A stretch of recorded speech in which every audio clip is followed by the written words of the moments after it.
The toxin has already started spreading from the legs to the abdomen. The situation is extremely dangerous. If the antidote is not injected within 2 months, your sister might. In a rundown residential building in Lingcheng, a bald doctor with thick glasses and a medical kit in hand looked gravely at Xinyan. Xinyan took a deep breath, licked his chapped lips, and asked in a low voice, "Dr. Li, if there's no antidote, how long does my sister have left to live?" Dr. Li hesitated for a moment before slowly saying, "Given her current condition, at most 3 months.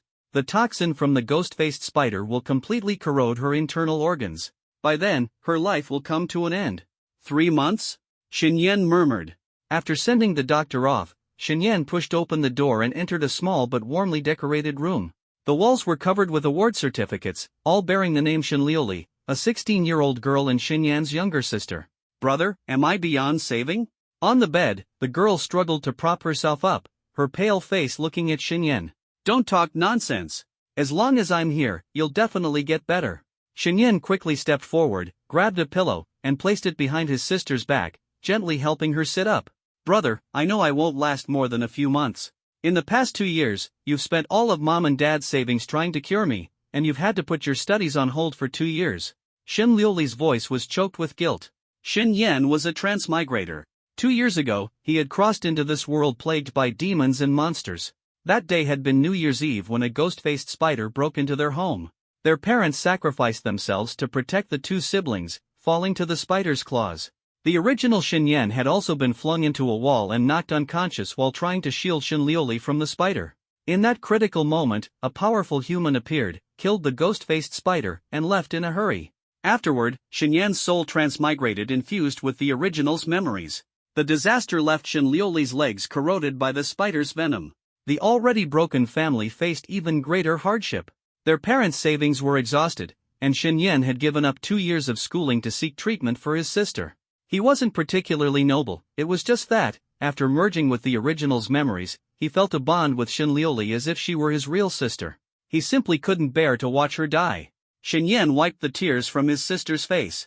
"If I say I can cure you, then I will. I'll find a way to raise 1 million dragon coins to buy you a D-grade antidote. Then you'll definitely recover." Xin Liuli knew her brother was only trying to comfort her. 1 million dragon coins was enough to buy a decent house in Lingcheng. Raising that amount in a short time was practically impossible. But she was sensible and didn't want to disappoint him.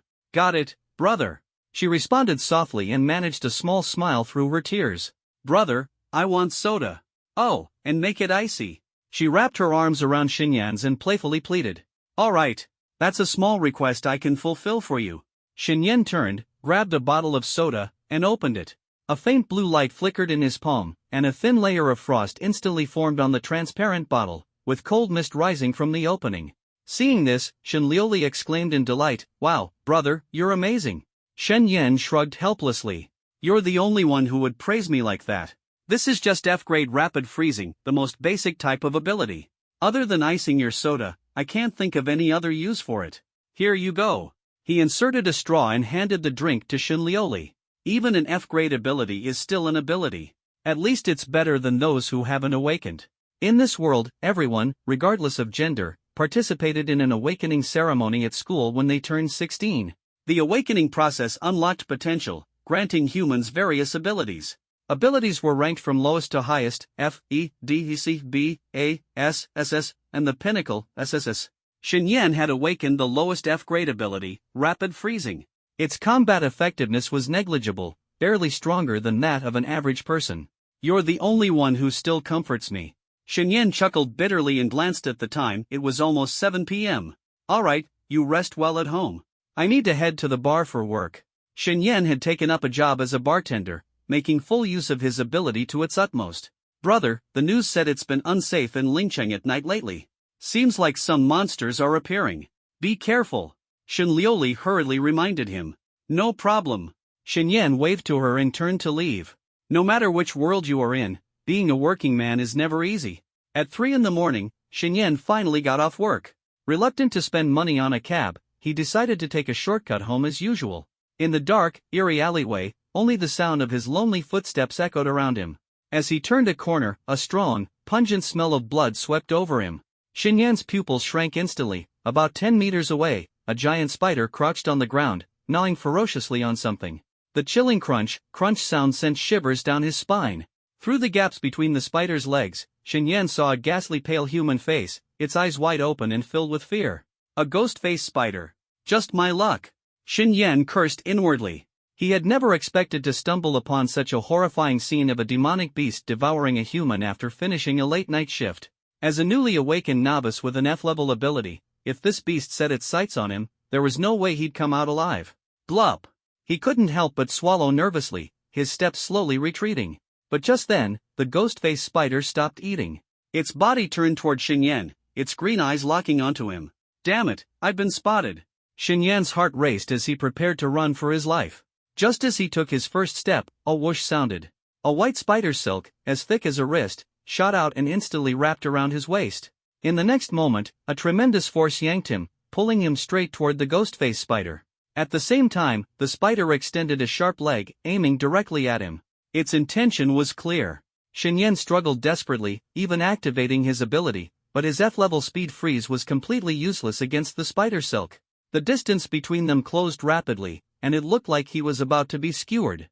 Damn it, this thing. I'm finished. Desperation overwhelmed Shen. He felt like the unluckiest transmigrator ever. Just as the situation reached its peak of peril, an invisible energy descended, freezing the entire world as if someone had pressed a pause button. Shen and the ghost-faced spider were immobilized, like insects trapped in amber. What's going on? Shen's consciousness remained clear. His eyes darted around, utterly stunned by the scene before him. At that moment, a mechanical voice rang in his mind. Ding! Host detected in mortal danger. The Heavenly Emperor cultivation system is activating. Activation complete. Newbie gift pack has been issued. Gift pack delivered. Host may claim it at any time. The system notifications echoed in his mind. Shen froze for a few seconds. Then, a joyful grin spread across his face. A system? Am I about to cheat my way through this? In his previous life, he had been an avid novel enthusiast and knew exactly what a system signified. He understood that with a system, the crisis before him no longer seemed insurmountable. Claim the newbie gift pack. Taking a deep breath, Shen silently issued the command. Ding! Congratulations to the host for obtaining an SSS-level talent evolution card. Ding! Congratulations to the host for earning 100 experience points. At the same time, a blue virtual panel appeared in his mind. Host, Shen. Age, 18. Level, Awakening Phase, plus. Talent, Speed Freeze, F. Skills, none. Items, SSS-level talent evolution card. Note, this card upgrades one's innate talent to SSS level. Experience points, 100. Note, experience points can enhance cultivation and skill levels or be used in lotteries. They are earned by defeating demonic beasts or completing tasks. Upon seeing this information, Shen was so excited that he almost jumped up. An SSS-level talent evolution card? It can upgrade my F-level talent to SSS? This is incredible. Such a level of talent was extremely rare across the entire blue planet. Once someone awakened it, they would immediately become a target for recruitment by major powers. Shen understood that as long as his talent was elevated to SSS level, he could truly ascend to the pinnacle. Without hesitation, he commanded, activate the talent evolution card immediately. Ding! Talent evolution card activated. Upgrading host's rapid freeze, F, talent. Please wait. In the next moment, an intense and chilling power erupted within his body, surging through and nourishing him. Simultaneously, the system notifications rang out one after another. Congratulations, host, your innate talent has been upgraded to E level. Congratulations, host, your innate talent has been upgraded to D level. Congratulations, host, your innate talent has been upgraded to SS level. Congratulations, host, your innate talent has been upgraded to SSS level, Frozen World. The talent section on the virtual panel transformed from Rapid Freeze, F, to Frozen World, SSS. Frozen World? What a domineering name! Shen marveled inwardly, his gaze falling upon the experience points. Experience points can be used to enhance cultivation and skills? Let me try. Since he hadn't learned any combat skills yet, he unhesitatingly allocated all 100 experience points to his cultivation. Immediately, he felt an immense power surging from every part of his body, filling him with an overwhelming sense of strength, leaving him utterly intoxicated. At the same time, the level section updated, level, Awakening Peak, plus. Awakening Peak, just a step away from breaking through to the first tier? Shenyan's eyes were full of joy. In this world, martial artists entered the awakening realm upon awakening their abilities at the age of 16. The awakening realm was divided into 5 stages: early, mid, late, peak, and perfection. The awakening realm primarily focused on tempering the body, enabling it to bear the burden of powers. Once the body became strong enough, one could break through the first shackle and step into the transformation realm. The transformation realm was further divided into 5 tiers, each tier comprising 9 levels. As for even higher martial realms, Xinyan was yet to learn about them. For 100 experience points to catapult him from the early awakening stage straight to awakening perfection was truly against the odds. Meanwhile, other peers, despite years of arduous training in martial high schools, better resources, and countless rare elixirs, might not even achieve this feat. At that moment, the system notification sounded once more. Ding! The host has successfully received the beginner's gift pack. Time-space restriction is now lifting. 10, 9, 8, 7. Hearing this, Xinyan suddenly snapped to attention, so it was a time-space restriction earlier. No wonder neither I nor this ghost-faced spider could move. Now, let me show you my strength. A battle spirit ignited in his eyes. 3, 2, 1.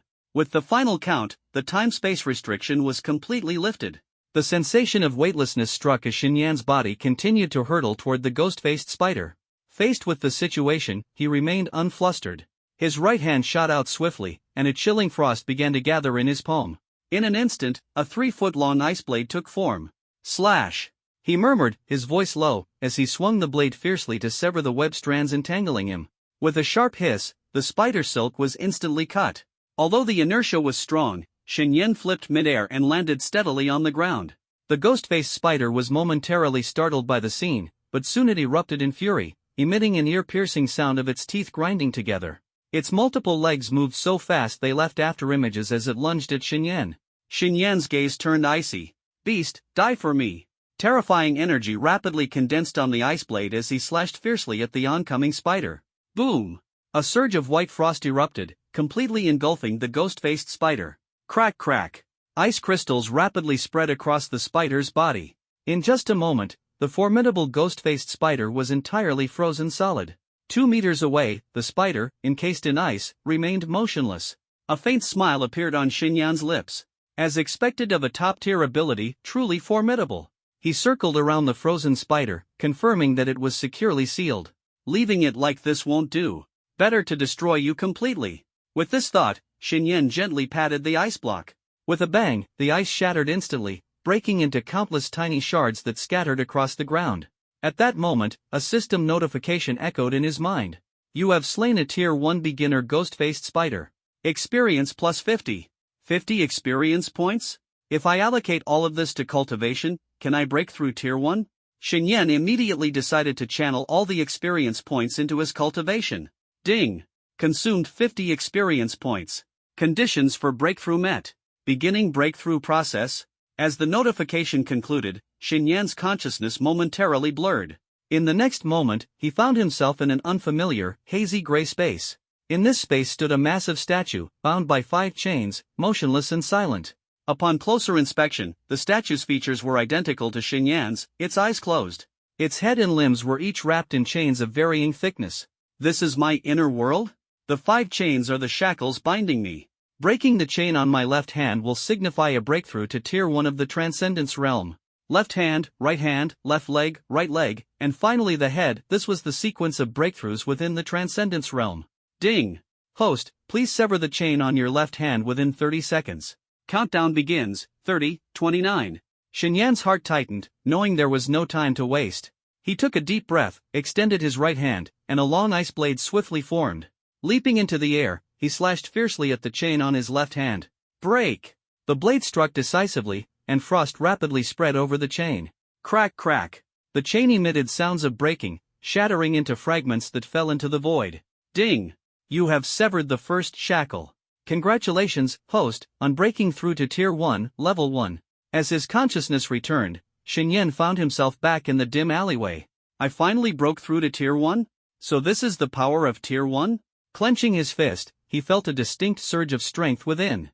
Lightly stomping his foot, frost spread from where he stood, instantly freezing the ground within a radius of several meters. Hiss! Gazing at the icy scene he had created, Xinyan couldn't help but draw a sharp breath. After breaking through Tier 1, my power has grown this much? And this was merely a casual attempt, far from his full strength. Disperse. With a flick of his fingers, the frost around him quickly dissipated. Clearly, Shen Yan had already achieved proficient control over his ice-based abilities. After testing a few minor techniques, he turned his gaze to the mangled corpse on the ground, frowning slightly. He chose not to call the authorities. Regardless of where he was, involving the police was always troublesome, and he wasn't inclined to seek unnecessary trouble. I've lingered long enough. It's time to go. Just as Shen Yan took a step forward, a figure flashed by swiftly, followed by a gleaming blade carrying a chilling killing intent slashing straight towards him. Shen Yan's heart tightened, and his hair stood on end. Damn it, an ambush. In a split second, he pushed his palm forward, instantly conjuring an ice shield in front of him to block the lethal strike. The next moment, with a loud bang, the ice shield shattered into pieces. The long blade faced no resistance and immediately reached Shen Yan's neck. Damn it, I just awakened the system, and now I'm going to die? Shen Yan cursed inwardly, unable to help but close his eyes. But after a while, there was no pain on his neck. He opened his eyes in confusion and saw a beautiful woman dressed in a black uniform with a purple cape. She held a Tang-style horizontal blade, her face cold and stern, and the blade was less than half an inch from his neck. Shen Yan keenly noticed the badge on her collar, a small golden emblem featuring a white skull with crossed swords. He recognized the symbol. It represented the Inquisition of Heresy, an organization tasked with protecting the people in the shadows and eliminating heretics. So, she's from the Inquisition of Heresy. She probably won't harm me, Shen Yan thought to himself. Everyone in the Dragon Nation knew this organization primarily dealt with clearing out invading beasts and traitors in the base cities. He wasn't their target. He swallowed nervously, forcing a smile. Miss, what are you doing? I didn't provoke you, did I? Su Yue's expression turned colder, and the blade in her hand pressed closer, the edge grazing Shen Yan's skin. Her squad had received a mission today reporting beasts in the area, so they came to eliminate them. When they arrived, they saw Shen Yan and a mangled corpse not far away, so she struck immediately. With her second-tier 9th-level strength, she easily subdued Shen Yan. When she didn't respond, Shen Yan continued, "Can you put the blade down? I'm a good guy." A good guy? Su Yue sneered, her lips curling coldly. Then how do you explain that corpse over there? Shen Yan sighed helplessly. You've misunderstood. That person was killed by a ghostface spider. It has nothing to do with me. Oh? You claim the ghostface spider killed them. Where's the ghostface spider now? How can you prove your innocence? Su Yue's eyes were full of suspicion. I killed the ghostface spider. Its body shattered into pieces of ice. As for proving my innocence, Shen Yan's eyes flickered with an idea. Look at the wounds on the corpse. Aren't those the bite marks of a ghostface spider?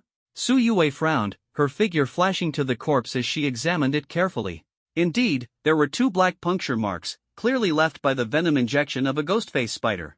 She also carefully searched the surroundings, finding fragments of the ghostface spider's flesh and blood on the ground and walls. At this point, Su Yue was 90% convinced of Shen Yan's explanation. With a metallic clang, she sheathed her blade and approached Shen Yan. I'm Su Yue from the Inquisition of Heresy. What's your name? What do you do? Let me see your ID. Shen Yan sighed but cooperated. I'm Shen Yan, a student from Lingqing High School. I'm currently on leave due to special circumstances and working as a bartender at a nearby bar. Su Yue carefully inspected his identification and found nothing suspicious. Just then, a low voice came through her earpiece. Unit 5, have you located the beast? Reporting. The beast was a ghostface spider and has been killed. After reporting, Su Yue turned back to Shen Yan. You'll need to come with me to file a report. If your identity checks out, we'll reward you for slaying the ghostface spider. Can it wait until tomorrow? It's late, and my little sister is waiting for me to come home. Su Yue stared at him for a moment and was about to agree when her earpiece buzzed urgently. Unit 5, be advised. 3 beasts have been detected heading towards your location at high speed. Please eliminate them immediately to ensure public safety. Hearing this, Su Yue's expression turned serious. Something was wrong tonight. Although beasts occasionally appeared in Lingcheng, it was rare to see so many at once, wreaking havoc in groups. Damn it! Could this be related to that organization? She speculated silently. She turned to Shen Yan. 3 more beasts are on their way. I have to deal with them immediately. I don't have time to handle things with you right now. Get home quickly. Someone will come for you tomorrow to take your statement. With that, she ordered into her earpiece, track the beast's movements and give me their exact location. Understood. They're currently at. Before her teammate could finish, Suyue's figure blurred as she darted swiftly towards the direction of the beasts. 3 more demonic beasts? Should we follow them and check it out? The experience points are so high, what if we get lucky? A glimmer flashed in Xinyan's eyes. Without hesitation, he immediately gave chase. We're almost there. The demonic beasts are 300 meters ahead to your left. Suyue pivoted sharply and dashed toward the left. Her speed was so fast that it seemed as though a phantom shadow trailed behind her. At that moment, she suddenly noticed Xinyan had followed along. This guy, why is he here too, she thought, a bit annoyed. But the situation was urgent, and she had no time to deal with him. Within a few breaths, on a wide street, Suyue finally encountered the 3 demonic beasts. They were 3 heart-eating rats, 2 low-rank primary level and 1 low-rank intermediate level. One of the rats was rushing ahead, chewing something in its mouth. Crimson blood dripped from its lips, as though it had just feasted on a human. Seeing this, a fierce killing intent surged from Suyue's body. Bastard, die. With a sharp clang, the long blade at her waist was drawn with a swift motion. Her figure blurred, and in an instant, she charged into the midst of the 3 heart-eating rats. With a few flashes of her blade, blood sprayed, and the heads of the 2 primary-level heart-eating rats were severed instantly. The last heart-eating rat had its 2 front claws sliced off by the gleaming blade. By the time Xinyan arrived, he witnessed Suyue's commanding and ferocious combat skills. This woman, she's incredible, he murmured to himself. But as he saw Suyue, radiating killing intent, approach the last heart-eating rat, he grew anxious. There's only one left, I can't let her take all the credit.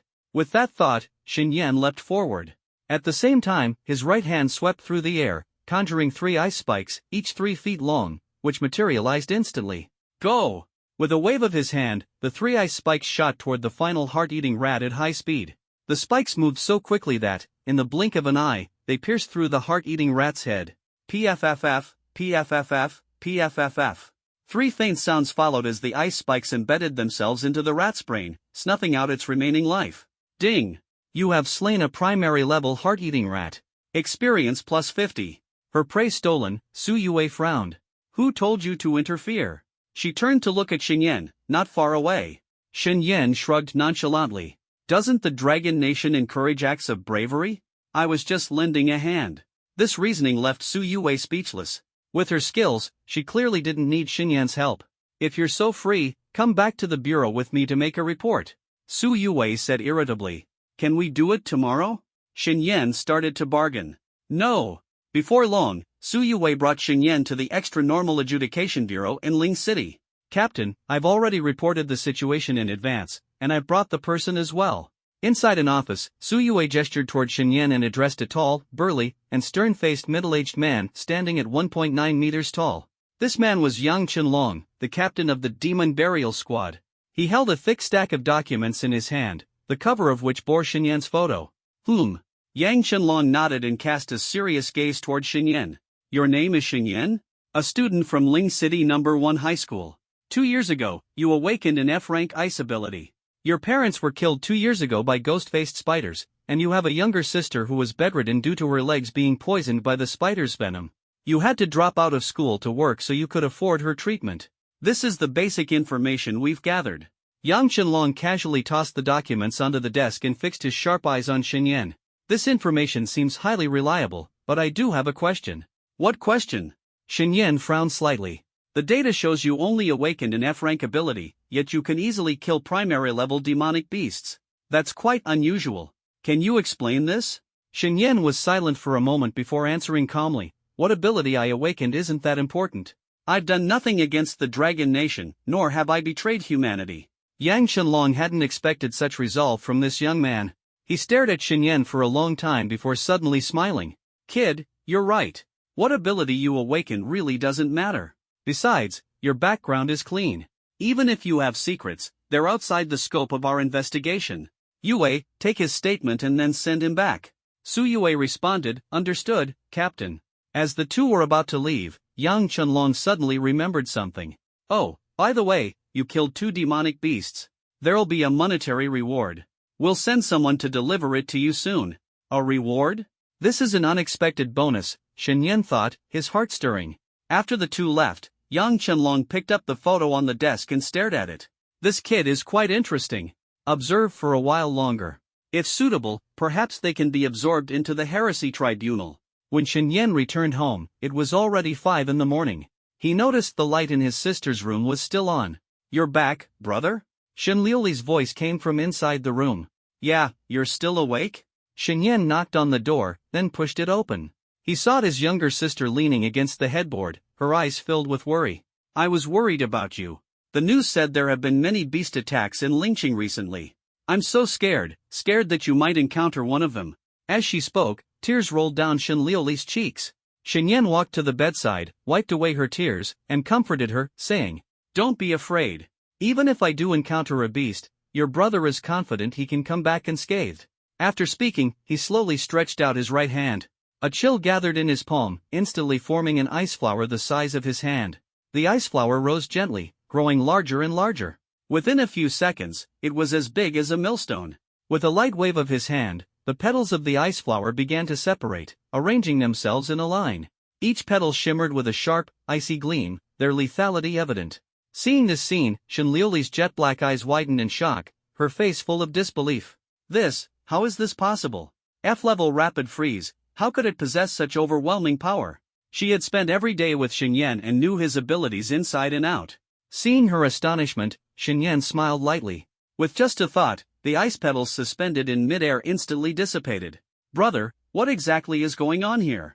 Shen Liuli's gaze locked onto Shen Yan, her eyes filled with confusion. "It's very simple. My F-level ability suddenly mutated and turned into an SSS-level ice burial of the world. When I came home from work tonight, I even encountered a first-tier primary ghost-face spider. With the power of this SSS-level ability, I easily took it down. So, little sis, you don't have to worry about my safety anymore. I now have the ability to protect myself." Shen Yan's words left Shen Liuli dumbfounded. Ability mutation? Easily taking down a first-tier primary ghost-face spider? These revelations were almost too incredible to believe. But the scene she had just witnessed told her plainly her brother wasn't lying to her. "Brother? Are you telling the truth? You're not joking, right?" Shen Liuli couldn't help but ask. Shen Yan reached out to ruffle her hair. "At your age, when have I ever lied to you? Alright, go get some rest now." Early the next morning, the reward money for slaying the beast had already been deposited into Shen Yan's account and was now in his hands. In the living room, as he looked at the 25 stacks of dragon coins laid out before him, a broad smile spread across Shen Yan's face. 25,000 dragon coins in total, this Extinction Judgment Division sure offers generous rewards. To put it in perspective, in his past life, his neighbor had submitted an antique worth millions and only received a few hundred as a reward. Compared to that, this was quite generous. Adding this to the money I already have, I now have over 30,000 dragon coins. But to buy the antidote for the ghost-face spider's venom, it's still far from enough. Suddenly, Shen Yan thought of something. He quickly opened a drawer in the living room and pulled out a crumpled flyer. The flyer prominently advertised, "Frenzy Underground Beast Arena, win 3 matches in a row for a prize of 1 million. The Frenzy Underground Beast Arena was divided into 3 types of arenas: beginner, intermediate, and advanced. The beginner arena featured opponents that were either beasts in their awakening phase or first-tier beasts. The intermediate arena featured second-tier and third-tier beasts. The advanced arena started with a minimum of 4th-tier beasts as opponents. With Shen Yan's current strength, he could only participate in the beginner arena. As long as he won 3 matches in a row, he could claim the 1 million dragon coin prize. Let's do this. With my SSS-level ability, winning 3 matches in the beginner arena should be no problem. At 2 in the afternoon, Shen Yan arrived at the Frenzy Underground Beast Arena, where the atmosphere was electric. The arena was divided into 3 zones: beginner, intermediate, and advanced. Shen Yan naturally chose the beginner arena. "Sir, to participate in a beginner arena match, you need to fill out a registration form, sign a safety agreement, and pay a 5,000 dragon coin registration fee," a pretty staff member in a white shirt and black skirt explained to Shen Yan. "No problem." Shen Yan quickly completed all the formalities and received his number, a blue wristband with the number 9 printed on it. "Alright, sir, you can watch the matches from the beginner arena's spectator area until it's your turn to compete." Shen Yan nodded and was about to leave when he suddenly asked, "I heard there's a betting system here in the arena. Can I place a wager?" The staff member quickly nodded, "Of course. You can bet on any match and choose who you think will win. I can handle it for you." Without hesitation, Shen Yan placed a bet of 10,000 dragon coins on himself to win, then headed to the beginner arena's spectator area. Unfortunately, just as he sat down, a match had ended. A first-tier, second-level human martial artist had been brutally defeated by a first-tier primary beast. The ground was stained with blood, severed limbs scattered around, a horrifyingly gruesome scene. This beast fighting is truly ruthless. Shen murmured to himself as he patiently waited for his own match. Time flew by, and soon it was Shen's turn to take the stage. Next up, let's welcome our contestant number 9. He is a first-tier, first-level martial artist with an awakened F-level rapid freeze ability. Let's give a round of applause for contestant number 9. The host's voice echoed through the beginner arena. Shen stood up and, under the guidance of the staff, walked into the octagonal cage. Seeing his youthful face and slender frame, the audience immediately erupted. What? Someone with a trash F-level ability dares to compete? This guy must have a death wish. Wow, that's some guts right there. I'm betting on him losing for sure. No way he's winning. I'll go against the odds and bet on him winning. Even if I lose, it's no big deal. But what if he actually wins? Win. Keep dreaming. Standing in the center of the arena, Shen's heart began to race slightly. This was his first time participating in such a battle, so it was natural to feel nervous. Just then, a system notification suddenly sounded in his mind. Ding! A Class C danger mission has been issued. The host must win 3 consecutive battles to earn 500 experience points. Do you accept? Yes/no? Hearing the notification sound, Shen froze for a moment and immediately asked in his heart. A Class C danger mission? What are the levels of mission danger? Ding! Mission danger levels are ranked from low to high as follows: E, D, C, B, A, and S. Shen thought for a moment and decisively agreed. I accept the mission. What a joke, he was a powerhouse with an SSS-level talent. If he didn't even dare take on a Class C mission, how could he dream of becoming the strongest? Ding! Mission accepted successfully. Special reminder, failure penalty, host will be unable to achieve an erection for 3 years. What the hell? Shen almost couldn't hold back his frustration. The system's punishment was way too cruel. Though he cursed inwardly, he knew he had to proceed with caution. Let's see what kind of beast I'll face this time. Soon, the voice of the announcer echoed in the beast arena. The opponent for contestant number 9 is a first-tier, low-level armored boar. Let's hope the contestant performs well and secures the 200,000 Dragon Coins prize. As soon as the words fell, the audience erupted. Are you kidding me? F-level abilities are already weak, and now he's up against an armored boar with high defense? This kid's done for. Forget the armored boar, even that rock-splitting rat from earlier, he might not be able to beat. So young, yet courting death. This fight's a no-brainer. Almost no one in the audience thought Shen stood a chance. F-level abilities were simply too weak. Breaking through the armored boar's defense seemed utterly impossible. Before long, with the sound of metal grinding, the octagonal cage in one corner of the arena was pushed open, and an armored boar was released. The moment the cage opened, the armored boar charged out, its blood-red eyes locking onto Shen. It found this human quite amusing, hardly a threat. Perfect for practice. In the next instant, the armored boar lunged toward Shen. The beast was as large as a small car, with tusks over a meter long. Each step it took caused the ground to rumble. Facing the armored boar's charge, Shen's expression remained calm. When the distance between them shrank to less than 10 meters, Shen bent down and slammed his hand onto the ground. A surge of cold air spread instantly. With a sharp hiss, 3 ice spikes, each as thick as a wash basin, burst from the ground and stabbed into the armored boar's abdomen. The armored boar's hard armor was concentrated on its back, leaving its belly less protected. Shen had seized upon this weakness to strike decisively. The pain made the armored boar let out a miserable cry. Not only did the ice spikes pierce into its body, but they also immobilized it. Despite its struggles, the beast couldn't move. Explode! Seeing the armored boar trapped, Shen clenched his fists tightly. Boom! Boom! Boom! The 3 ice spikes exploded simultaneously, sending countless ice shards tearing through its abdominal cavity, completely destroying its internal organs. The armored boar collapsed, its life coming to an end. Ding! Successfully killed a first-tier, low-level armored boar. Experience plus 70. Shen's kill was almost dreamlike. Before the audience could even react, the armored boar had already been defeated. What just happened? The armored boar went down so fast? Is this supposed to be F-level ability? Are you kidding me?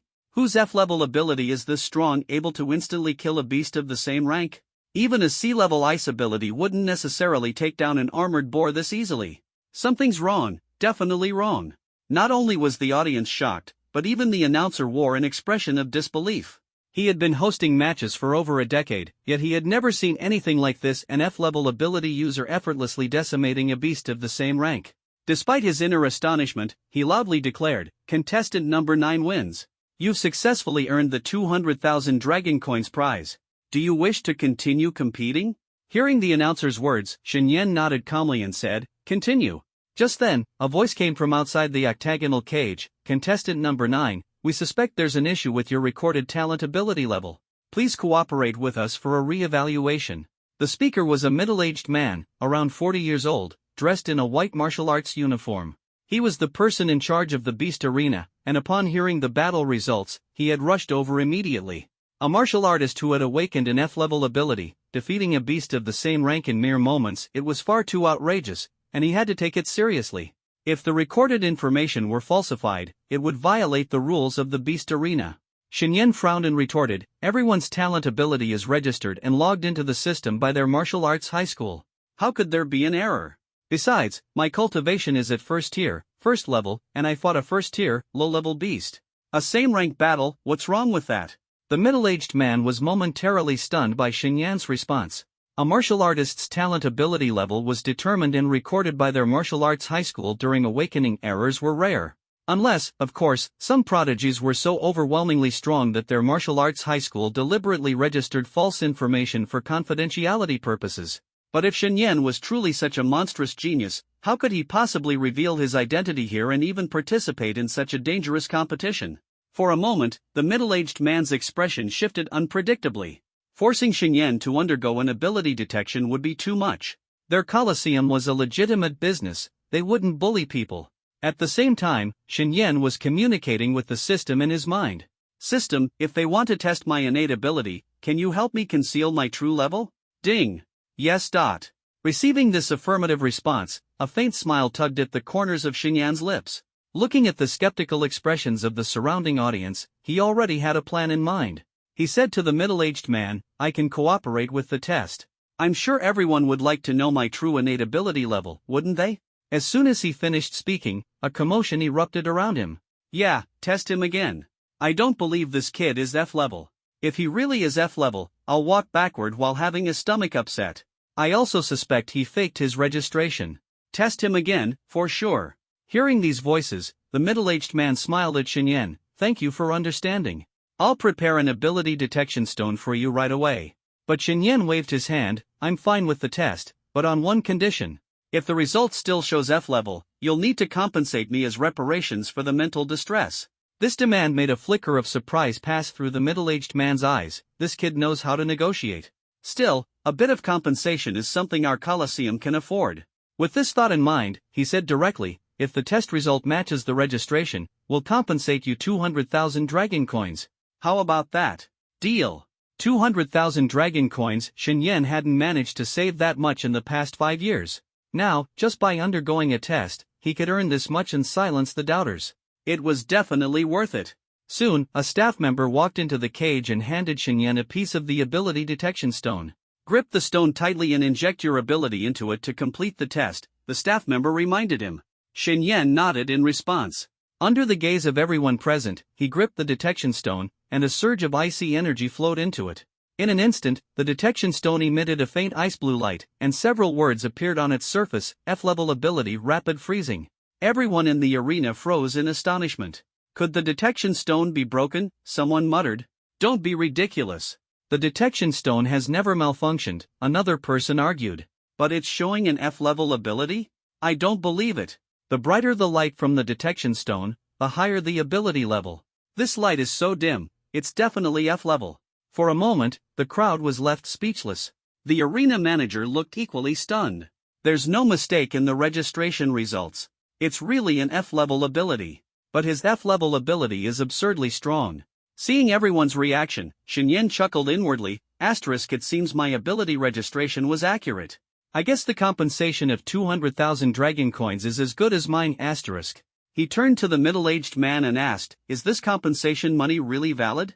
"Of course, it's valid," the middle-aged man replied with a smile. "The prize money and compensation will be directly transferred to your account. With that, he turned and walked away. At this moment, the host's voice rang out, "Contestant number 9, do you wish to continue competing? You will be facing a mid-stage Tier 1 beast next, with strength equivalent to a human at the 4th to 6th levels of Tier 1. Based on Xinyan's performance so far, the host saw him as a promising contender and didn't want him to exit too easily, so he gave him a reminder. Continue. Xinyan replied without hesitation. But before the match starts, can I use my prize money in compensation to bet on myself to win? Xinyan suddenly asked. The arena fell silent for a second before erupting into laughter. Ha, this kid is full of confidence. If he's that sure of himself, I'll bet on him to win too. A Tier 1 beginner against a mid-stage Tier 1 beast? Even a genius with a B-level ability might not win. This kid is way too cocky. The host was a bit surprised but agreed nonetheless. Of course, you can. Staff, please assist contestant number 9 with his request. Then let's begin. Xinyan said calmly. Contestant number 9 will continue the competition. His opponent is a mid-stage Tier 1 beast. Let's applaud his courage. The host hyped up the crowd, and the audience erupted in thunderous applause. This time, his opponent is a three-tailed cat. Let's see if he can secure another victory. With a grinding sound of chains, one corner of the octagonal cage was opened. A slightly smaller cage was pushed inside. When its door swung open, a blue three-tailed cat leapt out gracefully, landing silently on the ground. Its body wasn't large, about the size of a regular leopard, but its attack power and cunning far surpassed the previous armored boar. Xinyan narrowed his eyes and observed it closely. Feline creatures are known for their agility. I mustn't let it get close. The three-tailed cat, upon seeing Xinyan standing in the cage, immediately revealed a fierce glint in its eyes. Yet it didn't launch an attack right away. Instead, it moved lightly, circling Xinyan as if assessing an opportunity to strike. It seemed to be looking for the perfect moment to ambush, or perhaps it was toying with its prey, waiting for him to lose composure out of fear. In one corner of the audience, a burly man with a scar on his face and a dagger spinning in his hand watched the arena intently. A playful voice came from beside him. Boss, do you think that kid can win? A Tier 1 beginner with an F-level ability challenging a three-tailed cat? Sounds unrealistic to me. The burly man stopped spinning the dagger. Don't underestimate him. He's facing a three-tailed cat without the slightest hint of panic. He's got guts.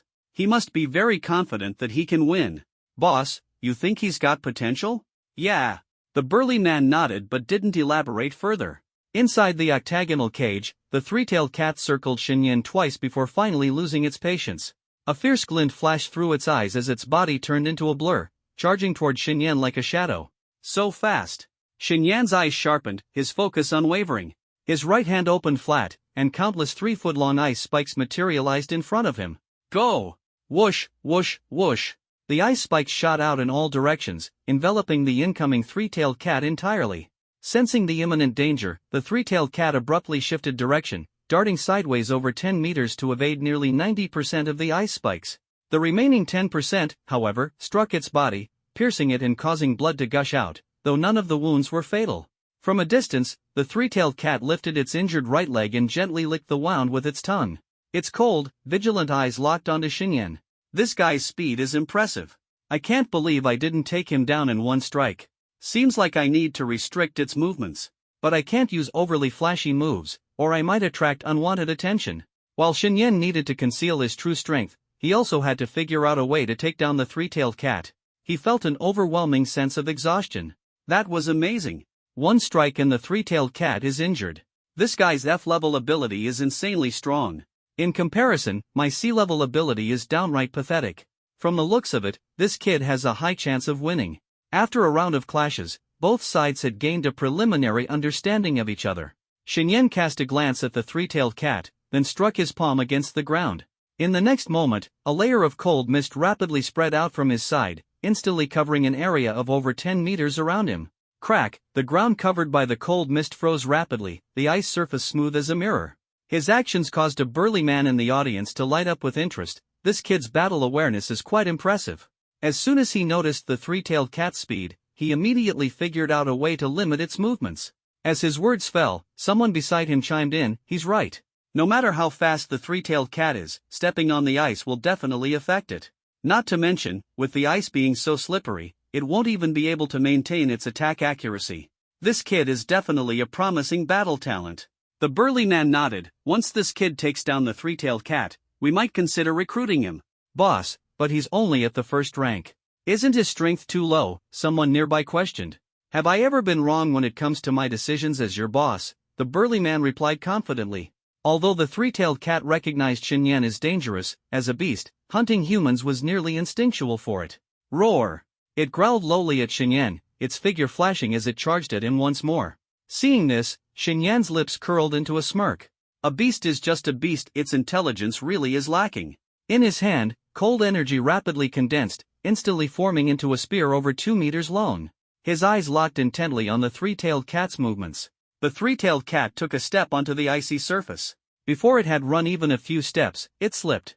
Its forepaws lost their grip, and its body began to tumble toward the ground. Perfect opportunity. A trace of ruthlessness flashed in Xinyan's eyes as he hurled the spear with all his might. Whoosh! The spear cut through the air, flying straight toward the three-tailed cat. Sensing the danger, the three-tailed cat instinctively tried to dodge. However, its unstable footing and the slippery ice made it impossible to muster any strength. It could only watch helplessly as the spear drew closer and closer. With a thud, the spear pierced through its right eye and exited through the back of its neck. With a heavy thump, the three-tailed cat crashed to the ground, convulsed a few times, and finally died. Ding! Congratulations to the host for slaying a mid-level first-rank beast, the three-tailed cat. Gained 130 experience points. Current total, 250 experience points. Allocate all 200 experience points to cultivation. Xinyan internally gave the command. He still had more matches ahead. The stronger his abilities, the more secure he would feel. Otherwise, things could spiral out of control. 250 experience points, how much will that raise my cultivation? Ding! Consumed 150 experience points. Cultivation advanced to second stage of the first rank. Remaining experience, 100 points. Only 150 points to level up? It seems the stronger I get, the more experience points it takes to level up. Xinyan understood this situation well. The stronger one became, the more energy was naturally required for advancement. This kid actually leveled up right after a fight. In the audience, a burly man with a scarred face revealed a trace of astonishment in his eyes. He had seen similar occurrences before, but anyone capable of such a feat was undoubtedly a combat genius. Xinyan's battle with the three-tailed cat ended in less than a minute. The moment the three-tailed cat fell, the arena erupted into chaos. This kid is incredible, taking down a three-tailed cat across ranks. Even a master at the 9th stage of the first rank might not kill a three-tailed cat this easily. Didn't you notice? He used an F-level trash ability. That's just unfair. Trash ability? Don't joke around. Compare your D-level ability to his, and he'd absolutely crush you. Almost everyone was stunned by Xinyan's performance. At that moment, the host's voice rang out once again. Congratulations to contestant number 9 for successfully slaying the three-tailed cat and winning this match. Let's give a warm round of applause for contestant number 9. As the host's words fell, the entire beginner-level coliseum erupted in thunderous applause. After the applause subsided, the host turned to Xinyan and asked, "Contestant number 9, do you wish to continue competing? Up next, you will face a high-grade Tier 1 beast. Do you have the confidence to defeat it?" The host had clearly noticed Xinyan's extraordinary strength and believed he might stand a chance against the high-grade Tier 1 beast. "Kid, keep going. I've got faith in you. Don't be afraid. It's just a high-grade Tier 1 beast, take it down." Although he managed to defeat a mid-grade Tier 1 beast, against a high-grade one, he's probably going to fail. Thinking you can defeat a high-grade Tier 1 beast with a mere Tier 1 Stage 1 cultivation level? Unless you're a genius with awakened A-level abilities, it's impossible. This kid is still far off. Clearly, not everyone was aware that Xinyan had already broken through in his cultivation.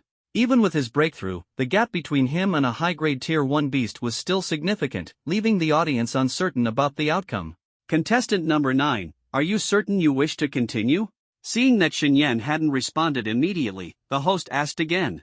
Finally, from within the octagonal cage came Xinyan's hesitant voice. A high-grade Tier 1 beast. The gap between its strength and mine is too vast. Against it, my chances of winning are less than 20%. Since he dared to accept the system's task, Xinyan was naturally unafraid of challenging a high-grade Tier 1 beast. However, he didn't want to shine too brightly, lest he attract jealousy and trouble. Showing a bit of caution could help avoid unnecessary attention. Seeing his hesitance, many in the crowd grew dissatisfied. Xinyan's battles had been thrilling, and they were eager to see how he would fare against the high-grade Tier 1 beast.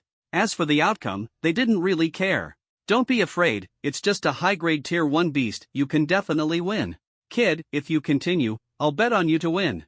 Whether that person truly believed in him or not, no one could say for sure. This kid hasn't let victory go to his head, his mindset is commendable. A high-grade Tier 1 beast is far stronger than a mid-grade one. Being cautious isn't wrong. Some stood by Xinyan's side, speaking up in his defense. So, does contestant number 9 intend to give up?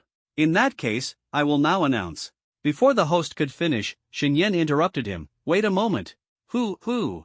Xinyan took a few deep breaths, his face filled with hesitation, as if making a difficult decision. After a few seconds, he suddenly raised his head and looked at the host. I've made up my mind. I'll continue the match. The path of martial arts is one of fearlessness and pressing forward. This time, I'll bet everything I've earned so far. If I lose, what good is money if I lose my life? As soon as he finished speaking, the Colosseum erupted into wild applause. Whatever their intentions, everyone was moved by Xinyan's courage. Well done. That's the spirit.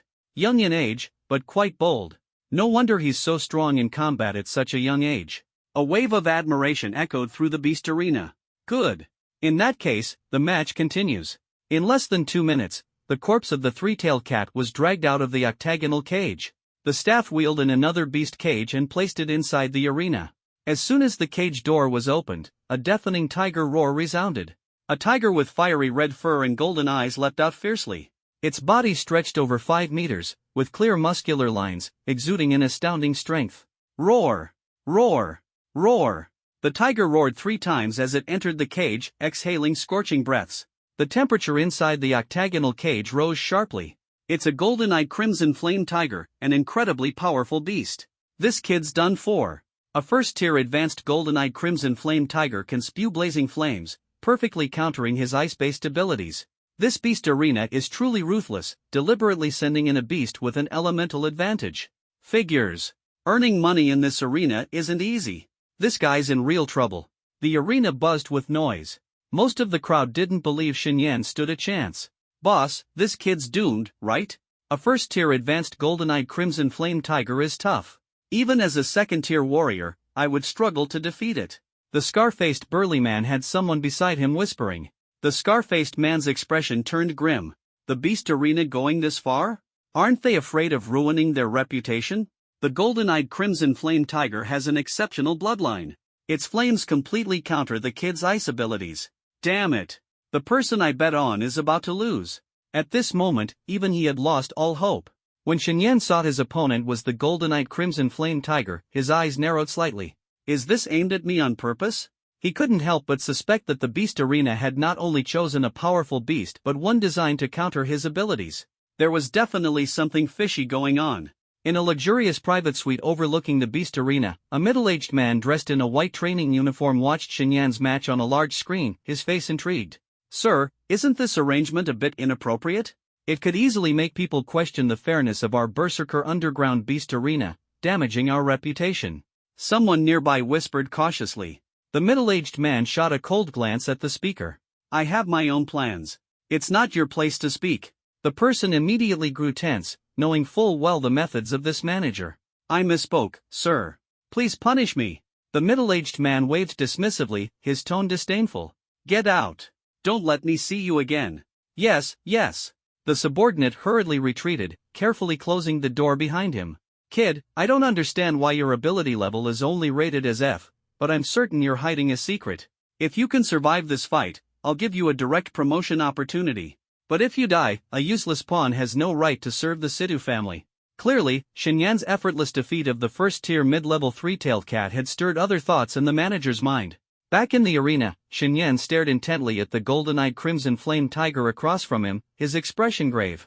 He could sense the beast's immense power, yet he was confident he could defeat it. The real issue was the malicious intent behind the arena's arrangements. It seems my performance has drawn the arena's special attention. If they merely don't want me to keep winning, that's one thing.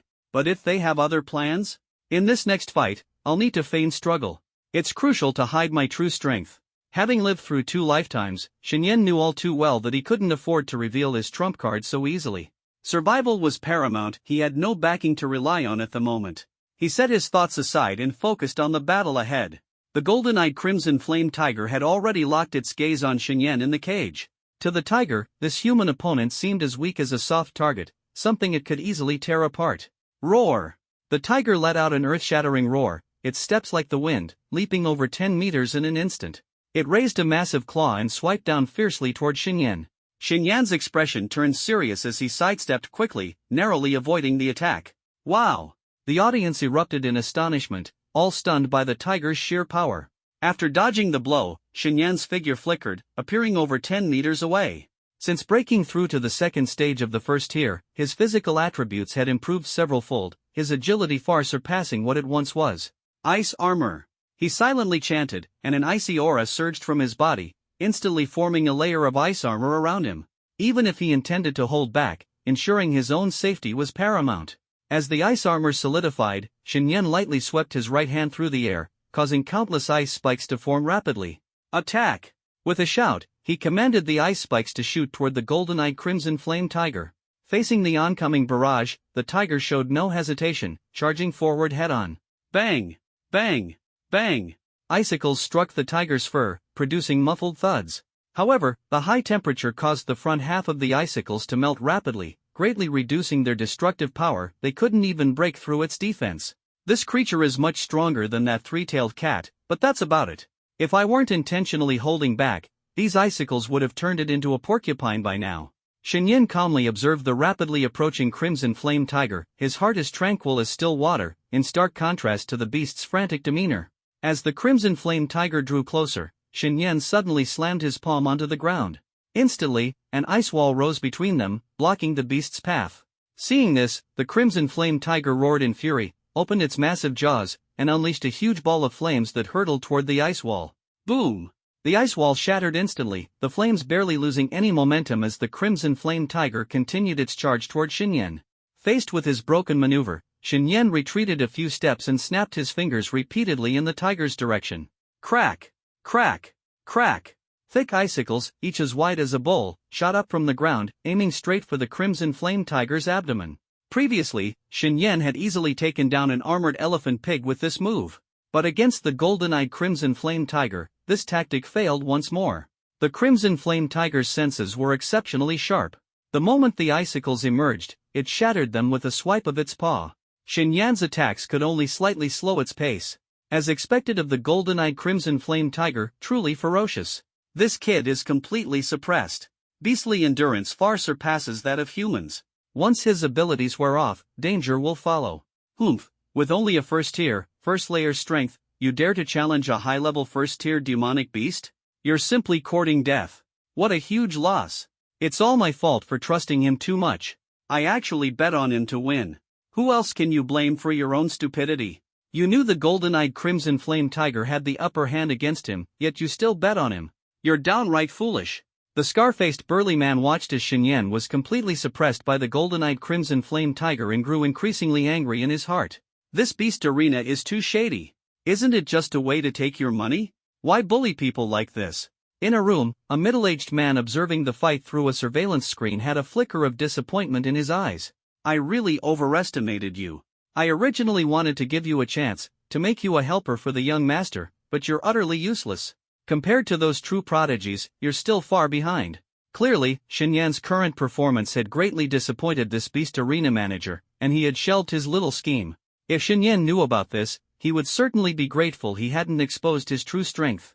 After all, possessing an SSS-grade talent, how could he stoop to be someone else's lackey? Rejecting any recruitment would undoubtedly stir up a heap of trouble. But having been toyed with by the beast arena this time, he had already made a note of it. Inside the octagonal cage, Xinyan and the golden-eyed crimson flame tiger continued their fierce battle. Bang!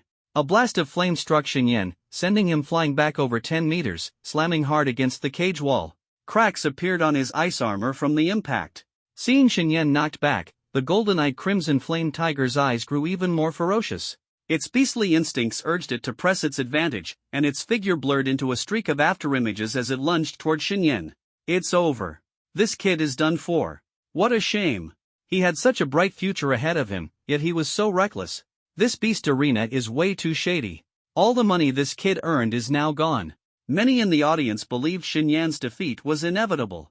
Leaning against the cage wall, Shen Yan remained remarkably calm, with only a trace of feigned panic in his eyes. Though he seemed to be fighting fiercely against the golden-eyed crimson flame tiger, he hadn't even used half of his strength.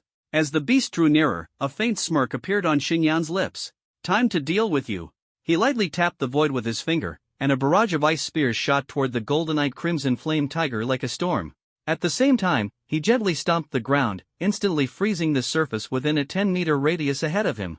However, the golden-eyed crimson flame tiger possessed extremely potent fire element energy. Its steps melted through the ice with ease, leaving charred holes in its path. Treating the ice spears as if they were mere air, it continued charging toward Shen Yan. When they were less than 5 meters apart, for some reason, the ice beneath the golden-eyed crimson flame tiger's feet was no longer melting. Both of its front paws suddenly slipped, and the sheer momentum of its charge sent it careening uncontrollably toward Shen Yan like a runaway vehicle. Seeing this, a glint of ruthlessness flashed in Shen Yan's eyes. He slammed both palms heavily onto the ground. 2 massive ice spikes, as thick as basins, shot up diagonally from the ground, perfectly blocking the onrushing golden-eyed crimson flame tiger. At that moment, the beast finally sensed danger, but it was too late to escape. Thud thud, the enormous body slammed into the ice spikes and was pierced clean through. The ferocious beast struggled a few times before its gaze dimmed and lost focus. Having dealt with the golden-eyed crimson flame tiger, Shen Yan seemed to let out a sigh of relief. He collapsed softly onto the ground, breathing heavily, his eyes pretending to show a hint of lingering fear. His acting was impeccable. Ding! Congratulations to the host for slaying the high-level first-tier demonic beast, golden-eyed crimson flame tiger. Gained 240 experience points. Ding! Congratulations to the host for completing a sea-level mission. Reward, 500 experience points. Current total, 840 experience points. 840 experience points? Time for another major breakthrough in cultivation, Shen Yan thought to himself with delight. Compared to his excitement, the spectators were utterly baffled. They couldn't understand how Shen Yan, who seemed on the verge of collapse, had suddenly managed to kill the golden-eyed crimson flame tiger. It was as if the beast had willingly delivered itself to him, completely illogical. What just happened? Did I see that right? This kid actually turned the tables? He was clearly about to run out of energy and abilities, yet he managed to slay the golden-eyed crimson flame tiger? It must have been luck. At the critical moment, the golden-eyed crimson flame tiger somehow lost its footing and crashed into the ice spikes he set up. This kid really is lucky to have one. Ha ha ha. Well done. The scar-faced burly man suddenly stood up and gave Shen Yan a thumbs up. Brother, you've got some skills. To defeat a golden-eyed crimson flame tiger, which counters your element, while being underleveled, I, Zhao Yuanwu, am impressed. Zhao Yuanwu? The captain of the Thunderstorm Bounty Squad? I didn't expect him to be here today. Many around cast looks of admiration. Clearly, Zhao Yuanwu had some renown in Ling City. Shen Yan glanced at him and smiled faintly. His smile carried a hint of youthfulness and innocence. This kid, he looks only 17 or 18, yet he's so strong. Far stronger than I was at his age. Zhao Yuanwu sighed inwardly. At the same time, a middle-aged man in a room had a flicker of surprise cross his face. Staring at the screen, his mind was far from calm. Interesting. Despite the unfavorable situation, he turned the tables. Even I can't tell if it was due to skill or sheer luck. After all, the golden-eyed crimson flame tiger could have easily burned through the ice layer Shen Yan set up, but at the crucial moment, it failed and collapsed, just like that three-tailed cat. More importantly, in Shen Yan's eyes, he saw disbelief, a look of someone who narrowly escaped death by a stroke of fortune. His eyes shimmered for a moment before he clapped his hands. A figure pushed the door open and stepped inside. "My lord, what are your orders?" the newcomer asked respectfully. "Deliver this token to that boy and tell him that the Situ family of Nanluo City would like to invite him to join us as the young master's attendant. Give him 3 days to say goodbye to his family, then have him report to the Situ family in Nanluo City with the token." The middle-aged man's tone was cold and commanding, his words brimming with authority. "What if he refuses?" the person asked nervously. "Refuses? Then he misses the chance to change his fate. There are plenty of geniuses in the world, not everyone gets the opportunity to serve the young master. If he refuses, let him go. With such limited vision, he's not worth our effort to nurture." The middle-aged man's voice was icy. "Understood. Congratulations to contestant number 9 for slaying the golden-eyed crimson flame tiger and winning this match. Let's give him a big round of applause." Hearing the enthusiastic applause around him, Xinyan's face lit up with excitement and joy, the kind that only a young man could show. He then walked toward the exit of the octagonal cage. Winning 3 matches in a row, he was already quite satisfied. Let's bid farewell to contestant number 9 and hope he brings us even more exciting performances in the intermediate and advanced arenas in the future. This match was the pinnacle battle of the beginner arena. The arena did not arrange for him to face a stronger first-tier beast, nor would the host ask whether he wanted to continue competing, such a pointless question. With a click, the cage door opened, and Xinyan walked out with a smile. Led by a stunning woman in a black silk bodycon dress, he was escorted to the VIP room. Mr. Shin, your reward for 3 consecutive matches, along with compensation, totals 1.2 million dragon coins. The income you earn through the betting pool is 15 million dragon coins, so your total earnings come to 16.2 million. We'll transfer it to you immediately, please wait a moment. Hearing that number, Xinyan's breath quickened. In 2 lifetimes, he had never seen so much money. In his past life as a programmer, his highest monthly salary was only 30,000 yuan. After arriving in this world, he had worked tirelessly, barely managing to earn tens of thousands. Now, he had suddenly made over 10 million. This feeling of instant wealth made it all seem like a dream. Just then, his communicator beeped with a notification, "You have a new message. Please check." Xinyan took out the communicator and opened it. 1 digit, 2 digits. My God, such a huge number. At that moment, his hand holding the communicator was trembling. Seeing this, the service staff did not show any disdain. Instead, their eyes were filled with envy. "Mr. Shin, the transfer has been successfully completed. Here's my business card with my contact information. If you come to the arena again in the future, remember to contact me in advance. I'll make sure you get the most attentive service. Of course, if you ever feel bored, you can come find me. I guarantee you'll have a great time." The words "a great time" were emphasized particularly heavily, her voice laced with obvious flirtation. When she handed over her business card to Xinyan, her fingers lightly grazed his palm, a gesture brimming with intent. Is she trying to seduce me? Xinyan was momentarily stunned. Even after living through 2 lifetimes, this was the first time he had encountered such a situation.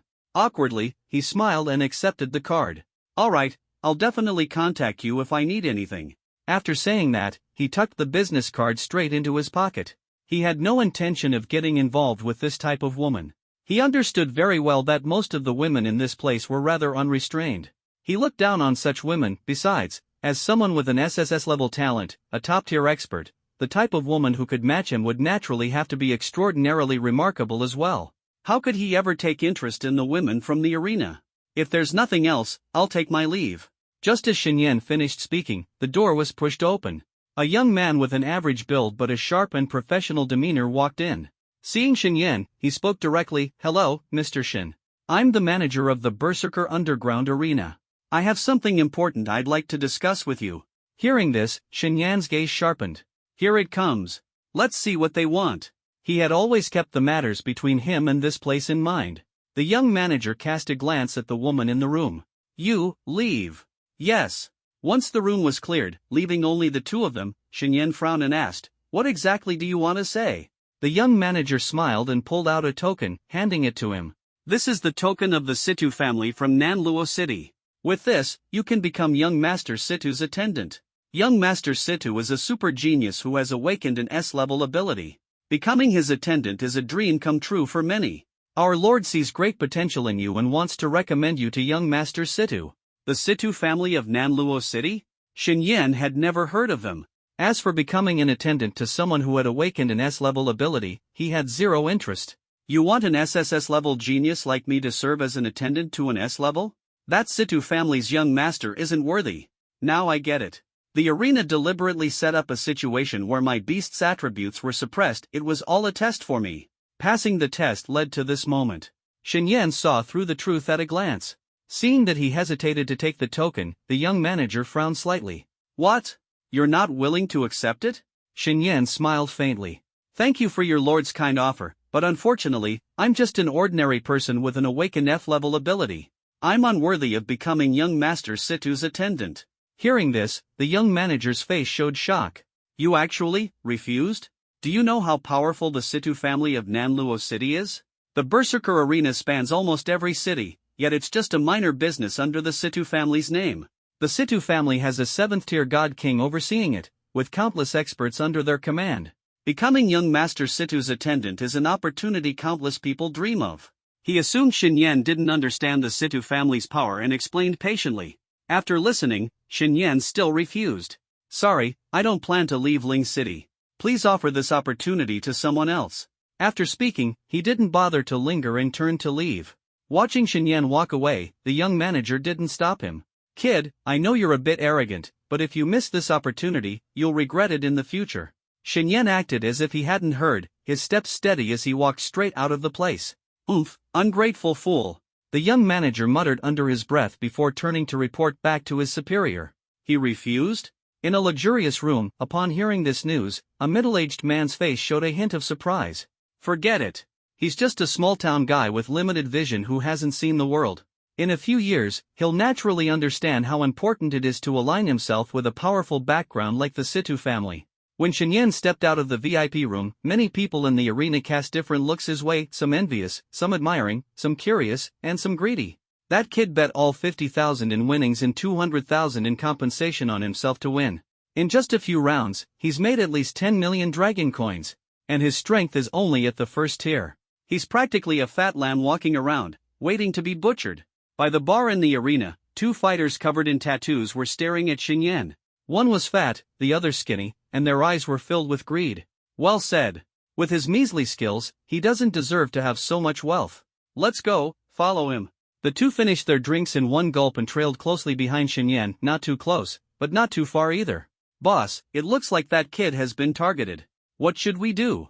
On the other side of the arena, the bald-headed young man beside Zhao Yuanwu's face turned grim.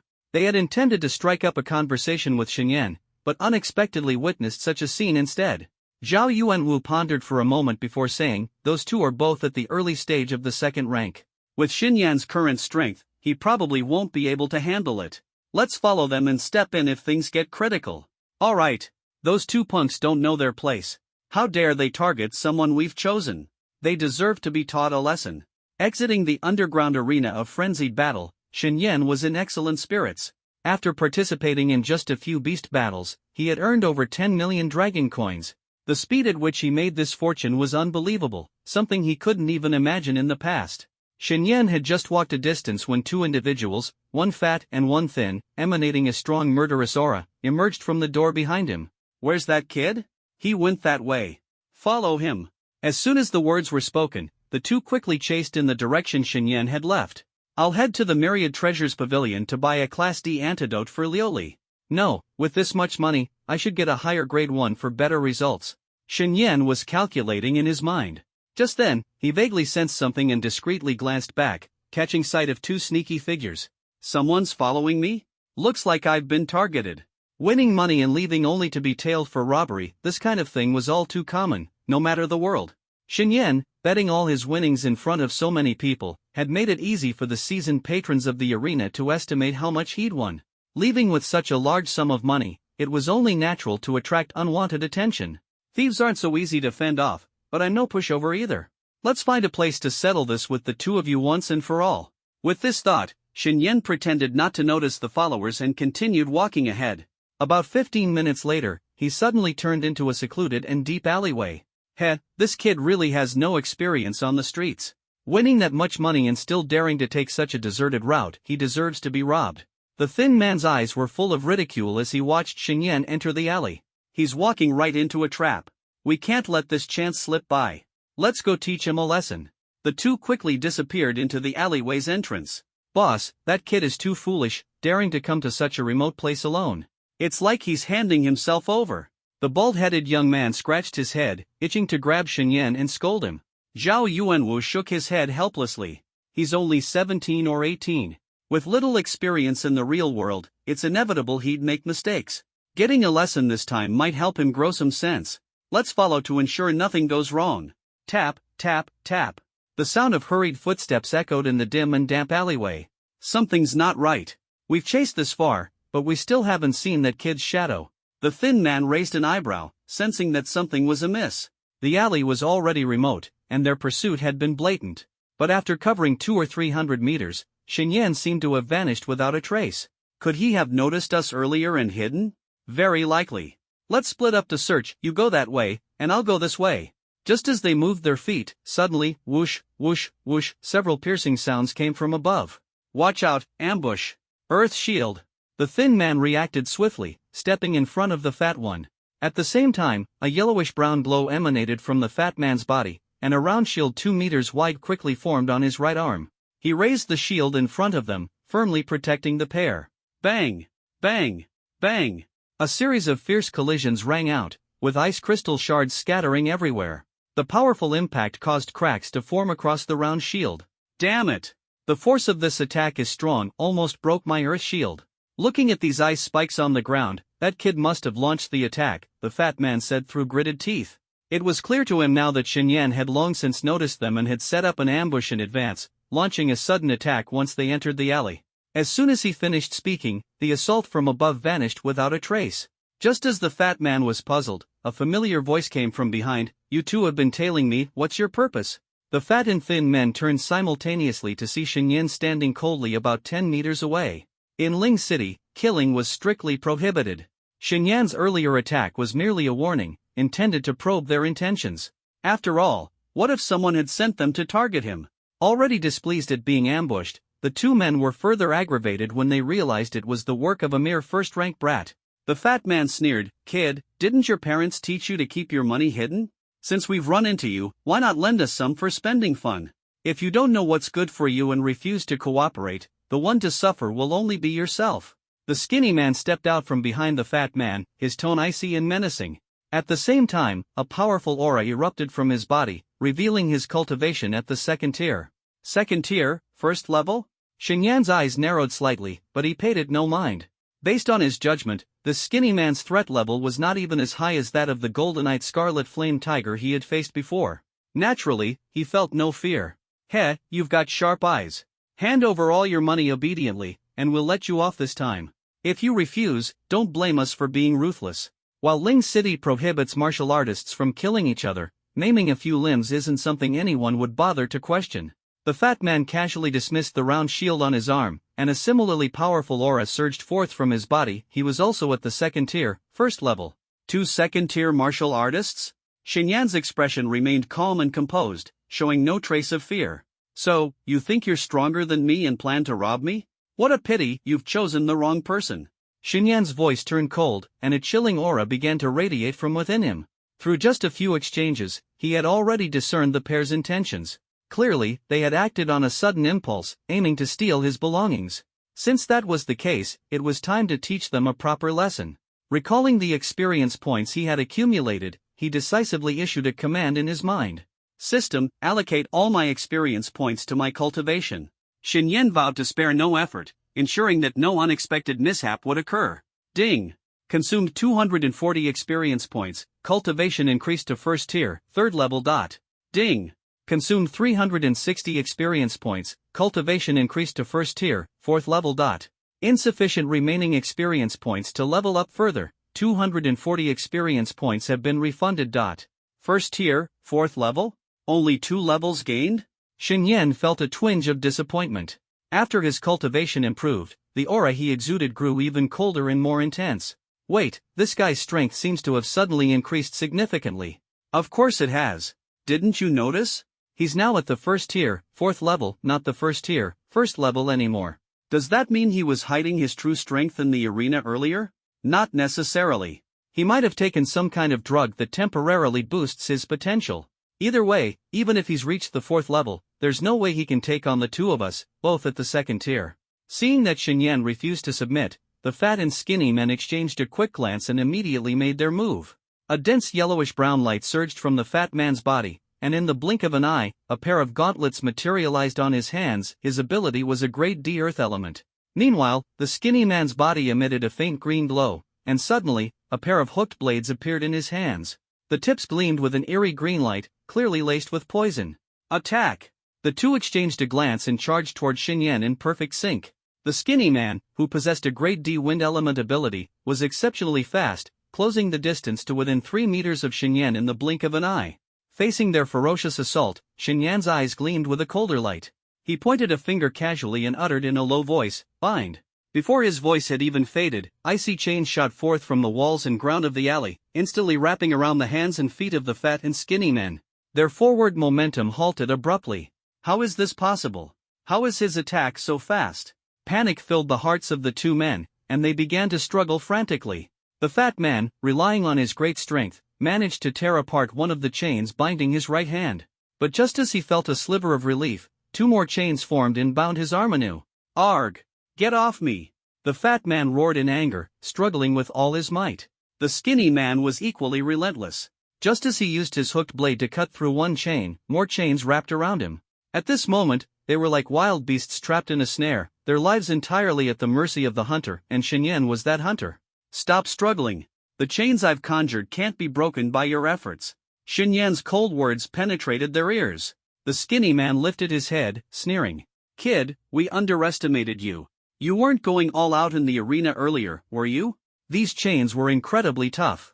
If Shen had used this move earlier, how could he have fought the golden-eyed scarlet flame tiger for so long? Shen cast him a mocking glance. That's none of your concern. Right now, I'm the butcher, and you are the meat. As for how I'll deal with you next, I haven't decided yet. The thin man sneered coldly. Ling City prohibits martial artists from slaughtering each other. Do you dare to blatantly break the rules? Chopping off a few limbs shouldn't be a problem, right? Shen expression was ice cold. You wouldn't dare. Wait until we recover, and prepare yourself for our endless revenge. In this world, who doesn't have a few friends and family? The fat man's face twisted into a menacing smile as he threatened. He was confident Shen wouldn't dare to kill them. They were troublesome adversaries, and counter-threats often worked. The fat man's words completely enraged Shen. In this world, he only had one family member, Liuli, and he would never allow her to be harmed. Threatening me with my family? Shen chuckled coldly. Heh, you're really courting death. A chill flashed in Shen's eyes, and with a flick of his fingers, several ice spikes shot out, piercing the fat man's limbs in an instant. The searing pain made the fat man scream like a pig being slaughtered. Ah! You bastard boy. If you don't kill me today, I swear I'll destroy your family. Even at this moment, he was gambling on the belief that Shen wouldn't dare to kill him. Fine, fine. Shen almost burst into laughter, his voice dripping with contempt. With a thought, the cold air from the ice spikes spread rapidly, instantly freezing the fat man's limbs into solid ice. Feeling his limbs go numb and completely losing sensation, the fat man's face finally showed fear. You. Before he could finish speaking, Shen coldly interrupted. Shatter. Bang! Bang! Bang! Bang! A series of explosive sounds echoed as the frozen limbs of the fat man burst simultaneously, scattering flesh and ice shards across the ground. With a heavy thud, the fat man's body, now lacking support, crashed to the ground. He stared at his mangled limbs in disbelief, letting out a heart-wrenching wail. My arms! Ah! My legs! The thin man turned to witness this scene, his eyes filled with terror. He had never imagined that Shen could be this ruthless. Swallowing hard, he forced a pitiful expression as he stammered, brother, we were greedy and offended you. I'll apologize immediately. I'm sorry. If you're still dissatisfied, I'll give you every penny I've earned over the years. Just spare us, please. Now, he was truly terrified. If he ended up like the fat man, he'd rather die outright. Oh? Afraid now? Weren't you still arrogantly threatening me just a moment ago? Shen's expression remained icy. We were fools, speaking nonsense. If you spare me, I swear I won't provoke you again. If I lie, may I be torn apart by fierce beasts in the future. After speaking, the thin man bowed repeatedly, but his lowered eyes betrayed a deep-seated hatred. People like them never swallowed their pride after suffering losses.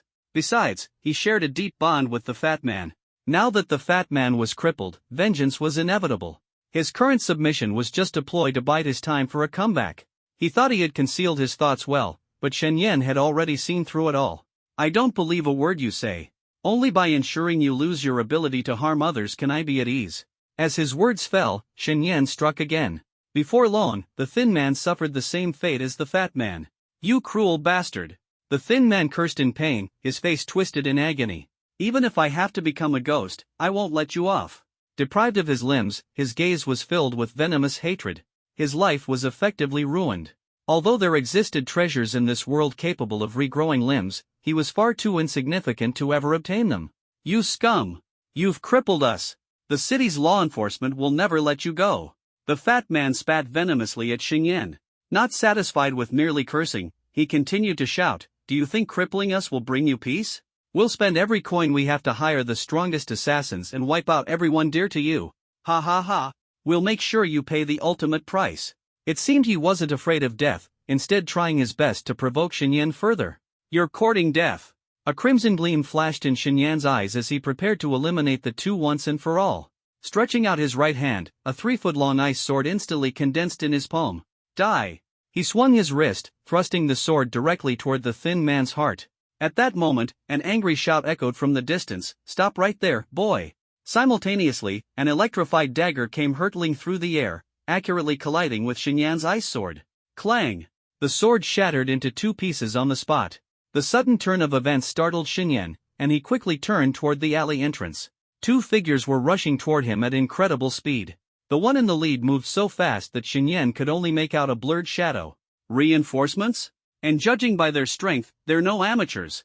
This thought flashed through his mind as Xinyan swiftly retreated more than 10 meters, his sharp gaze fixed on the two approaching figures.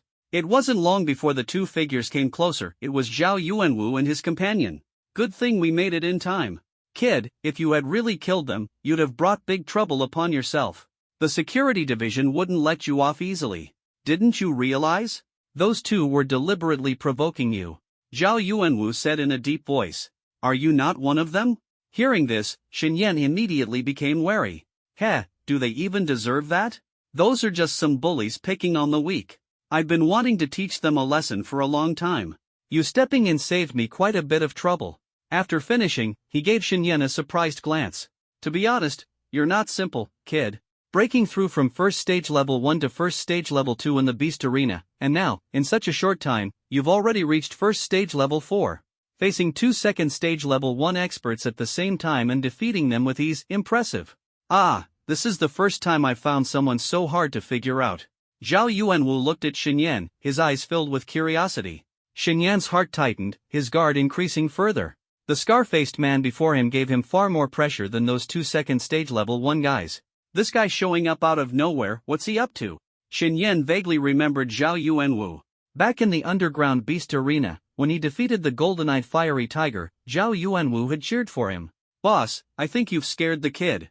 The bald young man beside Zhao Yuanwu couldn't help but remind him. "Nonsense, we mean no harm." Zhao Yuanwu shot him a glare, his tone full of displeasure. "But the kid doesn't know that. And we just witnessed everything that happened. I guess if this kid were strong enough, he might even want to take us out." Hearing the bald young man say this, Xinyan couldn't help but glance at him. "This guy's pretty sharp, he actually guessed what I was thinking." "Ah, no need, no need. We just want to get to know you, little brother. No bad intentions." Zhao Yuanwu laughed and waved his hand. With that, they not only clarified their harmless intentions but also openly stated their purpose. "Get to know me?" Xinyan wasn't surprised by this. After all, his dazzling record and immense potential meant even the Situ family of Nanluo City wanted to recruit him. It made sense that these two would want to approach him as well. "Exactly. My name is Zhao Yuanwu, captain of the Thunder Bounty Squad, a third stage level 4 warrior." After introducing himself, the bald young man added, "My name is Lu Qing, a second stage level 9 warrior." After their introductions, Lu Qing further explained, "Our boss thinks highly of you. When we saw those two guys from the arena targeting you, we followed along. We were planning to step in at a critical moment to help you out, but you handled them yourself.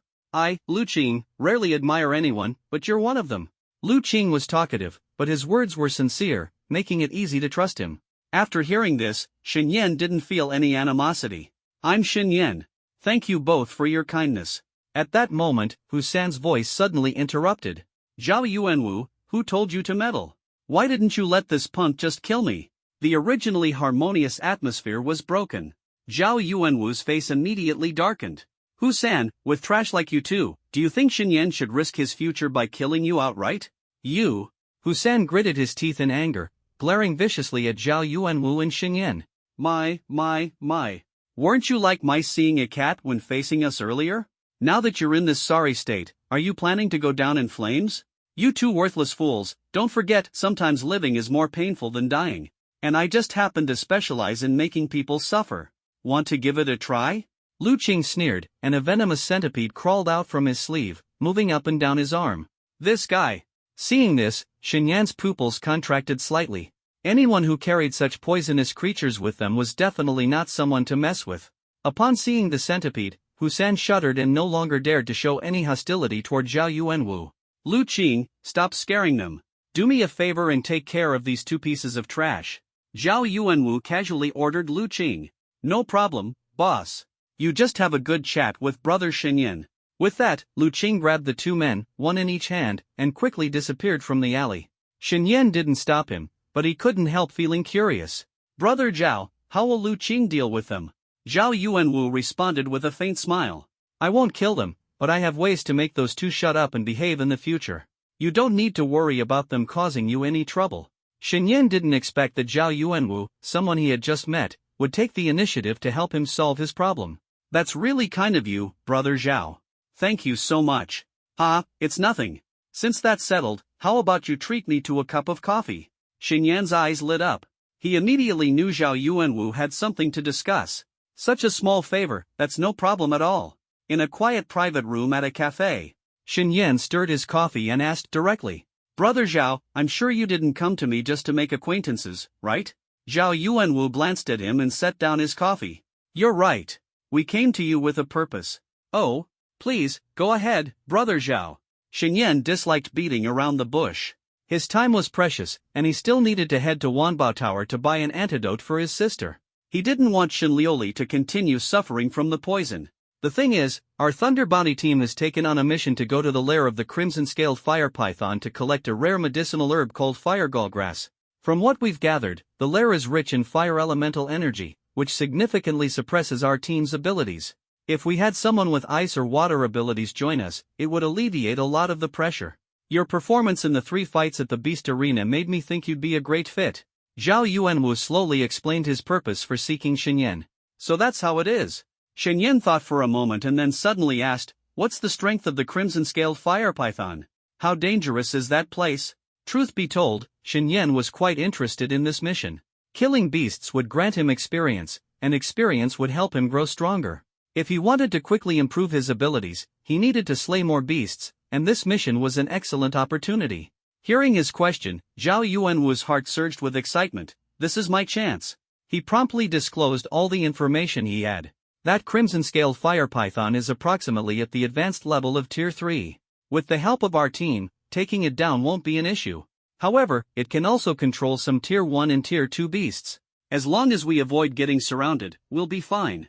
When Shenyan learned it was a Tier 3 advanced beast, his expression turned slightly serious. With his current strength, if he faced such a beast alone, his only option would be to flee.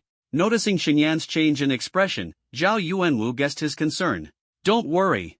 Our team will lead the charge, you only need to lend support. We won't let you face any danger. Zhao Yuanwu made a solemn promise. With Zhao Yuanwu, a Tier 3 quadruple expert, leading the team, Shenyan felt more at ease. Is the area where this beast resides dangerous? Are there other powerful beasts or beast packs nearby? Shenyan continued his line of questioning. When it came to his safety, he had to gather as much information as possible. The crimson-scaled fire python is in a Tier 3 danger zone. It's the beast king of that area, and there are no stronger beasts within a dozen miles. Oh, by the way, Brother Shen, do you know how danger zones are classified? Shenyan shook his head. He had only attended high school for just over a year and had limited knowledge about the classification of danger zones. Let me explain. This world has entered the age of base cities. Most areas outside the cities are beyond human control. These zones are classified by danger levels, ranging from Tier 1 to Tier 5. In Tier 1 danger zones, the strongest beasts won't exceed Tier 2. In Tier 2, they won't exceed Tier 3, and so on. As for zones beyond Tier 5, even my current status doesn't grant me access to such information. After Zhao Yuanwu's explanation, Shenyan gained a lot of new knowledge. Brother Shen, I've shared all the information I can with you. Whether or not you decide to join us, I need your answer within 3 days. In 7 days, no matter what, we have to leave the city to complete the mission. Shenyan was silent for a moment before speaking. Brother Zhao, I've never left the city before, so let me think about it. Once I've made my decision, I'll definitely contact you within 3 days. How about this, let's exchange contact information so we can stay in touch. He was very interested in the mission but wasn't in a rush to agree on the spot. With 3 days to decide, he could gather more information. After all, he couldn't rely solely on Zhao Yuanwu's words, especially since their relationship wasn't that deep yet. Alright, let's exchange contact info. Brother Shin, once you've made up your mind, make sure to let me know within 3 days. After the two exchanged contact information, Zhao Yuanwu departed. Shin Yan glanced at the sky, noticing it was growing darker. He stood up and stretched lazily. Delayed for so long. I need to hurry to Wanbao Tower. Can't keep that girl waiting too long. Half an hour later, Shin Yan took a taxi and arrived near Wanbao Tower. The tower was like a tall fortress, grand and imposing, standing at least 100 meters high. Inside, it was filled with an abundance of goods tailored for martial artists, such as gene serums, battle armors, weapons, rare materials, cultivation techniques, and combat skills, everything one could imagine. However, entering Wanbao Tower had its prerequisites. Anyone with assets below 1 million dragon coins wasn't even allowed through the entrance. Sir, before entering Wanbao Tower, we need to verify your assets. Please cooperate. Just as Shin Yan reached the entrance, a security guard in uniform, exuding an intimidating aura, blocked his path. Familiar with the rules of Wanbao Tower, Shin Yan remained calm and handed over his bank card. At that moment, a mocking voice called from behind, Shin Yan? A pauper like you wants to enter Wanbao Tower? Aren't you afraid of dirtying such a high-class place? Hearing the familiar and detestable voice, Shin Yan's expression darkened. He slowly turned around and saw a man and a woman walking toward him, arms linked. The man had fiery red hair, wore luxurious training attire, and his eyes were filled with ridicule. This was Li Juanrong, Shin Yan's former high school classmate. The girl accompanying him was Lu Siki, Shin Yan's childhood friend. The two had grown up together, but after entering high school, Lu Siki was often harassed by Li Juanrong. To protect her, Shin Yan had clashed with Li Juanrong numerous times, eventually turning them into sworn enemies. Ironically, Lu Siki had willingly sided with Li Juanrong, even helping him bully Shin Yan on multiple occasions. Later, when Shin Yan's family encountered significant troubles, forcing him to drop out of school, Lu Siki's family completely abandoned their past friendship, avoiding the Shin siblings as if they were a plague. With Li Juanrong's help, they even bought a new house and disappeared from the Shin siblings' lives altogether. Shin Yan never expected to run into this despicable pair again after almost 2 years. Li Juanrong, whether or not I can go in has nothing to do with you. Don't act like you're some benevolent saint in front of me. Shin Yan shot them a cold glance, his tone indifferent. Shin Yan, how can you speak to Brother Juanrong like that? He's only thinking of your well-being. Can you even afford to pay for your sister Lioli's medical expenses now? To enter Wanbao Tower, you need at least 1 million dragon coins. This isn't a place for someone like you. Lu Siki's soft, sugary voice made it sound as though she truly cared for Shin Yan. Shin Yan gave her a cold look, his tone even frostier. So, you're saying you actually care about me? Lu Siki, don't you know what kind of person Li Juanrong is? Your family background is worlds apart, and even your awakened abilities are vastly different. He's just toying with you, but you're the only one taking it seriously. Li Juanrong's awakened ability was a B-grade fire element, while Lu Siki's was a meager E-grade wood element. It was obvious to anyone that Li Juanrong was only with her for his own gain. You brat, are you looking for trouble? Li Juanrong's face darkened after being insulted by Shin Yan, and he looked ready to lash out. Just then, the icy voice of the security guard interrupted. Are you going in or not? If you want to enter, hurry up and verify your assets. If you dare cause trouble at the entrance of Wanbao Tower, don't blame us for being unkind. Hearing this, Li Juanrong's arrogance instantly dissipated. He glared fiercely at Shin Yan, then wrapped his arm around Lu Siki's waist and handed a solid gold card to the security guard. Beep. Asset verification complete. You may enter. Li Juanrong took back the card handed over by the security guard, cast a proud glance at Shin Yan, put his arm around Lu Siki, and walked towards the entrance of Wanbao Tower. As he walked, he turned his head and said, Shin Yan, stop pretending. I'll be right here, watching to see how you manage to step through the doors of Wanbao Tower. The two of them looked on gleefully, eager to witness Shin Yan make a fool of himself. Idiots! Cursing them in his heart, Shin Yan finally handed his card to the security personnel. Beep. Funds verified. You may enter. Retrieving his card, Shin Yan walked towards the entrance of Wanbao Tower with an impassive expression. Impossible. How could this pauper gather over 1 million dragon coins? Could it be that the verification machine is broken and let him slip through? Li Juanrong was shocked, stammering in disbelief. The security guard in charge of verification cast him a glance, thinking he looked like an idiot, and ignored him. Lu Siki's mouth was slightly agape, her wide eyes fixed on Shin Yan as if she'd seen a ghost.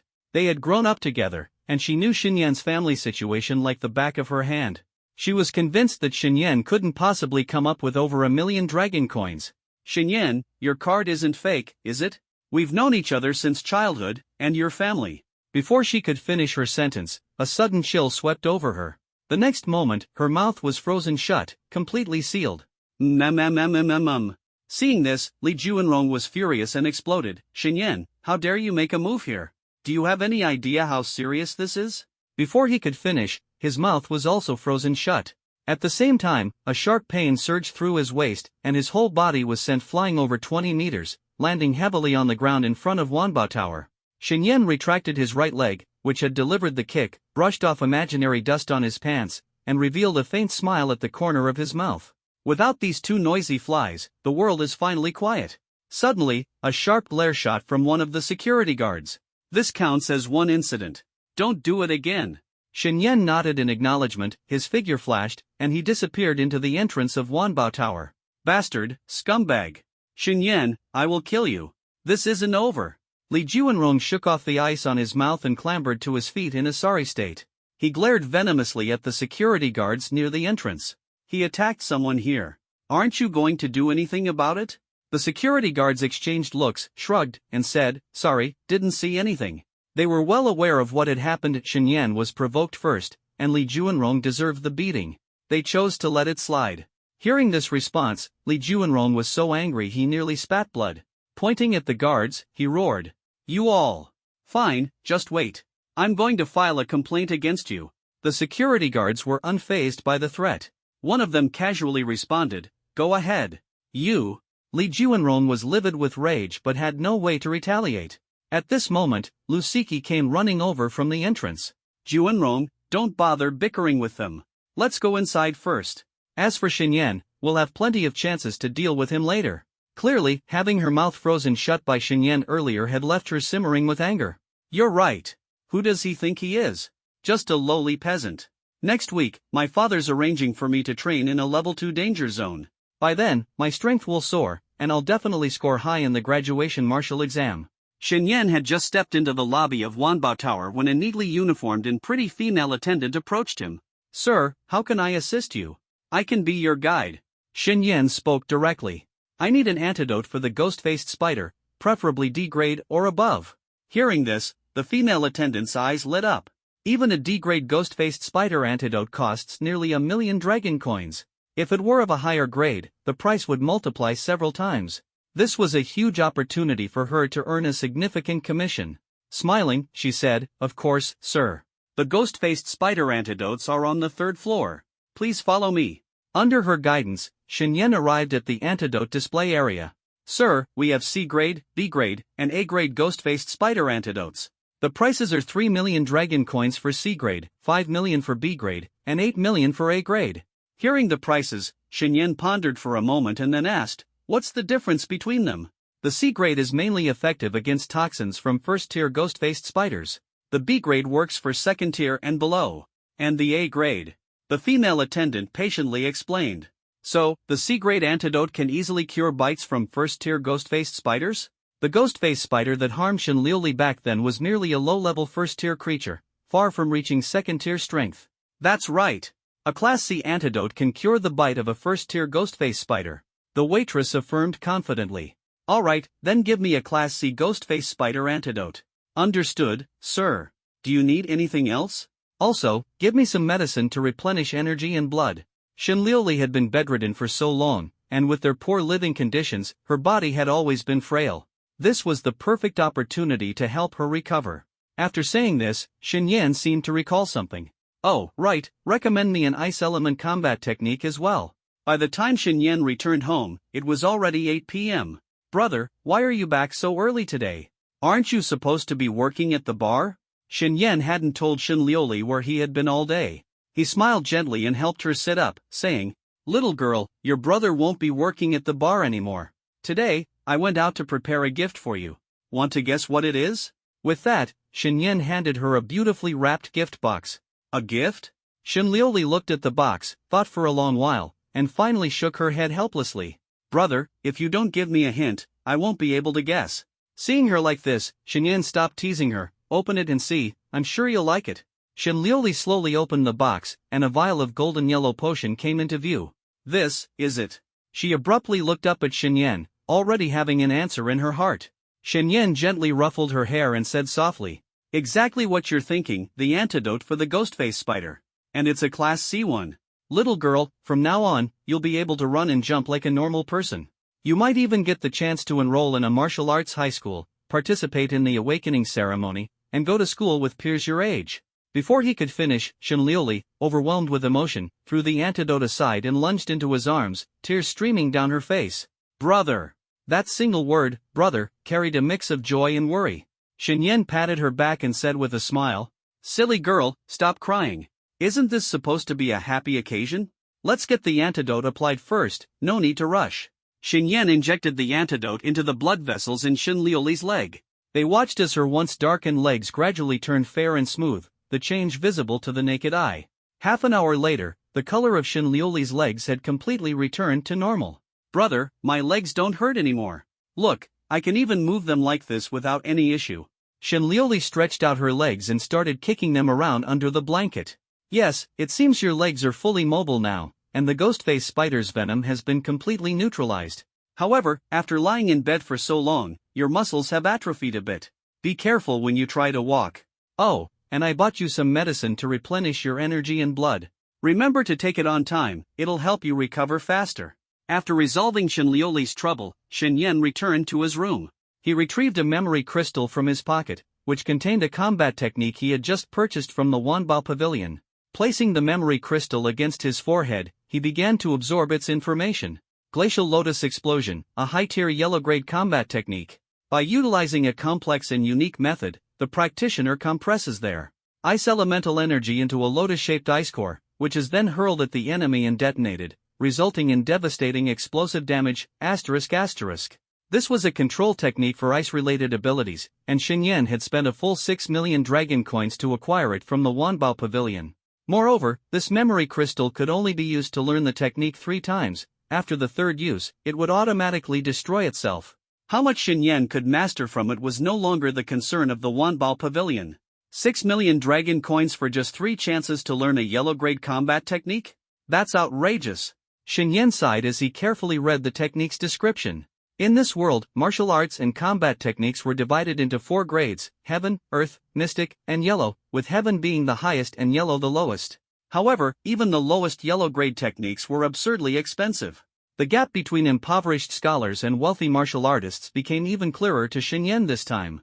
Fortunately, he had the system. He could master this technique without exhausting all 3 attempts. System, use all my remaining 240 experience points to enhance this combat technique, Shenyan commanded in his mind. Ding! Command received. Consuming experience points to enhance the proficiency of the high-tier yellow-grade combat technique Glacial Lotus Explosion. Ding! 240 experience points consumed. Glacial Lotus Explosion has been raised to the mastery level. Notice, martial artists' proficiency in combat techniques is divided into 6 levels: beginner, skilled, expert, mastery, peak, and perfection. Using 240 experience points to reach mastery level, this is excellent. Shenyan was very satisfied with the result. If he had relied on his own efforts, even 3 attempts might not have been enough to reach this level. Let's find a place to test the power of this technique. Excited, Shenyan quickly left his room. After about 10 minutes, he arrived at a secluded riverside. This place was desolate, with no nearby surveillance, so making a bit of noise wouldn't attract any trouble. A high-tier yellow-grade combat technique, let's see your true power. Shenyan thought to himself, bringing his hands together and swiftly forming a series of intricate hand seals. Frost rapidly gathered in his palms, and within moments, a blue ice lotus the size of a pearl took shape. As he continued to infuse it with icy energy, the lotus quickly grew larger, soon reaching the size of a bowl. Is this the ice core? Let's test its power. Shenyan looked at the calm river surface and let out a low shout, "Go!" With a sharp whoosh, the ice lotus streaked through the air in a blue flash, plunging into the water. In the next instant, a deafening explosion resounded, and a water column over 10 meters high erupted from the river. Before the water could even descend, it was instantly frozen by an overwhelming chill. The ice spread, freezing a stretch of the river over 20 meters wide into solid ice. This ice core not only has immense explosive power but also spreads extreme cold, with incredible freezing capabilities. Though it's just a high-tier yellow-grade combat technique, its power far exceeds expectations. Xingyan overlooked a critical factor: the extraordinary power wasn't due to the high-tier yellow-grade combat technique itself, but rather because his SSS-level abilities amplified the glacial lotus explosion to such a degree. It was akin to scenes from anime he had seen in his previous life, where someone used a low-tier fire technique, yet the effect resembled that of a top-tier forbidden technique. Although Xunyan's case wasn't as exaggerated, the principle was similar. While Xunyan was immersed in the thrill of testing his first combat technique, about 3 kilometers away, there lay a rundown residential area. In a dim alley, a mysterious figure clad in a blood-red robe, their face concealed under a hood, was drawing something on the ground. It was a complex summoning array, and the material used for the drawing reeked of blood, a pungent blend of human and beast blood, perhaps. Before long, the array was complete. The figure bent slightly at the waist, revealing a sinister smile toward the distant flicker of lamplight. Commence. Listen carefully, the voice of the demon god is coming. Long live the demon god. With a sharp slicing sound, the figure slashed their palm with a blade, pressing the bloodied hand heavily onto the array. In an instant, a 5-meter-wide purple magic circle was activated, and faint beastly roars echoed from within. Swoosh, swoosh, swoosh. Over a dozen dark shadows shot out from the circle, transforming into giant demonic beasts of varying forms. The eyes of these beasts burned crimson, exuding an aura of madness and rage. Attack! Kill them mercilessly, let these fools taste the despair. As soon as the blood-robed man finished speaking, over a dozen beasts charged out of the alley, frenziedly scattering in all directions. The surroundings erupted with the deafening noise of collapsing buildings and the heart-wrenching screams of agony. After summoning the beasts, the blood-robed man stomped heavily in the center of the formation. With a thunderous boom, the formation instantly shattered, and his figure swiftly merged into the darkness. The Inquisition, how many can you save this time? His icy, bone-chilling voice echoed in the shadows. With a resounding boom, an ice lotus suddenly bloomed, tearing apart the surrounding waters into fragmented chaos. Xingyan abruptly turned his head, his gaze fixed on the distant horizon, where flames roared into the sky. The roars of beasts and the crashing of collapsing structures continuously resounded. Xingyan's pupils contracted sharply. Beasts? Rampaging? Judging by the scale, there are far more than just one. With Ling City's defenses so tight, how did the beasts get inside? But he didn't have time to ponder further. Those who have weathered storms always feel compelled to lend a hand when others are in peril. Xingyan couldn't bear to witness more innocent lives shattered by tragedy, especially when he had the power to slay demons and monsters. I need to check it out. Without hesitation, his figure flickered, instantly appearing several meters away, dashing toward the direction of the beast's rampage. At the same time, within the Ling City Inquisition, a piercing alarm blared suddenly. Director, it's bad. Beasts have appeared in the Shanghai community of the Qing Mountain District, over 10 of them. The situation is critical. The office door was flung open as a bespectacled female secretary, gasping for breath, reported urgently to Director Zhang Xiaoping. Notify the 3rd Squad immediately. Rush to the scene and eliminate all the beasts. Understood. In the slums, chaos reigned. With a loud bang, a door was smashed open, and a feral wolf locked its savage eyes on a mother and her daughter. Drip, drip. The wolf's saliva dripped onto the floor, its fangs still bearing scraps of flesh. Mommy, I'm scared. The little girl's face was pale, her eyes fixed on the doorway where the feral wolf stood. Her mother trembled all over, clutching her tightly, her gaze filled with terror and despair. Roar! The wolf let out an excited howl, leaping into the room and lunging ferociously at the pair. No! Ah! Stay away! The mother and daughter screamed with all their might, watching helplessly as the wolf's shadow grew larger and larger before their eyes. Despair consumed them entirely. Who will save us? As the beast closed in to devour them, a sudden boom erupted, and a massive hole was blasted through the wall. A pillar of ice, as thick as a barrel, shot in from outside and pierced the wolf's abdomen with precision. With a sickening squelch, the ice spike embedded itself entirely into the wolf's body, its immense force slamming the creature into the interior wall. Crack, crack! The wolf hit the ground, but before it could struggle, it was completely frozen into a block of ice shaped like its form. The sudden turn of events left the once despairing mother and daughter stunned. Someone saved us? The woman murmured, her voice filled with disbelief and gratitude. Ding! Slain 1 Tier 1 beginner beast. Gained 65 experience points, ***. Outside the house, Xingyan stood atop a 15-meter-tall ice pillar. He glanced through the window at the mother and daughter, then swiftly slid down the pillar. In a few flashes, he vanished. With his current strength at Tier 1, Level 4, slaying a Tier 1 beginner beast was effortless. But to ordinary people, these beasts were lethal threats. He needed to eliminate more of them in the shortest amount of time possible. Simultaneously, in a dilapidated residential building, a heart-eating rat the size of a calf was wreaking havoc. Inside the building, over a dozen residents had already been brutally slaughtered, their chests bitten open, their hearts nowhere to be found. Squeak, squeak, squeak. The heart-eating rat stood upright, clutching these demonic beasts' eyes were bloodshot, their bodies emanating a frenzied and violent aura. Attack! Kill them mercilessly. Let these useless fools taste the despair. As soon as the man in the blood-red robe finished speaking, over a dozen demonic beasts charged out of the alley, rushing madly in all directions. A cacophony of crashing houses and heart-wrenching screams echoed from all around. After summoning the beasts, the man in the blood-red robe stomped heavily in the center of the magic array. With a thunderous boom, the array instantly shattered, and his figure quickly vanished into the darkness. The Inquisition, how many lives can you save this time? A bone-chilling voice resonated in the dark.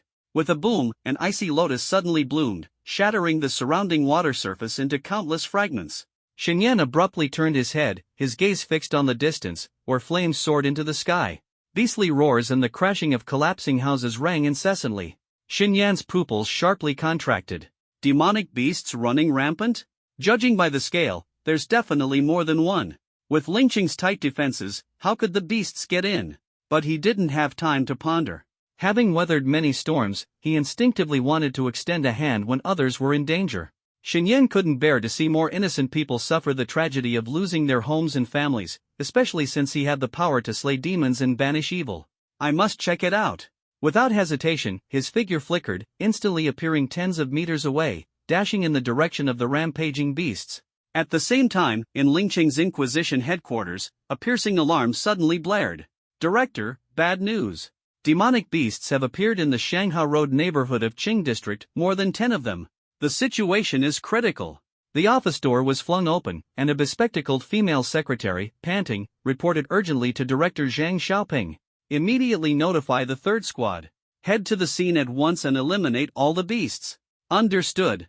The civilian district was in chaos. Bang! A door was violently kicked open, and a ferocious demon wolf set its sights on a mother and daughter. Drip, drip, saliva from the demon wolf's mouth hit the floor, and shreds of flesh still clung to its teeth. Mommy, I'm scared. The little girl's face turned pale, her eyes fixed on the demon wolf at the doorway. Her mother trembled all over, clutching her tightly, her gaze filled with terror and despair. Roar! The demon wolf let out an excited growl and leapt into the room, lunging at the mother and daughter. No! Ah, don't come closer. The mother and daughter screamed desperately, watching as the demon wolf's massive form loomed larger before them. Despair engulfed them completely. Will anyone save us? Just as the two were about to be devoured by the demon wolf. Suddenly, with a boom, the wall was blasted open, leaving a massive hole. A massive ice spike, as thick as a barrel, shot in from outside the house, piercing straight through the demon wolf's abdomen. With a sickening thud, the ice spike completely impaled the demon wolf, the tremendous force slamming it against the wall inside the house. Crack, crack, the demon wolf hit the ground and, before it could even struggle, was completely encased in ice, transforming into a wolf-shaped block of ice. The sudden turn of events left the despair-stricken mother and daughter in stunned silence. Someone came to save us, the woman murmured, her voice filled with a mix of relief and gratitude. Ding! Slain one Tier 1 low-level demonic beast. Gains 65 experience points. Outside the house, Xinyan stood atop a towering ice pillar over 10 meters high, glancing at the mother and daughter through the window. Then, he swiftly slid down the ice pillar and vanished in a few blinks of an eye. With his current strength at Tier 1, Level 4, slaying a low-level Tier 1 demonic beast was a simple task. However, these beasts posed significant threats to ordinary people. He had to eliminate as many as possible in the shortest time. Meanwhile, in a dilapidated residential building, a heart-devouring rodent the size of a calf was wreaking havoc. Within the building, over 10 residents had already been brutally killed, each corpse bore gaping holes in their chests where their hearts had been ripped out. Squeak, squeak, squeak. The heart-devouring rodent stood upright, clutching a heart in its forepaws, gnawing on it rapidly. On the floor lay the corpse of a man, face up. Beast! Die! At that moment, the room's glass window shattered, and a figure clad in black training robes and draped in a violet cape burst through. The long, slender blade in her hand gleamed with a chilling light as she slashed, instantly severing the heart-devouring rodent's head. After dispatching the demonic beast, she glanced at the blood-soaked corpse on the floor, her gaze icy. These creatures truly deserve to die 1,000 times over. This woman was none other than Su Yue of the Demon Burial Squad. She seemed to have a fated encounter with heart-devouring rodents. When she had met Shen Yan that day, she had already slain 2 of them. Su Yue pressed her hand against the earpiece, her tone calm. Target 5 has been eliminated, a first-rank low-tier demonic beast, heart-eating rat. Proceeding to the next location immediately. After her report, she leapt out of the window. Bang! Cracks split across the ground as she landed. She scanned the distant surroundings and sped toward the direction of the beastly roars. Detonate! Shen Yan casually tossed a lotus ice core at a one-horned boar. The lotus ice core exploded, its immense energy shredding the boar into countless fragments. The moment the flesh hit the ground, it was instantly frozen into blocks of ice by the frigid air. Ding! Congratulations, host, for slaying a first-rank high-tier demonic beast, one-horned boar. Experience points plus 180. That's the 4th beast I've killed today, Shen Yan muttered. Listening as the roars of beasts around him gradually subsided, Shen Yan knew the other members of the Heretic Judgment Division were also taking action. The remaining beasts would soon be eradicated. Looks like it's time to wrap things up. Standing atop a tall building, he surveyed the surroundings. The area was growing quieter. The beastly howls had ceased, and even the sound of collapsing buildings had stopped. It's time to leave. Just as he turned to go, Su Yue appeared. She spotted the frozen chunks of ice on the ground and frowned slightly. Ice-type powers? That must be Shen Yan, that brat. Has he stolen the credit again? This guy is everywhere. After a brief internal complaint, Su Yue quickly dashed toward the next location marked for beast activity. 10 minutes later, her earpiece rang with the voice of their captain, Yang Qianlong. All beasts have been confirmed eliminated. All members regroup immediately. Coordinates have been sent. By the time Su Yue arrived at the rendezvous point, all members of the Beast Burial Squad were already present. Yang Qianlong's expression was grave as he said, "The demonic beast outbreak this time is highly unusual. I found a damaged area with remnants of a summoning array. This is the photo I took. Take a look." Su Yue frowned as she examined the image. Strange lines, drawn in blood, were visible in the cracks of the broken stones. It seems likely that this beast outbreak is connected to the demon god cult. A chilling aura emanated from Su Yue's face. These people may look human, but they willingly act as accomplices to demonic beasts. I'd love to tear them apart with my own hands. The members of the Beast Burial Squad all started voicing their anger and complaints. Yang Qianlong interrupted them, his tone stern. "Enough. I'll report this to the director. When the time comes, the entire city will be mobilized to hunt these people down." After saying that, he turned his gaze to Su Yue. "I heard there was an ice element martial artist who killed several beasts during this outbreak. Do you think it could be him?" Su Yue immediately knew who Yang Qianlong was referring to. It should be Shen Yan. His home isn't far from here. Besides, that guy is overly enthusiastic about slaying beasts. He's always charging to the front lines.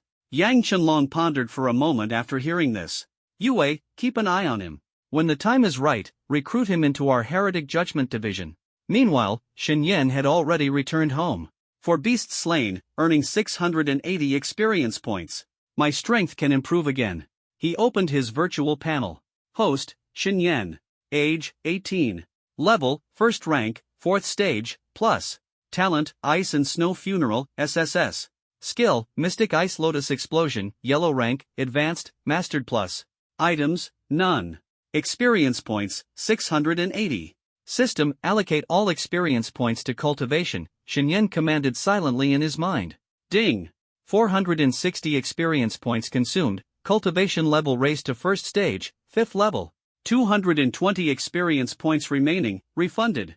It seems the experience points needed for leveling up are increasing, he muttered to himself. If I want to grow stronger quickly, Zhao Yuanwu's bounty mission is something I can't miss, Shen Yan thought. Then, he allocated the remaining 200 experience points to his soul combat skill. The proficiency of the Frost Lotus Explosion reached perfection in an instant. 3 days passed in the blink of an eye. "Brother, try these ribs I stewed. They taste amazing." When Shen Yan returned home, Shen Liuli walked out of the kitchen, picked up a piece of rib, and stuffed it directly into his mouth. It tastes really good. I didn't expect your cooking to improve so much, Shen Yan praised generously. "Hee hee, I'm a culinary genius. Hearing the praise, Shenliuli's cheeks flushed with delight.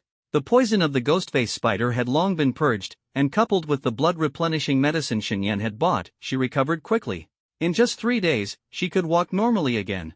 "Brother, where did you go today?" Shenliuli asked curiously. "Not much. I just bought a 2-bedroom apartment near Ling City No. 1 High School," Shenyan replied casually. "Your body has recovered, so you can return to school. If you enroll now, you'll make it in time for the end-of-semester awakening ceremony." Habitually, he patted her little head, his tone soft and gentle. "Brother, you bought a house near No. 1 High School? That must have been expensive." Shenliuli looked at him in surprise. She had no idea where her brother got so much money. Over the past 2 days, she had asked him more than once, but Shenyan never gave her a clear answer. As if he would tell her about the beast-fighting matches. If she found out, who knew how heartbroken she'd be. It wasn't cheap, it cost 1.5 million dragon coins. But it's close to the school, safe and secure, with no monster threats nearby. The monster riot in Ling City a few days ago had made Shenyan realize the city was no longer as safe as it used to be. For his sister's safety, he had made plans in advance. Shenliuli naturally understood her brother's intentions. Suddenly, she thought of something and said, "Brother, you took 2 years off school. Now that I'm better, you can go back too, right? With your SSS-level ice talent, you'll definitely get a great score in the martial arts exam. By then, the best universities will be fighting to recruit you." Getting into a martial arts university came with countless benefits.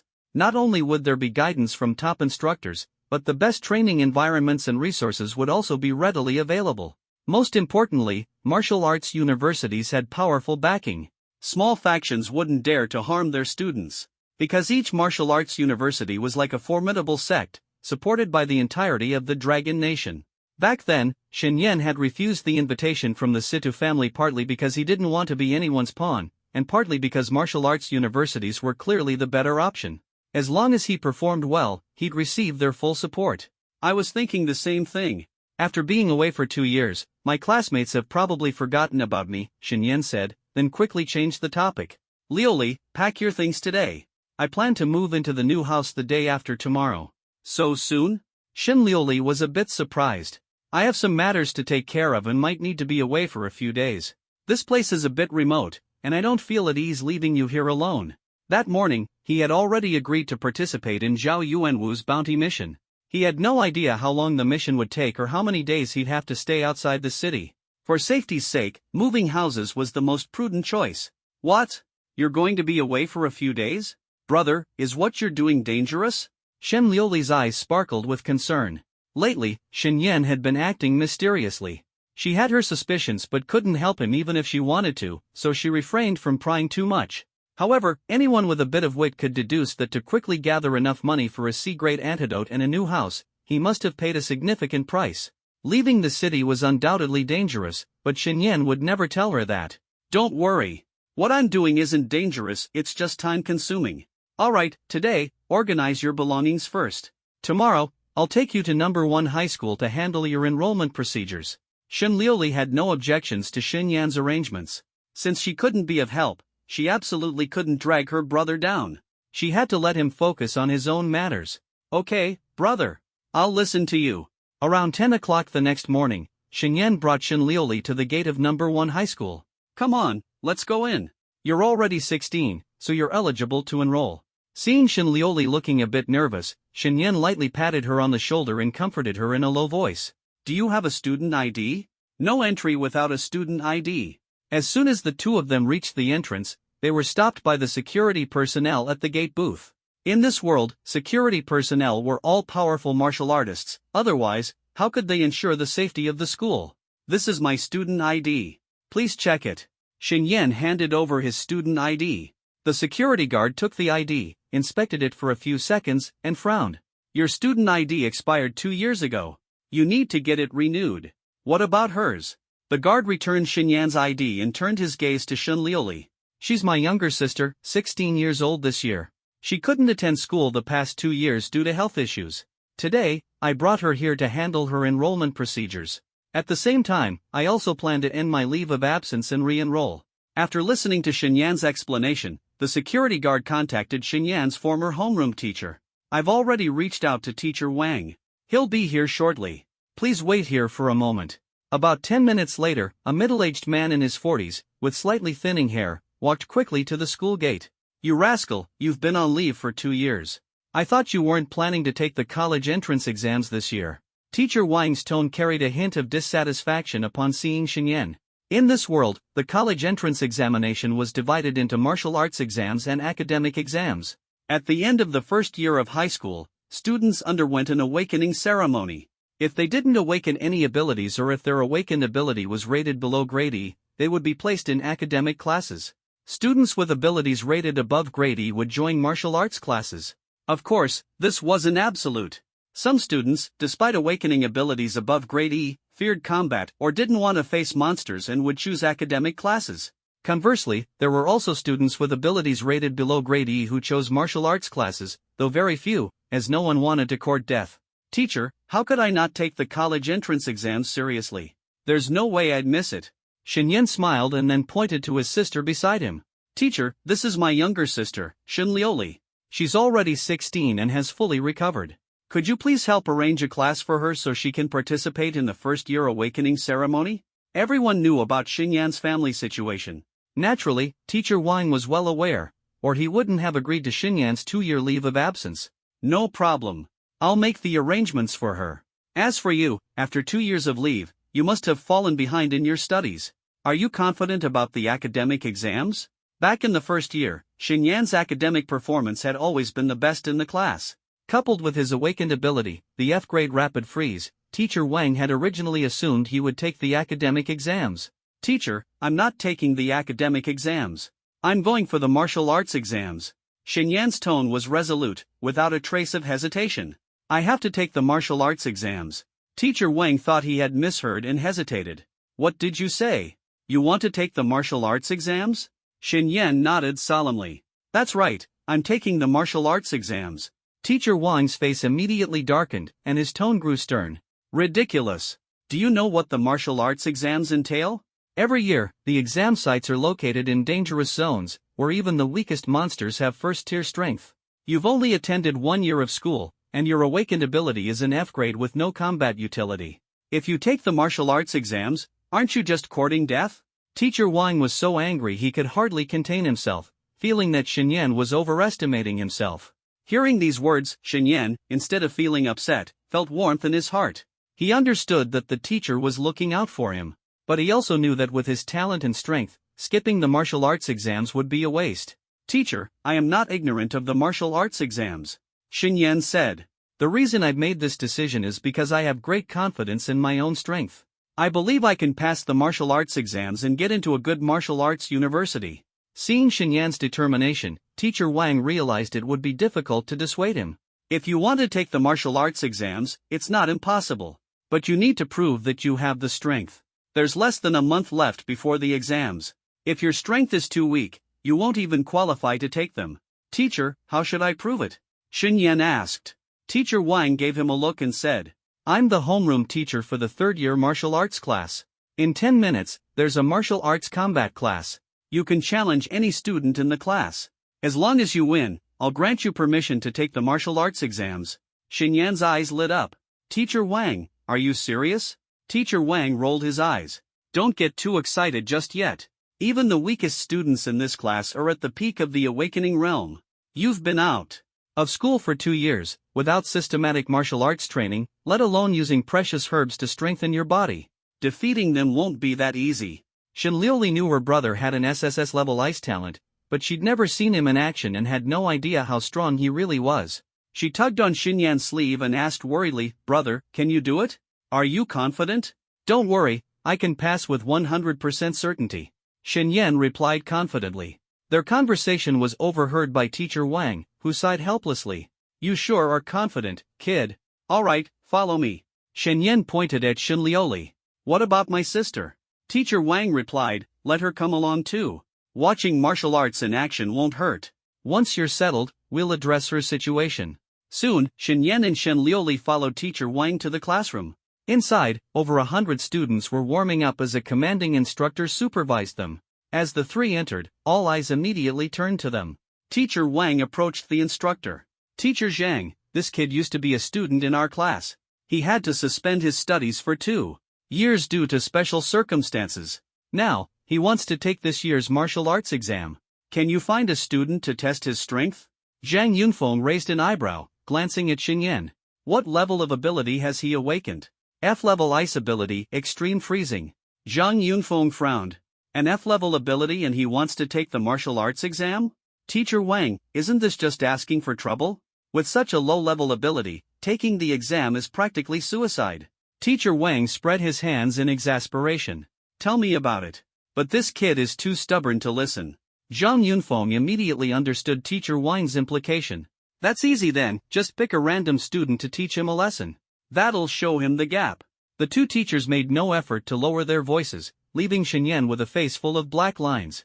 At that moment, a familiar voice rang out. Teacher Zhang, Teacher Wang, why not let me be Xinyan's opponent?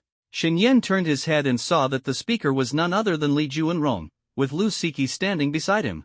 What a small world, Xinyan muttered with a slightly darkened expression. Brother, that's Sister Siki. Shen Liuli reminded him. She cast a brief glance at Lu Siki, muttering something softly under her breath.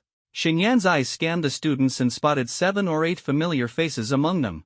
They were all classmates from his first year of high school. At this moment, Li Juanrong's gaze locked onto Xinyan, filled with a fierce intensity. Bastard, the day has finally come. What you did to me at the Wanbao Pavilion entrance, I'll settle that score with you today. Li Juanrong seethed inwardly, grinding his teeth.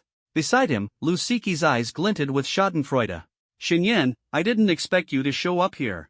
After what you did to me last time, I won't let you off the hook today. As she thought this, she whispered to Li Juanrong, Brother Juanrong, he bullied me last time. You have to make sure to teach him a good lesson today. Don't worry, I'll make him beg for mercy, Li Juanrong replied. Teacher Wang and the others had no idea about the deep grudge between Li Juanrong and Xinyan.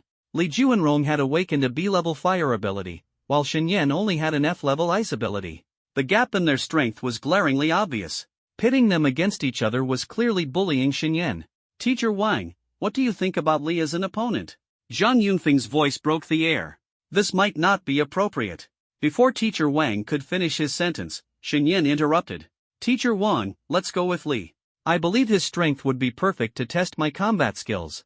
Xinyan glanced at Li Juanrong, a sneer forming in his mind. He understood Li Juanrong's intentions perfectly and wanted nothing more than to beat him fair and square. Now that the opportunity had presented itself, he certainly wouldn't let it slip away. Since you have no objections, he'll be your opponent. Two individuals, each with their own motives, were finally about to clash. Xinyan, please guide me. Li Juanrong's eyes brimmed with malice. Bring it on. I'll be sure to teach you a lesson, Xinyan replied lightly, not taking Li Juanrong seriously at all. Humph. A trace of coldness flashed in Li Juanrong's eyes as he stopped speaking, preparing to unleash a harsh attack on Xinyan. Boom! Li Juanrong's aura exploded, revealing a formidable strength at the 6th stage of the first realm. This kid's so arrogant, daring to challenge Brother Li. Brother Li awakened a B-level fire talent, while he's just a worthless F-level ice talent. There's no comparison at all. Didn't he take a 2-year leave from school? How could he possibly have the strength of a mid-level awakening realm? Brother Li's always been in the top 5 in the class. Challenging him is pure suicide. The students all looked on as if enjoying a spectacle, their faces full of anticipation. Hearing their ridicule, Shen Liuli tightly clutched the hem of her clothes, her face filled with worry. He's only a B level. My brother is the highest SSS level, he can definitely win. At this moment, a cold glint flashed in Li Juanrong's eyes as he suddenly stomped on the ground and charged toward Xinyan. His speed was astonishing, and in the blink of an eye, he was already in front of Xinyan. Kid, I'll make you fly. Li Juanrong sneered, aiming a heavy punch straight at Xinyan's abdomen. But Xinyan remained motionless, as if he hadn't even reacted. Is this kid scared stiff? TSK, Brother Li's speed is too fast. That's it? Ending the fight with just one punch? Teacher Wang and Zhang Yunfeng both frowned as they looked at Xinyan, their eyes filled with disappointment. A smug smile appeared on Li Juanrong's face, as if he had already anticipated his victory. You think you've already won? Just as the punch was about to land, Xinyan coldly murmured in a low voice. Bang! Li Juanrong's fist slammed heavily into Xinyan's abdomen. Immediately after, a crisp cracking sound rang out. Li Juanrong's movement froze instantly, his fist hanging in midair. His face turned pale, and cold sweat streamed down. Looking down, he was shocked to discover that a thick ice shield had formed over Xinyan's abdomen. At the same time, Xinyan's feet were frozen to the ground by ice, absorbing all the counterforce. Thud, thud, thud. Li Juanrong staggered backward several steps, his right hand trembling uncontrollably. What's wrong, Li Juanrong? Did you get injured from just one punch? A hint of concern flashed in Xinyan's eyes. You? Li Juanrong glared at him angrily, his frustration growing even more. Wow, Brother Li actually got hurt? Is Brother Li really that weak? He can't even break through a simple ice shield? I think Brother Li must be holding back on purpose. However, Teacher Wang and Zhang Yunfeng's expressions had grown much more serious. They clearly saw that just as Li Juanrong's fist was about to hit Xinyan, Xinyan had suddenly used his ability to form the ice shield, blocking the entire attack. Meanwhile, Li Juanrong, overconfident, had relied solely on physical strength without using his ability, suffering a significant loss in their first exchange. This kid's not bad. The speed at which he activated his ability is astonishing, almost on par with some A-level talent students. Zhang Yunfeng remarked. Indeed impressive. The ice shield he formed is incredibly durable, withstanding Li Juanrong's full-force punch without a scratch. Teacher Wang nodded in agreement. What's crucial is that this kid is pretty cunning. Look at his feet. To avoid being sent flying by the punch, he froze himself to the ground. Li Juanrong's really unlucky. Zhang Yunfeng cast a sympathetic glance at Li Juanrong. You tricked me on purpose? Li Juanrong stomped his foot in frustration. Heh, you're just too stupid. Now, let me show you how to use abilities properly. Xinyan casually pointed at the air, instantly conjuring over a dozen ice spikes. Go! The ice spikes whistled sharply through the air, shooting toward Li Juanrong and sealing off all his escape routes.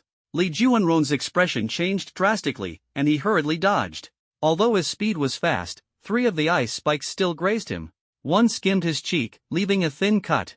Another grazed his arm, drawing blood. The most devastating one was the lowest spike, which pierced straight through the fabric of his training uniform near his groin. At that moment, Li Juanrong felt a chilling cold in his crotch, nearly scaring him out of his wits. He instinctively clamped his legs together, his heart filled with fear. Ah, what a pity! Xinyan, clearly dissatisfied with the outcome, shook his head in apparent regret. Seeing Li Juanrong so easily suppressed by Xinyan, Lu Siki was utterly stunned. How is this possible? Isn't Xinyan just an F-level talent? How can he be this strong? Other students were also stunned. This guy is something else. Even I might not be able to block that move. He's awakened an F-level ability? Are you kidding? Then what does that make my C-level? A B-level martial artist completely suppressed by an F-level 1? I must be seeing things. Everyone looked at Xinyan as if witnessing a miracle. Teacher Wang, can an F-level talent really cultivate to the 5th stage of the first rank in such a short time? Zhang Yunfeng couldn't help but ask, even though he already had an answer in his heart. Teacher Wang shook his head. In all my years of teaching, I've never seen anything like this. Should we retest his talent level? Zhang Yunfeng suggested seriously. Maybe there was some mistake during his awakening. Teacher Wang nodded. A retest is indeed necessary. I've never encountered such a unique F-level ability before. Having been defeated by Xinyan twice, Li Juanrong's face grew darker and darker. Impossible. How could I lose to a country bumpkin like you? Suppressing his fury, he charged at Xinyan again, this time unleashing his B-level fire ability with full force. Boom! Boom! Both his fists ignited in raging flames as he threw punch after punch, launching fireballs the size of washbasins toward Xinyan. For this kind of attack, Xinyan couldn't even be bothered to dodge. In the palm of his hand, cold energy quickly condensed into a long ice whip, which he swung casually. Bang! Bang! Bang! The fireballs were shattered one by the ice whip before they even got close. In less than 2 seconds, Li Juanrong's attack was completely neutralized. Before he could gather another fireball, the ice whip came whistling toward him. Smack! Li Juanrong felt a sharp, burning pain on his arm. A bloody mark instantly appeared, followed by a thin layer of ice covering the wound. The sensation was both excruciatingly painful and unbearably cold.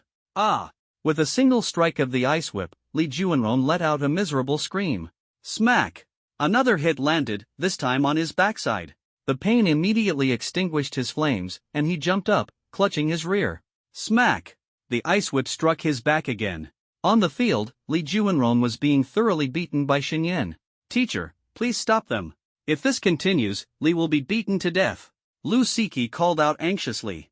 It was only then that Teacher Wang and Zhang Yunfeng snapped out of their daze. Stop. No more fighting. This battle is over. Xin Yan is the winner. They had been so captivated by Xin Yan's mastery of the ice ability that they had forgotten Li Juanrong was still being battered. Xin Yan withdrew his ice whip and approached the two teachers, his eyes filled with slight regret. Sigh, what a pity. I didn't get to hit him a few more times. With his current strength, he could have easily taken Li Juanrong out in an instant. But he had deliberately prolonged the fight to teach the annoying guy a harsh lesson. As the ice whip dissipated, Xin Yan walked up to Teacher Wang. Teacher Wang, what do you think? With my strength, can I participate in the martial arts exam? He asked with a smile. Teacher Wang nodded. Based on the strength you just demonstrated, you're absolutely qualified to participate. However, I plan to retest your ability level. We suspect that your ice ability might not be F level. Again? Xin Yan shook his head helplessly. He had already undergone a test at the underground beast battle arena of the Berserk Guild. But this time, he knew he couldn't avoid it. He had to cooperate. No problem, Teacher Wang. Whatever you say, I'll do. Good. Then come with me. Teacher Zhang, please continue with the class, Teacher Wang instructed. As soon as the words left his mouth, Teacher Wang turned and left with Xin Yan. Hey, Teacher Wang. Make sure to tell me the results as soon as they're out. Zhang Yunfeng shouted at the departing teacher, clearly concerned about Xin Yan's ability level as well. He then turned to Lu Siki. Lu, take Li to the infirmary. Yes, teacher. Supporting the battered Li Juanrong, Lu Siki helped him hobble toward the infirmary. Damn Xin Yan. How could he hit so hard? Li Juanrong's entire body ached as his hatred for Xin Yan grew stronger and stronger. He clearly awakened an F-level ability. The whole class saw it with their own eyes. But how is his strength this overwhelming? It's baffling. Lu Siki's mind was filled with confusion. No matter whether he's F-level or not, bullying me like this, I won't let it slide so easily. Li Juanrong's hatred had reached a boiling point. He felt that if he didn't get some form of justice from Xin Yan, he'd never feel at peace.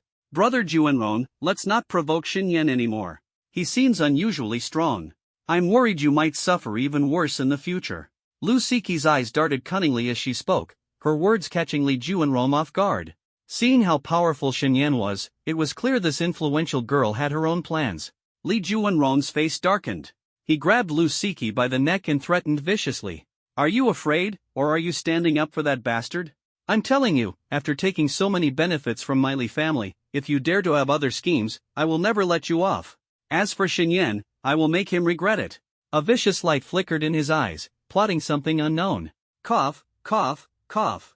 Brother Juanrong, you misunderstand me. How could I possibly have any other intentions?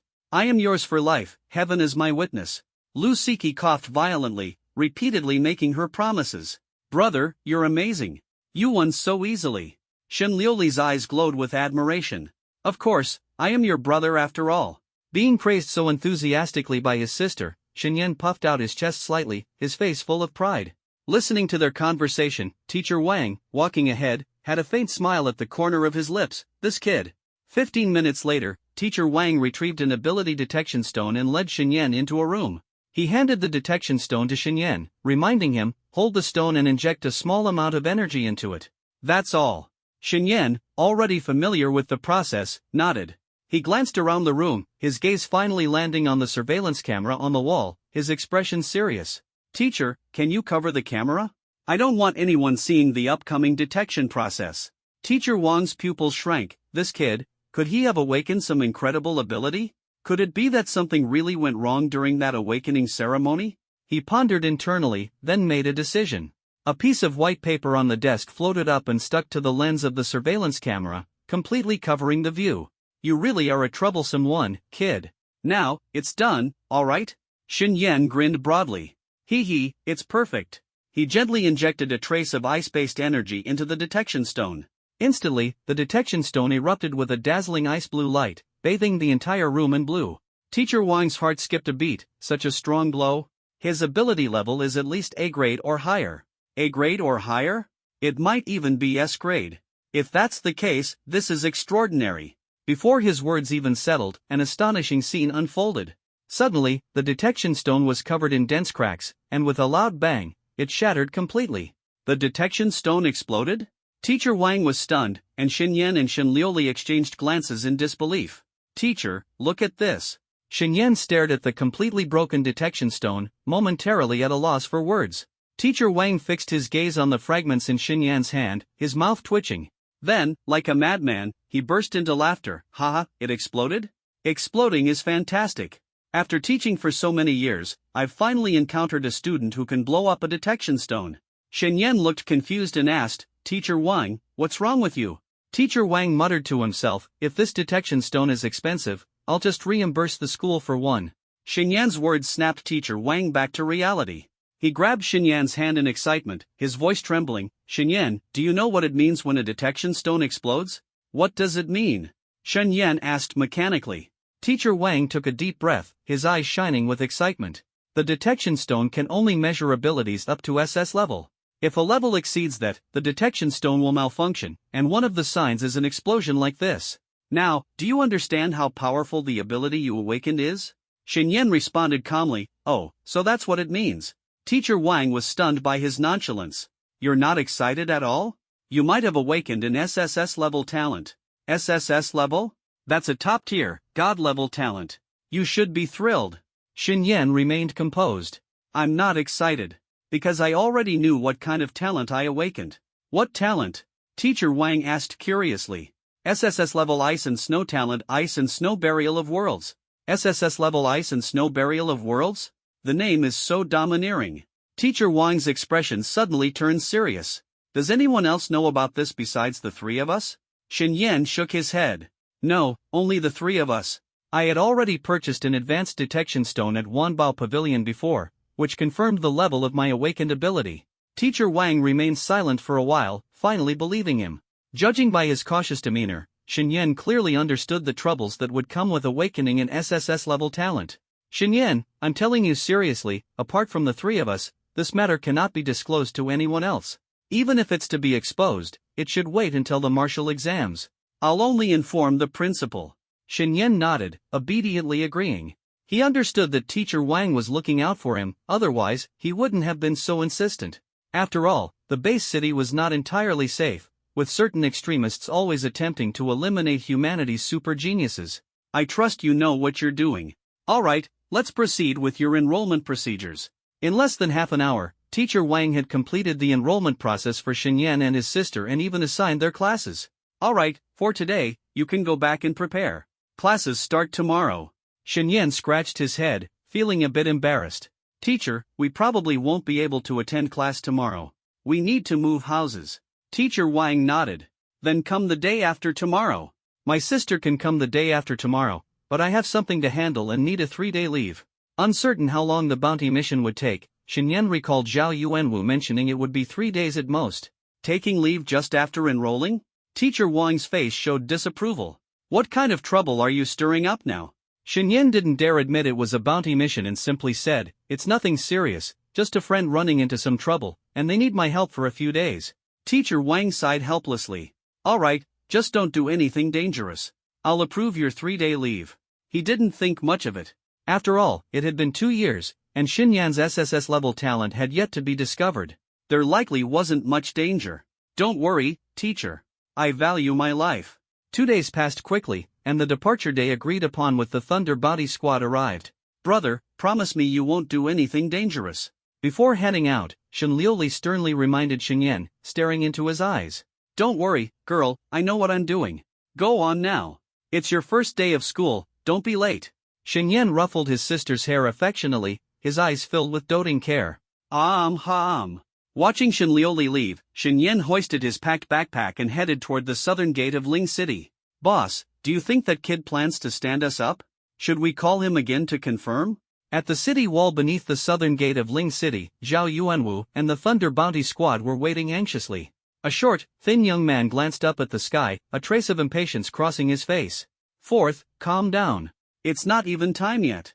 The bald-headed Lu Qing glanced at him, chuckling lightly. I heard from the captain that the kid's never left the city before. Bringing him onto our squad, he better not mess up when it matters. If he wets himself at the sight of a beast, that'll be embarrassing. Hearing this, Zhao Yuanwu cast a glance at the short youth. If he were that bad, I wouldn't have let him join this mission in the first place. Suddenly, his gaze locked onto the distance, and a look of joy appeared on his face. He's here. Everyone followed the direction of his voice and saw a young man carrying a backpack walking toward them. Brother Shen, over here. Zhao Yuanwu waved toward Xinyan. Xinyan smiled slightly and quickened his pace. As he approached, Xinyan spoke apologetically, "Sorry for keeping everyone waiting." Zhao Yuanwu patted his shoulder and said with a laugh, "No problem. We just got here not long ago." Then he draped an arm over Xinyan's shoulder and introduced him to the team members. "This is Xinyan, our brother Xin, a Tier 1 Level 4 Ice Element martial artist." As soon as he finished speaking, Xinyan scratched his head with a smile and corrected him, "Actually, I'm Tier 1 Level 5 now." Tier 1 Level 5? Zhao Yuanwu looked at him in surprise and immediately gave him a thumbs up. "Brother Xin, you're amazing. Leveling up is as easy as drinking water for you. It's only been a few days, and you've already advanced a level." "Not a big deal, just a bit of luck," Xinyan said nonchalantly.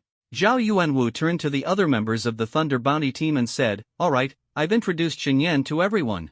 Now it's your turn to introduce yourselves. Make sure to include your name, ability talent level, and cultivation level so we can better coordinate during the mission." As soon as he finished speaking, the bald young man, Lu Qing, grinned and spoke first. "Brother Xinyan, I'll go first. I didn't get to introduce myself last time. Lu Qing, Tier 2 Level 9 martial artist. My ability talent is B-rank Insect Whisperer, specializing in controlling insects." After introducing himself, he turned to the short young man known as Old Four. "Old Four, your turn. Song Zhong, Tier 2 Level 8 martial artist. My ability talent is B-rank Shadow Assassin, which allows me to manipulate shadows." Song Zhong? The name made Xinyan roll his eyes. What kind of parents would give their child such an inauspicious name? Seemingly reading Xinyan's thoughts, Song Zhong added, "My parents were killed by demonic beasts. After awakening my abilities, I changed my name. It means to bring an end to all demonic beasts." Hearing Song Zhong's words, a trace of respect appeared in Xinyan's eyes. "This guy, he's ruthless."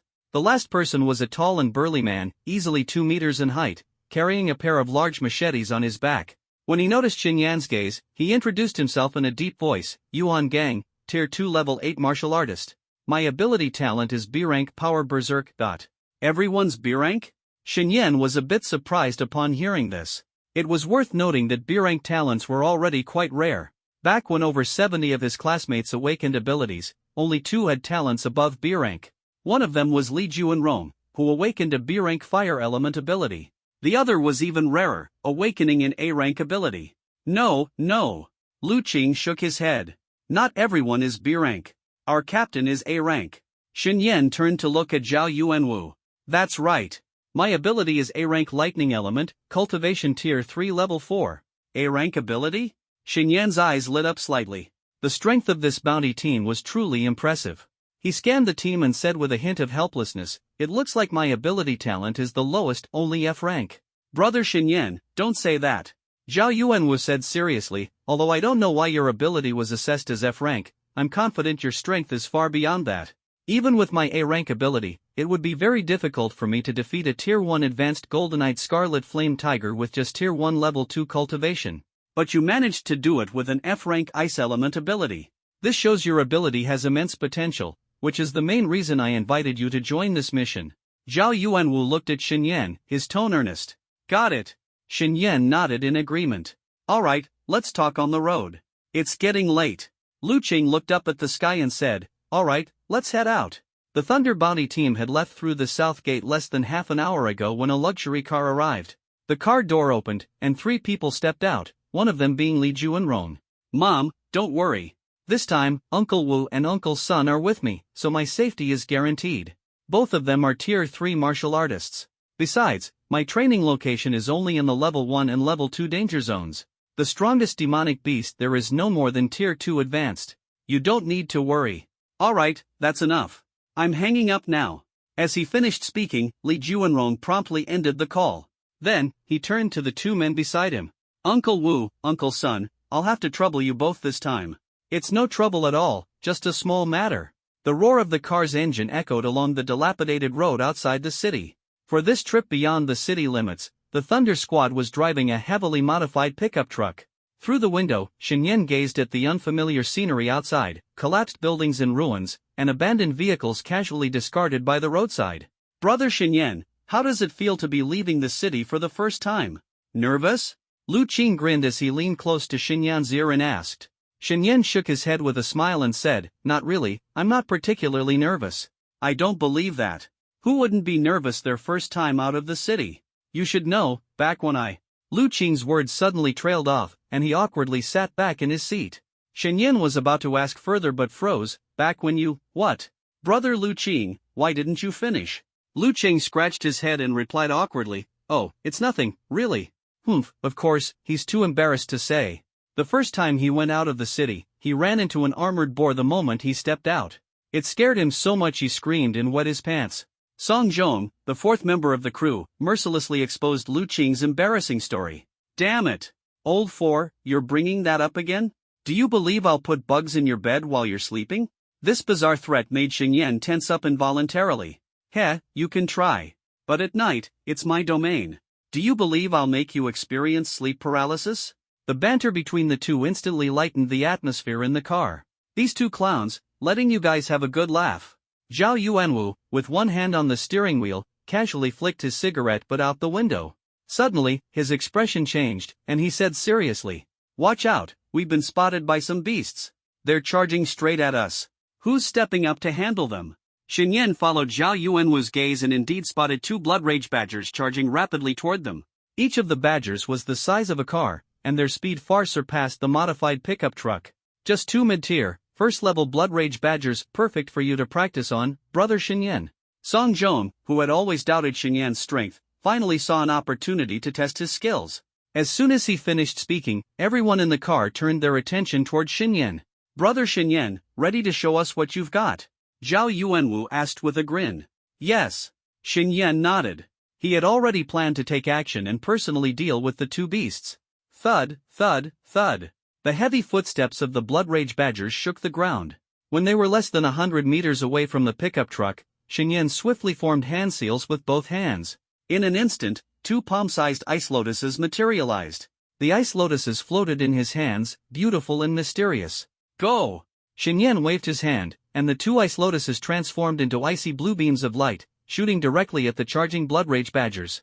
The beams struck the two beasts in an instant. Boom! Boom! Two deafening explosions erupted as powerful energy tore through the blood rage badgers, blasting them into pieces. Before the chunks of flesh hit the ground, they were completely frozen by ice. Ding! Killed mid-tier, first-level beast, blood rage badger. Experience points plus 110, winky face. Ding! Killed mid-tier, first-level beast, blood rage badger. Experience points plus 120, winky face. The two blood rage badgers were killed simultaneously, earning Shen Yan a total of 230 experience points, a reward he was quite satisfied with. Whoa, brother Shen Yan, that was amazing! Lu Qing exclaimed, staring at the ice-covered ground in shock. He had seen Shen Yan in action once at the underground beast fighting arena in Quanzhan, but he hadn't expected such efficiency this time. Song Zhong's pupils narrowed sharply as he stared at the remains of the two beasts in the distance. This guy really lives up to being someone the boss brought in. He's got real skills. A true expert's capabilities are instantly evident. Shen Yan's effortless defeat of the two mid-tier, first-level beasts immediately earned Song Zhong's recognition. Behind Shen Yan, Yuan Gang's deep voice suddenly rang out, killing beasts with such decisiveness, impressive strength. With just a small display of his abilities, Shen Yan won the approval of the entire Thunder Squad. Even Zhao Yuanwu couldn't help but feel delighted. However, being outside the city still required caution. Brother Shen Yan, we're currently in a level 1 danger zone. The beasts here are usually first level in strength. While they're not particularly threatening, you still need to stay vigilant. Keep your energy reserves full, and don't let your guard down. Even in a level 1 danger zone, the sudden appearance of second or third level beasts can't be ruled out. Zhao Yuanwu offered a kind reminder. Thank you, brother Zhao. I'll be careful. Shen Yan replied earnestly. As a rookie who had never ventured outside the city, he valued the experience and advice of others. As long as you stay cautious, there's no need to overthink it. The chances of encountering high-level demonic beasts in a level 1 danger zone are very low, Zhao Yuanwu said with a reassuring smile, noticing how cautious he was. The modified pickup truck continued to speed across the open wilderness. In less than half an hour, 3 more demonic beasts came charging ferociously. They were 3 scarlet-tailed wild bulls, each over 3 times the size of the bloodthirsty badger they had encountered earlier. Standing nearly 2 meters tall, they possessed massive horns. Upon spotting the pickup truck, they let out deep, guttural roars and charged directly at it. Even from 200 or 300 meters away, Shen Yan could clearly see their sharp tusks. The most striking feature was their tails, which were a vivid, blood-red color, as though soaked in fresh blood, exuding an aura of savage ferocity. After the world underwent its catastrophic transformation, these once docile herbivores had turned into ferocious carnivorous beasts. 3 scarlet-tailed wild bulls, one at level 1 primary and the other 2 at level 1 intermediate. Lao Si, take care of them. Don't let them delay our journey, Zhao Yuanwu commanded in a deep voice. Got it. Song Zhong was just about to act when Xinyan stopped him. Brother Song, let me handle this one. Why don't we agree that I deal with all the low-level beasts along the way, and you guys step in when we encounter high-level ones? How does that sound?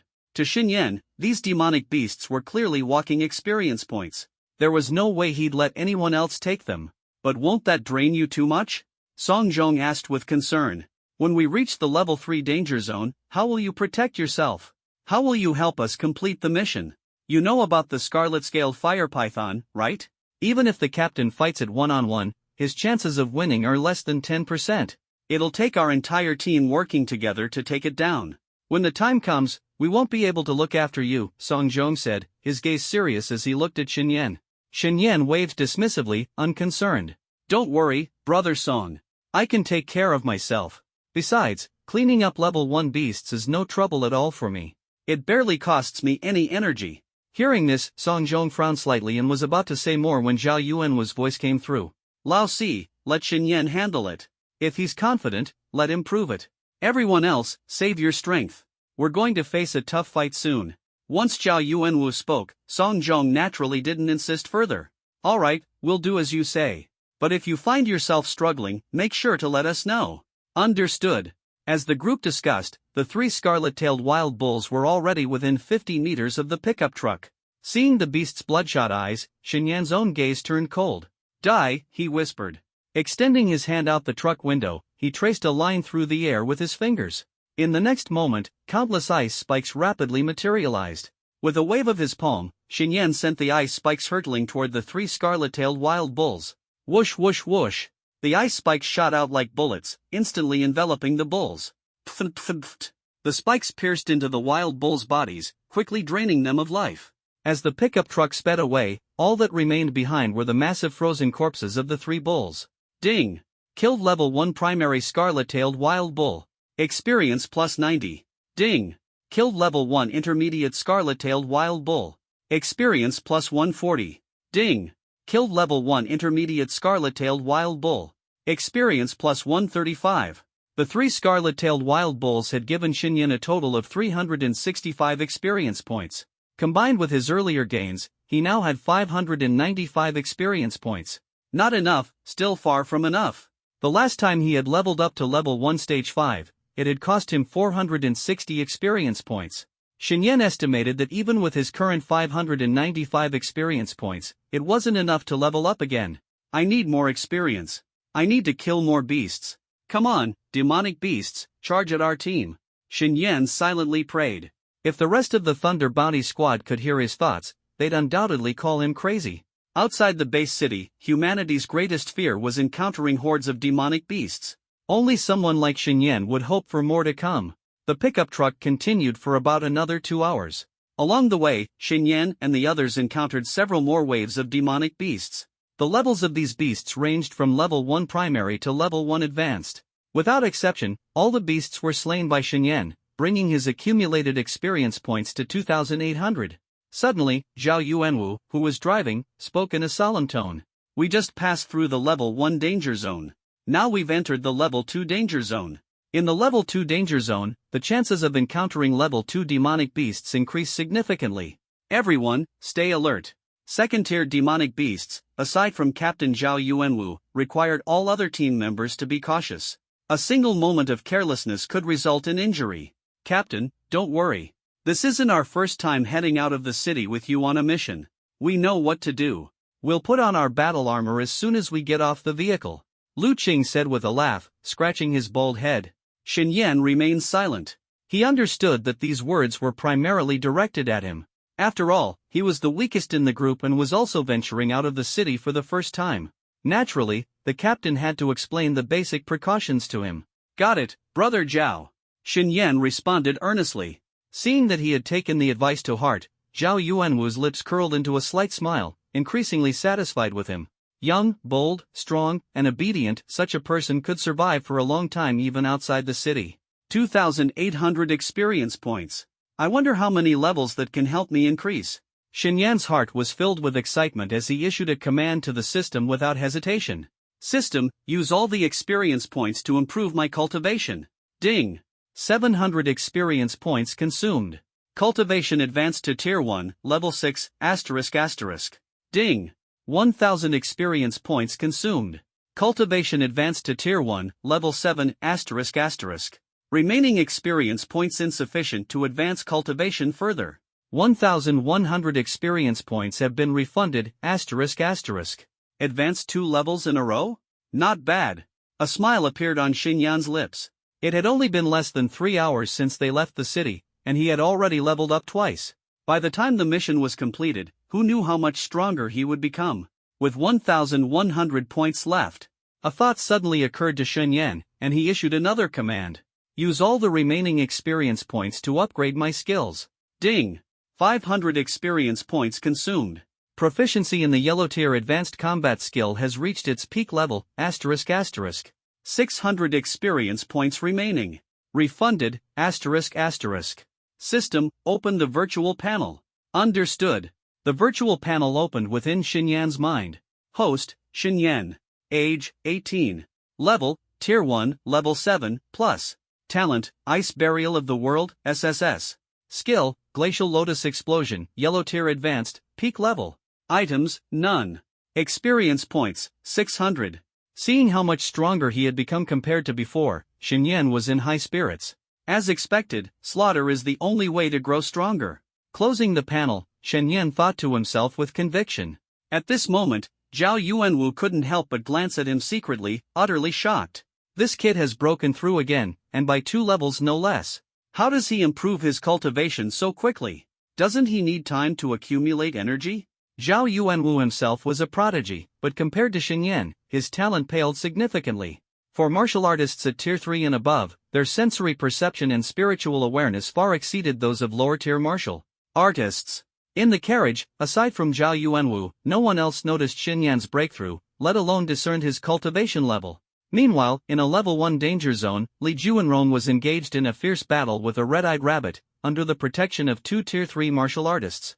Juanrong, the most dangerous thing about the red-eyed rabbit is its red eye ability. If you meet its gaze, it can disrupt your 5 senses and create illusions. No matter what, never look it in the eyes. A martial artist surnamed Wu reminded Li Juanrong from the side. Got it, Uncle Wu. Li Juanrong nodded, lowering his gaze slightly to focus on the area below the rabbit's neck. Bastard, die. Dressed in battle armor, Li Juanrong wielded a long sword engulfed in flames, forcing the red-eyed rabbit to retreat continuously. Finally, seizing an opportunity, he thrust his sword into the rabbit's chest with a pft. Squeak! The red-eyed rabbit let out a shrill cry and leapt wildly, its hind legs kicking fiercely at Li Juanrong. Li Juanrong sneered and quickly retreated, dodging the deadly counterattack. Before long, the red-eyed rabbit collapsed from excessive blood loss. Not bad combat instincts. You actually managed to kill a mid-tier, Tier 1 red-eyed rabbit. The martial artist surnamed Sun praised him. Since entering the Level 1 danger zone, Li Juanrong had already slain 2 low-tier, Tier 1 demonic beasts and 1 mid-tier, Tier 1 demonic beast, a remarkable performance. They were from a martial arts academy class. Others might not have even seen a demonic beast before. Encountering one would likely throw them into panic, leaving them unable to exert even half their strength. In comparison, Li Juanrong was truly outstanding. Uncle Wu, Uncle Sun, can we try challenging a high-tier, Tier 1 demonic beast next? Li Juanrong wiped the blood off his sword, his eyes gleaming with excitement as he looked at the 2 of them. Success after success had inflated his confidence even further. Upon hearing this, the 2 warriors surnamed Wu exchanged glances and communicated briefly before saying, "Don't rush. Wait until you've taken down 2 more mid-tier first-rank beasts and gained enough experience. Then we'll take you to challenge a high-tier first-rank beast." Li Juanrong was currently at the 7th stage of the first rank, roughly on par with a high-tier first-rank beast in terms of power. With the support of his B-grade fire element talent, as long as he accumulated enough experience, defeating a high-tier first-rank beast was not out of the question. Understood, Uncle Wu. Li Juanrong nodded in agreement, though he couldn't help but picture Xinyan in his mind. You bastard, just wait. When the opportunity comes, I'll personally deal with you. It's a pity you're such a coward and won't leave the city. Otherwise, humph. Shen had no idea that someone outside the city was keeping an eye on him. At that moment, the pickup truck had come to a stop, and everyone inside had gotten out. About 500 meters ahead, a pack of Silvermoon wild wolves blocked the road. Judging by their numbers, there were roughly 20 of them. These Silvermoon wild wolves were massive, over 5 meters in length and more than 2 meters tall. Their dark green fur shimmered in the sunlight. A tuft of silvery hair shaped like a crescent moon adorned their foreheads, giving the Silvermoon wild wolves their name. Among this pack of wolves, 5 were clearly twice the size of the others. Especially the one at the center, whose silver moon bore a faint golden gleam, making it appear particularly extraordinary. There are 20 Silvermoon wild wolves, 15 of which are first rank, and 5 are second rank. Pay attention to their alpha. Look at the silver moon on its head, it's already tinged with gold. This means the alpha is close to breaking through to the third rank. With a casual wave of his hand, Zhao Yuanwu made the enormous modified pickup truck vanish in an instant. This sight made Shen Yan's eyes narrow slightly. It's just a storage ring. Save up enough money, and you can get one too. Zhao Yuanwu raised his hand, revealing a purple ring on the middle finger of his left hand. Everyone in our team has one, and the captain's storage ring has the largest capacity. Lu Qing patted Shen Yan on the shoulder and explained with a smile. It was only then that Shen Yan noticed that, aside from himself, none of the others were carrying backpacks. Shen Yan had inquired about storage equipment prices during his visit to the Wanbao Tower. The cheapest one cost at least 50 million dragon coins. Considering his financial situation, he couldn't afford one and had no choice but to carry a backpack on his outings.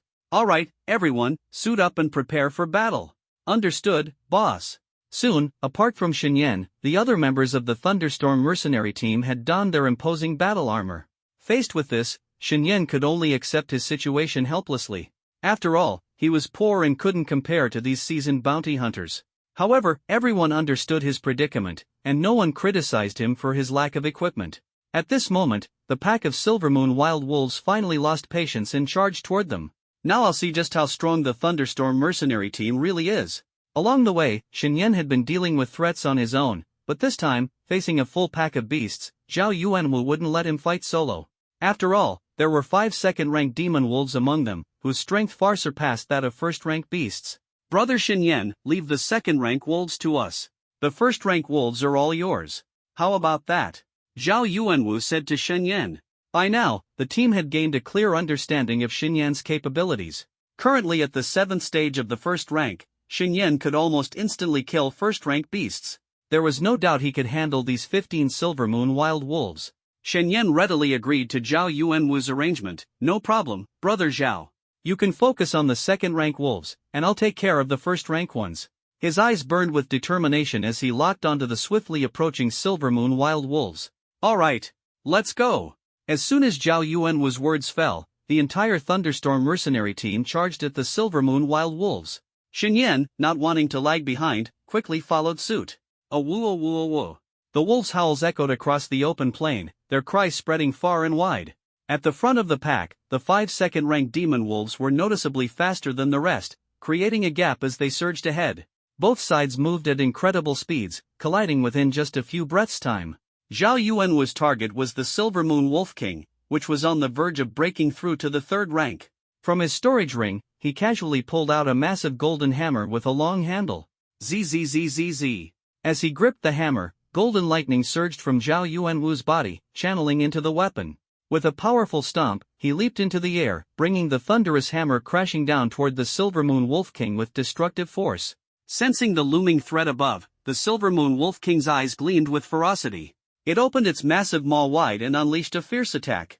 In an instant, 2 massive wind blades shot from its mouth, hurtling toward Zhao Yuanwu in midair. Humph. Just a petty trick. Zhao Yuanwu's face showed disdain as the thunder hammer pressed forward without hesitation, continuing its downward strike. Bang! Bang! 2 explosive sounds echoed as the thunder hammer collided with the wind blades, sending shockwaves rippling outward, nearly flattening the wild grass in the desolate field. The Silvermoon Wolf King's attack only caused Zhao Yuanwu a moment's pause. The thunder hammer, still imbued with violent energy, continued its ferocious descent. Awoo! The Silvermoon Wolf King let out a howl and swung its front paw fiercely toward Zhao Yuanwu. The thunder hammer clashed with the massive wolf's paw. The next moment, the Wolf King let out a whimper, its body hurtling through the air like a cannonball, finally coming to a stop over 100 meters away. In this confrontation, Zhao Yuanwu clearly had the upper hand. After the Wolf King was sent flying, a second-tier demon wolf immediately lunged at Zhao Yuanwu. It was evidently intelligent, aiming to join forces with the Wolf King to take him down. At the same time, Lu Qing was also engaged in combat with a mid-second-tier demon wolf.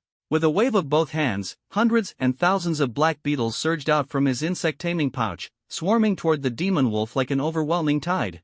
On the other side, Song Zhong's techniques were rather peculiar. He manipulated shadows to form chains, tightly binding a mid-second-tier silvermoon coyote.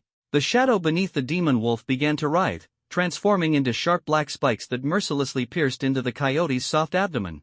Meanwhile, Yuan Gang's battle was the most intense. He wielded two large machetes, swinging them repeatedly to fend off the advancing second-tier demon wolf. The demon wolf was covered in wounds, bleeding profusely, and looked utterly miserable.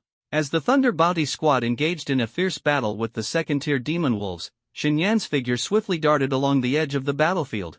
His target was the 15 first-tier demon wolves approaching rapidly. As the distance closed, Shen Yan swiftly formed hand seals. In an instant, over 20 lotus-shaped ice seeds formed in his palms. Having advanced to the 7th level of the first tier, his mastery of frost lotus condensation had peaked. He could now produce such a large number of ice seeds at once, far surpassing his previous capabilities. The 20-plus ice seeds floated before him, refracting dazzling rainbow-colored light under the sunlight. Go! Shen Yan pushed forward with both hands. Whoosh! Whoosh! Whoosh! The ice seeds shot out like bullets, piercing into the pack of 15 silvermoon demon wolves in an instant. The next moment, the deafening sound of explosions echoed across the wilderness. Violent ice elemental energy wreaked havoc, tearing the silvermoon coyotes into shreds. Ding! You have slain a first-tier beginner silvermoon coyote, experience points plus 85. Ding! Defeated a tier 1 intermediate silvermoon coyote, gained 140 experience points. Ding! Defeated a tier 1 advanced silvermoon coyote, gained 220 experience points. Ding! Defeated! The system notifications echoed incessantly in Shen Yan's mind, his breathing becoming rapid with excitement. Experience points, so many experience points. The explosions finally ceased, leaving behind a vast field of ice sculptures spanning hundreds of meters. Azure blue frost covered the mutilated corpses of the demonic wolves. At this moment, Shen Yan's gaze sharpened as he noticed 3 more wolves struggling desperately on the ground in the distance. Clearly, the earlier wave of explosions hadn't managed to finish them all. Staring at the mangled and struggling silvermoon coyotes, a cold glint flashed in Shen Yan's eyes. A pack of wolves should perish together, don't even think about running. With that thought, he casually waved his hand, summoning 3 icy spears that shot forward instantly, piercing toward the last 3 demonic wolves. Thud, thud, thud. The soft sounds rang out in succession as the spears struck true, piercing the hearts of the coyotes. All 3 collapsed simultaneously. Ding! Defeated a tier 1 advanced silvermoon coyote, gained 260 experience points. Ding! Defeated a tier 1 advanced silvermoon coyote, gained 245 experience points. Ding! Defeated! In total, Shen Yan had slain 15 silvermoon coyotes, earning 3,400 experience points. Combined with the 600 points he had previously, he now possessed a total of 4,000 experience points. Just then, a piercing wolf howl came from behind. Shen Yan turned to see Zhao Yuanwu finishing off the Wolf King entirely. Nearby, Lu Qing, Song Zhong, and the others had also subdued their respective opponents. All that remained on the battlefield was a single tier 2 silvermoon coyote, scarred and battered, its body flickering with residual lightning energy as it stared at the group in terror. Earlier, after witnessing Zhao Yuanwu strike the Wolf King flying with a single hammer blow, this coyote had lunged at him in hopes of aiding its leader.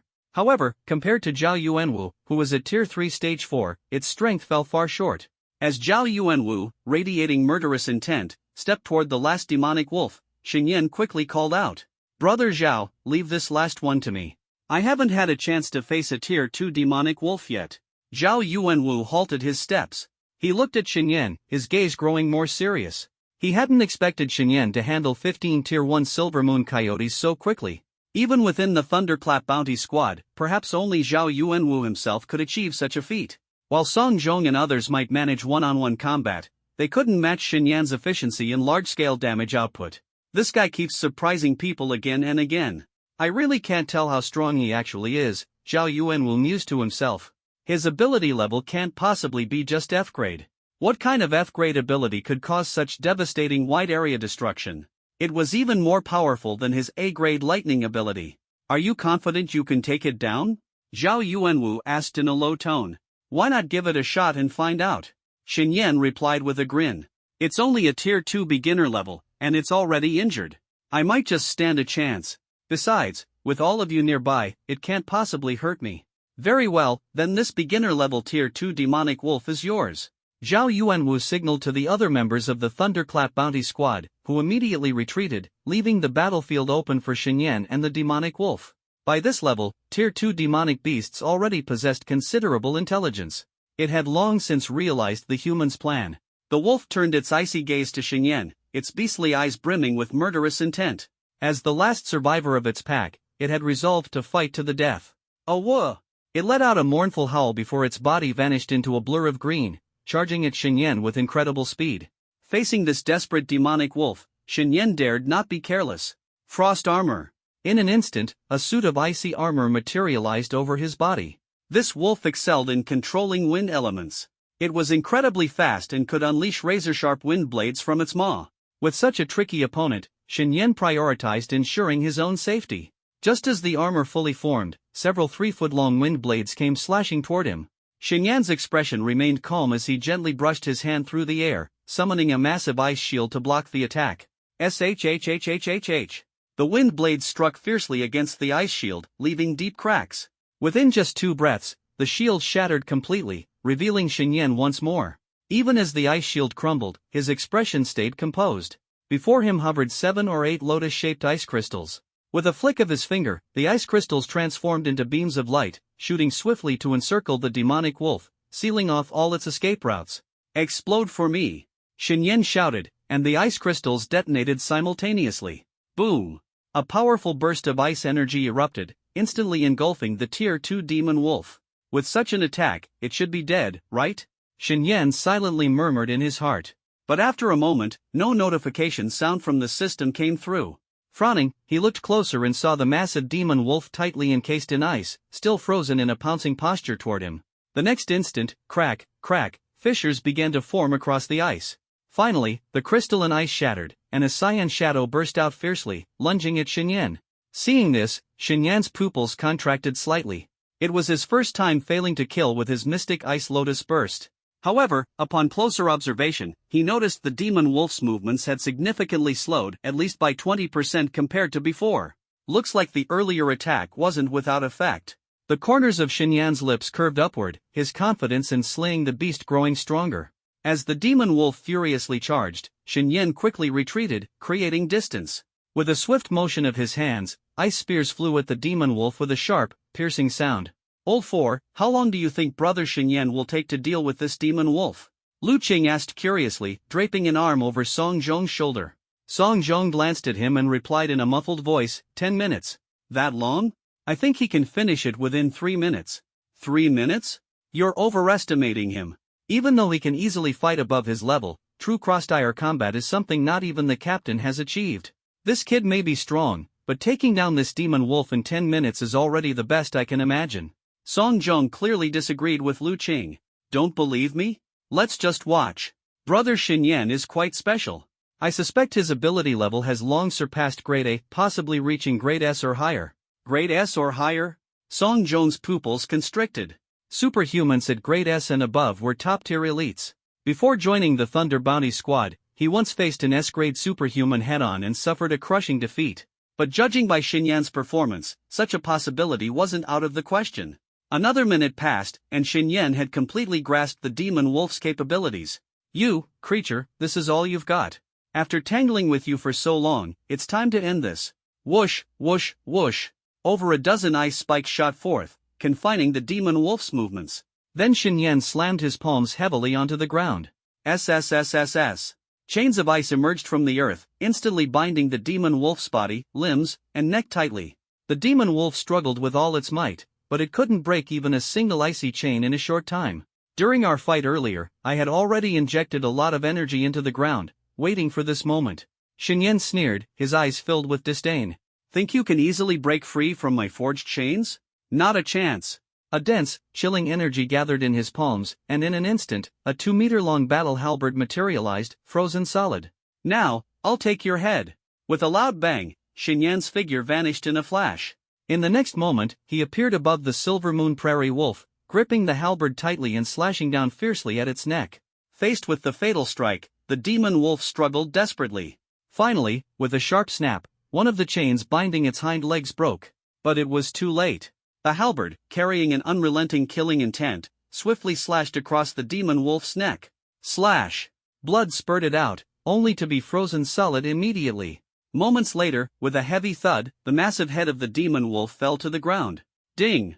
You have slain a Tier 2 beginner demon beast, the Silver Moon Prairie Wolf. Experience points plus 800. I said the fight would end in 3 minutes, didn't I? How about that? Nailed it, right? Lu Qing smugly patted Song Zhong's shoulder. This kid is stronger than I imagined. Could his ability level really be S grade, or even higher at SS grade? Song Zhong couldn't help but wonder. What a lad, capable of fighting above his level.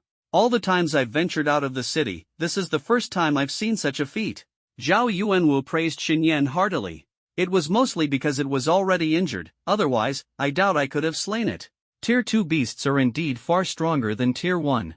Xinyan retracted his halberd, his tone devoid of arrogance. You're one composed lad, not the least bit conceited.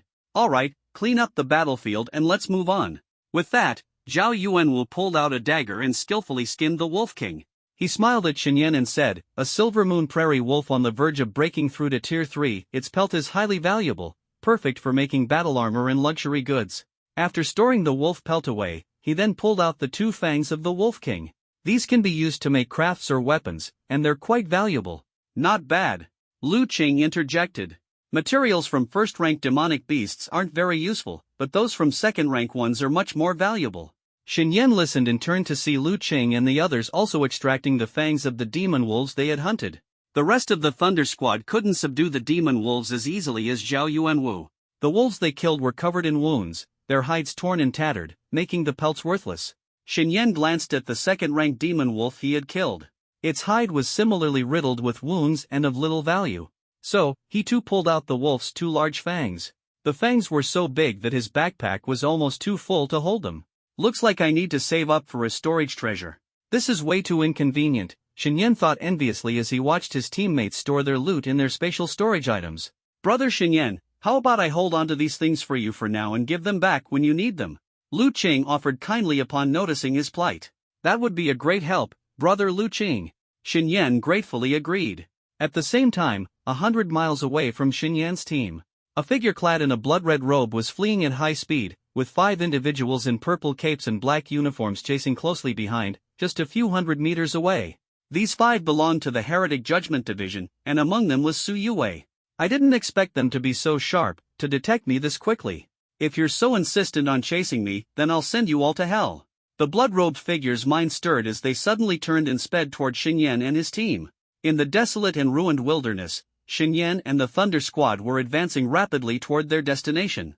On the way, they encountered many high-level first-rank demonic beasts and a few second-rank ones, all of which they swiftly defeated. Xinyan's experience points reached an unprecedented high of 6,700. To his surprise, when his experience points exceeded 5,000, the experience lottery function was finally unlocked. He had long known that experience points could be used for lotteries, but it wasn't until he crossed this threshold that the feature officially activated. Now isn't the right time to draw. Up next is the 3rd-rank advanced demonic beast, the Crimson-Scaled Fire Python. With my current strength at the 7th level of the 1st rank, facing that monster would be tantamount to suicide. Although the Thunder Squad will primarily handle the Python, what if something unexpected happens? I need solid strength first. I can't afford to be careless. I must improve myself as quickly as possible. Thinking this, Xinyan decided to forego the lottery and use all his experience points to enhance his cultivation. System, allocate all experience points to cultivation. As soon as he spoke, he felt his cultivation level rise at an astonishing speed. Ding! Consumed 1,500 experience points. Cultivation advanced to the 8th level of the 1st rank. Ding! Consumed 1,900 experience points. Cultivation advanced to the 9th level of the 1st rank. It didn't stop there. Moments later, the system prompted him again. Ding! Consumed 2,500 experience points. Breakthrough conditions met. Begin breakthrough immediately? Yes/no? Without hesitation, Xinyan replied, start the breakthrough immediately. Although he hadn't known Zhao Yuanwu and the others for long, he trusted that they would protect him during his breakthrough. This trust was instinctive, without any logical reasoning behind it. In the next instant, his consciousness blurred, and he once again entered the inner realm of his mind. There, a statue identical to him stood tall in the void. The statue's right hand, legs, and head were firmly bound by thick chains. As long as I break the chain binding the right hand, I can ascend to the second rank of the mortal transformation realm. At this moment, the system's voice rang out again. Host has 30 seconds to complete the breakthrough. Please sever the chain binding the statue's right hand as quickly as possible. 30, 29, 28. This scene was almost identical to his last breakthrough, and Xinyan was already used to it. He quickly formed hand seals, and an icy blue lotus bloomed in his palm. Channeling his powerful ice attribute energy into the lotus, it rapidly expanded. Soon, the lotus grew to the size of a basin. Still unsatisfied, he continued pouring energy into it. When the lotus became as large as a millstone, Xinyan nodded in satisfaction. Such a massive ice lotus should be able to shatter the chain. With a strong push of his hands, the lotus transformed into a streak of blue light and shot toward the chain. Explode, he silently commanded in his mind. A deafening boom followed, and an icy blue mushroom cloud erupted. The chain was torn apart by the immense force, its fragments falling into the endless void. Ding! Congratulations to the host for breaking the shackles and successfully advancing to the second tier of the mortal transformation realm, first level. Remaining experience points, 800. At the same time, outside, the Thunder Bounty Squad members gazed at Xinyan in astonishment. He stood there, motionless, with his eyes closed. Boss, what's going on with Brother Xinyan? Lu Qing scratched his bald head, looking at Zhao Yuanwu with a face full of confusion. Zhao Yuanwu's gaze was fixed on Xinyan, his heart surging with waves of shock. This guy, just a few hours ago, he leveled up twice, and now he's about to break through again? No, this state doesn't look like a simple breakthrough. Is he about to directly reach the second tier? Zhao Yuanwu found this almost unbelievable. Boss, it looks like he's advancing his cultivation. Let's wait and see, Song Zhong said cautiously, scanning the surroundings before addressing Zhao Yuanwu. Everyone, stay alert and guard Xinyan. Zhao Yuanwu ordered. The 4 members of the Thunder Squad immediately spread out, standing around Xinyan, fully prepared and focused on protecting him. Time passed second by second, and about 5 minutes later, a powerful energy within Xinyan began to awaken. This energy spread from within Xinyan, and in just a few breaths, it formed a tide of icy cold that rapidly surged outward. Crack, crack, crack. In an instant, everything within a 300-meter radius, the ground, flowers, grass, and trees, was entirely frozen. The members of the Thunder Squad had to activate their own abilities to avoid being harmed by the icy wave. But as they looked at the frozen surroundings, Lu Qing swallowed hard, his voice trembling. This Xinyan is becoming more and more terrifying. Indeed, that icy wave just now wasn't even intentionally released by him. It was an unconscious release, yet its power was already this frightening. Who would have thought he's still just a first-tier warrior? Song Zhong wiped the frost off his eyebrows, his eyes filled with shock. First tier? No. He's already a second-tier, first-level warrior. Only Zhao Yuanwu had the ability to discern Xinyan's true cultivation level. Second tier, first level? Wasn't he at the 5th level of the first tier when we left the city? How could he break through to the second tier in such a short time? Even for a highly talented SS-level warrior, this speed is unheard of. Lu Qing couldn't help but exclaim. This is the reality. Don't forget, above SS-level abilities, there are the even rarer divine SSS-level abilities. What if Xinyan is one of those? Zhao Yuanwu speculated. SSS-level divine abilities? It was well known that in the entire Dragon Nation, countless people participated in the awakening ceremony each year, but fewer than a handful ever awakened SSS-level abilities. No matter what level of ability Xinyan has awakened, now that we know him, I, Lu Qing, am holding onto this golden thigh for dear life. Lu Qing scratched his bald head, his gaze blazing as he looked at Xinyan.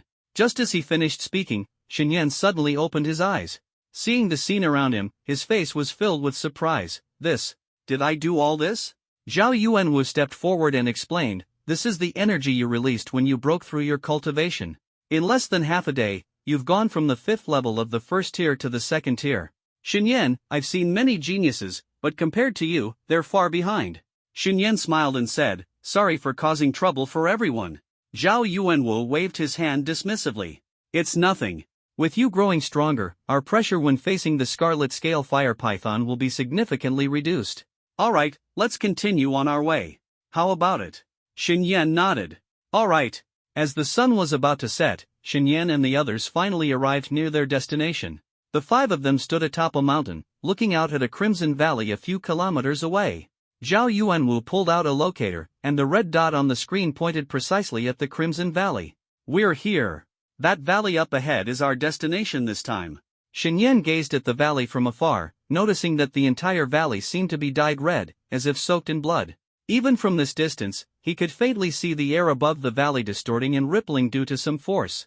Xinyan was very familiar with this phenomenon. It was the result of heat waves scorching the air, indicating that the temperature in the valley was extremely high. Brother Xinyan, do you see it? The fire attribute energy in that valley is incredibly strong. Without your ice elemental abilities, it would be very difficult for us to take down that Scarlet Scale Fire Python. Xinyan nodded solemnly and said to Zhao Yuanwu, Big brother Zhao, don't worry. Once we're in the valley, I'll do everything I can to assist and help everyone deal with those beasts. Good. Zhao Yuanwu nodded and then turned to Lu Qing. Lu Qing, send your insects in to scout. Let's see how many beasts are inside and gauge their strength. No problem, boss. Lu Qing responded, sitting down on the ground and taking out a golden insect pouch. The mouth of the pouch opened, and one by one, reddish-brown beetles flew out. For this mission, I specifically prepared heat-resistant beetles. It cost me a lot of money, he said with a trace of heartache on his face. Alright, little ones, off you go. Lu Qing waved his hand, controlling the beetles to fly toward the valley, as he closed his eyes. Xinyan curiously asked Zhao Yuanwu, Brother Zhao, how does Lu Qing use these beetles to gather intelligence? He knew Lu Qing's ability was a B-level insect whisperer, which allowed him to control insects to attack enemies. However, he wasn't sure how Lu Qing could scout the situation in the valley from such a distance. It's simple, Zhao Yuanwu explained, think of each beetle as a tiny surveillance camera. Lu Qing is the commander controlling dozens, if not hundreds, of cameras. With his insect whisperer talent, he can share perspectives with these beetles. That's why he always handles intelligence gathering whenever we go on missions. Hearing this, Xinyan couldn't help but glance at Lu Qing a few more times. This talent was indeed impressive. Lu Qing could control an astounding number of insects, tens or even hundreds of thousands at once. With so many insects, whether for reconnaissance or swarming enemies, the capabilities were incredibly formidable. However, Lu Qing's current level was still low, and the strength of the insects he controlled was average, with limited single-target lethality. Once he leveled up and paired with more powerful insects, his abilities would undoubtedly become terrifying. Even though Lu Qing's ability was only B-level, Xinyan believed that with proper utilization, it could rival some A-level abilities. The group gathered around Lu Qing, waiting for him to bring back the intelligence. After about half an hour, accompanied by a faint buzzing sound, the dispatched beetles began returning one after another. When the last beetle returned to the pouch, Lu Qing opened his eyes, his expression more serious than usual. What's wrong? Is the situation bad? Zhao Yuanwu asked in a low voice. Yeah, Lu Qing nodded, patting the dust off his pants as he stood up. I've carefully scouted the situation. There are far too many beasts in the valley. There are over 250 first-tier beasts, more than 20 second-tier beasts. And then there's that high-tier third-tier scarlet-scaled fire python. This battle won't be easy. Hearing this, Zhao Yuanwu's expression darkened even further. Forget the third-tier fire python, just those first and second-tier beasts charging together would be enough to obliterate their small team. This situation is strange. The information we got from the client didn't mention there were so many beasts in the valley. Zhao Yuanwu's eyes flickered, realizing this mission was turning out to be exceptionally tricky. The firegall grass grows inside the scarlet-scaled fire python's lair. To get it, we either have to find a way to lure the python away or fight it head-on. But the scarlet-scaled fire python's strength, aside from you, none of us could face it and walk away unscathed. And to kill it, we'd first have to get through a horde of first and second-tier beasts. The moment the battle starts, those beasts won't just stand idly by. Boss, what do we do? Should we continue with the mission? Song Zhong analyzed the situation carefully and then asked Zhao Yuanwu. Xinyan could hear the hesitation in his voice. Zhao Yuanwu fell silent for a long time, struggling internally. They had come this far, giving up now would be a huge loss. But the situation in the valley was indeed perilous. If they pressed on, no one could guarantee the safety of the entire team. The atmosphere grew increasingly tense until Xinyan finally spoke. Has anyone considered whether we could lure the beasts out of the valley first and take them out one by one? Once we've cleared out the first and second tier beasts, we can combine our forces to take down the scarlet-scaled fire python. Xinyan's suggestion made everyone's eyes light up. But the challenge was, how could they lure these beasts out in batches without alarming the scarlet-scaled fire python? That was no easy task. Brother Xinyan, do you have a way to lure those beasts out? Zhao Yuanwu asked in a deep voice. Lu Qing and the others also turned their eyes toward Xinyan, filled with anticipation. Xinyan slowly said, I once read a book in the library in Lingcheng. It introduced various herbs and their effects on beasts. One of them was called the phantom mist mirage grass. Its body is shrouded in a thin mist, with its shadow flickering faintly within. It emits a scent that confuses the minds of beasts, drawing them irresistibly closer. Upon hearing this, Lu Qing scratched his head. Phantom mist mirage grass? I've never even heard of it. Where would we find it now? Song Zhong also shook his head. I've never heard of such a miraculous herb either. At this moment, Zhao Yuanwu, who understood Xinyan's personality, suddenly had a glimmer in his eye. Brother Xinyan, are you mentioning the phantom mist mirage grass because you happened to bring some with you on this trip? How could that be? A single phantom mist mirage grass is worth millions. I can't afford that. Xinyan shrugged helplessly, a bitter smile on his face. Then why are you bringing up this herb? Zhao Yuanwu furrowed his brows slightly. I may not have brought the Real herb, but I did bring a bottle of synthetic solution mixed with powdered phantom mist grass. This solution also contains pheromones that can attract beasts, so its effectiveness shouldn't be too bad.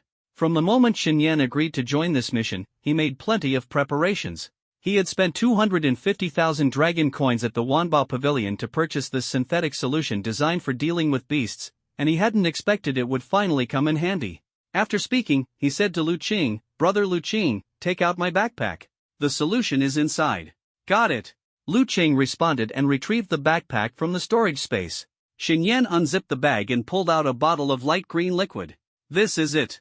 I can't guarantee how effective it will be, but let's give it a shot. If it doesn't work, we might have to abandon this mission. How do you use this stuff? Lu Qing stared at the green bottle of liquid, his eyes full of curiosity. It's simple. Apply the liquid to something, then place it in a spot where the wind is blowing. The wind will carry the scent to the beasts. Xinyan patiently explained. After listening to him, Lu Qing's eyes flickered with an idea, and he grinned.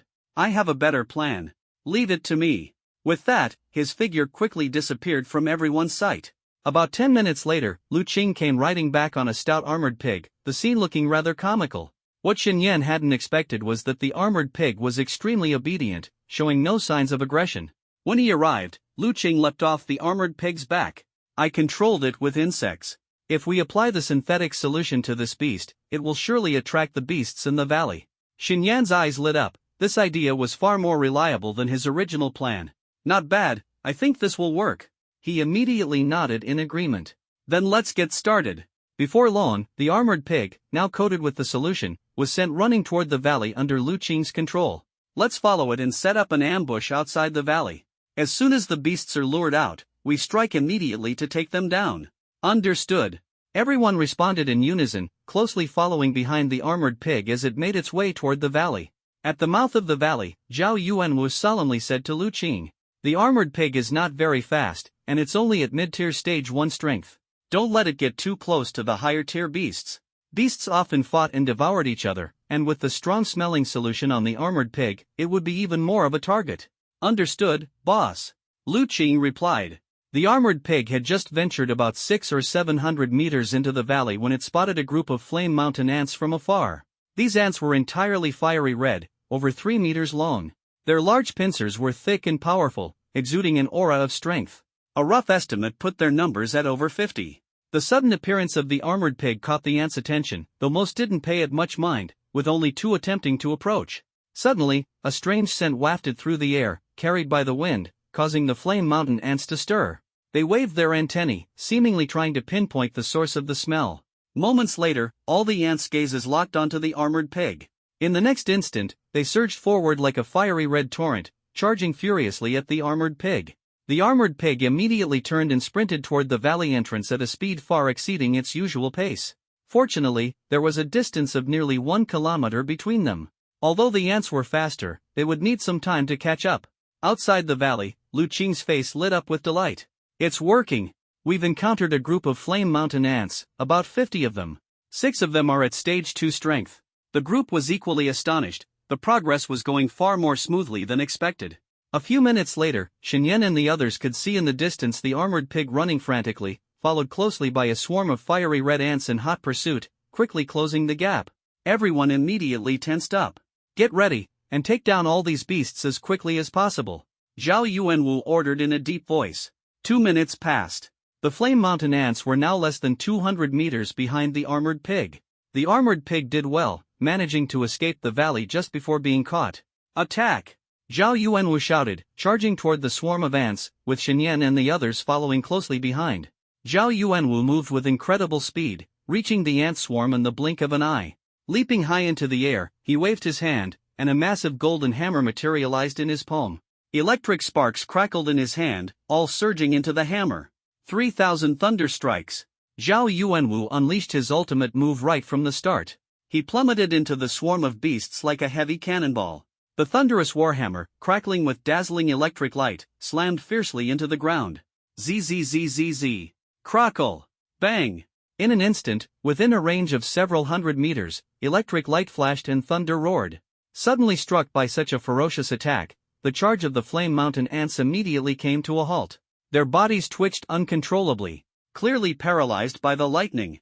Some of the weaker first-rank low-tier flame mountain ants were instantly killed by the electric shock.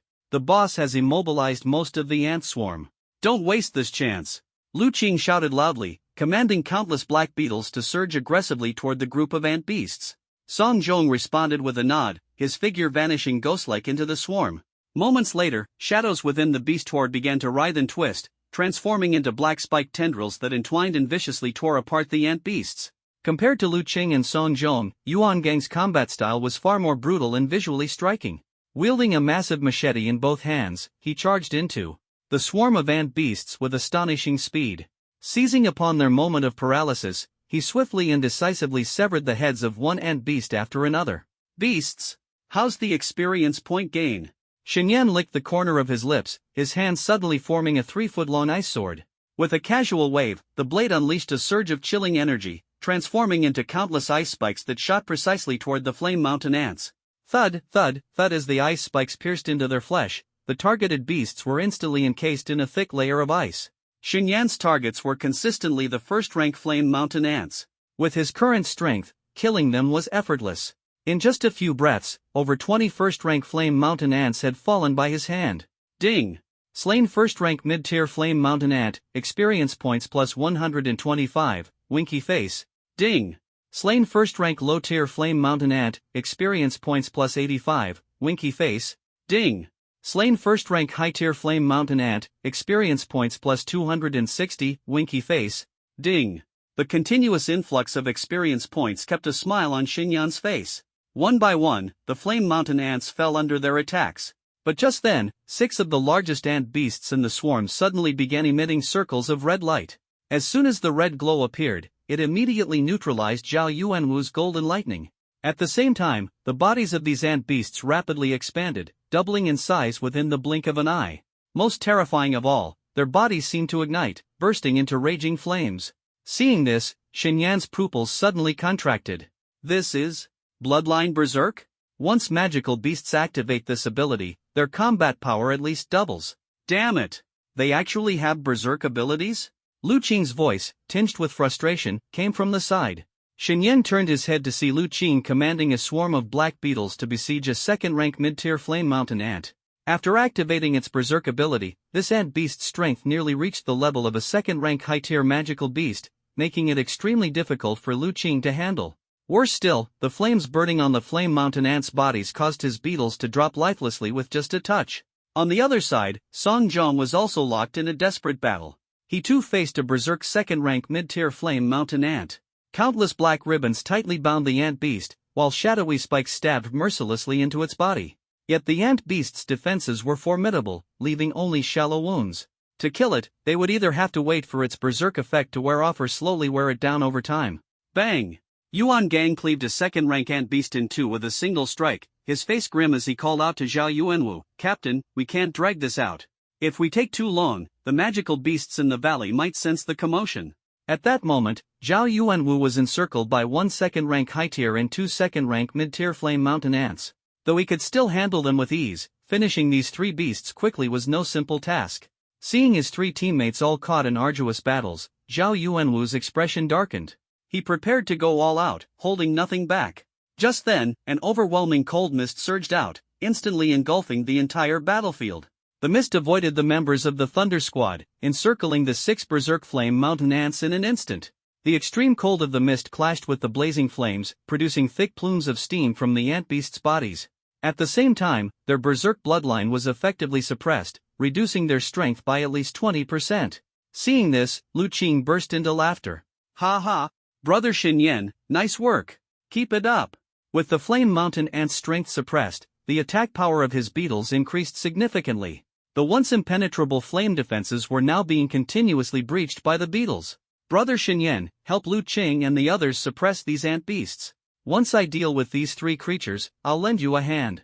As soon as the words fell, Zhao Yuanwu gripped his hammer with both hands and charged toward a second-tier blazing flame mountain ant. Xinyan did not respond, he was immersed in the overwhelming power within him. So this is the strength of the second tier? He felt that after breaking through to the second tier, his power had multiplied several times over. His earlier frost mist attack was merely the most basic ability, and its actual power was quite average. Realizing this, the corners of Xinyan's mouth lifted slightly. "From now on, I'll take over the battlefield." He raised his right hand high, and a torrent of violent energy erupted instantly, covering the entire battlefield sky. "Condense!" Xinyan muttered in his heart, and countless ice spikes quickly took shape. With a wave of his hand, the ice spikes turned into streaks of light, raining down like a meteor shower on the 6 blazing flame mountain ants, creating an earth-shaking spectacle. "My God, this is too overwhelming."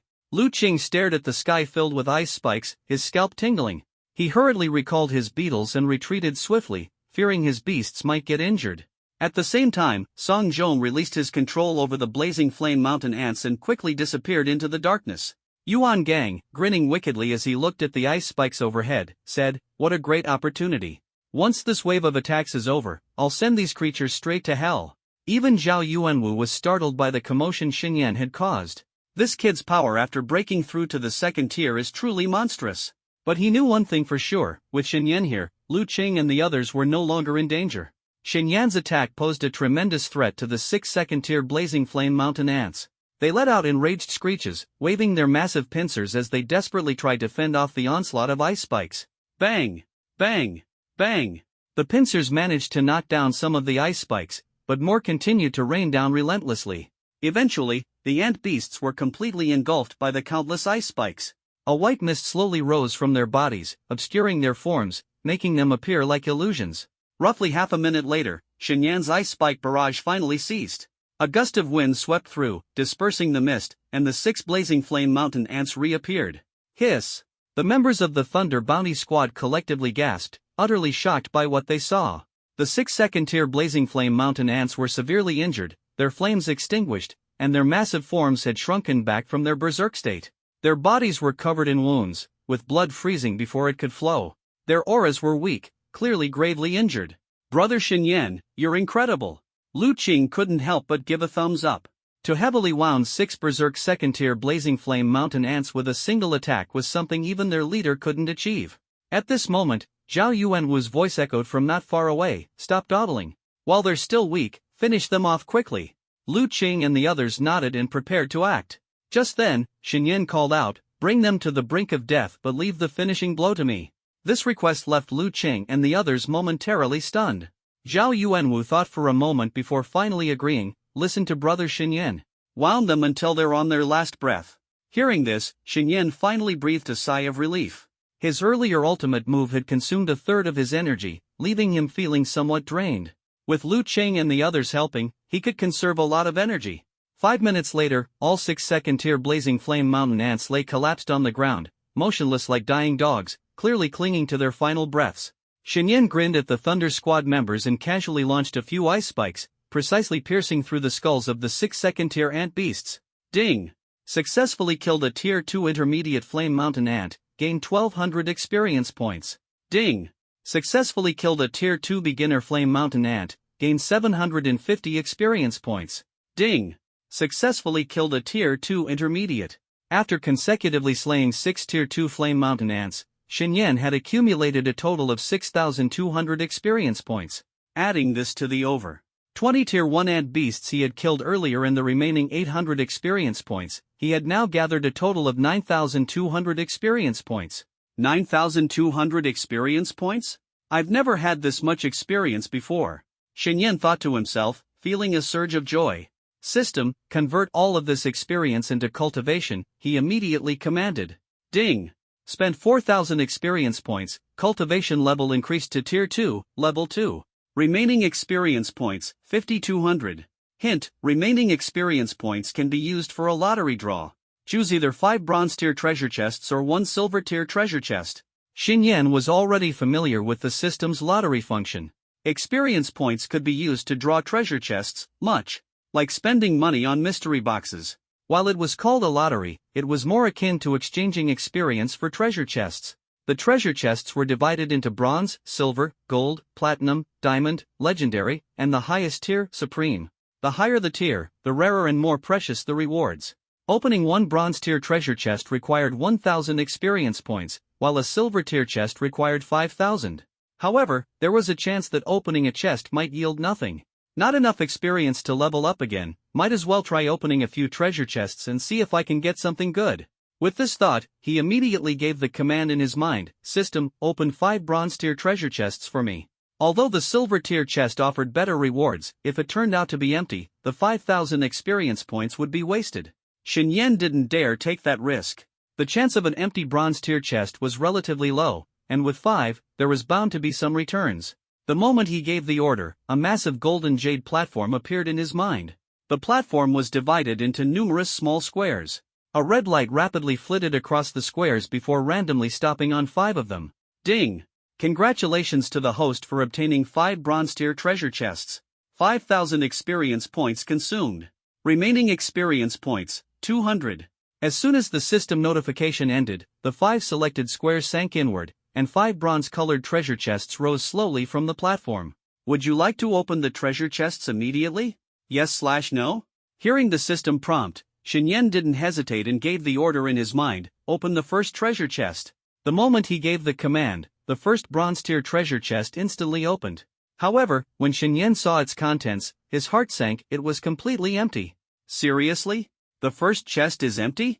My luck is terrible today, he muttered inwardly, feeling frustrated. He quickly instructed the system to open the second treasure chest.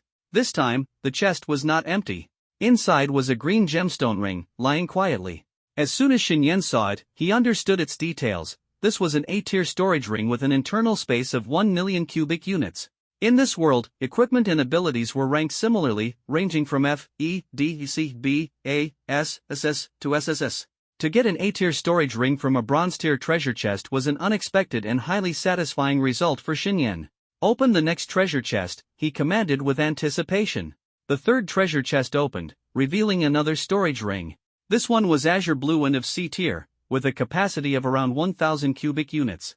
C-tier isn't bad either. Just right for my little sister to use. Xinyan thought to himself. Next, he opened the remaining 2 treasure chests in sequence. One of them was empty, but the other contained a martial technique manual of the profound grade and beginner level. Fortunately, this martial technique was very suitable for Xinyan. It was called 9 Slashes of the Frost Soul. When mastered, this technique could summon 9 celestial blades, delivering consecutive slashes with increasing power. Its destructive potential was terrifying. 9 Slashes of the Frost Soul? Just my style, Xinyan exclaimed excitedly. Unfortunately, I don't have enough experience points to enhance its proficiency for now, he thought with a hint of regret. Out of 5 bronze-tier treasure chests, Xinyan had gained an A-tier storage ring, a C-tier storage ring, and a profound-grade beginner-level martial technique. He felt the results were more than worth it. Patting his pocket, he noticed the storage ring was already in his possession, while the other items, including the martial technique, had been stored inside it. At that moment, Zhao Yuanwu approached from a distance, his gaze deep as he asked, leveled up again? Xinyan smiled and nodded. Yes, I've leveled up once more. Zhao Yuanwu sighed in amazement. You truly are a genius. I bet your leveling up has something to do with killing beasts, right? Hearing this, Xinyan's pupils contracted, and his body instinctively tensed. Noticing Xinyan's reaction, Zhao Yuanwu lightly patted his shoulder. Relax, I'm not here to cause trouble. Along the way, your strength has improved so quickly that it's inevitable to arouse suspicion. After all, apart from slaying demonic beasts, you haven't done much else. It's quite normal for people to make guesses. As he spoke, Zhao Yuanwu's expression turned solemn. Everyone has secrets. Don't worry, I won't pry. Just a reminder, don't let certain people know you have such abilities. Xinyan understood the hint, knowing Zhao Yuanwu was referring to the Demon God Society or those who had betrayed humanity. Thank you for the reminder, Brother Zhao. I'll keep it in mind, he replied earnestly. Good, as long as you understand. Now, clean up the battlefield quickly. The Flame Mountain ants have tough defenses.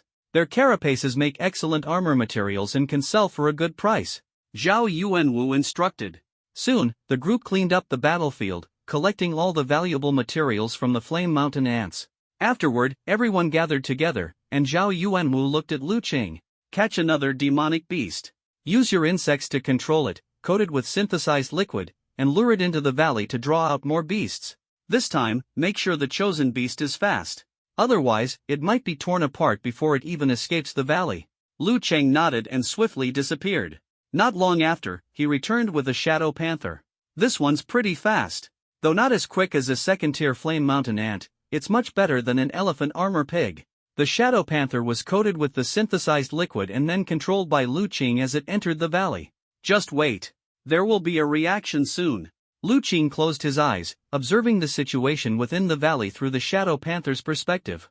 More than half an hour passed quickly. During this idle time, Xinyan took out the 9 slashes of the ice soul, casually flipping through it as preparation for allocating experience points later. Time flew by, and the sun was nearly setting. Just then, Lu Qing's eyes snapped open. They're here. This time, it's a pack of double-headed ghost mastiffs, around 70 or 80 of them. They're stronger than the Flame Mountain ant swarm from before. Hearing this, Xinyan's eyes lit up instantly. The stronger the beasts, the more experience he could gain. Severely injure those beasts as much as possible and leave the final blows to Xinyan. The members of Thunder Team didn't say much and responded in unison. Xinyan glanced gratefully at Zhao Yuanwu, already regarding him as a true friend in his heart. Moments later, a strong scent of blood filled the air. Shortly after, the shadow panther darted out from the valley entrance, followed by 70 to 80 double-headed ghost mastiffs in dense formation. Attack! Seeing this, Zhao Yuanwu growled lowly and charged forward. Another fierce battle erupted. Before long, the fight concluded. Xinyan stared at his virtual panel, overjoyed. Host, Xinyan. Age, 18. Level, 2nd tier, 2nd stage, plus. Talent, Ice and Snow Burial, SSS. Skills, Frost Lotus Detonation, Yellow tier, Advanced, Perfection, 9 slashes of the Ice Soul, Mysterious tier, Beginner, Not Yet Initiated plus. Items, A-Class Storage Ring, C-Class Storage Ring. Experience points, 17,000. System, allocate all experience points to my cultivation. Ding. Consumed 6,000 points. Cultivation raised to 2nd tier, 3rd stage. Ding. Consumed 8,000 points. Cultivation raised to 2nd tier, 4th stage. Remaining 3,000 points are insufficient for further upgrades, and have been refunded. System, apply the remaining 3,000 experience points to the 9 slashes of the Ice Soul technique. Ding. Consumed 3,000 points. 9 slashes of the Ice Soul improved to Mastery stage. Not far away, Zhao Yuanwu sensed Xinyan's significant surge in strength once again and was already feeling numb to it. This kid, sigh, comparing oneself to others really is infuriating. However, his surge in strength will be a great help for this mission. At least we'll have a better chance of dealing with that scarlet-scaled fire python. After Xinyan's breakthrough, Zhao Yuanwu immediately gathered everyone. Currently, in the valley, aside from the scarlet-scaled fire python, there are also 7 or 8 tier 2 beasts and over 100 tier 1 beasts. So, as long as we lure out the last wave of beasts, we can directly charge into the valley and capture the scarlet-scaled fire python. Hearing this, everyone became excited. Lu Qing rubbed his bald head and said with a grin, "Boss, don't worry. Capturing beasts is what I do best. I'll make sure to lure out all the tier 1 and tier 2 beasts." Good. Zhao Yuanwu nodded. Then let's begin the operation. Just as everyone was preparing to act, Xinyan suddenly spoke up, "Brother Zhao, we don't actually need to go through all that trouble. We can directly rush in now. Hearing this, everyone froze. They didn't expect the usually steady Xinyan to act so impulsively. Song Zhong whispered a reminder, Brother Xinyan, those remaining Tier 1 and Tier 2 beasts aren't easy to deal with. If we don't clear them out first, they might drag us down. Lu Qing also said sternly, Brother Xinyan, you may have grown stronger, but we're facing a Tier 3 scarlet-scaled fire python. We can't afford to be reckless. Just as Yuan Gang was about to speak, Zhao Yuanwu raised his hand to signal him to stop. Zhao Yuanwu looked at Xinyan seriously and asked, Are you confident? He knew Xinyan's strength had increased significantly, which is why he asked. Xinyan confidently replied, The Tier 1 and Tier 2 beasts are no problem for me. Besides, I can suppress the dense fire element within the valley, ensuring that your strength won't be affected. After a moment of thought, Zhao Yuanwu decisively said, Since you're so confident, let's give it a try. Even if we fail the mission, we can at least retreat safely. As the core member of the Thunderstorm Bounty team, Zhao Yuanwu's word carried weight, so no one opposed him further. They made their preparations and headed toward the Scarlet Valley. By now, the sun had set, and night enveloped the surroundings. However, due to the valley's unique terrain, it wasn't completely dark. Xinyan could clearly see everything within the valley thanks to his sharp vision. Setting foot on the scorching ground, waves of heat surged up through their feet. I've already scouted with beetles. The scarlet-scaled fire python's lair is at the bottom of the valley. Lu Qing pointed deeper in, speaking in a low voice. Xinyan glanced ahead and estimated that they still had 6 or 7 kilometers to go. Let's move. Head straight for the valley floor. It doesn't matter if we alarm the scarlet-scaled fire python. Zhao Yuanwu's eyes gleamed with resolute killing intent. As soon as he finished speaking, 2 Tremor Earth Demon Bears suddenly appeared in their line of sight. The bears had also set their sights on Xinyan and the others. Accompanied by 2 deafening roars, the Tremor Earth Demon Bears charged forward like bulldozers.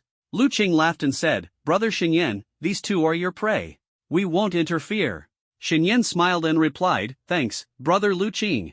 Then, stepping to the forefront, he calmly focused his gaze on the approaching bears. When they were less than 50 meters away, Xinyan casually conjured 2 icy lotus blooms and gently hurled them forward. Whoosh whoosh. The icy lotuses hurtled toward the demon bears at high speed. With a deafening boom boom, the 2 Tremor Earth Demon Bears were instantly blown to pieces. Ding! Killed Tier 2 Initial Level Tremor Earth Demon Bear, EXP plus 550. Ding! Killed Tier 2 Intermediate Level Tremor Earth Demon Bear, EXP plus 1100. After breaking through to Tier 2 Level 4, Xinyan's power had skyrocketed to the point where he could annihilate Tier 2 beasts in a single strike. Whoa! Incredible! 2 Tier 2 beasts taken out in just one move. Lu Qing exclaimed, his face filled with disbelief.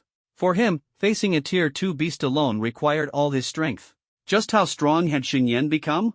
No wonder Xinyan was so confident. He's already reached this level of power. Song Zhong looked at the scattered remains on the ground, his expression turning grave. I'm no match for Xinyan, not even close, Yuan Gang muttered in a low voice. After saying this, he turned to Zhao Yuanwu and asked, Boss, if you were to face Brother Xinyan, do you think you could win? Zhao Yuanwu hesitated for a moment before giving a rather conservative answer. I don't think I'd have more than a 50% chance. What? Even the boss isn't confident about beating Xinyan? Everyone was shocked. After all, when they had left Ling City earlier that day, Xinyan had only been at Tier 1 Level 5. Xinyan really is a monster, practically inhuman. Lu Qing thought to himself, feeling a twinge of discouragement. Xinyan heard their conversation loud and clear.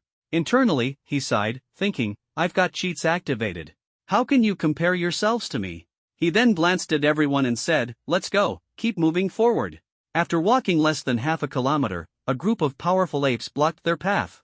These apes were no stronger than Tier 2 Intermediate level, but there were many of them, over 60 in total. The moment they saw Xinyan and his group, the creatures roared ferociously and charged forward. Their method of attack was simple, they picked up rocks from the ground and hurled them with great force. Yet, the power was astonishing. Whoosh, whoosh, whoosh, as the stones flew toward them, Xinyan's expression remained calm and composed. With a wave of his hand, dozens of ice shields appeared around them, enclosing and protecting the group tightly. Bang, bang, bang, countless rocks smashed against the ice shields but failed to break through. Since you can't break my defense, it's my turn to deal with you. A glint of icy coldness flashed in Xinyan's eyes. He swiftly formed hand seals, and dozens of ice lotuses materialized rapidly, shooting toward the apes. Explode for me. In the next second, deafening explosions echoed through the valley. The apes were entirely engulfed by the violent energy of the blasts. When the explosions subsided, only 2 mid-level second-rank power apes barely survived. Ding! Killed a first-rank low-level power ape, experience plus 55, winky face. Ding! Killed a first-rank mid-level power ape, experience plus 103, winky face. Ding! Killed a first-rank low-level. Holy crap, that's ruthless. Over 60 power apes, wiped out in one single move? Lu Qing stared at Xinyan, increasingly convinced that he was terrifyingly abnormal. At this moment, Xinyan's gaze locked onto the 2 surviving second-rank apes. Don't think you can escape either. Whoosh, whoosh, 2 icy spears shot out like lightning, piercing straight through the hearts of the 2 apes. All done. Xinyan flicked his fingers lightly. Ding! Killed a mid-level second-rank power ape, experience plus 1115, winky face. Ding! Killed a mid-level second-rank power ape, experience plus 1220, winky face. Just as Xinyan finished clearing out all the apes, an extraordinarily menacing killing intent surged from the deeper parts of the valley. Sensing the overwhelming ferocity of this aura, Zhao Yuanwu's expression immediately turned solemn. It seems we were right. That crimson-scaled fire python can no longer sit still. A third-rank beast was already highly intelligent. With all the commotion caused by Xinyan and his group, how could it possibly remain unmoved? The only reason it hadn't emerged from its lair was its unwillingness to leave its nest. After all, the fire gall herbs were crucial to its strength enhancement. Heh, we've already taken out so many beasts. Now it's practically all alone. How could it possibly stay calm? Lu Qing chuckled smugly, showing no concern for the fact that they were about to face a third-rank crimson-scaled fire python. It's actually better if this creature comes out of its lair. According to the intel we have, the temperature inside that cave is extremely high.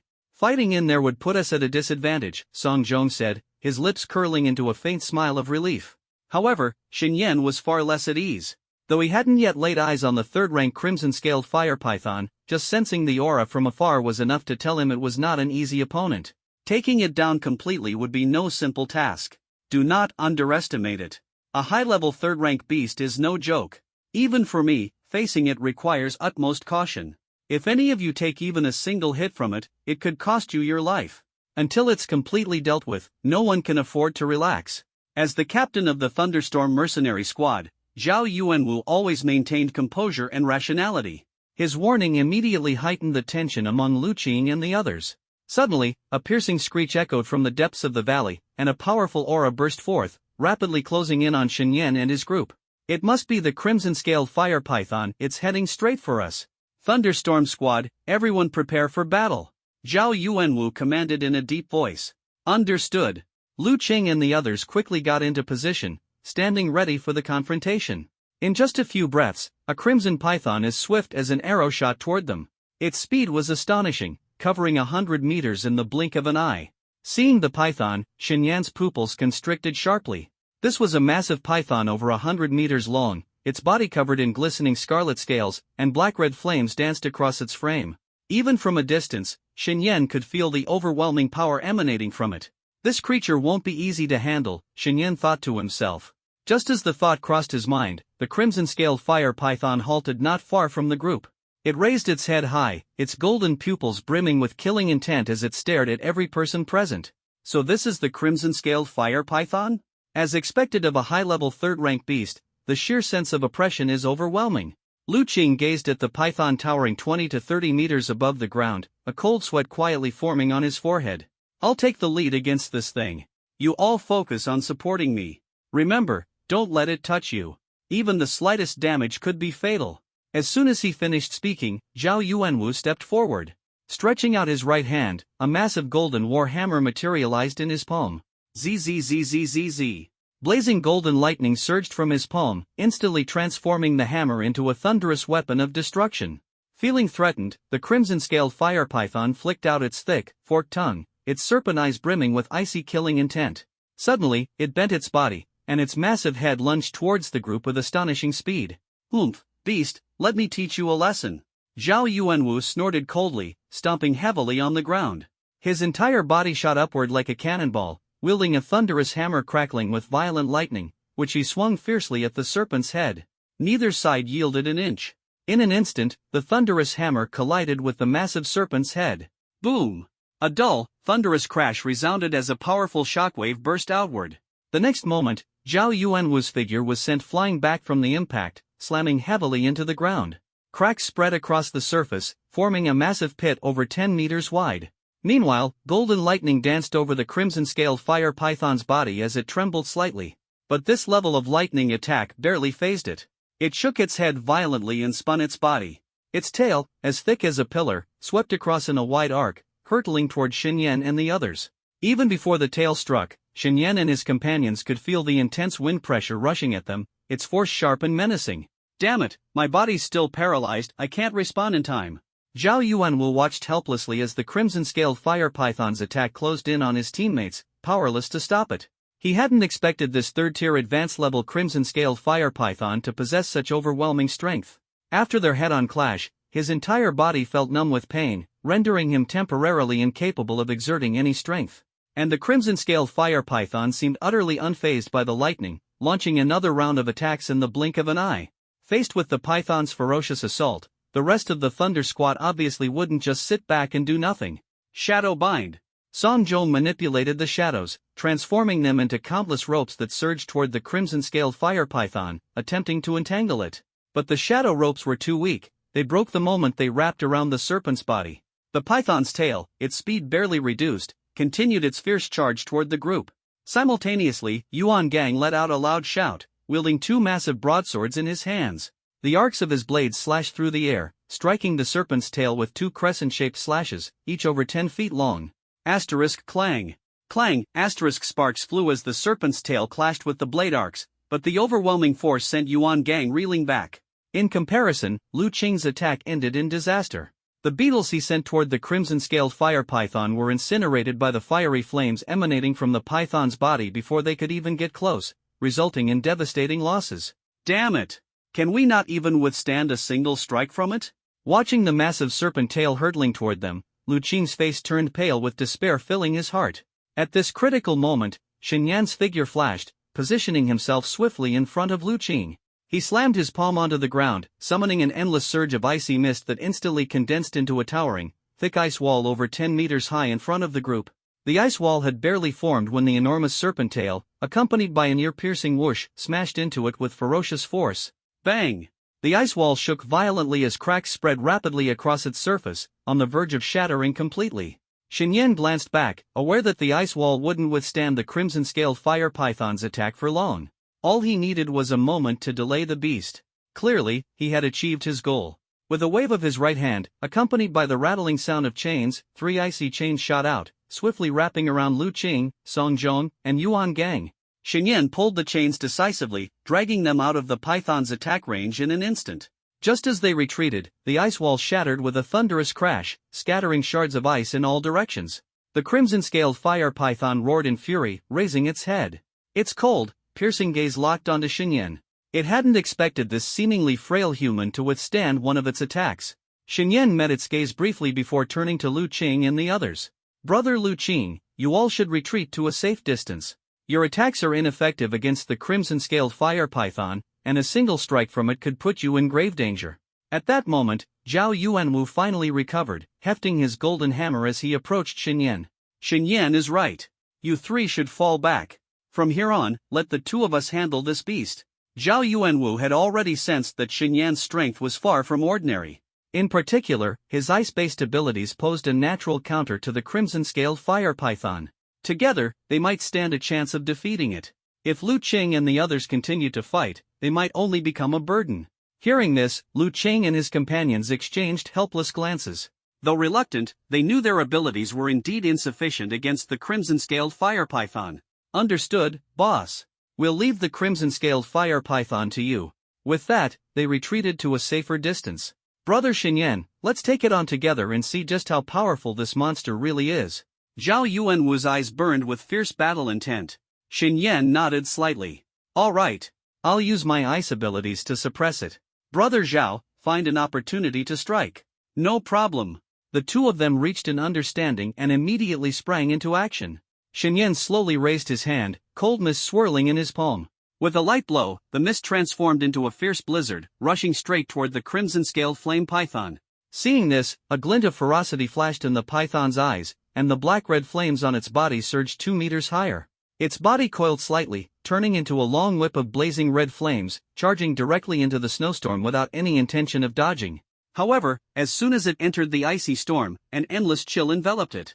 The cold clashed with the black-red flames on its body, significantly diminishing the flames and scattering water vapor everywhere.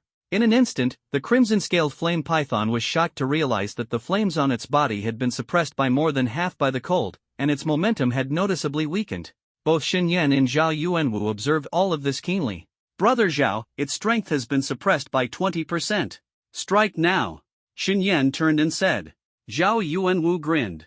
"All right, let it taste my power." In the next moment, lightning erupted from Zhao Yuanwu's body, channeling entirely into his golden hammer. With a flash of movement, he charged straight into the blizzard toward the crimson-scaled flame python. Protected by Xin Yan's icy aura, Zhao Yuanwu faced no obstacles and arrived in front of the creature in an instant. "Beast, take this blow." As he shouted, Zhao Yuanwu swung his thunderous hammer, imbued with the destructive force of lightning, smashing it down fiercely onto the crimson-scaled flame python. Simultaneously, Xin Yan focused his mind, summoning over a dozen icy chains from the blizzard. One end of the chains anchored to the ground while the other swiftly wrapped around the crimson-scaled flame python.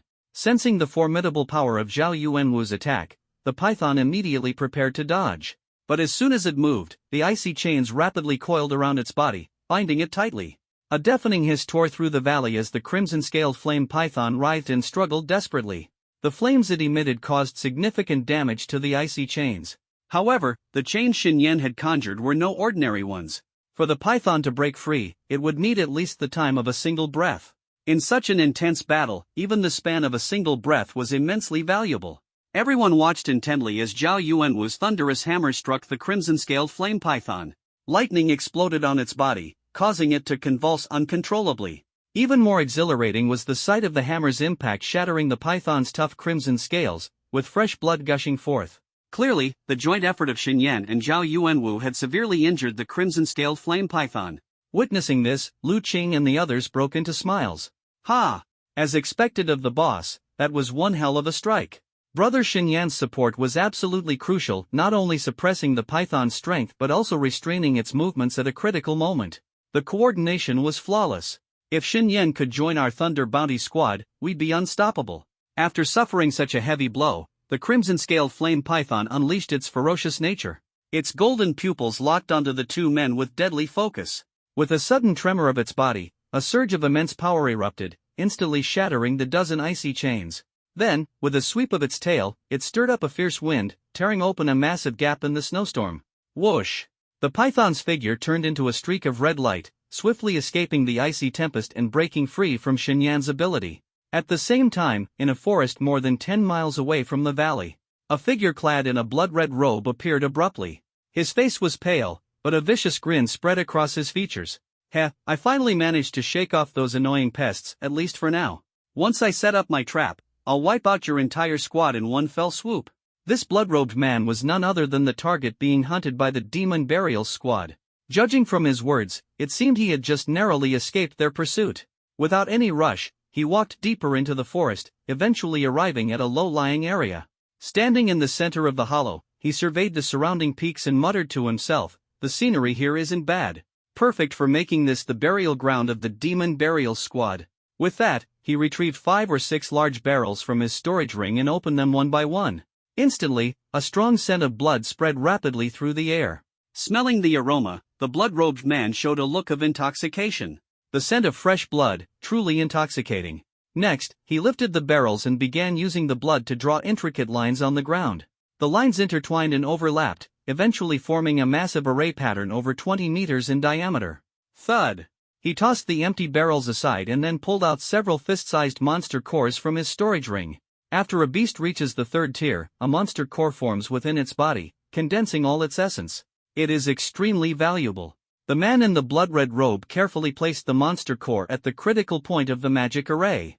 Having completed everything, he clapped his hands and quietly sat cross-legged in the center of the array. The trap is set. Now we just wait for those heretics from the tribunal to walk right in.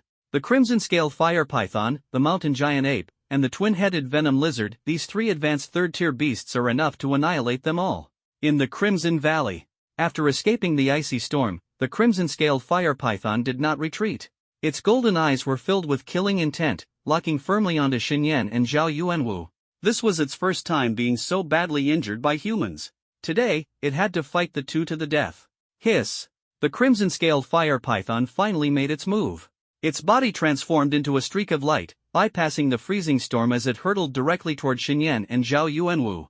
As the distance rapidly closed, it suddenly opened its mouth wide, spewing forth a massive pillar of fire aimed straight at the two of them. Facing the fire pillar, Xinyan remained calm. With a gentle motion of his hands, a thick ice shield quickly formed and stood in front of the two. Boom! The fire pillar collided with the ice shield, and intense flames scattered in all directions, enveloping the entire shield. The ice shield began to melt rapidly under the searing flames, visible to the naked eye. Brother Xinyan, this ice shield won't hold much longer. The golden hammer had already returned to Zhao Yuanwu's hands. He gripped it tightly, his expression serious as he stared at the crimson-scaled fire python charging toward them. An active offense is the best defense, Xinyan said, spreading his right hand. Dozens of lotus-shaped ice crystals, the size of soybeans, slowly rose, expanding in the blink of an eye to the size of large basins. Go! With a light flick of his hand, the icy lotus crystals shot out, hurtling directly toward the crimson-scaled fire python. Explode! Xinyan shouted softly, and the ice crystals detonated instantly. A powerful energy storm spread out, freezing everything within several hundred meters in an instant. At the center of the storm, the crimson-scaled fire python remained in its pouncing posture, completely motionless. Its massive body was encased in thick layers of ice, even the black and red flames it had spewed were frozen solid. Even flames can be frozen? Zhao Yuanwu's eyes widened, utterly astonished. Brother Xinyan, just how powerful is your ice ability? Xinyan replied calmly, Brother Zhao, I have only temporarily immobilized it. It'll break free from the ice soon. Now, we must combine our strength to launch our most powerful attack and deliver a fatal blow to this beast. Zhao Yuanwu nodded. Understood. At that moment, brilliant golden lightning erupted from his body, pouring without restraint into the giant hammer in his hands. He hurled the thunderous hammer, its body radiating a pulse of power that made hearts race, locking firmly onto the frozen crimson-scaled fire python. Meanwhile, Xinyan wasn't idle either. His hands moved swiftly in a series of seals, unleashing his powers as thick, icy mist surged skyward, shrouding several hundred meters above. As the seals in Xinyan's hands shifted, the cold mist overhead churned and condensed, as if something formidable was gradually taking shape. It seems the boss is finally pulling out his trump card. Once this move is unleashed, the outcome will be decided.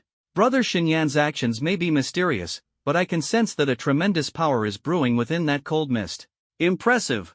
In just one day, Xinyan's strength has increased so much, it feels like he's about to surpass the boss. As Xinyan prepared his ultimate move, the ice sealing the crimson-scaled fire python had already reached its limit. Suddenly, with a loud bang, the thick ice cracked, and the massive figure of the crimson-scaled fire python leapt out. Its body coiled, and its long tail lashed out with a force that seemed to create a sonic boom, hurtling fiercely toward Xinyan and Zhao Yuanwu.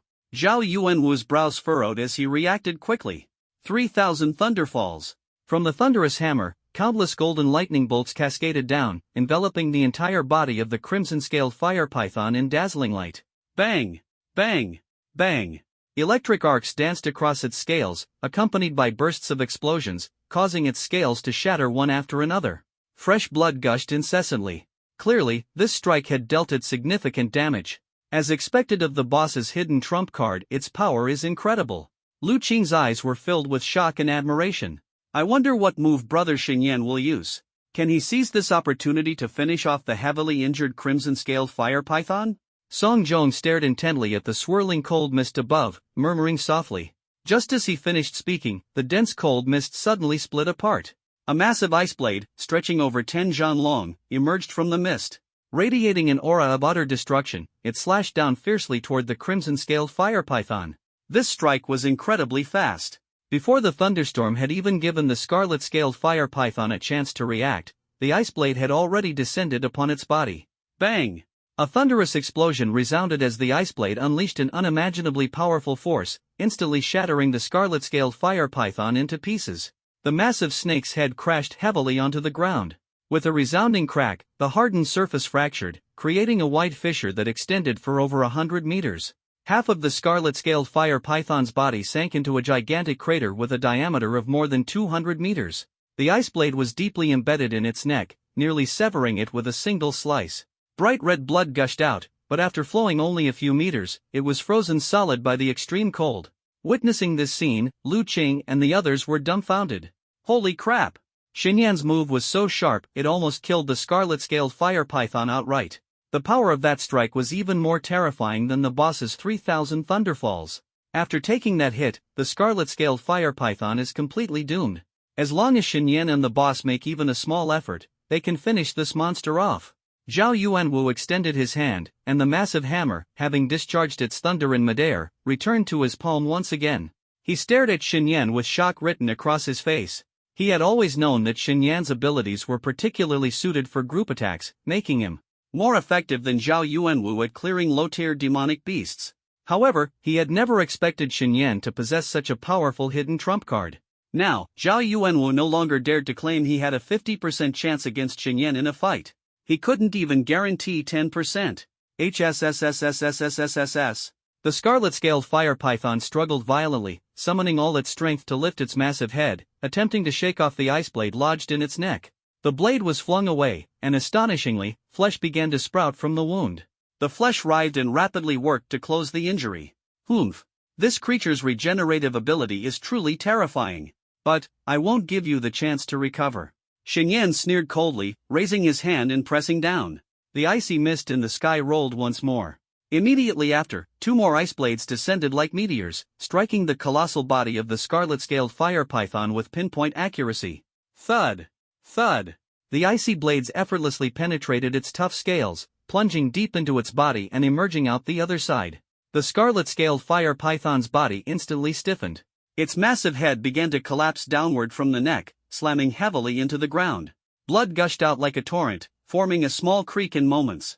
Ding! Scarlet-scaled fire python of Tier 3 high rank slain. Experience plus 15,000 ***. The system notification sounded, and Xinyan's face lit up with joy. Unexpectedly, killing a Tier 3 high-rank demonic beast grants me 15,000 experience points.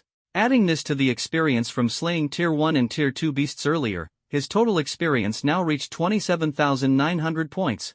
Unable to contain his excitement, he opened the virtual interface to review his impressive stats. Host, Xinyan. Age, 18. Level, Tier 2 Stage 4, plus. Gift, Frost Burial of the World, SSS Tier. Skills, Profound Ice Lotus Explosion, Yellow Tier Advanced, Perfect Realm, 9 Strikes of the Ice Soul, Mystic Tier Beginner, Achieving Mastery Plus. Items, Grade A Storage Ring, Grade C Storage Ring. Experience, 27,900. System, allocate all experience to cultivation. Xinyan commanded in his mind. Ding! Congratulations to the host. 12,000 experience consumed, cultivation advanced to Tier 2 Stage 5 ***. Ding! Congratulations to the host. 15,000 experience consumed, cultivation advanced to Tier 2 Stage 6 ***. Insufficient experience to continue upgrading. Remaining 900 experience has been refunded. The consecutive breakthroughs in cultivation allowed Xinyan to feel an explosive surge of power within him, far stronger than before. Zhao Yuanwu also noticed Xinyan's sharp rise in strength, but he was already accustomed to it, remaining calm and unperturbed. Xinyan is truly formidable. I thought manifesting a single heavenly blade was his limit, yet he can conjure 3 at once. The destructive power of 3 heavenly blades is overwhelming. Even if this scarlet-scaled fire python had multiple lives, it wouldn't survive such an attack. If he's this powerful at Tier 2, what will happen when he reaches Tier 3 or Tier 4? Although they were deeply shaken by Xinyan's strength, Lu Qing and the others still felt as if they were in a dreamlike scene. At this moment, Zhao Yuanwu walked over to the corpse of the scarlet-scaled fire python. From his storage ring, he took out a sharp long blade and began cutting through its flesh. Soon, he extracted a fist-sized, fiery red demonic core. Xinyan, catch! Zhao Yuanwu tossed the demonic core toward Xinyan. Instinctively, Xinyan reached out and caught the scarlet-scaled fire python's core firmly in his hand. Brother Zhao, what do you mean by this? Xinyan asked with a puzzled expression. Zhao Yuanwu laughed heartily. Ha ha! You killed the scarlet-scaled fire python, the demonic core is naturally yours. Besides, without your help this time, we wouldn't have been able to complete the mission at all and might have even lost Lu Qing and the others' lives. No matter what, the greatest credit goes to you. This monster core must be yours. The monster core of a Tier 3 advanced beast could fetch at least 50 million dragon coins in the base city. Without hesitation, Zhao Yuanwu handed it over to Xingyan, displaying great generosity. This doesn't feel quite right. We killed the crimson-scaled fire python together, Xingyan hesitated. Moreover, Lu Qing and the others also contributed before we took it down. If it weren't for... Before he could finish speaking, Zhao Yuanwu waved a hand to cut him off. Brother Xingyan, no need to say more. No one is more deserving of this than you. Besides, we didn't come away empty-handed. The snake skin of this crimson-scaled fire python is incredibly valuable and can be sold for a good sum. At this moment, Lu Qing and the others walked over. The boss is right, we all support this. Seeing that everyone was in agreement, Xingyan no longer insisted and accepted the Tier 3 monster core. Alright, let's quickly gather all the usable materials from the crimson-scaled fire python. Then we'll head to its lair and retrieve the firegall grass. Zhao Yuanwu instructed Lu Qing and the others, and everyone began to work busily. After a while, Song Zhong furrowed his brows and exclaimed in surprise. Ha! Strange, why is there such a pattern on the crimson-scaled fire python's head? Everyone gathered around to take a closer look, and indeed, there was a bull-sized purple-red pattern on the massive head. The pattern resembled an array, so intricate it dazzled the eyes. It looks like a small-scale magic array. I suspect someone deliberately placed this thing on the creature, someone speculated. Zhao Yuanwu's expression turned extremely serious. The moment he saw this pattern, a thought struck him. It was related to an organization called the Demon Gods Society. The Demon Gods Society had close ties with demonic beasts and possessed various methods to control them. The strange pattern on the scarlet-scaled fire python's body was likely left behind by someone from the Demon Gods Society. Xingyan didn't know much about the Demon Gods Society, nor did he understand the meaning of this pattern. So, he turned to Zhao Yuanwu and asked, Brother Zhao, do you know what this pattern means? Could it be that the scarlet-scaled fire python grew this on its own? Xingyan's words piqued the interest of Lu Qing and the others. Their gazes all turned to Zhao Yuanwu. I'm not entirely sure what this pattern specifically represents, Zhao Yuanwu replied, but I suspect it was left by a group that betrayed humanity, the Demon Gods Society. As for why they left this on the scarlet-scaled fire python, I have no idea. Hearing this, Xingyan's eyes narrowed. The Demon Gods Society? The recent demonic beast riot in Ling City that night was very likely connected to this organization. Don't overthink it. Even if it is related to the Demon Gods Society, that's a problem for the Heresy Tribunal. We just need to focus on completing our mission. Before long, Xingyan and the others finished collecting everything useful from the scarlet-scaled fire python's body and immediately headed toward its lair. 10 minutes later, the group finally arrived at the scarlet-scaled fire python's lair. The cave was spacious and deep, with extremely high temperatures inside. Waves of heat rolled out, so intense that, without protection, even hair could easily ignite.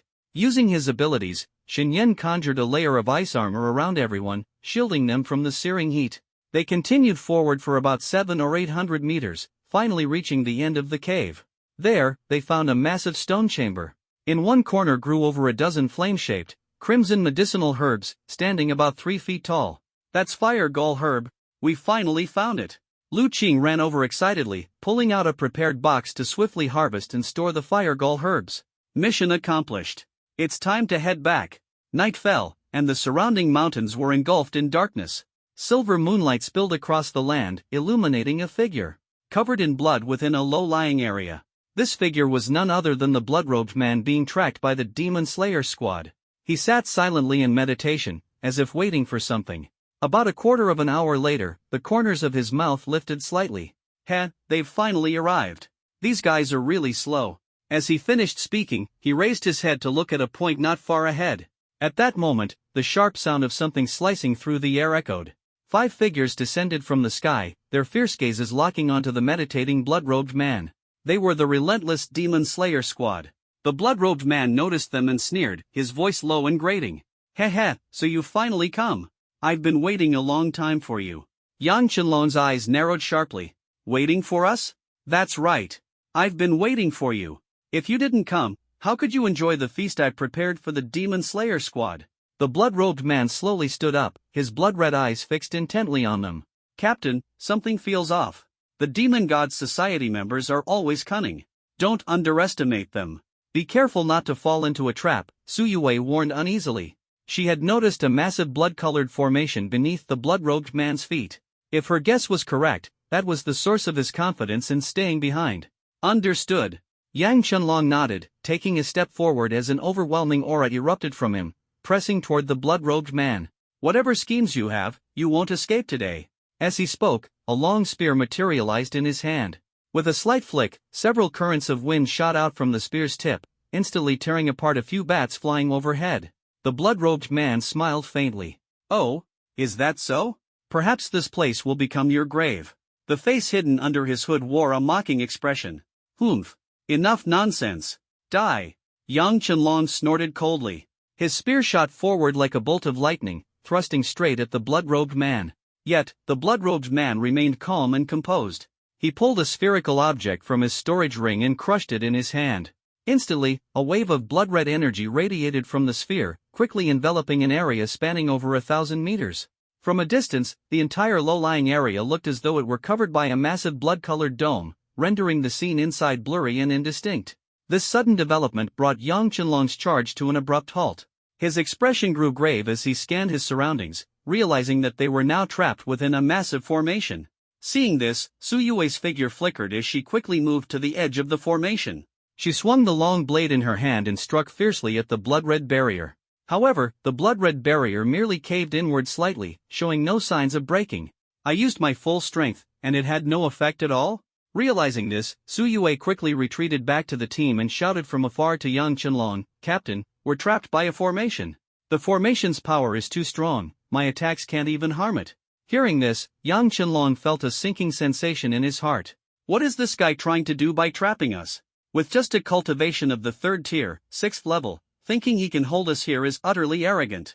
With that thought, his gaze locked onto the formation beneath the feet of the man in the blood-red robe. He's relying on that formation. If we destroy it or kill him, his scheme will completely unravel. With this conclusion, a more intense killing intent filled Yang Qianlong's eyes. He stomped the ground forcefully, his long spear in hand brimming with a resolute will to kill, charging straight at the blood-robed man. The blood-robed man, facing Yang Qianlong's assault, revealed a faint sneer at the corner of his mouth. A blood-red energy emerged in his palm as he slammed both hands onto the ground beneath him. In an instant, an enormous, dark purple formation materialized, spinning rapidly until it transformed into a massive black hole. From within, faint roars of beasts could be heard. Clearly, this was a summoning formation. "Come forth, my fellows." A cruel smile appeared on the blood-robed man's face. The next moment, accompanied by majestic beastly roars, 2 dark shadows sprang out of the summoning formation. Their bodies expanded rapidly, growing into colossal beasts dozens of meters tall in the blink of an eye. One was a massive mountain giant ape, while the other was a ferocious-looking 2-headed venomous demon lizard. The moment the 2 beasts appeared, they saw Yang Qianlong charging toward them. The mountain giant ape's eyes flashed red as it raised its massive fist and swung it down at Yang Qianlong. A gust of powerful wind rushed toward him, blowing Yang Qianlong's hair back. In the next moment, with a loud bang, the ape's fist collided violently with Yang Qianlong's spear. A formidable force surged forth, forcing Yang Qianlong to retreat continuously. Damn it, he summoned 2 high-level 3rd-tier beasts. This is serious trouble. Yang Qianlong planted his spear into the ground, sliding back dozens of meters before finally stabilizing himself. The blood-robed man looked at the summoned mountain giant ape and 2-headed venomous demon lizard, a flicker of doubt passing through his eyes. Something's wrong. Where's the crimson-scaled fire python? Why hasn't it responded to my summoning? Better play it safe and try again. The red energy in his palm grew even more intense. Meanwhile, in the Crimson Valley, the massive head of the crimson-scaled fire python suddenly trembled. The next moment, a powerful energy materialized out of thin air, creating a force of attraction that instantly swallowed it. Finally summoned it. A glimmer of excitement flashed in the blood-robed man's eyes. Through the formation, he sensed that the crimson-scaled fire python was undergoing spatial teleportation. The next moment, a massive shadow leaped out of the summoning formation, landing heavily with a loud boom. With 3 high-level 3rd-tier beasts gathered, I'll annihilate every last one of you. The blood-robed man stared coldly at the burial beast squad from afar, a cruel smile spreading across his face. But he failed to notice the strange look in the eyes of Yang Qianlong and his team as they stared back at him. "Why don't you take a closer look at what you've summoned?" Yang Qianlong pointed at the creature the blood-robed man had just brought forth. The blood-robed man froze for a moment, then followed his gaze. His face immediately turned ashen. It was the severed head of the crimson-scaled fire python, with even its fangs missing.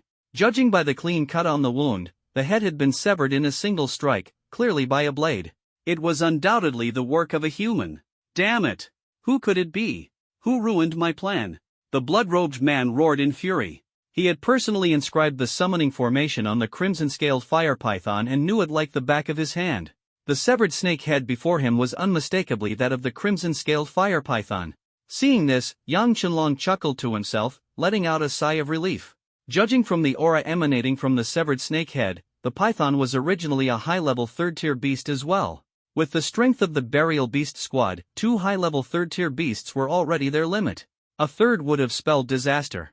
Fortunately, someone had intervened and taken down the crimson-scaled fire python in advance.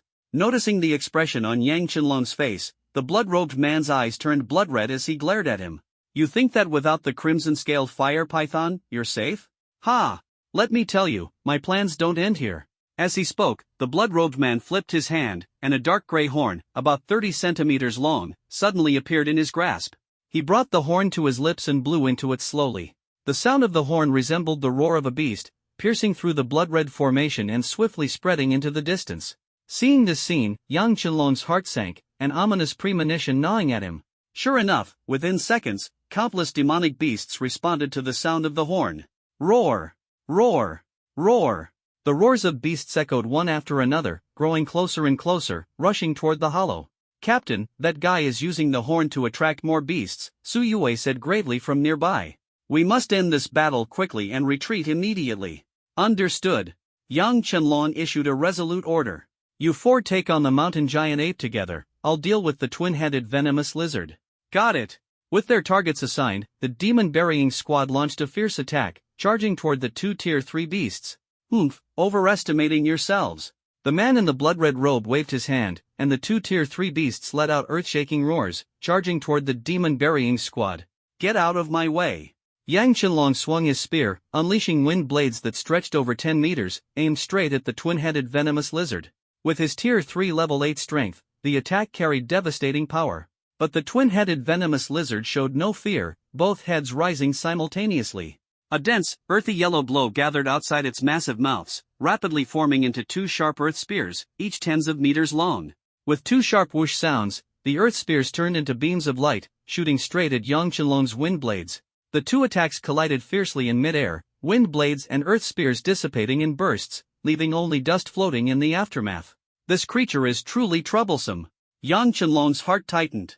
Though not his first encounter with a Tier 3 beast, this twin-headed venomous lizard was clearly stronger than any he had faced before. Looks like I can't take it down without a proper fight. Yang Qianlong thought to himself. At that moment, even more beastly roars resounded from all directions. Hearing them, Yang Qianlong's heart sank to the bottom. Dealing with 2 Tier 3 beasts was already a struggle, if they were surrounded by an entire horde. Meanwhile, Shen Yan and his companions, having just left the Crimson Canyon, were struck by the sudden change in the atmosphere. From afar came the continuous roars of beasts, a clear signal that something significant was unfolding. What's happening? Someone asked. Although beasts tend to hunt at night, such a large-scale commotion is definitely unusual. Zhao Yuanwu said, his expression serious. The distance made it hard for them to see how many beasts there were, but judging from the relentless roars, it was safe to estimate that a small-scale beast tide was forming. Shen Yan looked toward the distant horizon, his eyes gleaming with excitement. So many beasts gathering, if I can kill a few more, my strength is bound to rise dramatically. With that thought in mind, he turned to Zhao Yuanwu and asked, Brother Zhao, within a 100-mile radius, are there any beasts stronger than Tier 3? Given Shen Yan's current power, Tier 3 beasts posed no threat to him. Only higher-tiered beasts made him wary. Zhao Yuanwu gave him a deep look, discerning his intent, and replied candidly, within 100 miles, there are only 3 Tier 3 advanced beasts. One is the Tier 3 advanced mountain giant ape, another is the Tier 3 advanced twin-headed venomous lizard. The last one was the scarlet-scaled fire python we killed earlier. Beyond that, there are no stronger beasts in this area. Hearing this, a faint smile played on Shen Yan's lips. In that case, I want to go over and see exactly what's going on. Brother Zhao, if you all have other matters to attend to, we can part ways here. The number of beasts in the distance was uncertain, and given Lu Qing and the others' capabilities, recklessly heading over might result in unnecessary losses. Zhao Yuanwu pondered for a moment and said, let's go together. I'm also curious to know what's happening there and what could have caused such a massive beast disturbance. At this, Lu Qing scratched his bald head and chuckled, "We're not doing much anyway. If we don't check it out, I'll be restless, like a cat stuck in a cage." Exactly.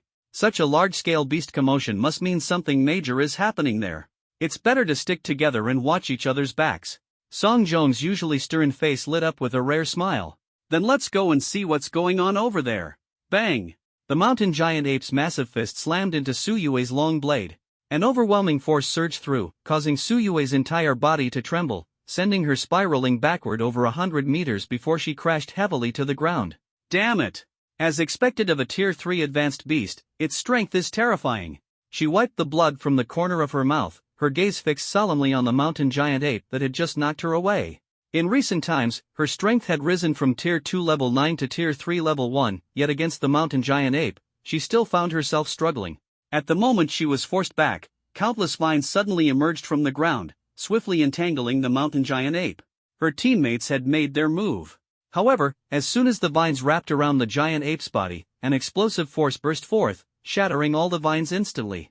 The mountain giant ape yanked violently, flinging a member of the Grave of Demons squad like a cannonball toward itself. Roar! The mountain giant ape emitted a deep growl, raising a fist larger than a millstone and smashing it down towards the incoming teammate. Damn it! Danger!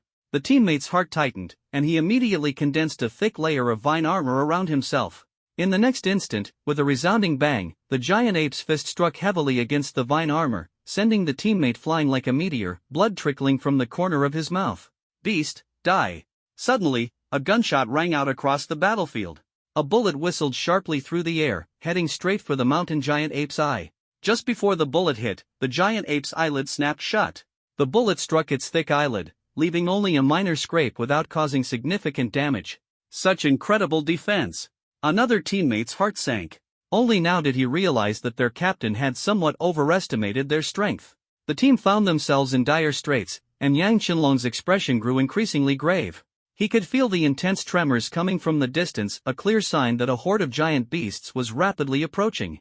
The beasts summoned by the blood-robed man were on the verge of entering the formation's range. "We must take down this thing quickly, or else Yue and the others are in grave danger." Yang Qianlong's attacks became even fiercer.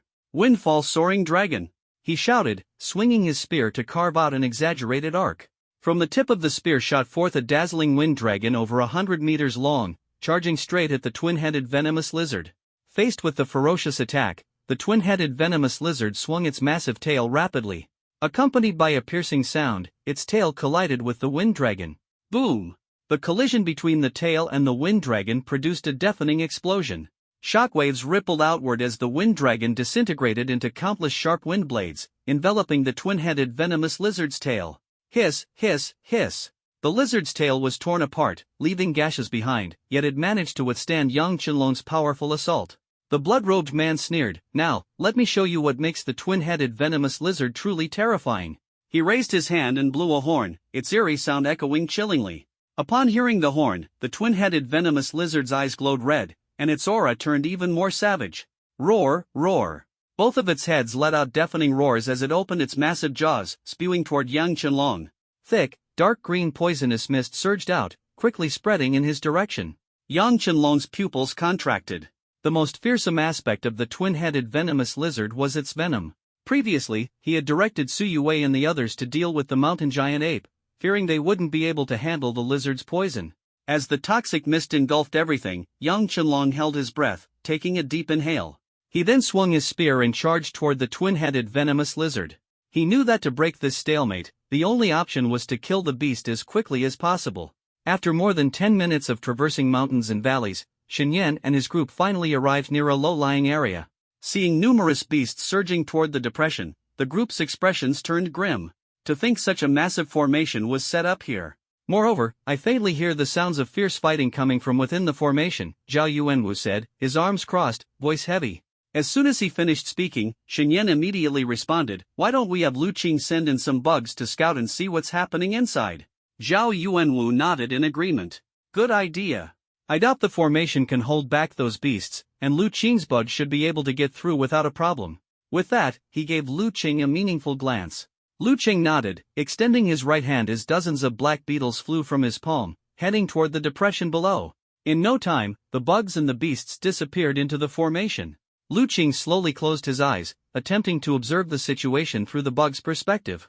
Time ticked by, and about a minute later, Lu Qing's eyes snapped open. "What did you see?" Shen Yan asked urgently. Sweeping his gaze across the group, Lu Qing's expression grew somber. "I've figured it out. Inside, a squad from the heretical Inquisition is battling a man in a blood robe. I suspect that blood-robed man belongs to the cult of the demon god. All those beasts, as well as 2 Tier 3 high-level demon beasts inside, are under his control." The heretical Inquisition? The cult of the demon god? Images of Su Yue filled Shen Yan's mind. He couldn't help but wonder if that squad included her. "What's the situation?" Zhao Yuanwu asked in a deep voice. Lu Qing shook his head. "Not good. 2 advanced third-level demonic beasts are already hard to deal with, let alone with so many other beasts attacking together.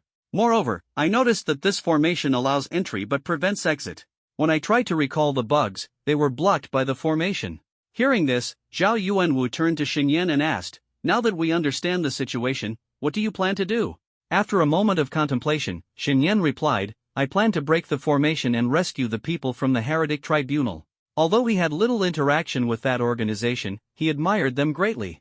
Without them, the major base cities would have been devastated by the Beast God Society and human traders long ago. However, for Shen Yan, rescuing the people was just a secondary goal. His real target was the beasts. 2 advanced third-level demonic beasts and a large group of first and second-level beasts. If he could kill them all, the amount of experience points he would gain was unimaginable. Zhao Yuanwu nodded. "Then let's go together. I can't stand those bastards from the Beast God Society either." Saying this, a massive golden hammer appeared in his hand, gleaming brightly. Seeing that Zhao Yuanwu was ready for battle, Shen Yan smiled. "Stop wasting time. Let's act immediately. But first, we need to break that formation," he added. Zhao Yuanwu agreed. "I was thinking the same. If we enter the formation directly, our retreat will be cut off. I know something about formations. This type of formation is difficult to break from the inside, but attacking it from the outside is relatively easier. Then let's break it with force." With that, Shen Yan's figure flashed as he sped towards the sunken ground below. At the same time, his hands formed seals rapidly, and numerous lotus-shaped ice seeds, the size of soybeans, emerged from his palms. In an instant, the ice seeds expanded to the size of millstones. These ice seeds shot towards the formation below with astonishing speed. As they struck the blood-red formation, Shen Yan shouted coldly, "Explode!" The moment his words fell, the lotus-shaped ice seeds clung tightly to the blood-red formation and detonated instantly. A series of deafening explosions resounded, and powerful shockwaves rippled outward, causing the blood-red formation to tremble violently. But the most terrifying effect was yet to come. As the explosions erupted, icy blue frost spread rapidly, covering the entire blood-red formation within seconds.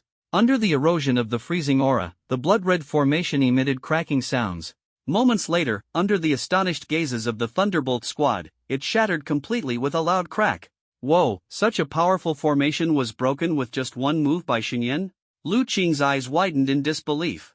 Song Zhong swallowed hard, trying to offer a reasonable explanation. Maybe, as the boss said, this formation is easier to break from the outside, which is why Shen Yan could break it so quickly. Zhao Yuanwu glanced at the two and said flatly, "Easier? Even if I risked my life, I might not be able to break this formation from the outside." All this proves is that Shen Yan's strength is truly astonishing. Alright, next comes a direct confrontation with the beasts inside the formation. Stay alert, everyone. Zhao Yuanwu instructed solemnly.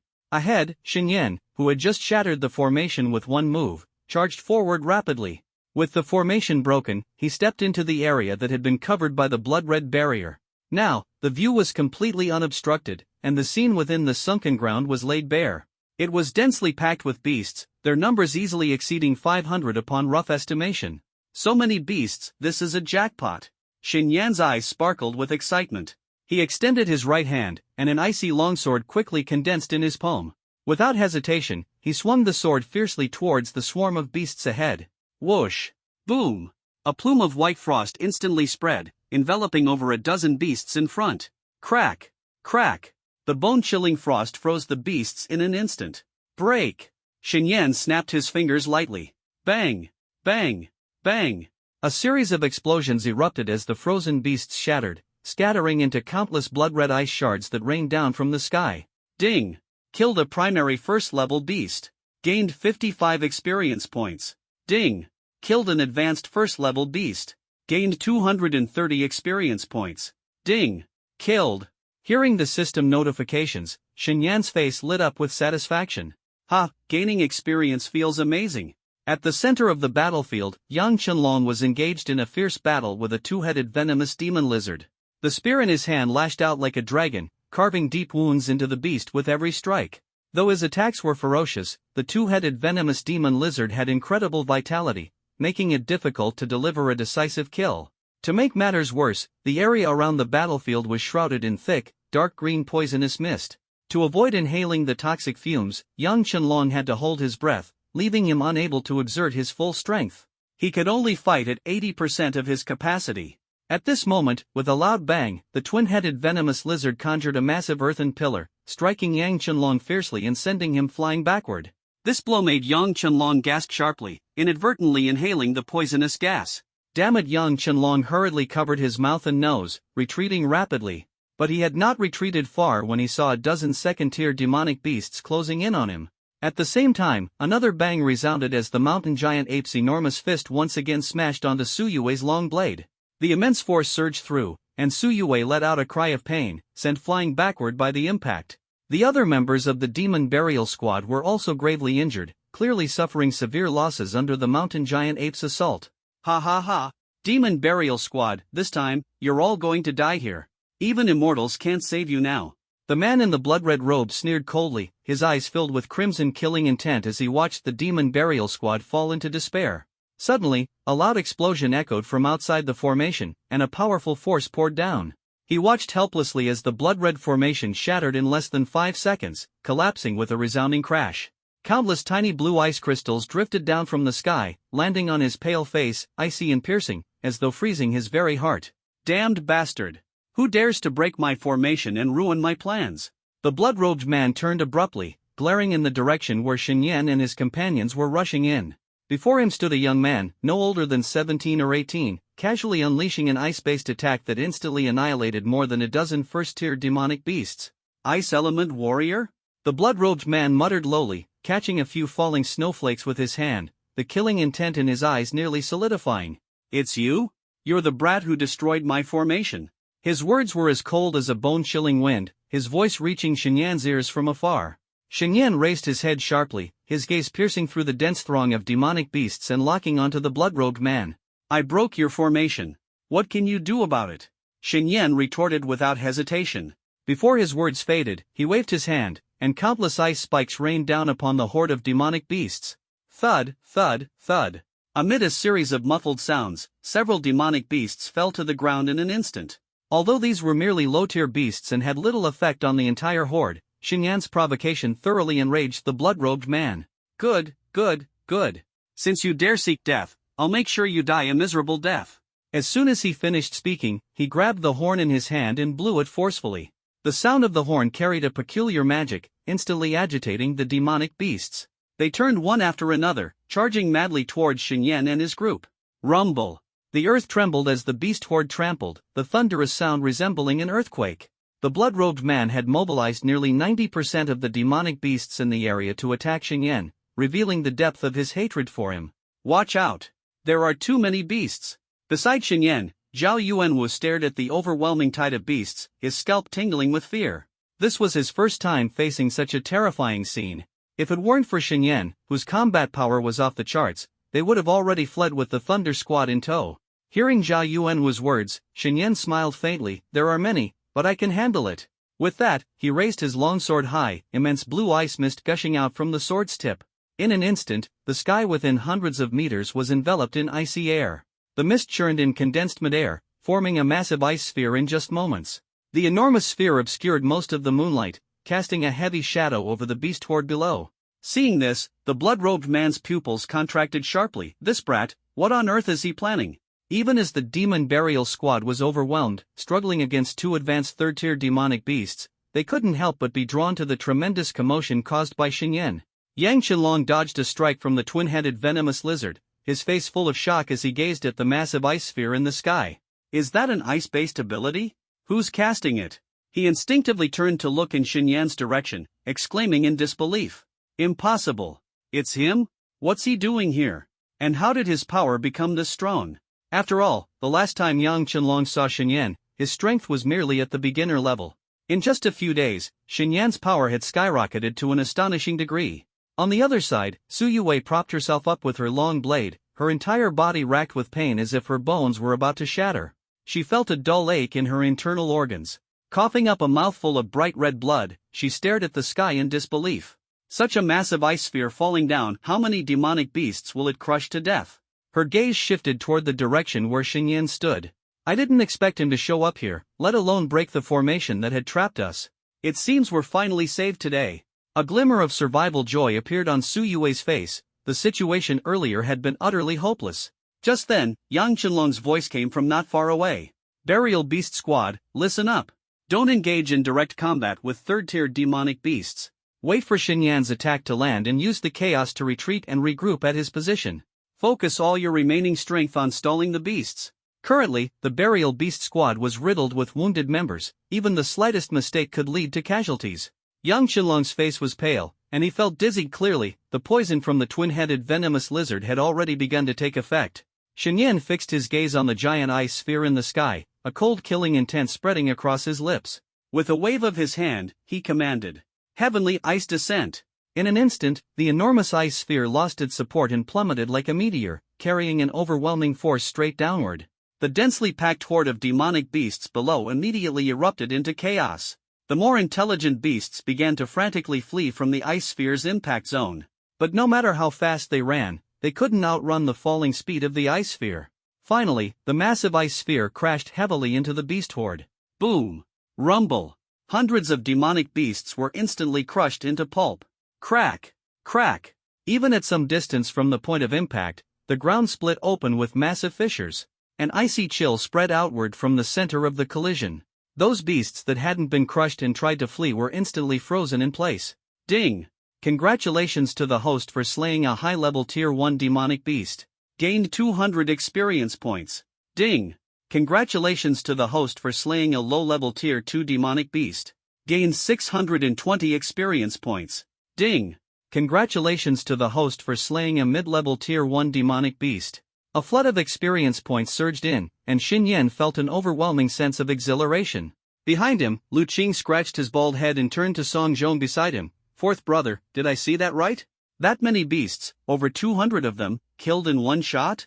And quite a few were mid-level Tier 2 ones too."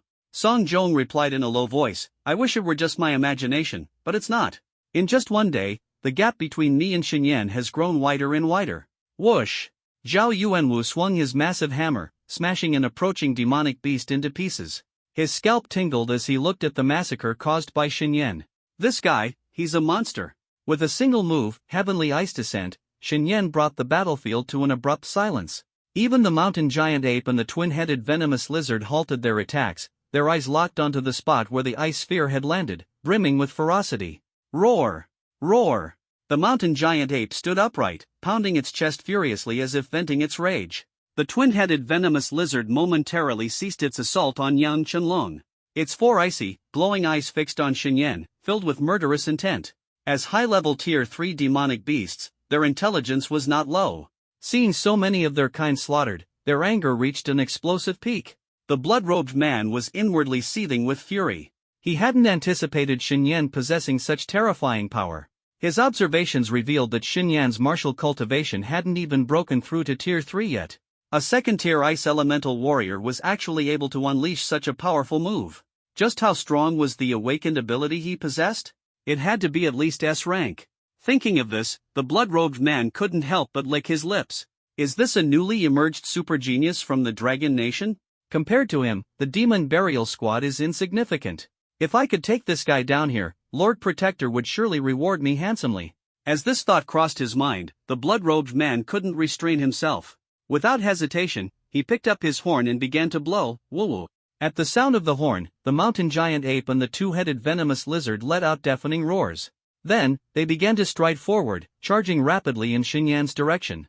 Any beasts that got in their way were violently knocked aside. At this moment, their eyes were fixed solely on Xinyan. They were determined to utterly destroy this irritating human. "Kid, get ready to die. You should have just stayed put instead of courting death." The blood-robed man could already picture the scene of Xingyan being ruthlessly torn apart by the two beasts. Captain, the two third-tier beasts are heading towards Xingyan and his group. What should we do? Once the two third-tier beasts left, Su Yue and the others finally breathed a sigh of relief. They quickly fought off the surrounding first and second-tier beasts and managed to regroup. Yang Qianlong gazed heavily in the direction where the two third-tier beasts had disappeared, then turned his eyes to the blood-robed man. Although he wanted to immediately deal with the blood-robed man and eliminate him completely, he couldn't allow those two beasts to ambush Xingyan and his companions. He had just fought the two-headed venomous lizard himself and deeply understood how terrifying a high-level third-tier beast was. Two of them appearing simultaneously, combined with a swarm of lower-tier beasts, Xingyan and the others wouldn't be able to hold out for long. Head over and assist Xingyan immediately. As for that demonic god society lackey, we'll deal with the beasts first and then settle the score with him. Just as they were preparing to rush to Xingyan's aid, a cold glint flashed in the blood-robed man's eyes. You're all injured and can barely protect yourselves, yet you still want to rescue that brat? How naive. As soon as he finished speaking, the blood-robed man commanded the remaining beasts to surround and attack Yang Qianlong and his group. Facing two high-level third-tier beasts, Zhao Yuanwu's expression turned extremely grave. Brother Xingyan, I can at most hold one off. You'll have to take care of the other. And you'll need to act quickly, we won't be able to last long. Zhao Yuanwu was well aware that among everyone present, only Xingyan had the ability to slay a high-level third-tier beast. Hearing Zhao Yuanwu's words, Xingyan nodded slightly and said, Brother Zhao, your team just needs to focus on holding off the mountain giant ape. As for the two-headed venomous lizard and the other beasts, leave them to me. Xingyan had already figured it out. Although the mountain giant ape's strength was on par with the two-headed venomous lizard, it didn't use venom like the latter. For Lu Qing and the others, the venomous lizard posed a far greater threat. After a moment of contemplation, Zhao Yuanwu nodded in agreement. He also understood the venomous nature of the two-headed venomous lizard and knew that Xingyan's arrangement was for everyone's safety. Alright. Our team will do everything we can to keep the mountain giant ape occupied and buy you time to take down the two-headed venomous lizard. As soon as he finished speaking, Zhao Yuanwu turned and shouted to the members of the Thunder Squad. You all heard Brother Xingyan. Our next task is to temporarily hold the mountain giant ape. Don't focus on killing it, just make sure it doesn't have time to bother Brother Xingyan. Understood, boss. The Thunder Squad members responded in unison and followed Zhao Yuanwu to confront the mountain giant ape. At that moment, a wave of beasts surged forward, attempting to block their path. Humph, your opponent is me. Xingyan snorted coldly, slashing his sword in a circular motion through the air. Instantly, countless ice spikes materialized out of thin air. Kill! At his command, the ice spikes shot out like a rainstorm, covering the beasts blocking their way. Thud! Thud! Thud! The ice spikes pierced into the beast's flesh, blood splattering everywhere. However, before the blood hit the ground, it was frozen into crimson ice crystals by the chilling cold, scattering across the terrain. With just one move, the path before Zhao Yuanwu and his team was cleared of beasts. Ding! High-level first-tier beast slain, EXP plus 210, winky face. Ding! Mid-level second-tier beast slain, EXP plus 1000, winky face. Ding! Slain! What a freak! Zhao Yuanwu couldn't help but glance back at Xingyan, silently marveling in his heart. At this moment, the mountain giant ape had already charged close. This high-level third-tier beast casually grabbed a nearby low-level second-tier beast as a weapon and hurled it fiercely at Zhao Yuanwu's team. With a sharp whoosh, the massive body of the beast created a violent wind pressure as it hurtled toward Zhao Yuanwu and his group. Zhao Yuanwu's pupils contracted. This guy is ruthless. Muttering under his breath, Zhao Yuanwu hurled the golden hammer in his hand, blazing with fiery lightning. Whoosh! Zzzzz. The golden hammer moved as fast as a lightning bolt, striking the beast's body in an instant. With a muffled bang, the beast's flesh exploded into a mist of blood. The golden hammer spun in the air before returning to Zhao Yuanwu's hand. Roar, roar! The mountain giant ape's eyes flashed with ferocity. Its legs bent slightly, and its massive body shot upward like a rocket, casting an enormous shadow over Zhao Yuanwu and his group. Beast, don't get too cocky. Zhao Yuanwu roared in fury, charging forward to meet the threat. Meanwhile, Lu Qing and the others used their abilities to harass and support from afar. With a seamless collaboration, they finally managed to hold off the mountain giant ape. Xingyan glanced at them briefly but paid no further attention to that battlefield. He turned his head to face the approaching two-headed venomous lizard. When the distance between them narrowed to less than 200 meters, the two-headed venomous lizard opened its twin gaping maws, spewing two thick clouds of dark green poisonous mist toward Xinyan. Faced with the attack, Xinyan remained calm. Your poisonous mist might be troublesome for others, but I, Xinyan, am not afraid. A trace of disdain appeared at the corner of his mouth as he slowly extended his left hand. A blue light shimmered in his palm, quickly condensing into a small vortex of icy mist. Go! Freeze everything! With a flick of his wrist, the icy mist vortex shot forward, flying dozens of meters in an instant. The next moment, the vortex expanded rapidly, enveloping a 100-meter radius. As soon as the poisonous mist entered the icy vortex, it was instantly frozen into green ice crystals that fell to the ground. Xinyan had effortlessly neutralized the venomous mist attack. In the distance, Yang Qinlong, who had been preparing to assist Xinyan, breathed a sigh of relief. This kid's skills are truly impressive. Neutralizing such a troublesome venomous mist in just one move. Come to think of it, even if he were to face the two-headed venomous lizard alone, he'd be absolutely safe. Realizing this, Yang Qinlong stopped paying attention to Xinyan and the others, focusing all his energy on the first and second-tier beasts in front of him. Better to deal with these beasts quickly. With a whoosh, his spear trembled in his hand, unleashing a violent force that pierced through the heads of two first-tier beasts. At that moment, Su Yue appeared beside Yang Qinlong in a flash. She handed him a pill and said, "Captain, this is an antidote. It can temporarily suppress the venom of the two-headed venomous lizard." She had noticed earlier that Yang Qinlong's complexion looked unwell, clearly indicating poisoning. Now, as he steadied himself, she quickly handed him the antidote. All right. Yang Qinlong swallowed the pill, and soon enough, he felt the spread of the venom in his body come to a halt, as though it had been contained. Everything began to move in a better direction. Roar, roar, roar. Opposite Xinyan, the two-headed venomous lizard glared at him with its cold, menacing eyes. Since the venomous mist had failed, it decided to use its earth elemental abilities to deal with Xinyan. The beast's two front legs stomped heavily on the ground, and in the next second, the earth in front of Xinyan began to distort. Suddenly, with that SSS-level, countless earthen spears rapidly took shape, shooting toward Xinyan in a frenzy. Recognizing the familiar attack, Xinyan's lips curled upward slightly. Ha, this does remind me of one of my own tricks. With that thought, he swung the ice sword in his hand across the space in front of him. In an instant, a massive ice wall, dozens of meters thick and long, rose up. Bang! Bang! Bang! The earthen spears collided with the ice wall, causing it to tremble violently and crack in several places. Finally, with a loud boom, the ice wall shattered completely. With its defense broken, the two-headed venomous lizard charged forward, reaching the spot where Xinyan had stood just moments ago, intending to crush him with its massive body. Oddly enough, however, after the ice wall shattered, Xinyan's figure vanished as if he had disappeared into thin air. The two-headed venomous lizard frantically scanned the surroundings with its 4 eyes, trying to locate him. At that moment, a chilling voice called out from above. "Beast, are you looking for me? Here's the feast I prepared for you." Hearing the familiar voice, the two-headed venomous lizard abruptly looked up, locking eyes with Xinyan, who was hovering in mid-air. Atop a floating block of ice, Xinyan stood tall. Above his head, a massive heavenly blade had formed, exuding an aura of overwhelming power. Fall! With a sharp whoosh, the heavenly blade transformed into a streak of lightning, slashing downward in an instant. Faced with the devastating attack, the two-headed venomous lizard hurriedly turned to evade, but it was too slow. With a sickening squelch, the heavenly blade severed one of its enormous heads in a single strike. Blood gushed forth like a fountain, staining the ground red for over a dozen meters. Losing one of its heads, the two-headed venomous lizard let out a harrowing screech of agony. Writhing in pain, it spun in circles, its massive tail whipping with a piercing sound and smashing several nearby first-tier beasts into fragments. Roar, roar, roar. The remaining head fixed its deadly gaze on Xinyan, those sinister eyes brimming with hatred. It was this human who had caused it grievous injuries. It swore revenge, vowing to tear him apart and devour him. A yellowish glow flickered within its mouth, and the ground began to twist and deform wildly. In the end, the ground transformed into 3 massive beastly claws, blotting out the sky as they lunged toward Xinyan in the air. Faced with the attack, Xinyan remained calm.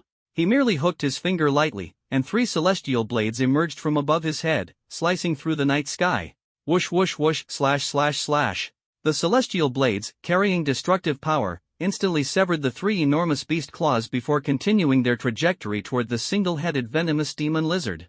The demon lizard panicked upon seeing the attack. It had been unable to block even 1 celestial blade earlier, and now there were 3. A sense of despair surged within it. Roar! Letting out a final, desperate cry, it tried to dodge and flee. But how could it escape the falling celestial blades? The three blades locked onto it with precision, each one striking its target. Splurt, splurt, splurt. One blade sliced through its neck, severing the last remaining head. Another struck its tail, cutting it off cleanly. The final blade cleaved through its torso, splitting it in two. Ding! You have slain a Tier 3 advanced two-headed venomous demon lizard. Gains 16,500 experience points. Successfully slaying the two-headed demon lizard, Xinyan's lips curled into a smile. As expected of the two-headed venomous demon lizard, its experience points surpassed those of the crimson-scaled fire python.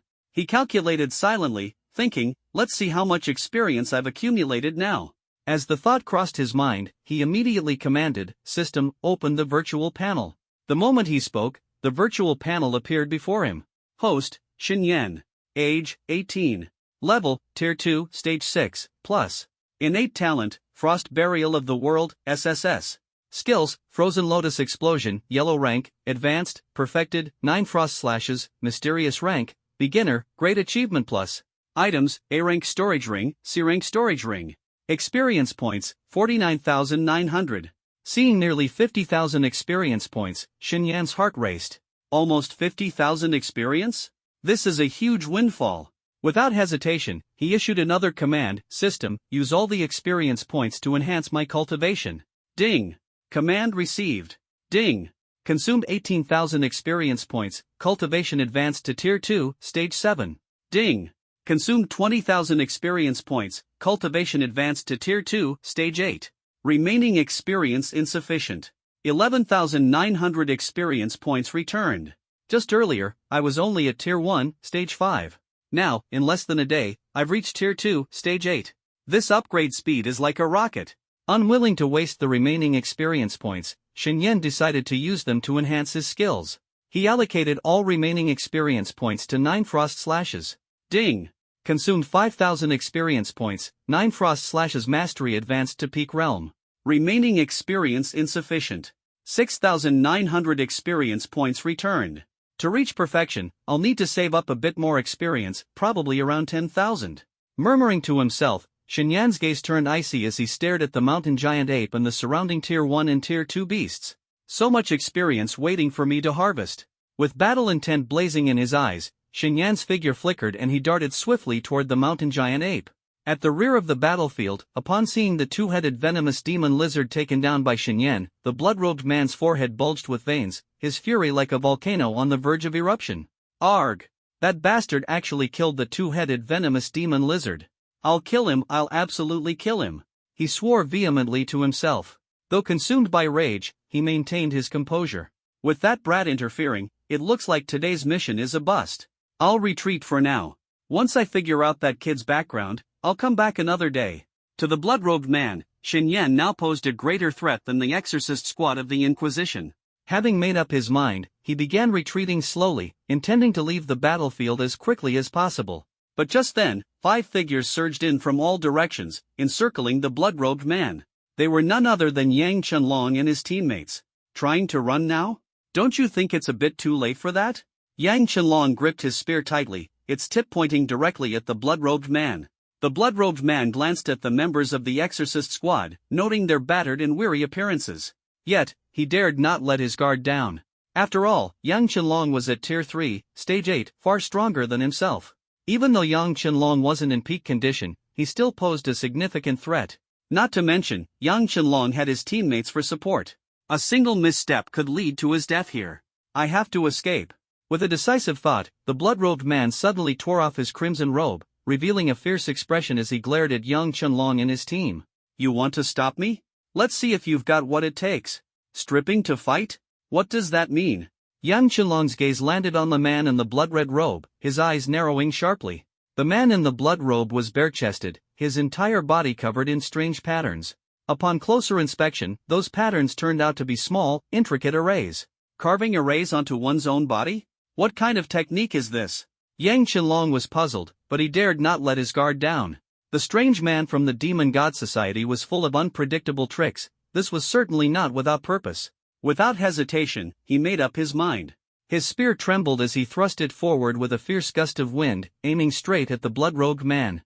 He decided to strike first and prevent his opponent from pulling any more stunts. Facing Yang Qianlong's attack, a smirk appeared on the blood-robed man's lips. Suddenly, the array on his right arm began to glow. In the next moment, a powerful force erupted from the array and wrapped around his arm. As the immense power surged through his arm, the blood-robed man clenched his fist and swung it fiercely toward Zhao Yuanwu. Bang!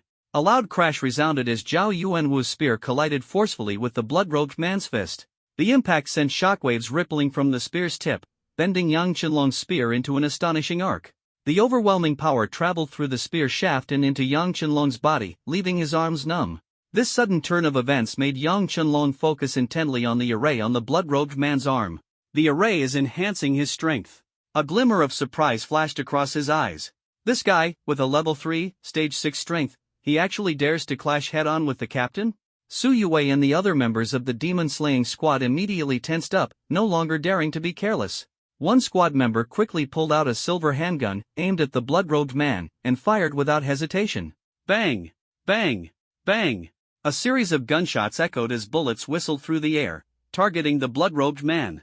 The blood-robed man's expression remained calm, and a blue array on his back flickered faintly. The next second, an earthen yellow, tortoiseshell-like round shield appeared, covering his back. He turned his body slightly, angling the shield toward the incoming bullets. Bang! Bang! Bang! The bullets struck the shield, sparking upon impact, but the shield remained completely unscathed, displaying incredible defensive power. This guy has truly mastered the art of arrays, Yang Qianlong muttered under his breath, his gaze growing even more serious. The unique abilities this strange man displayed were indeed extraordinary. However, I'd like to see just how tough your shell really is. With a single thought, Yang Qianlong's spear began tracing arcs in midair. Soon, a sharp wind vortex formed at the tip of his spear. Go! The vortex howled as it shot toward the blood-robed man. While Yang Qianlong and his team were attacking the blood-robed man, Xin Yan had already arrived at Zhao Yuanwu's battlefield. Boom! A thunderous collision erupted as the massive fist of the mountain giant ape slammed into Zhao Yuanwu's thunder hammer. The terrifying shockwave spread out, and dense electric arcs enveloped the mountain giant ape's fist. Yet the ape seemed unfazed, the golden lightning failing to hinder its movements in the slightest. Roar! It raised its head and let out a furious roar, swinging its other fist heavily toward Zhao Yuanwu. The rest of the Thunder Squad hurried to block the blow, but their strength was no match for the mountain giant ape. Their attacks didn't even leave a mark on the ape's fist. The mountain giant ape's fist continued its relentless descent toward Zhao Yuanwu. A massive shadow loomed over him, and Zhao Yuanwu held his breath for a moment. It's over.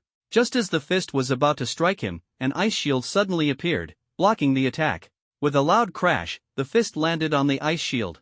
The shield trembled slightly but did not shatter. Clearly, Xin Yan's breakthrough to level 2, stage 8 had made his ice shield extraordinarily resilient. Xin Yan, you're finally here. If you had come any later, I'd have been in real trouble. With only level 3, stage 4 strength, Zhao Yuanwu was still slightly lacking when it came to taking on a high-level, level 3 demonic beast one-on-one. Even with his teammates' support, it had been a grueling battle. I'll handle this beast. Xin Yan smiled faintly at him. Without hesitation, Zhao Yuanwu retreated. With Xin Yan present, he could finally catch his breath. The battle against the mountain giant ape had taken a toll on him. All right, we'll support you from a distance. Standing back, Zhao Yuanwu grinned widely. Facing Xin Yan, the mountain giant ape immediately grew cautious. It had just witnessed Xin Yan slay the twin-headed poison demon lizard, and the thought of confronting this human alone made it uneasy. Seeing that the ape made no move to attack, Xin Yan smiled faintly. Since you're not making a move, I'll go first. As soon as the words left his mouth, a torrent of violent energy erupted from Xin Yan's body, piercing through the clouds and disturbing the skies. The energy surged and gathered in the air, forming a thick layer of icy mist. Zhao Yuanwu watched the scene unfold, fully aware Xin Yan was about to unleash his ultimate move. Xin Yan had used this very technique moments ago to take down the twin-headed venomous demon lizard. However, judging by the situation in the sky, the commotion he was causing this time was even greater. In the heavens, cold mist churned violently, and the mountain giant ape grew visibly tense. Bang! Bang! Bang! It pounded its chest with tremendous force, then let out a series of furious roars toward Xin Yan. Afterward, it stomped its foot heavily on the ground, causing the earth to crack open instantly. Massive boulders the size of millstones were hurled into the air, grabbed by the mountain giant ape. Gripping the stones tightly, it threw them toward Xinyan with all its might. Whoosh! Whoosh! Whoosh! The stones cut through the air with a sharp whistling sound, their surfaces burning red-hot from the intense friction. Faced with this barrage, Xinyan remained as calm as a mountain. With a gentle push of his left hand, countless sharp ice spikes materialized in the void before him, densely packed and filling every corner of the space. Go! Swish! Swish! Swish! Swish! The ice spikes transformed into beams of light, swiftly intercepting the incoming stones. The two forces collided mid-air, erupting in a series of explosions before vanishing entirely. Having its attack thwarted, the mountain giant ape roared in rage and charged toward Xinyan in giant strides. Its iron fists, brimming with unstoppable power, swung forward with ferocity. Xinyan, unperturbed, uttered a single word, slash. As soon as the word fell, the dense cold mist overhead was torn apart by a sudden beam of light. In the next moment, a dazzling blade of light descended from the heavens, like a falling meteor, slashing fiercely toward the mountain giant ape below. Before the attack even landed, a sense of impending doom gripped the mountain giant ape's heart. Its fur stood on end. It's over. I'm done for. Its instincts screamed that there was no escaping this time. Roar! The mountain giant ape let out a furious roar, stomping its feet heavily before leaping high into the air. Its eyes glinted with ferocity as it raised its massive iron fists and swung them desperately toward the heavenly blade. Attack was the best defense. This high-level Tier 3 beast was indeed battle-hardened. Unfortunately, its flesh and blood were no match for the heavenly blade Xinyan had conjured. In an instant, the heavenly blade clashed with the mountain giant ape's colossal fists. SHHHHKK. With a slicing sound, the blade tore through its arm, blood spraying everywhere. The mountain giant ape's arm was severed in an instant. But it didn't stop there. After cutting through the arm, the heavenly blade pressed onward, cleaving straight into the beast's massive body. Thud! With a sickening sound, the mountain giant ape's body was split in two. The heavenly blade, carrying its final burst of power, struck the ground with tremendous force, carving out a massive fissure dozens of meters deep and 5 or 6 meters wide. The halved corpse plummeted to the ground. Before the blood could spill far, the extreme cold froze it solid. With that single strike, the beast fell. Such was the peak power of Xinyan's 9 slashes of the Frost Soul after breaking through to the 8th stage of the second tier. Ding! High-level Tier 3 Beast Mountain Giant Ape slain. Experience plus 13,800, winky face. 13,800 experience points? That's a lot less than the scarlet-scaled fire python and the twin-headed venomous demon lizard, Xinyan murmured to himself. In the distance, Zhao Yuanwu and the others were utterly stunned.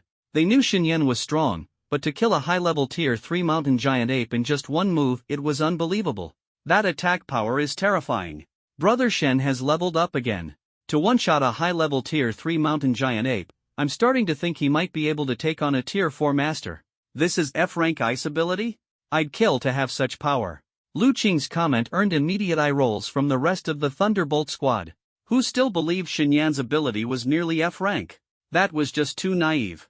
After slaying the mountain giant ape, Xinyan searched its corpse and finally retrieved a fist-sized beast core.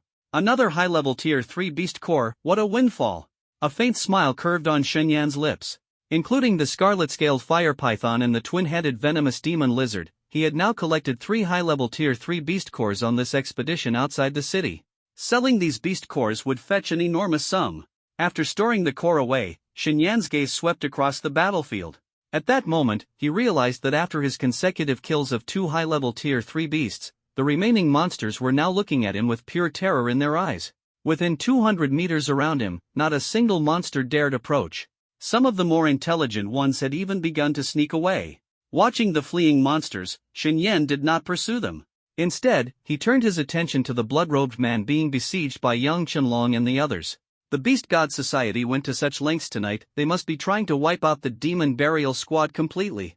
Now that their plan has been disrupted by me, he must hate me to the core. Moreover, the talent I've displayed must have alarmed him, otherwise, he wouldn't have sent 2 Tier 3 beasts specifically to deal with me. With this thought, Xinyan knew in his heart that tonight, he absolutely couldn't let this demonic man escape alive.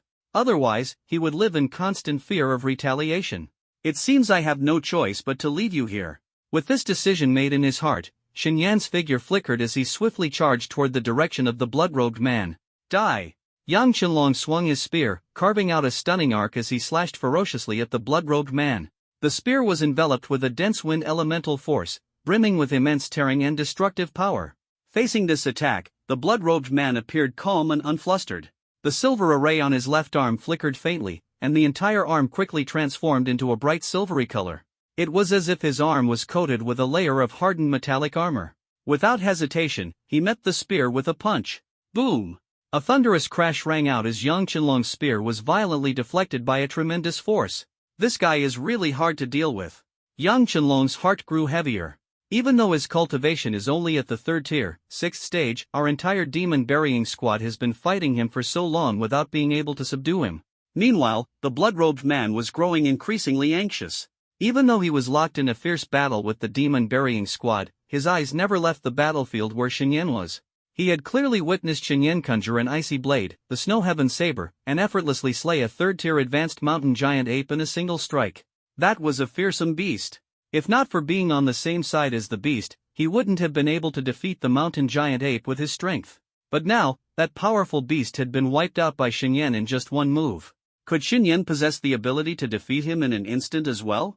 What made him even more uneasy was that after eliminating the mountain giant ape, Xinyan was now walking in their direction.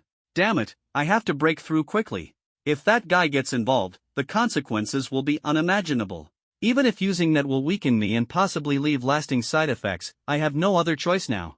Clenching his teeth, the blood-robed man once again repelled several members of the demon burying squad. With a flip of his hand, a palm-sized glass bottle suddenly appeared, containing a vivid red liquid. Pop!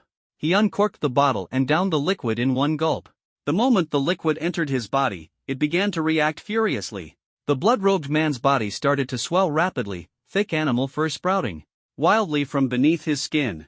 At the same time, his head began to deform, and within the blink of an eye, it transformed into a ferocious wolf's head. Swinging his arms, his sharp claws sliced through the air, producing a piercing sound. This is... Yang Qianlong's eyes widened, witnessing, for the first time, a living human transform into a demon wolf in an instant.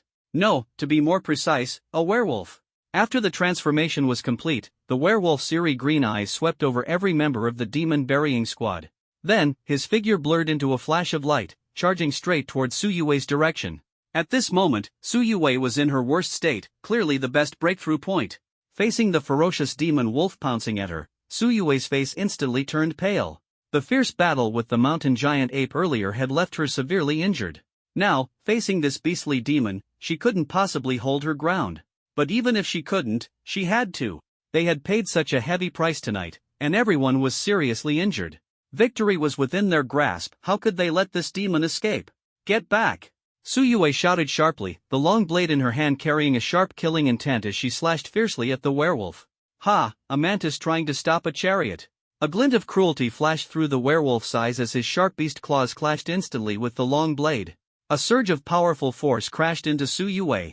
She felt a sweetness rise in her throat, spat out a mouthful of blood, and was forced to retreat repeatedly. Yue! Yang Qianlong roared in fury, quickly hurling the spear in his hand straight at the werewolf's back. But the werewolf paid no attention, his figure flashing like lightning as he appeared right before Su Yue. He grabbed Su Yue's arm violently and flung her aside, using her as a shield in front of the spear. Witnessing this scene, Yang Qianlong's eyes nearly burst out with rage. He had never expected the werewolf to use Su Yue as a scapegoat, and now it was too late to pull back. The spear shot towards her chest. Su Yue's eyes revealed despair. This time, I'm really going to die. A bitter smile tugged at the corner of her lips. Ha! Breaking through the burial demon squad's encirclement, the werewolf glanced back with pride at his masterpiece. Using your own teammate as a shield must be a truly unique feeling, huh? He smirked inwardly and took large strides, dashing swiftly towards the hill above the ravine. Just as Su Yue was bracing herself for death, a sudden whoosh pierced the air. Yang Qianlong's thrown spear was struck off course by something, grazing Su Yue's arm and embedding itself into the distant ground. The object that had struck the spear landed, and Su Yue saw clearly that it was an ice-blue spear. It's Xinyan! She quickly turned her head and saw Xinyan charging forward at an astonishing speed, his right hand still in a throwing posture. Clearly, the ice spear that had diverted the trajectory of the spear was thrown by him. Xinyan, I owe you my life again. Xinyan had already saved her once in her eyes, having broken through the enemy lines and slain 2 high-tier third-grade demon beasts. After deflecting the spear with a single throw, Xinyan looked gravely in the direction the werewolf was fleeing. The burial demon squad is so useless, letting that guy break through the encirclement. No, I can't let him escape alive. Determination surged within Xinyan as he instinctively quickened his pace. With his strength now at the 8th level of the second tier, his physical attributes had improved several-fold compared to before. His full-speed sprint was now nearly on par with the fleeing werewolf. With a whoosh, he quickly arrived at Su Yue on the other side. Xinyan, thank you so much. Before Su Yue could finish her sentence, she saw him flash past her, speeding towards the direction in which the werewolf had fled. Is he planning to take down that demon on his own? Su Yue immediately understood his intention. Watching Xinyan's figure fade into the distance, she hurriedly shouted, Xinyan, be careful. That demon is cunning, don't let him trick you. At this moment, Yang Qianlong, his face still pale with shock, approached Su Yue. Yue, are you alright? He had truly been terrified earlier. If Su Yue had died by his hand, he would never have forgiven himself. Captain, I'm fine. It's just some impact to my internal organs. I'll take some healing pills to temporarily stabilize the injuries. With that, she retrieved a few pills from her storage ring and quickly swallowed them. That's a relief. Yang Qianlong exhaled deeply, his gaze shifting to the direction Xinyan had chased after. This time, our burial demon squad owes Xinyan a huge favor. Without him, we would have been wiped out. Yang Qianlong's words were not an exaggeration. If Xinyan had not broken through the encirclement and slain the 2 high-tier demon beasts and a bunch of low-tier ones, their squad would have been devoured to the bone by the beasts long ago. Captain, Xinyan went after that demon. Will he be alright? Su Yue asked solemnly. He should be fine. Xinyan's strength is astonishing, he's stronger than me, even at my peak. The opponent in a direct confrontation would definitely not be a match for him. Yang Qianlong spoke with great confidence. Then, after he returns, does the captain plan to recruit him into our squad? Hearing this, a faint bitter smile appeared on Yang Qianlong's face. Our squad no longer has the qualifications to recruit him. Although I don't know why his ability talent is rated as F level, his strength surpasses that of our entire squad combined. Recruit him as the captain? Ha, he definitely wouldn't agree. Ling City is too small to hold someone like him. At the same time, Zhao Yuanwu and his team were also stunned. Boss, Brother Xinyan went after that Yashanhui guy. What should we do? Lu Qing scratched his bald head and asked Zhao Yuanwu in a low voice. Zhao Yuanwu pondered for a moment, his gaze sweeping over the members of the Demon Hunter squad. Let's regroup with them first and see what they plan to do. In a dense forest, a werewolf ran agilely under the moonlight. Several hundred meters behind him, Xinyan was in relentless pursuit. Stop right there. As Xinyan ran, he flung his hand, and more than a dozen ice spikes instantly shot out, aiming straight for the werewolf ahead. The werewolf, as if he had eyes on the back of his head, dodged all the attacks with ease. Damn it, being chased by a little brat like this. Though annoyed, the werewolf had no intention of stopping to fight Xinyan. Despite being in good condition, he wasn't confident of defeating Xinyan. More importantly, this state of his couldn't last long. Once it ended, he would become weak. The two raced through the forest, covering dozens of kilometers in no time. Damn it, why is this kid clinging to me like glue? The werewolf gritted his teeth, his expression anxious, feeling his strength gradually fading. Looking down, he noticed his sharp claws slowly retracting. Not much time left. But that kid is still chasing relentlessly. He glanced back to see Xinyan showing no intention of slowing down. No more running. I have to fight this kid. Otherwise, once I revert back to human form, I'll be at his mercy. With that thought, he leapt out of the dense forest, landing in a clearing sparsely populated with trees. Then, he suddenly turned around, his green eyes blazing with killing intent as he stared at the figure behind him. In just 2 breaths, Xinyan's figure gracefully appeared in the open space. Standing 10 meters away from the werewolf, Xinyan felt a ripple in his heart. As expected, the Yashanhui people are formidable. They can turn an ordinary person into this. But he quickly suppressed his thoughts and gave the werewolf a faint smile. What's this? Not running anymore? Planning to fight to the death now? The werewolf opened his bloodthirsty maw, his voice cold and chilling. Kid, don't get cocky. Daring to go against Yashanhui is courting death. If you obediently leave tonight, I can turn a blind eye to what happened here. Xinyan wasn't intimidated in the slightest. He sneered. Turn a blind eye? If I let you go, you'd immediately report back, and then stronger people would come after me. I hate trouble the most, so I might as well deal with you directly. With that, Xinyan waved his right hand, and a 2-meter-long halberd materialized out of thin air. Gripping the halberd, he pointed it at the werewolf. Monster, prepare to die. As soon as his words fell, Xinyan swung the halberd fiercely, unleashing a barrage of ice blades towards the werewolf. The werewolf's eyes grew even colder with killing intent. "Kid, if you've pushed me this far, don't think you'll leave here alive." He stomped heavily on the ground, his figure splitting into multiple afterimages as he nimbly dodged the incoming ice blades. Then, he rapidly closed the distance towards Xinyan. In his werewolf form, his physical strength was extraordinarily powerful, making him highly suited for close combat. He believed that once he got close, Xinyan's long-range skills, like the one that killed the giant ape, would be useless. "Trying to fight me up close? I'll grant your wish." A cold glint flashed in Xinyan's eyes as a thick layer of ice armor quickly formed around him. Gripping the halberd tightly, he let out a deafening roar and slashed it fiercely towards the werewolf's neck. "This kid is confident, daring to fight me in close combat." A hint of excitement flashed in the werewolf's eyes. Clenching his fist, he punched hard towards the descending halberd. Boom! A deafening collision erupted as halberd and fist met, unleashing a violent snowstorm. The surrounding trees and grass were instantly frozen. The force from the werewolf's fist was terrifying, forcing him to retreat over a dozen steps. Yet Xinyan stood firm, completely unshaken. This was a pure test of strength, and Xinyan had come out on top. Looking at his fist, the werewolf was shocked to find a small wound. Blood barely had time to flow before it froze. Impossible. He hasn't even broken through to Tier 3, so how is his physical strength this overwhelming?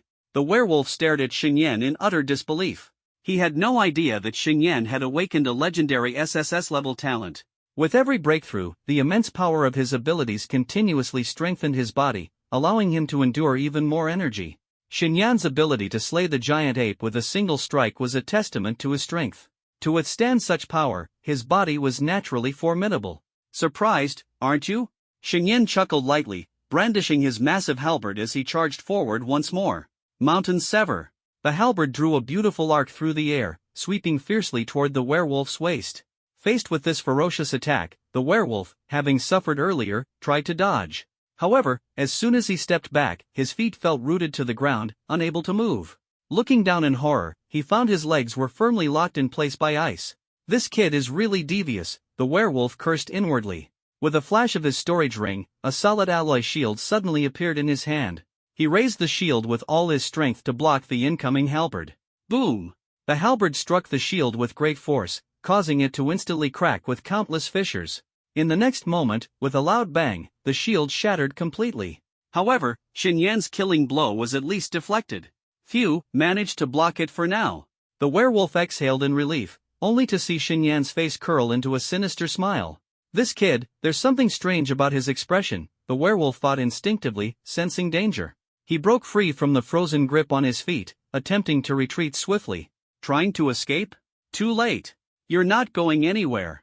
At some point, 4 palm-sized ice lotuses had quietly appeared on either side of the werewolf's flanks and behind him. As Xinyan's words fell, the ice lotuses erupted with a series of deafening booms, exploding instantly. The terrifying energy waves assaulted the werewolf, leaving his body mangled and bloody. His flanks, in particular, were reduced to a mess of flesh, with white bones exposed. With injuries this severe, he probably won't have the strength to resist anymore, Xinyan thought to himself as he watched the werewolf, blasted dozens of meters away by the shockwave. With a heavy thud, the werewolf's broken body crashed to the ground. Pain coursed through his entire body, especially around his flanks, where he could faintly feel the cold wind piercing into his flesh. "Damn it, am I really going to die here today?" As he saw Xinyan approaching step by step, halberd in hand, a trace of panic flickered in the werewolf's eyes. What terrified him even more was the sensation of his strength draining rapidly, leaving him enveloped in a profound weakness. "At this moment, I'm actually reverting completely from my beast form." The werewolf felt a deep unwillingness but could only watch as the fur on his skin slowly receded, and his sharp claws withdrew rapidly. Even his ferocious wolfish face was slowly reverting back to human form at a visibly rapid pace. Xinyan's face remained calm, though his eyes carried a hint of curiosity. He couldn't fathom how an ordinary human could transform into such a creature. Within a few breaths, the werewolf had entirely reverted to the form of the blood-clad man he had been before. To Xinyan's surprise, the man's ears were still covered in patches of gray fur, evidently not fully regressed. They were identical to the wolf ears he had before. So, this is the after-effect of that thing? After consuming it, some beast-like traits remain, the blood-clad man thought to himself silently. Seeing the wolf ears on the man, Xinyan's eyes showed a trace of disdain. Turning yourself into some half-human, half-wolf monstrosity, was it worth it? The blood-clad man coughed up blood, his gaze filled with resentment as he stared at Xinyan. You don't understand, kid. The demon god will descend eventually, and when that happens, the entire world will be upended. I see you have talent. Why not pledge yourself to the demon god and offer everything to him? When the demon god arrives, you will surely gain boundless glory. Xinyan listened to this tedious attempt at persuasion, his gaze as cold as a blade. Heh, not interested. Nor do I need to care. Demon god? When the time comes, I'll personally cut him down. Xinyan's arrogance was palpable, infuriating the blood-clad man who was on the brink of death. You brat! How dare you disrespect the demon god? You've got a death wish. The blood-clad man's voice was full of threats, but it rang hollow. Xinyan casually flicked his halberd, the icy tip pressing against the man's throat as he spoke in a low voice. Does the demon god have a base in Lingcheng? The blood-clad man's lips curled into a mocking sneer. Trying to get information about the demon god's faction from me? Dream on. I would rather die than betray the demon god. His tone was unyielding, like iron. Oh? So loyal, huh? Then I'll send you to meet that dead demon god. As soon as the words left his mouth, Xinyan's halberd sliced through the air. Blood spattered, and the blood-clad man's head tumbled to the ground. After dealing with him, Xinyan removed the storage ring from his finger. Inside, there were numerous bottles and jars filled with various colored liquids. He examined them closely and discovered that most contained beast blood and human blood. There's really nothing valuable here? Looking at the bottles and jars scattered on the ground, Xinyan's face was full of disdain. At that moment, his gaze was drawn to a horn, which he picked up casually. If he remembered correctly, the blood-robed man used this horn to control certain demonic beasts. This thing might actually be useful. It could come in handy someday. Xinyan continued searching, confirming there were no other treasures. Poor enough not to even have a treasure. He glanced at the blood-robed man's corpse, his eyes turning colder. After putting on the storage ring and securing the horn, he was about to leave. Suddenly, a faint sound reached his ears. Uncle Wu, Uncle Sun, it sounds like there's fighting up ahead. Hearing this, a flicker of surprise crossed Xinyan's eyes. This can't be, can it? To think I'd run into that guy here? He was very familiar with the voice. Who else could it be but Li Juanrong? The next moment, shadows flickered through the forest, and three figures emerged from the darkness, coming face to face with Xinyan. Frowning, Xinyan looked closely. Sure enough, it was Li Juanrong, accompanied by two middle-aged men. He sensed that the two men were both third-tier warriors. As the three stepped out of the forest, Li Juanrong caught sight of Xinyan standing under the moonlight, holding a massive halberd, and exclaimed in shock. Impossible! Xinyan? What is a broke nobody like you doing here? Hearing this, Xinyan's face twitched. Li Juanrong's words were as infuriating as ever. Juanrong, you know this kid? Asked the warrior surnamed Wu as he turned to Li Juanrong. I do. He's sort of a classmate of mine, but because of some issues, he dropped out 2 years ago. Li Juanrong explained. Good, since you know him, ask him if he knows the reason for the demonic beast unrest. Before he could finish, the warrior surnamed Sun's expression changed. Forget about that for now. Look behind him. The two followed Sun's gaze and saw a headless corpse lying on the ground. Not far from the body was a severed head, its face twisted with ferocity and venom. Seeing this scene, Li Juanrong and the two warriors drew sharp breaths. Xinyan, what happened here? Did you kill that man? Li Juanrong asked hurriedly. Xinyan glanced at him coolly but didn't respond. Instead, he used the tip of his halberd to lift the blood-robed man's head, preparing to leave. This guy nearly got the burial beast squad killed. Bringing his head back is sure to earn me a decent reward, Xinyan thought to himself. Seeing that Xinyan was ignoring him, Li Juanrong's face darkened with anger. Xinyan, I'm talking to you. Didn't you hear me? Xinyan stopped in his tracks and cast a cold glance at him. This has nothing to do with you. Some things you don't need to know. And one more thing, don't provoke me. This isn't Ling City. With that, he ignored the trio, turned, and left. Although he disliked Li Juanrong, it wasn't time to kill him yet. Their grudge hadn't reached that level. What did he mean by that last remark? Was that a threat? This little bastard dares to threaten me? Li Juanrong's face turned red with anger. He had never expected Xinyan to be so arrogant. After all, he had two third-tier experts by his side as protection. Uncle Wu, block him for me. Li Juanrong shouted towards the Wu-named martial artist beside him. Juanrong, don't stir up trouble unnecessarily, the Wu-named martial artist said with a frown. They had no real conflict with Xinyan, and that kid already gave off an unsettling vibe. It was better to avoid getting involved with him if they could. Li Juanrong stared at Xin Yan's retreating figure, a venomous glint flashing in his eyes. Uncle Wu, I can have my father add 10% to your pay if you capture that kid for me. The Wu-named martial artist hesitated for a moment before his figure blurred and he swiftly appeared in front of Xin Yan, blocking his path. Xin Yan's eyelids lifted slightly as he asked indifferently, "What is it? Something you need?" His calm and unhurried demeanor infuriated Li Juanrong to the point of laughter. Li Juanrong's face twisted in fury as he yelled at Xin Yan, "You bastard! You've humiliated me twice already. I couldn't deal with you in Ling City, but out here, beyond the city limits. If someone dies out here, no one will investigate," he added with a sinister grin. The Wu-named martial artist frowned. "Do you really have to go this far? Won't this cause trouble?" Xin Yan appeared to be only 18 or 19, and since he was Li Juanrong's classmate, his presence here alone was indeed unusual. "It won't cause any trouble. His parents are dead, and he only has a younger sister," Li Juanrong said, his voice dripping with malice. "The ability he awakened is just an F-grade ice-type power called Rapid Freeze. Even if he dies, no one will care." The Wu-named martial artist found this unsettling, but since Li Juanrong was his classmate, the information seemed reliable. A nobody with no background and a useless F-grade ability, his death wouldn't matter. As they casually decided his life and death, a glint of icy resolve flashed in Xin Yan's eyes. During this trip outside the city, he had slain many beasts but had rarely killed people. If Li Juanrong insisted on courting death, Xin Yan wouldn't mind letting him disappear here. After all, as Li Juanrong said, out here beyond the city, no one would bother investigating an accident. At that moment, both the Wu-named and Sun-named martial artists struck simultaneously, one in front and one behind, trapping Xin Yan in place. Li Juanrong approached Xin Yan with a sinister smile on his face, sneering, "Xin Yan, you have only yourself to blame for repeatedly provoking me. This forest is quite scenic, perfect for your grave. You should be thanking me." Hearing this, Xin Yan slowly turned around, his gaze so cold it felt like he was staring at a corpse. He locked eyes with Li Juanrong and said, "Li Juanrong, there's no deep hatred between us, just a matter of pride between young men. Do you really want to escalate this into a fight to the death?" Xin Yan's tone was calm, so calm it unnerved the Wu-named and Sun-named martial artists beside him. To their knowledge, both of them were third-tier experts, while Xin Yan, being Li Juanrong's peer, was likely only first-tier at best. So where did Xin Yan get the composure to remain so unruffled in what was clearly a life-and-death situation? "Old son, don't you think something feels off here?" the Wu-named martial artist asked, signaling his companion.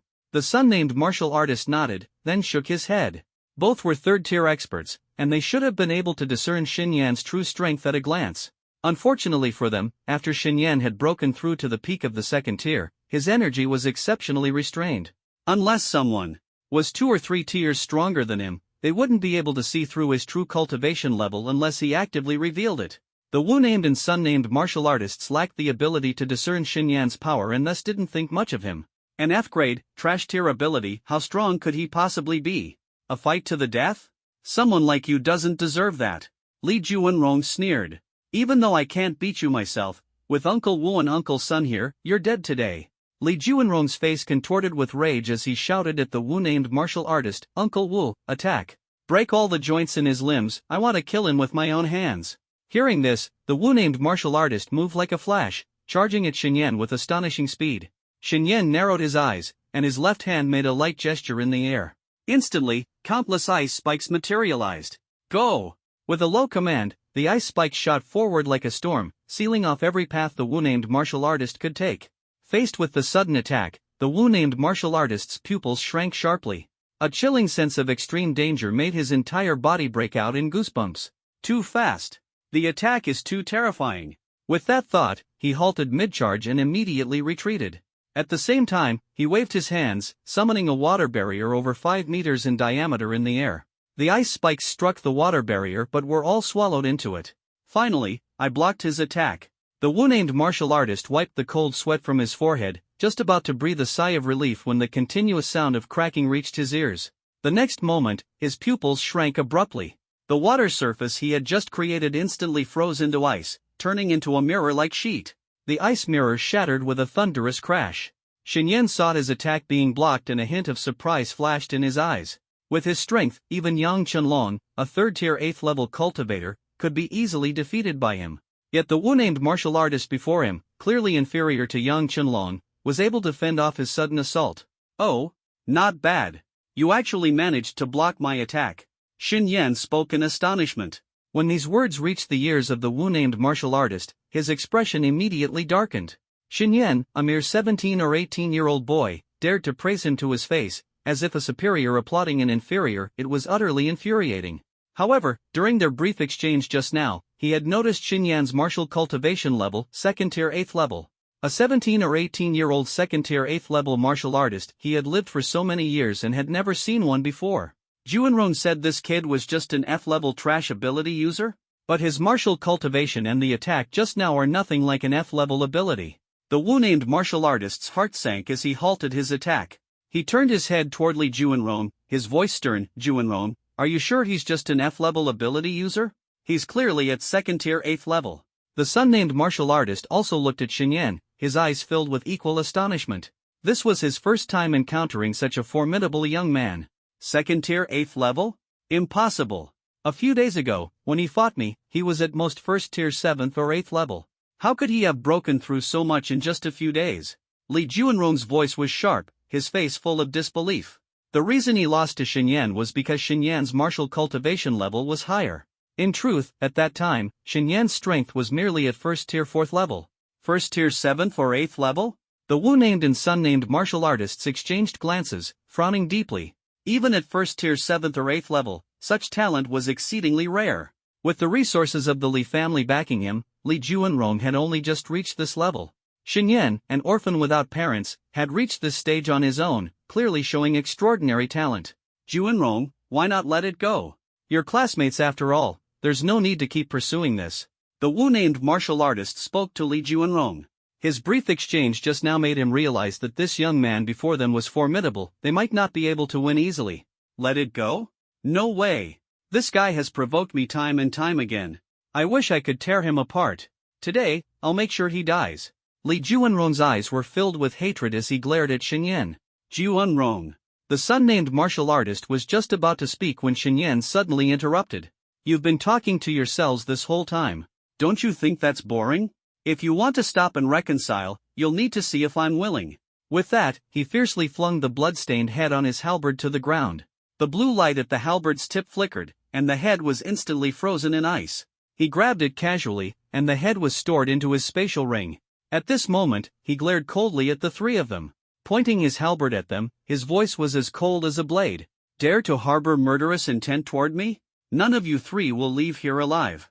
This place has a nice view perfect for your burial. As his words fell, Xin Yan's long halberd suddenly shot forward like lightning, stabbing toward Li Juanrong with incredible speed, closing the distance to less than a meter in the blink of an eye. Facing this domineering strike, Li Juanrong's hair stood on end, and the shadow of death instantly engulfed him. His body froze, unable to move, his eyes filled with fear. Move!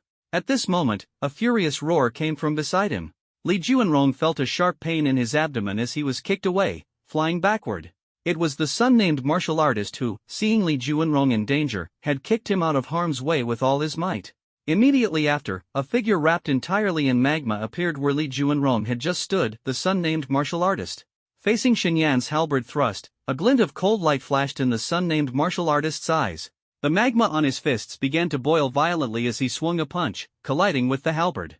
Boom! With a deafening clash, the blazing magma fist collided fiercely with Xin Yan's halberd. Magma and ice shards splattered everywhere. But what shocked the sun-named martial artist was that Xin Yan remained unmoved. Instead, under the powerful impact, it was he who was forced backward, retreating over 10 meters. Seeing this, a flicker of interest passed through Xin Yan's eyes. Interesting. Very interesting. A water attribute ability user teaming up with a fire attribute 1. Strictly speaking, the sun-named martial artist's ability to manipulate magma was a combination of fire and earth attributes. Though Xin Yan referred to him as a fire attribute user, the term wasn't entirely accurate but was close enough. After consecutive exchanges with two third-tier experts, Xin Yan had gauged their strength. At his current level, dealing with these two was no trouble at all. Old Sun, are you alright? The martial artist surnamed Wu hurriedly asked as he saw Sun the martial artist being forced back by Xin Yan. I'm fine. This guy is strong, at least no weaker than us. Don't hold back. Go all out, don't dig your own grave. Sun's expression grew grim. Got it. Wu nodded, shouting to Li Juanrong, Juanrong, get back, far away. Li Juanrong obediently retreated further away. That last move had nearly killed him on the spot. Though he inwardly wished Xinyan would die immediately, he dared not get closer, fearing a fatal blow. Uncle Sun, Uncle Wu, you must take this kid down. I'll have my father reward you both more generously later. But neither Sun nor Wu, both third-tier experts, cared much for his promises anymore. What concerned them now was finishing Xinyan. Because from Xinyan's presence, they felt an intense killing intent. Clearly, this young man had made up his mind to kill them, and the situation had reached the point of no return. The martial artist surnamed Wu stomped heavily on the ground, and ripples immediately spread across its surface, spinning rapidly around him. Then, he thrust his finger toward Xinyan. Go! Swish, swish, swish. Countless water arrows transformed into blades, shooting toward Xinyan like raindrops. At the same time, Sun's body rapidly expanded, swelling into a giant 5 to 6 meters tall. His entire form resembled a mass of rocks, with magma constantly flowing over him.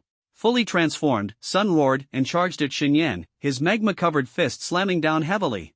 Facing their pincer attack, Xinyan remained calm. With a swing of the halberd in his hand, a massive ice wall suddenly materialized, standing between him and Wu.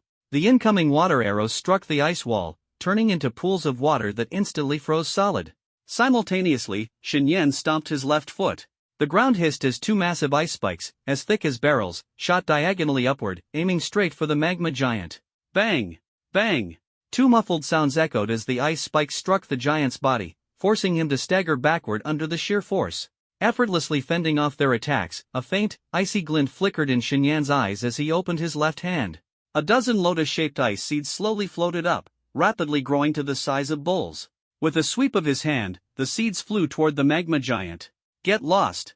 In the distance, the magma giant steadied himself with sheer strength, swinging his fiery fists to smash the ice spikes. Crack! Crack! Two crisp snaps sounded as the spikes shattered.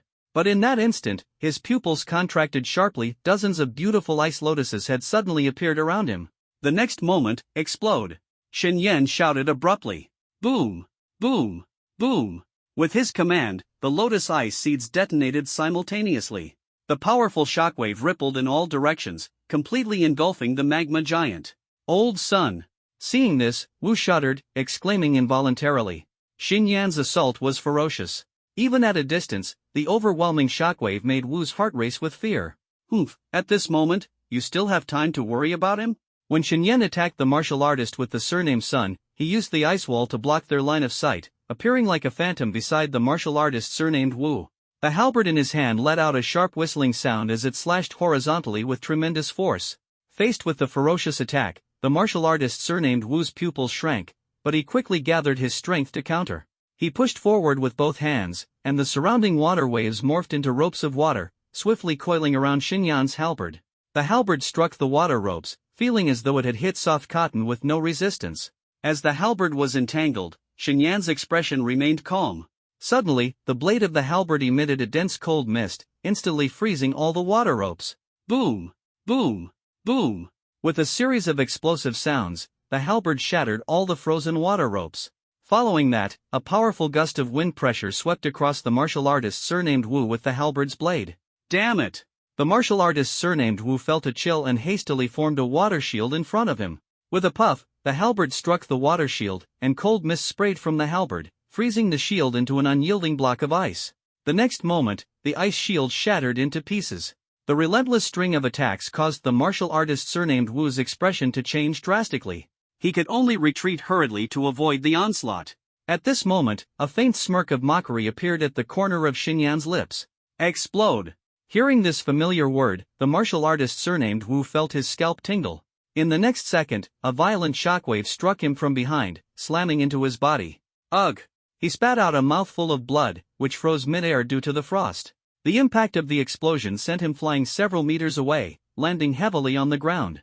After severely injuring the martial artist surnamed Wu with one move, Xinyan turned his gaze toward the martial artist surnamed Sun, who had transformed into a magma giant, to see if he was still unscathed under his attack.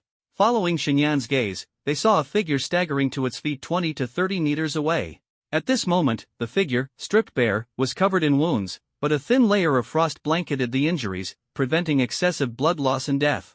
The pitiful figure was none other than the martial artist surnamed Sun, who had now been reverted to his original form by Xinyan's Lotus Ice Seeds explosion. Seeing this, Xinyan's lips curled into a faint smile. This outcome was precisely what he had anticipated. Though the two were third-tier experts, their abilities were evidently far inferior to Zhao Yuanwu's. Facing the explosive damage of the Lotus Ice Seeds, it was inevitable they couldn't emerge unscathed. Uncle Sun, Uncle Wu. Seeing his two main pillars of support so easily brought down by Xinyan, Li Juanrong screamed in alarm.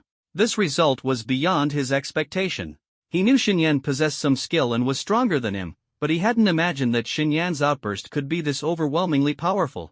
The martial artist surnamed Wu struggled to his feet, wiped the blood from the corner of his mouth, and gazed gravely at Xinyan. "Young man, we underestimated you this time. We've paid the price for our recklessness, how about we end this here?" Xinyan let out a cold laugh, turning his gaze toward the martial artist surnamed Wu. "End it? Do you think I'll let you off so easily? Who can guarantee that you won't hold a grudge and seek revenge and lynching later? I've already shown mercy to that fool more than once, yet he keeps coming back to trouble me." As soon as Xinyan finished speaking, the voice of the martial artist surnamed Sun rang out. "Young man, rest assured. As long as you're willing to let this go, we promise Juanrong won't cause you trouble again."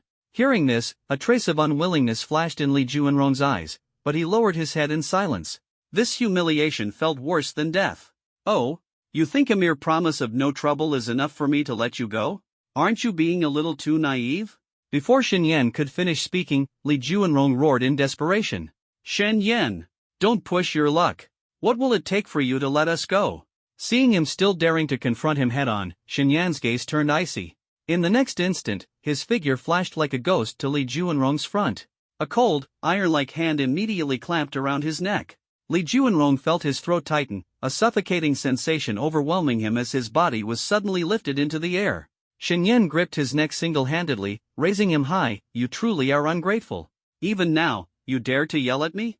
Do you think I won't kill you?" Li Juanrong flailed desperately like an octopus, but Xinyan's palm was like an unyielding iron shackle, firmly locking him in place, making escape impossible. Noticing Li Juanrong's throat quiver as if he wanted to speak, Xinyan casually flung him to the ground and said coldly, "What do you want to say?" Xinyan's indifference caused Li Juanrong's body to tremble slightly, but his pride wouldn't allow him to surrender in Xinyan's presence. He coughed violently a few times, gritting his teeth as he said, "Xinyan, I am the heir of the Li group in Ling City. My father is a 4th-tier 9th-stage warrior. If you dare kill me, my father will never let you go." Even at this moment, he still dared to throw out threats. The Wu and Sun warriors both felt a sudden chill in their hearts. This fool, is he tired of living? Now it's really over. The two quickly tried to interject. "Young man," Juanrong wouldn't. Before the Wu warrior could finish his sentence, Xinyan interrupted him with a wave of his hand. Xinyan took a step forward, pressing his foot hard onto Li Juanrong's chest, shoving him into the dirt. "A 4th-tier 9th-stage warrior? How impressive. I'm absolutely terrified."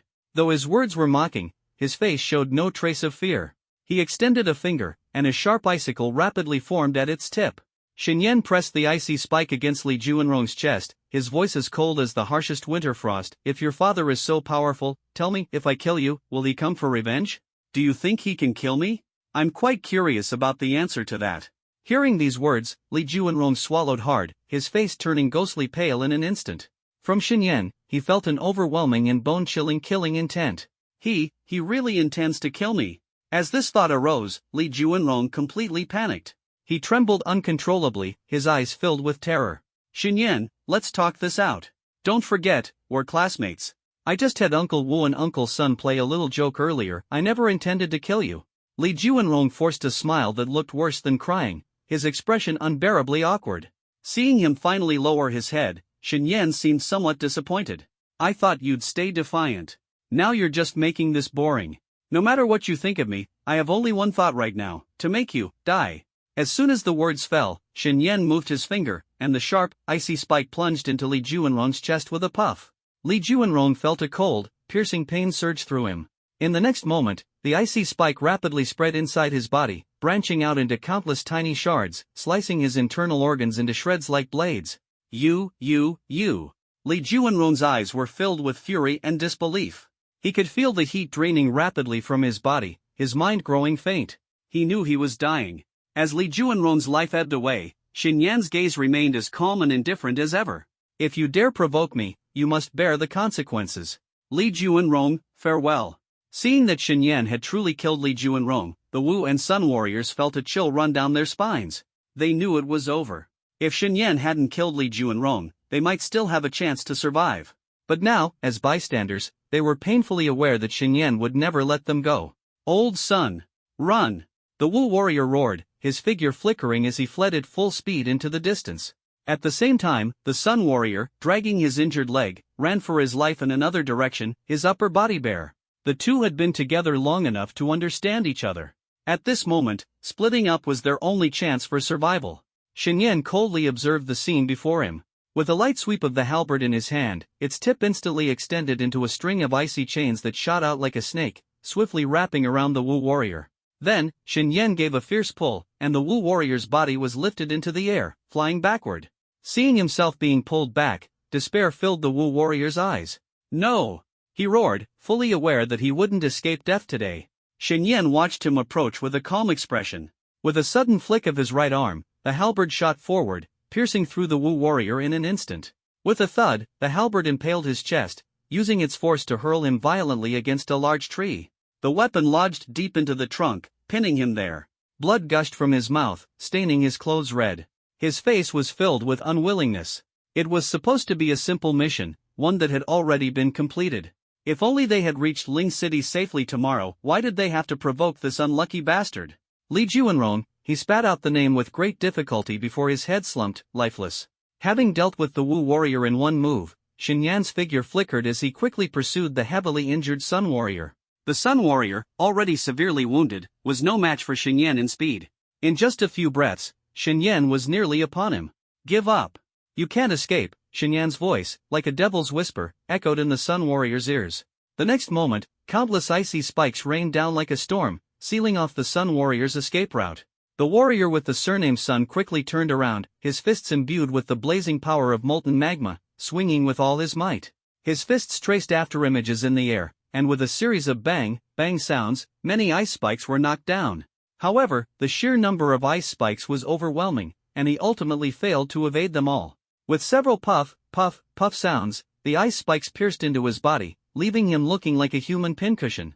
Finally, he exhausted all his strength and fell heavily to the ground with a dull thud. All taken care of, Shen Yan muttered softly to himself. He walked over to the corpse of the Sun-surnamed warrior and dragged him to the side of Li Juanrong's body. Better lure some beasts over to destroy the evidence. About a quarter of an hour later, the battlefield echoed with the roars of beasts. Shen Yan only turned to leave after watching the three corpses consumed completely by the beasts. As he moved through the dense forest, he spread his hands open, revealing 3 storage rings of different colors resting in his palms, belonging to Li Juanrong's enemies. These 3 weren't ordinary individuals. They probably aren't as poor as that guy from the demonic god society, he silently thought to himself. Then, Shen Yan's figure swiftly vanished into the thick forest. Why is brother Shen Yan taking so long to return?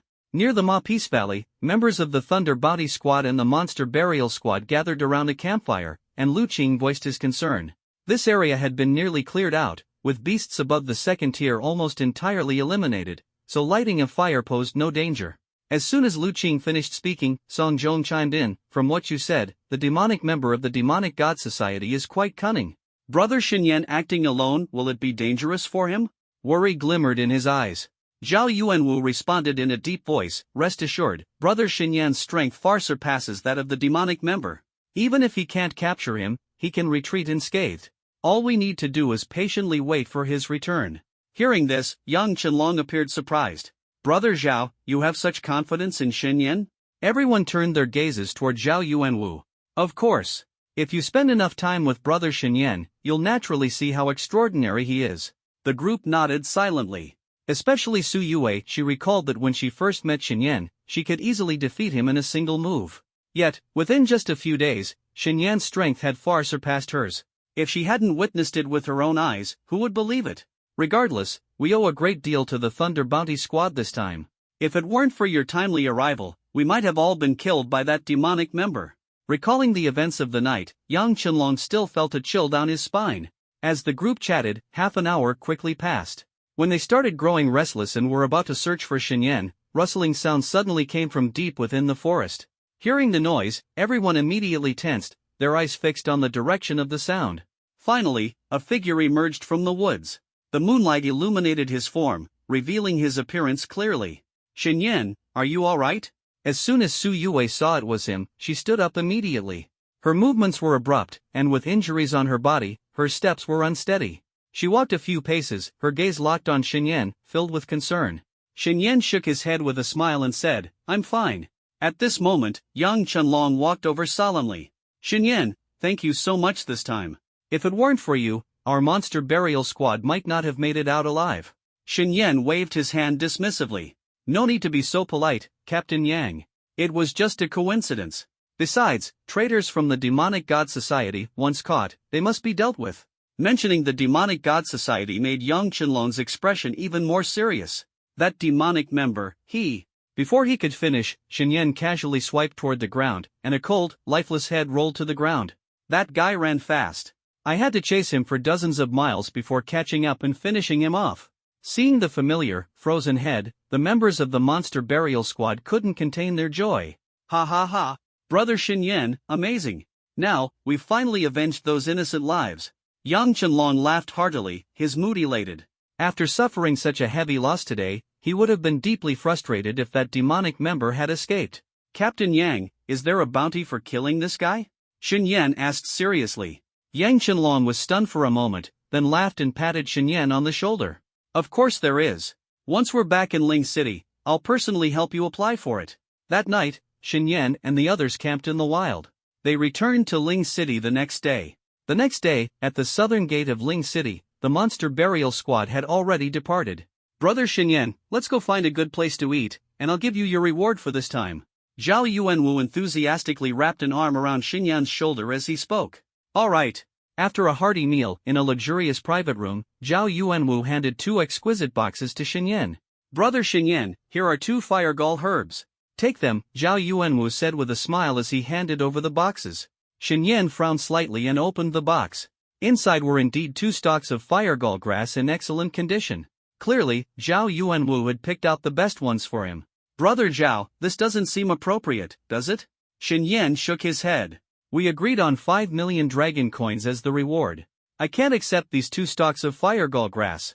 After saying this, he pushed the box back toward Zhao Yuanwu.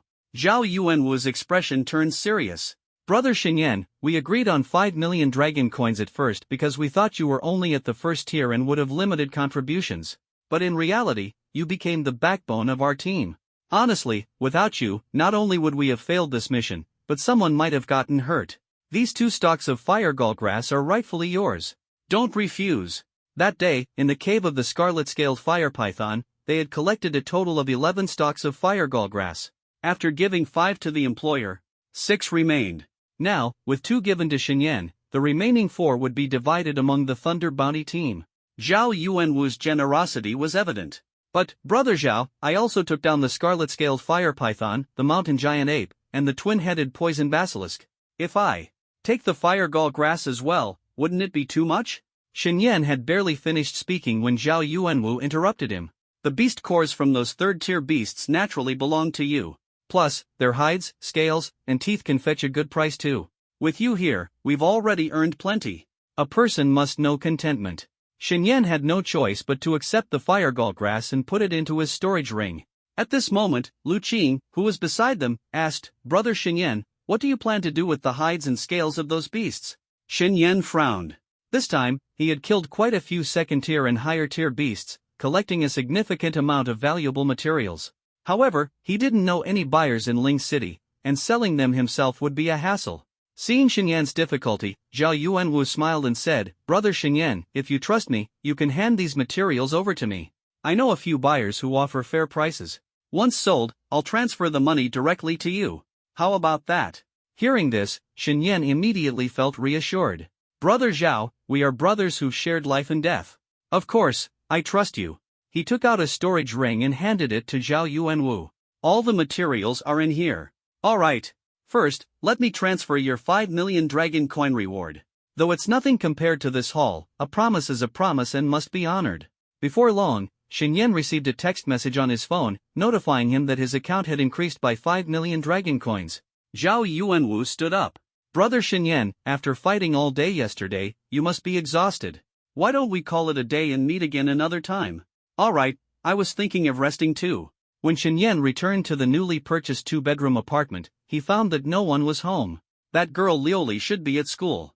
He decided to organize the spoils of this trip before heading to the school to check on her. He closed the curtains and took out a storage ring.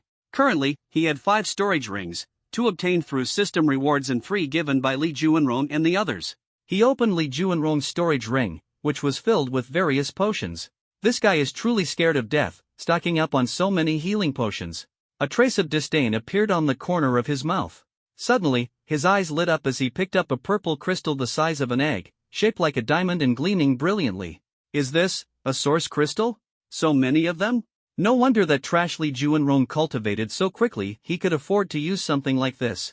Shenyan was so excited that he nearly jumped up. Source crystals were unique to this world, containing immense yet gentle energy. After awakening their abilities, warriors could refine the energy within source crystals to enhance their strength. The price of source crystals was exorbitant, with a conversion rate of 1 to 1 million dragon coins. Ordinary people couldn't even think about using them for cultivation. Shenyan had been with the Thunder team for an entire day and hadn't seen anyone use source crystals to restore their abilities. In fact, Zhao Yuanwu and the others did have source crystals, but in very small quantities. They wouldn't use them lightly unless absolutely necessary. Moreover, with Shenyan around, the team's safety was well secured, and their energy reserves had remained sufficient. There are 100 of them? Converted into dragon coins, that's a fortune. Li Juanrong is filthy rich. Let's give it a try and see how effective source crystals are for cultivation. Out of curiosity, Shenyan picked up a source crystal and placed it in his palm, channeling his ability to envelop the entire crystal. Under the refinement of his ability, time ticked away second by second. After about 15 minutes, the energy within the source crystal was completely absorbed. Shenyan closed his eyes to feel the increase in his ability. Compared to directly gaining experience points, the effect was on a whole different level. The energy seems to have increased a bit, but this sluggish feeling is just unbearable. If anyone heard him say this, they'd probably want to punch him. Forget it, let's put it away for now. He carefully stored all the source crystals and turned his gaze to a bank card. Shenyan picked up the card for a closer look. It turned out to be a credit card. He knew that as the heir of the Li Corporation, Li Juanrong's credit limit on this card was undoubtedly astronomical. Although this card has immense purchasing power, the moment I use it, the Li Corporation will immediately track me down. Besides, I don't even know the PIN. I'd better keep it for now. Next, Shenyan checked the storage rings of the martial artists surnamed Wu and Sunday. What caught his attention was merely a dozen or so source crystals. As for the other items, they were either useless at the moment or of such low quality that he didn't even bother with them. By the time Shenyan finished inventorying all his spoils, more than 2 hours had passed. He suddenly gave an order in his mind. System, open the virtual panel. After dealing with the mountain giant ape and other beasts, he had gained a substantial amount of experience points. As soon as he finished speaking, the virtual panel instantly unfolded. Host, Shenyan. Age, 18. Level, Tier 2, Stage 8, plus. Talent, Ice and Snow World Burial, SSS. Skills, Mystic Ice Lotus Explosion, Yellow Grade Advanced, Perfect Mastery, 9 Ice Soul Slashes, Profound Grade Beginner, Peak Mastery Plus. Items, A-Rank Storage Ring, C-Rank Storage Ring. Experience points, 38,700. Seeing that the item section remained unchanged, Shenyan understood that only items rewarded by the system were displayed here. System, use all the experience points to boost my cultivation, he commanded silently. Ding! Consumed 22,000 experience points, cultivation level increased to Tier 2, Stage 9. Remaining experience points insufficient for further advancement, 16,700 points refunded. My cultivation increased by 1 stage again? If I can venture outside the city again, breaking through to Tier 3 will just be a matter of time. Shenyan thought to himself and then used the remaining experience points to enhance the 9 Ice Soul Slashes technique. Spending 10,000 points, he finally upgraded the combat skill to Perfect Mastery. In the end, he was left with 6,700 experience points. What can I do with 6,700 points? At that moment, his eyes lit up. Alright, 1,000 points can draw a bronze chest, and 5,000 points can draw a silver chest. Why not try for a silver chest? As soon as the thought emerged, Shenyan immediately gave the order, System, I want to draw a silver chest. Ding! Consumed 5,000 experience points, drawing a silver chest for the host. The familiar jade platform and shimmering lights appeared. When the light settled, a silver chest slowly rose from one of the platform's slots. Ding! Would you like to open the silver chest immediately? Yes/no? Open it now. Xinyan shouted in his heart. Please don't be empty, please don't be, he silently prayed. As Xinyan's words fell, the silver treasure chest slowly opened. His breathing quickened involuntarily, and his eyes were tightly fixed on the chest, filled with anticipation. Ha! There's something inside, it's not empty. Xinyan was overwhelmed with excitement. Based on his experience from the last draw, as long as there was something in the chest, he was bound to hit the jackpot this time. When the chest fully opened, a crystalline ice blue long blade came into view. The blade was about 4 feet long, with the hilt wrapped in spirals of golden thread. At the end of the hilt, a pure gold dragon head was inlaid, making it extremely luxurious. The blade was slender, less than a finger's width, and emitted a chilling aura. Ding! Congratulations to the host for obtaining a quasi-S-grade weapon 9 Nether Frostblade, ***. Tip: 9 Nether Frostblade, a quasi-S-grade weapon, increases attack power by 50% and spellcasting speed by 30% when equipped. A quasi-S-grade ice weapon? Between A-grade and S-grade?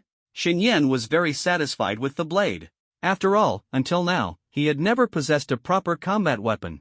Most of the time, he relied on his innate abilities to casually conjure great halberds, long swords, or long blades. Against weaker opponents, these makeshift weapons did the job. But when facing equally strong or even more powerful enemies, his combat power was significantly hampered without a suitable weapon. This system is really something. The 9 Nether Frostblade solves my immediate problem perfectly. If I could get a matching set of armor in the future, that would be ideal. The members of the Thunderclap squad all had battle armor, and although the Demon Burial squad didn't wear battle armor, their martial arts uniforms had excellent defensive capabilities. Xinyan had always envied these kinds of equipment. But his funds were limited. Regular battle armor was useless, and decent battle armor cost billions, which he couldn't afford. Now, with the silver treasure chest yielding a quasi-S-grade blade, Xinyan was so thrilled he almost jumped up. With a mere thought, the 9 Nether Frostblade appeared in his palm out of thin air. As he held the blade, Xinyan felt a slight weight on his wrist. In the next instant, he was astonished to discover that when the 9 Nether Frostblade materialized, the icy blade touched the moisture in the air, producing wisps of white mist. So cold? Why don't I feel that cold? Although the chill from the hilt was evident, it was far from unbearable. Curious, he gently touched the blade. To Xinyan's shock, he saw a layer of frost rapidly spreading along his finger, as if it intended to freeze it solid. Seeing this, he immediately activated his innate ability in his fingertip, and the layer of frost dissipated quickly. Ah, what a fine blade, truly a fine blade. Not to mention, this blade could boost attack power by 50% and spellcasting speed by 30%. Overall, at this stage, Xinyan was extremely satisfied with the 9 Nether Frostblade. He played with the blade for a while before carefully putting it away. Glancing at the clock on the wall, Xinyan muttered to himself, "It's getting late. Time to head to school." 10 minutes later, Xinyan walked into Lingcheng First High School. He had just entered the school gate when he was stopped by his homeroom teacher, Mr. Wang. "Kid, didn't you take 3 days off? Why are you back early?" "What a surprise!" Mr. Wang greeted him with a beaming smile, his attitude unusually friendly. "The matter's settled, so I naturally came back," Xinyan replied with a smile. As soon as the words left his mouth, Mr. Wang's expression turned serious. "Come on, the principal has been wanting to see you. Since you're back, follow me." "The principal?" Xinyan knew in his heart that it must have been Mr. Wang who had informed the principal about his SSS grade talent, prompting the principal's interest in meeting him. "All right, Mr. Wang, I'll listen to you." Soon, Xinyan followed Mr. Wang to the principal's office. The principal of Lingcheng First High School was named Mo Changle. With Changle, long happiness, in his name, he was not as stern as other teachers. This 50-something principal had a round face and smiled like a kind elder, exuding a very approachable demeanor. "Principal Mo, this is Xinyan. I've brought him here." Hearing it was Xinyan, Mo Changle immediately stood up from behind his desk and warmly stepped forward. However, after just 2 steps, a trace of surprise flickered in his eyes. "Ha? Wasn't it reported that this kid was only at Tier 1 strength? Why is his cultivation at Tier 2, 9th level? Mr. Wang, your reporting is not very accurate." Just as the words left his mouth, the surprise in Mo Changle's eyes instantly turned into shock. Before even entering the martial arts university, Xinyan already possessed the strength of the 9th level of the second stage. It was simply unbelievable. Most students' martial cultivation was still stuck at the first stage. Some students hadn't even broken through the awakening stage, while Xinyan was already on the verge of advancing to the third stage. The 9th level of the second stage? Teacher Wang froze for a moment, then gasped in shock, staring at Xinyan. Have you really reached the 9th level of the second stage? Teacher Wang was filled with disbelief. Xinyan helplessly shook his head. I did manage to break through a bit. When you came to the school a few days ago and I asked about your martial cultivation, were you deliberately hiding it? Teacher Wang's face showed a trace of dissatisfaction. Hearing this, Xinyan scratched his head awkwardly, essentially admitting it. He couldn't exactly say that within a single day, he had jumped from the 5th level of the first stage directly to the 8th level of the second stage, and then to the 9th level the next day. It just sounded too unreal. Just as Teacher Wang was about to say something, Principal Mo waved his hand. Teacher Wang, I have something I'd like to discuss with Xinyan privately. You can go about your work. Teacher Wang nodded, gave Xinyan a deep look, then turned and left the office, closing the door behind him. Xinyan, the martial exam is approaching. Today, I need to talk to you specifically about it. As he said this, Principal Mo's expression became extremely serious. The martial exam? Xinyan hadn't expected Principal Mo to bring up such a sensitive topic. Could it be that he was planning to give him special treatment or reveal secrets about the exam? That would be against the rules. Principal Mo ignored Xinyan's doubts and directly spoke, leaving Xinyan astonished. That's right. I'm going to tell you some information about this year's martial exam. This year's martial exam will be completely different from previous years. The opponents you face won't just be ordinary beasts, there will also be alien races. Alien races? Hearing this term, Xinyan was stunned. He had been in this world for quite some time and had never heard of alien races. Weren't the high-intelligence beasts already considered alien? Unable to hold back, he asked, Principal Mo, the alien races you're talking about, aren't they just the beasts outside the base cities? Mo Chang'el's face grew heavy, and he shook his head. The beasts outside the base cities are seen as ordinary beasts by the higher-ups of our dragon nation. Most of them are native beasts of this world, merely mutated under the influence of some special energy. The alien races I'm referring to are fundamentally different from these beasts. What's the fundamental difference? Xinyan frowned, quietly waiting for Principal Mo to continue. These alien races come from other worlds. Xinyan had never encountered such information before. Hearing this, he was utterly shocked. Seeing his expression change, Principal Mo continued. In fact, the beasts within the Dragon Nation no longer pose a threat. If the higher-ups of the Dragon Nation took action, they could easily eliminate them at any time. What truly worries us are these alien races. They have their eyes on the land of the Dragon Nation, always watching, waiting to strike. Hearing this, Xinyan was momentarily confused. He murmured to himself, if the beasts within the Dragon Nation are so easy to deal with, then why are the wilderness areas outside the base cities labeled as dangerous zones? And why can we only control level 1 to level 3 danger zones, while other areas remain uncontrollable? Are all those reports false? Principal Mo smiled faintly. Those reports are meant for the general public and lower-level martial artists. Pressure breeds motivation for cultivation. If they knew the beasts within the Dragon Nation could be easily dealt with, who would still have a sense of crisis? The real secrets are only shared with the geniuses and truly powerful martial artists of the Dragon Nation. Now that you know, you mustn't spread this information carelessly. Do you understand? Understood, Principal. I understand the gravity of this matter. Xinyan nodded. Good. Now, back to this year's martial exam. This year's exam will involve some young geniuses from the alien races, engaging in life-and-death combat with the true geniuses of our Dragon Nation. And your battlefield will be within a secret realm. Principal Mo's expression grew even more solemn. A secret realm? Xinyan knew little about secret realms, only that they had suddenly appeared all over the planet, filled with both danger and opportunity. At present, the Dragon Nation publicly controlled 19 secret realms, numbered from 1 to 19. But Xinyan suspected that the actual number of secret realms far exceeded this. That's right, a secret realm. Principal Mo felt it necessary to explain further. Do you know how secret realms are formed? Xinyan shook his head. Mo Chang'el wasn't surprised and continued. The appearance of these secret realms on this planet is the result of collisions and fusions between different worlds. When two worlds make contact for the first time, cracks appear along the boundaries of the worlds. At that moment, the rules, order, and essence of both worlds flow through these cracks into a transitional zone in between. The fusion of worlds is a long process. Over time, these transitional zones evolve into the secret realms we see today. These secret realms are rich in resources, filled with countless precious materials. Whether it's the other races or us humans, everyone wants to claim them. So that's how it is secret realms are formed in such a way. Xinyan suddenly had a question pop into his mind. Principal, are these secret realms all connected to the worlds of other races? If that's the case, does it mean we have to station troops in each secret realm to guard against invasions from these other races? Mo Changdal nodded, that's correct. The Dragon Nation has stationed troops in every secret realm. To be precise, these secret realms are the front lines of the battlefield. The leadership of the Dragon Nation has reached a consensus. The battlefield must be kept outside our national territory. Controlling the secret realms gives us a buffer zone for warfare. If a major war with the other races breaks out, at least it won't devastate our homeland. Xinyan nodded, finally fully understanding the true significance of the secret realms. Principal, since you're telling me all this in private, does that mean we won't participate in the martial exam along with the regular candidates? Will those of us with advanced awakened talents have a separate exam? Wouldn't that make the other candidates suspect the fairness of the martial exam? Hearing Xinyan's question, Mo Changdal laughed.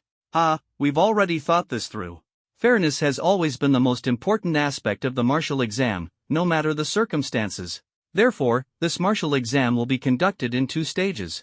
In the first stage, all candidates will take part in the exam as usual, in the dangerous zones outside the city, and then be ranked nationwide based on their performance. The top 5,000 candidates nationwide will qualify for the second stage of the martial exam.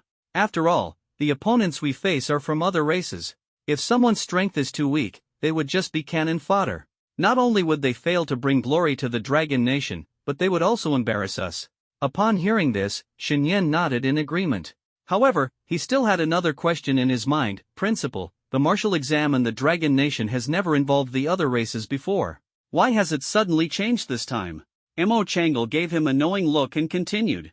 That's because we've discovered a new secret realm. This time, we're competing for control of the secret realm with an old rival. The strength of that race is formidable, nearly on par with ours.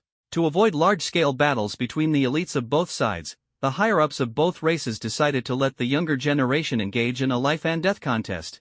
The victor will gain control over the secret realm. By now, Xinyan understood the gravity of the situation.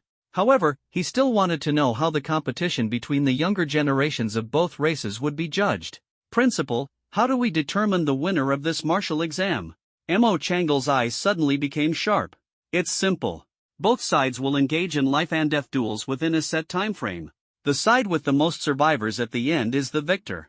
Hearing this criterion, Xinyan's heart tightened, and he couldn't help but shudder. Victory is determined solely by which side has more survivors. He couldn't imagine how brutal the secret realm battles would be under such rules. Are you scared?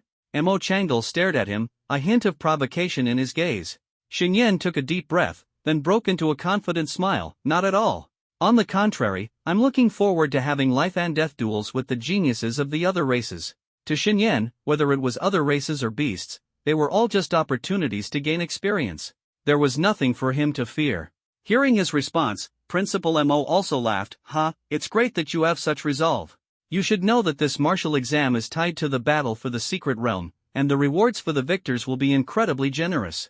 At this point, Principal Mo's expression turned serious. Xinyan, after everything I've told you, you should understand just how important this martial exam is, not only for you, but also for the Dragon Nation. Xinyan nodded, fully aware of the weight behind these words. At this moment, his eyes flickered as he asked, Principal, you've told me so much about the martial arts exam.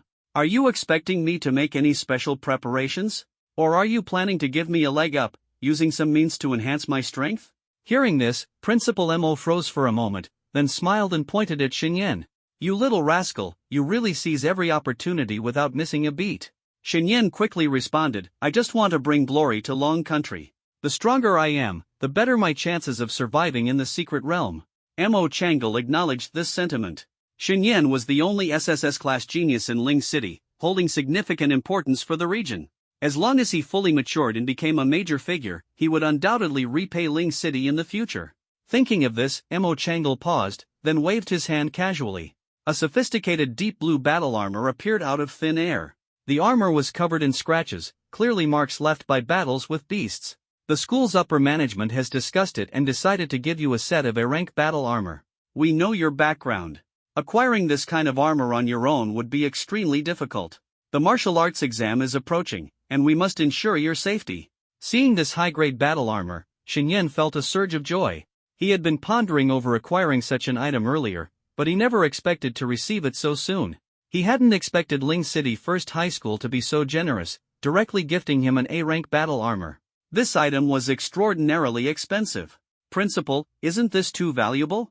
Xinyan said modestly, but his hands were already holding the armor, constantly trying it on, his face brimming with excitement. Principal Mo's mouth twitched, and he chuckled while scolding, "You rascal, if you like it, just accept it already." All right. As soon as he finished speaking, the battle armor disappeared in Xinyan's hands. Principal Mo wasn't surprised, having already noticed the storage ring on Xinyan's finger. Besides this A-rank battle armor, there's one more thing I need to give you. Xinyan became even more excited. What is it? He asked eagerly. A faint light flashed in Principal Mo's hand, and a thin booklet appeared in his palm. On the cover were 5 bold characters: Tideflow Primordial Technique. Asterisk Tideflow Primordial Technique asterisk? Is it a combat skill? Xinyan immediately inquired. Principal Mo shook his head. It's not a combat skill, it's a beginner-level profound tier breathing technique. A beginner-level profound tier breathing technique? Xinyan had heard of such things. It was said that they were only obtainable through contributions in martial arts universities, the military, or special organizations. Breathing techniques were incredibly valuable and almost impossible to purchase on the market. Even wealthy low-level martial artists would find it hard to acquire one. Yes, a beginner-level profound tier breathing technique. This martial arts exam is unlike any other. The higher-ups of Long Country have decided to teach all candidates a basic breathing technique. Basic breathing techniques are only at the initial yellow tier, nowhere near the level of the Tideflow Primordial Technique. It had to be said, as an SSS class talent, Xinyan received exceptional care from Ling City First High School. Not only was he given A-rank battle armor, but also a profound tier breathing technique. The generosity was remarkable. Thank you, Principal. Thank you, Ling City First High School, for nurturing me. Xinyan was well aware of the immense value of these 2 items, and his gratitude was sincere. In an era where beasts ran rampant and everyone lived in fear, who would give you such precious items without reason? Principal Mo waved his hand dismissively and said, "As long as you can survive the martial arts exam, our efforts will be worthwhile." Hearing this, Xinyan solemnly promised, "I will do my best to slay the alien races during the martial arts exam." Principal Mo smiled faintly. "It's good that you have such determination. The secret realm is important, but your safety is even more crucial. The value of a fully matured SSS class talent is no less than that of an undeveloped secret realm. Don't put too much pressure on yourself during the martial arts exam." Little did Principal Mo know, Xinyan's promise would eventually come true. He single-handedly struck fear into the alien races, who suffered such devastating losses that their line of young talents was nearly severed, forcing them to reconsider their actions. "I understand," Xinyan replied earnestly. "All right then, start studying the Tideflow Primordial Technique now. If you have any questions, feel free to ask me." It was evident that Principal Mo was very familiar with the breathing technique, though it was unclear if it was his primary cultivation method. Here? Right now? Xinyan was a bit surprised. He had assumed he would be allowed to take the technique home. "You rascal, cultivation techniques can't be casually passed around, especially one as advanced as this profound tier breathing technique. You've already reached the 9th level of the 2nd stage, and your soul power far exceeds that of ordinary people. While you may not have photographic memory, it shouldn't be hard for you to memorize the entire content with a little effort." After hearing Principal Mo's explanation, Xinyan nodded in understanding. He opened the booklet and began carefully studying its pages. The Tideflow Primordial Technique was less than 20 pages long. In under 15 minutes, Xinyan had memorized all its contents. Then, he handed the booklet back to Principal Mo. "Have you memorized it all?" Principal Mo asked, somewhat surprised. Although a warrior's memory becomes far superior to that of ordinary people after breaking through to the 2nd tier, it was still unexpected that Xinyan had memorized everything after just one glance. "Yes." Xinyan nodded. Then, he began cultivating the tidal origin technique according to the methods written in the book. At the same time, he issued a command to the system in his mind. "System, how much experience do I have left? Use all the remaining experience to enhance the tidal origin technique." Ding! Consumed 1,700 experience points. The title origin technique has been upgraded to the proficient level. In the next moment, Xinyan felt a deeper familiarity with the title origin technique.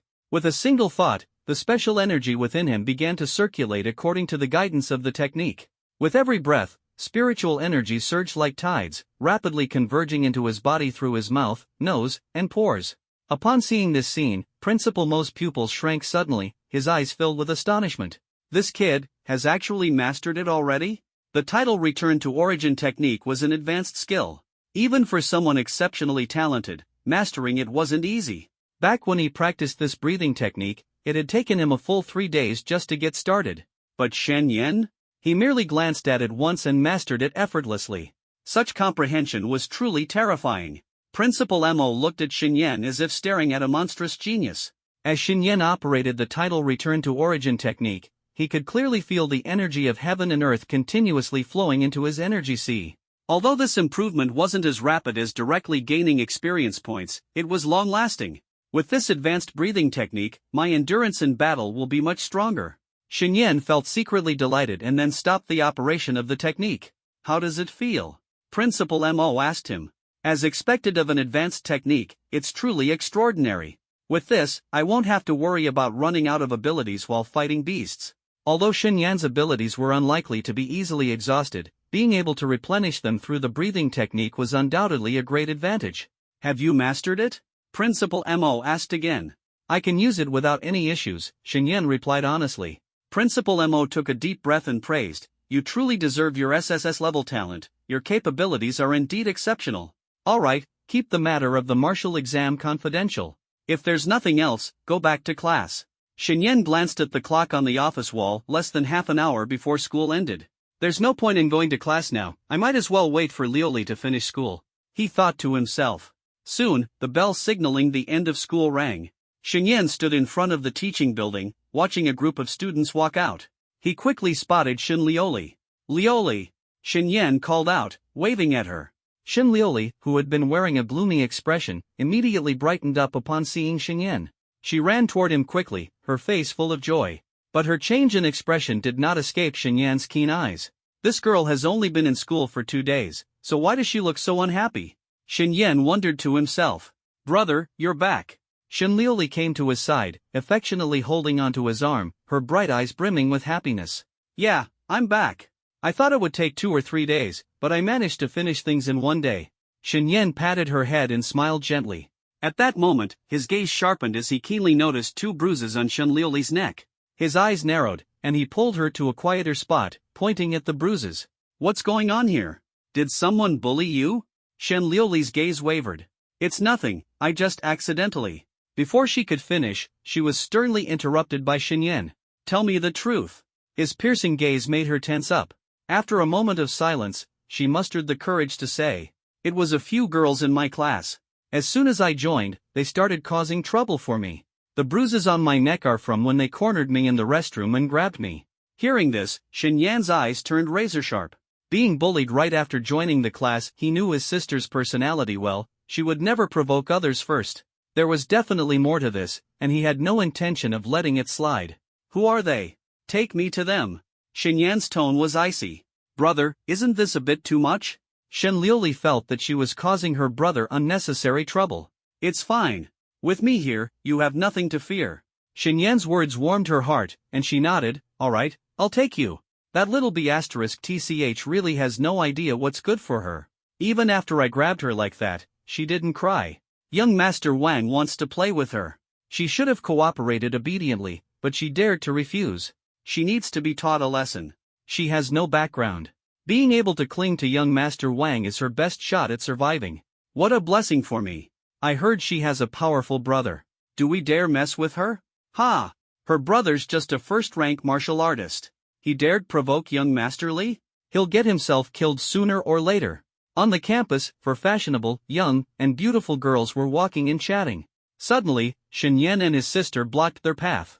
Are you the ones who bullied my sister? Shen Yan's face was cold as he stared directly at the 4 girls, his voice calm yet carrying a threatening undertone. The 4 girls froze for a moment when they saw Shen Liuli and an unfamiliar man. Then, contempt appeared on their faces. One of the girls, wearing a ponytail, looked at Shen Yan provocatively and said to Shen Liuli, What's this? Found someone to back you up? Didn't you say you wouldn't tell anyone? Was today's lesson not enough for you? Before her words fell, her vision suddenly blurred, and a figure appeared in front of her. The next moment, she felt a sharp pain in her stomach as her whole body was kicked and sent flying, landing heavily 5 or 6 meters away on the ground. With a loud bang, the girl's hips slammed against the ground, and she cried out in pain. This scene left the other 3 girls utterly stunned. Their faces turned ashen as they pointed at Xinyan, who had kicked their companion, and shouted angrily, "Bastard! What kind of man are you, hitting a girl?" Xinyan raised an eyebrow and delivered 3 consecutive kicks, sending the remaining 3 girls flying 7 or 8 meters away, landing in a heap with the first girl. He walked toward them step by step, looking down at them condescendingly as he said, "Do you still want to curse? See if you can take the hits first." Xinyan's words silenced the girls who had been about to hurl insults. Seeing that they had finally quieted down, Xinyan continued to ask, "Why did you bully my sister, Xinlioli? Who told you to do it?" The question caused the 4 girls to tense up, their gazes evasive. They exchanged glances, and the ponytailed girl, gritting her teeth, said stubbornly, "No one told us to. We just don't like Xinlioli. That's all?" A faint smile appeared on Xinyan's lips. "Yes. That's it. No one told us to do anything." The 4 girls answered in unison. Xinyan chuckled coldly. "Good. Admitting it makes things easier. Every debt has its debtor. I was worried about punishing the wrong people, but now I can act without concern." With that, Xinyan raised his foot and stomped hard on one of the girl's calves. Without any hesitation, he brought his foot down mercilessly. With a crack, the ponytailed girl's calf was instantly broken. "Ah!" The girl clutched her broken leg, writhing on the ground in agony, the excruciating pain pushing her to the brink of her endurance. "Brother, isn't this going too far?" Xinlioli tugged lightly at Xinyan's arm and asked softly. Beating up girls so brazenly at school was indeed a bit excessive. "Don't worry, I know what I'm doing." Xinyan gave her a reassuring look, then walked directly toward the next girl. "Your turn." Before he could act, terror filled the girl's eyes as she hastily screamed. No, stop. It was young Master Wang who told us to go after Xinlioli," another girl blurted out in panic. "He said he liked your sister and wanted her to spend a few nights with him. Your sister refused, so..." Hearing this, Xinyan's eyes grew even colder. "Which young Master Wang?" "Wang Yifei from Year 3, Class 19 of the martial arts track," the girl quickly added. "Wang Yifei?" Xinyan had heard of this rich kid before, although they'd had no interactions. "It doesn't matter who it is. Anyone who dares to bully my sister must pay the price." His gaze swept over the 3 girls. "Whether you were following orders or not, bullying my sister means you must face the consequences." Without hesitation, he proceeded to break the calves of the remaining 3 girls. After finishing, he looked down at the 4 girls, his eyes as cold as ice. "I hope you've learned your lesson. If you dare to bully my sister again for no reason, don't blame me for being even harsher." A faint but chilling aura of menace emanated from Xinyan, enveloping the 4 girls. All 4 shivered simultaneously, their eyes filled with fear. They knew Xinyan was serious, he truly dared to act. The scene of Xinyan openly disciplining the 4 girls on campus was quickly spotted by passing students. Soon, a crowd had gathered around. "Who is that? Beating up girls in front of everyone, is he even a student? This guy has no manners at all. He's a disgrace to men. He's too vicious. He actually broke the girls' legs. How heartless. How arrogant. A guy bullying a group of girls, what a scumbag." Many of the students started pointing fingers, and some even considered stepping forward to confront Xinyan.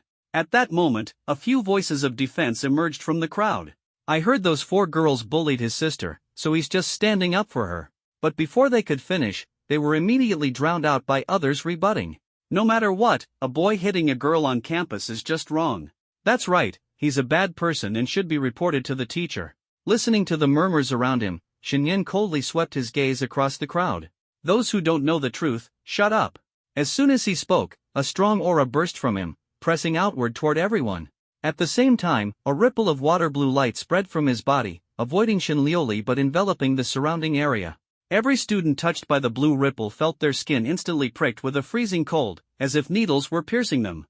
A thin layer of frost quickly spread over their bodies, making them feel as though they had fallen into an icy abyss. "Ah! So cold!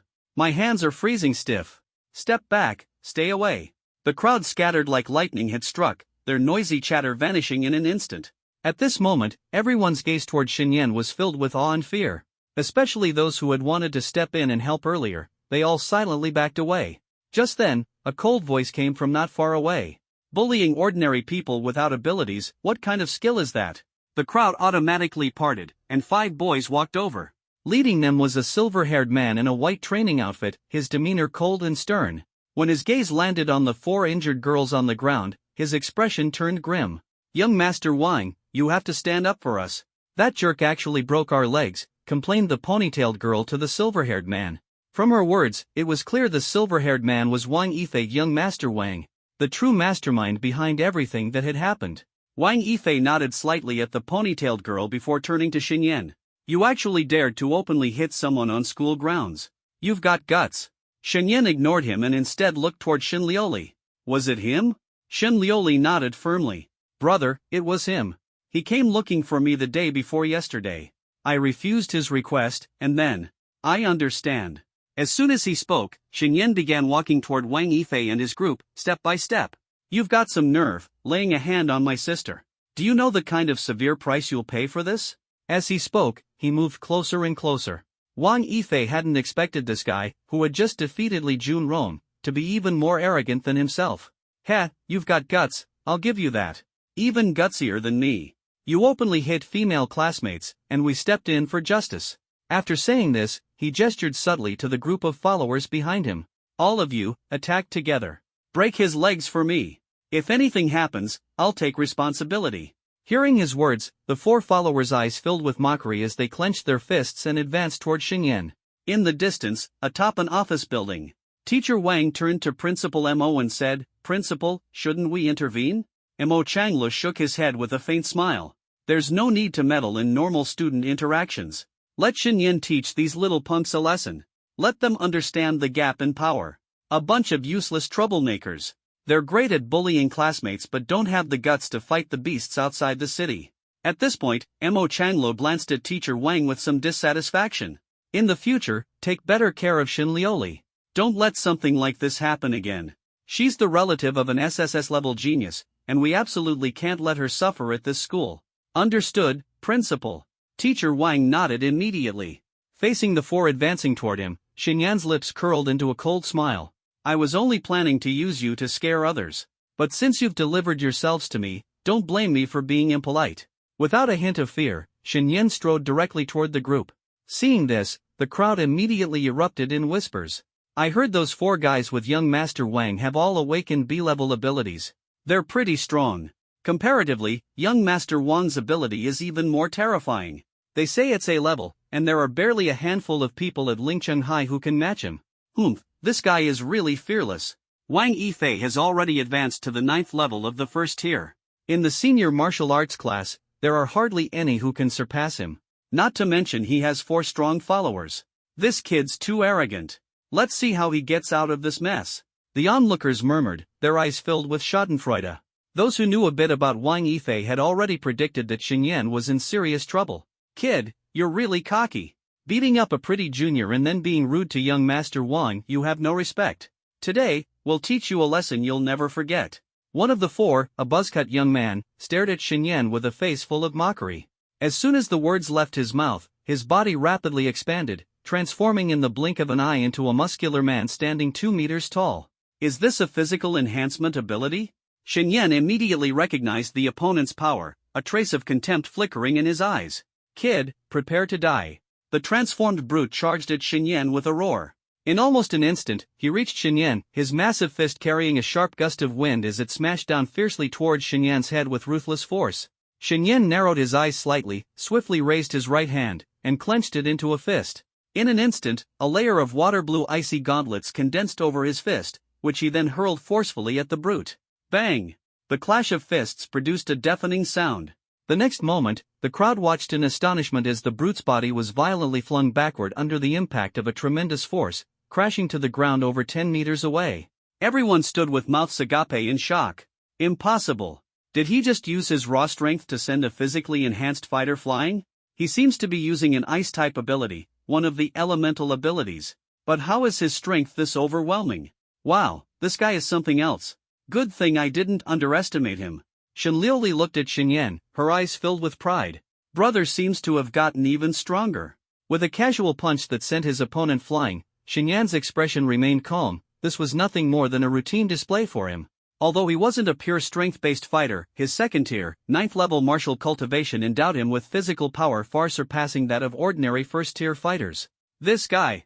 Wang Yifei's pupils contracted sharply. He had never imagined Xinyan could so easily defeat his henchman. That guy had a first-tier, 5th-level cultivation. Yet, he was defeated in a single move, without even a chance to retaliate.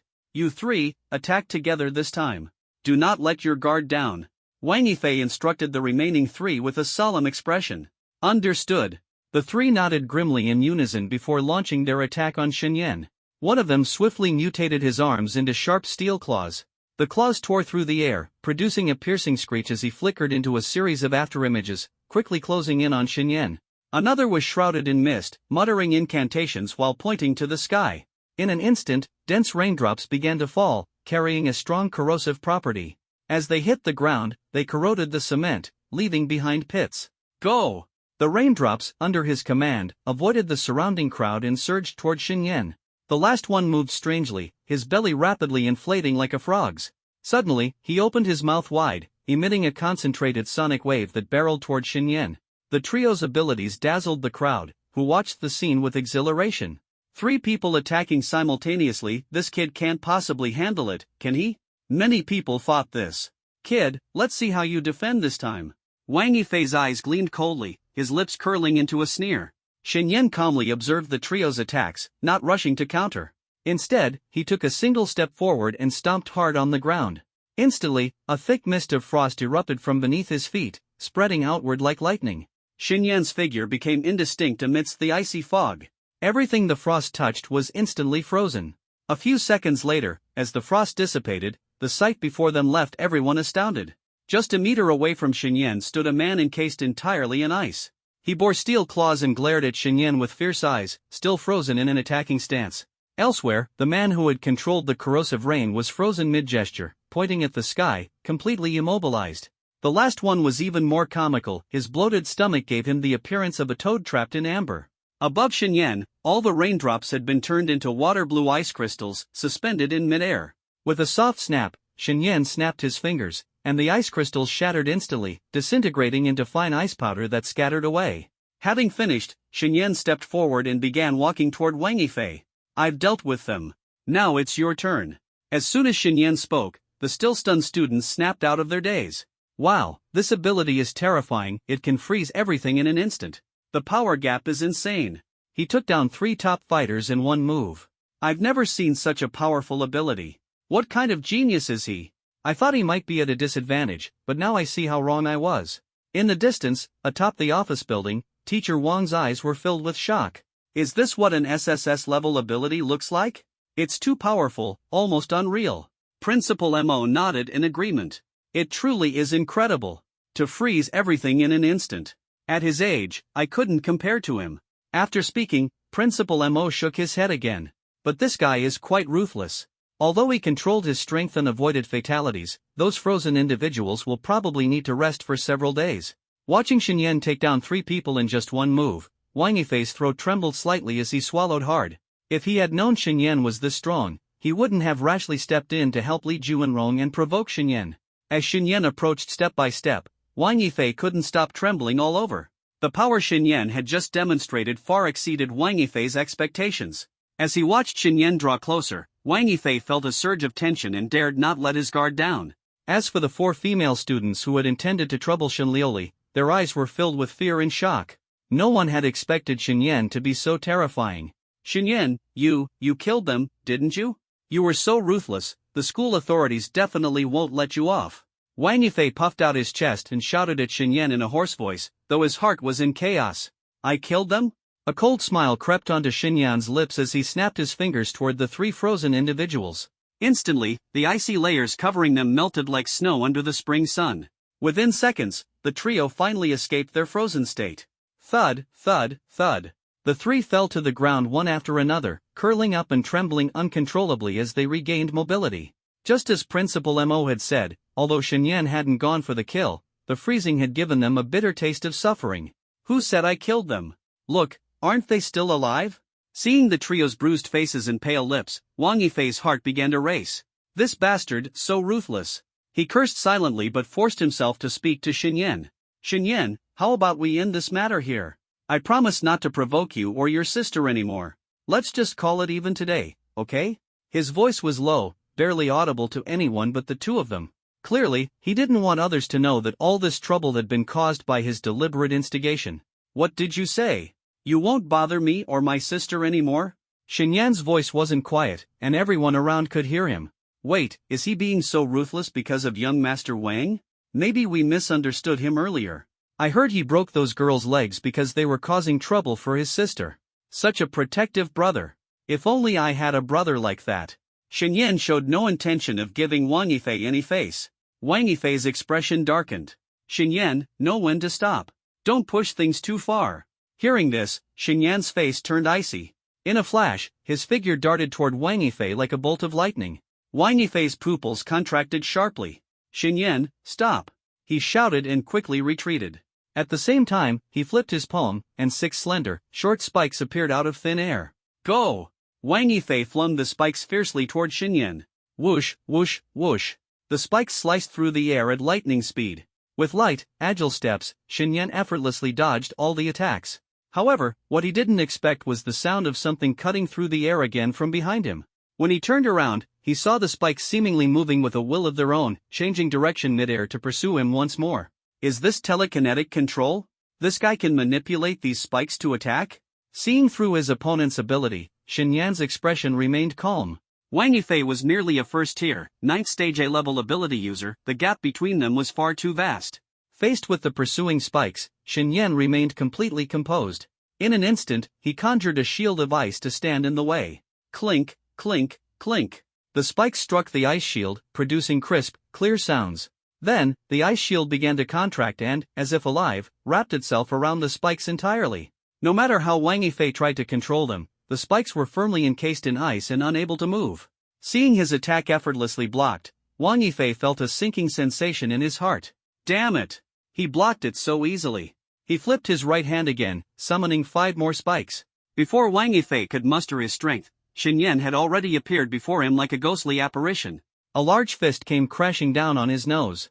Bang! Wang Yifei felt a sharp pain in his nose as blood gushed out instantly. You bastard! Clutching his bleeding nose with one hand, he thrust a short dagger straight toward Xinyan's chest with the other. Seeing Wang Yifei still attempting to fight back, a flicker of coldness flashed in Xinyan's eyes. His right hand swiftly grabbed Wang Yifei's wrist and squeezed hard. With a sharp crack, Wang Yifei's wrist, holding the dagger, instantly fractured. Ah! Wang Yifei let out a heart-wrenching scream, cold sweat immediately dripping down his forehead. It was clear that this privileged young master of the Wang family had never truly experienced pain. After breaking his wrist, Xinyan followed up with a powerful roundhouse kick to Wang Yifei's chest. The immense force caused Wang Yifei to vomit a mouthful of blood and sent him flying far away, landing heavily on the ground. Wang Yifei struggled to stand, attempting to speak, but Xinyan's figure flashed, and he was already in front of him. Xinyan stomped down hard on Wang Yifei's chest, pinning him to the ground. What did Li Juanrong offer you to make you dare provoke me? Xinyan hadn't expected that, even after he had dealt with Li Juanrong, Wang Yifei would still cause trouble in Lingcheng. Pinned under Xinyan's foot, Wang Yifei's face turned ashen with humiliation. Glaring fiercely at Xinyan, he spat, "He didn't offer me anything. It's just that he's a wealthy man in our circle, and yet someone like you, with neither background nor connections, dared to bully him. We felt utterly humiliated, so I decided to teach you a lesson. I originally planned to act directly, but I couldn't find you these past few days. Then, I happened to notice that your little sister is quite pretty, so," he trailed off, flashing a smug grin and casting a provocative glance at Xinyan. He had figured it out. At Lingcheng High School, Xinyan wouldn't dare kill him. Knowing this, he felt there was no need to worry, as there would be ample opportunities for revenge later. You're seeking death. Xinyan's gaze grew colder and more vicious. Seeking death? Do you dare kill me? Wang Yifei mocked. If you kill me, whether it's in Lingcheng High School or the Wang family, they won't let you go. Xinyan, you can't do anything to me. As he spoke, Wang Yifei's expression turned wild, his words deliberately provoking Xinyan further. Seeing this, Shen Liuli quickly intervened, urging, "Brother, he's just trash. Don't stoop to his level." Ha ha, ha ha. Wang Yifei wiped the blood from the corner of his mouth and burst into arrogant laughter. Humph. Shen snorted coldly, pressing down harder with his foot. A series of loud crack sounds followed as Wang Yifei's ribs fractured.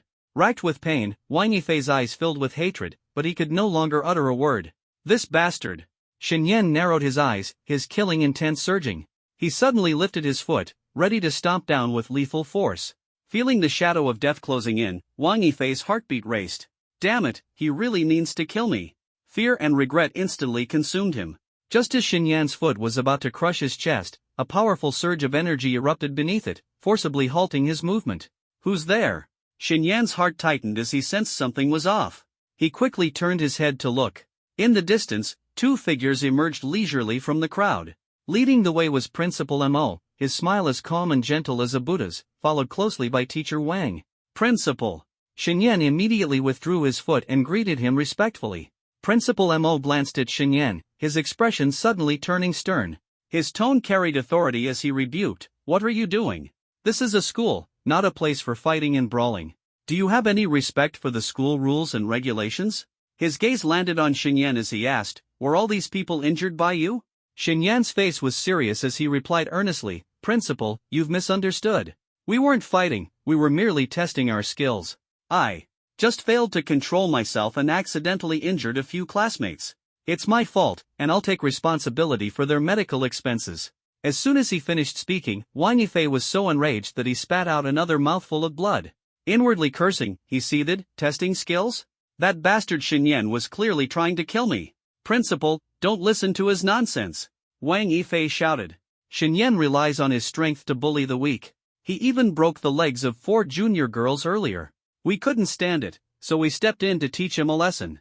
And yet, not only did he seriously injure us, but he also tried to kill me. Wang Yifei's words twisted the truth as well, entirely omitting the fact that he had targeted Shen Liuli. Both of them deliberately avoided addressing the real issue. After listening to their accounts, Principal Mo and Teacher Wang couldn't help but twitch their mouths in exasperation. These kids, do they really think we're blind? It's all nonsense. Teacher Wang took a deep breath and said to Shen with a meaningful tone, "Since it's a competition, you should know when to stop. Don't be so heavy-handed with your classmates anymore. Alright, everyone disperse. Those who are injured, go to the infirmary. The school will cover the medical expenses." As soon as Principal Mo finished speaking, the surrounding students froze in surprise. Wang Yifei was even more shocked. "Principal," but he clearly. Before he could finish, Principal Mo's icy gaze cut him off. "What? Is your private sparring not enough? Do you want me to arrange a proper ring for you to fight in?" Faced with the principal's obvious bias toward Shen, Wang Yifei knew he couldn't win this argument and could only suppress his anger. He couldn't figure it out. Shen had no background or connections, so why would the principal protect him like this? Though full of doubt, he could only grit his teeth and swallow his frustration. "Alright, disperse. From now on, no random fighting on campus. If you want to fight, go to the combat room or training hall." With that, Principal Mo turned and walked away with his hands behind his back. After a few steps, he looked back at Shen. "Come with me." In the principal's office, Principal Mo looked at Shen with exasperation. "You troublemaker, you've barely arrived at the school, and you're already causing problems. If I hadn't stepped in, were you really planning to kill Wang Yifei? That guy has some significant backing in Ling City. Offending him won't do you any good." Shen scratched his head and said helplessly, "Well, he had his people bully my sister. That crossed my line. Besides, with what happened at school, I know someone must be watching. I couldn't let that jerk get away with it. I just wanted to scare him a bit." Shenyan's explanation made Principal Mo pause for a moment before cursing. "You sly kid, you calculated that we'd step in all along. Stop causing trouble at school. As for Wang Yifei and the Wang family, I'll talk to them and make sure they don't bother you anymore. Just focus on preparing for the martial arts exam." Principal Mo's words warmed Shenyan's heart. While he wasn't afraid of the Wang family, having someone handle the problem for him was certainly a relief. "Thank you, Principal," Shen said sincerely. "No need to thank me, but there's something I need your help with." Principal Mo's expression turned a bit serious. "What is it?" Shen asked.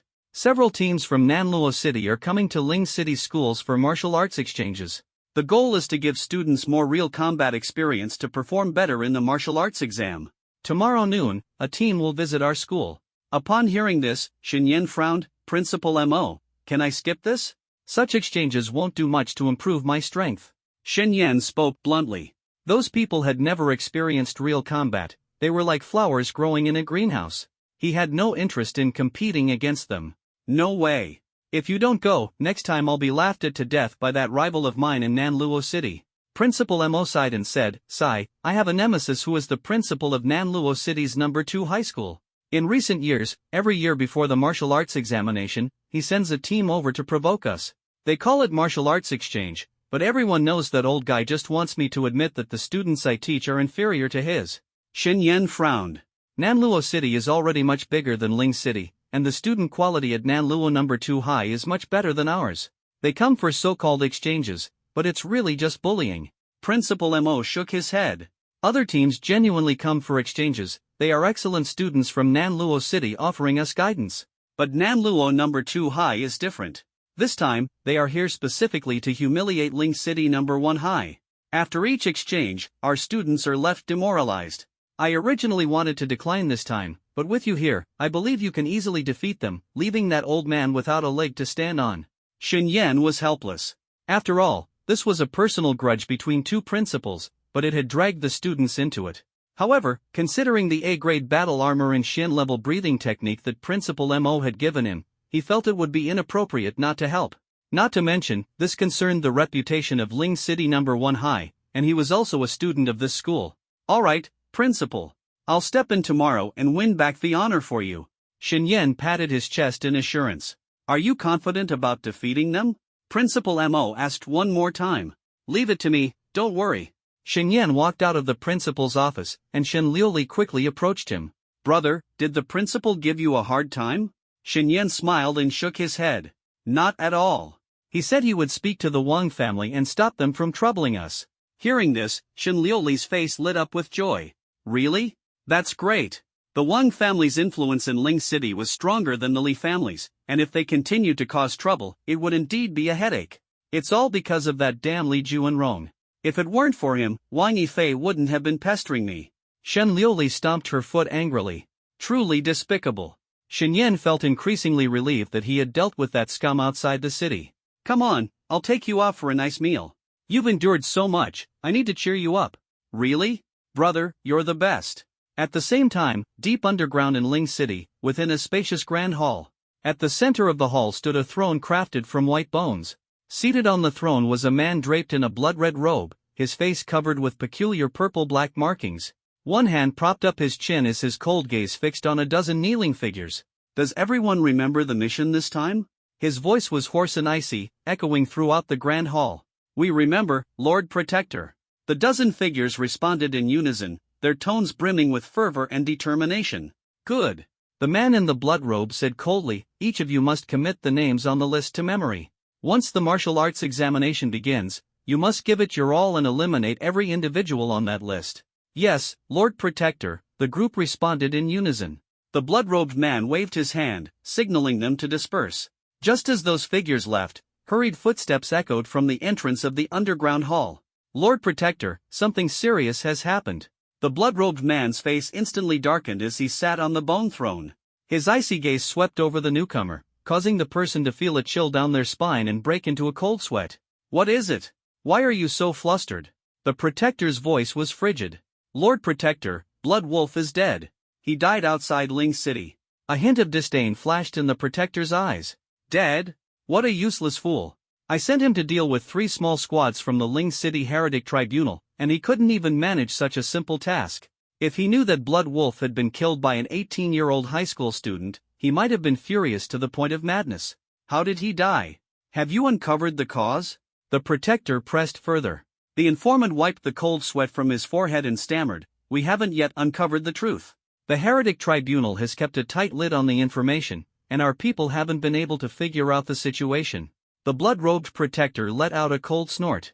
A bunch of useless fools. Find out immediately. I want to know exactly how that waste died and whose hands he died by. Whoever it is, anyone who dares to kill a follower of the demon god must pay the price with their life. His voice echoed through the grand hall, making the very air tense and taut. The next day at noon, a massive arena had been erected at the largest square of Lingqing First High School. On the stage, a dozen young men and women stood with arrogant expressions, their gazes sweeping across the densely packed crowd below. At this moment, a muscular young man in a black martial arts uniform spoke with disdain. "We are from Nanluo City's Nanluo Second High School. This time, we're here to show you the gap between us in martial arts. In this remote Lingcheng, you probably haven't even seen a real genius. Who wants to be the first to step onto the stage? I'll give you a proper lesson. This is a rare opportunity, miss it, and you'll never encounter masters like us again." As soon as he finished speaking, the crowd below the stage erupted. "How arrogant! Which senior from the third years will go up and teach him a lesson? Let him know not to underestimate Lingcheng First High. Damned idiot! Just wait till our top talents from the seniors step in, they'll have you begging for mercy. These guys are at it again. Last year, the people from Nanluo Second High injured so many of our seniors badly. To be fair, their strength really is far ahead of ours. Can't deny that." Amidst the heated discussions, someone on the side of the arena pushed through the crowd with obvious dissatisfaction and stepped onto the stage. "Lingcheng First High, Deng Joga. Please, let us begin." The one who stepped up was a slender young man dressed in a white martial arts uniform. "It's Deng Joga. He's really strong, ranked in the top 5 of the entire school. With him stepping in, he's sure to crush the opponent. His A-grade talent, Phantom Assassin, has already awakened, and he's broken through to the second level. He'll definitely win this time. Go, Senior Deng. Teach that arrogant guy a good lesson." Deng Joga's face remained calm as he flipped his hand, and a sharp dagger appeared in his palm. Seeing this, the muscular youth from Nanluo City narrowed his eyes and sneered. "Ha!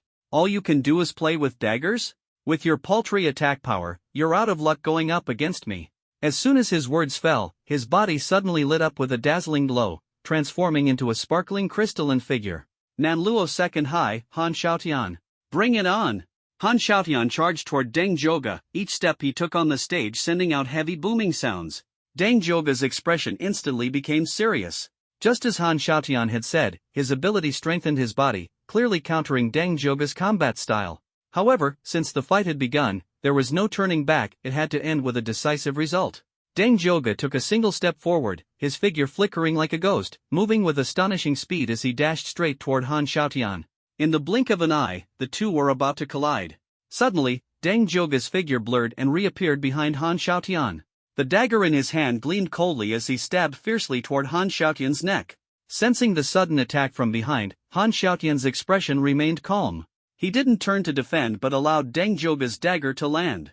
At the same time, he swung his elbow backward with a forceful strike aimed at Deng Joga's chest. With a faint ding, the dagger struck Han Xiaotian's crystalline neck, producing a soft metallic sound. The dagger met his crystal-like protective layer, leaving no trace. Meanwhile, Han Xiaotian's elbow, packed with explosive power, slammed fiercely toward Deng Joga's chest. "Damn it! This guy's defense is so strong, what a headache." Feeling the immense force emanating from his chest, Deng Joga's heart tightened, and his expression changed. He suddenly executed a ghostly footwork technique, vanishing from his original position in an instant. His elbow strike hit nothing but air, and Han Xiaotian's face darkened immediately. He actually dodged it. Deng Joga's speed is truly impressive. Han Xiaotian silently assessed in his mind as he turned slowly to look at Deng Joga, now 10 meters away. "Your speed talent is decent. But unfortunately, if all you can do is dodge, you'll never have a chance to beat me." Deng Joga's face remained indifferent as he retorted, "Even if I can't defeat you, you won't have an easy time beating me either, will you?" From their first exchange, Deng Joga had already realized that with his attack power, breaking through Han Xiaotian's defense was nearly impossible. Since that was the case, he'd rather aim for a draw, at the very least. It could suppress the arrogance of the Nanluo Second High crowd. At this moment, not far from the arena, a member of Nanluo Second High coldly said, "Han Xiaotian, we from Nanluo Second High came here to defeat the weak. If you can't cleanly and swiftly deal with this guy, everyone will be very disappointed." As soon as the words fell, Han Xiaotian's heart tightened sharply. He quickly turned his head to that person and assured, "Young master, rest assured. With my next move, I will definitely defeat him." Hearing this, the man nodded in satisfaction and said, "Remember your promise. If you fail, I will consider kicking you out of the retinue." Facing the threat, Han Xiaotian put away his dismissive attitude and looked at Deng Joga solemnly. "Come on.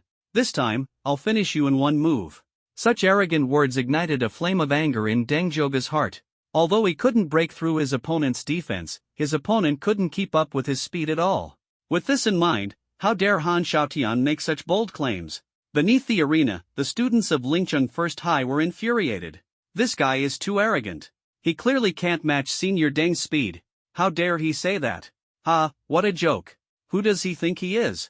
Winning against Senior Deng in one move? Dream on. I can't wait to see him get humiliated in the end. It was obvious that no one from Lingcheng First High believed Han Xiaotian could defeat Deng Zhoga in a single move. Brother, can Han Xiaotian really beat Senior Deng in one move? On the outskirts of the crowd, Shen Liuli clutched Xinyan's arm, curiously watching the arena.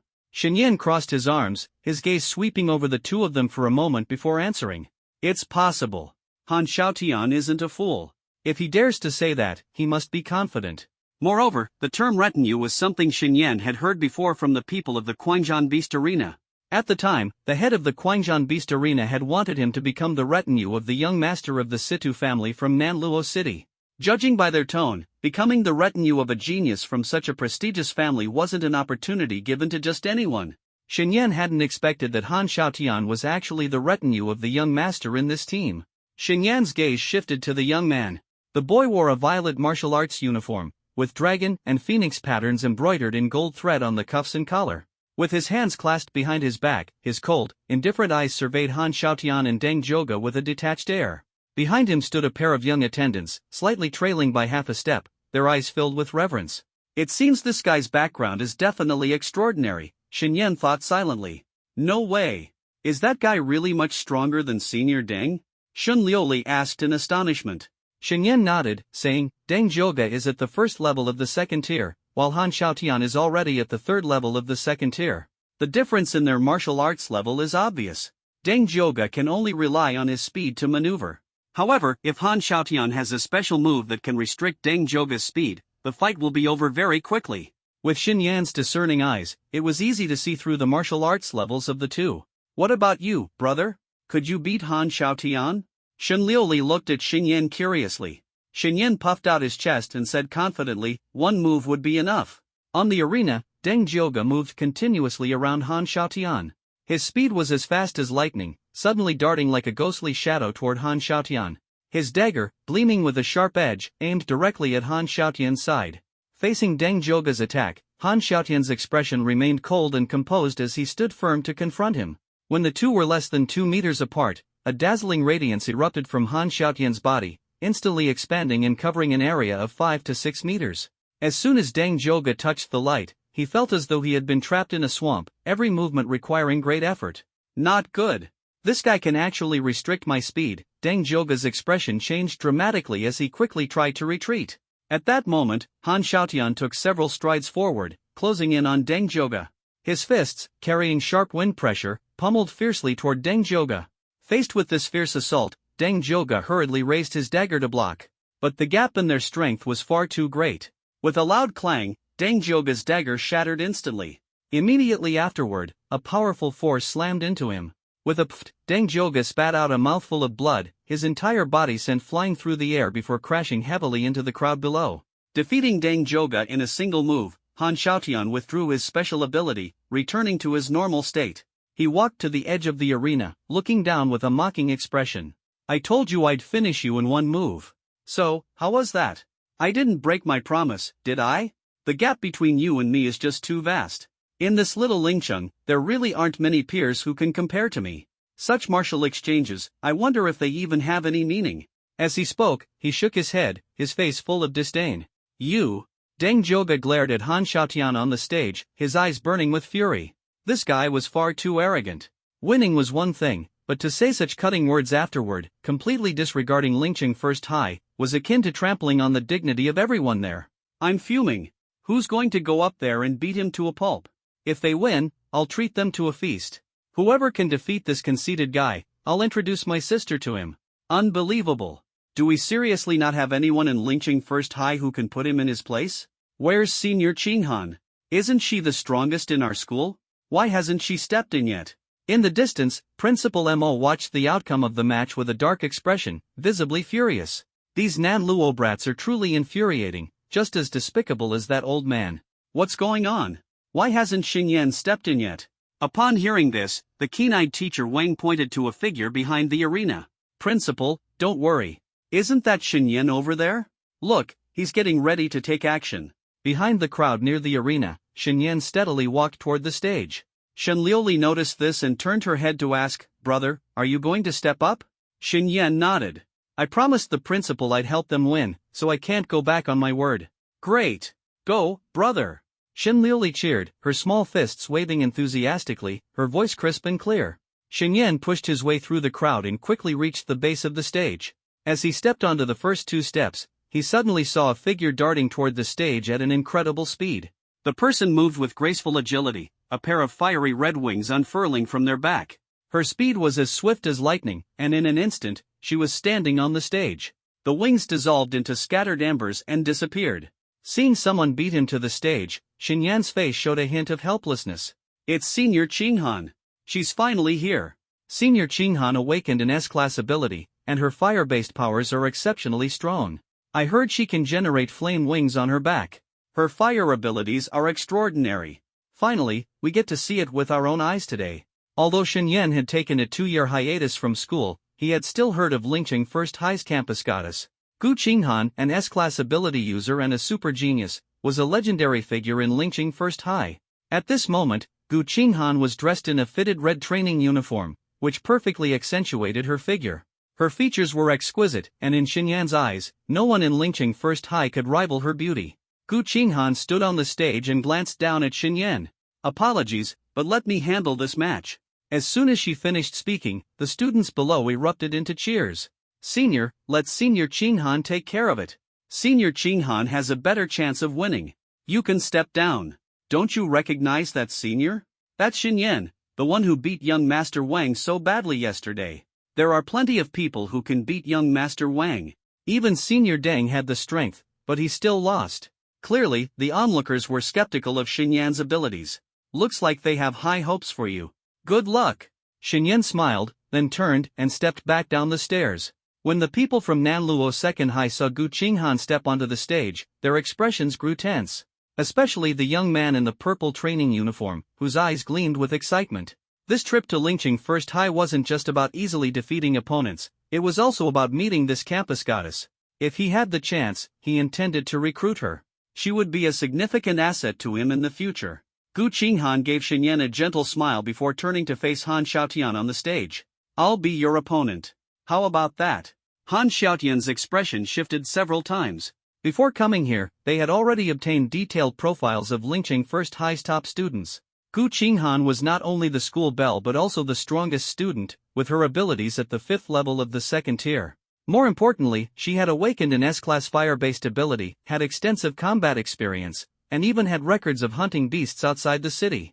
Such an opponent was far beyond Han Xiaotian, a mere 3rd-level 2nd-tier A-class ability user. Just as Han Xiaotian was about to speak, the young man in the purple training uniform interjected. "Xiaotian, step down. You're not suited to face off against a beauty like her." Hearing the command, Han Xiaotian let out a sigh of relief. He hadn't been confident about winning anyway. "Understood, young master," he replied and obediently returned to his team. Seeing this unfold, Gu Qinghan turned to the youth who had given the order. "Then who will you send to the stage?" The youth smiled. "No need to rush. Before we begin, why don't we introduce ourselves?" Gu Qinghan furrowed her brows, sensing a hint of hostility emanating from the young man. His gaze wasn't entirely honest, making her feel a bit uneasy. However, the suggestion wasn't excessive, so she answered candidly. "Gu Qinghan, student of Lingqing First High School. Pleased to make your acquaintance." The boy in the purple robe responded with a smile. "Situ Nantian, of the Situ family from Nanluo City. It's a pleasure to meet you, Qinghan." "The Situ family? Situ Nantian?" Shenyan, who was amidst the crowd, slightly stiffened upon hearing the name. Could it be that Situ family? This guy might be the young master Situ, the manager of the Berserk Beast Arena mentioned. Didn't expect to run into him so soon. Recalling how those from the Berserk Beast Arena treated him back then, and their deliberate probing during the beast battles, Shenyan felt a sudden surge of inexplicable anger in his chest. Today is the martial arts exchange between the two major schools. If things get intense during the fight and I go a bit overboard, that's normal, right? Besides, even if the Situ family gets upset, Principal Mo has my back. After some thought, Shenyan's lips curved upwards, revealing a radiant smile. "Brother, what are you smiling about?" Shenliuli walked up to Shenyan, asking curiously. "Nothing, I just thought of something amusing." Xinyan's tone was dismissive. Oomph, what's so amusing? I think it's because you saw how pretty Qinghan is and started scheming something. Shen Liuli muttered quietly. Hearing her words, Xinyan lightly knocked on her forehead. What nonsense are you spouting? My brother only has martial arts in his heart. To him, women are distractions that would only slow down the draw of his blade. Xinyan spoke with utmost seriousness, causing Shen Liuli to helplessly cover her forehead. Great, with that kind of mindset, my brother is definitely going to be single for life. Gu Qinghan hadn't expected that the boy speaking to her hailed from the Situ family of Nanluo City. She had heard of that family, backed by a powerful god king, their strength far surpassing that of her Gu family. So, you're the young master of the Situ family from Nanluo. A pleasure to meet you. Gu Qinghan's voice was calm, without the slightest ripple of emotion. As a prodigy herself, her talent was no less than Situnanshan's, and she had no intention of associating with him much. Naturally, there was no need for her to act overly enthusiastic. Her indifferent attitude ignited a flicker of anger in Situnanshan's heart. Coming from such a powerful family, Gu Qinghan should have shown a bit of respect upon meeting him. After all, if the Situ family wanted to annihilate the Gu family, they had countless ways to do it. Looks like this little girl needs to be taught a lesson about respect. With that thought, Situ Nantian turned to the girl beside him. This time, you take action. Teach her a lesson. Hearing his words, the girl nodded, stepped forward, and walked out of the group. Her name was Nyaya, and she had been raised by the Situ family since childhood. At the age of 16, she unexpectedly awakened an S-level ability, 3000 Sword Array, making her Situnanshan's first retainer and, to date, the only S-level combatant among his retainers. And Yaya walked out of the group, her gaze steady as it locked onto Gu Qinghan. Nanluo Second High School, and Yaya. Please, Gu, let's exchange pointers.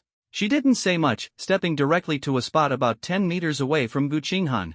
Raising her hand lightly, a long sword suddenly materialized in the air, hovering above her head. In an instant, the sword split into countless phantom blades, forming a rotating wheel of swords that spun continuously above her. Seeing this, Gu Qinghan's pupils contracted sharply as she felt the immense pressure emanating from her opponent. It was clear that this was no ordinary adversary. Lingqing First High School, Gu Qinghan. Please, and show me your skill. As soon as she finished speaking, Gu Qinghan unleashed a powerful ability from within her. A pair of fiery wings swiftly emerged from her back. At the same time, with a flip of her hand, a crimson staff appeared in her palm. She slammed the staff into the ground, and a terrifying wave of fire erupted, spreading rapidly to envelop a radius of 6 or 7 meters around her. I saw it. I finally got to see Senior Gu's flame wings.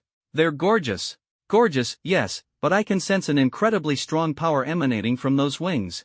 Senior Gu's opponent isn't simple either. Just looking at those sword phantoms gives me chills. Senior Gu will definitely win. She's the strongest in our school. Exactly. She awakened an S-level ability and has already reached the 5th stage of the 2nd tier. There's no way she'll lose. Shen Liuli watched the two opponents on the stage, both ready to clash, and pouted as she asked Xinyan, Brother, do you think Senior Gu will easily win this fight? Hearing her question, Xinyan didn't answer immediately. After a moment of contemplation, he said in a low voice, I don't think it'll be that simple. The girl from Nanluo Second High School, if I'm not mistaken, has also awakened an S-rank ability. Moreover, I can feel an intense killing intent emanating from her sword shadows. It's clear her combat experience far surpasses that of an ordinary student. This fight won't be easy. Hearing Xinyan's analysis, Shen Liuli's eyes flashed with shock. Brother, how is that possible? Could it be that our strongest senior, Gu Qinghan, from Lingqing First High, isn't a match for her? Not a match? Xinyan shook his head without saying much more. It was known that within Lingqing First High, aside from him, 3 others had also awakened S-rank abilities. Nanluo Second High likely had even more. Sending out an S-rank expert was no surprise, but that Han Xiaotian seemed rather weak in comparison. Just watch. The fight will soon have a result. Xinyan's gaze locked onto the two on the arena, and he said softly. As soon as he finished speaking, the two on the arena moved simultaneously. And Yaya's fingers rapidly transformed into sword mudras. With a wave of her right hand, the sword wheel above her head instantly fragmented into countless sword shadows. As the sword shadows formed, they swept toward Gu Qinghan like a torrential storm. The sword shadows tore through the air, emitting sharp, piercing whistles, and in the blink of an eye, they were upon Gu Qinghan. Faced with such a fierce attack, Gu Qinghan's expression grew serious. She knew she was facing a strong adversary and couldn't afford to be careless. With a thought, the flames around her abruptly contracted, forming a solid flame shield that encased her tightly within. Simultaneously, the flaming wings behind her gently flapped, releasing feathers of flame that shot toward Inyaya with a piercing whistle. Bang! Bang! Bang! Countless sword shadows struck the flame shield, causing ripples to spread across its surface. Yet the shield's defense was formidable. Despite the relentless assault of sword shadows, it remained unbroken. At the same time, the fiery feathers Gu Qinghan had released were closing in on Inyaya. In response to the feathers, Inyaya acted simply. She casually summoned a long sword from the air, swung her arm, and unleashed a powerful wave of sword energy that obliterated all the fiery feathers instantly. But it didn't end there. Her fingers once again formed sword mudras, and the countless sword shadows in the sky rapidly coalesced into a bronze greatsword over 10 meters long within seconds.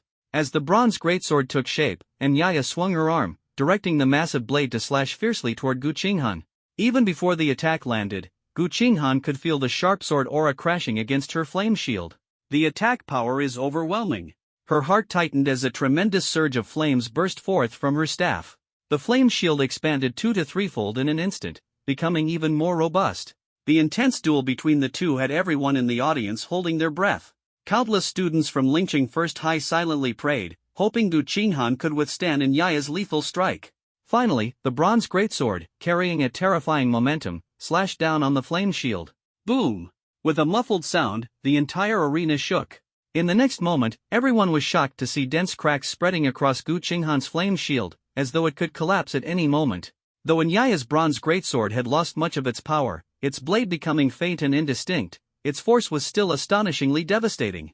No way? Senior Gu can't hold off this move? Will Senior Gu lose? Impossible. Absolutely impossible. Damn it, how are all the students from Nanluo Second High so strong? This girl's attack power is terrifying. Senior Gu seems to be at her limit. On the arena, seeing Gu Qinghan struggling beneath her attack, Inyaya's lips curled into a cold smile. The young master asked me to teach you a lesson. I wouldn't dare disobey. With this thought flashing through her mind, she spread her 5 fingers and pushed hard against the bronze greatsword, pouring a surge of powerful energy into it. The greatsword's power surged once more, placing even greater pressure on Gu Qinghan. At last, with a deafening roar, the massive flame shield shattered completely. The bronze greatsword, carrying its terrifying momentum, slashed down viciously toward Gu Qinghan. Faced with this fatal blow, the wings behind Gu Qinghan lightly flapped, propelling her body backward by over 10 meters in an instant. Bang! The greatsword struck the arena heavily, cleaving through over half of its surface. At the same time, a powerful shockwave burst forth from the blade, instantly catching up to the retreating Gu Qinghan. Ugh! A muffled sound escaped as Gu Qinghan spat out a mouthful of blood. The wings behind her were shattered by the shockwave. Having lost her wings, she could no longer maintain her flight, and her body crashed heavily onto a distant part of the arena. Seeing this, Inyaya showed no intention of stopping. Holding her long sword, she moved like a phantom, swiftly closing in and thrusting her blade toward Gu Qinghan's fallen form. At that moment, beneath the arena, Xinyan's figure flickered and disappeared. When he reappeared, he was already behind Gu Qinghan. He extended his right hand, swiftly wrapping it around Gu Qinghan's waist, shielding her behind him. Then, a long sword of ice materialized in his hand, and with a casual sweep, he swung it forward. In an instant, countless ice spikes erupted ahead, surging toward Inyaya like a violent storm. Faced with the sudden ferocious assault, a trace of panic flashed in Inyaya's eyes, but she quickly regained her composure. The long sword in her hand danced continuously, producing layers of sword flowers that blocked all the incoming ice spikes. Xinyan stood firm in Inyaya's path and turned to look at Gu Qinghan behind him. How are you? Are you okay? Gu Qinghan met Xinyan's calm gaze and was momentarily stunned. It was a bit overwhelming, but I'm fine. After speaking, she flipped her hand, producing a porcelain bottle in her palm. She poured out a pill, swallowing it quickly to suppress her injuries. I'll handle the rest. You should go down and rest properly, Xinyan said, his tone steady yet brimming with confidence. She has awakened an S-class ability. Can you really handle her? Gu Qinghan questioned, her voice tinged with doubt. Although Xinyan had blocked Inyaya, Gu Qinghan was acutely aware that he might not be a match for that woman. After all, in Lingqing No. 1 High School, there was no one stronger than Gu Qinghan except herself. Moreover, she knew the other 2 S-class ability users in the school, and Xinyan was evidently not among them. Thus, she harbored skepticism about Xinyan's strength. Don't worry. I know my limits, Xinyan replied firmly. Gu Qinghan took a deep breath, then glanced at him seriously. Be careful. The students from Nanluo No. 2 High School are ruthless. After speaking, she turned and left the arena.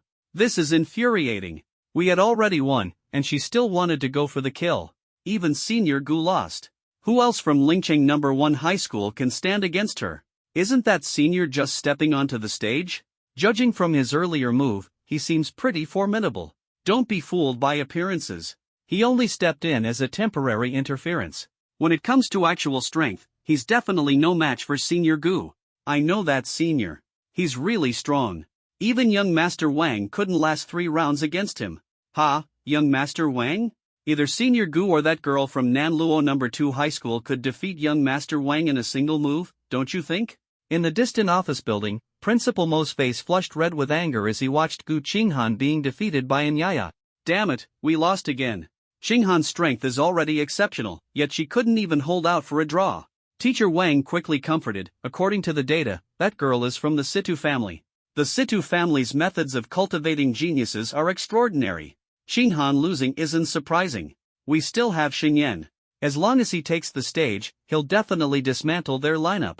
At that time, we'll regain all the face we've lost. These words eased Principal Mo's expression slightly. That's right. There's still Xingyan. That kid won't let me down. He's on stage now. Let me see just how strong he really is.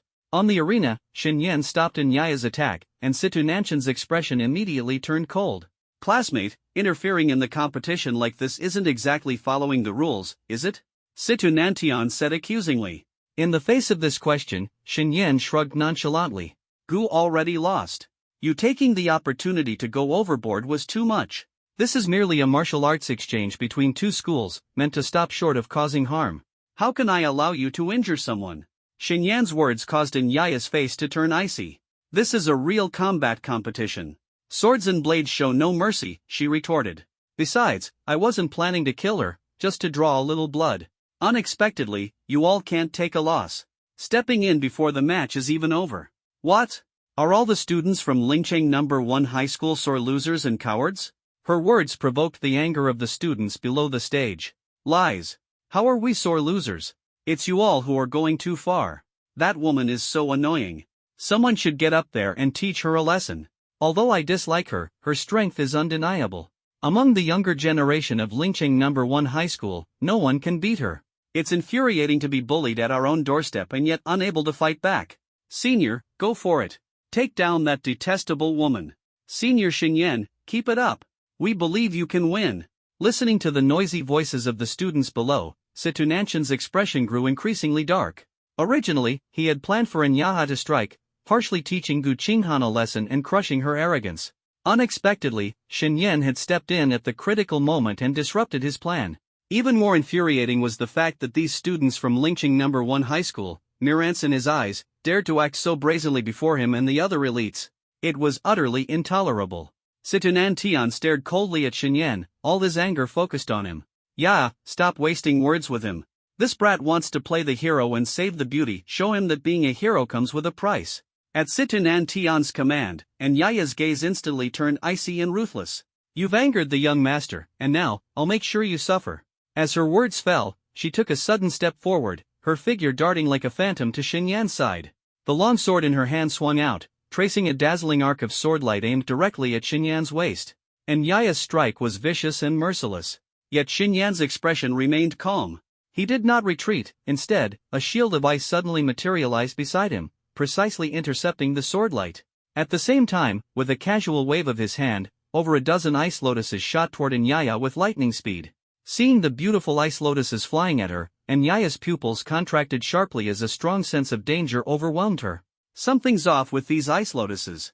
Alert, her longsword instantly fragmented into countless sword shadows, slashing fiercely at the oncoming ice lotuses. Clang! Clang! Clang!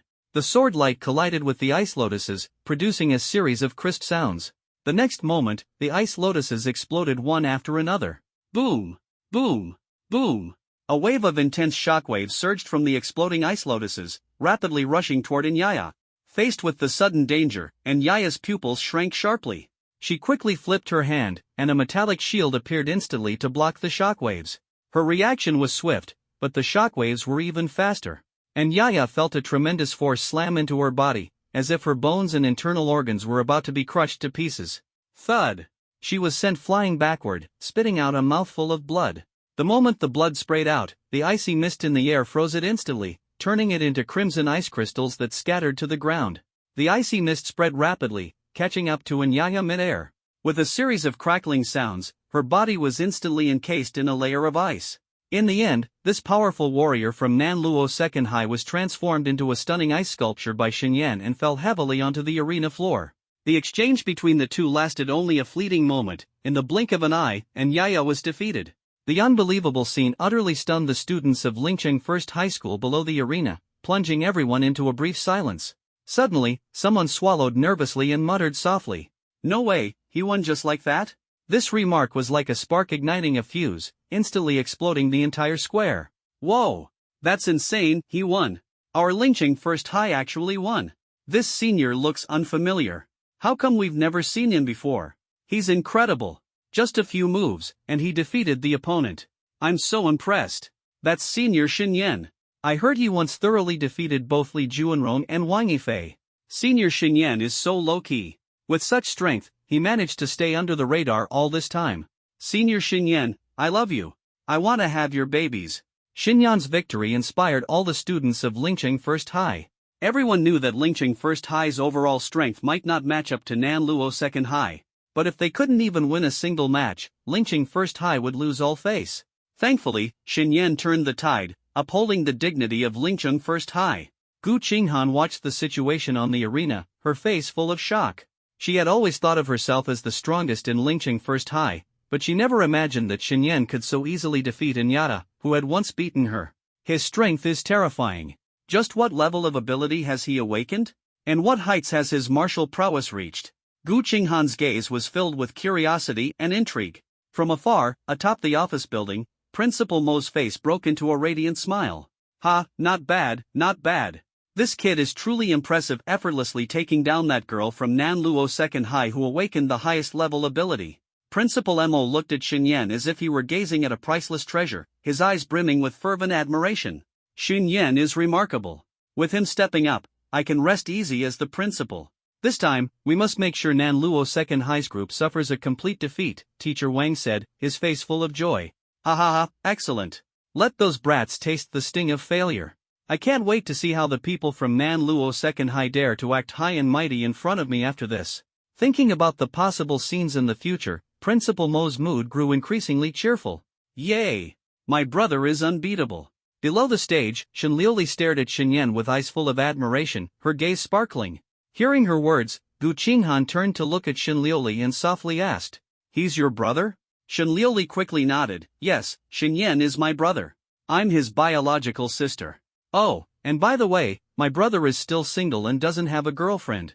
As soon as she said this, Shenliuli's face turned completely red, and she silently screamed in her mind, so embarrassing. What on earth am I saying? Gu Qinghan was momentarily stunned by her words but soon understood. Her naturally composed personality prevented her from saying much, and she simply remarked, "He's impressive, more so than any genius I've ever met." On the stage, Xinyan pointed at Nyaya, whom he had encased in ice, and said to the students of Nanluo No. 2 High School, including Situnantian, "You were talking so big earlier. I thought you were something special. But this? This is all you've got? How ordinary. With such mediocre skills, you don't deserve to act so arrogant." Xinyan's public retort made the students from Lingcheng No. 1 High School unable to hold back their joy. "Ha ha ha. Senior Xinyan is absolutely right. With such pitiful skills, they dared to be so cocky. They were asking for it. They were so arrogant just now, and now they're getting their faces slapped so hard it's unbearable to watch. I thought they'd be strong, but Senior Xinyan defeated them effortlessly. So, how is it? Do you admit defeat after getting crushed? Those who insult others always end up being insulted back." Having been mocked earlier when they lost to the students from Nanluo No. 2 High School, the students of Lingcheng No. 1 High School finally seized the chance to retaliate. One by one, they turned into verbal sharpshooters, mercilessly provoking the students from Nanluo No. 2 High School. Situnantian glanced at Nyaya, then fixed his gaze on Xinyan. "Who are you? When did Lingcheng No. 1 High School produce someone as formidable as you?" Before coming here, they had received a detailed list of Lingcheng No. 1 High School's top-performing students. They knew the list inside and out, but Xinyan's name wasn't on it. Xinyan, Lingcheng No. 1 High School. Just an unknown nobody. Naturally, no one knows about me. Xinyan gave Situnantian a calm glance, his tone indifferent. With that, he continued. Alright, who are you sending up next? I'll take them on. At this moment, cracks suddenly appeared on the ice encasing Yaya. Finally, with a loud crack, the ice shattered completely. She had finally broken free from her restraints, but her face was pale, her lips were turning purple, and her entire body trembled uncontrollably. Clearly, being frozen by Xinyan had taken a significant toll on her. You bastard! You dared to use underhanded tricks. As soon as Yaya regained her freedom, she raised her sword and charged at Xinyan. But after just 2 steps, her legs gave out, and she fell heavily to the ground. Her legs were still numb, and it would take some time for them to recover. Worse still, the impact from the exploding ice lotus earlier had left her internal organs in pain, making even breathing a struggle. However, she was still bitter about the earlier battle, entirely fixated on the idea that Xinyan had been underhanded by detonating the ice lotus. Oh, you're not convinced? If you're not, we can go another round. Xinyan tilted his head slightly to look at Yaya, his tone cold and devoid of warmth. You? And Yaya was so furious that she couldn't even speak. For the first time in her life, she had suffered such a humiliating defeat in front of her peers. But in her current state, she was no match for Xinyan. At this moment, Situnantian spoke up. Yaya, stop being stubborn. You're no match for him. Reluctantly, Yaya shot Xinyan one last resentful look before obediently returning to her team. So, are we continuing or not? Stop dawdling. Xinyan's face showed a trace of impatience. He had zero interest in this so-called martial arts exchange, he'd much rather be lying comfortably at home. Xinyan's urging only made Situnantian's expression darker. But finding someone who could easily defeat Xinyan was proving to be a real challenge. Seeing his hesitation, Xinyan suddenly said, If you really can't find a suitable opponent, why don't you all come at me together? As soon as he said this, the students from Nanluo No. 2 High School all glared at him furiously. How arrogant! Just you? All of us together? Who does he think he is? This brat is even more arrogant than we were. I really want to teach him a lesson. Situnantian coldly stared at Xinyan, also provoked by his dismissive words. I admit you have some skill, but you're being far too arrogant. However, Xinyan couldn't even be bothered to respond to their provocations. Since they had come looking for trouble, he saw no reason to show them any mercy. He didn't say another word. With a stretch of his right hand, a frosty halberd appeared out of thin air. Pointing the tip of the halberd towards everyone, he said calmly, All of you, come at me together. Xinyan's words made the students of Lingcheng First High School's eyes light up with excitement. Senior Xinyan is so cool. He actually dared to say, Come at me together. When will I be able to say something like that? It sounds awesome, but can one person really handle a group? Without sufficient strength, how could Senior Xinyan be so confident? These people are the top geniuses from Nanluo Second High. Isn't Senior Xinyan being too reckless?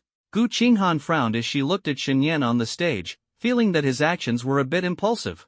Everyone here was a genius, the gap in strength couldn't possibly be that large. Maybe you're strong, but taking on all of them alone? Unless you've awakened some exceptionally powerful ability.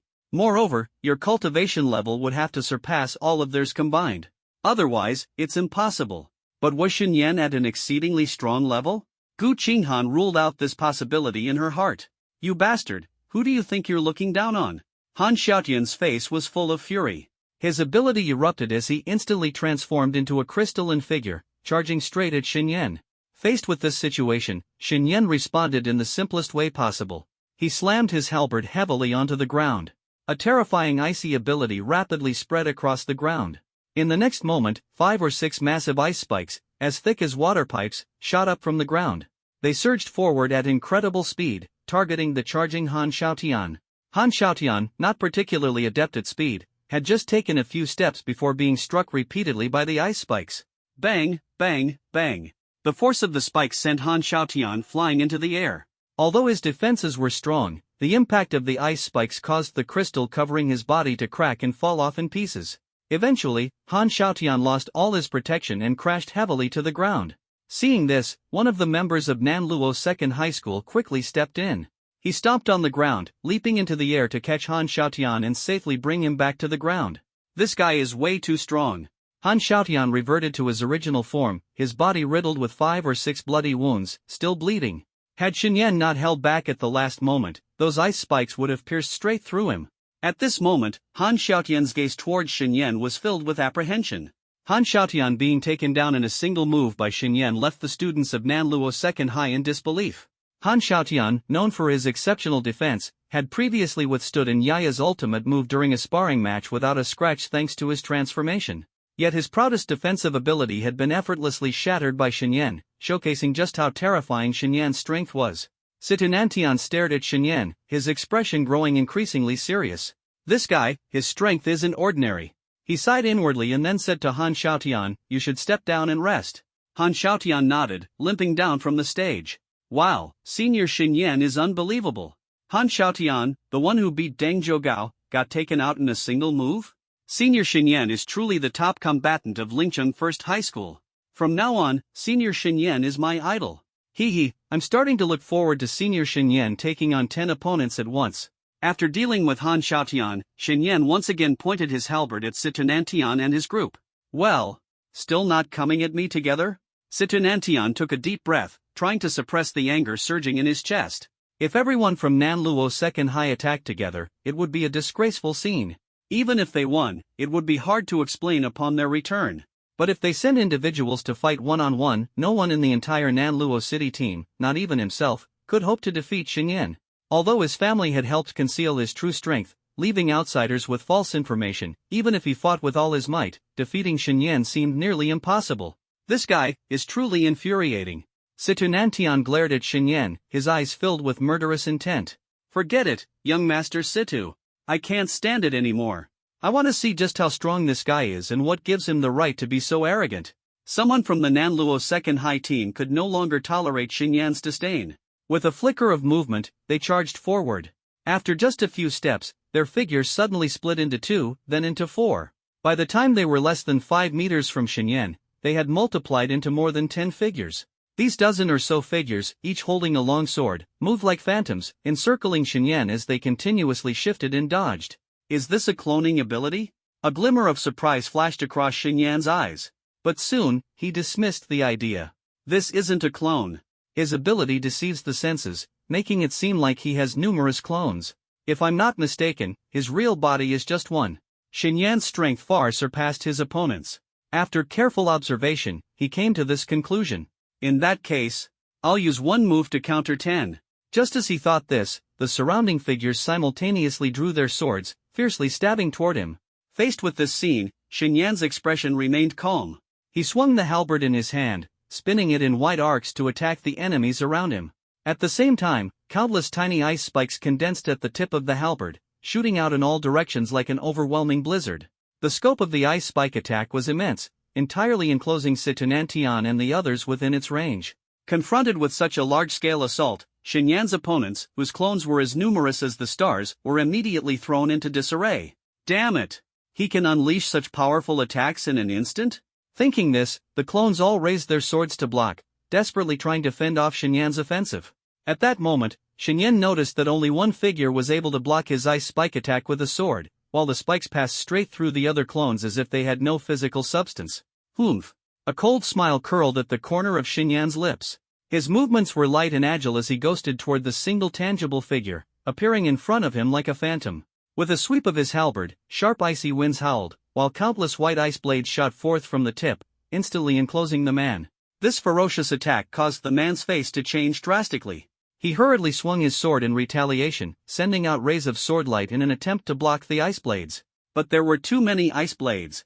He could only fend off a small portion, the rest pierced directly toward his body. "Damn it! I can't block this." Realizing the danger, he quickly turned his head to Situnantian and the others. "Young Master Situ, help me." Unlike Han Xiaotian and Inyaya, who addressed Situnantian as young lord, it was clear he wasn't one of Situnantian's subordinates. Situnantian hadn't expected Xinyan to be so aggressive. He had only been standing on the sidelines watching the commotion, but now Xinyan had brought the fight to them, directly targeting them with his attacks. What made it worse was that the students from Nanluo City were already driven to the brink after just a few exchanges with Xinyan. Although his pride made him reluctant to join the fray, he also knew that defeating Xinyan in single combat was nearly impossible. After a moment's thought, Situ decided to set aside his pride and give Xinyan a harsh lesson. Everyone, attack together. Let's teach this arrogant guy a lesson. As soon as he finished speaking, Situ made the first move. He stretched out his right hand, and a dazzling silver spear appeared out of thin air. Then, his figure split into several afterimages, instantly appearing on Xinyan's left side. Thunderstrike triple dance. The silver spear carried a surge of violet lightning, creating waves of thunder as it thrust fiercely toward Xinyan. Aside from a select few in my Situ family, no one knows that I awakened an SS-level lightning ability. And now, I've reached the 9th level of the 2nd tier, wielding this S-tier alloy spear. Let's see how you, this insolent fool, plan to block my attack. Situ gaze was icy as he stared at Xinyan, his spear aimed directly at Xinyan's throat, his attack ferocious. Feeling the intensity of Situ assault, Xinyan's brows furrowed slightly. This guy's strength isn't weak. The pressure he's giving me is even greater than Zhao Deji at the 4th level of the 3rd tier. It feels like he could hold his own against Captain Yang of the Demon Burial Squad. As expected of a genius from the Situ family, he does have some skill. While these thoughts passed through his mind, Xinyan's actions were swift and decisive. With a forceful push of his left hand, a massive ice shield materialized, appearing between the two. At the same time, his right hand continued wielding the halberd, slashing fiercely at the previous figure. Already struggling under the relentless barrage of ice spikes, that figure was riddled with wounds. Seeing the halberd coming down, he could only swing his sword desperately to block. Clang! The icebound halberd collided with the alloy sword, the deafening clash of metal echoing through the air. The ground beneath them shattered from the impact. The man trembled all over, using every ounce of his strength to hold off the halberd's force. Finally blocked it. But before he could breathe a sigh of relief, Xinyan's lips curled upward. The blade of the halberd shimmered with a ghostly blue light, and a burst of icy mist erupted, completely enveloping the man. Crack, crack, crack. Amidst the sound of freezing, the man was instantly turned into an ice sculpture. One down. Xinyan kicked the ice sculpture off the platform. He controlled his strength well, freezing the man completely but ensuring his life wasn't in immediate danger. At that moment, a sound of shattering ice echoed from the left. In the next instant, the ice shield exploded into pieces. Situ spear, still brimming with terrifying power, drove straight toward Xinyan. Seeing this, Xinyan's gaze remained steady as water. He swung the halberd in his hand, sweeping it horizontally to intercept the incoming spear. Boom! A resounding crash echoed as the spear was forcibly deflected, and Situ was sent stumbling several steps back by the intense counterforce. His arm instantly went numb, just one direct clash had already put him at a disadvantage. This guy's strength is unbelievable. Situ was secretly astonished. Just then, his pupils contracted. He saw Xinyan flick his wrist, releasing over a dozen lotus-shaped ice seeds. These ice seeds quickly expanded in the wind, growing to the size of washbasins in an instant, and they hurtled toward Situ. Seeing this, Situ expression instantly grew serious. He hadn't forgotten that Nyaya had just been gravely injured by this very move from Xinyan. Trying to use the same trick on me? Keep dreaming. With this thought in mind, the spear in Situ hand suddenly erupted with countless purple streaks of lightning. The lightning converged into a long, snake-like electric current that shot rapidly toward the incoming lotus-shaped ice seeds. The lightning snake moved with extraordinary speed, piercing through all the ice seeds in an instant and triggering their explosion. Taking advantage of the moment, Situ quickly retreated, dodging the shockwave from the explosion. A glimmer of surprise flashed in Xinyan's eyes.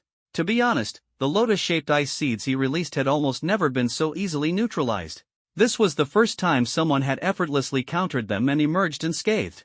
The pace of the battle among the three fighters was lightning fast. In the blink of an eye, one opponent was frozen by Xinyan and kicked off the stage. Situ was also forced to retreat far away by Xinyan's lotus ice seeds. Wow, this fight is incredible. Senior Xinyan is so strong. Didn't you notice that Situ the young master, is also terrifyingly powerful? He's even stronger than Nyaya. That guy who can clone himself wasn't weak either. He seemed as strong as Nyaya, but he was still easily defeated by Senior Xinyan. Does anyone know Senior Xinyan's ability level? If he can suppress S-class so easily, could he be SS class? The crowd below the stage was abuzz with chatter, but Xinyan paid no attention. His gaze was locked onto Situ in the distance. Your strength has surprised me. You're much stronger than the others on your team. The young master of the Situ family from Nanluo, turns out you've got some real skills. If an elder had complimented him like this, Situ would undoubtedly have been pleased. But hearing these words from someone his age, a nobody who had been utterly obscure until now, made him feel as though he'd just swallowed a fly. "Shut up. I don't need your evaluation of my strength." As the words left his mouth, he cast a cold glance at the others from Nanluo Second High. "I told you earlier to fight together. What were you all doing?" Hearing his reprimand, the others looked helpless. Situnanshan's strikes had been too swift and ferocious. They hadn't even had time to react before their young master had already exchanged 2 blows with Xinyan. Seeing their expressions, Situnantian said coldly, "Next, fight with me. If anyone dares to lag behind, don't blame me for being ruthless." As soon as the words fell, the spear in his hands crackled with dazzling lightning, as if he were a thunder god descended to earth. He swung the spear with both hands, slamming it violently into the ground. In an instant, purple lightning spread everywhere, turning the entire stage into a cage of electricity. Seeing Situnantian unleash his ultimate move, the others exchanged glances before drawing their weapons. One archer pulled back his bowstring, and a green arrow glimmered on the string. Another donned heavy, earth-tone armor, wielding a massive spiked mace as they strode toward Xinyan. Someone else emitted a soft pink glow, activating their ability to conjure blooming peach blossoms. The flowers quickly flew toward Xinyan, releasing pink mist as they blossomed mid-air. For a time, the stage was a dazzling display of abilities, with attacks coming in rapid succession. Xinyan was surrounded by all the fighters from Nanluo Second High, locked in an intense battle. Witnessing the scene, all the students from Lingcheng First High held their breath. "Senior Xinyan, you have to withstand their attacks and defeat them all. Senior Xinyan is the strongest, he'll definitely handle this crisis with ease. Those attacks are terrifying. Do you think Senior Xinyan can block them all? If it were a one-on-one fight, there'd be no problem.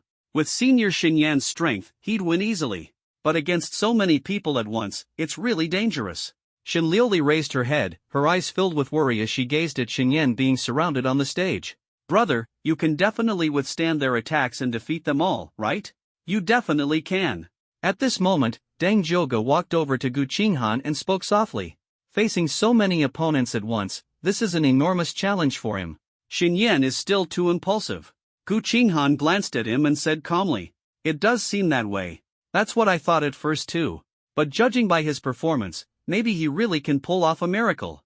After finishing, Gu Qinghan's gaze was fixed on Xinyan. "Xinyan, just how strong are you? The level of your awakened ability must surpass S-grade, right? It's truly hard to see through you."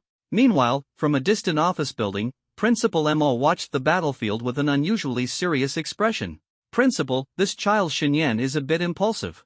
Facing so many opponents, the situation might not bode well." Teacher Wang's face was filled with concern. Although he knew that Xinyan had awakened an SSS grade ability and had reached the 9th level of the 2nd tier in cultivation, every student of Nanluo No. 2 High School was a top tier genius. Especially Situnantian, whose cultivation far exceeded that of ordinary S-grade talents. With such a lineup, even with Xinyan's exceptional talent, it was hard to feel at ease. Hearing this, Principal Mo calmly replied, "Don't worry. If that kid dares to boast like that, it means he has the confidence to win. If he can't even handle the people from Nanluo No. 2 High School, how can he participate in the martial exam? How will he face the alien races?" On the arena stage, Xinyan looked at the crowd around him, continuously launching attacks. His expression remained as calm as still water. Blue ice crystals swiftly spread across his body, instantly condensing into a suit of frost armor that protected him entirely. He waved his hands, and in an instant, numerous ice shields materialized in the void, sealing every direction around him without a single flaw. After completing his defense, he pointed to the sky, unleashing a surge of powerful energy. A dense layer of icy mist suddenly formed in the clouds above, rolling and churning as if something immense was taking shape within. At that moment, fierce attacks bombarded his ice shields. Boom! Boom! Boom! With a series of explosive sounds, cracks began to spread across the shields, the fractures expanding rapidly as they teetered on the verge of breaking. Seeing this, Xinyan's expression remained unshaken. A few breaths later, the shields finally shattered, his defenses dissipating, leaving him exposed to the view of everyone from Nanluo No. 2 High School. "Xinyan, who do you think you are? You dare to take on all of Nanluo No. 2 High School by yourself. Now, you'll pay the price for your arrogance." Situnantian stared at Xinyan with a mocking smirk. Purple lightning crackled on the spear in his hand as his figure transformed into a streak of violet light, hurtling toward Xinyan at rapid speed. The others were not far behind, accelerating in unison as they launched a fierce assault on Xinyan. Their goal was unanimous: to utterly defeat Xinyan and crush his pride beneath their feet. Facing the onslaught of attacks, a trace of mockery flashed in Xinyan's eyes. Earlier, you all teamed up to attack me once. Now it's my turn to retaliate. Let's see if you can withstand it. With this thought, he lifted his gaze to the sky. In the next moment, a massive frost skyblade emerged from the clouds, cutting through the mist as it came into view. Descend! Xinyan coldly commanded, his arms swinging forcefully. Whoosh! Whoosh! Whoosh! One after another, the colossal skyblades descended with an astonishing momentum, slashing toward everyone from Nanluo No. 2 High School. Situnantian abruptly looked up, his pupils contracting as he saw the skyblades falling like meteors. Damn it! Danger! When did he manage to condense such a terrifying attack? In a flash of thought, his figure transformed into lightning, retreating rapidly. At the same time, the spear in his hand, emanating a formidable and intimidating force, was swung fiercely overhead in an attempt to block this deadly strike. The others from Nanluo No. 2 High School were similarly overwhelmed by the devastating power of Xinyan's ultimate attack. Unlike Situnantian, they lacked the same quick reflexes and could only hastily muster all their strength, desperately launching their strongest attacks in a bid to fend off the fearsome assault. Finally, the frost skyblades crashed down, colliding head-on with all their attacks. Boom! Boom! Boom! A series of deafening explosions erupted as the entire arena was utterly destroyed by the might of the frost skyblades. In an instant, icy mist scattered and spread everywhere. Even the students watching from a distance could feel the bone-piercing chill. The attack is too powerful. Xinyan's strength is truly terrifying. Are all the people from Nanluo No. 2 High School dead? With such an attack, even our school's strongest student, senior sister Qinghan, would struggle to emerge unscathed. With such overwhelming power, this battle should count as a victory. A heavy silence fell over the crowd. Everyone stared at the devastated arena, eager to see the condition of the students from Nanluo No. 2 High School. As the icy mist gradually dissipated, the scene on the arena finally became clear. The once pristine stage was now in shambles, almost unrecognizable amidst the wreckage. Amid the ruins lay several figures, scattered haphazardly. Their faces were pale, blood trickling from the corners of their mouths, their bodies covered in a thin layer of blue frost. They looked like frozen corpses. Seeing this scene, the students of Lingcheng No. 1 High School were all startled. Oh my god, Senior Xinyan took them all down with just one move? This is not just defeating them, they look like they're on the brink of death. How is that possible? If they're really dead, Senior Xinyan would be in big trouble. Ha, seeing them like this, I feel so satisfied. How dare they act arrogant in front of us? Xinyan furrowed his brows as he looked at the people lying on the stage. I deliberately held back, they shouldn't be in any life-threatening danger. How did this happen? They're all lying there motionless. Could it be that I really lost control? A trace of nervousness flashed in his heart as he looked at the miserable state of his opponents, and he even started doubting himself. At this moment, a light cough came from afar. Everyone turned to look and saw a figure struggling to get up. He was wearing a tattered training uniform, his face covered in dust, with a trace of blood at the corner of his mouth. The silver spear in his hand had already broken into 2 pieces. This person was none other than Situnantian, who had been so arrogant earlier. Young master! Han Xiaotian, who had been part of the group besieging Xinyan but hadn't directly fought, rushed over. Though he was also seriously injured, his condition was clearly much better than Situnantian's. Seeing Situnantian gravely injured, he quickly ran over to support his unsteady body. Young master, are you all right? Han Xiaotian's eyes were filled with worry. Situnantian wiped the blood from the corner of his mouth, his cold gaze fixed on Xinyan. Xinyan, I'll remember you. Your strength is indeed far superior to mine. I never thought that Lingcheng could produce someone as formidable as you. He knew very well that if Xinyan hadn't intentionally held back, the heavenly blade striking toward him would have surely claimed his life. Xinyan gave him a cold glance but did not respond. At this moment, the crowd from Lingcheng No. 1 High School parted to form a path. Principal M.O., accompanied by Teacher Wang, walked over with a smile. Good day, Principal. Xinyan quickly greeted him. Principal M.O. nodded and said with a smile, well done, you've brought honor to Lingcheng No. 1 High School. Xinyan smiled back, thank you for the praise, Principal. Principal Mo's gaze swept over Situnantian. This concludes the martial arts exchange between the 2 schools. I believe everyone has gained something from this experience. Then he turned to Teacher Wang and instructed, take all the seriously injured students to the infirmary.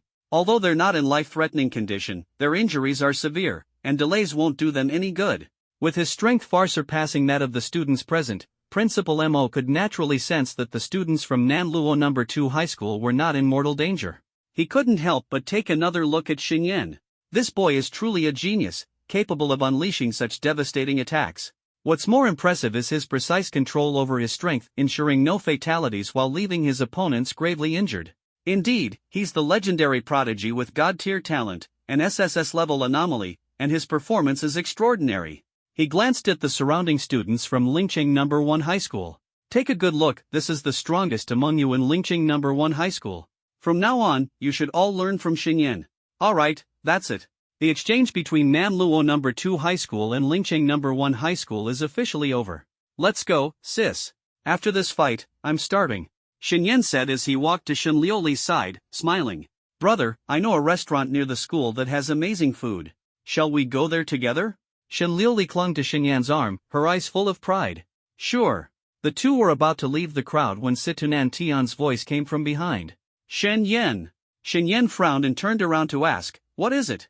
Situnan Tian's eyes burned with determination and fighting spirit. In the future, I will defeat you, mark my words. Hearing this, Xinyan was visibly stunned. He hadn't expected Situnan Tian to say such words. Logically, this scion of a noble family should have threatened him harshly or tried to pressure him with the power of the Situ family. This reaction was rather unexpected. However, Xinyan didn't bother to overthink what Situnan Tian was plotting. He replied indifferently, alright, I'll be waiting for the day you defeat me. With that, he and Shenliuli turned and left the crowd.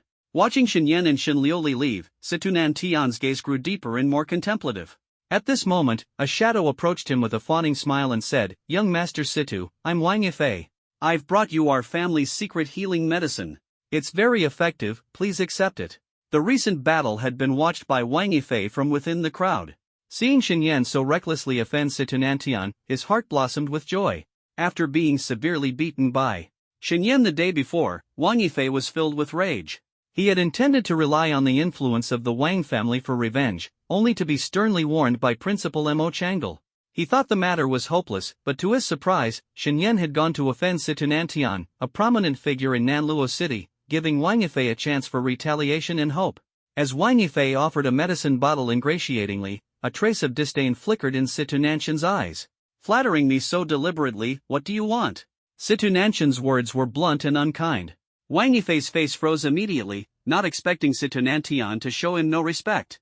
Nothing much, I just wanted to get to know young Master Situ, Wang Yifei explained hastily. If that's the case, then take it back. Situnan Tian said coldly, I, Situnan Tian, am not someone just anyone is qualified to know. These words were practically a slap in the face. Wang Yifei cursed Situnan Tian 1,000 times in his heart but still forced a stiff smile and continued, Young Master Situ, that kid Xinyan has offended you so badly, aren't you going to take revenge? Young Master Situ, that kid Xinyan has offended you so badly, aren't you going to retaliate? Hearing this, Situnan Tian squinted slightly and suddenly turned his gaze to Wang Yifei. Why? Do you have a grudge against him? Wang Yifei's expression stiffened. He laughed awkwardly and said, it's nothing, just a minor conflict. But he dared to offend young Master Situ so brazenly. Clearly, he doesn't respect the Situ family at all. Situnan Tian stared coldly at Wang Yifei and asked, so, what do you want me to do? Leverage the power of the Situ family, kill him? Situnanshan's tone was firm and deliberate. Wang Yifei chuckled awkwardly and quickly replied, Young Master Situ, please don't joke. How you handle things is none of my business. If young Master Situ needs any intel about Xinyan, I will tell you everything I know. Situnan Tian stared icily at Wang Yifei for a while before suddenly breaking into a faint smile. He reached out and gave Wang Yifei's face a hard slap.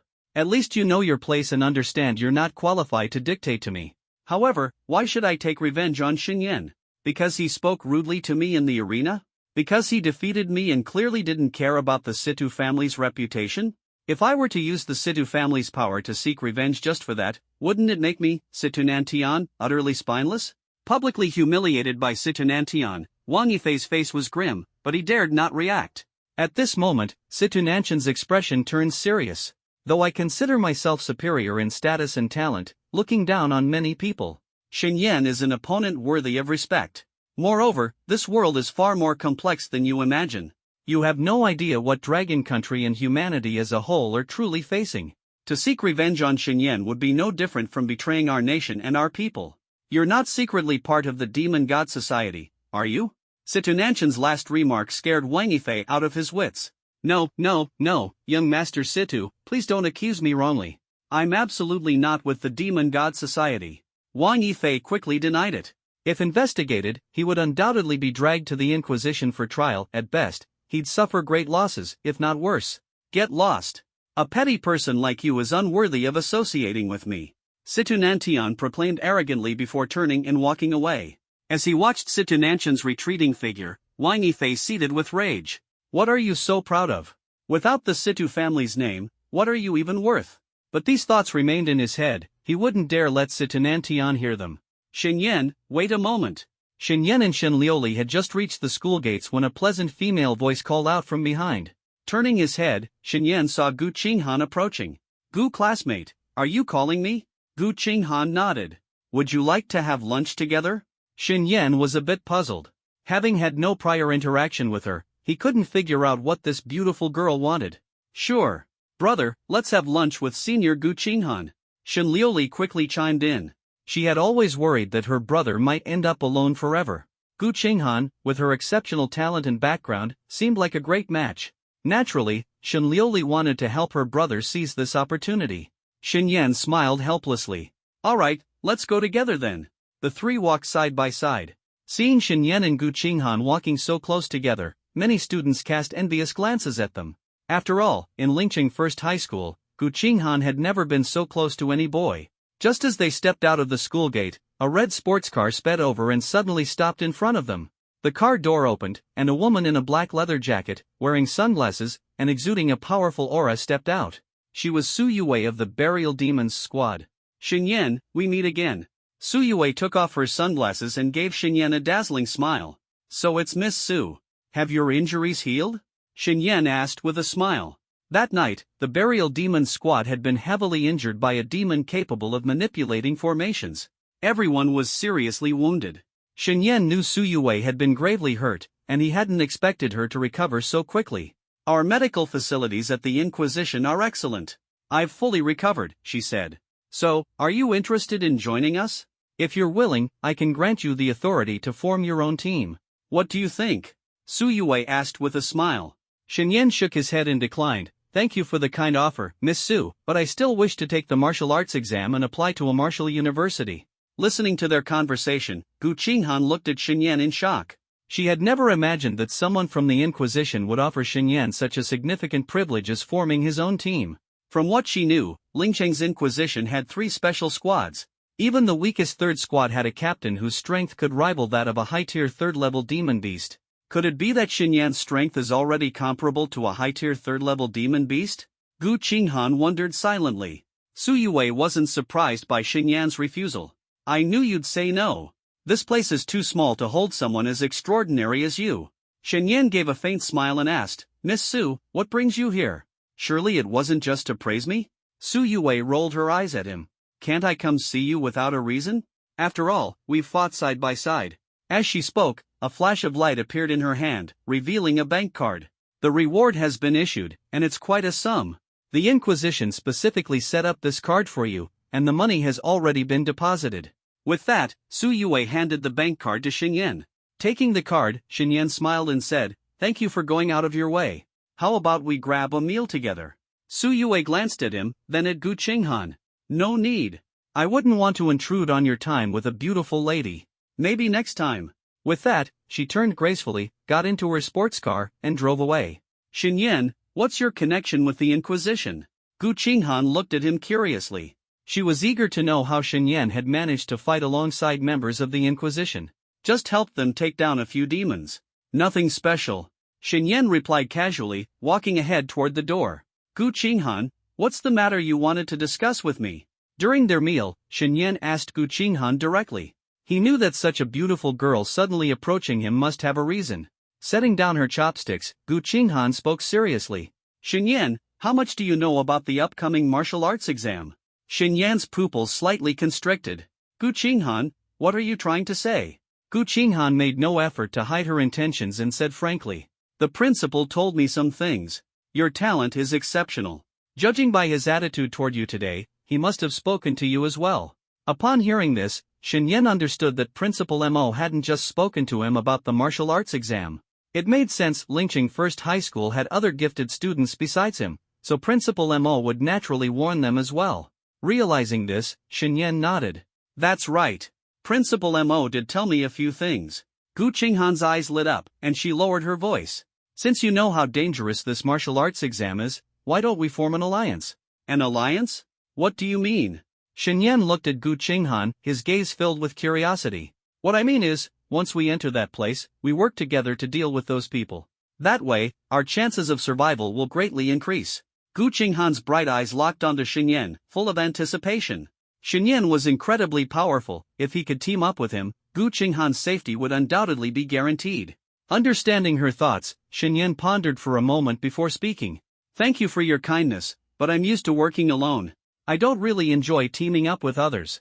Moreover, even if I enter that place, I am confident in handling all the dangers. For Shen, as long as there were enough demonic beasts, his strength could rapidly increase. He was already much stronger than Gu Qinghan, and teaming up with her might even drag him down. Hearing this, Shen Liuli opened her mouth but didn't say anything. From their conversation, she could sense that this martial exam was extremely dangerous. No matter what decision Shen made, she would unconditionally support her brother. Shen rejection left Gu Qinghan stunned. He actually turned me down? As the school beauty of Ling City First High, she was not only beautiful but also strong. If she extended an invitation to form an alliance, many would scramble to join her. She hadn't expected Shen, whom she approached on her own initiative, to reject her. This result was entirely unexpected. Shen, are you sure you won't reconsider? Unwilling to give up, Gu Qinghan pressed on. Looking at her beautiful face, Shen shook his head. Sorry, I still prefer to act alone. However, if you encounter danger in that place and I happen to be nearby, I will definitely help. That is, if you're even qualified to enter that place. Shen was well aware that to face those alien races in a decisive battle, one's martial exam score had to rank within the top 5,000 nationwide. At this point, Gu Qinghan understood that Shen's decision was unlikely to change. I'll make it in, but if you don't like alliances, then so be it. Best of luck in achieving a satisfactory score. With that, Gu Qinghan stood up. I'm full. I'll take my leave now. The bill is already settled. She smiled faintly at Shen before turning and walking out of the restaurant. Watching her departing figure, Shen Liuli looked at Shen. Brother, you're amazing. You even dared to reject Senior Qinghan's invitation. Shen shrugged, indifferent. She just wanted to use the martial exam as an excuse to gain my protection. Wanting these benefits without showing sincerity, I'm not about to be anyone's fool. Shen Liuli gave a thumbs up and then asked. Brother, from what you two said, this martial exam seems especially dangerous. And, what exactly is that place you mentioned? Shen gently poked her forehead. That's a secret. I can't just tell anyone. Alright, eat up quickly, you still have to go back to school for class later. Half a month passed quickly, and the day of the martial exam finally arrived. At the gate of Ling City First High, dozens of large buses were parked, ready to transport students to the examination site. Brother, be careful and make sure you come back safely. Just as Shen was about to board the bus, Shen Liuli's voice called out. Shen turned around, his smile radiant. Don't worry, little girl. Watch me come back with first place. His face was full of confidence as he stepped onto the bus. The bus smoothly left Ling City and arrived at a temporary assembly point outside the city.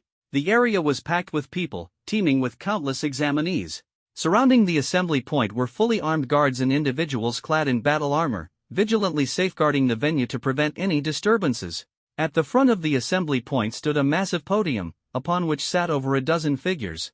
They were the principals of various schools in Ling City, along with high-ranking officials from the Heresy Tribunal and the military. At this moment, a middle-aged man in his 40s, with graying hair and a cold, stern gaze, stood up on the podium. His voice was icy as he announced, I am Gu Changhe, head of the Ling City Heresy Tribunal and this year's chief examiner for the martial exam. This year's martial exam venue is very different from previous years. In the past, our exam only covered level 1 and level 2 danger zones, where the strongest demonic beasts were merely at the early stage of Tier 3. But this year is different. This time, the exam will also include level 3 danger zones. In those areas, we have specially arranged for numerous Tier 3 demonic beasts, including many at the high level of Tier 3. Hearing this, the examinees erupted in astonishment. Are you serious? The difficulty has increased this much? There are even high-level Tier 3 demonic beasts? This is overestimating us, isn't it? I haven't even fought a tier 1 demonic beast before. If you're not strong enough, just avoid the level 2 and level 3 danger zones. That's where the high-level beasts are. This arrangement is way too dangerous. If I encounter a high-level tier 3 beast, I'll probably get killed instantly. Don't be scared. With your strength, just don't go looking for trouble in the level 3 danger zones. Many students revealed worried expressions, feeling nervous about the upcoming martial arts examination. Gu Changhan naturally heard the commotion but chose to ignore it and continued speaking. This year's martial arts examination will be divided into 2 stages.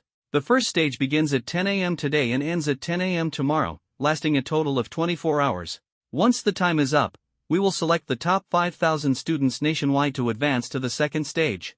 As for the venue and rules of the second stage, they will be announced after the top 5,000 students are confirmed. This announcement left all the candidates thoroughly shocked. What?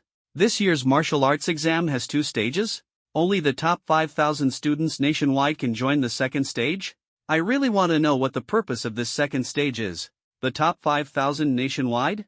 Doesn't that mean you'd need at least an A-level or higher awakened ability to even have a chance to make it to the second stage? Hearing the uproar below, Gu Chan has suddenly shouted coldly. Quiet, all of you. The danger zones of levels 1, 2, and 3 in this exam remain the same as usual. High-level beasts won't roam around, though their numbers have increased. If anyone feels they're not strong enough, don't push yourself, safety first. Alright, line up to collect your supplies. Enter the testing grounds at 10 a.m. sharp. Xinyan received the supplies for this martial arts examination, which weren't much. A smart wristband, used to record the types and number of beasts slain for scoring and ranking purposes.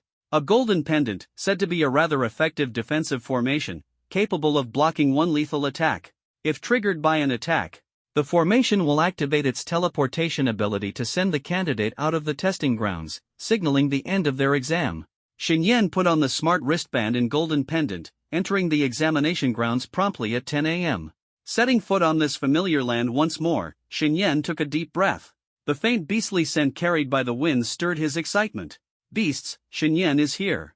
Get ready to greet me, all of you, prepare to be harvested. Just then, someone called out to him from a distance, "Hey, brother, want to team up?" The national exams aren't too competitive, forming a larger group makes it easier to take down beasts. Xinyan turned his head to see a small group of 3 or 4 people, with one of them waving to invite him over. "Sorry, I don't need it," Xinyan replied coldly, turning to walk away without hesitation. Seeing his refusal, someone in the group muttered in dissatisfaction, "Wow, how arrogant can you be? Aren't you afraid a beast might one-shot you?" They clearly weren't students from Lingqing First High School and had no idea about Xinyan's strength, otherwise, they wouldn't have said such things. Xinyan couldn't be bothered to respond and walked away without looking back. At that moment, someone in the group suddenly shouted, "A beast is coming. It's an armored elephant pig, get ready." Everyone immediately tensed up, drawing their weapons and cautiously watching the direction of the beast. Xinyan turned to look and sure enough, about 200 or 300 meters away, an armored elephant pig stood up from the tall grass. Upon spotting them, it began charging forward with heavy steps. A faint smile appeared on Xinyan's lips. He extended his right hand, and in his palm, a frosty longsword materialized. In a flash, his figure became a blur as he sped toward the armored elephant pig. With a single clash, the icy blue sword light flashed, and the massive armored elephant pig was instantly cleaved in two. Xinyan's figure passed through the corpse, continuing forward without pausing for even a moment. Ding!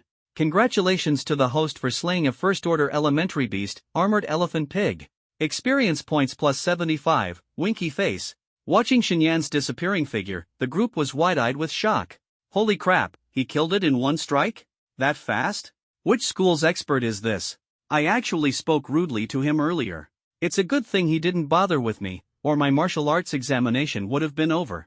Xinyan ran swiftly, encountering an unusually high number of beasts thanks to his exceptional perception. Ding! Congratulations to the host for slaying a first-order intermediate beast, Shadowcat. Experience points plus 110, winky face. Ding! Congratulations to the host for slaying a first-order elementary beast, Black Vulture. Experience points plus 68, winky face. Ding! Congratulations to the host for slaying a first-order advanced beast, Wind Demon Wolf. Experience points plus 110, winky face. These tier 1 beasts were nothing more than a piece of cake for Xinyan. Experience points climbed steadily, and the points on his wristband flashed incessantly. With a soft pft, an ice spike shot out, instantly taking down a wolf-like beast. Shen stood still, looking down at the smart wristband on his wrist. At this moment, the wristband displayed his accumulated score, 1,200 points, ranking 560th nationwide. And this was just under half an hour into the examination. 560th nationwide? How did those ahead of me manage it? They scored even higher than I did. Shen Yan could hardly believe it. He had already been moving as quickly as possible, perceiving, tracking, and killing beasts, yet there were still others more efficient than him. No, relying solely on killing these Tier 1 beasts won't cut it. The points and experience aren't enough, and I'm wasting time searching for them. Then I'll head straight to the Tier 3 danger zone and target Tier 3 beasts. With that thought, Shen Yan picked up his pace, rushing toward the Tier 3 danger zone without a moment's pause. At the same time, outside the examination site, a massive display screen was set up in an open area. It was divided into numerous smaller screens, broadcasting the real-time progress of the Lingcheng martial arts examination. The students ranked higher had their screens displayed larger and more prominently. On the podium, a thin elderly man with white hair, wearing a jade ring on his finger, looked at the screen with a satisfied smile. Sun Jingyu hasn't let me down, he's already scored 2,000 points in such a short time. His gaze locked onto the student ranked first, full of approval. Principal Mo smiled and said, he's indeed a promising talent, with an exceptional sense for locating beast clusters and eliminating them quickly. Someone nearby sighed, Lingcheng is still just a small place. Even if Sun Jingyu takes first place here, he's only ranked around 300th nationwide. Compared to the elites from the big cities, there's still a gap. Hearing this, Principal Mo couldn't help but glance at the leaderboard, finally spotting Shen Yan's name at 6th place. What surprised Principal Mo was that the Shen Yan on screen was constantly on the move, completely ignoring the Tier 1 beasts around him. Only when encountering slightly stronger Tier 2 beasts did he stop to engage. Others also noticed Shen Yan's unique approach. Shen Yan? Is he the one who single-handedly defeated the entire team from Nanluo Second High School? It was clear that Shen Yan's impressive feat of taking on Nanluo Second High's team alone was well known.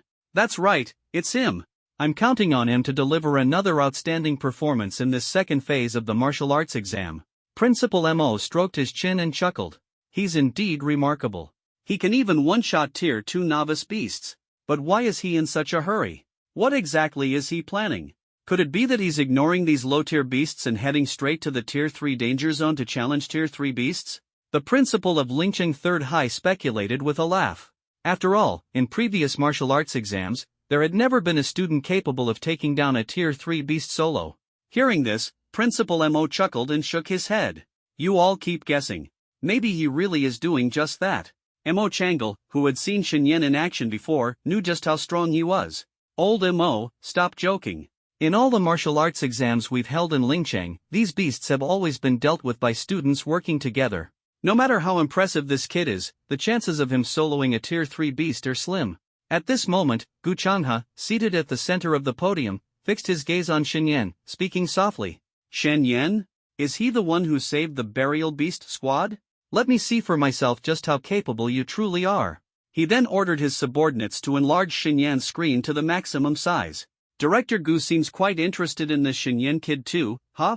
Realizing this, both the military officer and the principals on the podium immediately focused their attention on Shen Yan. Principal Mo smiled faintly and said, that rascal. He's now the center of attention for all the big names. He'd better put on a good show. He silently said to himself. At the same time, inside the examination grounds. After over an hour of rapid travel, Shen Yan had already entered the Tier 3 danger zone. Just as Chief Examiner Gu Changhe had mentioned earlier, the difficulty of this year's martial arts exam had significantly increased. In the Tier 3 danger zone, both the number and level of beasts far exceeded those of previous years. The moment Shen Yan stepped into the area, he spotted a pack of emerald-eyed gale wolves in the distance. These beasts had dark greenish-black bodies, and their emerald green eyes gleamed like secluded mountain ponds, making them particularly distinctive. This pack of wolves numbered 50 to 60, and at its center was a wolf king, its body significantly larger than its peers. The wolf king immediately noticed Shen Yan in the distance. Howl. The wolf king tilted its head back and let out a lone howl. As if receiving orders, all the wolves raised their heads, their gazes ferociously fixed on Shen Yan. The next second, they charged toward him like arrows released from a bow. Outside the examination field, Gu Changhe and the others grew tense upon seeing the scene. This kid just entered the level 3 danger zone and ran into a whole pack of Emerald-eyed Gale wolves. The Wolf King's rank isn't low, it's probably a mid-tier level 3. A mid-tier level 3 Emerald-eyed Gale Wolf King is already hard to deal with, let alone the dozens of level 2 wolves with it. This kid's luck is just terrible. Facing such a massive pack of beasts, even a top-tier level 3 martial artist would have to flee. This is serious trouble. If this kid's smart, he should retreat immediately, find a way to scatter the wolf pack, take them down one by one, and finally deal with the Wolf King. Xinyan, however, looked at the approaching pack of wolves with flames igniting in his eyes. A mid-tier level 3 Emerald-eyed Gale wolf, plus dozens of level 2 wolves, this is going to be a huge haul. With this thought flashing through his mind, Xinyan charged forward without hesitation, showing no intention of retreating. In an instant, his figure moved like a shadow, darting towards the wolf pack at an astonishing speed. Within just a few breaths, the two sides were about to collide. On the grandstand, Gu Changhe's body tensed as he muttered under his breath, "This kid's really bold. That's a wolf pack led by a mid-tier level 3 beast, charging in is extremely dangerous." Clearly, he thought Xinyan was being too reckless. Director Gu is right. A beast pack of this size would be hard to handle even for an elite task force. This kid's got guts, but he's too impulsive. If the wolf pack forces him out of the examination field, it'll be game over. The other principals also voiced their doubts, and even Principal Mo, who had always been optimistic about Xinyan, clenched his fists tightly. "Kid, I really hope you can shine, but causing such a big commotion, are you sure you can handle it? Don't mess this up." Xinyan paid no attention to the concerns of those outside. Inside the examination field, on the desolate wilderness, the distance between Xinyan and the wolf pack grew shorter and shorter. When they were less than 100 meters apart, Xinyan slowly spread his hands. Countless lotus-shaped ice seeds, each the size of a soybean, flew out from his palms and shot rapidly toward the wolf pack. As these ice seeds flew, they grew larger and larger. In less than 2 breaths, they expanded to the size of millstones and landed precisely among the wolves. Seeing this, a cold smile appeared at the corner of Xinyan's mouth. Explode! With a low shout, every lotus-shaped ice seed hidden within the wolf pack detonated. Boom! Boom! Boom! A series of deafening explosions echoed across the land, their power astonishing. The shockwaves rampaged through the wolf pack, tearing their bodies into shreds. Severed limbs flew through the air, while blood and organs splattered everywhere, resembling fireworks blooming in the sky. Before the flesh and blood could hit the ground, a thick layer of frost enveloped them, binding them to the icy earth. In an instant, apart from the mid-tier level 3 Wolf King, all the other Emerald-eyed Gale wolves were annihilated. Ding! Congratulations to the host for slaying a level 2 low-tier Emerald-eyed Gale wolf. Experience points plus 550, winky face. Ding! Congratulations to the host for killing a level 2 high-tier Emerald-eyed Gale wolf. Experience points plus 2,600, winky face. Ding! Congratulations to the host for killing a level 2 mid-tier Emerald-eyed Gale wolf. Experience points plus 1,300, winky face. Ding! Congratulations to the host. After this ferocious attack, Xinyan gained a total of 67,000 experience points. Xinyan's assault was so overwhelming that the Emerald-eyed Gale Wolf King hadn't even reacted before all its companions lay dead. In that instant, the Wolf King's eyes turned blood red. It threw its head back and let out a piercing howl filled with hatred, glaring at Xinyan as if it wanted to tear him to pieces. With the field cleared, Xinyan's gaze locked onto the Wolf King. A pack should stick together. Since they've all gone, it's time for you to leave too. Xinyan slowly extended his right hand, instantly conjuring a long blade of ice. Then, he stepped forward, walking straight toward the Wolf King. He knew all too well that wolves were vengeful creatures. After slaughtering so many of its kind, this Wolf King would never let him go easily. On the grandstand outside the examination field, everyone was stunned. They were utterly shocked by Xinyan's performance on the big screen. No way, am I seeing things? Dozens of level 2 beasts, wiped out in a single move? That Ice Lotus attack of Xinyan's is terrifying. Ordinary level 2 beasts can't withstand the blast. No wonder he's so confident. He actually has such a powerful large-scale attack skill. Once this kid grows up, he alone could rival an entire army. Old Mo, your first high school really hit the jackpot with this one. Yeah, with this kid around, the top spot in the Ling City martial arts exam is as good as yours. At that moment, a military-dressed general, who had been silent all along, finally spoke. Principal Mo, for this martial examination, if this kid can survive, could we recruit him into the military? Upon hearing this, everyone on the podium turned their attention to Principal Mo. Principal Mo's smile froze momentarily. After thinking for a while, he reluctantly replied. That depends on how Shen chooses himself. If he can survive the second phase of the martial examination, there will definitely be many organizations eyeing him. By then, it's up to him to decide. I won't be able to control him. Everyone nodded in agreement. The general fell silent for a moment before saying, Principal Mo is right. I was too hasty. As soon as he finished speaking, Gu Changha chuckled and teased, General you act so fast. I was thinking the same thing but hadn't even opened my mouth before you beat me to it. General Yu cast him a sidelong glance, the corners of his mouth curling up slightly with an air of authority. What can I say? When we encounter such promising talent, it's hard to resist the temptation. Alright then, let's focus back on the examination. Look quickly. The score ranking has changed. Everyone looked up at the screen, only to see Shenyan's score climbing rapidly, soon reaching the top. Shenyan, Lingqing No. 1 High School, current score, 6,300, national rank, 99. 6,300 points and only ranked 99th?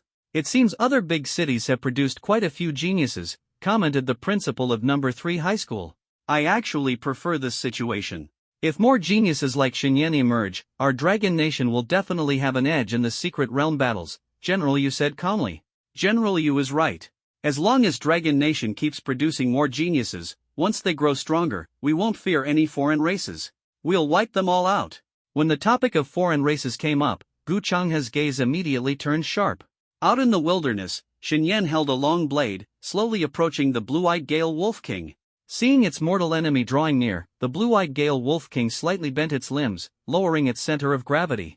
Suddenly, it exerted full force, wind rising beneath its feet as it launched an all-out charge toward Shenyan.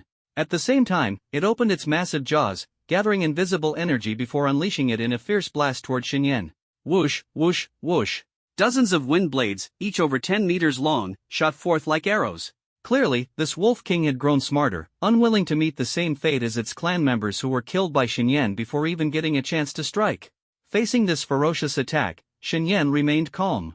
With a wave of his hand, he conjured a massive ice shield, suspending it in the air before him. The wind blades collided with the ice shield but were easily blocked. Frustrated by its failed attack, the blue-eyed Gale Wolf King quickly changed tactics. It began gathering wind energy in its mouth, compressing it into a massive transparent sphere. Once the sphere was fully formed, it spat it out with tremendous force, the sphere transforming into a streak of lightning-like brilliance shooting toward Shenyan. I've seen this move before. Shenyan thought to himself. This attack resembled the beast energy blasts he'd seen in some anime before his transmigration, known for their immense explosive power. However, he didn't dodge. Instead, he stomped his foot fiercely on the ground. Thick, cold mist rapidly spread out, instantly forming a massive ice flower. The petals folded inward, sealing Shenyan within a protective bud. This is my absolute defense. Let's see how powerful your move really is. As soon as the words left his lips, the ice bud shuddered violently, followed by a thunderous explosion. Boom, boom, boom. The sound of successive detonations erupted outside. Shhhhhhh. The wind blades sliced relentlessly at the icy flower bud, trying to tear it apart. Shenyan glanced around and noticed that the bud remained unscathed, completely intact. That's all the power you've got? Now it's my turn. With a single thought, the top of the icy flower bud swiftly opened. Immediately, a surge of extreme ice energy erupted from within Shenyan, forming a chilling storm that shot straight into the sky. The sky darkened in an instant as thick clouds of icy mist churned above, faint thunderclaps rumbling ominously. Sensing the looming threat above, the blue-eyed Gale Wolf King raised its head sharply, its eyes brimming with confusion and fear. A powerful urge to flee surged within it. Its sharp eyes darted between the massive icy buds surrounding Shenyan and the rolling storm clouds above. Finally, a trace of unwillingness flickered through the Wolf King's gaze. Letting out a mournful howl, it turned and fled at full speed. Having just witnessed its attack being effortlessly neutralized by Shenyan, it now understood that avenging its fallen clan members was beyond its own capabilities. Now that Shenyan was clearly preparing a devastating strike, the intelligent beast knew better than to court disaster, immediately choosing the wisest course of action: retreat. Through the gaps in the ice bud, Shenyan naturally caught sight of the fleeing figure of the blue-eyed Gale Wolf King. With a trace of mockery at the corner of his lips, he coldly remarked, "Thinking of running now? Isn't it a bit too late?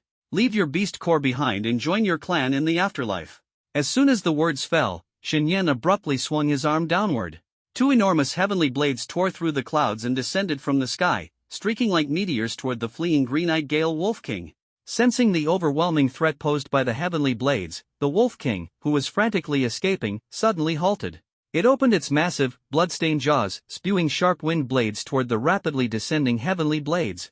Unfortunately, its attacks were completely ineffective. The wind blades collided with the heavenly blades like a gentle breeze brushing past, unable to cause even the slightest harm. In the end, the heavenly blades sliced through the Wolf King's body, splitting it into 3 parts under its despairing gaze. With 2 muffled thuds, the enormous body of the Wolf King fell heavily to the ground, severed into 3 segments. Ding! Congratulations to the host for killing a level 3 mid-tier green-eyed Gale Wolf King. Experience points plus 8,500. System, open the virtual interface. Shen Yan commanded inwardly. In an instant, the familiar virtual interface appeared in the void before him. Host, Shen Yan. Age, 18 years.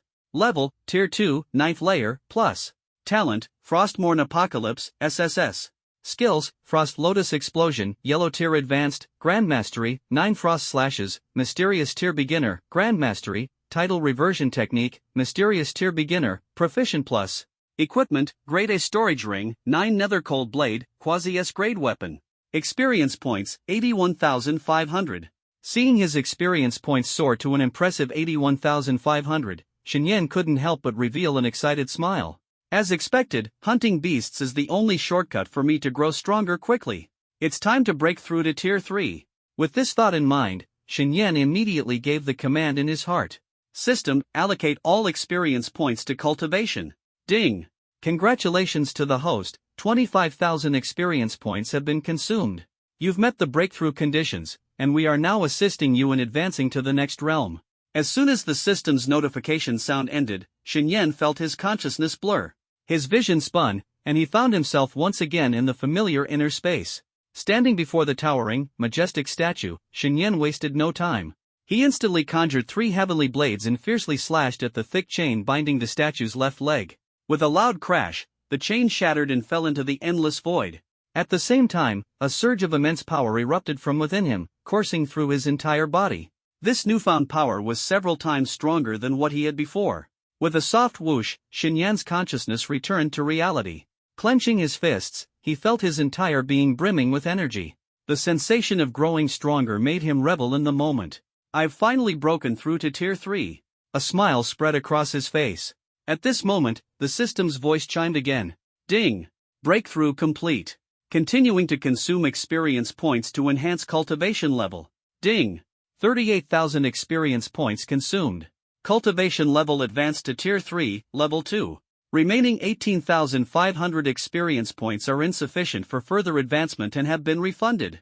Using 81,500 experience points for a breakthrough, and it even directly elevated my cultivation by 1 level? This result was within Shen Yan's expectations. The higher the level, the more experience points were naturally required for breakthroughs. The remaining experience points couldn't be wasted either. Converting them into tangible strength was far more beneficial. With this thought, Shen Yan used the leftover experience points to improve his mastery of the Tidal Origin technique. After consuming 15,000 experience points, he finally elevated this lower-tier profound-grade breathing technique to its peak mastery. Now, Shen Yan's data panel appeared even more radiant than before. Host, Shen Yan. Age, 18. Level, Tier 3, Level 2, plus. Talent, Frost Burial of the World, SSS. Skills, Frost Lotus Explosion, Yellow Grade Advanced, Perfected Mastery, 9 Ice Slashes, Profound Grade Beginner, Perfected Mastery, Tidal Origin Technique, Profound Grade Beginner, Peak Mastery Plus. Items, A Grade Storage Ring, 9 Nether Cold Blade, Quasi-S Grade Weapon. Experience points, 3,500.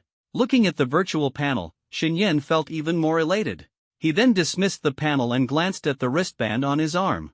His score had now reached 26,300, placing him 19th nationally. Seeing this result, Shen Yan was slightly surprised. Killing a mid-tier 3 beast earns me 20,000 points directly? And even more surprising, there are still 18 people with higher scores than me. Could it be that they defeated tier 3 beasts before I did? Shen Yan couldn't help but entertain this suspicion, as no other explanation made sense. But whatever. Now that I've broken through to tier 3, I could even take on tier 4 beasts. For now, I'll continue hunting tier 3 beasts to further strengthen myself. I hope the beasts arranged for this martial examination are plentiful enough for me to truly showcase my abilities. Outside the examination grounds, on the grandstand, all the prominent figures remained silent, lost in thought. Xin Yan's performance was astonishing. At just 18 years old, he had effortlessly defeated a mid-tier 3 beast in such a short time. At this moment, General Yu turned to Principal Mo and asked, "Principal Mo, did your school deliberately conceal Xin Yan's ability level? Everyone knows there's no way he only has an F-grade rapid ice freeze ability." This question was spoken softly, only audible to the key figures on the grandstand. Principal Mo's expression turned solemn. You all know that the Demon Deity Society, that organization betraying humanity, has been intensifying its infiltration of major base cities.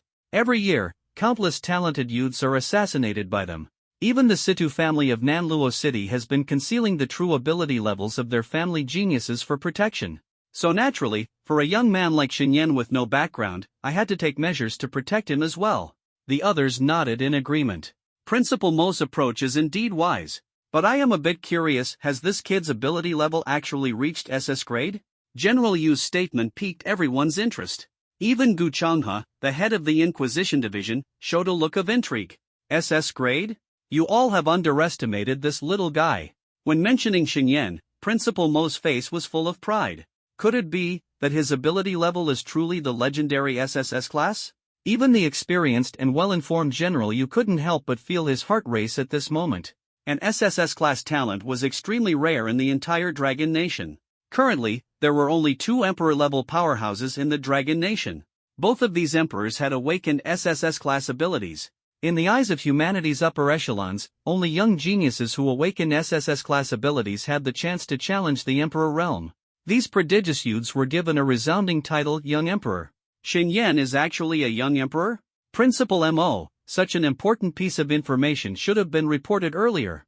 If his protection isn't sufficient, and something happens? General Yu's eyes carried a trace of dissatisfaction. General Yu is right, Principal Mo was careless this time. Who would have thought that this child was a young emperor?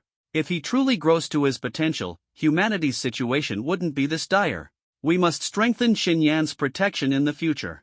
If such a genius is targeted by the Demon God Society, the consequences would be unthinkable. Principal Mo sighed helplessly. He hadn't known that Xin Yan had awakened SSS class abilities earlier on. By the time he found out, the martial arts examination was already imminent. He decided not to report it temporarily, intending to wait until Xin Yan passed the martial exam and drew the attention of the higher-ups before making arrangements. To avoid unnecessary trouble, he chose to withhold the information. But such matters were hard to explain. Principal Mo glanced at everyone and said helplessly, it was a reluctant decision to withhold the truth. Alright, let's turn our attention back to the martial exam. Xin Yan scored such a high mark yet is only ranked 19th nationwide. This alone shows how difficult this year's national exam is. This statement instantly shifted everyone's focus back to the martial exam. Just as Principal Mo said, judging by Xin Yan's ranking alone, this year's martial exam was anything but ordinary. Perhaps this is a grand era. There might not be just one young emperor like Xin Yan. That's possible. Rumor has it that the Yi family from Xuanwu City also produced a young emperor. There are plenty of similar rumors. The Lin family from Qinglong City is said to have one too. In any case, this is all good news. In the upcoming struggle for the secret realm, our Dragon Nation might just teach those foreign races a harsh lesson. Thousands of miles away in the wilderness. Xing. A dazzling sword light sliced through the sky, cleaving a third-rank demonic beast in half. The one who struck was a youth clad in silver battle armor. At the same time, in another distant location, a golden-haired girl wielding a staff emitted blazing light, instantly melting another third-rank demonic beast. Outside Qinglong City, a youth in green battle armor transformed one of his arms into a green dragon's claw, crushing the head of a third-rank demonic beast with a single grip. Across the Dragon Nation's examination sites, more and more prodigious youths shone brightly, demonstrating their overwhelming strength. In the desolate wilderness, scarred and battered, a figure wielding an icy halberd sprinted at full speed. It was Xin Yan. Several hundred meters away, a massive golden-yellow ant beast was also charging, heading straight for Xin Yan. This golden ant beast was called the Mighty Golden Ant, a high-level third-rank demonic beast known for its tremendous strength. Facing this seemingly insignificant human, its eyes were filled with icy killing intent. It had once lived peacefully in the deep mountains, but was captured and brought here by a human powerhouse. Thus, it harbored a deep-seated hatred for humans. As the distance rapidly closed, just when they were about to collide, Shen suddenly swung his icy halberd with full force, smashing it toward the mighty golden ant. The mighty golden ant's eyes turned cold, and its massive pincers swiftly opened, snapping toward Shen like a pair of scissors with unimaginable speed. Boom! A thunderous crash erupted as the icy halberd collided fiercely with the giant pincers.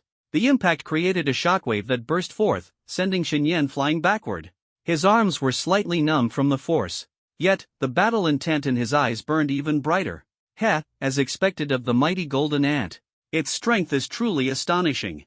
Even after breaking into the third rank, my physical body alone is no match for it. This direct clash was purely a contest of strength. Humans were inherently weaker in physique, and for Shen to emerge unscathed from a head-on collision with the mighty golden ant was already remarkable. Likewise, the mighty golden ant was equally surprised. It had successfully repelled Shen, yet failed to completely suppress his momentum. It had never encountered such a situation before, unless its opponent's cultivation level far exceeded its own. But it clearly sensed that Shen's aura was weaker than its own. This filled the mighty golden ant with humiliation. In the domain it excelled at raw strength, facing an opponent head-on, it failed to harm the other party. This was something it found hard to accept. It let out a furious roar, its long legs slicing through the air like fleeting shadows as it charged toward Shen at lightning speed. Its massive pincers glimmered with a cold light, as if they could effortlessly shear through mountains. After the earlier clash, Shen had already gauged the limits of his strength. This time, faced with the fierce assault of the golden Herculean ant, he would no longer confront it head-on.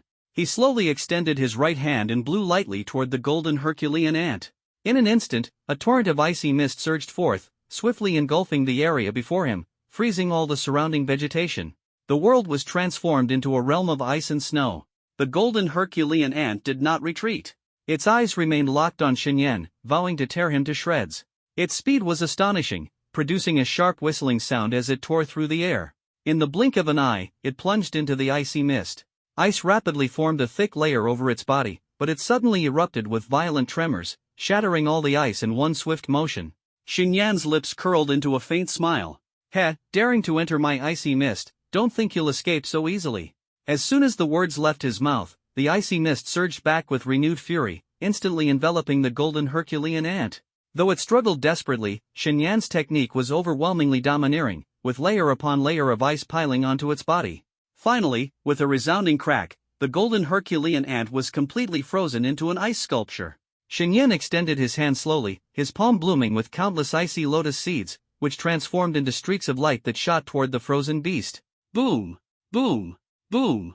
A series of explosions echoed, and the shockwaves utterly obliterated the ice sculpture. When the explosions ceased, the golden Herculean ant was nowhere to be seen. Its body had been blasted to pieces, its blood and flesh scattered and frozen by the ice. Only a golden yellow demon core floated in mid-air, securely encased in ice. Ding! Congratulations to the host for slaying the Tier 3 advanced beast, the golden Herculean ant, and earning 17,000 experience points. Shen chuckled softly. As expected, my strength has greatly improved after breaking through to Tier 3. He recalled how, before his breakthrough, killing a Tier 3 advanced beast required relying on the profound grade martial skill 9 Slashes of Ice Soul. Now, even with just his physical strength, he could face such beasts head-on. Moreover, now he could easily slay beasts of this level with only the yellow grade martial skill Glacial Lotus Burst. He stepped forward and collected the powerful demon core from the golden Herculean ant, his gaze then falling on the bracelet around his wrist. His score had already surpassed 59,000. Clearly, killing this Tier 3 advanced beast had earned him a whopping 30,000 points. His national ranking had thus leapt to 8th place. Looks like there are still plenty of strong competitors out there. It seems that in this martial exam, I'm not the only one capable of slaying Tier 3 advanced beasts. At this rate, the second phase of the martial exam will likely pit me against these formidable opponents. As these thoughts swirled in Shen's mind, his figure flickered and vanished from the spot, swiftly continuing his hunt for Tier 3 beasts. At this point, Tier 2 beasts were no longer worth his time. Meanwhile, dozens of miles away from Shen, a figure was fleeing in panic. Hot on her heels were two men wearing masks, relentlessly pursuing her. This girl was none other than the school beauty of Lingqing First High School, Gu Qinghan. Up ahead is the Tier 3 danger zone. I've heard it's crawling with Tier 3 beasts. I just hope I don't run into them. If not for being pushed to her limits, she would never have recklessly rushed into the Tier 3 danger zone alone. Her life was already hanging by a thread. The two men chasing her, though only awakened with their rank abilities, had both reached Tier 3 in cultivation. What made the situation even worse was that they seemed to have used some method to block all signals within a 2-kilometer radius. Gu Qinghan wanted to send a distress signal, but she couldn't make any transmission. Even more troubling was the fact that she had sustained a critical injury earlier. The protective formation on her body had automatically activated, but the teleportation power it had just initiated was easily disrupted by a few stones the pursuers had placed. With no other options, Gu Qinghan could only run for her life with all her strength. Hurry up! We've wasted too much time on this woman already. We must finish her off quickly, or the Protector's plan will be ruined. The two men exchanged a glance and immediately picked up their pace. Gu Qinghan glanced back and noticed that the pursuers had significantly increased their speed, closing the distance between them. Damn it, at this rate, I'll definitely be caught. She clenched her teeth, her expression shifting continuously, clearly wrestling with an important decision. At that moment, an arrow shot swiftly from behind, aiming directly at Gu Qinghan's vital spot on her back. A surge of deadly danger overwhelmed her instantly. She felt a chilling numbness on her scalp, and her body instinctively shifted half a foot to the side. It was precisely this half-foot distance that allowed her to evade a fatal blow. Put! The arrow grazed her left arm, leaving a bloody wound in its wake. From behind, a masked man whose arrow had missed roared in anger, "Damn it, that little girl actually dodged it. But I'd like to see if your luck holds out again." As soon as he finished speaking, he drew his bow and nocked another arrow, pulling the longbow into a full crescent shape. Gu Qinghan inadvertently glanced back and, seeing the scene, her pupils contracted sharply. In the next moment, her steps became erratic, her path unpredictable, yet her speed slightly slowed. "Heh, how naive." The masked man with the bow sneered, "Do you think you can evade my arrow like this?" The arrow left the string, and in the blink of an eye, it was heading straight for her back. Sensing the deadly threat behind her, Gu Qinghan gritted her teeth and swiftly pulled out a shield, positioning it behind her. Bang! The arrow struck the shield. Accompanied by a thunderous sound, the B-grade alloy shield shattered instantly. A tremendous force surged onto her back, causing her to spit out a mouthful of blood as her body was propelled forward, her speed ironically increasing as a result. "Useless! 2 arrows, and you still missed." Another masked man behind her cursed angrily. "Oomph, why don't you try if you think it's so easy?" The man with the bow retorted indignantly. "Fine, I'll do it." The other man rolled up his sleeves, revealing a ring of wrist-mounted arrows. He aimed at Gu Qinghan's back, his finger already pressing the trigger. "Damn it, if this goes on, I'm really going to die." Although Gu Qinghan was desperately running, her eyes kept scanning the movements behind her. "Forget it, I'll risk it all." A fierce glint flashed in her eyes. With a flip of her hand, a transparent glass bottle appeared out of nowhere, its red liquid inside boiling like molten lava. With a pop, she uncorked the bottle and tilted her head back, drinking the entire contents. In the next instant, with a loud boom, blazing flames erupted from her body. Simultaneously, the familiar wings of fire formed on her back, gently flapping, causing ripples to spread through the surrounding air. Seeing this, the two masked men felt a jolt of tension in their hearts. "Damn it, she's trying to escape. Quick, take action." One of them urgently reminded the other. "Got it." The other nodded and quickly pressed the trigger for the wrist-mounted arrows. Whiz, whiz, whiz. A dozen arrows streaked through the air with sharp whistling sounds, heading straight for her back. At that moment, Gu Qinghan's fiery wings gave a sudden and powerful flap. With a whoosh, she turned into a stream of blazing light and soared into the sky, heading deeper into the Tier 3 danger zone. Thud, thud, thud. The arrows all missed their mark, embedding themselves into the trees ahead. Watching Gu Qinghan fly further and further away, one of the masked men gritted his teeth in frustration. "What now?" "The target escaped." The other fell silent for a moment before biting out his words. "The target is ranked very high on the kill list. If we fail this mission, we won't escape punishment from the Protector. Chase her. That technique of hers won't last long, and she's now entered the Tier 3 danger zone. If she encounters a Tier 3 beast, she'll likely not survive either." With that, the two of them vanished, swiftly pursuing the direction where Gu Qinghan had flown. In a dense forest, from afar, it seemed as if a colossal creature was running at full speed. Thick trees toppled over like stalks of wheat being cut down. Upon closer inspection, it was a massive black serpent, over 100 meters long, fleeing in terror. Behind it, a human figure pursued like a ghost, their speed as fast as lightning. It was Xinyan. "Beast, where do you think you can escape to? Why not stop and let me take your demon core?" Xinyan's voice was as cold as ice. While running, he waved both hands, releasing dozens of lotus-shaped ice crystals that quickly flew toward the black serpent.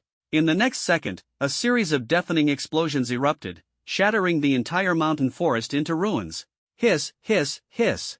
The serpent raised its head and let out pained hisses, its body almost entirely covered in injuries. Its once steel-hard, jet-black scales were now shattered and mangled, and its blood dyed its entire body red. Bang! With a thunderous crash, the massive serpent broke through several large trees and fell heavily into a canyon. Xinyan's figure flickered, leaving behind several afterimages, and appeared at the edge of the valley, overlooking the massive black serpent lying on the ground. This was a third-tier advanced demonic beast known as the black-scaled mountain-swallowing python, the third-tier beast Xinyan had encountered in this level 3 danger zone. Faced with the oppressive presence of the human above, a trace of despair flashed through the black-scaled mountain-swallowing python's eyes. Then, its gaze turned ferocious, and its body suddenly ignited with blue-violet flames. The flames scorched its body as the giant serpent began to rapidly shrink. During the shrinking process, its aura grew even more powerful. With a sudden whip of its tail, the burning body turned into a streak of light, lunging at Xinyan. Its massive maw opened wide, as if it intended to devour the heavens and earth, aiming directly to bite Xinyan. Burning its own flesh and blood for a fleeting burst of power? This creature is truly ruthless and decisive. Xinyan thought to himself as he swung his hands fiercely through the air, instantly forming over a dozen ice spikes as thick as barrels. Facing the charging serpent, Xinyan sneered coldly, "Bring it on." Whoosh, whoosh, whoosh. The ice spikes transformed into beams of light, shooting toward the black-scaled mountain-swallowing python. Thud, thud, thud. Despite the serpent's formidable defenses, it was still easily pierced by the ice spikes. When its gaping maw was less than 10 meters from Xinyan, its body suddenly froze in place, and the life in its eyes faded visibly at an astonishing speed. Crack, crack, crack. The ice spikes emitted white frost, enveloping the serpent in an instant, transforming it into a massive ice sculpture that stood motionless in the valley. Ding! Congratulations to the host for slaying the third-tier advanced demonic beast black-scaled mountain-swallowing python, gaining plus 16,500 experience points. Including the 2 third-tier beasts he had hunted earlier, Xinyan's total experience points now reached 33,000. 33,000 experience points, still not enough to level up again. Looks like I have to push harder. Xinyan murmured softly to himself. First, let's extract the beast core. Before long, a black beast core the size of a fist was in his hand. With a slight flip of his hand, the beast core was stored in his spatial ring. Time to hunt more third-tier beasts. Having made up his mind, Xinyan's figure quickly vanished from the spot.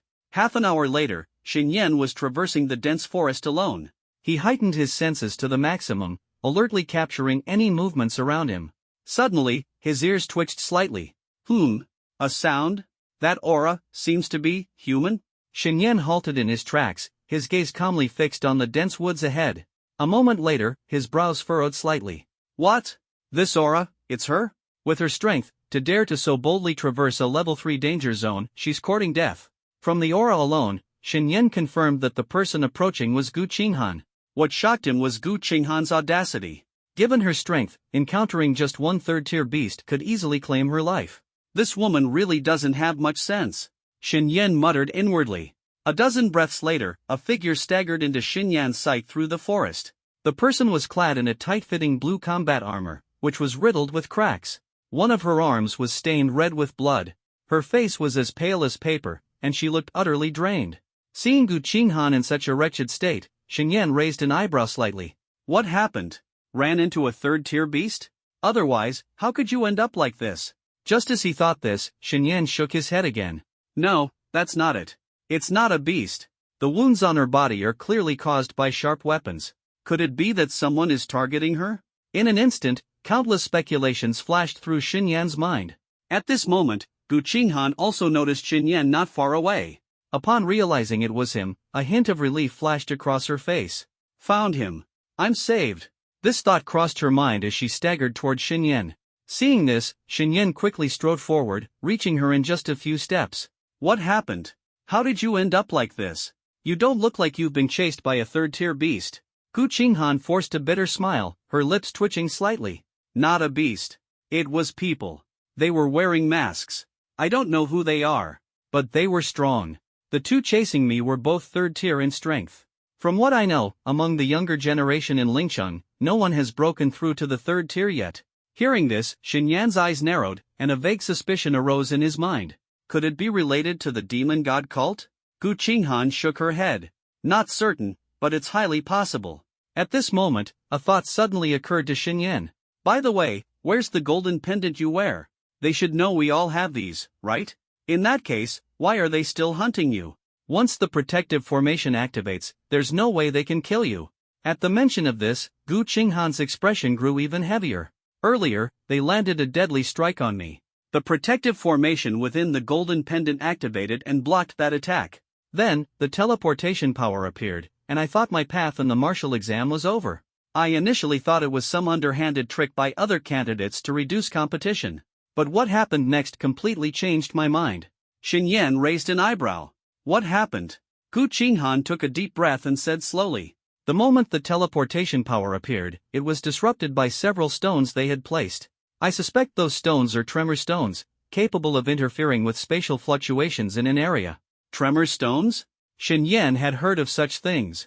It was said that placing tremor stones around a teleportation array would release waves that disrupt teleportation, an ultimate countermeasure against such arrays.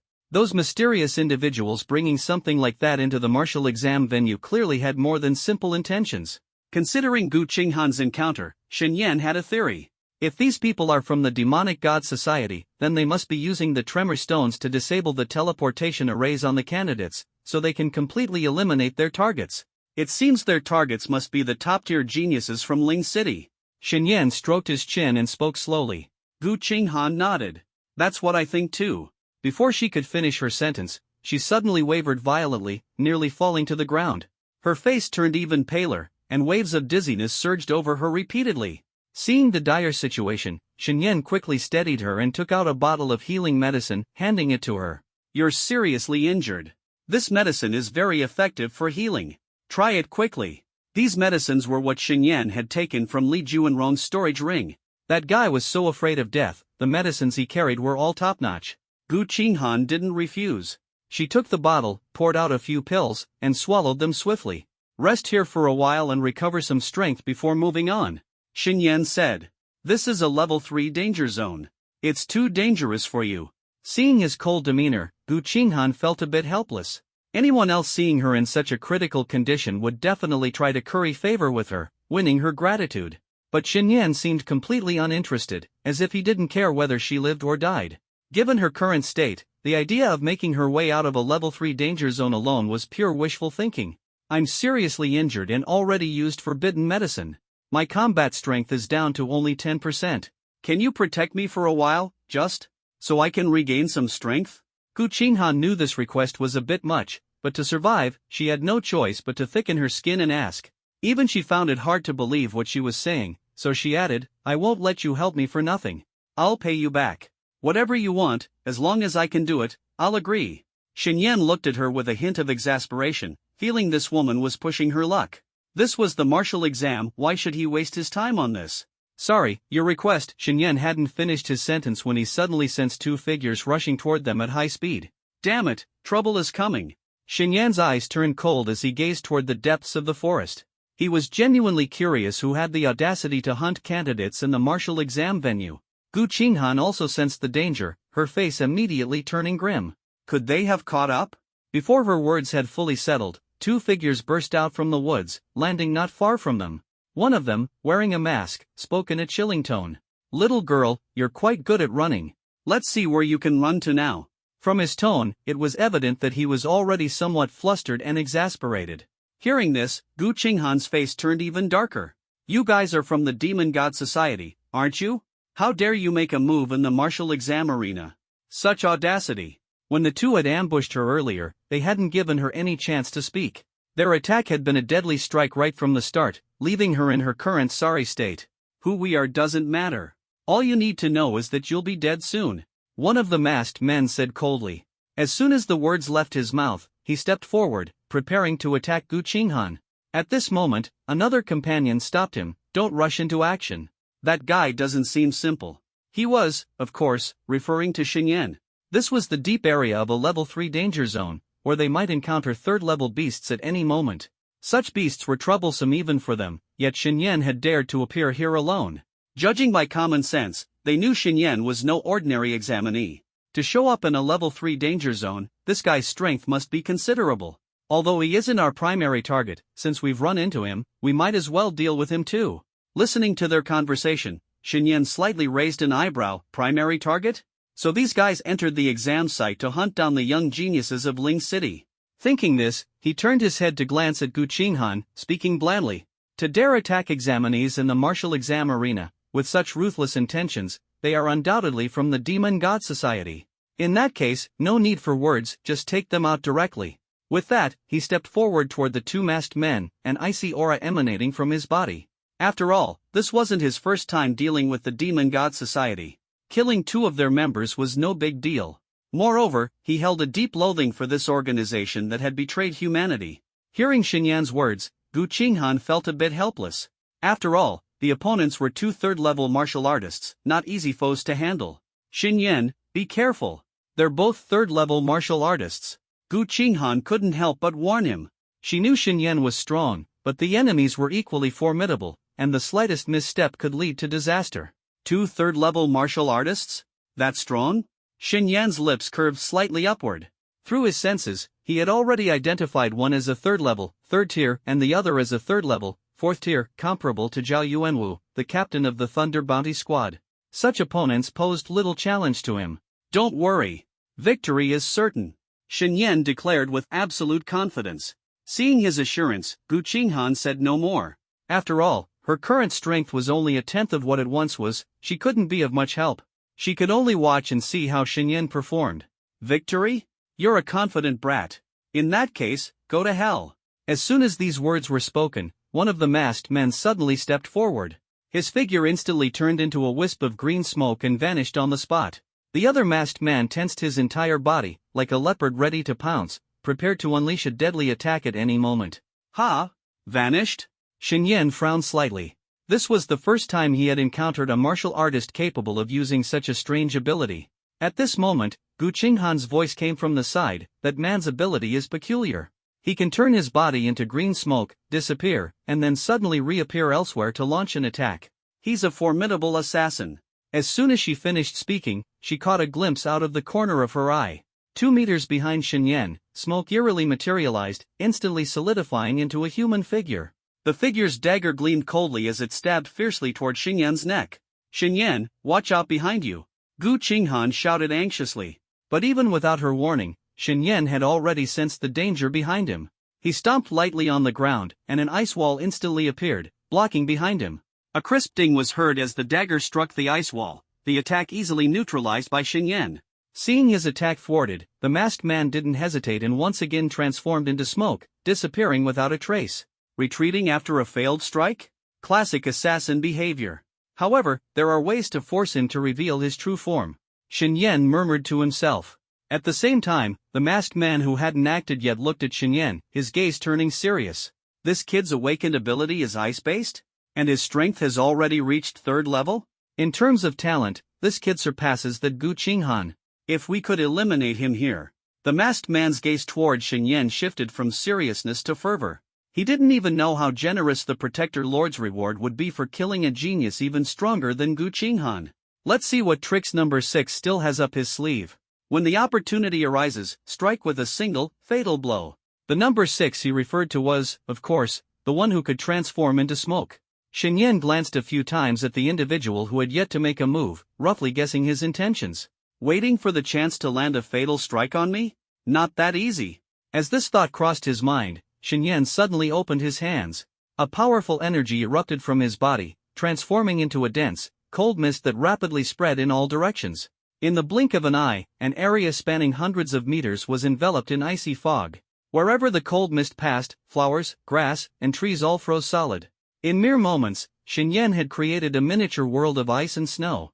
At that moment, about 10 meters away, a cloud of smoke slowly took shape, turning into an ice-blue silhouette. Not long after, the ice-blue hue extended rapidly, eventually coalescing into the familiar figure of the masked man. No escape now, is there? Xinyan looked at the figure, a mocking smile flashing in his eyes. Just now, he had sensed that when the icy mist touched a certain space, its movement became sluggish. He deduced that the vanished masked man was undoubtedly hiding there. So he directed more cold mist toward that area, ultimately freezing the entire space. Clearly, this move forced the masked man referred to as Number 6 to reveal himself, unable to remain hidden any longer. Number 6, now exposed, wore a chillingly grim expression. He turned to the companion who had yet to act and shouted, "Number 7, my invisibility is useless against him, and ambushing him is nearly impossible. From now on, we'll attack him together with everything we've got." Number 7 nodded in agreement to Number 6's proposal. "All right, we'll act together and finish him quickly." As soon as the words left his mouth, countless streams of fresh blood began to seep from Number 7's body. Instead of dripping to the ground, the blood transformed into blood-red tendrils, writhing and twisting like living creatures, a sight both horrifying and grotesque. "Kid, die now." Number 7 swung his arm violently, and those blood-red tendrils instantly extended into long whips, lashing toward Xinyan at high speed. At the same time, Number 6's figure suddenly shattered, scattering into countless icy fragments. In the next second, about 5 or 6 meters to Xinyan's side, a cloud of smoke quickly condensed into a humanoid form, lunging at Xinyan with fierce intent. Facing the onslaught from both attackers, Xinyan's expression remained calm. He casually extended his right hand, gathering an endless stream of frost in his palm, which instantly materialized into a massive halberd of ice. With a heavy stomp of the halberd on the ground, countless chains emerged from every corner of the icy world, slithering like serpents toward Numbers 6 and 7. "Damn it, this attack is terrifying." Numbers 6 and 7's eyes narrowed in alarm as they stared at the overwhelming onslaught of icy chains, a shiver running through their spines. They had no choice but to abandon their offense and switch to defense. Number 6 frantically swung his dagger, slashing through the chains with rapid precision. Number 7 used his blood tendrils desperately, trying to fend off the icy chains' relentless attacks. But the number of chains was overwhelming. Within a few breaths, one of the chains struck Number 6's wrist with brutal force. With a loud crack, his wrist bones broke, the excruciating pain forcing him to drop his dagger. As the dagger fell to the ground, the chains immediately coiled around him, binding him tightly. No matter how he struggled, he couldn't break free. He tried to use his ability to turn into smoke and escape, but the surrounding icy energy froze his body before he could fully transform, forcing him to solidify again. "Got one." Xinyan's lips curled slightly upward as he shifted his full attention to Number 7. Under Xinyan's suppression, it took only a few moments for Number 7's blood tendrils to be torn apart and shattered into fragments by the icy chains. Soon after, countless chains shot forward, completely binding Number 7. "Got another one," Xinyan said indifferently, his words reaching Gu Qinghan's ears. Gu Qinghan was momentarily stunned, almost unable to believe what had just unfolded before her eyes. 2 third-tier experts had been so easily subdued by Xinyan, this outcome was simply unbelievable. She began to realize that she had severely underestimated Xinyan's strength before. In truth, Xinyan had already broken through to the 3rd tier, his power significantly greater than before. If it hadn't been for Number 6's expertise in concealment, which delayed him for a few seconds, he would have resolved the fight even sooner. "Now that you're my captives, killing you would be effortless for me. If you cooperate obediently and tell me what I want to know, I'll grant you a swift death. Otherwise..." Xinyan's gaze turned piercingly cold in an instant. Number 6 revealed a hint of mockery in his eyes. "You've already guessed our identities, haven't you? Trying to extract more information from us is nothing but wishful thinking. We would never betray the organization." At that moment, Gu Qinghan's voice came from not far away. "Xinyan, take off their masks. Let's see what they look like." Xinyan nodded and lashed out with 2 chains, aiming at their masks. With 2 loud bangs, the masks shattered, revealing their true faces. "Ha! I don't recognize them at all." Gu Qinghan found the 2 faces completely unfamiliar, one she had never seen before. It made sense, though, she didn't even know all the students at Lingcheng First High School. Record their faces. Someone will investigate later. Xinyan activated his wristband and began recording. Numbers 6 and 7 remained calm. Both were orphans, and even if they were investigated, nothing significant would be uncovered. They weren't worried. Suddenly, Gu Qinghan's expression changed. "Xinyan, they must have accomplices. If that's the case, other candidates in the martial exam might also be their targets." Xinyan nodded in agreement. They must have accomplices. If the footage here gets out, the higher-ups won't let this slide. As soon as he said that, he suddenly realized something. It had been said before that these 2 could block signals, which had prevented Gu Qinghan from calling for help. They could even interfere with teleportation abilities, which meant that to the outside world, it was as though they had vanished completely. Realizing this, Xinyan's figure flashed, rushing toward the two at high speed. He needed to figure out how they were blocking the signal and destroy this method entirely. Unbeknownst to Xinyan, chaos had already erupted at the main stage outside. What on earth is going on? There's no signal from Xinyan's location? Principal Mo's face was grim. On the large screen, Xinyan's footage had disappeared completely, making Principal Mo increasingly anxious. That's right, none of the other candidates are experiencing this. I was just looking forward to watching him take down another Tier 3 demonic beast. How disappointing. Voices rose among the people in the arena. Don't worry, I'll send someone to handle it immediately. Gu Chenghe's voice was low as he quickly issued an order. As time ticked by, about 5 minutes later, a panting individual rushed in to report nervously. Someone has blocked the signal within a 2-kilometer radius of Xinyan's location. That's why we can't capture footage from there. Hearing this, everyone in the arena stood up. What did you say? Someone blocked the signal within a 2-kilometer radius around Xinyan? General Yu and Gu Chenghe's faces were filled with fury. They had never expected such a situation to occur in the martial exam arena. If this is true, Xinyan is likely in danger. Director Gu, General Yu, we must send experts over immediately. Principal Mo's expression was heavy, and his tone grew more serious. Exactly. We need to act quickly. Xinyan is the young emperor. If anything happens to him, it would be a massive loss for Long Country. The principal of Lingcheng Third High School nodded in agreement. As soon as the words fell, Gu Chenghe's cold voice rang out from the main stage. You all keep monitoring the other arenas. General Yu and I will handle this personally. I want to see who dares to pull such stunts during the martial exam. Gu Chenghe and General Yu exchanged a glance before their figures instantly disappeared from the main stage. Seeing this, Principal Mo's figure blurred and transformed into a streak of light, following closely behind. Xinyan was the hope of Lingcheng First High School. How could he calmly wait for results? He naturally had to see for himself. So this is the device you're using to block the signal? Xinyan coldly stared at number 6 and number 7, holding two fist-sized electronic spheres in his hands that emitted red flashes. Number 6 glared at Xinyan with rage. Kid, if you dare to oppose the Demon God Society, you won't live long. Xinyan's eyes turned icy. With a flick of his wrist, two ice spikes instantly pierced through number 6's wrists. Do you not understand the situation you're in? I hold all the power now, and you're nothing but fish on the chopping block. Threatening me at a time like this is beyond foolish. As his words fell, number 7's voice came from a short distance away. If you have the guts, just kill us already. Killing intent surged in Xinyan's heart, but he quickly suppressed it, refraining from acting rashly. He sneered at number 7. Do you think I'd be foolish enough to kill you outright? Doing so would only activate the protective arrays on your bodies, letting you escape. He had already noticed the smart wristbands on the two individuals' wrists, marking them as candidates, and they undoubtedly carried golden protective pendants on their persons. Once a fatal attack was triggered, the formation within the golden pendants would automatically activate. At this thought, Xinyan's mind stirred, and two chains shot up from beneath his feet, swiftly wrapping around the necks of number 6 and number 7. In an instant, he snatched the two golden pendants from their necks. When the pendants were taken, number 7's face immediately darkened. He had deliberately provoked Xinyan earlier, intending to force a deadly strike and activate the formation. However, his plan was completely foiled, and now they had lost all hope of escape. At this moment, Gu Chenghe's voice came from the side. Xinyan, quickly check their storage rings to see if they have spatial disruption stones. If they do, place the stones around them. That way, they won't be able to use the formation to teleport away. Xinyan nodded, focused his mind, and quickly pulled 8 grayish-brown stones from their storage rings.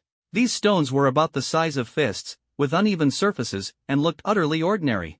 Had it not been for the unique waves they emitted, Xinyan might have mistaken them for mere ordinary rocks. So these are spatial disruption stones? They really can interfere with space. What a treasure!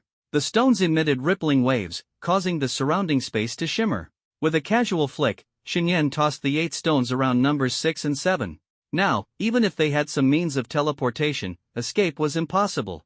Not to mention the likelihood of them possessing such methods was slim. Otherwise, they would have already used them to flee. Tell me, how many people has the demon god sent to infiltrate the examination grounds this time? Who exactly are they? Xinyan asked coldly. A mocking glint flashed in number 6's eyes. Kid, if you think you'll get any information out of us, you're dreaming. I won't say a single word. Seeing his stubbornness, Xinyan couldn't be bothered to argue. His right hand quickly conjured an ice spike and, without hesitation, hurled it toward number 6. Thud! The ice spike pierced through number 6's chest. Since you're useless, then die. Number 6 looked down at his chest, a bone-chilling cold spreading through him. The ice spike, as thick as a wrist, had deeply penetrated his body, rapidly destroying his vitality. This kid. He had assumed that students participating in the martial examination were greenhorns who had never seen blood. To his shock, Xinyan's decisiveness and ruthlessness were nothing like those of ordinary students. Before long, dizziness overtook number 6, and within seconds, his life came to an end. From a distance, Gu Qinghan watched the scene, her mouth slightly agape. She hadn't expected Xinyan to take a life so decisively, without even blinking. This kind of behavior was far from what one would expect from a student. After all, even she, having lived so long, had never killed anyone before. What on earth has Xinyan been through to become so cold and ruthless? Gu Qinghan murmured to herself. Seeing number 6 dealt with so resolutely, a flicker of panic appeared in number 7's eyes. Everyone fears death, and number 7 was no exception. However, as soon as this fear surfaced, his inner resolve quickly suppressed it. The demon god will not favor the cowardly. If I die, entering the embrace of the demon god would still be worth it. With this thought, a hint of sacred devotion appeared on number 7's face. Noticing this, Xinyan frowned. Your turn now. I guess you won't be as useless as that guy, right? Number 7 sneered defiantly. I'm not afraid of death, and I'll never betray the demon god. Hearing this, Xinyan's expression darkened, and he acted without hesitation. With a wave of his hand, 3 ice spikes instantly shot out, piercing number 7's vital points. Blood spurted out, only to be quickly frozen by the ice. Both of them, killed? Xinyan is quite ruthless, Gu Qinghan thought silently as she observed from afar. Looking at the fallen bodies of number 6 and number 7, Xinyan snapped his fingers lightly, and the icy chains around them shattered instantly, disintegrating into countless ice shards. Thud, thud. The 2 lifeless bodies collapsed heavily to the ground. This scene happened just as Gu Chang'e and 2 others arrived at the scene. Someone's here? Xinyan heard the sound of something cutting through the air in the distance and quickly turned around, spotting 3 familiar figures rushing toward him. Gu Director and Principal Mo? I didn't expect them to come in person. Xinyan had thought the disturbance here would only attract the attention of the martial examiners. He hadn't anticipated drawing 3 significant figures instead. Whoosh, whoosh, whoosh. The sound of air being sliced grew closer. Before long, the 3 figures reached Xinyan and Gu Qinghan. Seeing that Xinyan was unharmed, the 3 of them breathed a sigh of relief, and their tense nerves relaxed. Xinyan, are you all right? Principal Mo approached nervously and asked with concern. Xinyan shook his head and smiled lightly. I'm fine, you don't need to worry. At this moment, Gu Chang'e glanced at Gu Qinghan, and then his gaze settled on Xinyan. Gu Qinghan looked disheveled, while Xinyan had already taken down 2 examinees. This was clearly unusual. Xinyan, what exactly happened here? The signal in a 2-kilometer radius around this area was completely blocked. We couldn't receive any footage from outside the exam site. Xinyan pulled out 2 peculiar spherical devices from his pocket. It's probably these things that blocked the signal. I got them from those 2 guys. He pointed at the now lifeless bodies of candidate number 6 and number 7 and spoke to the 3. General, you took the spheres, a flicker of interest flashing in his eyes.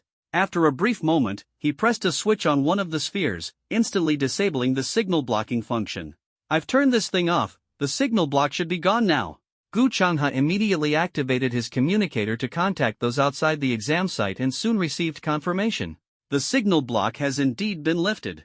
To be able to create such advanced devices and block the exam site signal, those 2 were no ordinary individuals.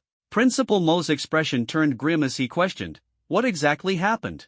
Explain everything in detail. Xinyan cast a glance at Gu Qinghan. Classmate Gu knows more about it. She should explain. The 3 of them immediately turned their eyes to Gu Qinghan. Facing the scrutiny of the 3 prominent figures of Ling City, Gu Qinghan tensed up momentarily but quickly regained her composure.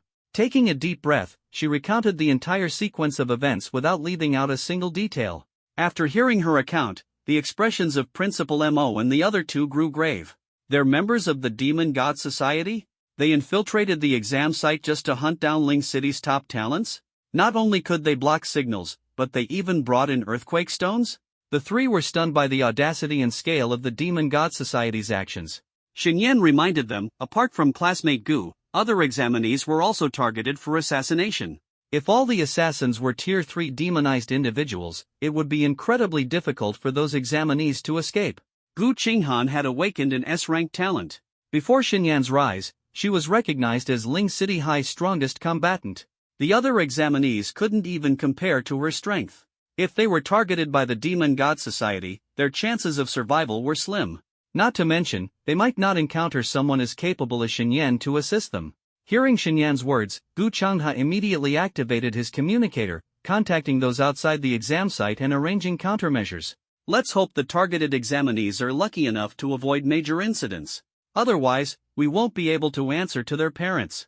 Gu Changhe's tone was heavy. That damned Demon God Society, daring to meddle in the martial exam site. They've never been this brazen before. Principal Mo's expression darkened. Once the martial exam is over, we must purge Ling City of the Demon God Society and other heretical forces. Gu Changhe's eyes were filled with killing intent. At this moment, General Yu spoke. Now that the situation is resolved, let's go. Let the martial exam continue as planned. After speaking, he gave Xinyan a thumbs up. Young man, you're incredible. To kill Tier 3 demonized individuals from the Demon God Society at your age, you have limitless potential. As soon as he finished speaking, his figure flickered. He moved to the corpses, picked up one of them, and disappeared in an instant. He intended to return and thoroughly investigate their identities, hoping to find useful clues. Principal Mo, let's go as well. Gu Changhe turned to look at Principal Mo. Principal Mo nodded. All right. He then patted Xinyan's shoulder gently, reminding him, be careful. If you encounter danger, your safety is the top priority. Hearing these words of concern, Xinyan felt warmth in his heart. Understood, Principal. At this moment, Gu Changhe approached Gu Qinghan, pulling out a healing pill and handing it to her. This is a healing medicine. Take it, and your injuries will heal within an hour. This time, it was our oversight. We almost cost you your life. Gu Qinghan's face lit up with joy. With this medicine, the rest of her martial exam was sure to go much smoother. Thank you, Director, she quickly expressed her gratitude. Gu Changhe nodded and then turned his gaze to Xinyan, casually tossing a small bottle to him. There are 10 of those healing pills in here. They're very precious, so use them wisely. With that, he took a step forward, and his figure instantly vanished. Xinyan had made a significant contribution this time, not only protecting Gu Qinghan but also eliminating 2 members of the Demon God Society. As the chief examiner of the martial exam, Gu Changhe naturally had to express his acknowledgement. Thank you, Director. Xinyan shouted toward the distance. Stay safe. I'm leaving too. Looking at the small medicine bottle in Xinyan's hand, Gu Qinghan immediately felt that the pill she held in her hand was no longer so precious. Xinyan, it seems like the director and the others value you highly. At Lingcheng First High School, you kept such a low profile. Is it because your awakened ability is at such a high level that they chose not to disclose the truth? This kind of situation was quite common in major schools, and Gu Qinghan couldn't help but speculate. Xinyan glanced at her but did not deny it. Take the medicine first and leave the Tier 3 danger zone as soon as possible. Although I've already killed 3 Tier 3 beasts, who knows how many more might be lurking in this place. Staying here alone for too long is too dangerous. Gu Qinghan nodded, swallowed the pill, and looked at Xinyan. Xinyan, I owe you my life this time. If you ever need help in the future, just come to me. Gu Qinghan spoke with heroic spirit. It's a small matter, don't keep it in your heart. If I ever truly need help, I'll definitely ask. At the same time, a large number of Tier 3 and above experts surged into the examination grounds to meticulously search for any clues related to the Demon God Society. Under their intervention, the infiltrated members of the Demon God Society were captured or killed one after another. In Lingcheng, within an underground hall, a protector of the Demon God Society was roaring furiously. Useless trash. You can't even handle such a small task. What's the point of keeping you? The blood robe protector sat on a throne made of bones, glaring angrily at the figure kneeling before him. News had just arrived. The members they had sent to the martial exam grounds were completely annihilated, and only 2 or 3 geniuses from Lingcheng were killed, far below the expected result. This mission, which should have been a guaranteed success, had turned into such a fiasco, an outcome he hadn't expected. Hearing this, the kneeling figure trembled all over, not daring to utter a single word, fearing that angering this protector would lead to unimaginable consequences. The blood robe protector coldly asked, "Have you figured it out? Why were they exposed so easily?" The kneeling figure quickly replied, reporting to the protector, "The situation has been clarified. Speak." It's like this. During the pursuit of their target, Agents 6 and 7 encountered an examinee. This examinee is called Xinyan, and he's extremely powerful. Agents 6 and 7 were both captured alive by him. Moreover, their attempt to block signals within a 2-kilometer radius of Xinyan drew the attention of the examiners, which led to their direct intervention and subsequent failure. After hearing the report, the blood robe protector's expression darkened even further. Ling Cheng actually has such a formidable genius? Someone capable of defeating Agents 6 and 7? They're Tier 3 experts with exceptionally strong abilities. Who exactly is this Xinyan? Why hasn't he appeared on our kill list? The subordinate hastily explained, according to our intelligence, Xinyan awakened with an F-class ability, rapid freezing, and even took a 2-year break from school. His strength seemed ordinary. However, in just the past half-month, he successively defeated 2 fairly strong students from Lingcheng First High, which is when he started to stand out. But the most shocking thing is that he single-handedly defeated the entire martial arts exchange team from Naluo City Second High. At this point, the subordinate's body was trembling. For Xinyan to single-handedly defeat the entire Naluo Second High team, his talent and strength were extraordinary, enough to place him on the Demon God Society's kill list. Yet, they had overlooked such a critical figure, clearly a grave mistake by the intelligence department. Single-handedly defeating the entire Naluo Second High team? Xinyan's talent far surpasses all our current targets. What is the intelligence department even doing, missing someone this important? The blood robe protector's voice was icy, laced with murderous intent. The kneeling figure lowered his head, not daring to make a sound. Go! Capture all of Xinyan's blood relatives. Daring to disrupt the Demon God Society's plans comes with a price. Understood. Have the casualty statistics been compiled? How many geniuses were lost this time? On the platform, General Yu asked Gu Changhe. Gu Changhe's expression was heavy as he replied coldly, this time, the Demon God Society killed 3 martial exam geniuses. 3? That's much better than we anticipated. General Yu let out a sigh of relief, feeling slightly reassured. If we hadn't noticed the anomaly around Xinyan in time, we wouldn't have uncovered the Demon God Society's plot. Luckily, we acted quickly. Those assassins didn't even have time to act before we took them all down. General Yu nodded, sighing at the dire consequences had they been any slower. But who knows if examinees in other cities have also been targeted by the Demon God Society? If it's the same as in Lingcheng. The more Gu Changhe spoke, the darker his expression became. Forget it. What's done is done, there's no need to overthink it. Let's focus on the martial exam. At the same time, within a dense forest, Xinyan lay leisurely on a tree branch, holding a golden-colored demon core in his hand. Not far from him, on the ground, lay the corpse of a Tier 3 advanced demonic beast, the earth-shaking golden ape, which he had slain. This is already the 5th Tier 3 demonic beast I've killed. Xinyan raised his head and gazed at the gradually darkening sky, muttering to himself. Then, he gave a command in his mind, System, open the virtual panel. The familiar panel appeared immediately. Host, Xinyan. Age, 18. Level, Tier 3, Stage 2, Plus. Talent, Frost Burial of the World, SSS. Skills, Profound Ice Lotus Burst, Yellow Grade, Advanced, Perfected, 9 Strikes of Ice Soul, Mysterious Grade, Beginner, Perfected, Title Origin Art, Mysterious Grade, Beginner, Peak Plus. Items, Grade A Storage Ring, 9 Nether Cold Blade, Quasi-S Grade Weapon. Experience Points, 65,500. Consume experience points to enhance cultivation. Xinyan gave the order in his mind. Ding! 50,000 experience points consumed. Cultivation advanced to Tier 3, Stage 3. Insufficient experience points to further enhance martial cultivation. Remaining points have been refunded. Feeling the strength and energy coursing through his body, Xinyan's face lit up with satisfaction. After a moment of contemplation, he invested all his remaining experience points into the breathing technique Title Origin Art, successfully elevating it to the perfected stage. Once everything was done, he closed the virtual panel and looked at the darkening sky. It's getting late. I'll rest for the night and continue hunting demonic beasts tomorrow. From 10 in the morning until now, Xinyan had hardly stopped, constantly traveling and battling. Even he was feeling utterly exhausted at this point. He found a safe cave and had a good night's sleep. The next morning, at the crack of dawn, Xinyan walked out of the cave.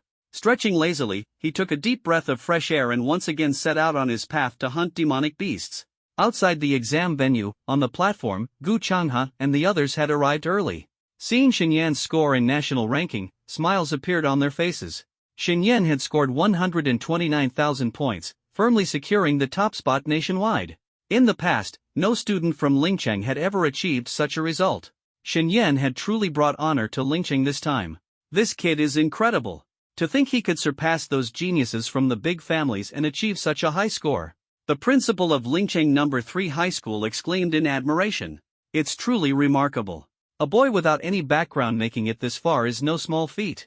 Let's hope he doesn't disappoint us in the next phase of the martial exam. The praise made Principal Mo beam with pride, his heart brimming with joy. Time passed quickly, and by 10 a.m., the first phase of the martial exam was officially over. When the news reached Shen Yan, he was deep in the forest, surrounded by the corpses of demonic beasts he had slain. It's over already? But I was just starting to have fun. He looked toward the distant mountains and forests, where faint roars of beasts could be heard. Before his words had fully left his lips, the pendant around his neck suddenly erupted with a burst of teleportation energy, instantly transporting him away. Shen Yan reappeared amidst the crowd outside the martial examination venue. At this moment, the area was packed with people. The examinees were all staring at the massive display screen, their faces full of shock. Shen Yan, 206,000 points. Leading the second place by 50,000 points, ranked first in the nation? Clearly, within this short half-day, Shen Yan had hunted down several more third-tier beasts, otherwise, his score couldn't possibly be this high. Over 200,000 points? Who exactly is this Shen Yan, to be so formidable? It's terrifying. The score gap is so huge, and to think our Ling City actually produced such a monster. Isn't the most remarkable student of Ling City First High School supposed to be Gu Qinghan, the campus queen? Where on earth did this Shen Yan come from? He must be a top-tier expert. 200,000 points, did he single-handedly take down a high-level third-tier beast? Killing one high-level third-tier beast wouldn't yield such a high score. He must have taken down more than one. Freak, he's an absolute freak. Whether it's Sun Jingyu or Gu Qinghan, neither can compare to him. The area buzzed with noise, and nearly everyone was discussing Shen Yan. His score was simply too outrageous. It shattered the historical record for the martial examination, becoming the highest in its history. Listening to the discussions around him, Shen Yan's expression remained calm. At that moment, a familiar voice reached his ears. Congratulations, Shen Yan, for achieving first place in the nation. Shen Yan turned his head to see Gu Qinghan, dressed in a sleek battlesuit, smiling at him. Getting first place in the nation now isn't a big deal. Surviving the second stage of the martial examination is the true challenge. He wasn't blinded by his current achievement, his gaze resolute and far-reaching. A flicker of surprise passed through Gu Qinghan's eyes. Such humility and prudence were rare among the younger generation. You're truly modest. Let's hope we can both make it through the second stage smoothly. Although Gu Qinghan had been hunted by members of the Beast God Society during the exam and had suffered injuries that delayed her progress, her inherent strength still secured her a spot among the nation's top 5,000. Let's hope so. As the two conversed, a solemn voice from the podium rang out. It was Gu Changhe speaking. The first stage of the martial examination is officially over. Now, the examinees whose names I call, step forward immediately and stand in the designated area. Gu Changhe pointed to an empty space near the podium. Shen Yan. The moment these two words were spoken, the crowd at the venue erupted. Shen Yan. Finally, we get to see this expert in person. First place in the nation, absolutely incredible. We finally get to witness the face of a true powerhouse. It's unbelievable that a top-tier warrior like this came from our Ling City. Ling City has never ranked in the top 50 before. This year, we actually have a dark horse. Amidst the chatter, Shen Yan pushed through the crowd and walked toward the empty space. Wow, look at Shen Yan, he's even more handsome than he was at school. A female student from Ling City First High School exclaimed in surprise. So, this is Shen Yan? Quite good looking. I wonder if he has a girlfriend. Are you planning to charm him with your looks? If he likes me, why not? He looks so unfamiliar. Why have we never heard of him before? When Gu Changhe saw Shen Yan appear, a smile spread across his face. Others, including Principal Mo, also wore expressions of satisfaction. Sun Jingyu, Feng Xiaoyu, Gu Qinghan. One name after another was called out by Gu Changhe. By the time the roll call ended, more than 50 people had gathered in the empty space. Without a doubt, these individuals are all among the nation's top 5,000 examinees. The Dragon Nation consists of 36 cities, including the 4 divine cities, 9 king cities, and 23 ordinary cities. Ling City is one of the ordinary cities. For it to have 50 people make it into the top 5,000 nationwide this time was already quite an achievement. They are the outstanding examinees of this round, qualified to participate in the second stage of the martial examination. Let us applaud them for their excellent performance. Gu Changhe gestured toward Shenyan and the others, his solemn voice resonating across the venue. Let the applause begin. A tide of applause surged through the crowd, lasting for a long time. On the podium, Gu Changhe raised his hand to signal for silence, and the scene gradually quieted down. Looking at Shenyan and the others, his voice turned serious. You 50+ individuals are all qualified to participate in the second stage of the martial examination. The second stage of the martial arts exam is extremely dangerous, with a very high mortality rate.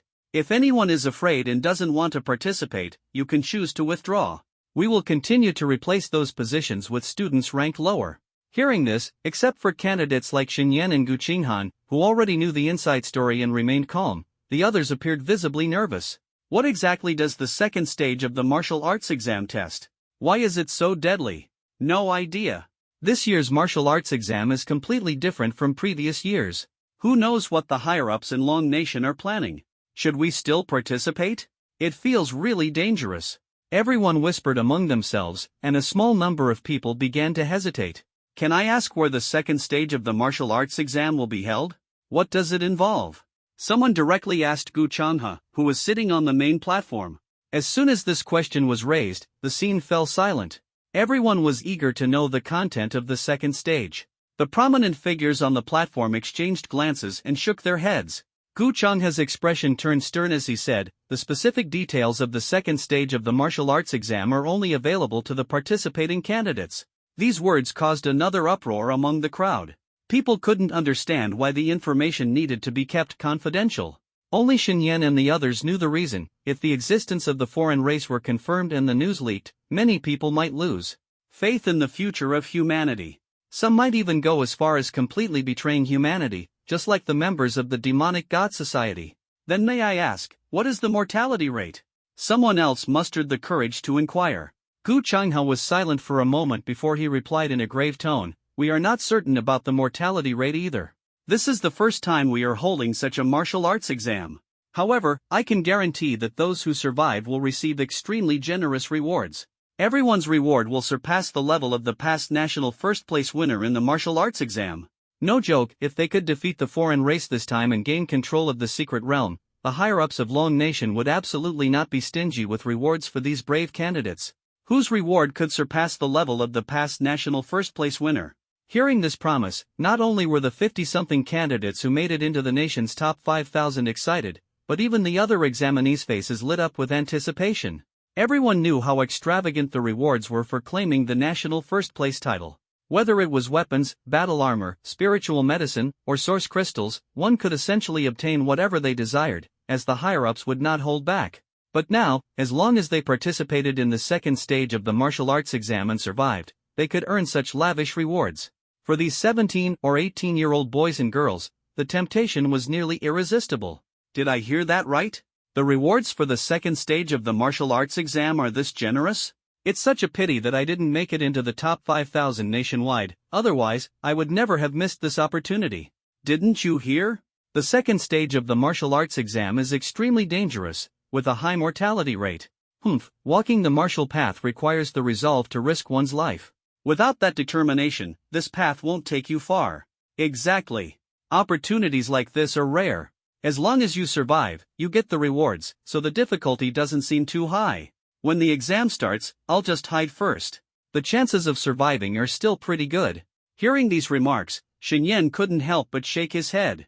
This martial arts exam was essentially a life-and-death competition against the foreign race, aimed at determining the ownership of the secret realm.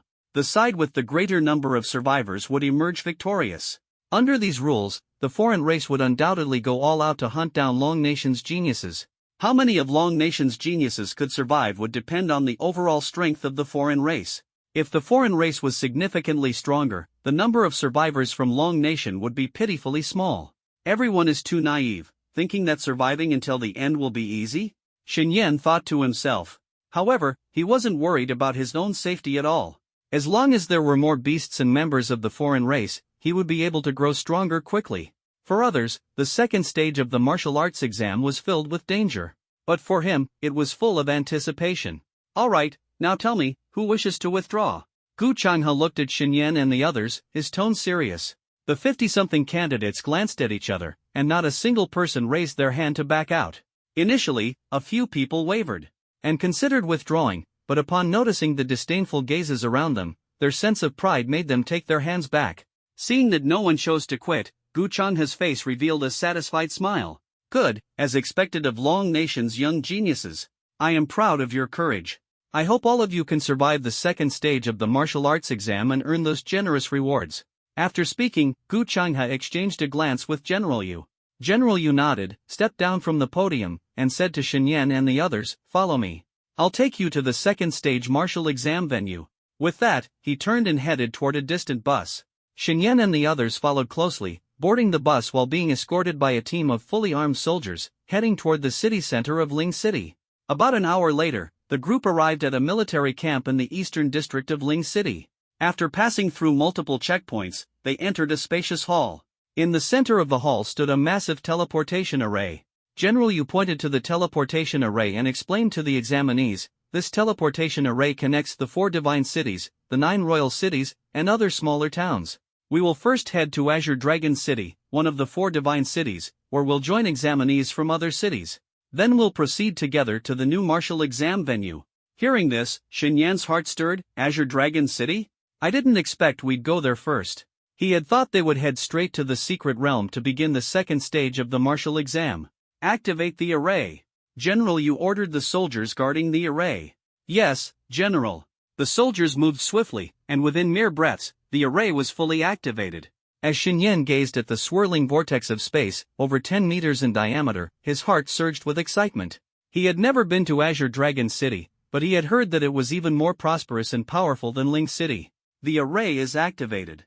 Follow me. With that, General Yu took the lead and stepped into the teleportation array. Let's go too. At this moment, a familiar voice came from beside Shen Yan. It was Gu Chenghan. All right.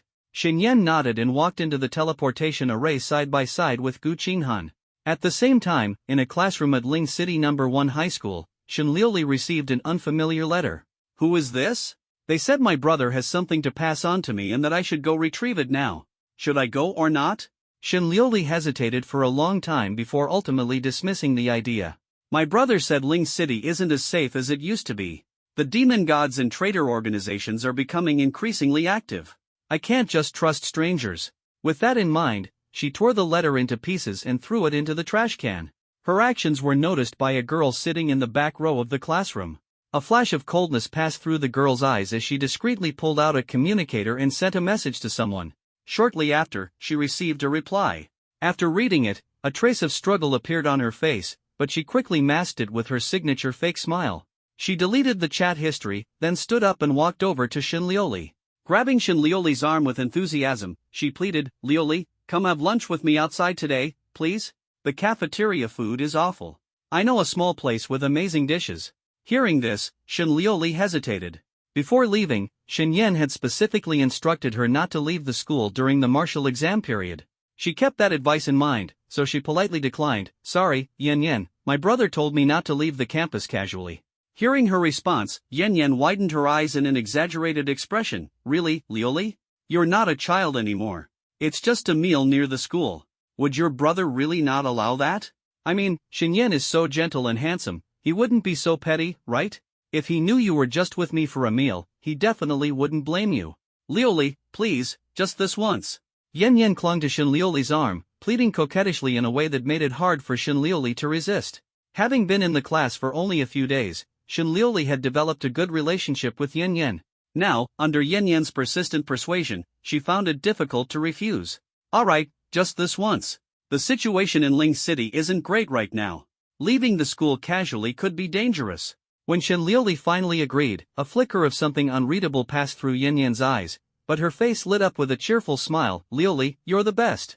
Thank you for worrying about me." Soon, the lunchtime bell rang. Son Yan Yan hooked her arm around Shen Liuli's and walked out of the school gate. "Liuli, let me tell you, the stir-fried chicken at this place is amazing. I'm sure you'll love it once you've tried it." Shen Liuli smiled faintly, a trace of doubt in her tone. "Is it really that good? If it doesn't suit my taste, you better watch out," she teased. As she spoke, Song Yan Yan reached out and tickled Shen Liuli's waist, making her giggle uncontrollably. About 10 minutes later, the two entered a quiet, secluded alleyway. Noticing the increasingly quiet surroundings, Shenliuli frowned and asked, "Yen Yen, where's that restaurant you mentioned? How much farther is it?" Sensing her impatience, Son Yen Yen quickly replied, "It's not far, just around that corner up ahead. Another 50 or 60 meters and we'll be there." Shenliuli had no choice but to endure, letting Son Yen Yen hold her arm as they continued forward. A minute later, they turned the corner, only to find the area ahead completely deserted, devoid of any signs of life. A place like this couldn't possibly have any shops. Shenliuli immediately stopped in her tracks, shook off Son Yen Yen's arm, and her face showed a hint of panic. "Yen Yen, my stomach suddenly hurts. I need to use the restroom. I just saw a public toilet on the way here. I'll go back first." No sooner had she finished speaking than her arm was tightly grabbed by Son Yen Yen. "Yen Yen, you." Shenliuli furrowed her brows and looked at Son Yen Yen, only to see her wearing a faint smile, her eyes carrying a sinister glint. "Restroom? I don't believe you. You figured out something's wrong here and want to run away, don't you?" Son Yen Yen fully revealed her true colors, her face breaking into a wicked grin as she spoke. Shenliuli's gaze turned cold, and she questioned, "What do you mean? Bringing me here on purpose, what exactly are you after?" Now that the truth was out, Shenliuli stopped pretending as well. Son Yen Yen didn't answer. She merely shouted towards the depths of the alley, "I've brought her here. The rest has nothing to do with me." As her words fell, a man dressed in a blood-red robe darted out from the depth of the alley and reached them in just a few steps. He wore a cat-faced mask and spoke in a hoarse voice, "Well done, this mission went perfectly. This is your reward from the organization. Keep it well." With that, he tossed a small medicine bottle to Son Yen Yen. Son Yen Yen caught the bottle, opened it to take a sniff, and a trace of excitement flashed in her eyes. She put the bottle away, turned to Shenliuli, and said, "Sorry, I didn't want to do this either, but the reward from the organization is just too tempting. Don't worry, after you're dead, I'll burn some paper money for you every Qingming festival." With that, Son Yen Yen clasped her hands behind her back and slowly walked toward the alley's exit. "Son Yen Yen, you traitorous scum." Shenliuli realized she had been betrayed, and her heart filled with regret for trusting someone so easily. Hearing the curse, Son Yen Yen paused, looked back at her, and shrugged, looking indifferent. Curse away, curse away. I wronged you, so go ahead, curse me all you want. Just remember, don't trust others so easily next time." With those words, she was about to turn and leave. Suddenly, a dark shadow appeared, and an icy cold hand gripped her neck tightly. "For a bit of profit, you dare betray a classmate? You really deserve this." The newcomer was a middle-aged man with an ordinary face, someone neither Son Yen Yen nor Shenliuli had ever met before. But he exuded an intense killing intent, clearly someone who had taken many lives. Who are you? Why are you targeting me?" Son Yen Yen's eyes were filled with terror. The man sneered, "You're not worthy of knowing my name. From now on, you'll spend your days in the exile tribunal." The mention of the exile tribunal sent a shiver down Son Yen Yen's spine, chilling her to the bone. Once there, even staying alive was a luxury. "No, no. Please, I beg you." Her face was full of despair, her legs trembling. Before she could finish her plea, a sharp pain shot through her neck, and her consciousness rapidly faded into darkness. Seeing Son Yen Yen being knocked unconscious with a single blow, the man in the cat-faced mask immediately darted toward Shenliuli. He intended to capture Shenliuli first, hoping to deter the other party from acting recklessly. However, just as he moved, he sensed 3 sharp gusts of wind heading straight for his face. The intense sense of danger made his entire body tense up. "Damn it!" The masked man panicked, and a short dagger suddenly appeared in his hand, slashing forward with all his might. Clink, clink, clink. The crisp sound of 3 impacts echoed, and he successfully deflected 3 needle-like silver objects. Just as he thought he could breathe a sigh of relief, his vision suddenly blurred, and a figure eerily materialized before him. The next moment, he felt a heavy blow strike his abdomen, and his body flew backward like an arrow, landing with a crash over 10 meters away. As he hit the ground, he sensed a shadow descending rapidly from above. In the next instant, his chest was struck with a fierce blow, forcing a mouthful of blood to spurt from his lips. "Damn it, I didn't expect this guy to be a Tier 4 expert. This is the end." The masked man's mind roared. Before he could process another thought, a massive fist came hurtling toward his face. With a loud thud, his mask shattered, and the middle-aged man's fist smashed directly into his forehead, knocking him out cold. Good thing Principal Mo anticipated this, or today could have ended in disaster." The middle-aged man hoisted the bleeding masked figure and muttered to himself.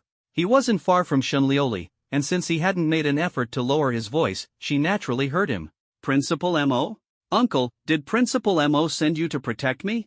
Shin Liuli's mind spun quickly, and she hurriedly asked. The middle-aged man nodded and smiled. That's right. Your brother is already a super genius, and during the first phase of the martial exam, he offended the Demon God Society. Principal Mo was worried that the Demon God Society might trouble you both, so he sent me to secretly protect you. I didn't expect something to still go wrong. My brother offended the Demon God Society during the exam? Shin Liuli was confused about the situation and couldn't help but worry about Xinyan. You don't need to worry about him. Right now, he's the big hero of Ling City First High School. No one dares to touch him. But you, unless it's something very important, don't leave the school easily. It's dangerous out there. Alright, I'll escort you to a crowded area, and you can handle the rest of the way yourself. So this is Azure Dragon City? It's truly magnificent. I heard before that Ling City is just a small place, far inferior to the 4 great divine cities. Back then, I didn't think much of it. But now that I see Azure Dragon City, the difference is staggering. Could the other 3 divine cities be as grand as Azure Dragon City too? At this moment, Xinyan and his group had already passed through the teleportation array and arrived at the southern gate of Azure Dragon City. Before them stood an imposing city wall, hundreds of meters high and immensely thick. A giant dragon was carved into the wall, exuding a commanding presence. How does it feel? Gu Qinghan's voice sounded from beside Xinyan. As expected of Azure Dragon Divine City, it's far grander than Ling City. Xinyan couldn't help but marvel. Gu Qinghan nodded in agreement. Exactly. In terms of both city scale and the number of strong individuals, Ling City can't hold a candle to Azure Dragon City. After all, the 4 great divine cities are where the true powerhouses of our dragon country gather. She gazed at the majestic city gate and spoke slowly.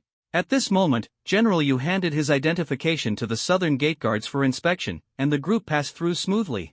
Listen up, everyone, stick close to me later and don't wander off. Azure Dragon City is not like Ling City. Your strength and backgrounds mean little here. So, don't cause any trouble. General Yu gave a few words of advice before leading Xinyan and the others through the southern gate. Just as they entered the city, 2 generals dressed in military uniforms, with stars adorning their shoulders, approached them. Old Yu, you're quite efficient. Didn't expect you'd personally lead the team this time. Old Wang, Old Ma, it's been a while. General Yu greeted them, his expression serious. The second phase of the martial exam is crucial, there's no room for any slack. Once the first phase ended, I brought them here immediately. Hearing this, the 2 generals from Azure Dragon City also turned serious. You're right, the second phase of the martial exam determines the ownership of the secret realm. We can't afford any slip-ups. General Wang nodded, then his gaze swept over Xinyan and the others behind General Yu. General Ma also fixed his eyes on Xinyan within the group. Old Yu, which one is Xinyan? Point him out for us. A kid from Ling City, yet he managed to clinch first place nationwide in the first phase of the martial exam. Truly impressive. Yeah, I'm curious too. Hurry up and point him out. Seeing their eagerness, General Yu chuckled helplessly. You 2 are really impatient. But his face was full of pride as he pointed to Xinyan at the front of the group. That's him, Xinyan. But let me remind you, don't get any ideas about him. The 2 generals rolled their eyes at him. Relax, we're not that type. Of course, if this kid is willing to join the Azure Dragon Army, we'd naturally welcome him, ha. After saying that, General Wan walked up to Xinyan and gave him a firm pat on the shoulder. Young man, you're impressive. Your future is limitless. I hope you continue to work hard and become the next great emperor of our dragon country. Xinyan didn't react much to the words, but the Ling City examinees behind him were all stunned. Wow, such high praise? Could Xinyan really be that amazing? That's way too exaggerated, isn't it? He just did well in the first phase of the martial exam. How does that warrant such recognition? Some were in awe, some were envious, and some were jealous. Xinyan smiled faintly at General Wang without responding. Being placed on such a high pedestal right from the start left him feeling a bit speechless. Old Wang, don't spout nonsense. Don't scare the young man. General Ma also walked over, a satisfied smile on his face. Not bad at all, but don't get too cocky. The opponents you'll face next are strong. Be careful. Listening to their chatter, General Yu seemed a bit helpless. You too, when did you become so long-winded? The higher-ups didn't send you here just to keep an eye on Xinyan, did they? Focus on the real task. Only then did the 2 generals stop hovering around Xinyan. Come with us. Let these youngsters get a glimpse of the young talents from all over the nation. Shen and his group boarded a military vehicle and, after half an hour, arrived at a heavily guarded military base. The place was filled with sentry posts, strict defenses, and numerous powerful individuals. As soon as Shen slightly extended his senses, he was shocked. Even the soldiers standing guard here were exceptionally strong, their auras incredibly powerful. Wow, even the guards are this strong. It seems the high-ranking officials of Long Nation take the second phase of the martial exam very seriously. Shen couldn't help but marvel inwardly. 10 minutes later, more than 50 candidates followed the three generals to a spacious plaza. The plaza was already crowded with a large number of young people. They were all fairly young, with a hint of youthful inexperience on their faces. Shen knew that these were, like them, talented candidates from various cities. We're here. For now, you all can move around freely. Once all 5,000 candidates have gathered, we'll make arrangements. After giving instructions to Shen and the others, General Wang left with General Ma and General Yu. Come on, old Yu, let's leave these kids for now. It's been a while since we've met, let's catch up properly this time. The arrival of Shen group immediately drew the attention of the other candidates in the plaza. Which city are they from? Not sure, but there are quite a few of them, so they must be a team from one of the smaller cities. A smaller city? Then their skills probably aren't great, right? Don't underestimate them. I heard there's a formidable guy from Ling City who took first place in the first phase of the martial exam. Are you talking about that Shen? Someone from a small city taking first place, impressive. Could Ling City have cheated on the exam? How could someone from a small city outshine the geniuses of the four great cities and take first place? I think it's strange too. Someone from a small city scoring that high is just unbelievable. Clearly, Shen wasn't just famous in Ling City, the other cities' candidates had also heard his name. After all, he was the first-place scorer in the first phase of the martial exam, so naturally, he drew attention. And the fact that he came from an unremarkable small city made him even more intriguing. At that moment, someone walked over and directly asked Shen group, "Hey, which city are you guys from?" Hearing the question, someone in the group replied, "Ling City." As soon as those words were spoken, the surrounding young talents from other cities all turned their attention toward Shen and his group. Ling City? They're from Ling City? Shen? Which one of them is Shen? So the guy who took first place is here? I'd like to see just how skilled someone from a small city who managed to rank first nationwide really is. You seem to be pretty famous, huh? Gu Qinghan remarked with a faint smile. Hearing this, Shen frowned slightly. He didn't like being stared at by so many people, but it seemed unavoidable. At that moment, a group of people emerged from the crowd not far away. Leading them was a young man in a purple martial arts uniform. The young man was handsome, with an air of arrogance in his eyes. It was none other than Situ, the talented scion of the Situ family from Nanluo City, whom Shen had previously defeated. Behind him followed Nyaya, Han Xiaotian, and others. Shen, I never thought you'd actually take first place in the first phase of the martial exam. Although I had a pretty good opinion of you before, it seems I still underestimated your abilities. There wasn't a trace of hostility in Situ Nanshan's gaze. Shen didn't have any particular dislike for Situ Nantian either. While he was a bit proud, he had never done anything that Shen found annoying. Especially during the last martial arts exchange meeting, after losing, Situ Nantian hadn't thrown a tantrum or tried to cause trouble for Shen. Compared to people like Wang Yifei and Li Juanrong, Situ Nantian seemed far more dependable. You're not bad yourself, making it into the top 5,000 nationwide. Hearing this, Situ Nanshan's lips twitched slightly. After all, he was an S-tier super genius, guided by masters since childhood. Being in the top 5,000 nationwide was a given, not exactly something to brag about. Even Gu Qinghan couldn't watch anymore. She covered her forehead and sighed helplessly. Shen, you really know how to compliment someone, don't you? Situ Nantian paused briefly before speaking. If both of us can pass the second phase of the martial exam, then, if there's ever a chance, you're welcome to visit the Situ family as our guest. Although Situ Nantian was proud, he was far from being an arrogant playboy. He possessed both talent and strength, and his demeanor reflected a sense of vision and magnanimity. He was undoubtedly a qualified heir to his family. Given the other party's sincerity, Shen naturally responded in kind. Alright, if we both make it out alive, I'll definitely pay a visit in the future. Their conversation was clearly overheard by everyone around them. Wow, so that's Shen? He's actually quite handsome. Is he really the one who ranked first, Shen? He doesn't look particularly special. How did he become so formidable? Over 200,000 points? That's insane. How many third-tier beasts did he even kill? Everyone's eyes were fixed on Xinyan, whispering and pointing in his direction. My, who would have thought our proud young Master Situ would actually make a friend? How surprising. At that moment, an untimely voice suddenly broke in. Xinyan followed the direction of the voice, only to see a beautiful young girl in a tight red martial arts outfit, with fiery red hair styled in voluminous waves. Her chest was full, almost bursting through her martial attire. The moment she appeared, she instantly drew everyone's gaze. Even Xinyan couldn't help but glance at her twice. Noticing his gaze, the girl threw him a flirtatious wink and deliberately puffed out her chest. Hey, handsome, what do you think of my figure? Not bad, right? If you're interested, how about becoming the son-in-law of our family? Her bold teasing left Xinyan momentarily at a loss. However, he wasn't about to let himself be so easily teased by a woman. Your figure is indeed impressive, Xinyan replied with a smirk. But as for becoming a son-in-law? I'll pass. If you're just looking for a one-night stand, though, I'd consider it.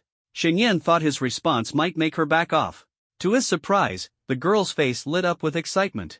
Really? When? Where? Seeing the eager look on her face, Xinyan's expression twitched slightly. Despite being a man with 2 lifetimes of experience, it was his first time encountering such a straightforward woman. Lu Yuyu, if you want to fool around, find someone else.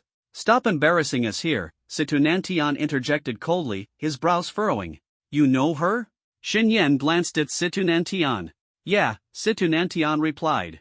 She's Lu Yuyu from the Lu family of Tianyun City. We have some unresolved grievances.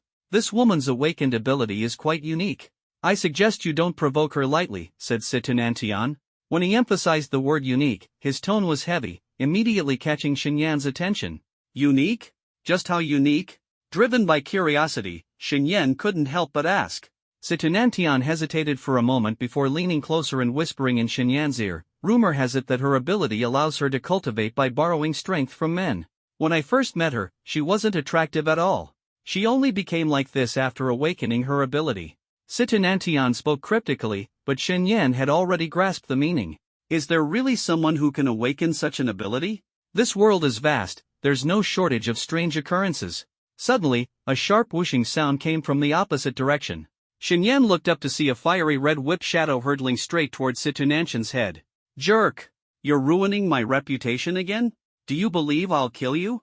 Facing the attack, Situ Nantian flicked his finger lightly, and a dazzling arc of electricity shot out from his fingertips, colliding instantly with the whip shadow. With a loud boom, Lu Yaoyao's attack was deflected. Lu Yaoyao, I can't be bothered with you. Stop causing trouble for yourself, Situ Nantian said coldly.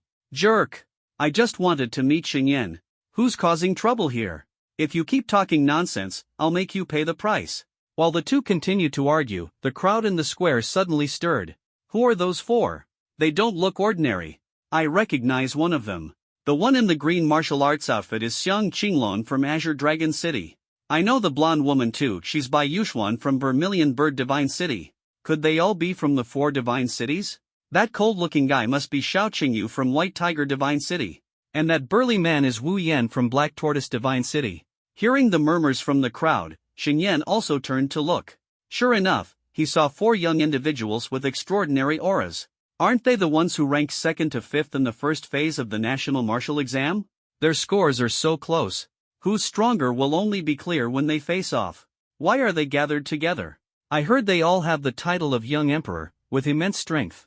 If they're all young emperors, then Xinyan must be one too. Young emperors, huh? So many incredible talents gathered in one place today. At that moment, Situ Nantian's voice reached Xinyan's ears. These 4 are no ordinary individuals. I heard they all awakened SSS-level talents. SSS-level talents? That's the legendary god-tier talent. Only geniuses with such a gift have the potential to ascend to the Emperor's throne. He gazed at the 4, his eyes filled with envy. Although his own SS-level lightning talent was powerful, the gap between him and them was still significant.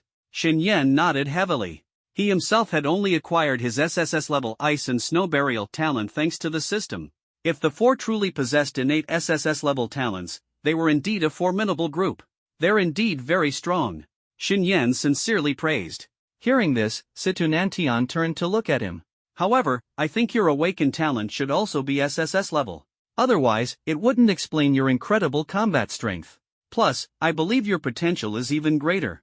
After all, they've reached this level in such a short time because of the strong support from their powerful families. You're different. You've grown entirely through your own efforts. Compared to them, I admire you more and have higher hopes for your future.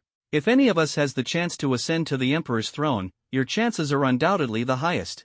Xinyan gave him a deep look, surprised by the high praise from the usually arrogant young Master Situ. You're exaggerating. I'm not as impressive as you claim, Xinyan casually deflected, his gaze still fixed on the four. He noticed that the four were heading directly toward him, obviously there to meet him. Exaggerating? Situ Nanshan's lips curled into a faint smile but said no more. After the martial arts exchange conference, he had thoroughly investigated Xinyan's background. The more he learned, the higher his evaluation of Xinyan became. Are you Xinyan? The four approached Xinyan, and the youth from Azure Dragon City was the first to speak. Xinyan nodded. Yes, that's me. Receiving confirmation, the youth grinned. You're impressive. But I'm not weak either. I was a little unconvinced when I lost to you in the first phase. The second phase of the martial exam is about to begin. Let's see who can eliminate more alien races this time. He then added, oh, right, I forgot to introduce myself. I'm Xiang Qinglong from the Xiang family of Azure Dragon City. Xinyan nodded in acknowledgement without saying much. As soon as Xiang Qinglong finished speaking, the burly, arms-crossed Wu Yan said in a deep voice. I am Wu Yan, from the Wu family of Xuanwu City. I hope we get a chance to spar. I'd really like to see your strength. Clearly, he was a battle enthusiast. Xinyan could see the burning battle spirit in his eyes. All right. If there's a chance, we'll spar. I, too, am curious about your strength. Xinyan responded without hesitation. At this moment, Xiao Qingyu from White Tiger City spoke coldly. Xiao Qingyu, from the Xiao family of White Tiger City. He said no more after his introduction. The usually quiet Lu Yaoyao suddenly addressed Xiao Qingyu. Xiao, may I get to know you? I'm Lu Yaoyao from Tianyun City. My awakened talent is SS class. Since Xiao Qingyu's arrival, Lu Yaoyao's gaze never left him. This young man was extraordinarily handsome.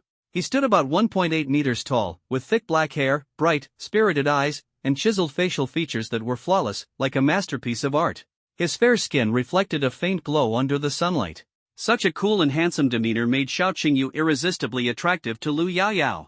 Thus, she immediately abandoned her attention on Xinyan and focused entirely on Xiao Qingyu. However, Xiao Qingyu was not easily approachable. He cast a cold glance at Lu Yaoyao, full of impatience and disdain. I'm not interested in frivolous women. Don't bother me, or don't blame me for being rude. There was a faint yet palpable killing intent emanating from him. Moreover, he apparently knew of Lu Yaoyao's reputation. Being humiliated so bluntly, Lu Yaoyao's face turned sour instantly. But she dared not retaliate, as neither the Xiao family nor Xiao Qingyu's personal strength was something she could contend with. She had no choice but to redirect her anger towards Situnantian. You scoundrel! You ruined my reputation and made others misunderstand me. Just wait, I'll make you pay someday. After venting her rage, she stormed off in a huff. Situnantian, unjustly blamed this time, wore an expression of frustration. Noticing Xinyan's meaningful gaze, he quickly waved his hand to explain, honestly, I didn't tarnish her reputation. As soon as the words left his mouth, he realized they sounded unconvincing, so he shrugged his shoulders and fell silent. At that moment, the only blonde-haired girl among them spoke sweetly, Hello, Xinyan. My name is Bai Yuxuan, from Vermilion Bird City. When the second phase of the martial exam begins, I hope we can work together to take down the enemy. Clearly, like Xinyan, they all had prior knowledge of the content of the second phase of the martial exam. Alright. Xinyan did not outright reject her. After all, she might be an SSS class genius with formidable strength. No one knew what the second phase of the martial exam would entail, and having someone to assist in a critical moment could be advantageous. After some brief exchanges, the group waited until all the examinees had gathered in the square. Suddenly, 5 or 6 figures appeared on the central platform in the square. The moment they appeared, their imposing aura erupted. In the next instant, the weather changed dramatically. The previously clear sky turned dark in an instant. Xinyan and the others could feel a heavy pressure emanating from the center of the square, making them physically and mentally uncomfortable. At this moment, a commanding voice rang out from the platform. All examinees, gather here. As soon as the voice fell, Xinyan and all the examinees quickly moved to surround the platform. Seeing their swift actions, the figures on the platform revealed satisfied expressions. Then, they retracted their aura, relieving the oppressive feeling on the examinees. Shen Yan observed the figures on the platform. Clad in battle armor, their presence was overwhelming, far surpassing any strong individuals he had encountered before. At that moment, a middle-aged man at the center of the platform, with a crew cut in half of his face covered in scars, spoke coldly. "You are the examinees who ranked in the top 5,000 nationwide. I must say, you are all outstanding. Outstanding enough that we are willing to entrust you with critical responsibilities, believing you can bring honor to the Dragon Nation and humanity." His resolute words stirred a sense of pride and determination in the examinees. "I bet you're all eager to know what the second phase of the martial exam entails." Hearing this, all the examinees perked up their ears. The content of the second phase of the martial exam is simple: ruthlessly fight against the alien races. Currently, the Dragon Nation is competing with a powerful race for the ownership of a secret realm. The method of competition is straightforward: each side sends 5,000 geniuses into the secret realm for a deadly battle. The side with the most survivors by the end of the allotted time wins the secret realm. Hearing such an announcement, the examinees below the stage were utterly shocked. What kind of foreign race? Are they beasts? I never expected the second phase of the martial exam to involve fighting foreign races. This is even more dangerous than hunting beasts. No wonder the mortality rate in the second phase is so high. The result depends on how many are left alive. This is pure life and death combat. Fighting foreign races? I'm actually a bit excited. I wonder if these foreign races are humanoid or beast-like. The voices below grew chaotic, but then a powerful figure stepped onto the high platform. With a wave of his hands, the scene fell silent. "You must all be curious about what these foreign races look like," he said. After speaking, he shot a glance to the person beside him. That person understood, gently waved his hand, and three enormous figures suddenly appeared on the open ground below the stage, landing heavily on the ground, three grotesque and bizarre monster corpses. The moment everyone got a clear look at the corpses, their faces changed, and unease filled their hearts. The lower halves of these three corpses resembled spiders, with 8 legs. Their upper halves, however, were humanoid with 2 arms. But their heads were entirely different: one had a wolf's head, another a tiger's, and the last a pig's. This strange appearance was something none of the examinees had ever seen before, like monsters cobbled together from various beasts. These are foreign races? How disgusting! Shen Yan stared at the corpses, silently chanting to himself. Beside him, Gu Qinghan's face turned pale. "I can't believe such hideous beings exist in this world. If I hadn't seen it with my own eyes, I wouldn't have believed it." The reactions of the other examinees were similar. They were all shocked by the grotesque forms of these foreign races. Take a good look. These are foreign races. Though they may look ugly, they are very powerful, not weaker than us humans at all. Their tribes have other forms with different monstrous heads. This time, the battlefield for the martial exam will be inside that contested secret realm. In addition to these foreign races, there are other dangers as well. Be extremely cautious once you're inside. Alright, that's all the important information. Rest well today. Tomorrow, we'll take you directly to the secret realm. You'll be provided with strong battle armor and weapons then. Your accommodations are in that building area over there. Find your own rooms to rest. Gather here at 6 o'clock sharp tomorrow morning. As soon as he finished speaking, the man's figure disappeared in an instant.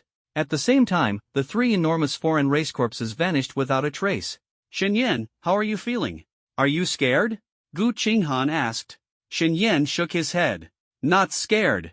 They're just foreign races. If I encounter them, I'll take them down." He wasn't arrogant, but since the foreign races were said to be on par with humans in strength, he was confident he could handle any of them in the competition. At this moment, Situ Nantian made a suggestion. "Even though you're strong, we've never fought foreign races before. We're unfamiliar with their strengths and combat styles. For safety, why don't we form a team and look out for each other?" Shen Yan thought about it and nodded in agreement. Having an extra teammate would provide more time to observe and adapt when encountering foreign races, increasing their chances of success. "I'll leave the team arrangements to you then." Situ Nantian nodded. "Don't worry, I'll handle it perfectly." The next morning, before the sun had risen, a sharp whistle blew, summoning Shen Yan and the others to gather in the plaza from the previous day. After lining up to receive their equipment, they boarded several large transport aircraft under military escort. After flying for over 2 hours, they finally arrived at their destination. This was a temporary military base, with a massive spatial rift at its center, extending from mid-air down to the ground. The rift had been reinforced by the military, making the entry passage very secure. At this moment, a group of people appeared. Leading them was an elder with white hair, dressed in a light gray Zhongshan suit. To his left, standing slightly behind, was a middle-aged general in military uniform, whose rank was higher than that of General Yu and the others. To his right was a lean man with sharp eyes, his gaze seemingly able to pierce through one's soul. Allow me to introduce myself. I am Yang, a counselor from the Dragon Kingdom's High Council. The gentleman on the left is Xiang Jinyue, the supreme commander of the Azure Dragon Army of the Dragon Nation's Azure Dragon City. The gentleman on the right is Zhao Guyun, the chief director of the Dragon Nation's Heresy Tribunal. The elderly man with white hair softly introduced them. Though his voice was gentle, it was clear and reached everyone's ears distinctly. To think that it's these three legendary figures, today is truly my lucky day. I heard that to even qualify as a candidate for a council member, one must possess at least the strength of a god sovereign. Rumor has it that the supreme commander of the Azure Dragon Army and the chief director of the Heresy Tribunal both have the power of god monarchs. I wonder if that's true. Such powerful individuals of this caliber, and I get to see three of them at once. This is more than I could have ever imagined in my lifetime. 3 experts above the god monarch level? I've heard that warriors at this level can shake the heavens and earth with just a single hand, utterly terrifying. I can't even fathom how earth-shattering their full power would be. Xinyan stared at the 3 figures, pondering silently in his heart. In martial cultivation, achieving the 5th tier marked the God General realm, followed by God King, God Monarch, and God Sovereign, with the Great Emperor realm standing at the pinnacle. Indeed, God Monarchs and God Sovereigns represented the pinnacle of combat strength within the Dragon Nation. Meeting 3 of them at once demonstrated just how seriously Dragon Nation regarded this martial examination. Just then, Chairman Yang spoke with a solemn tone. You are the future of Dragon Nation, the hope of our nation. For this martial examination, I have only one demand: fight with everything you have, slay the enemy, and do your utmost to survive. Alright, time's up. Enter the secret realm. Under the guidance of several soldiers, Xinyan and the others, one by one, walked toward the spatial rift and eventually disappeared into the fissure. Little ones, it all depends on you this time. Don't let us down. Chairman Yang watched as the backs of all the candidates vanished, murmuring softly. Through the spatial rift, Xinyan and his group finally entered the secret realm. I didn't expect the secret realm to look like this. Someone beside Xinyan murmured softly. Before them stretched a lush forest, with occasional beastly roars echoing from afar. The environment of the secret realm was breathtakingly beautiful, shocking Xinyan, who had grown up in the confines of a city base. This place is stunning. Gu Qinghan gazed at the hazy mist in the distance, unable to hold back her admiration. Everyone, stay vigilant. Once inside the secret realm, no one knows when we might encounter the alien races or what methods they might employ. Therefore, we must be extremely cautious. Xinyan's tone was stern. He then pulled out an ice-blue battle armor and swiftly donned it. Immediately after, with a wave of his right hand, a flash of blue light appeared, and a blue longsword materialized in an instant. It was none other than the Joyo Cold Blade, a weapon he had never used before. A-grade battle armor? And that sword, it doesn't look ordinary at all. Gu Qinghan couldn't discern the exact grade of the Joyo Cold Blade, but she clearly felt the surrounding temperature drop sharply the moment it appeared. Seems like Xinyan is hiding quite a few secrets. Otherwise, such a treasured sword and armor wouldn't be something an ordinary student could possess. Gu Qinghan thought inwardly and followed Xinyan's example, equipping herself thoroughly. The others in the group, seeing this, quickly imitated them, becoming noticeably more alert. At that moment, Situ Nantian approached Xinyan with several others in tow. This time, I've gathered 7 people. Including you, me, and Qinghan, we now have a team of 10. I believe our 10-person squad is strong enough to handle any danger. Xinyan glanced at the members behind Situ Nantian, his gaze tightening slightly. He couldn't deny that the individuals Situ Nantian brought along were all quite capable. The weakest among them had a cultivation level of Tier 2, Level 5. In Lingqing No. 1 High School, any one of them could easily rank in the top 5. Good. With the 10 of us working together, we should be able to face any peril. Let's not waste time, move out. I'm curious to see just how formidable these alien races are. With those words, Xinyan, like the other candidates, led his team as they quickly ventured deeper into the forest. Meanwhile, outside the secret realm, high up in the sky at an altitude of over 10,000 meters, there floated a circular platform with a diameter exceeding a kilometer. The platform was lined with 20 chairs arranged in 2 rows, separated by a long table in the center. The long table was laden with various delicacies and drinks. Seated in each chair was a powerful being exuding an imposing aura. On one side sat representatives of the human race, while on the other were alien beings with 8 legs and various kinds of heads. The Dragon Nation is truly daring to agree to such a competitive method. An alien with the head of a flood dragon sneered. Ha ha! The young ones in our tribe have long been eager to taste the flesh and blood of human geniuses. Now that the Dragon Nation's leaders have given the go-ahead, they're absolutely thrilled. Another alien with a tiger's head laughed heartily. I heard those human geniuses have never experienced real combat. Running into our warriors is as good as a death sentence for them. By the end of this war, there probably won't be many young geniuses left in the Dragon Nation. Hearing these words, the expressions of the human powerhouses grew grim. At this moment, Councilman Yang smirked coldly. You haven't even made a move yet, and you're already this arrogant. Isn't it a bit premature? When your youngsters are slaughtered, don't come crying and denying the results. As soon as he finished speaking, Zhao Guyun, the director of the Inquisition, chimed in. You oddly aliens are always so overconfident. If you were truly that powerful, why are we still sitting here? Wouldn't we have wiped you out by now? In the end, your strength is just mediocre. Stop spouting nonsense. You lot were beaten into oblivion by our Azure Dragon army, and yet you dare act so arrogant. If it weren't for the fear that a war between our two races would give other alien tribes an opportunity, I'd have already led my troops to storm your lairs. The tone of Azure Dragon Army Commander Xiang Jingyue was even more forceful. How dare you? Face me one-on-one if you have the guts. Do you think I'd be scared of you? Both sides began hurling taunts across the table. After a while, representatives from both the human and alien sides spoke up simultaneously. Enough. Stop the pointless chatter. The final outcome is what truly matters. At that moment, a powerful alien threw out a treasure resembling a mirror. In the next instant, the treasure rapidly expanded in the air, and the mirror's surface began to ripple, revealing numerous red and blue dots. The red dots represent our tribe's warriors, while the blue dots represent your Dragon Nation's geniuses. When a dot disappears, it signifies a life lost. The next week, we'll see who has the last laugh. The time for this secret realm battle was set for 1 week. When the time was up, the side with the larger number of remaining participants would claim victory. However, when the powerful figures of the Dragon Nation saw the scattered star points, their expressions changed drastically. Through these star points, they were shocked to discover that while the geniuses of both the alien races and humanity had entered the secret realm simultaneously, many of the aliens had already traversed more than half the realm's distance. This was clearly abnormal. Why are your people so fast? Are you cheating? Yang, the speaker of the Dragon Nation, asked with a dark expression. At this moment, the alien geniuses had ample time to scout the surrounding terrain, lay traps, and target the human geniuses who were caught off guard. Hearing this, an alien powerhouse smirked coldly and said, We have the means to instantly teleport our geniuses to designated locations right under your noses. This is our strength. If you have the ability to do this too, by all means, use it. We won't object. Although the Dragon Nation's powerhouses were displeased upon hearing this, they could only endure it. After all, the alien race had this capability, and there was no way to stop or detect it. Inside the secret realm, Xinyan and his group had already been traveling for more than half a day.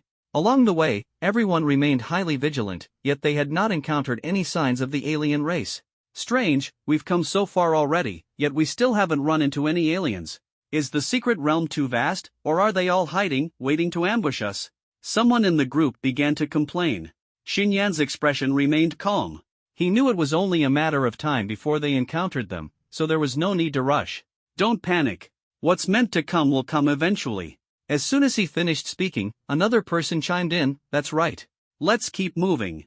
We'll meet them sooner or later, and then we'll see who's stronger. While they were talking, hidden high above in the tree branches 30 meters overhead, a massive figure lurked.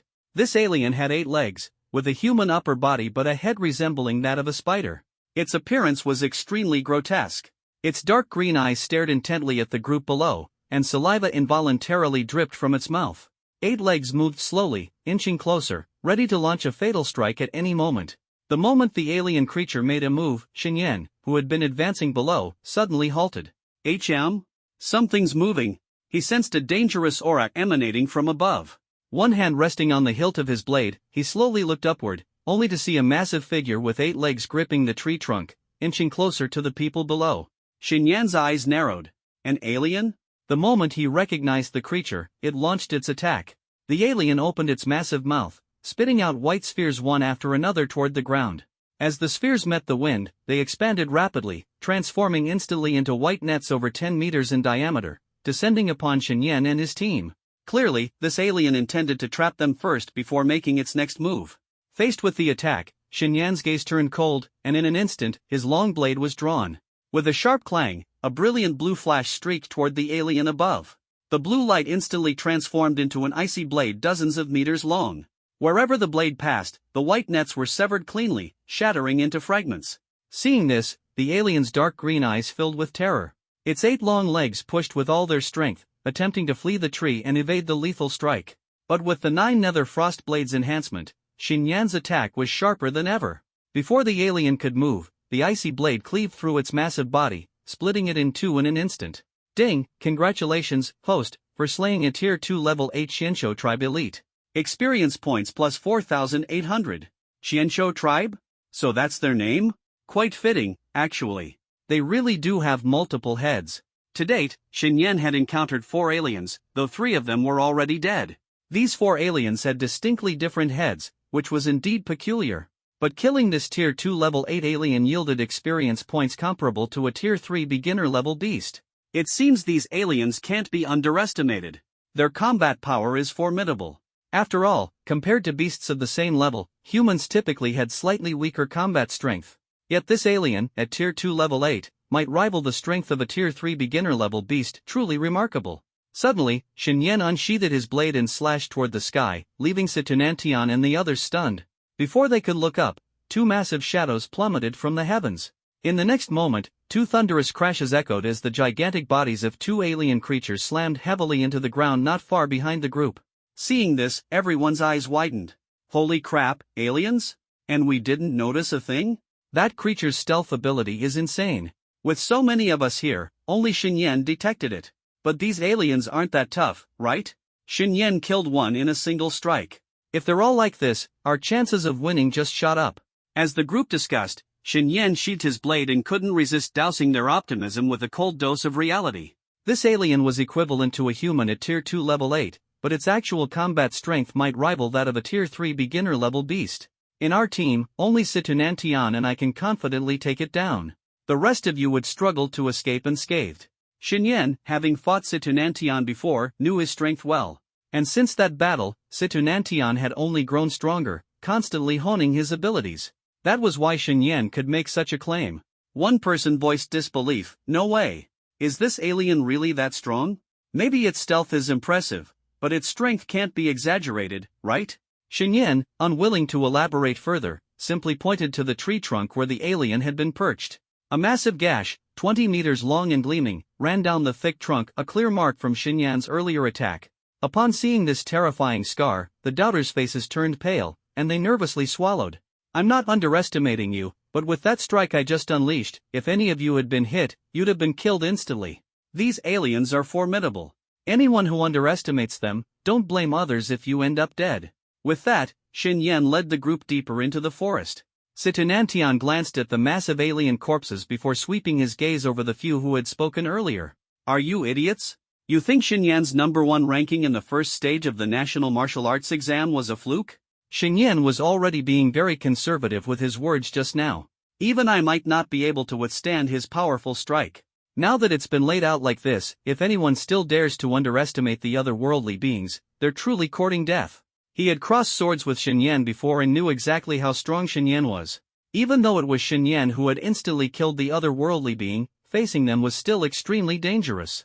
After being severely reprimanded by both Shen Yan and Situnantian, everyone in the team finally shed their dismissive attitudes. The fact that both of them had spoken in such a manner showed that these otherworldly beings were indeed extraordinary in strength. To continue being careless in such circumstances would be tantamount to seeking death. Someone died? High above, at an altitude of 10,000 meters, on the vast mirror-like surface, a red star point suddenly disappeared. Seeing this, the faces of the otherworldly powerhouses immediately turned grim. Just moments ago, they had clearly seen a red star point engaging in combat with 10 blue star points. Then, the red star-like dot flickered briefly before completely disappearing. It was clear that humanity had claimed the first kill. This scene was witnessed by several powerful beings from other races. Xiang Jinyue's lips curled slightly, and he couldn't help but sneer. It seems that the genius from our dragon nation has secured the first kill. The geniuses on your side don't seem to be as formidable as you think they are. As soon as the words fell, Zhao Guyun immediately chimed in, just a bunch of weaklings. How could they possibly compare to the geniuses of humanity? Their mockery enraged the strong beings from the other races, their expressions turning grim. How despicable. Which little runt was so useless that they got taken out by weak humans upon first encounter? Don't forget, he was only killed because your humans ganged up on him. What's so impressive about that? Exactly. Your human strength is no better than those dim-witted beasts in the wilderness. How could you possibly compare to us? It's just the beginning anyway. There's still plenty of time. Let's see if you'll still be laughing later. The powerful beings of the other races countered repeatedly, and the two sides began a heated exchange of verbal jabs once again. Securing the first kill on our side is a good start. Let's hope these young ones can rise to the occasion and eliminate all the other races in the secret realm. Chairman Yang murmured softly.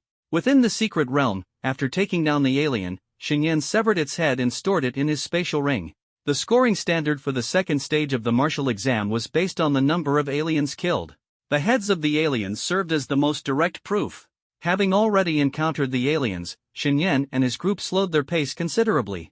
At the same time, they allocated part of their focus to exploring this secret realm. After some investigation, everyone was stunned. This secret realm was practically a treasure trove. Rare spiritual herbs, seldom seen outside, were everywhere here. Even Xingyan, who wasn't particularly concerned about such herbs, had casually dug up over 10 ancient spiritual plants along the way. Just as expected from an unclaimed secret realm. There's so much good stuff here. If only there weren't any aliens, how great would it be to cultivate here indefinitely? Someone in the group muttered, chewing on a ginseng root as if it were a carrot, their words indistinct. That's a nice thought, but I'm afraid it's just wishful thinking. Once the martial exam ends, it'll probably be very difficult for us to enter this secret realm again. Someone spoke with a tone full of regret. At this moment, Xingyan sat beneath a large tree, gazing up at the blue sky above, lost in thought. What are you thinking about? Gu Qinghan approached him and asked softly. I'm thinking about the aliens. This stage of the martial exam is judged by the number of aliens killed. The more people left on either side, the more control they have over the secret realm. Although staying together is safer, it's far too inefficient for hunting aliens. At this moment, Xingyan had already begun considering leaving the group. Having fought against the aliens, he realized they were similar to the beasts, lacking particularly cunning tactics. Given that, acting alone would allow him to hunt aliens more efficiently and improve his strength faster. Staying together does indeed improve survival chances. Just staying alive is already a victory, Gu Qinghan said softly, tidying her hair. Xingyan shook his head. In principle, you're not wrong, but I was the top scorer in the first stage of the martial exam. The higher-ups of the Dragon Nation definitely expect me to give my all to hunt down the aliens and reduce their numbers as quickly as possible. If even I don't put in the effort, what about everyone else?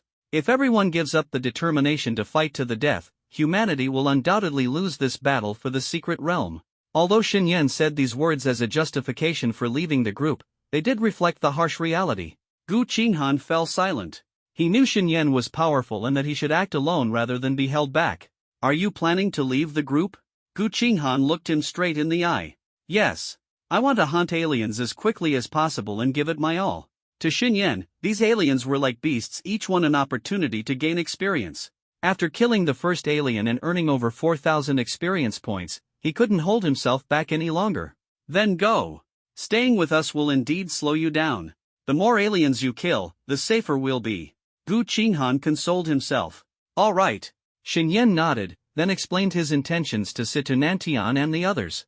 Soon after, he set off on his journey alone, vanishing into the dense forest. Deep within the forest, there was a small lake spanning nearly a kilometer in diameter. In the middle of the lake, there was a small island with a fruit tree about 2 people tall.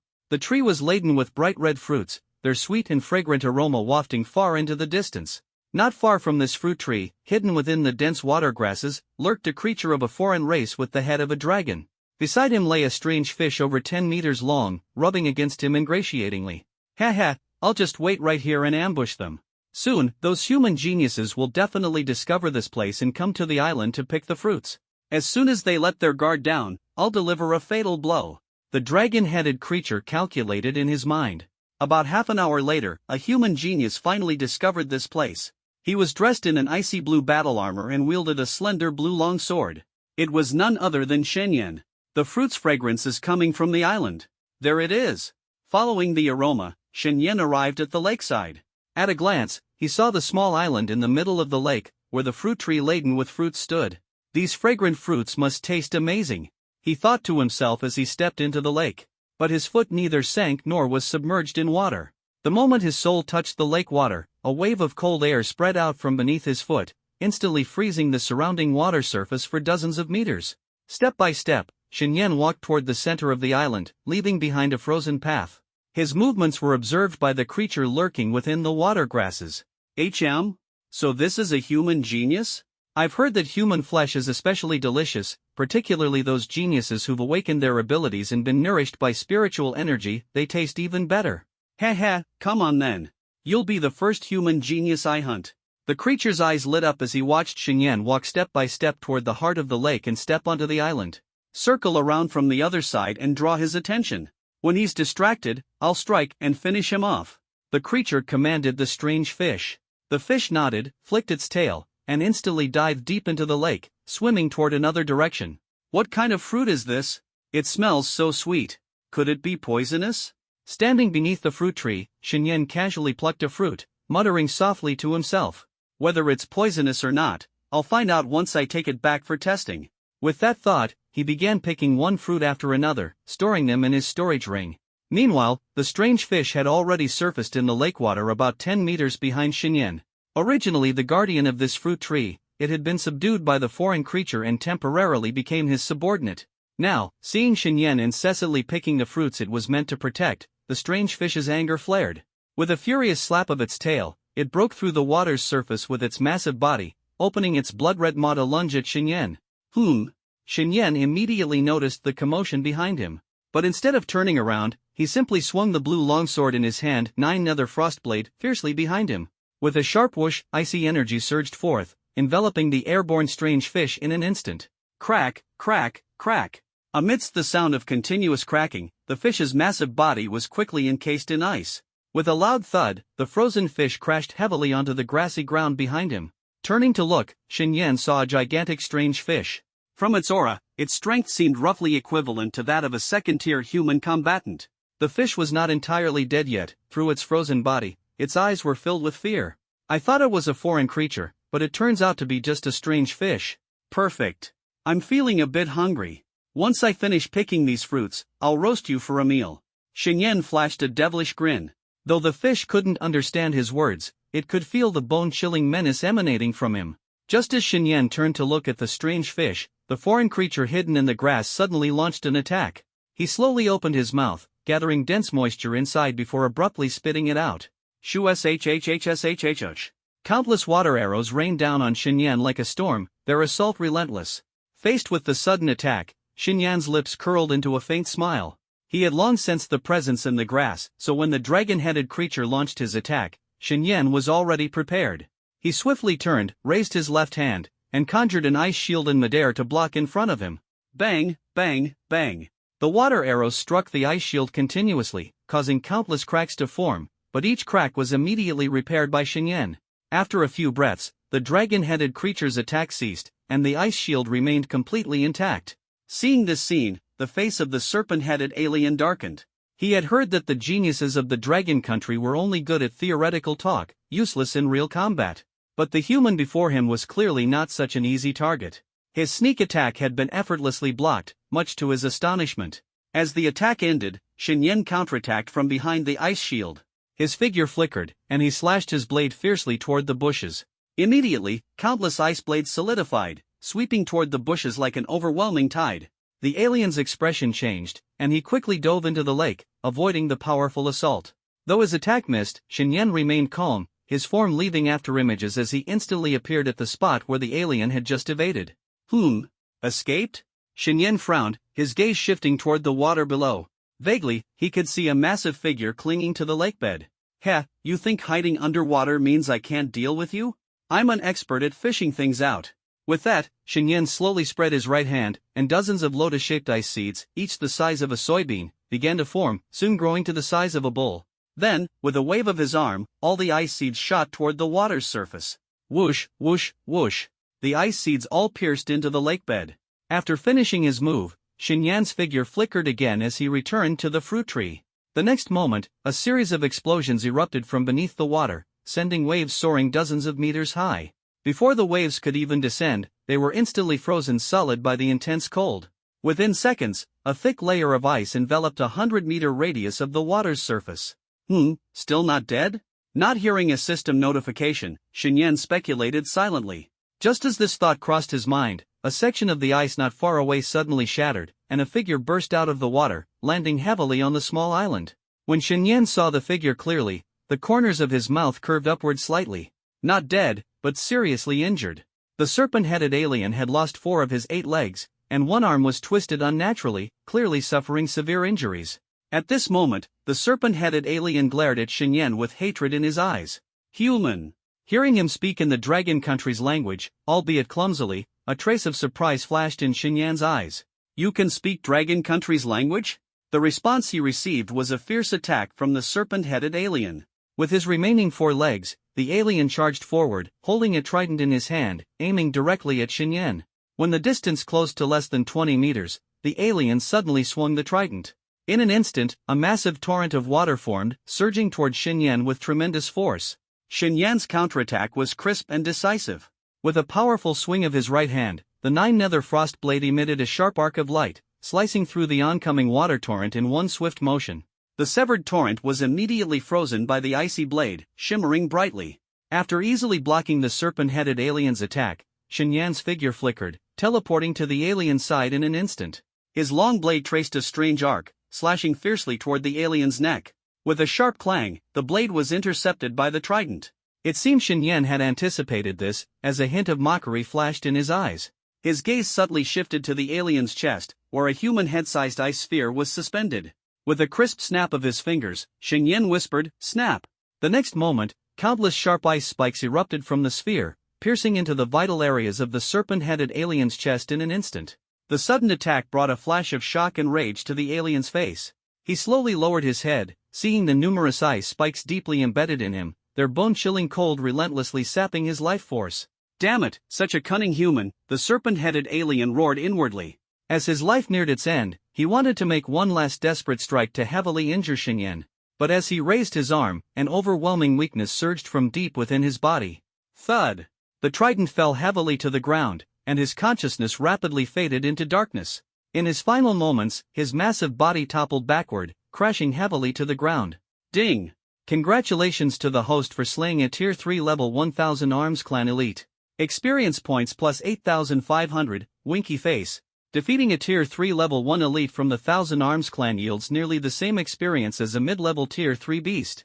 As expected, this race is inherently stronger than beasts, with combat power surpassing them at the same level. After repeated hunts, Xinyan had come to firmly believe this. He quickly stepped forward, storing the alien's trident into his spatial ring before decapitating his head. What puzzled him, however, was that unlike himself, these aliens had no storage space on their bodies. They carried nothing but a weapon and some minimal armor. What Xinyan didn't know was that this secret realm battle was destined to be extraordinarily brutal. These aliens had only brought their weapons and equipment, leaving everything else behind. They just didn't want humans to reap any benefits after slaying geniuses of their kind. These guys are so stingy. Xinyan couldn't help but complain, then stored the alien's head into his storage ring. After dealing with everything, Xinyan once again flashed to the fruit tree and plucked all the fruits. Next, his gaze fell on the frozen monstrous fish. Although the fish was encased in ice, he could see through the frost the miserable death of the alien. At this moment, its eyes no longer held anger, only a bone-deep fear. This human is too ruthless. After killing that lord, he even went as far as to cut off his head. And I actually dared to attack him earlier. Looks like this is truly the end for me. With this thought, the fear in the monstrous fish gradually turned into despair. At this moment, Xinyan walked to its side, crouched down, and extended a finger to lightly touch the fish's head. In the next second, an ice spike extended from his fingertip, piercing through the frost and stabbing into the fish's head. A sharp pain surged, causing the fish to tremble violently as its consciousness quickly plunged into darkness. Ding!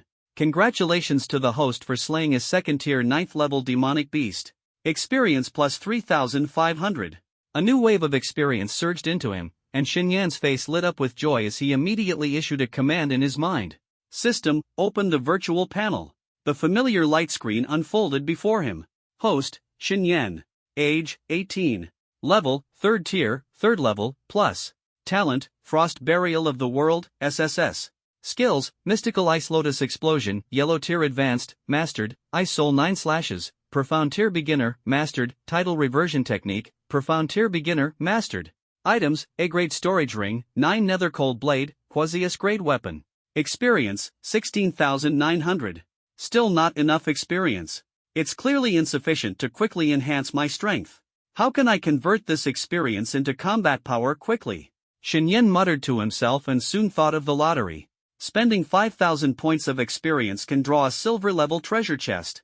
I currently have 16,900 points of experience, enough for 3 draws. Last time, he had spent 5,000 points to draw a treasure chest and received the Quasius Grade 9 Nether Cold Blade. So, he was filled with anticipation for the lottery. System, consume experience points and draw 3 silver-level treasure chests for me. As his words fell, the familiar lottery scene appeared. 3 silver chests slowly rose from the platform. Ding! Consumed 15,000 experience points. 3 silver-level treasure chests obtained. Open now? Yes/no? Before the system finished its question, Xinyan immediately responded. Open the chests now. As soon as his words fell, all 3 chests opened simultaneously. The first chest had barely opened when a white rat, about a foot long, instantly leapt out. The moment Xinyan's gaze landed on it, information about the white rat immediately surfaced in his mind. Species, treasure-seeking rat. Level, 2nd tier beginner. Ability, possesses an extraordinary ability to track and locate treasures. Status, contract established with the host. A treasure-seeking rat? It can locate treasures? Seeing this information, Xinyan's eyes lit up instantly. He was currently in a secret realm filled with countless rare treasures. With this treasure-seeking rat, he could easily find and collect these items. More importantly, he could use the rat's abilities to track and hunt down other aliens. Who would have thought I'd draw something like this from the lottery? This system is really considerate, perfectly setting me up for success. Xinyan was overjoyed. The secret realm was vast and boundless, and finding aliens in it was incredibly challenging. But now, with the treasure-seeking rat, everything had become much easier. Little one, hop onto my shoulder. He issued a command in his mind. The next second, a white streak of light flashed, and the treasure-seeking rat appeared in reality, leaping onto his shoulder. Seeing its adorable appearance, Xinyan couldn't resist reaching out to play with it. Squeak, squeak, squeak. The treasure-seeking rat let out cheerful chirps, rubbing its little head against his face affectionately. Ha, as expected of a contracted beast. This little guy really knows how to win hearts. Xinyan's face was full of smiles, clearly satisfied with his new companion. After playing with it for a while, Xinyan turned his attention to the second silver-level treasure chest. Inside the chest lay a crystal ball the size of a fist, its interior flickering with grayish-purple lightning. Soon, information about the crystal ball also surfaced in his mind. It turned out to be a talent fusion orb, containing an SSS-grade talent, Chaos Divine Thunder. As long as Chaos Divine Thunder was fused into his body, Xinyan would gain a second SSS-grade talent. This treasure chest was incredibly worthwhile. A mere silver-grade chest had given him an SSS-grade talent. With this, he would become the only warrior in this world to possess dual SSS-grade talents, with a future as bright as the sun. Suppressing the excitement in his heart, Xinyan immediately gave the command in his mind, fuse the SSS-grade talent Chaos Divine Thunder now. As soon as Xinyan issued the command, the Chaos Divine Thunder within the crystal sphere disappeared in an instant. Immediately afterward, endless thunder surged through his body, spreading rapidly in all directions. Divine thunder encircled his entire body, making Xinyan appear as though a god had descended upon the world. Ding! Congratulations to the host for successfully fusing the SSS-grade talent Chaos Divine Thunder. The system notification sounded, and the corners of Xinyan's mouth lifted slightly as he slowly opened his right hand. Countless grayish-purple lightning bolts gathered in his palm. In just a few seconds, they condensed into a thunderball the size of a fist. Go! With a flick of his wrist, the thunderball shot out instantly, smashing into the distant lake surface. In the next moment, a deafening explosion echoed across the lake, sending waves 100 meters high into the air. Zzzzzzz, purple-black electric currents flickered across the lake's surface, turning the entire lake into a cage of thunder. A dozen seconds later, the lightning disappeared, leaving the lake surface covered with the corpses of aquatic creatures. Among them were quite a few low-level aquatic demon beasts. Ding! Congratulations to the host for slaying a first-rank advanced demon beast. Experience plus 210, winky face. Ding! Congratulations to the host for slaying a first-rank basic demon beast. Experience plus 65, winky face. Ding! Congratulations to the host for slaying. A series of notifications sounded. Xinyan was surprised to discover that this unexpected attack had brought nearly 5,000 experience points. Seeing the lake surface covered in demon beast corpses, the treasure-hunting rat on Xinyan's shoulder darted toward the lake bank. It dragged back a nearly cooked giant fish to the shore and began feasting on it. As it continuously devoured the demon beast meat, Xinyan noticed the little creature's aura becoming significantly stronger. Can eating demon beast meat make you stronger? He pointed at the strange fish he had just killed. That strange fish was quite powerful. It must have been the overlord of this lake. The treasure-hunting rat understood Xinyan's meaning, dropped the giant fish corpse from its mouth, turned around, and ran to the cold body of the strange fish, starting to gnaw on it. Xinyan's consciousness returned to the system, where he noticed that the last treasure chest had just been opened. Perhaps his luck had been too good earlier, as this final treasure chest turned out to be empty. Xinyan felt a bit disappointed but quickly let it go. Spending 15,000 experience points had not only gotten him the tremendously helpful treasure-hunting rat but also a second SSS grade talent. He felt this trade-off was more than worth it. Looks like I should draw more prizes when I have experience points in the future. If silver grade chests are this remarkable, how amazing would the higher grade ones be? Xinyan licked his lips, growing even more interested in the lottery system. With the treasure-hunting rat, Xinyan navigated the secret realm with ease. He not only harvested numerous spiritual herbs but also found several pieces of precious forging materials. The treasure-hunting rat truly lived up to its name, with extraordinary treasure-hunting abilities. However, for Xinyan, treasure hunting was merely a secondary gain. His true target was the powerful alien races. In the dense forest, a white figure darted swiftly. It was the treasure-hunting rat. Xinyan followed leisurely behind it. About 15 minutes later, the treasure-hunting rat came to a halt. It climbed up a large tree and gazed into the distance. Then it jumped down swiftly, landing on Xinyan's shoulder, squeaking incessantly in his ear. You're saying that there's more than one alien race up ahead? Due to the contract he had formed with the treasure-hunting rat, Xinyan could understand its language. Squeak, squeak, squeak. The treasure-hunting rat nodded as it squeaked. Xinyan smiled. Let's go check it out together. Here, have a taste of this 1,000-year-old Polygonum multiflorum. After I deal with those guys, I'll prepare something even better for you. Along the way, Xinyan discovered that the treasure-hunting rat not only grew stronger by eating demon beast meat but also benefited from consuming spiritual herbs and materials. Encouraged by the promise, the treasure-hunting rat stood excitedly on his shoulder, spinning around twice, looking particularly adorable. Xinyan chuckled but quickly stowed away his smile. Following the treasure-hunting rat's trail, he arrived at a small hill. From afar, he could see an open area several kilometers away, where 7 or 8 aliens of varying appearances were gathered. These aliens were bold, showing no concern about being discovered. At this moment, they gathered together, clearly discussing something. Not far away, on the ground, lay several mutilated corpses. Judging by the appearance, they were all human. And the only ones who could enter this secret realm were these examinees. Xinyan's pupils suddenly contracted, and an uncontrollable killing intent surged in his eyes. Although these deceased examinees had nothing to do with him, seeing his fellow humans killed by alien races still ignited a flame of anger in his heart. These bastards deserve to die for killing our people. As he thought this, he noticed that the alien races seemed to have reached a consensus and were walking toward him. They're actually approaching me voluntarily. Then I'll take care of all of you. Consider it avenging my fellow humans. With this in mind, he slowly retreated to the foot of the mountain, found a large tree, and leaped onto a branch, hiding himself in the dense foliage. He suppressed all his aura, silently waiting for the prey to approach. Time passed quickly, and 5 minutes later, the figures of the alien races began to appear one after another. These alien creatures had 8 legs, their upper bodies resembling humans, while their heads were like falcons. Looks like they belonged to the same tribe, Xinyan muttered to himself. Soon, they all approached the large tree. Step by step, Xinyan hid within the foliage, his gaze locked onto the alien creatures below. At the same time, he swiftly activated the energy within his body. In the palm of his left hand, dozens of lotus-shaped ice crystals began to condense, while in the palm of his right hand, a fist-sized lightning orb was rapidly forming. When the alien creatures were less than 20 meters from the tree, Shen struck without hesitation. He waved his hands, and lightning spheres and ice crystals shot downward simultaneously. Shen concealed himself within the branches of a giant tree, his figure blending seamlessly with the dappled shadows of the foliage. On his shoulder, a white treasure-seeking mouse about a foot long lay silently.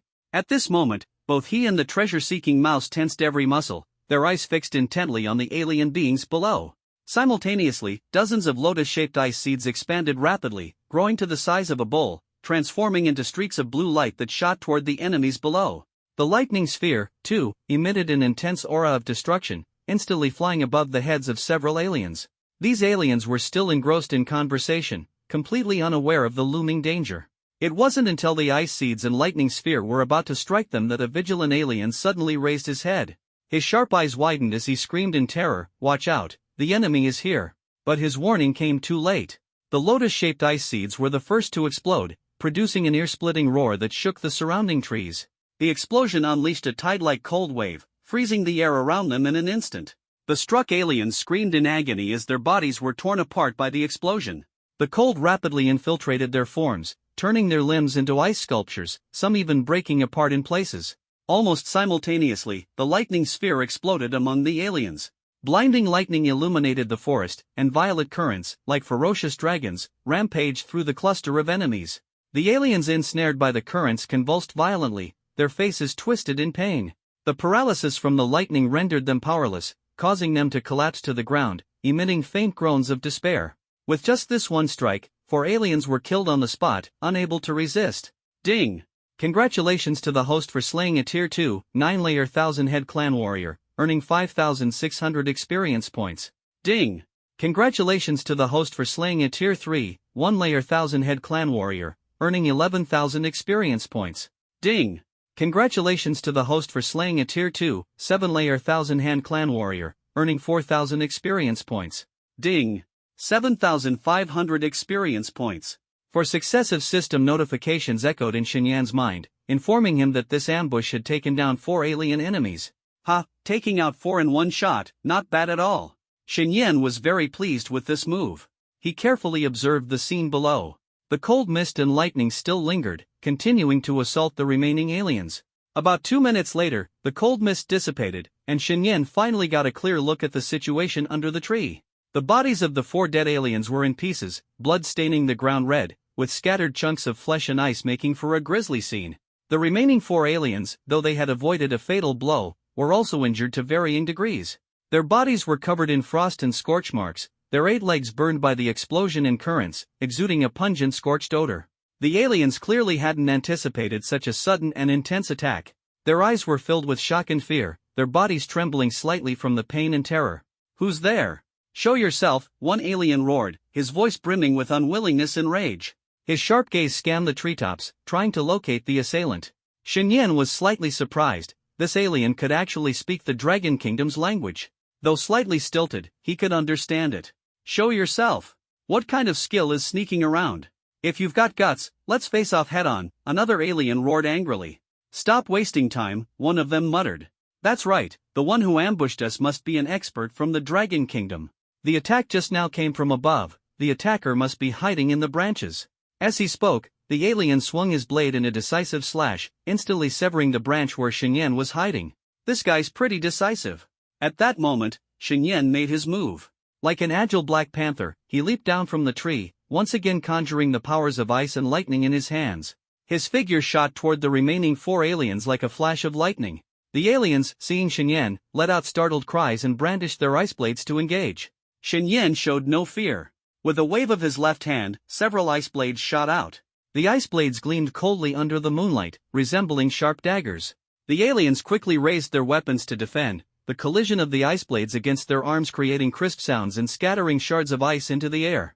At the same time, the lightning energy gathered in Shenyan's right hand was suddenly unleashed. A thick bolt of lightning shot from his hand, striking the foremost alien directly. The alien, engulfed by the current, let out a shrill scream before his body stiffened and collapsed to the ground. After a few spasms, he showed no further signs of life. Ding! Slayed a Tier 3, 1-layer 1000-head clan warrior, earning plus 12,000 experience points. The system's notification sounded in Shenyan's mind once again. The other aliens, upon witnessing this, grew even more enraged. They charged at Shen with no regard for their own safety, weapons in hand, filled with intense hatred as they slashed straight toward him. Shen moved with incredible agility, weaving through the alien ranks with ease. Ice and lightning energies burst forth from him continuously, each strike leaving his enemies in unbearable pain. In the midst of the fierce battle, Shen noticed that while these aliens possessed considerable strength and speed, their fighting style was simplistic, relying purely on brute force. More importantly, their defenses were clearly struggling against the dual assault of ice and lightning. The chilling frost of the ice energy slowed their movements, while the paralyzing effects of the lightning rendered their attacks completely inaccurate. Shen capitalized on this, constantly shifting his offensive strategies. With a casual wave of his hand, countless ice spikes shot out from all directions, instantly engulfing the remaining aliens. Just as they tried to defend themselves, Shen changed his approach again. The 9-nether frost blade in his hand gleamed with a dazzling electric light as it slashed toward them. In no time, 2 more aliens fell to the ground, their bodies covered in wounds, blood staining the earth red. Ding! Congratulations to the host for slaying a Tier 3, Level 2 Qianshou tribe warrior. Experience points plus 15,000. Ding! Congratulations to the host for slaying a Tier 3, Level 1 Qianshou tribe warrior. Experience points plus 11,000. At this moment, only one alien remained on the battlefield. Consumed by fear, he gazed at Shen in despair. Weren't human prodigies supposed to be pampered and fragile? But what was going on with this human in front of him? All by himself, he had effortlessly wiped out their powerful Qianshou tribe squad. This kind of overwhelming strength had nothing to do with fragility. It was comparable to the top-tier warriors of their tribe. Having swiftly defeated 7 aliens, Shen now fixed his gaze on the last one. I'm curious, how is it that you can speak the language of the Dragon Nation? Did you specifically learn it beforehand? Shen asked coldly. The remaining alien did not hide anything and answered frankly. It's no secret. Our Qianshou tribe has a special secret technique that allows us to learn a language in a very short time. Before coming here, we all used this technique to study the Dragon Nation's language. It's just that the time was too short, so we didn't learn it fluently. Shen raised an eyebrow, surprised that the Qianshou tribe possessed such an impressive skill. If he had this ability in his past life, he could have easily outmaneuvered his competitors. Can humans learn this secret technique? Shen face showed a hint of interest. The alien shook his head. Your human meridian structure is completely different from ours. It's impossible for you to master our secret techniques. Hearing this, Shen didn't doubt him much. After all, this alien looked extremely peculiar: 8 spider-like legs, a humanoid upper body, and a bizarre hawk-like head. With such a physique, their meridians were undoubtedly different from those of humans. As a human, trying to learn their techniques would indeed be wishful thinking. Alright, it seems you're of no special value. In that case, I'll send you to join the others. As soon as the words left his mouth, Shen stepped forward. The 9-nether frost blade in his hand gleamed with a chilling light, aiming straight at the alien. Wait! The alien suddenly spoke. Shen raised an eyebrow. Oh? You have more to say? The alien took a deep breath and said slowly. I beg you to spare my life. Shen froze, looking at him in disbelief. Do you even know what you're saying? You're an alien, and I'm a human. We're using this battle to decide the ownership of this secret realm. And yet, you dare to hope that I'll let you go? Shen felt that this alien must be insane. You and I indeed have no personal grudge, but that doesn't mean we can't negotiate. If I provide you with some intelligence, would you be willing to let me go? The alien's words piqued Shenyan's interest. Oh? What kind of intelligence? Seeing Shenyan's attitude soften, the alien breathed a sigh of relief and continued. I know the whereabouts of over a dozen of my kin. They've discovered a source crystal vein and are currently mining it. If you can take them out in one fell swoop, you'll surely reap a huge reward. After all, source crystals are incredibly valuable to you humans. As the alien spoke, Shen saw hatred flash across his face. This hatred wasn't directed at Shen but at those kin of his. You have a grudge against them?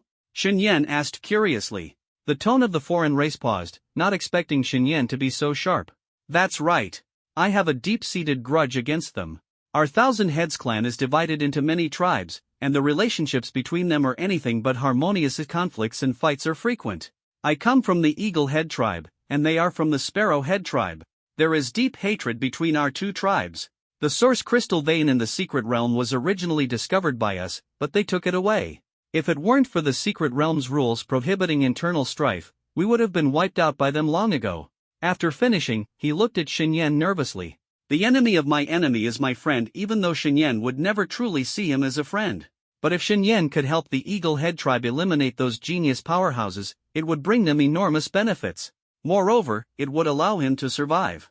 However, he still felt slightly uneasy, unsure if this information would be tempting enough to make Xinyan spare him. Xinyan pondered for a moment, then nodded solemnly. This intelligence is good, I'm very interested.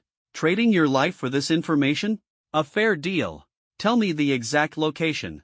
As long as you explain clearly, I'll let you go this time.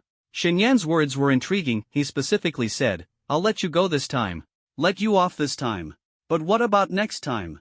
The foreign race clearly hadn't considered that. Even so, he was still a little uneasy about Xinyan. I heard you humans are the least trustworthy. What if I tell you their location and you go back on your word? Before he could finish his sentence, Xinyan's 9-nether frost blade was already pressed against his neck. You are in no position to bargain with me. You have only two choices: either trust me, or die right here, right now. Xinyan's words were full of dominance. You. The foreign race was so furious he couldn't speak, but what Xinyan said was undeniably true. Fine, I'll tell you their location. As he spoke, he pulled a map from his chest and handed it to Xinyan. On the map, a spot was marked with a red circle drawn in blood. It's here. The foreign race pointed to the red circle and said to Xinyan.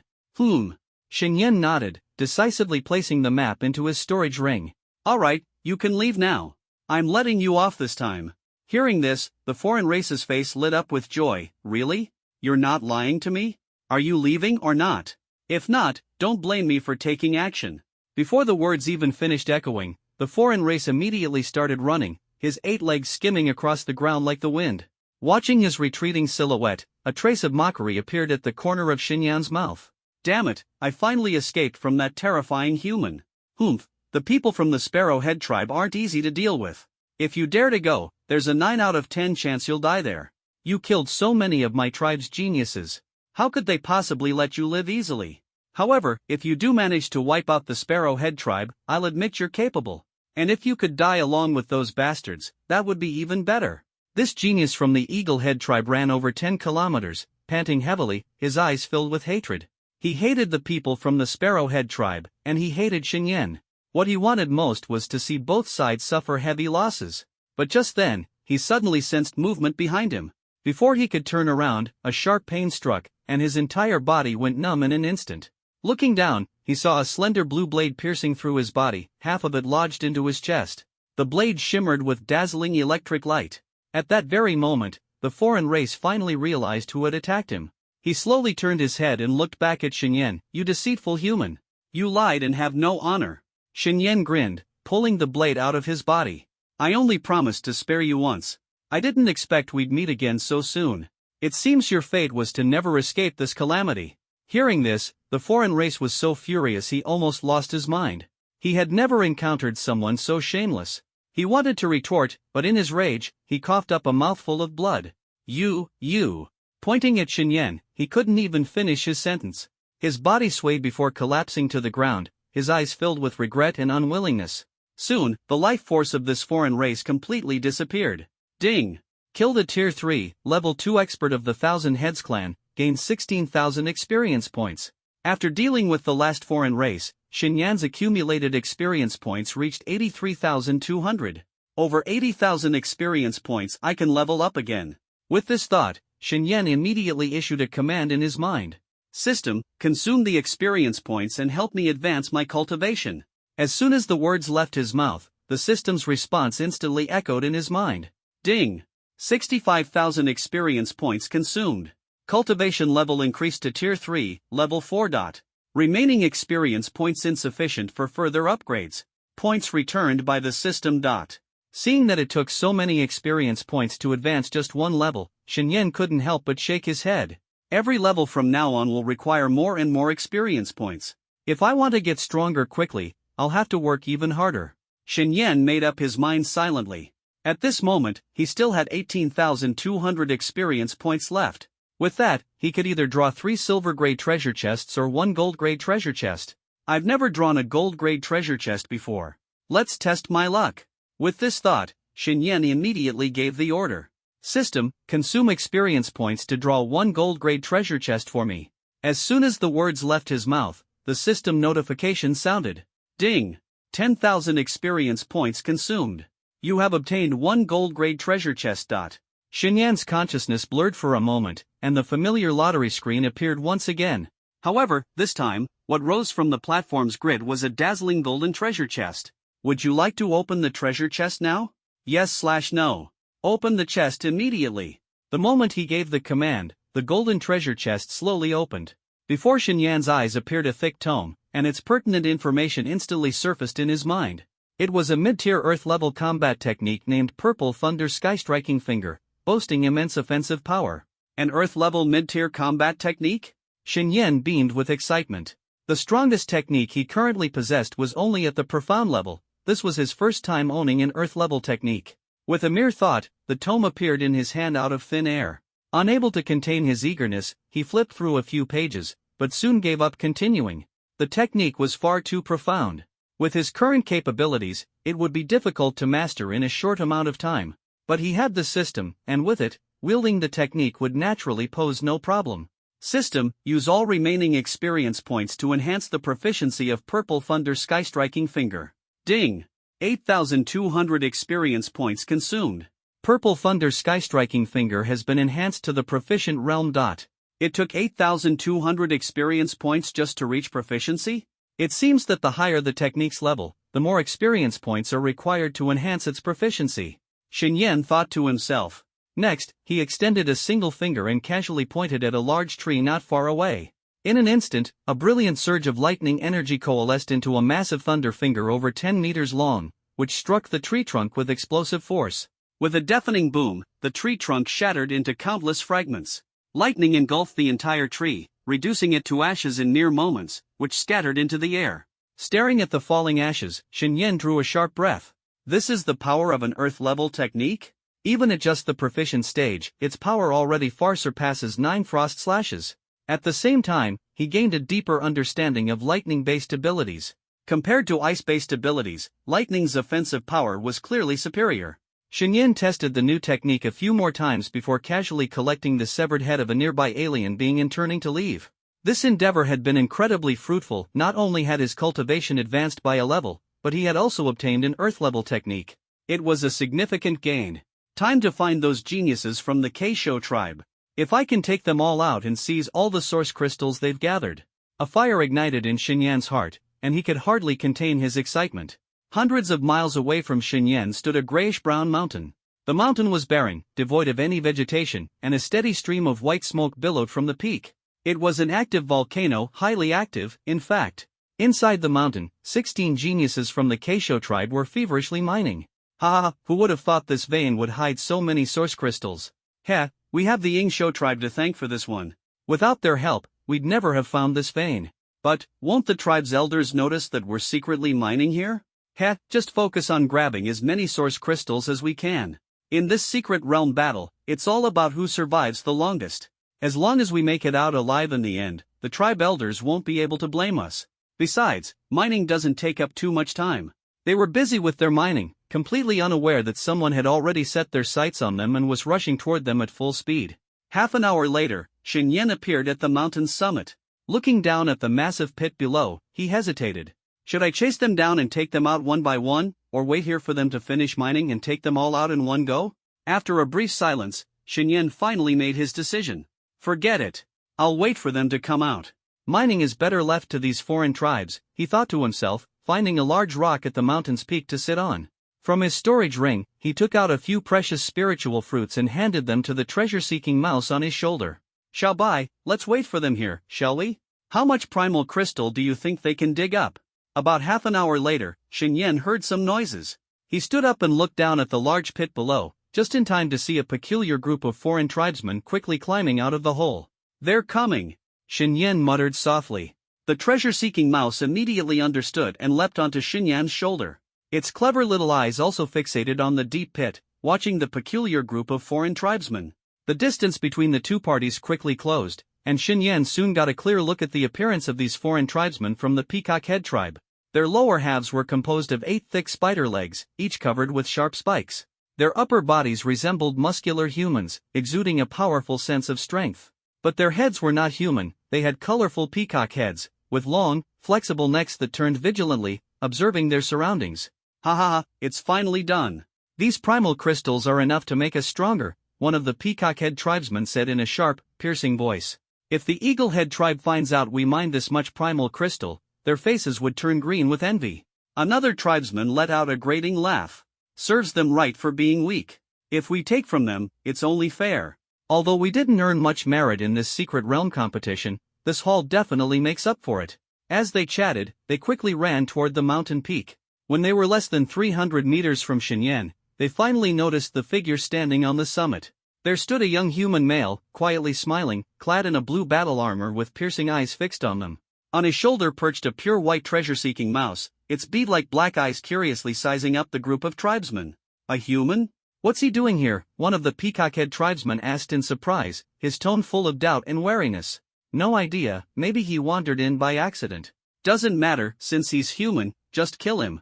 Such a weak creature, dealing with him will be easy. Their words were laced with evident disdain for humans. Xinyan looked at the group of peacock-head tribesmen, a cold smile curling at the corner of his lips. I encountered a group of eagle-head tribesmen earlier, and they told me you've been mining primal crystals here. Hand over all the primal crystals, and I'll let you leave with your bodies intact. Xinyan's words were filled with mockery, enraging the group of tribesmen. They climbed to the mountain peak, closing the distance to no more than 20 meters from Xinyan. The leader of the peacock-head tribesmen stepped forward, its 8 spider legs leaving deep grooves in the ground, producing a grating creak-creak sound. With a sharp, sinister voice, it said, "Human, you're quite arrogant to say such things all by yourself. I don't care how you got this information from those useless eagle heads, but now that you've met us, you're as good as dead." Xinyan snorted coldly, a glint of frost flashing in his eyes. You half-human, half-monster abominations dare to act arrogant? Today, none of you will leave here alive. Human, you're too arrogant. Our peacock-head tribe ranks among the top of the 1,000-head clans. No one dares to speak to us like this. Today, we'll show you our strength, the leader of the peacock-head tribesmen roared furiously. Xinyan stood his ground, meeting their gaze head-on. A layer of frost began to emanate from his body, causing the surrounding temperature to plummet. A thin layer of ice began forming on the ground. Simultaneously, a weapon appeared in his hand, a blade exuding a chilling aura, the 9 nether frost blade. The blade was entirely icy blue, its edge gleaming with a cold light, as if capable of devouring all life. Oh, arrogant, am I? So what? Xinyan replied calmly. Good, good. It's rare to see such an audacious human. Who will step forward and test his strength? The leader of the tribesmen asked coldly. I will. A tall peacock-head tribesman stepped out, holding a colorful feather fan, his eyes blazing with murderous intent. Xinyan's words had completely ignited his fury. He waved the feather fan, its vibrant feathers shimmering like a flowing rainbow. The radiance was not only beautiful but also concealed a lethal danger. Boom! Without hesitation, he swung the feather fan fiercely at Xinyan. A dazzling rainbow light shot toward Xinyan at incredible speed. Xinyan sneered, lightly waving the 9 nether frost blade in his hand. A streak of icy blue sword energy shot swiftly toward the tribesman. The air seemed to freeze instantly in the sword energy's wake, producing sharp cracking sounds. The rainbow light and the sword energy collided, triggering a thunderous explosion. The powerful energy ripples caused the surrounding rocks to tumble down the mountainside. The alien was forced to retreat repeatedly by the powerful energy. A long gash was torn open on his right arm by the sword energy, with a chilling icy aura lingering around the wound. This human is quite formidable. The avian-headed alien's eyes turned serious. In contrast, Xinyan stood as steady as a mountain, effortlessly dispersing the violent shockwave with a swing of his blade. However, he suddenly noticed a strand of multicolored radiance falling onto his battle armor, scorching a blackened patch on its surface. This was an A-grade battle armor gifted by Principal M.O., and yet it was burned by a mere strand of light. This showed just how formidable the alien's radiance was. No wonder the Eagle-head tribe dares not confront these aliens easily, the disparity in strength is too vast. Still, facing me, the outcome for you all will be the same. Xinyan thought to himself silently. Then, purple lightning manifested around him, intertwining into a massive lightning finger that crushed down mercilessly toward the avian-headed alien. Purple thunder sky-rending finger. Xinyan muttered under his breath. The lightning finger was over 20 meters tall, wrapped in purple currents. Wherever it passed, the air tore apart, creating crackling explosive sounds.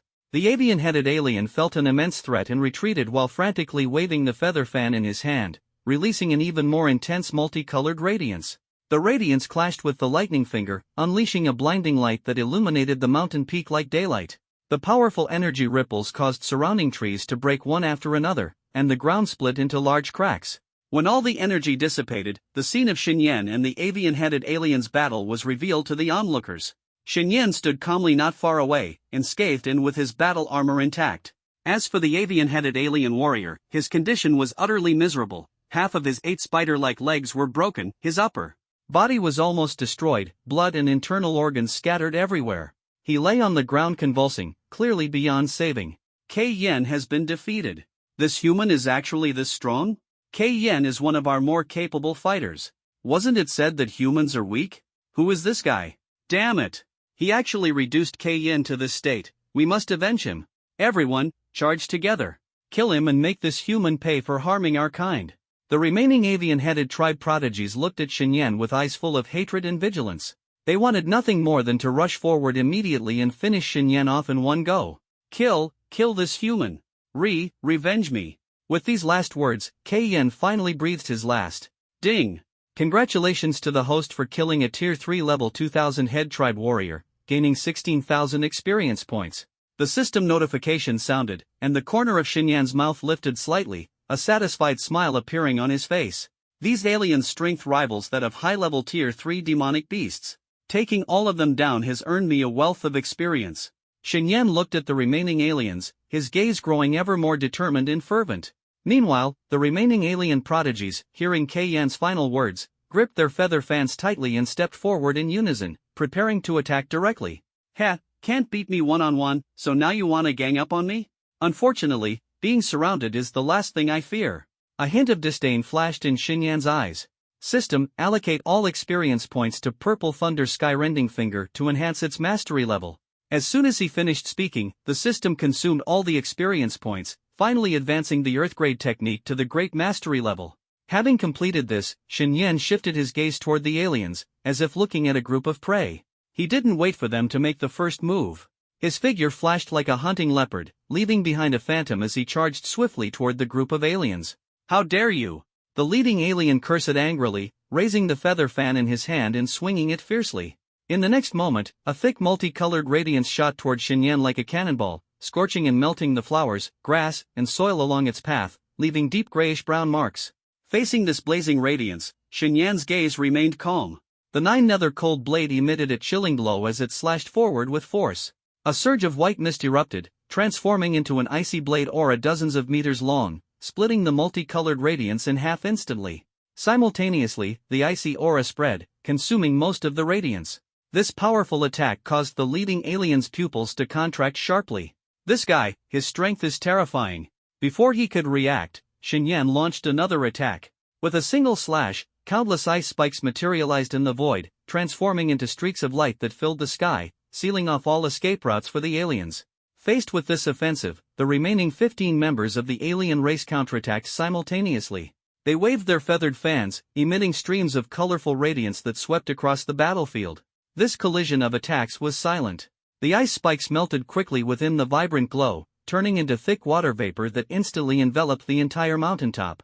On the battlefield, the figures of everyone and the aliens were obscured by the dense fog, vanishing from sight. Where did that human go? I can't see him. Damn it! We have the numbers, but in this fog, that guy could ambush us easily. We need to disperse the fog quickly and locate him.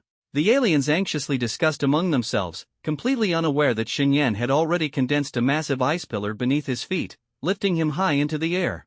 At this moment, he was overlooking the enemies hidden in the fog, using their voices to pinpoint their positions. A bunch of fools, exposing their locations like that. A mocking smile appeared on Xinyan's face. Then, thunder roared within him, unleashing boundless power. Purple Thunder Sky-Piercing Finger. Xinyan growled in a low voice, his right index finger suddenly pressing toward the figures in the mist below. In an instant, the sky changed dramatically. Dark clouds churned, and a thunderous finger over 20 meters long rapidly took shape, carrying an overwhelming force as it crashed down toward the mist-shrouded ground below. At that precise moment, a fierce wind howled through, finally dispersing the fog on the mountaintop. The mist is gone. Quickly, find out where that human is hiding. Damn it, that bastard really knows how to hide. Did he escape in the chaos? Doesn't matter. We have to find him and tear him into pieces. Daring to harm the genius of our Sparrowhead tribe, only blood can repay this. As the mist dissipated, the figures of the aliens became distinctly visible. They shouted loudly, their eyes filled with murderous intent, all directed at Xinyan. Suddenly, they sensed something was wrong. A suffocating and terrifying atmosphere enveloped them, as if a catastrophe was imminent. Something's not right. Why is my heart beating so fast? This pressure, what's happening? At that moment, one of the aliens looked up. All they saw was the enormous thunderous finger glowing with lightning, carrying a destructive force, slamming down toward their heads. Even before the attack landed, the aura of death suffocated everyone, leaving them breathless. Damn it, this attack is too terrifying. Defend yourselves quickly. It's too fast. There's no time. Ah, damn it. Only half of the aliens reacted quickly enough, barely managing to swing their feathered fans in defense. The rest could do nothing but watch helplessly as the thunderous finger descended. The colorful radiance emitted by the fans weakened the thunderous finger's power to some extent. But the energy within this thunderous finger remained unimaginably terrifying. Ultimately, under their terrified gazes, the thunderous finger crashed down mercilessly, exploding in their midst. Boom! A deafening explosion resounded. The entire mountaintop shook violently as dust and debris shot skyward, rising over 1,000 meters into the air. The thunder transformed instantly into a cage of lightning, encompassing an entire range of 1,000 meters. Zzzzz. Electricity raged wildly, scorching and evaporating the surrounding rocks and soil. Ah! My arm is about to break. Damn it, my leg. My whole body is paralyzed. I can't move. It hurts so much. Amidst the raging sea of lightning, agonized screams, roars, and curses from the aliens echoed intermittently. Clearly, Xinyan's devastating strike had inflicted catastrophic damage upon them. Atop the massive ice pillar, Xinyan coldly surveyed the battlefield below. On his shoulder, the treasure-hunting mouse stood upright, its tiny front paws clutching tightly to Xinyan's hair. Its bright black eyes stared nervously at the scene below. It was eager to know how many of these ferocious aliens could possibly remain after its master's devastating attack. Ding! Congratulations to the host for killing a second-tier, 9th layer 1,000-head tribe warrior. Experience plus 6,500. Ding!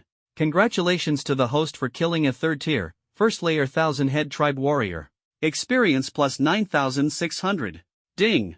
Congratulations to the host for killing a third-tier, 2nd layer 1,000-head tribe warrior. Experience plus 15,500.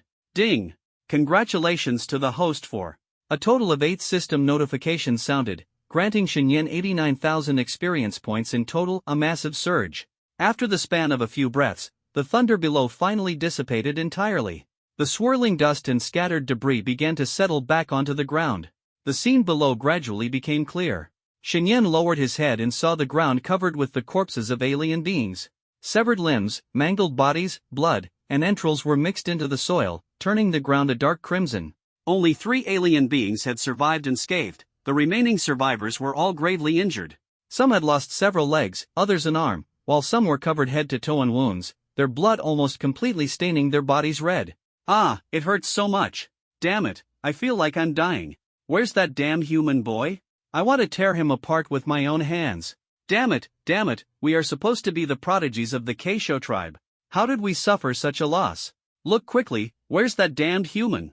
The ice pillar created by Xinyan was too conspicuous, and the surviving aliens were momentarily confused before finally spotting him.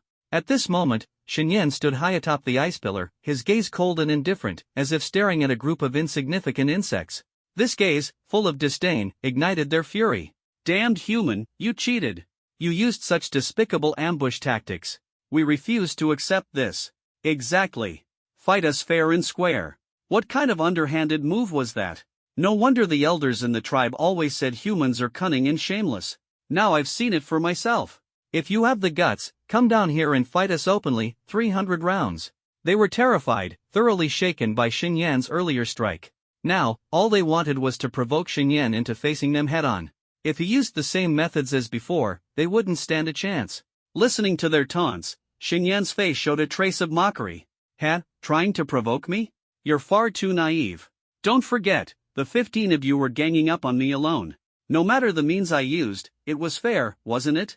The truth is, all of you are just trash and weaklings. Shen Yan's words deeply wounded the remaining aliens below. As fellow prodigies, they had been utterly defeated, one, by a human genius they had looked down upon. 15 from the Keisho tribe had joined forces, yet they paid a heavy price. This disgraceful record left them unable to lift their heads, and shame and anger flickered in their eyes. Faced with Shen Yan's ridicule, they were momentarily at a loss for words. Seeing their silence, Shen Yan let out a cold laugh. Then he leapt down from the high ground, landing steadily on the ground. With his hands behind his back, he walked to within 20 meters of the aliens, his face brimming with battle intent. Since you're dissatisfied, I'll give you a chance to fight me head-on. From now on, don't blink, don't back down, and don't be afraid. Fight me with everything you've got. Before the words fell completely, the aliens, just as they felt a surge of encouragement, saw Shen Yan tighten his grip on the Joyo Frostblade and charge forward at lightning speed. In the blink of an eye, he was already upon them. Whoosh! Shen Yan swung the Joyo Frostblade in his hand, its blade emitting a brilliant light as it slashed fiercely at a heavily injured alien. The alien, seeing the attack, hastily raised his remaining left hand to swing a feathered fan, barely managing to block Shen Yan's strike. But before he could take a breath, Shen Yan's palm was already pressed against his chest. Die! Shen Yan's voice was low and icy, like the pronouncement of death itself, resounding directly in the alien's ears. In the next moment, an ice spike as thick as a wrist formed from his palm, piercing through the alien's chest in an instant. One down. A cruel smile appeared at the corner of Shen Yan's mouth as his figure vanished in a flash. The moment he disappeared, a multicolored radiance engulfed the spot where he had just stood. The alien, pierced by the ice spike, was also caught in the radiant light, but to Shen Yan's surprise, the multicolored radiance caused no harm to him. Clearly, this race had some form of immunity against their own attacks. Even so, Shen Yan's strike had already drained all life from the alien. The alien's eyes showed despair as his body stiffened and fell backward. Ding! Congratulations to the host for slaying a Tier 3, Level 1 Qianqiu tribe elite. Experience points plus 10,000. K. Huang. Seeing their comrade's death, an alien roared in fury. Immediately, his gaze filled with hatred as he glared at Shen Yan, furiously waving the feathered fan in his hand. A flood of multicolored radiance rushed toward Shen Yan like a tidal wave. Facing this frenzied onslaught, Shen Yan moved like a dancing sprite, his body light and nimble, effortlessly dodging every attack. At the same time, he hurled dozens of lotus-shaped ice bombs, and a series of explosions once again engulfed the mountain peak. The battle between Shen Yan and the aliens was incredibly intense. Approximately 3 minutes later, the battle came to a decisive end. Atop the mountain peak, not a single alien remained standing. Who are you? How could you be so powerful? The leader of the Keisho tribe's alien race stared at Shen Yan, his eyes filled with despair and fear. In the confrontation just now, this human had effortlessly crushed them. The difference in strength between the two sides was simply insurmountable. I am from the Dragon Nation. Shen Yan's tone was cold and indifferent. This answer clearly did not satisfy the genius from the Keisho tribe. He shook his head, speaking haltingly. I am asking for your name. You are a powerful and worthy opponent. We of the Keisho tribe, even in death, wish to know the true name of a strong enemy. Shen Yan was slightly surprised. What good is knowing my name? Do you plan to seek revenge even after death? He muttered to himself, shaking his head. Still, he thought it was no big deal to tell his name to the other party. Remember, my name is Shen Yan. If you want revenge, come and try. No matter how many come, I'll kill them all. Shen Yan said this with domineering confidence. Shen Yan? After hearing the name, the alien nodded, his neck twitching slightly, before finally taking his last breath. Dead? Shen Yan was a little taken aback. This guy held on to his last breath just to know my name. He shook his head helplessly. Ding! Congratulations to the host for killing a Tier 3 Level 4 genius of the Qianqiu clan. Experience points plus 20,000. 20,000 experience points? Shen Yan was amazed to find that this alien had brought more experience than a high-tier Tier 3 beast. With this, the entire team from the Keisho tribe had been utterly defeated by Shen Yan. System, open the virtual panel. At Shen Yan's command, the familiar virtual panel appeared once more. Host, Shen Yan. Age, 18. Level, Tier 3 Level 4, plus. Talents, Ice Burial of the World, SSS, Chaos Divine Thunder, SSS. Skills, Profound Ice Lotus Explosion, Yellow Tier Advanced, Perfection Realm, 9 Strikes of the Ice Soul, Mysterious Tier Beginner, Perfection. Realm, Title Origin Art, Mysterious Tier Beginner, Perfection Realm, Purple Thunder Sky-Piercing Finger, Earth Tier Intermediate, Mastery Plus. Items, Grade A Storage Ring, 9 Nether Cold Blade, Quasi-S Grade Weapon. Experience points, 175,000. Over 170,000 experience this time? Shen had never been this rich before, and his face lit up with a radiant smile, as bright as a blooming flower. The treasure-seeking mouse tugged at his clothes, feeling its master's smile was a bit unsettling, involuntarily shivering. Let's increase my cultivation first. Shen decided in his heart and immediately commanded the system to enhance his cultivation. Ding! Consumed 78,000 experience points, cultivation upgraded to Tier 3 Level 5. Ding! Consumed 90,000 experience points, cultivation upgraded to Tier 3 Level 6. Remaining experience points insufficient for further upgrades. Experience points have been refunded. Looking at the remaining 7,000 experience points, Shen felt a bit helpless. The experience required for upgrades is increasing. So much experience spent, yet only 2 levels gained. Looks like I need to find stronger enemies, he muttered to himself. However, when he felt the powerful force surging within his body, any dissatisfaction instantly vanished. I feel several times stronger than before. The feeling of getting stronger is amazing. This secret realm isn't just a martial exam venue, it feels more like my personal experience farming ground. After briefly sensing his martial realm, Shen closed the virtual panel and turned his gaze to the corpses of the aliens. He searched them, taking a bone ring from each body. Using his abilities to probe, he found these bone rings were similar to his storage ring. Inside, apart from a significant number of source crystals, there wasn't anything particularly valuable. With a thought, Shen extracted all the source crystals from the bone rings. The crystals, gathered together, shone brilliantly. He roughly counted them and exclaimed in delight. This time, I've hit the jackpot, over 50,000 source crystals. One source crystal can be exchanged for 1,000,000 dragon coins, so over 50,000 of them. Shen quickly did some mental math and was utterly astonished. I've really struck gold. With so many resources, my sister will be able to rapidly enhance her strength once she awakens.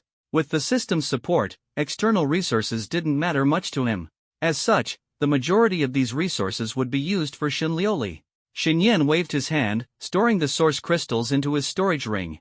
Then, one by one, he cut off the heads of the alien races, keeping them as trophies. Next, his figure flickered and vanished from the spot. At the same time, 10,000 meters above the secret realm, the strong ones from both sides stared intently at the red and blue star points on the mirrored surface, suddenly sensing that something was amiss. What's going on? 16 red star points disappeared one after another so quickly. What on earth did they encounter? 16? I remember the Keisho tribe had exactly 16 geniuses participating in this battle. Could they all be dead? Impossible. The Keisho tribe is considered a powerful tribe among our Qianqiu clan. They couldn't be wiped out so easily. Didn't you all notice? The place where those 16 red star points vanished, there was only one blue star point. Do you understand what that means? No way. How could a human have such a powerful genius? One person managed to wipe out over a dozen of our tribe's geniuses? It happened once before, too. It was roughly when a blue star point collided with 7 or 8 red star points, and in the end, all the red ones were wiped out.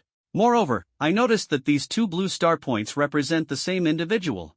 After a round of analysis, the alien powerhouses realized that an extraordinarily powerful genius had emerged among the humans. In less than 2 hours, he had annihilated over 20 geniuses of the Qianqiu clan. This record was utterly terrifying. The secret realm was vast, and it was already difficult for the two sides to face each other directly, let alone to kill so many fellow tribe geniuses in such a short amount of time. Realizing this, the faces of these alien powerhouses turned grim. After all, up until now, none of the Qianqiu clan's entrance into the secret realm had achieved such a record. Of course, it wasn't just the Qianqiu clan that noticed all this. The 10 human powerhouses in their camp also observed this scene. At this moment, smiles adorned their faces, and their spirits were especially high. For a long time, they had been watching the giant mirrored surface, observing the steadily decreasing numbers on both sides. What had been bothering them was that the Dragon Nation's camp was clearly at a disadvantage. But now, a remarkable little guy had appeared in the secret realm, effortlessly eliminating the young prodigy of the Thousand Hand tribe. Who is this little guy? He looks pretty formidable. Indeed, formidable. The geniuses of the Thousand Hand tribe grow up in brutal battles, gaining rich experience. Their strength is even more terrifying than beasts of the same level. Exactly. To single-handedly wipe out more than 20 members of another race in such a short time is truly extraordinary. When the battle for the secret realm ends, we need to investigate thoroughly and find out exactly who this little guy is. That's right.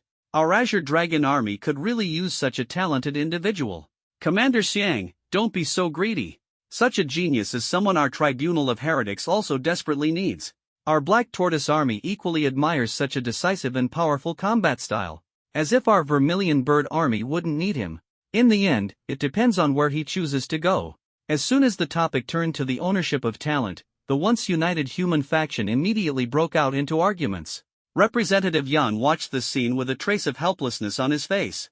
Still, he was also curious about who this incredible individual could be. Was it one of the young ones from the Four Divine Cities, or perhaps Xinyan from Ling City, the top scorer of the martial exam? What a remarkable young person. I hope you keep up the good work and take down even more of those other races. If only others were as capable as you. Watching these human elites openly discussing the future of the little guy in the secret realm, the faces of the strong individuals from the Thousand Hand tribe turned grim. One of them sneered. Stop arguing. That human brat will inevitably die at the hands of the true prodigies of our clan. What's the point of fighting over him now? Exactly. He only killed some weaker geniuses. If he encounters our top 10 experts, he'll have no way out but death. What can it change even if you humans produce a strong individual? Our Thousand Hand tribe remains the absolute rulers. Haha, at most, you've won a minor victory in some insignificant place. It's nothing worth mentioning. This secret realm will belong to our Thousand Hand tribe sooner or later. Hearing the arrogant remarks of the other race elites, the powerhouses of the Dragon Nation were instantly enraged. They retaliated one after another, and the situation quickly spiraled out of control. Meanwhile, amidst a series of endless mountain ranges, a group of Dragon Nation prodigies was fleeing in panic. Behind them, more than 20 figures were in hot pursuit. From time to time, whistling arrows shot from the rear, killing one human prodigy after another. In less than 10 minutes, 6 were already dead. Damn it, these guys are relentless. They've been chasing us for over 300 kilometers now. Bai Yuxuan, her golden hair stained with blood, looked pale. Her left arm had a bloody hole, with blood continuously dripping. Wielding her staff, she struck down 2 incoming arrows, desperately shielding the group as they kept fleeing. The ones pursuing them were other race individuals with 8 spider-like legs, half human and half spider in appearance. Each of them held a black longbow. Their heads resembled humans, but their ears were pointed, much like elves. This race was called the Spirit Head Tribe, one of the top 10 powerful tribes within the Thousand Hand clan. For this secret realm expedition, they had brought over 100 prodigies. The 20 or so currently chasing Bai Yuxuan's group were merely a fraction, yet they had already forced the Dragon Nation prodigies into a scattered, desperate retreat. Run as fast as you can. I want to see where you think you can escape to. What a bunch of weaklings. You dare call yourselves Dragon Nation prodigies and compete for the secret realm? As expected, your so-called Dragon Nation prodigies are all just for show. We can easily wipe you out. The Spirit Head tribe's prodigies mocked arrogantly, their bows continuously firing arrows. Each arrow whistled through the air with a sharp, piercing sound, aiming precisely at the backs of Bai Yuxuan and her group. Damn it! Bai Yuxuan shouted angrily, pointing her staff forward. In an instant, a massive white flame shield enveloped the group, blocking the attacks. The arrows hit the flame shield, producing a series of explosive sounds. Most of the arrows were stopped by the shield, disintegrating into nothingness. However, under the continuous assault, the flame shield began to waver. Within less than 10 breaths, the shield suddenly shattered. 3 arrows that weren't neutralized shot through with terrifying speed, instantly piercing through the bodies of 3 human prodigies. Only the sound of boom, boom, boom echoed as explosions erupted, and the 3 human prodigies were instantly blown apart. Flesh and blood splattered everywhere, even staining the powerful Bai Yuxuan. Bastards, bastards, bastards. Bai Yuxuan wiped the blood off her face, her eyes filled with icy killing intent. I'm going back. I'll make sure to perish together with these bastards.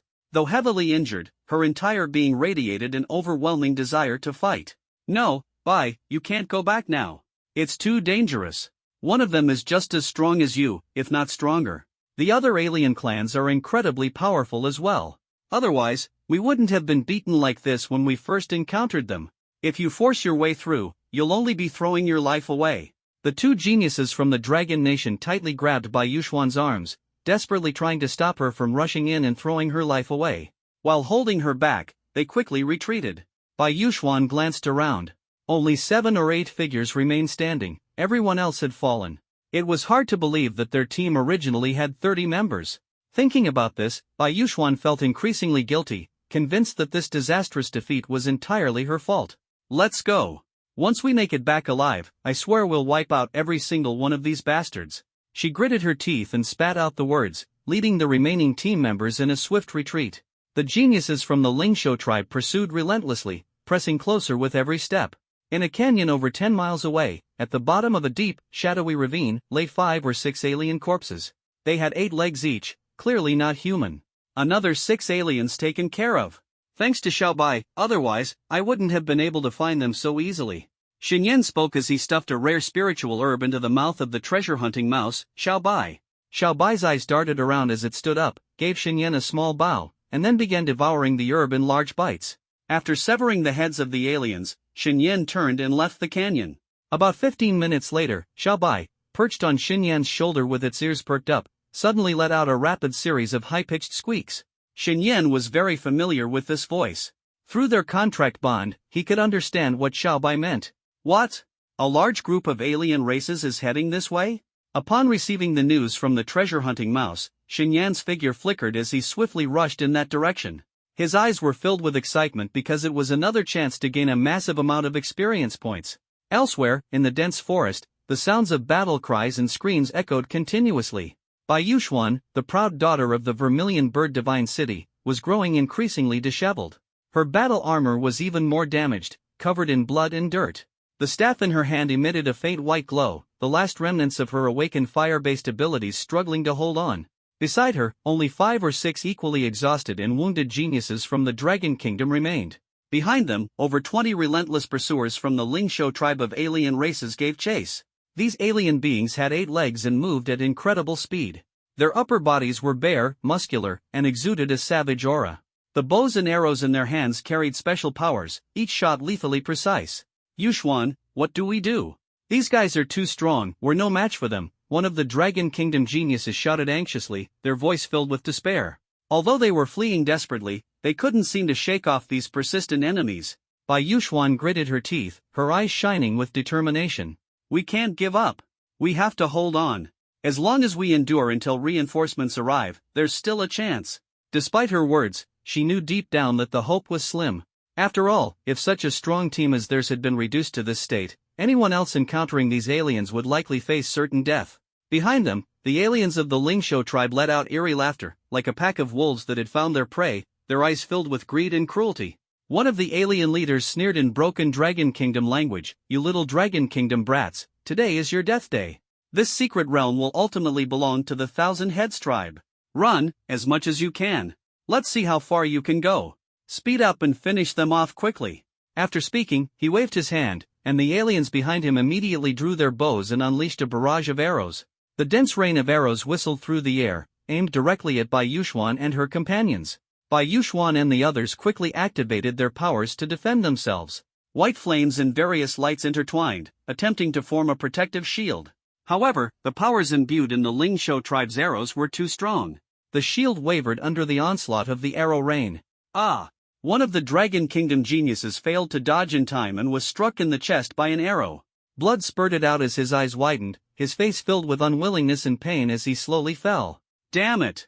Bai Yuxuan roared, her heart filled with anger and sorrow. She swung her staff with all her might, white flames surging forth in an attempt to force back the aliens. But the enemies showed no signs of retreating, instead attacking with even greater ferocity. 2 more geniuses from the Dragon Kingdom fell, and their defensive line completely crumbled. All they could do now was flee with all their might.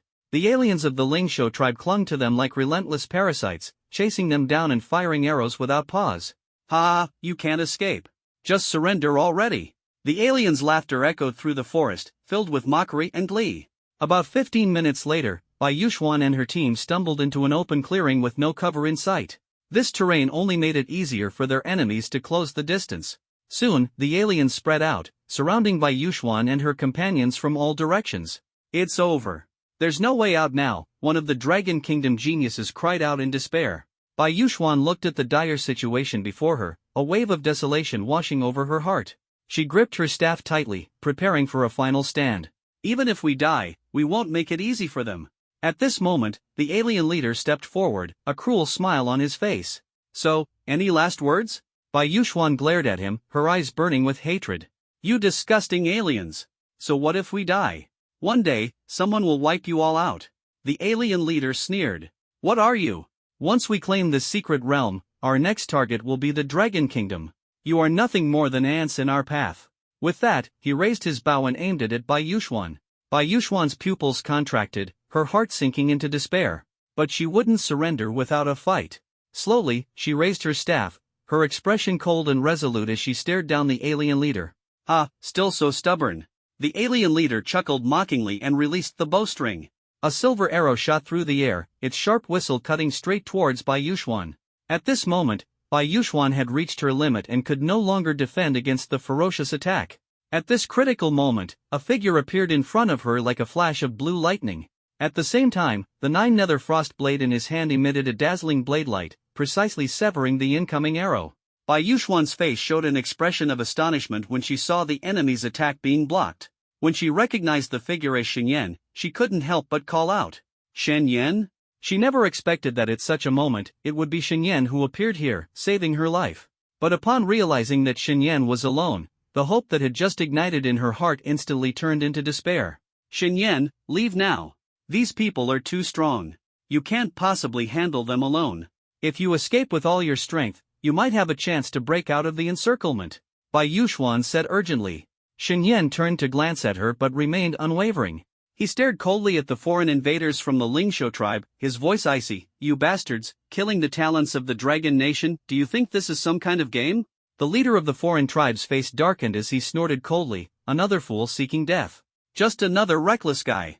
Today, you will all die here. With that, he pulled his bowstring once more, and a powerful, energy-infused arrow shot toward Shen Yan. A trace of cold light flashed in Shen Yan's eyes. With a light swing of the 9 nether frost blade in his hand, an ice-blue blade aura roared out, slicing the arrow in half mid-air. Boom! A loud explosion followed as the arrow was split apart by the blade aura, and the tremendous impact sent cracks rippling across the ground. Blocked it again. The tribal leader's face grew even darker, not expecting Shen Yan to withstand his fierce attacks twice in a row. Before he could react, Shen Yan had already moved. His figure flickered, darting into the crowd of foreign invaders like a ghost. The 9 nether frost blade in his hand danced in arcs, each swing radiating an ice-blue glow and crackling with lightning energy. The fusion of ice and lightning created a devastatingly destructive force. One of the foreign invaders failed to dodge in time and was struck by Shen Yan's icy blade, instantly turning into an ice sculpture. Moments later, the lightning energy struck, shattering the ice sculpture into countless shards that scattered across the ground. Ding! Congratulations to the host for killing a Tier 3 Level 1 Xianqiu tribe warrior, gaining 16,800 experience points. Shen Yan raised an eyebrow slightly. That much experience? It seems these invaders are far from ordinary. At this moment, the atmosphere in the area was so heavy that it felt almost suffocating. Bai Yuxuan stared intently at Shen Yan, her face filled with shock. How is his strength this powerful? Moments ago, Shen Yan had casually engaged the foreign invaders, not only blocking their attacks but even counter-killing one of them. The achievement was astonishing. No wonder he ranked first in the first stage of the martial examination. He truly is extraordinary. Bai Yuxuan murmured softly. Shen Yan stood gripping the 9 nether frostblade, his body emanating an icy chill, surrounded by shattered remains of bodies. How is this possible? One of the invaders widened his eyes, his face full of fear and disbelief, his voice trembling. His lips quivered slightly, his gaze filled with fear of the unknown power. He had never imagined that the Dragon Nation could have someone this formidable, with strength reaching such terrifying heights. The tribal leader's face grew grim, his initially confident expression now tinged with gravity. He glared at Shen Yan with clenched teeth, muttering under his breath, "This guy is no ordinary opponent." His hands gripped tightly, the bow and arrow in his grasp trembling slightly, revealing his internal panic. The other 20 or so foreign invaders exchanged uneasy glances, their faces filled with terror and hesitation. They had never expected a seemingly ordinary human to so effortlessly kill their companion. For a moment, the battlefield fell into an eerie silence. "We cannot let him continue his arrogance," the tribal leader suddenly roared, his voice echoing through the valley and shattering the stillness. "Everyone, attack together. Take him down." He waved his bow and pointed it at Shen Yan, his eyes brimming with killing intent. The foreign invaders nodded one after another, quickly spreading out to surround Xingyan. Each one of them drew their bows taut, their arrowheads glimmering with an eerie light, a mark of their unique abilities. A hit would surely be fatal. Xingyan stood at the center, his expression calm, devoid of any fear. His gaze swept across the encircling invaders. The nine-nether frost blade in his hand trembled slightly, emitting a deep, resonant hum, as if declaring its power to the enemy. "Humph, and you think you can kill me?" Xingyan said coldly, his voice low but filled with confidence and disdain. The corners of his lips curled into a slight smirk, a mocking smile as though ridiculing the arrogance of the invaders. The foreign tribe leader let out a cold snort and made the first move. Drawing his bow with force, he unleashed an arrow that whistled through the air, aimed directly at Xingyan. The arrow moved with incredible speed, leaving a faint afterimage in its wake. The arrowhead gleamed with a green glow, imbued with deadly poison. Xingyan's eyes narrowed sharply as he sensed the danger. His figure flickered, dodging swiftly like a streak of black lightning. The arrow struck the nearby soil with a dull thud, and the ground instantly darkened, corroded by the potent venom. Such potent poison! Xingyan frowned slightly but showed no fear. Quickly forming hand seals with both hands, he muttered an incantation under his breath. In an instant, dark clouds gathered overhead, and thick bolts of lightning descended from the sky, striking toward the foreign tribe. The lightning carried immense power, blasting craters into the ground and kicking up clouds of dirt and debris. The tribe members hastily used their unique abilities to defend themselves. Their arrows emitted radiant beams, colliding violently with the lightning in midair. Booming explosions echoed repeatedly, as the battlefield became engulfed in light and smoke. Taking advantage of the chaos, Xingyan's figure flashed again, charging directly at one of the tribal warriors. His nine-nether frost blade emitted an icy blue glow, a manifestation of his ice elemental energy. As he closed in on the target, he suddenly swung his blade, unleashing a roaring wave of icy blue blade energy. The warrior frantically raised his bow to block, but the ice power was overwhelming. The blade energy instantly froze the bow and continued to spread, encasing his arm in solid ice. "Ah!" The warrior screamed in agony, struggling desperately but to no avail. Seizing the moment, Xingyan stepped forward and thrust the nine-nether frost blade directly into the warrior's chest. The warrior's eyes widened in shock, his face contorted with pain and fear as he slowly collapsed to the ground. Ding! Congratulations to the host for killing a third-tier second-level 1000 Heads tribe warrior. Gained 18,000 experience points. The crowd watched as Xingyan claimed yet another victory. Kill! Realizing the dire situation, the remaining warriors of the foreign tribe charged at him with renewed ferocity. Their arrows rained down like a storm, interwoven with various elemental abilities, creating a dazzling yet perilous display of light. Standing in the eye of the storm like assault, Xingyan remained calm and composed. He weaved through the rain of arrows with agility and precision. Whenever an arrow approached, he either deflected it with the nine-nether frost blade or froze it with his ice elemental powers. Suddenly, Xingyan halted his movements, standing still in place. A powerful aura radiated from his body, causing the surrounding air to hum and tremble under the pressure. "Purple thunder sky-piercing finger," he shouted, bringing his index and middle fingers together as a surge of purple lightning gathered at his fingertips. The lightning grew rapidly in size, eventually forming into a colossal thunderous finger. This thunderous finger carried an overwhelming destructive force as it pressed down toward the tribal warriors. Wherever it passed, the ground was torn into a deep trench, and trees were uprooted entirely. The warriors stared in terror at the advancing force, hurriedly deploying their strongest abilities to defend themselves. But the power of the thunderous finger was too immense, their defenses proved utterly futile. Boom! The thunderous finger collided with their barriers, erupting in a deafening explosion. The resulting shockwave blasted all the surrounding warriors into the air, throwing them onto the ground with heavy impacts. Blood spurted from their mouths as they lay gravely injured. What kind of power is this?" the tribe leader asked in fear, his eyes filled with despair. Facing such overwhelming power, he felt utterly insignificant. Xingyan gave them no chance to recover, unleashing his ice elemental abilities once more. He slowly spread his hands, as countless lotus-shaped ice crystals materialized in the air, rising gently like dandelions. "Go," he commanded, and the icy lotuses flew toward the tribal warriors. Each lotus contained immense ice energy, and their explosions were devastating upon impact. The warriors attempted to evade, but Xingyan's relentless attacks had left them no time to escape. The icy lotuses detonated among them, and in an instant, the battlefield was engulfed in dense icy mist. Within the mist, cries of anguish and the cracking of ice reverberated. As the mist dissipated, the sight revealed the warriors lying on the ground, their bodies covered in thick layers of ice. Some had been turned into ice statues, while others were left barely alive, battered by the shockwaves of the explosions. Ding! Congratulations to the host for killing a third-tier first-level 1000-heads tribe warrior. Gains 17,000 experience points. Ding! Congratulations to the host for killing a third-tier second-level 1000-heads tribe warrior. Gained 18,500 experience points. Ding! Congratulations to the host for killing a third-tier third-level 1000-heads tribe warrior. Gained 19,200 experience points. Ding! Congratulations to the host for killing. Gained 14,000 experience points. Ding! A series of system notifications echoed in Xinyan's mind.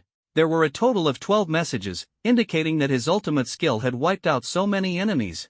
The icy mist gradually dispersed, and Xinyan's figure emerged faintly, like a demon god returning from the depths of hell, exuding an aura of fear. His gaze was cold and piercing, sweeping over the struggling, barely alive alien beings trapped beneath the ice.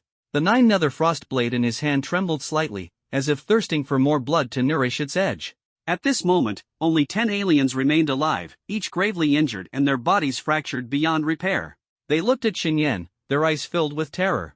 Xinyan approached the alien leader step by step, each stride steady and powerful, as though capable of shattering the ground beneath him. The alien leader lay sprawled on the ground, his eyes brimming with fear and despair. He tried to struggle to his feet, only to find his body firmly restrained by the ice and his injuries, rendering him immobile. "You, what kind of monster are you?" the alien leader asked, trembling, his voice full of unwillingness. He had never imagined that the geniuses of the Ling Shou tribe would be so thoroughly defeated by a human boy. Xinyan let out a cold laugh. "I am merely someone here to send you ugly creatures one by one into the depths of hell." With that, he raised the 9-nether frost blade, its icy blue glow illuminating the surroundings. A flash of light, and the alien leader's head rolled to the ground, blood splattering onto the ice, freezing instantly upon contact. Ding! Congratulations, host, for killing a third-tier 6th-level 1000-head clan warrior. Experience gained, plus 23,000. The system notification sounded, and Xinyan nodded slightly, satisfied with the experience points. After the leader was slain, Xinyan did not stop. He continued his assault on the remaining aliens. His figure darted through the icy mist, and with each swing of the blade came a scream and another system notification. Before long, every alien was slaughtered, leaving the battlefield silent once more, strewn with chaos and shattered corpses. Xinyan sheathed the 9-nether frost blade and took a deep breath, feeling the surge of power within him and the steady growth of his experience points, a sense of accomplishment filling his heart. At last, it's over, he murmured softly to himself. Bai Yuxuan, who had witnessed everything, looked on with a mixture of relief for surviving the ordeal and awe for Xinyan. She, along with 2 or 3 other geniuses from the Dragon Nation, slowly approached Xinyan. Staring at the young man who resembled a war god, their emotions were complex. "Xinyan, thank you. If not for you, we would all have been doomed today," Bai Yuxuan said sincerely, her eyes shimmering with gratitude. Xinyan waved his hand dismissively. "It was nothing. We are all from the Dragon Nation. Helping each other is only natural. Besides, hunting these aliens brings me considerable benefits as well." His tone was calm, as though the fierce battle earlier was a trivial matter. Bai Yuxuan nodded. Having slain so many aliens, Xinyan was bound to receive generous rewards upon leaving the secret realm. What she didn't know was that the benefits Xinyan referred to went beyond just rewards. "You all should take some healing medicine quickly. I can protect you for an hour. After that, I need to continue hunting aliens." An hour was enough time for Xinyan to clean up the battlefield. Bai Yuxuan nodded in agreement. "All right." With that, she took out healing medicine and began to recover swiftly. An hour later, Xinyan had finished tidying up the battlefield. Bai Yuxuan looked at him and hesitated before speaking. "Xinyan, your strength is incredible. I want to team up with you." Her voice was filled with anticipation, her eyes shining with hope. Her own strength was not weak, though slightly inferior to Xinyan's. She was confident she wouldn't be a burden. Having been defeated by the aliens this time, she was determined to seek vengeance. Xinyan frowned slightly, pondering for a moment before shaking his head slowly. "Sorry, I'm used to working alone. Besides, I have my own goals and plans. Teaming up would only hinder my actions." His voice was gentle, yet so firm that it left no room for argument. A trace of disappointment flickered in Bai Yuxuan's eyes, but she quickly adjusted her emotions. "I understand.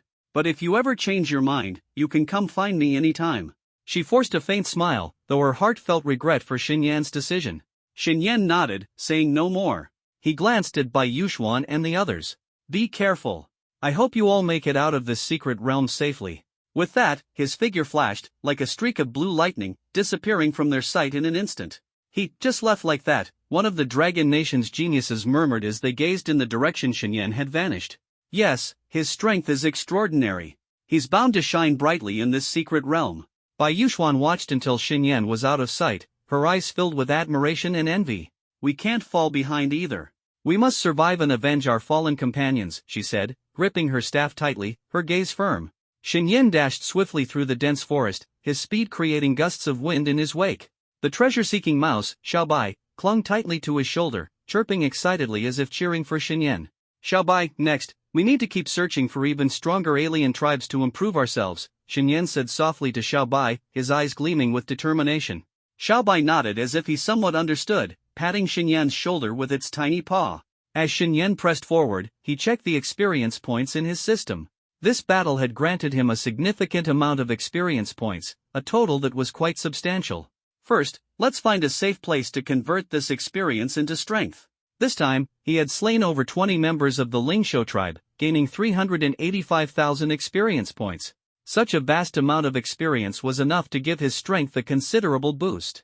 Soon, he arrived at a secluded and deserted spot. Then, he issued a command in his mind, System, convert the experience points into cultivation and continue leveling up. Taking a deep breath, Shen silently commanded, System, convert all the experience points into my cultivation and upgrade my power.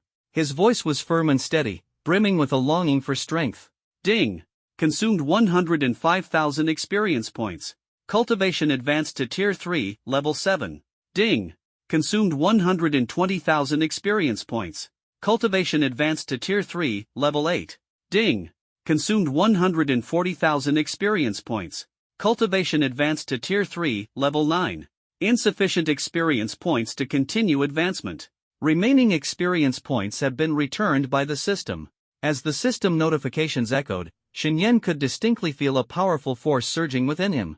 His meridians seemed to be washed over by a warm energy, becoming more resilient and expansive, with an endless stream of power coursing through his body. His aura climbed higher and higher, causing the surrounding air to tremble slightly under the weight of his power. The once gloomy sky was now illuminated by the radiance emanating from him, and beneath his skin, faint flickers of icy blue and purple lightning danced like the descent of a deity. Shen closed his eyes briefly, reveling in this newfound strength. When he opened them again, a sharp glint flashed in his gaze, as if he could see through everything. Tier 3, Level 9. Quite the improvement, Shen murmured, a confident smile curling at his lips. He stood, stretching his body, feeling the surging power within, and muttered to himself. The feeling of becoming stronger is truly addictive. Whether it's alien tribes or demonic beasts, they are all just nourishment for my continuous growth. Secret realm battle? Heh, aliens, just you wait. I'll make you utterly terrified. Shen's eyes turned icy, radiating killing intent. However, the remaining experience points must also be converted into strength. He allocated the remaining experience points to his Earth-tier skill, Purple Thunder Annihilation Finger, instantly raising its proficiency to the Grand Mastery stage. It's getting late. I'll rest for the night and continue the hunt tomorrow. Shen found a cave and settled in for the night. Early the next morning, he left the cave at dawn. The treasure-seeking mouse, Xiaobai, hopped onto his shoulder, chirping excitedly as if urging him to set off quickly. Shen moved swiftly through the dense forest. With his enhanced cultivation, his sensory abilities had become sharper, and with Xiaobai's help, it wasn't long before he detected the presence of 8 or 9 aliens. These aliens seemed different, Shen muttered, frowning. He could sense a foul and chaotic stench emanating from them. Quietly approaching, he saw these aliens had 8 thick legs. Their upper bodies were humanoid, but their heads resembled vultures. Could these creatures also feed on carrion? Shen frowned deeply, though a gleam of excitement appeared in his eyes. To him, no matter what kind of alien tribe they were all sources of experience points and had to be eradicated. Without hesitation, he made his move. His figure flashed, like a streak of blue lightning, disappearing in an instant. When he reappeared, he was already behind one of the aliens. The 9-nether frost blade in his hand shimmered with an icy blue glow, silently plunging into the alien's back. The alien seemed to sense danger, turning abruptly, but it was too late. The frost blade pierced through its body in an instant, the chilling power freezing its heart. The alien let out an angry roar before its body slowly collapsed. Ding! Congratulations to the host for killing a Tier 2, level 8000 head tribe elite, gaining 5,500 experience points. Hearing the notification, Shen nodded in satisfaction. His appearance had drawn the attention of the other aliens, who turned to face him with ferocious glints in their eyes. "Human! How dare you kill one of our kin?" The leader, clearly enraged, roared with a black glowing weapon in hand, charging toward Shen. Shen sneered, "Perfect timing. Come!" His figure dashed forward like lightning, meeting the alien head-on. The powers of ice and thunder intertwined on his body, every strike carrying destructive force and unmatched speed.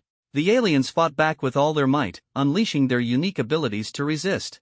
But Shen, having just undergone breakthroughs, was overwhelmingly powerful, his strength reaching an inconceivable level. The entire secret realm, whether inhabited by aliens or humans, had no one who could stop him. He moved freely through the crowd, every attack lethally precise. The battlefield was alight with brilliance, explosions echoing continuously. Shen weaved through like a ghost, leaving the aliens utterly defenseless. With every swing of his 9-nether frostblade, there were screams of agony and splashes of alien blood. "How is this human so powerful?" An alien shouted in terror, his voice filled with fear.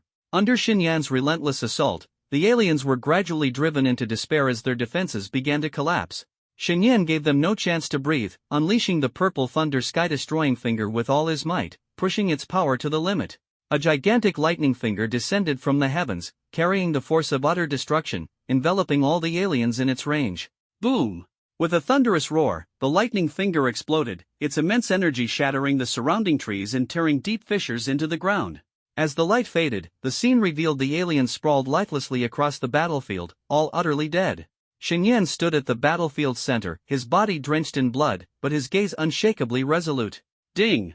Congratulations to the host for killing a Tier 2 9th level 1000-headed clan elite, earning 6,800 experience points ***. Ding! Congratulations to the host for killing a Tier 3 2nd level 1000-headed clan elite, earning 17,000 experience points ***. Ding! Congratulations to the host for killing a Tier 3 1st level 1000-headed clan elite, earning 15,500 experience points ***. In less than 5 minutes, Shen had annihilated all the aliens.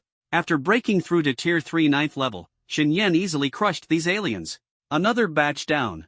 Shen took a deep breath, a satisfied smile spreading across his face. This hunt had earned him 130,000 experience points. However, it still wasn't enough to push him to the 4th tier. Who will be my next target? Shen gazed into the distance, his eyes gleaming with anticipation. As was his habit, he severed all the aliens' heads, and with his treasure-hunting mouse, Xiaobai, he continued on his hunting path. His figure gradually disappeared into the depths of the forest, leaving behind a battlefield of chaos and destruction, a testament to his strength and bravery. While Shen was wreaking havoc on the aliens within the secret realm, outside the realm, at an altitude of 10,000 meters, both the aliens and the humans were tense. Because they could see, on the enormous mirrored surface, entire clusters of red dots disappearing intermittently. What this meant was crystal clear to both sides. In the alien faction, a being with a head resembling a celestial rock asked grimly, "What exactly happened? Why have those red dots representing the geniuses of our race suddenly disappeared on such a large scale?" As soon as he finished speaking, an alien with a dragon-like head took over the conversation. "I observed the mirror carefully and discovered that the one eliminating our geniuses is actually a single human. It seems that a very powerful human has infiltrated the secret realm.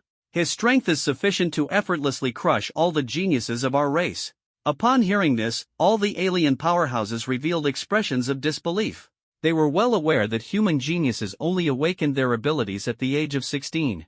And when they participated in martial exams, they were at most 18 years old. With just 2 or 3 years of martial training, how strong could they possibly be? Not to mention that these human geniuses lacked combat experience, most of them hadn't even killed anyone before. In their view, it was impossible for human geniuses to defeat the geniuses of their own race. Yet the reality was that their geniuses were being hunted down en masse in the secret realm. Send someone to investigate immediately and find out what's going on. If there really is such a powerful human genius, we must eliminate him at all costs. While the alien faction was conspiring on how to deal with Shen, 10 top powerhouses of the Dragon Nation were also discussing quietly. Who is this person? They're incredibly powerful. I've been paying attention since their first appearance. Every alien they encounter gets taken down. I did a rough calculation. Just this one individual has hunted down over 100 aliens. This number was astonishing, considering that the aliens entering the secret realm were all geniuses. In battles of the same level, they even had an advantage over humans. Yet in this situation, a remarkably powerful young human had emerged, relentlessly hunting aliens. No matter who they are, the most important thing now is to protect them. Look over there, the aliens seem a bit nervous. We must keep a close eye on them and prevent them from causing trouble. Exactly. These aliens don't play by the rules and could resort to any dirty tricks. We need to be vigilant. After some discussion, the 10 powerhouses of the Dragon Nation kept their eyes firmly fixed on the 10 alien powerhouses. Moments later, a powerhouse from the alien faction slowly stood up. He smiled faintly at the Dragon Nation powerhouses and said, "Gentlemen, I have some urgent matters to attend to, so I'll take my leave for now. I won't be monitoring this secret realm competition anymore." However, as soon as he moved, Zhao Guyun, the director of the Inquisition Bureau, immediately stood up. A powerful suppressive force of alien energy erupted from his body, pressing down heavily on the standing alien. "You'd better sit down and behave. We can see clearly what you're planning. If you intend to use underhanded methods to interfere with the outcome of the secret realm competition, the Dragon Nation will unleash its full might and fight your Qianqiu clan to the death." Zhao Guyun's words were resolute and carried a chilling killing intent, making the alien powerhouses' faces turn pale. It was clear from his tone that he wasn't joking. As Zhao Guyun finished speaking, Congressman Yang slammed the table heavily and said in a deep voice, "Director Zhao's words represent the stance of all the Dragon Nation's leadership. If you truly disregard the rules and attempt to meddle in the secret realm competition, the Dragon Nation will show no mercy and will fight your Qianqiu clan to the death." As soon as he finished, the other Dragon Nation powerhouses shouted in unison, "Fight to the death! Fight to the death! Fight to the death!" Faced with the collective threat from the 10 top powerhouses of the Dragon Nation, the 10 top powerhouses of the Qianqiu clan looked visibly shaken. If it really came to that, the Qianqiu clan would pay a heavy price. In terms of overall strength, the Dragon Nation was 30 to 40% stronger than the Qianqiu clan. Especially in terms of the number of top powerhouses, the Dragon Nation held a clear advantage. The two factions had refrained from open conflict mainly due to the presence of other alien races. Neither the Dragon Nation nor the Qianqiu clan wanted an all-out war, fearing they might be taken advantage of by other races and suffer significant losses. It's just a minor matter. Is such an intense reaction really necessary? Fine, I won't leave. Happy now? The alien sat back down angrily. He didn't want to completely enrage the Dragon Nation powerhouses and become the spark that ignited a war between the two factions. Moreover, although your Dragon Nation has produced a promising young genius, our Thousand Heads tribe still holds the advantage in the secret realm battle. It's only been 3 days since the battle began, yet your Dragon Nation has already lost 40% of its geniuses. Meanwhile, we of the Thousand Heads tribe have only suffered losses of just over 20%. Next, we'll let you witness how your Dragon Nation's geniuses are captured and slaughtered in droves by our Thousand Heads tribe. The alien powerhouse spoke coldly. Hearing these words, the expressions of the Dragon Nation powerhouses turned grim. Just as the alien powerhouses said, the Dragon Nation geniuses in the secret realm were indeed at a disadvantage. We'll see about that. In the secret realm, news of Xinyan's frenzied slaughter of aliens quickly spread. Both the alien and human geniuses became aware that a ruthless figure had emerged among the humans. The number of aliens who had died at his hands had already exceeded 100. The human camp's geniuses were ecstatic, as it seemed someone was about to turn the tide of their disadvantage. However, the alien camp's geniuses were deeply troubled. After all, for one person to kill over 100 alien geniuses, this human strength must be extraordinary. Thus, they had to find a way to eliminate this human genius. Otherwise, in the battles to come, who knew how many more aliens would fall by his hand? High atop a mountain stood 6 alien tribes. They were the Pang Head, Jiao Head, Lion Head, Tiger Head, Elephant Head, and Fox Head tribes. These aliens exuded formidable auras, accompanied by a heavy scent of blood, clearly of extraordinary strength. At this moment, the leading genius of the Pang Head tribe spoke in a low voice. "Have you heard? Among the weaklings of the Dragon Nation's geniuses, there's an incredibly formidable individual. Many geniuses of the Ling Head, Eagle Head, and Vulture Head tribes have fallen at his hands. We need to gather together and figure out how to deal with this guy." The lead genius of the Lion Head tribe, Shi Yan, sneered. "Peng Yu, is this why you called us here? What's so impressive about a mere human brat? Any one of the 6 of us could take him down without much effort. Why make such a big fuss?" The genius of the Fox Head tribe, Hu Yun, spoke in a charming tone. Yen, don't jump to conclusions so quickly. If Ping Yu has called us all here, he must have detailed information. That human brat might actually be something special. Let's hear what he has to say first. The genius of the Jiao head tribe, Jiao Ling, coldly interjected. That's right. Peng Yu wouldn't act without reason. If he's gathered us here, it must be important. I've also heard that human brat is no ordinary genius. He's definitely someone we need to deal with carefully. With their words, Yen crossed his arms, his expression displeased. Say whatever you want. He glared coldly at Peng Yu. Tell us everything about that human brat. I want to see for myself what kind of guy has you so worked up. Peng Yu's gaze sharpened as he stared at Yen. Dog, my patience is limited. If you dare show me disrespect again, I'll make you taste pain. The word Dog ignited Yen's fury. You bastard. If you insult the lion head tribe again, I'll tear you to pieces. Their exchange revealed the deep enmity between the two. Peng Yu scoffed disdainfully. Afraid of you? Not in the slightest. His words only further enraged Yen. Yen roared. Fine. I'll take you down first, then deal with that brat. With that, he charged at Peng Yu. The others quickly stepped in to separate the two, preventing a fight. Yen gritted his teeth in fury. I can't be bothered to discuss how to deal with some insignificant human brat with you all. I'll take my people down the mountain right now, cut off his head myself, and bring it back to show you what bravery looks like. With those words, he turned and left without looking back. Peng Yu watched their retreating figures coldly. That guy has no brains whatsoever. I'd love to see how that human brat deals with him. Hu Yun's expression turned serious. Peng Yu, is that human brat really as formidable as you say? Everyone turned their attention to Peng Yu, awaiting his response. Peng Yu nodded. Indeed. From what I know, that human brat has already reached 4th tier combat power. More importantly, he possesses a rare dual ability talent. Everyone gasped in shock. What? Dual ability talent? Such an enemy actually appeared in this secret realm battle? While dual ability talents existed, they were extremely rare. Every individual with such a talent held incredible potential. Peng Yu explained. His two abilities are Ice and Lightning, both with extremely high offensive power. I've called everyone together to join forces and eliminate him. Jiao Ling's expression turned grave as he asked. Peng Yu, are you saying you can't defeat him alone? This question caught everyone's attention, making them eager to hear Peng Yu's answer. After a moment of silence, Jiao Ling nodded. I've seen his battle with the Lingshou tribe. He's really powerful. Although I haven't fought him myself, I think my chances of winning are less than 20%. Less than 20%? The other 5 geniuses were stunned upon hearing this. Their strength was roughly on par with Peng Yu. If even Peng Yu had no confidence, their chances were even slimmer. Hu Yun said solemnly, it seems we really need to discuss this thoroughly and figure out a way to deal with him. The 5 geniuses from different tribes began nervously deliberating their strategy. Meanwhile, in an open area within the secret realm, Yen was in the midst of a fierce battle, single-handedly taking on over a dozen geniuses from the Quanshou tribe. Not far away, Gu Qinghan, Situnantian, and several other Dragon Nation geniuses were watching the battle, all injured. Situnantian's arm was twisted and deformed, clearly rendered useless.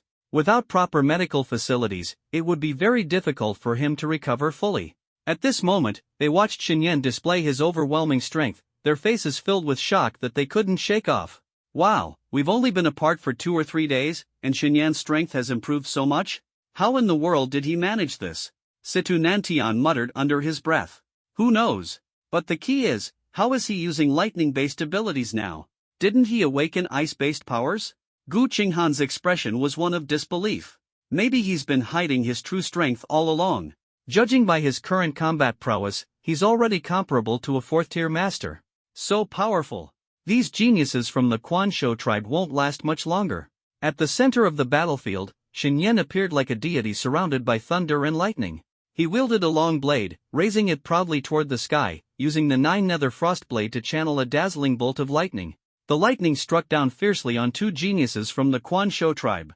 With 2 thunderous booms, the 2 Quanshou tribe geniuses exploded one after another, blood and shattered bones scattering everywhere. On the ground, only 2 dog-like heads remained, rolling about. If Yen hadn't deliberately controlled the power of the lightning, even those 2 heads would have been reduced to dust. Ding! Congratulations to the host for killing a 2nd tier, 9th level Thousand Hands tribe elite. Experience points plus 4,400. Ding! Congratulations to the host for killing a third tier, first level Thousand Hands tribe elite. Experience points plus 8,600. Hearing the system notifications, Xinyan's eyes grew even brighter, and his attacks became more ferocious.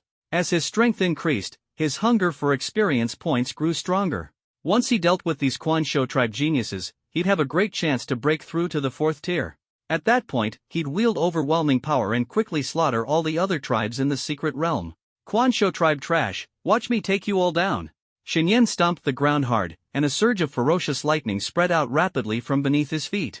The terrifying current was unstoppable, engulfing all the geniuses of the Quan Shou tribe in an instant. Their bodies were paralyzed by the lightning, convulsing uncontrollably, completely at Xinyan's mercy. With his opponents immobilized, Xinyan slowly opened his right hand. Dozens of lotus-shaped ice shards rose gently, growing to the size of millstones in the blink of an eye, before shooting rapidly toward all the remaining enemies. Die! Become the nourishment for my growth. The lotus ice crystal, carrying a bone-chilling cold, descended swiftly upon the paralyzed canine-headed tribe of aliens struck by thunder. Boom! Boom! Boom! A series of explosions resounded across the land. Terrifying shockwaves rippled outward, blasting massive craters into the surrounding ground. Simultaneously, a dense fog of frost spread wildly, freezing everything in an instant and transforming the area into a frozen, snow-covered world. Ah!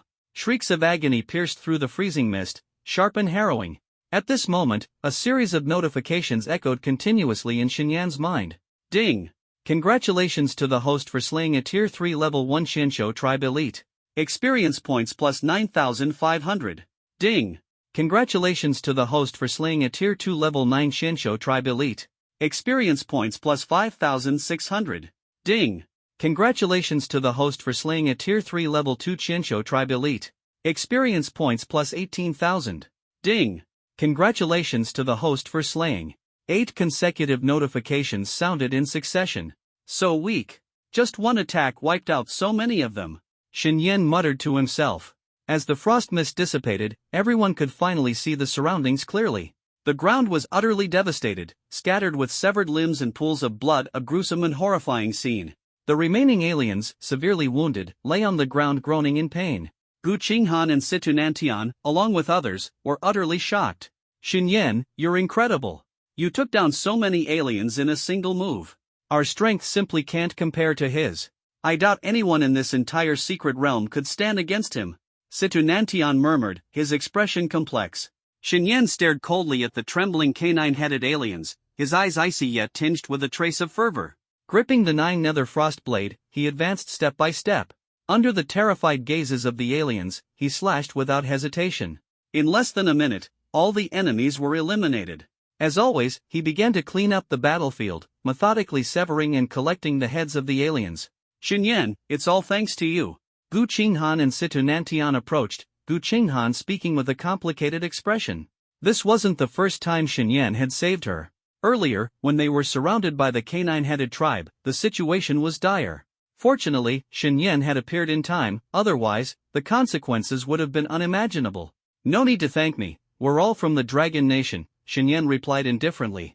Besides, hunting them is one of the key objectives of the martial exam. Alright, you should find a place to recover properly. As for continuing to hunt these aliens, forget it. Focus on surviving until the end of the assessment, that's the most important thing. Xinyan wasn't looking down on them, it was simply that the remaining aliens were incredibly powerful, far beyond what their group could handle. Gu Qinghan and the others nodded. We were planning to hide until the assessment ends anyway. That's for the best. I need to keep moving forward. The assessment is already halfway through. Judging by the strength of these aliens, our Dragon Nation's talents, overall, are relatively weak. I suspect our nation will be at a disadvantage in this competition.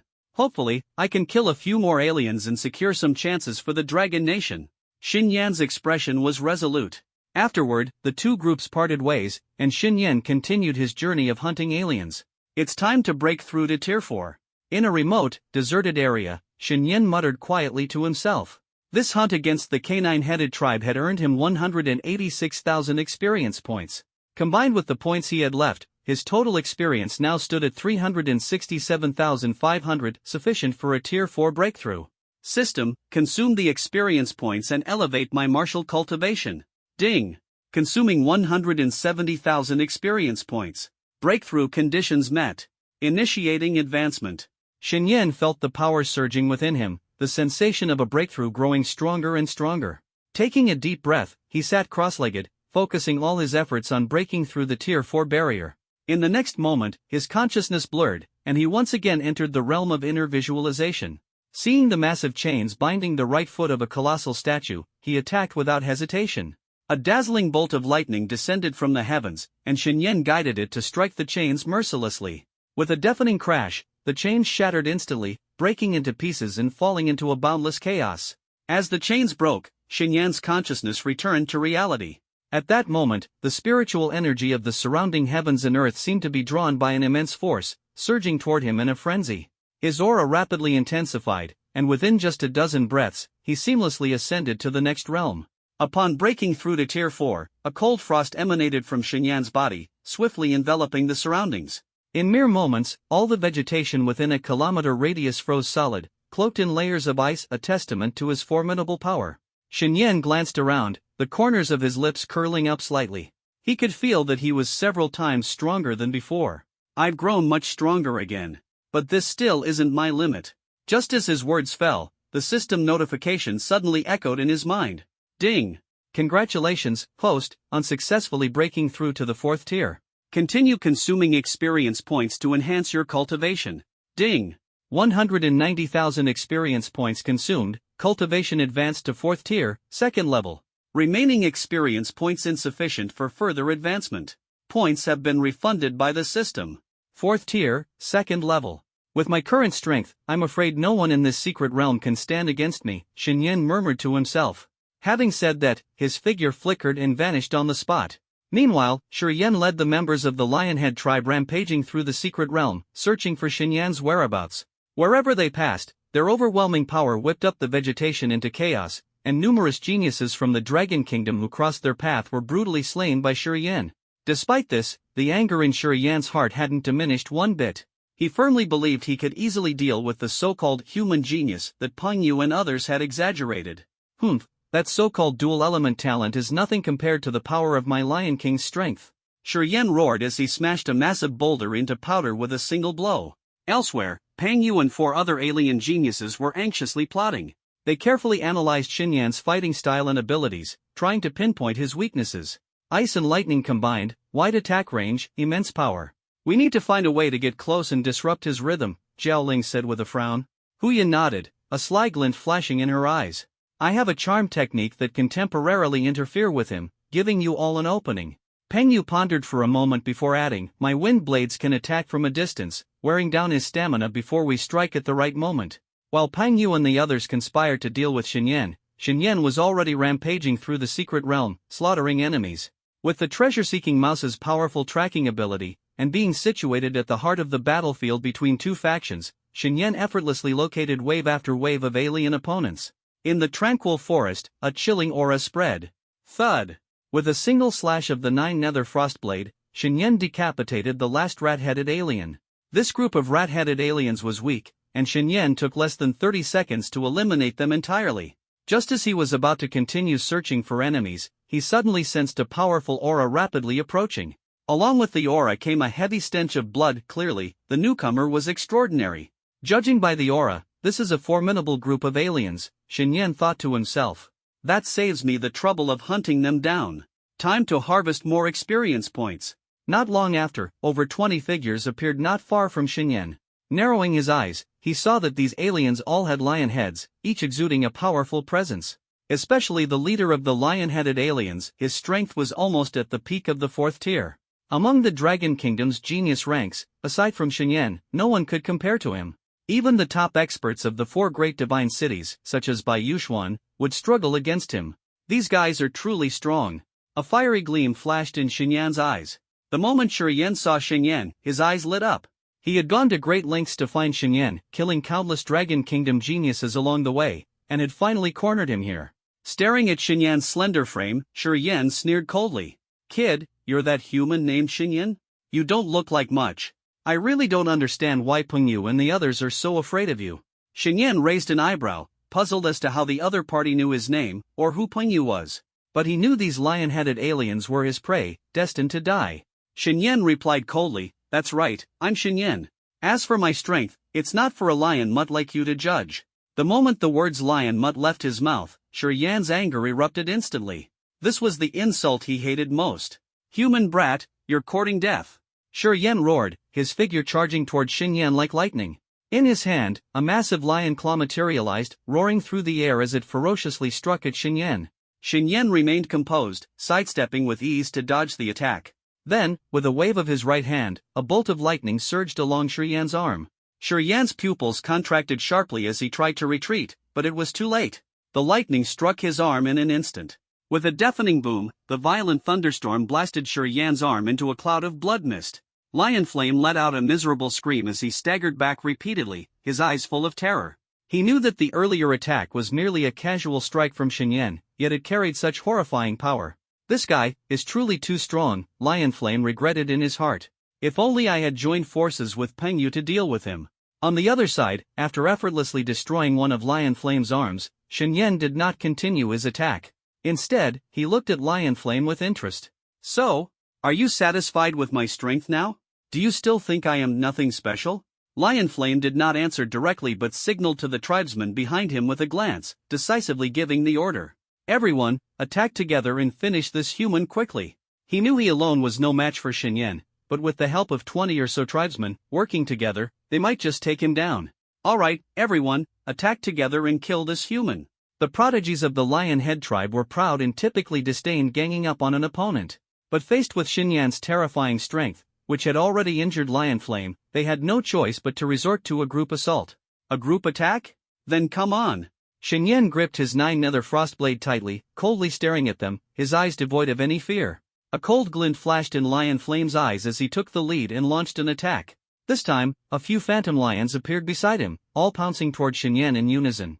Seeing this, Shen Yan waved his left hand, instantly condensing countless ice spikes. "Get lost!" he shouted coldly. The ice spikes shot out like a storm. The phantom lions collided with the ice spikes, letting out dull thuds. They only lasted a few seconds before completely dissipating. Meanwhile, the ice spikes, accompanied by sharp whistles, surged toward Lion Flame and his allies. Faced with such a massive attack, Lion Flame and his comrades opened their mouths wide, exhaling fiercely toward Shen Yan's direction. Over 20 pillars of fire erupted, colliding with the ice spikes in midair, triggering a series of explosions.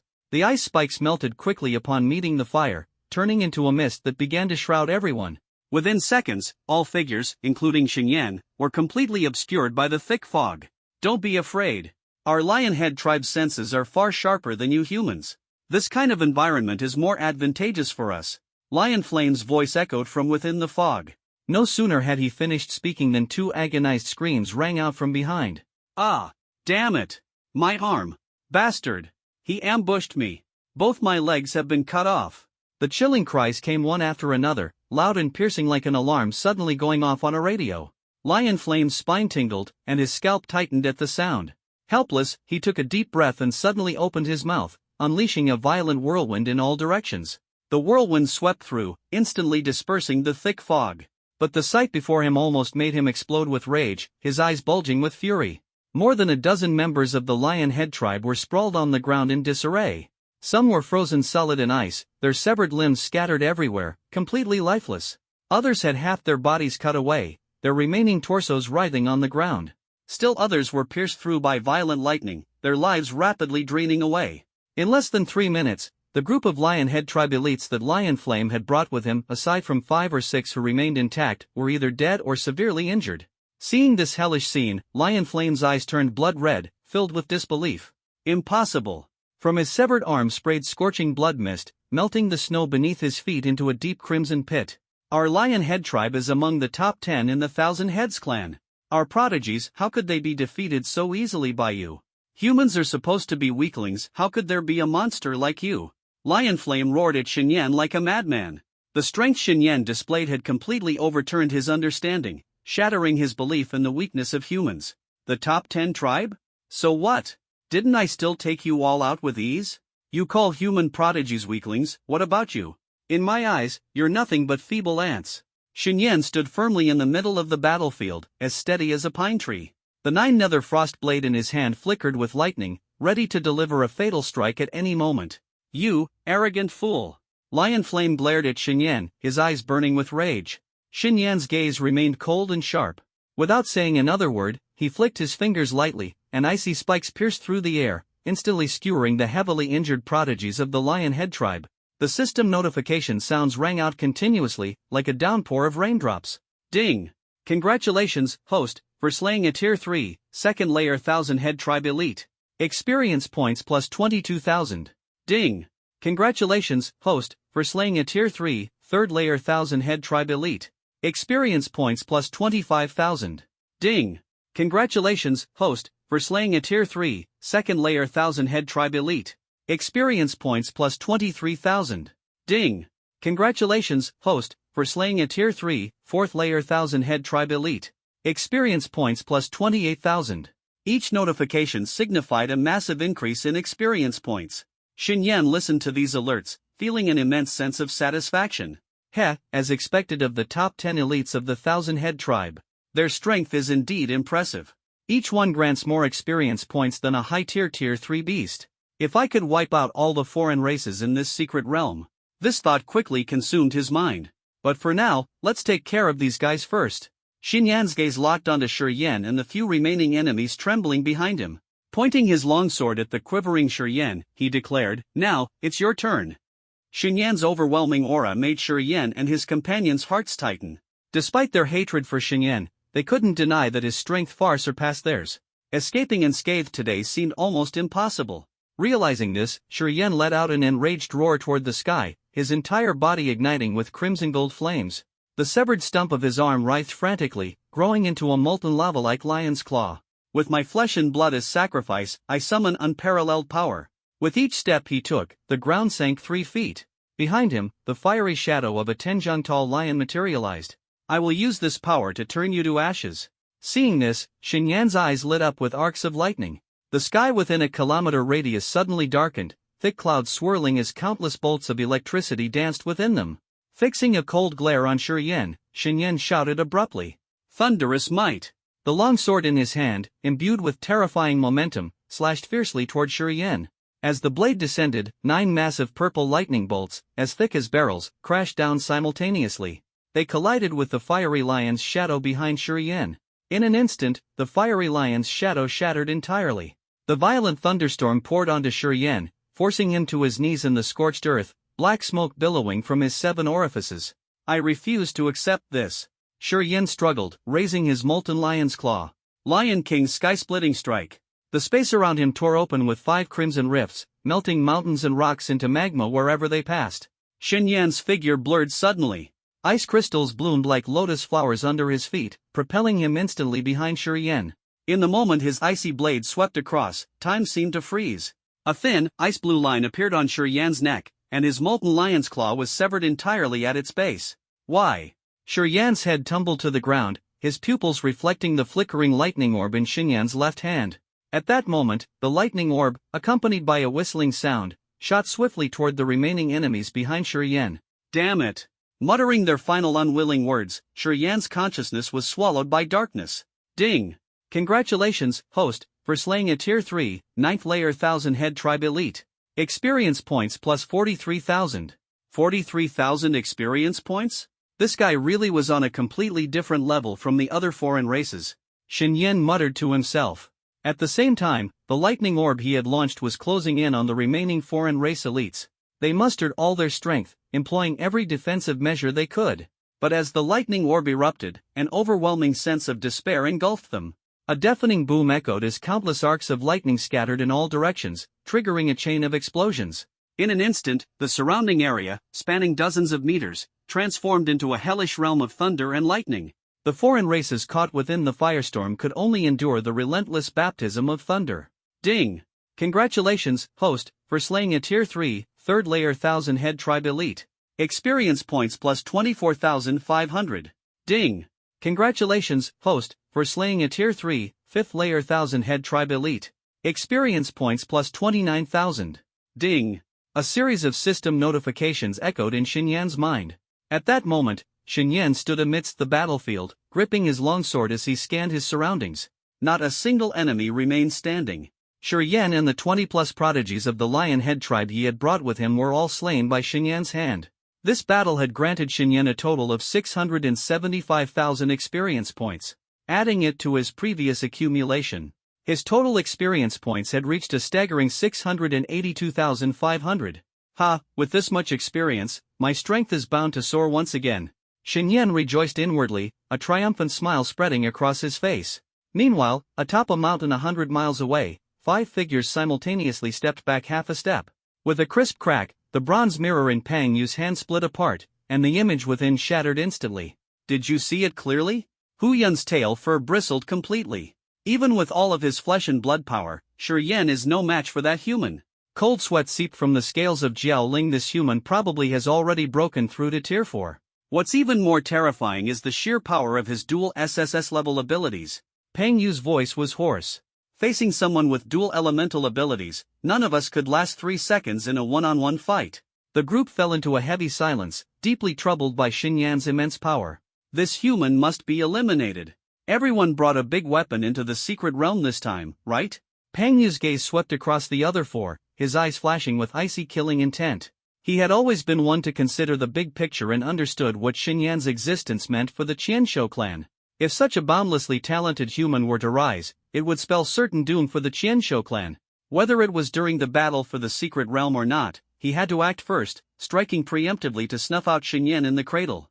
After hearing Pang Yu's words, the other 4 exchanged glances and nodded one after another. I did indeed bring a trump card into the secret realm this time, Jiao Ling said coldly. Immediately, Hu Yun and the others also chimed in.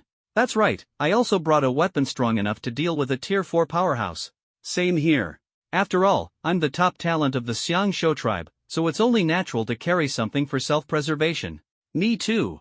Hearing their responses, the pressure on Pang Yu's heart eased significantly.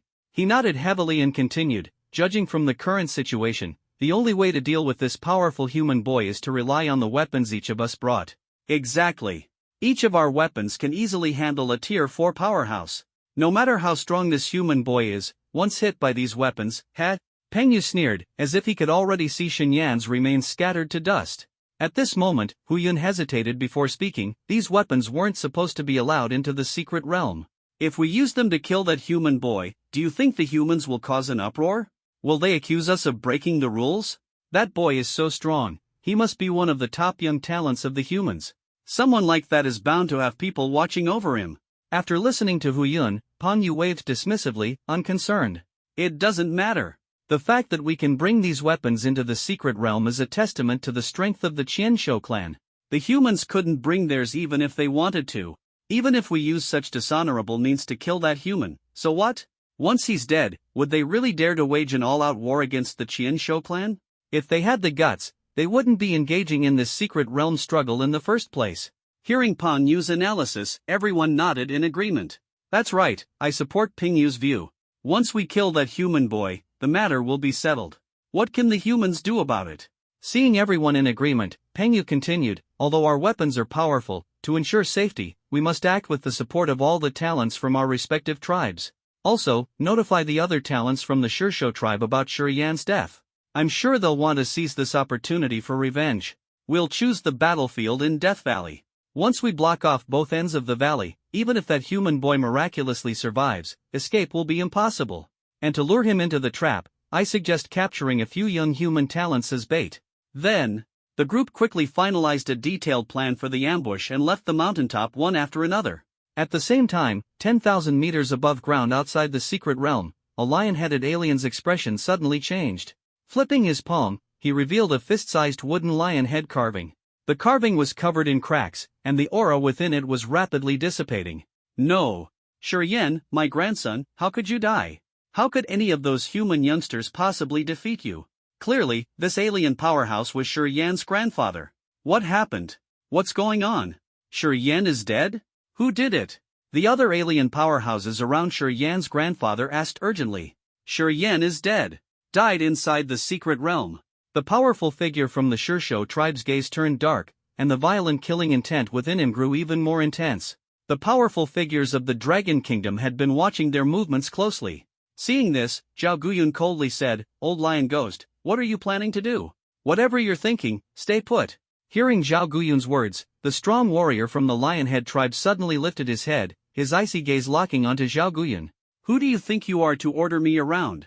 My grandson died in the secret realm, killed by one of your Dragon Kingdom brats.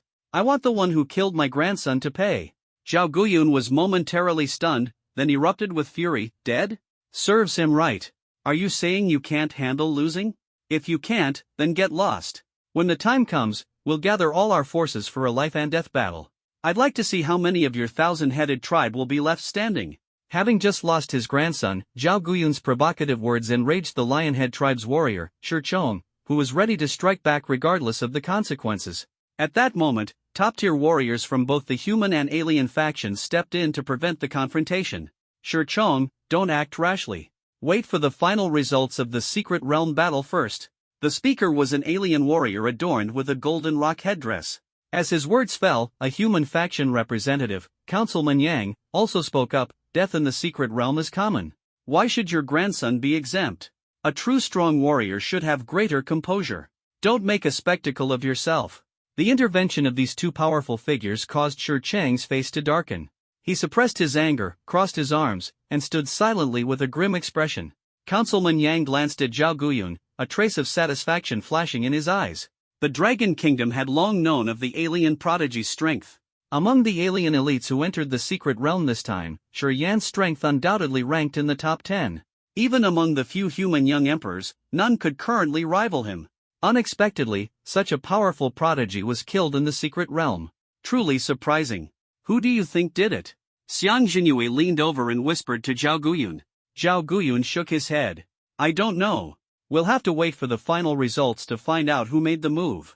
Meanwhile, inside the secret realm, Shen Yan had already cleared the battlefield and left. Now, he was seated cross-legged by a quiet stream, preparing to convert all his accumulated experience into strength. System, consume experience points and help me enhance my martial cultivation. Shen Yan commanded internally. Ding! 220,000 experience points consumed. Cultivation advanced to 4th tier, 3rd level, ***. Ding! 250,000 experience points consumed. Cultivation advanced to 4th tier, 4th level, ***. Ding! Insufficient experience points remaining to further enhance martial cultivation. Excess experience points refunded, ***. Upon hearing the system's notification, Shen Yan shook his head helplessly. 682,500 experience points, and I still can't level up 3 times in a row. After breaking into the 4th tier, the experience required for each level just keeps increasing. He sighed inwardly and then pulled up the virtual panel. Host, Shen Yan. Age, 18. Level, 4th tier, 4th level, plus. Talents, Frost Burial of Worlds, SSS, Chaos Divine Thunder, SSS. Skills, Glacial Lotus Explosion, Yellow Rank Advanced, Perfected, Ice Soul 9 Slashes, Profound Rank Beginner, Perfected, Title.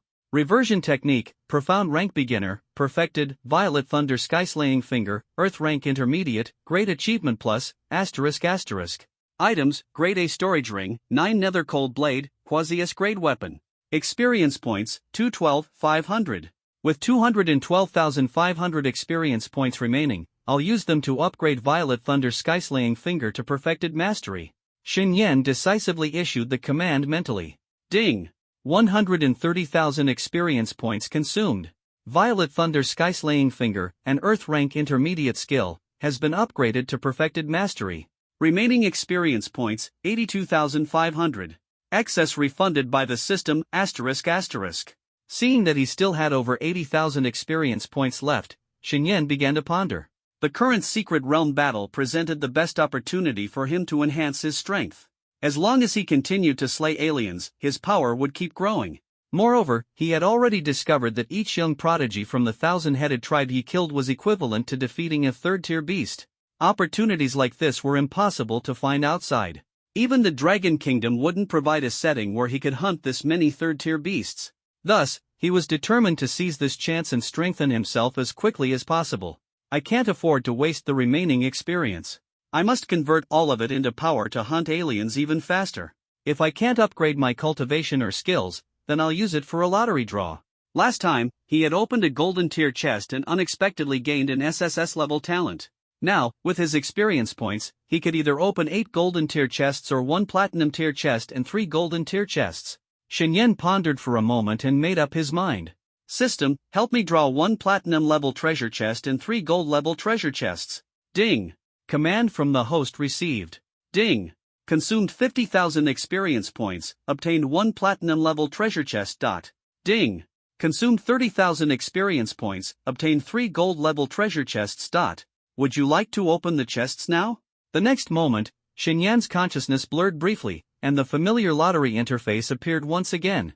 He saw 1 platinum chest and 3 gold chests slowly rise from the platform's grooves before his eyes. At this moment, the system prompted him again. Would you like to open the chests now? Yes/no? Shenyan didn't hesitate.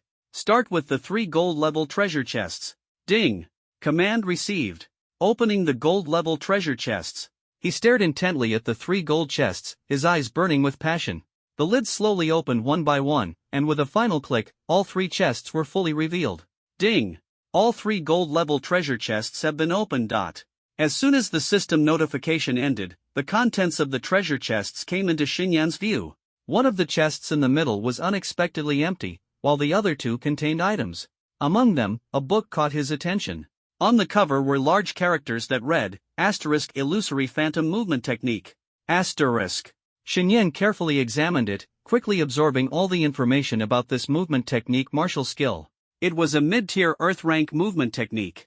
Once cultivated to its pinnacle, it allowed the user to move with extreme stealth, achieving speeds so fast they were nearly impossible to track. Additionally, it could temporarily create countless illusions. These illusions were highly deceptive, making it nearly impossible for weaker opponents to discern reality from illusion. An Earth-rank advanced movement technique, Shenyan murmured in astonishment. It just so happens that I've always lacked a decent movement martial technique. Now, I've finally filled that gap. Shenyan was very satisfied with the items he had obtained this time. With a thought, the manual for the Phantom Illusion movement technique appeared in his hand. He flipped through a few pages casually, then invested all his remaining experience points into improving his proficiency with the technique.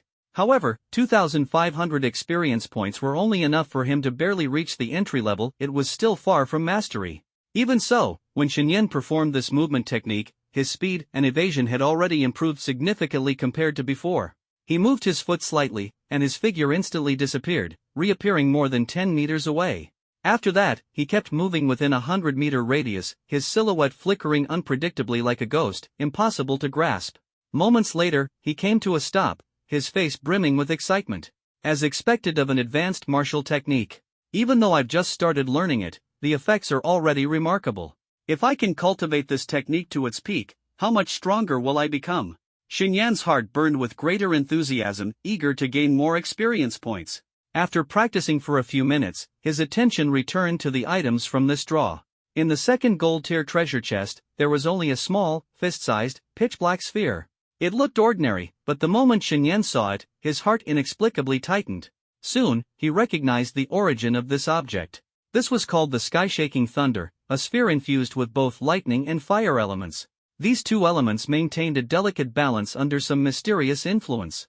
The moment a third element intervened, the balance would shatter, unleashing all the stored energy. Once this energy erupted, its destructive power was terrifying, capable of easily killing top-tier 4th-stage powerhouses. Even 5th-stage experts, if caught off guard, could suffer severe injuries from it. Isn't this just a bomb? Though, the system says this thing is indeed a devastating weapon. If used properly, it might even take out weaker 5th-stage experts, Shenyan muttered, the corners of his mouth lifting slightly as he quickly calculated various sinister ways to use the Sky-Shaking Thunder. He was very pleased with this treasure. The items from the system never disappoint me. Truly a treasure. It seems I should participate in the lottery more often. Who knows? I might stumble upon even greater surprises. With that thought, Shenyan's gaze finally landed on the last platinum-tier treasure chest. Staring at this platinum-tier chest, his breathing grew a little heavier. After all, this chest had cost him 50,000 experience points, and there was still a risk of it being empty. If he opened an empty chest, Shenyan would surely feel heartbroken. Clenching his teeth, he finally spoke, System, open the platinum-tier treasure chest. Ding! Command received. Opening the treasure chest. Shenyan fixed his eyes on the chest as it slowly opened. With a sharp click, the lid was fully lifted. Ding! Platinum tier treasure chest opened. He immediately looked inside and saw an ancient, palm-sized tortoise shell lying quietly within. A tortoise shell? What's this supposed to do?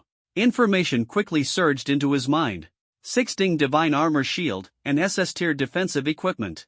Upon activation, it releases the 6-ding divine fire within the tortoise shell. The divine fire instantly forms a powerful fiery barrier, completely enveloping the user to fend off external attacks. It's actually an SS tier defensive equipment. A look of excitement spread across Xinyan's face. Currently, the strongest equipment he possessed was the 9 Nether Cold Blade, which was only quasi-S tier. But this 6-ding divine armor shield was a true SS tier defensive equipment. With his current strength, if he fully activated it, he could potentially withstand attacks from slightly weaker 5th stage experts. Ha ha ha, what a treasure, what a treasure. With the 9 Nether Cold Blade for offense, the 6-ding divine armor shield for defense, and 2 Earth tier techniques, it's an invincible setup. With such powerful equipment, I can dominate the secret realm. Whoever stands in my way, I'll crush them. At this moment, Xinyan's confidence soared, and he was eager to find a formidable enemy to test his strength. While Xinyan was reveling in the joy of his lottery gains, the atmosphere within the secret realm grew increasingly tense. Under the command of Peng Yu and others, 6 major alien tribes were swiftly mobilizing. They accelerated their pace, hunting down geniuses from the Dragon Nation and carrying out brutal massacres, leaving rivers of blood flowing through the secret realm. Many of the Dragon Nation's geniuses were so terrified they didn't dare make a sound. At this time, atop a mountain peak within the secret realm, 4 young emperors from the divine cities gathered. Xiang Qinglong of Azure Dragon Divine City, Bai Yuxuan of Vermilion Bird Divine City, Wu Yin of Black Tortoise Divine City, and Xiao Xingyu of White Tiger Divine City stood together, their gazes cold as ice as they looked out over the dense forest in the distance. These bastards have gone mad. They've killed so many geniuses again. Wu Yan's voice was low, his sturdy figure exuding an intimidating aura that kept others at bay. Peng Shou, Shishou, Hushou, Xiangshou, Hushou, Jiaoshou, the 6 top alien tribes are working together. This lineup is truly overwhelming. Bai Yuxuan's face was filled with helplessness. Ever since she was saved by Xinyan, she had accidentally discovered a rare spiritual herb in the secret realm. After consuming it, her strength increased significantly. Now, she had reached the 8th level of the 3rd tier, only 1 level away from Lion Flame. The tracking methods of these guys are too strong. No matter how our Dragon Nation's geniuses hide, they can always find and kill them. And they have so many people that we don't dare to confront them lightly, Xiang Qinglong said grimly. The key is that the strength of those 5 leaders is still stronger than ours. I've fought Peng Yu twice and suffered losses both times. If it weren't for cultivating a top-tier movement combat skill, I would have been caught long ago, Xiao Qingyu said with a heavy expression. I heard there's another strong figure in the Lion Flame tribe, someone whose strength is on par with Peng Yu and the others. It seems they were killed too. Do you know who it was? Xiang Qinglong asked suddenly. Wu Yan and Xiao Qingyu shook their heads. They were all top geniuses of the Dragon Nation. If even they couldn't defeat their opponent, who could have killed that person? Unlike their reactions, Bai Yuxuan's mind conjured up a figure, Xinyan. She knew that among all the Dragon Nation's geniuses, only Xinyan, who had once saved her life, possessed such strength. She was also someone who valued her pride and had never told Xiao Qingyu and the others that Xinyan had saved her, so they had no idea how formidable Xinyan truly was. But now, given the urgency of the situation, she decided not to keep it a secret any longer. It must be Xinyan. His strength is far superior to ours. If anyone could take down that Lion Flame, it would be him. Hearing this, Xiang Qinglong showed a surprised expression. How can you be so sure? Have you seen him fight with all his strength? Wu Yan and another person also looked on with curiosity.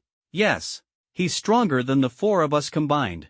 2 days ago, I was almost killed by a Lingshou tribe pursuit. It was him who saved us. After that incident, I realized his strength is far beyond what we can compare to. Xiang Qinglong knew that Bai Yuxuan wouldn't lie about such matters. After all, they were all the pride of the heavens and had no reason to make themselves look bad by fabricating stories. He's actually that strong. If that's the case, defeating those 5 powerful aliens might really depend on Xinyan, Xiao Qingyu said helplessly. Bai Yuxuan nodded. Exactly. Only he can deal with those 5 strong ones. When I eliminated a small alien squad, I overheard that the 6 major alien tribes joined forces seemingly to target Xinyan. Though it sounds like a story, it's not impossible. And have you noticed? While those 6 tribes are full of killing intent, they've captured many of our Dragon Nation's geniuses. If they used those people as bait to lure Xinyan out, that would be troublesome. Clearly, Bai Yuxuan had gathered a lot of intelligence, even understanding the alien tribe's plan against Xinyan. If that's the case, we must be even more cautious. Anyway, we have to find Xinyan as soon as possible and warn him to be wary of those cunning enemies. After discussing briefly, Bai Yuxuan and the others separated to act. Some took on the task of finding Xinyan to inform him of the critical information and avoid him falling into the alien tribe's trap. Others tried to figure out ways to rescue those Dragon Nation geniuses captured by the 6 tribes. Death Valley, a naturally perilous canyon located at the heart of the secret realm.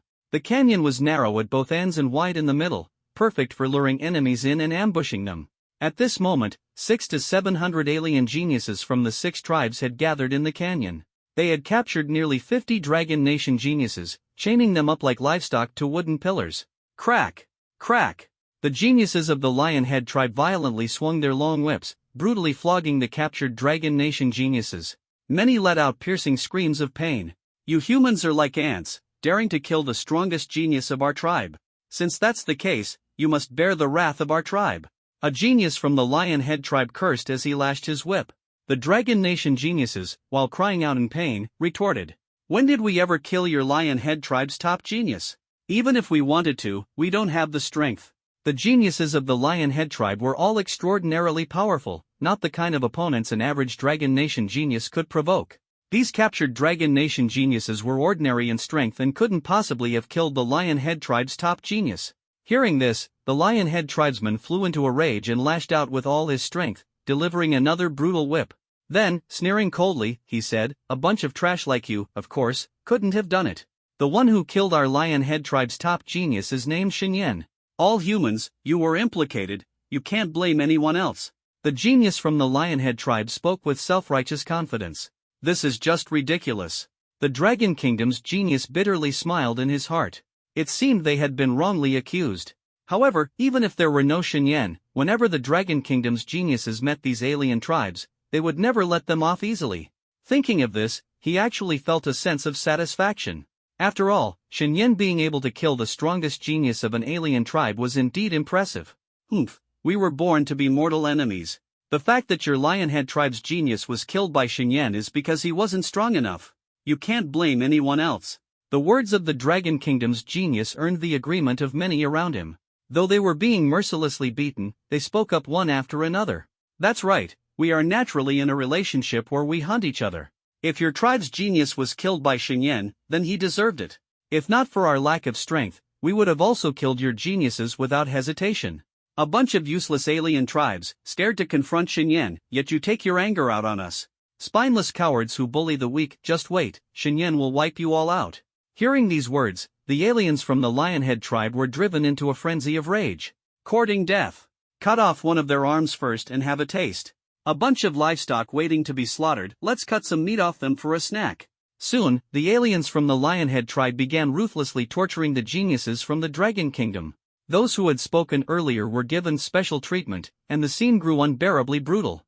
Not far away, Pingyu and others observed the cruel actions of the Lionhead tribe with concern, fearing that they might torture the human geniuses to death.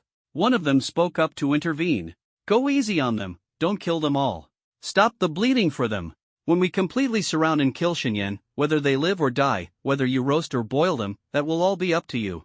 Jiao Ling spoke coldly, his tone carrying a chilling authority that struck fear into others. Hearing his words, the aliens from the Lionhead tribe immediately ceased their actions. Jiao Ling was immensely powerful and held a high status among the aliens. With no Lion Yen to preside over the Lionhead tribe, they dared not disobey Jiao Ling's orders. "Fine, we'll deal with that human brat first. By then, we won't leave a single one alive, they'll all be eaten." An alien licked his lips, a cruel smile spreading across his lion-like face. At the same time, in a dense forest over 200 miles away from Death Valley, Xinyan coldly flicked the 9-nether frost blade in his hand, shaking off the alien blood that stained its edge onto the dusty ground. Before him, 6 or 7 alien corpses lay scattered, piled together in disarray. These aliens had all been decapitated by Xinyan in a single strike. Their useless bodies were discarded like trash, strewn haphazardly. System: consume experience points to enhance the proficiency of the Phantom Mirage movement technique. Through relentless hunting, Xinyan had accumulated 230,000 experience points. Though it wasn't enough to level up, it was sufficient to greatly enhance the proficiency of this advanced Earth-tier movement technique. The system quickly responded. Ding! Consumed 230,000 experience points. Proficiency of the advanced Earth-tier martial technique Phantom Mirage movement technique has been elevated to its peak state. As the notification sounded, Shen Yan immediately felt a much deeper understanding of the technique than before. He tried taking a step, and in an instant, his figure transformed into a phantom and disappeared. Simultaneously, within a 100-meter radius, over 100 identical copies of Shen Yan appeared. Each of these duplicates was vivid and lifelike, incredibly realistic. To the average person, it would be impossible to distinguish the real Shen Yan from the fakes. Moments later, the phantoms merged rapidly back into one, returning to the singular Shen Yan who now stood silently. Ha ha, amazing, truly amazing. As expected of an advanced Earth-tier movement technique. From now on, I fear neither legions nor armies. Shen Yan's heart surged with heroic pride, his confidence in his abilities growing exponentially. Just then, the treasure-seeking mouse on his shoulder suddenly began squeaking loudly. Using its tiny front paws, it pointed toward the forest on the left. Shen Yan raised an eyebrow, focusing his senses, and noticed 3 distinct presences rapidly approaching him. Are they from another race or humans? About 5 minutes later, the bushes in the dense forest were pushed aside. A staggering figure rushed out, heading straight for Shen Yan. Shen Yan recognized this person. It was Deng Zhouge, also a student from Lingqing No. 1 High School. Previously, when dealing with the martial arts team of Nanluo No. 2 High School led by Situnantian, Deng Zhouge had also stepped in to help. At this moment, Deng Zhouge was covered in blood, his face pale, and his left arm slashed by some unknown sharp weapon, looking extremely miserable. When he saw Shen Yan, his eyes lit up instantly. Shen Yan, finally, I found you. Shen Yan raised an eyebrow slightly. Oh, looking for me? He couldn't understand what the other meant. Even though they went to the same school, they had almost no interaction. That's right, I was looking for you. Do you know? Right now, the 6 top tribes of the alien races have joined forces and set a trap. They've captured over 50 of our compatriots as bait, trying to lure you in and eliminate you in one fell swoop. Shen Yan, you must stay calm and not fall into their trap. Hearing this, Shen Yan's face showed a hint of surprise. Are you serious? The 6 top alien tribes want to ambush me? Where are they? How many of them are there? Deng Zhouge seemed to notice something from Shen Yan's excited tone and fell silent, only to explain patiently. I heard that 600 or 700 aliens from the 6 tribes have gathered there. The location is in the Death Valley at the center of the secret realm. Death Valley? Shen Yan was puzzled. He had never heard of this place before. It was understandable, though. This was a newly emerged secret realm, and the name Death Valley was given by the alien races, so very few humans knew of it. Where is Death Valley? A fervent light gleamed in Shen Yan's eyes. Deng Zhouge swallowed back all he wanted to say, took a deep breath, and said solemnly, Shen Yan, I know you're strong, but this time the alien race's ambush plan is extremely dangerous. Anyone caught in it would find it hard to escape unscathed. You're the top genius of Lingqing No. 1 High School, our hope. Please don't be impulsive and walk down a path of no return. Clearly, Deng Zhouge was well-meaning, worried about Shen Yan's safety. Shen Yan understood his intentions and waved dismissively. Don't worry, I won't risk my life recklessly. Just tell me the location of Death Valley. Seeing his determination, Deng Zhouge knew there was no convincing him otherwise. He could only sigh and reluctantly say, all right, although we're not that close, I know you're not a reckless person. The location of Death Valley is... Just as he began to speak, Deng Zhouge's expression changed drastically. He abruptly turned to look at the left side of the dense forest. At this moment, accompanied by 2 sharp whistling sounds, 2 wooden spikes as thick as a wrist shot out from the forest. Damn it, they've caught up. Deng Zhouge said darkly. As soon as he finished speaking, Shen Yan casually extended his right hand.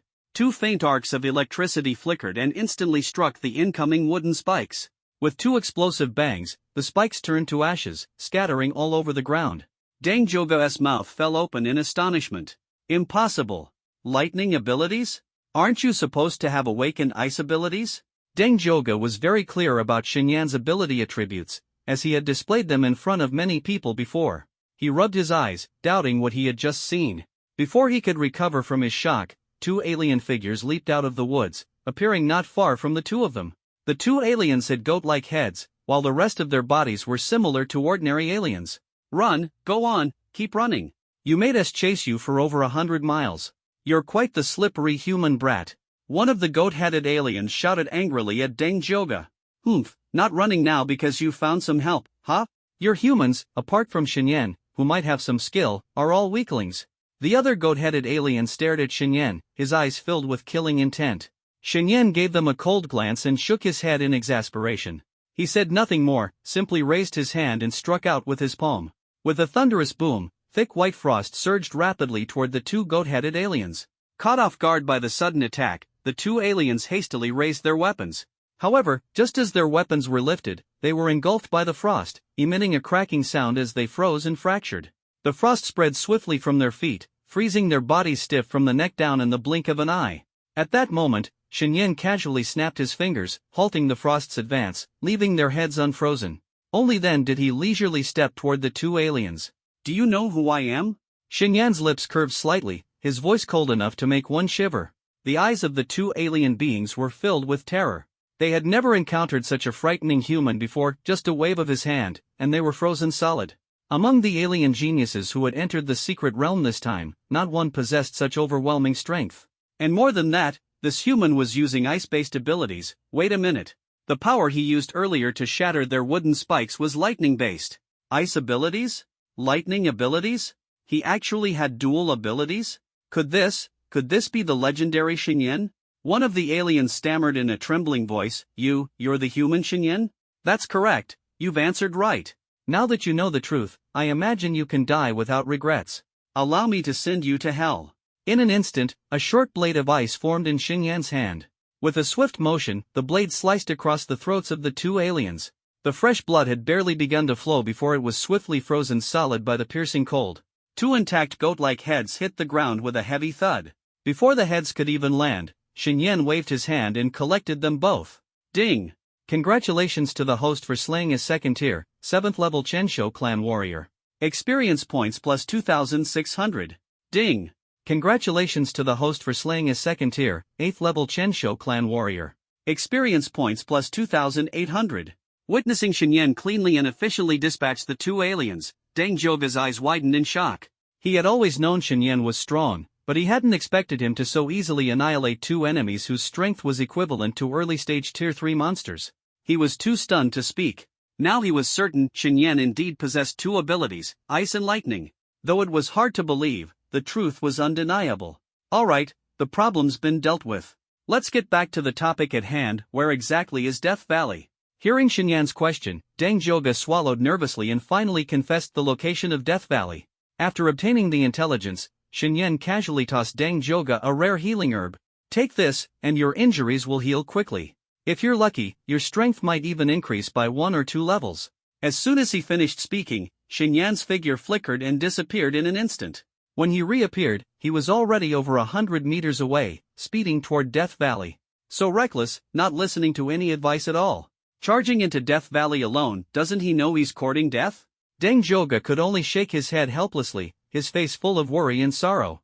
After mastering the illusory step technique, Shenyan's traveling speed had greatly improved. In less than 2 hours, he had arrived near Death Valley. At this moment, he stood at the valley's entrance, curiously gazing into its depths. The valley was perpetually shrouded in thick fog, and only upon venturing deeper into it would the mist begin to thin. Standing at the entrance, Shenyan couldn't see anything inside. Just then, the treasure-seeking rat on his shoulder began squeaking urgently. Thanks to their contract, Shenyan could understand its meaning. "You're saying there are many aliens inside? And they're all very strong? There are also traces of humans?" Ever since the treasure-seeking rat had followed Shenyan, he hadn't been stingy with it at all.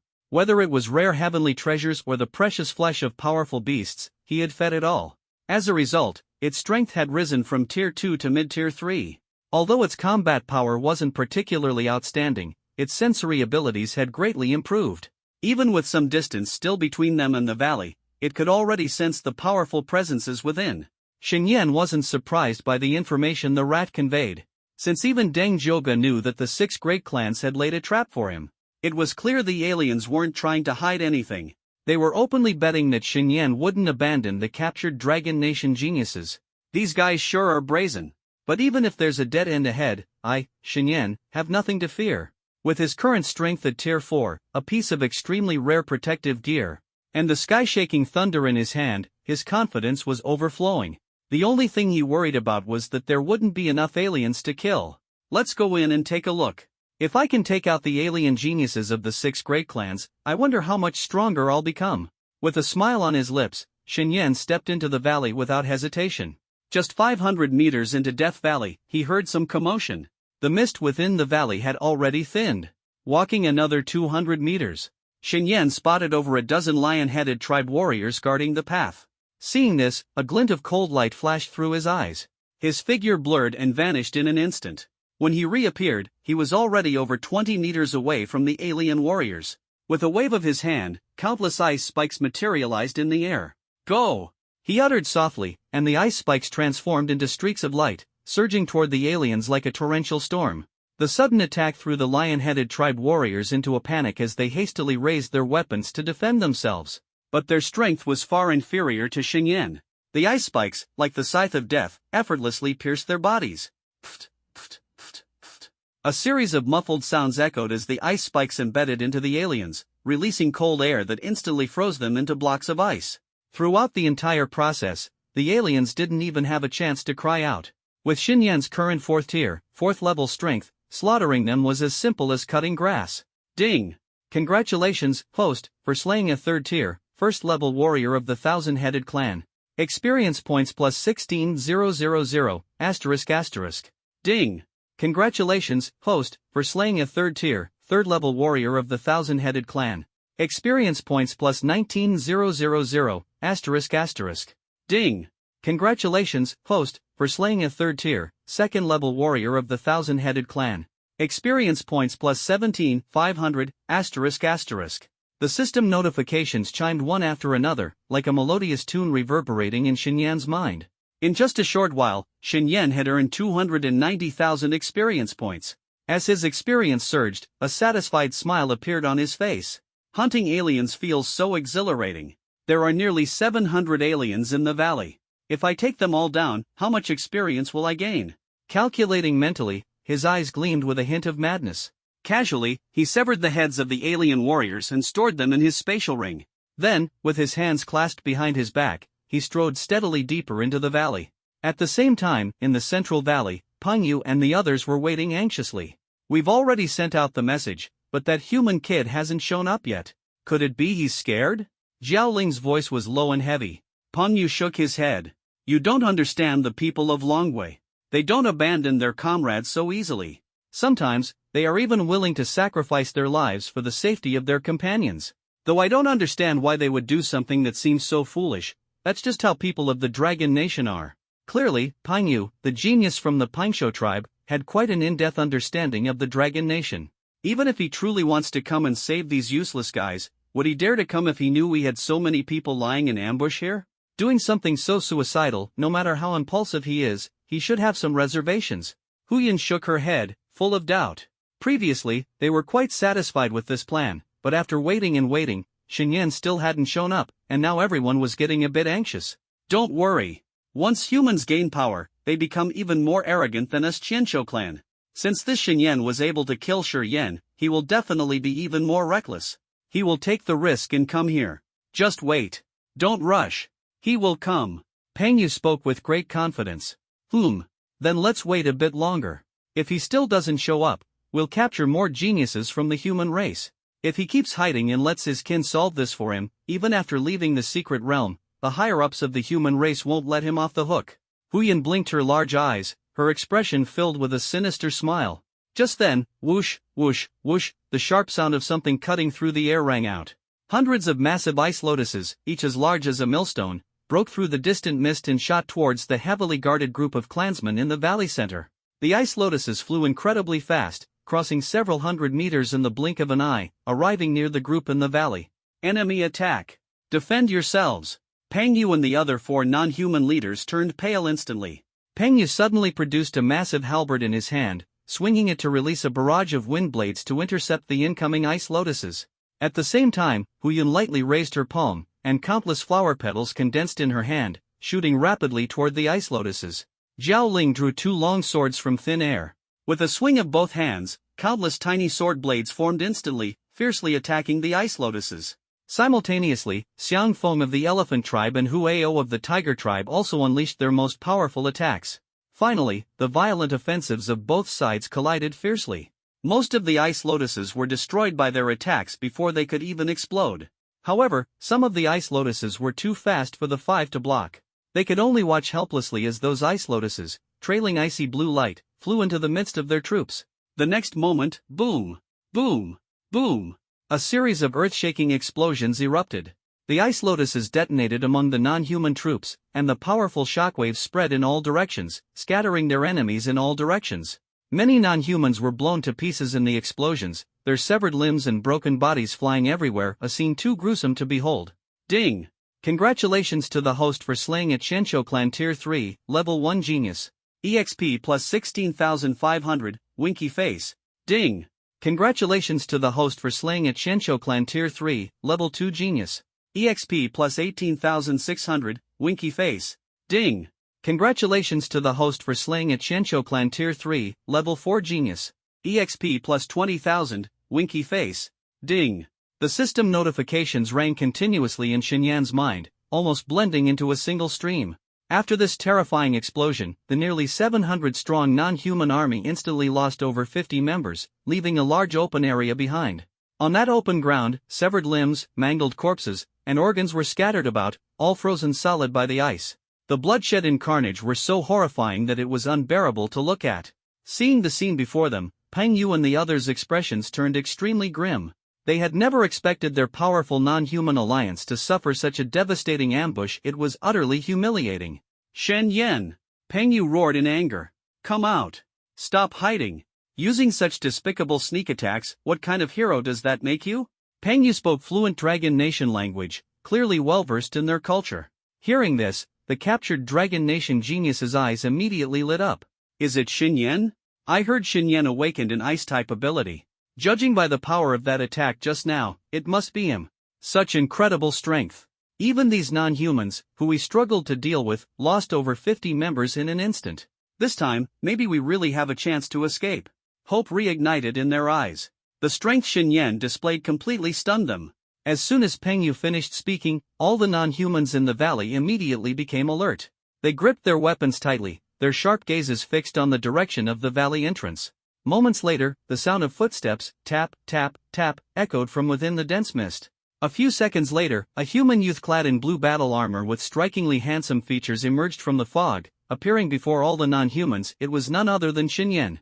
Shen Yan frowned deeply. Looking at the remaining non-humans, a trace of disappointment crossed his face. Sigh, truly disappointing. Even after secretly gathering so many ice lotus seeds, I only managed to eliminate just over 50 of them. He shook his head, clearly dissatisfied with his performance. Hearing this, the members of the alien race were furious. How outrageous! He killed so many of us with just one move, and he's still not satisfied? This human brat, does he think nothing of us aliens? He looks down on us too much. Arrogant, detestable, this guy really makes one hate him. These thoughts reflected the true feelings of all the aliens present. Peng Yu stared coldly at Shen Yan and said, Human, you are too arrogant. You know this is our territory, yet you dare to intrude. You're courting death. Shen Yan smiled disdainfully. Territory? What do you count as? A bunch of ants, easily crushed underfoot. As soon as he finished speaking, a beautiful female alien with a fox-like head stepped forward. Her voice was soft and seductive as she said, Oh my, as expected of the top genius of the Dragon Nation. A human elite like you, how about accompanying me for some fun? Our Foxhead tribe is the best at pleasing strong men like you. The moment her words fell, a faint red mist began to spread around Shen Yan without him noticing. The mist carried a seductive fragrance, and as Shen Yan inhaled lightly, he felt his consciousness gradually becoming hazy. Then, the scenery before his eyes changed drastically. He found himself naked, standing in a massive hot spring. Surrounding him were 7 or 8 scantily clad, voluptuous, and alluring women. These women were desperately teasing Shen Yan, trying to drag him into a trap of desire. An illusion? Shen Yan sneered internally. What a petty trick! Holding his breath and focusing his mind, an immense surge of lightning suddenly erupted from within him, instantly enveloping his entire body. With a gentle wave of his hand, the lightning poured out like a flood, engulfing all the alluring women around him. Amidst screams, they were instantly reduced to ashes. At the same time, Huyan stared at Xinyan, seeing him standing still with his eyes closed. She said disdainfully, "I've trapped him. Kill him now." Hearing this, Hu Ao didn't hesitate. His figure blurred as he instantly appeared in front of Xinyan. His right hand transformed into sharp tiger claws, which he slashed fiercely toward Xinyan's neck. If this strike landed, Xinyan would undoubtedly die, leaving not even a chance for survival. "Human, die. To die at my hands, Hu Ao, is your honor." At this moment, Hu Ao's eyes were filled with killing intent, mixed with a hint of smugness. The other aliens watched the scene with bated breath, waiting to see Xinyan's head torn apart.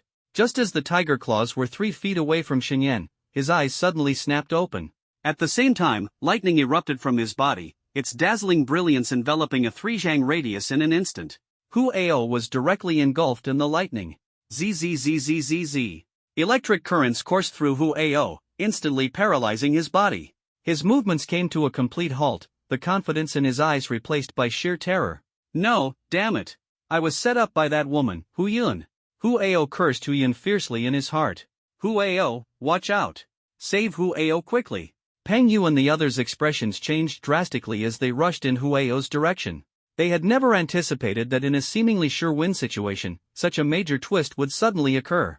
Hu Yun's enchantment illusion technique was broken by Xinyan in such a short time, putting Hu Ao in extreme danger. Seeing the tense expressions of the distant aliens, Xinyan's lips curved into a cold smile. "Rescue him from me? Dream on." As soon as he finished speaking, he raised his right hand swiftly, his palm flickering with dazzling lightning. In the blink of an eye, a fist-sized sphere of lightning energy condensed in his palm. The next moment, Xinyan gripped the lightning sphere tightly and pressed it fiercely against Hu Ao's convulsing chest. Witnessing this, Hu Ao's pupils contracted sharply, and his fur bristled all over. Danger! An overwhelming sense of danger engulfed his heart instantly. He knew that if he took this hit head-on, he would either die or suffer severe injuries. However, at this moment, his body was completely controlled by Xinyan's lightning power, rendering him immobile and making any attempt to dodge impossible. All he could do was pin his hopes on Peng Yu and the others, praying they could act swiftly to save him from this crisis. But reality is often crueler than one's ideals. Before Peng Yu and the others could get close, Xinyan had already pressed the lightning energy sphere onto Hu Ao's chest. With a terrifying impact, Hu Ao's body was blasted away like a cannonball, flying over 100 meters before crashing heavily to the ground. Hu Ao! Hu Ao! Are you alright? Damn it! Peng Yu and the others' faces turned pale as their hearts raced. At this moment, Xinyan snapped his fingers lightly in the direction of Hu Ao. "Explode!" he uttered in a low, commanding voice. The next second, a deafening boom echoed as the fist-sized lightning energy sphere detonated on Hu Ao's chest. The overwhelming power of the lightning instantly engulfed Hu Ao's entire body. Under the destructive force of the lightning, Hu Ao couldn't even let out a cry of pain before his body began to dissipate rapidly, melting like snow under a blazing sun. In just a few seconds, Hu Ao's figure vanished completely before everyone's eyes. All that remained was the rampant lightning energy at the scene, crackling and sizzling. Ding! Congratulations to the host for killing a Tier 3 level 9,000 head tribe genius. You have gained 43,000 experience points. The system's notification echoed in Xinyan's mind, lifting his spirits. The sight of Hu Ao being effortlessly annihilated left Peng Yu and the others feeling suffocated. They could hardly believe that someone whose strength was comparable to theirs didn't even get a chance to fight back against this human. Did this mean that if they faced Xinyan, they might also be one-shot killed? Hu Ao was really dead.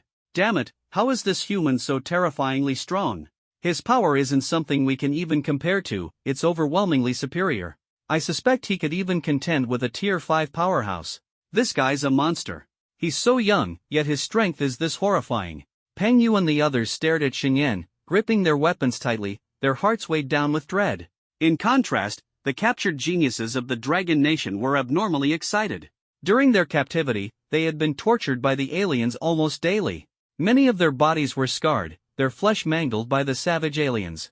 Seeing such a powerful alien being effortlessly killed by Xinyan, they finally breathed a sigh of relief. Ha ha ha, well done. As expected of the top scorer in the first phase of the martial exam, your strength is truly formidable. Xinyan, teach this scum a lesson and avenge us. These bastards have always looked down on us. Now they must be speechless after this. Watching them suffer is so satisfying. Kill them all. Xinyan, slaughter all these aliens.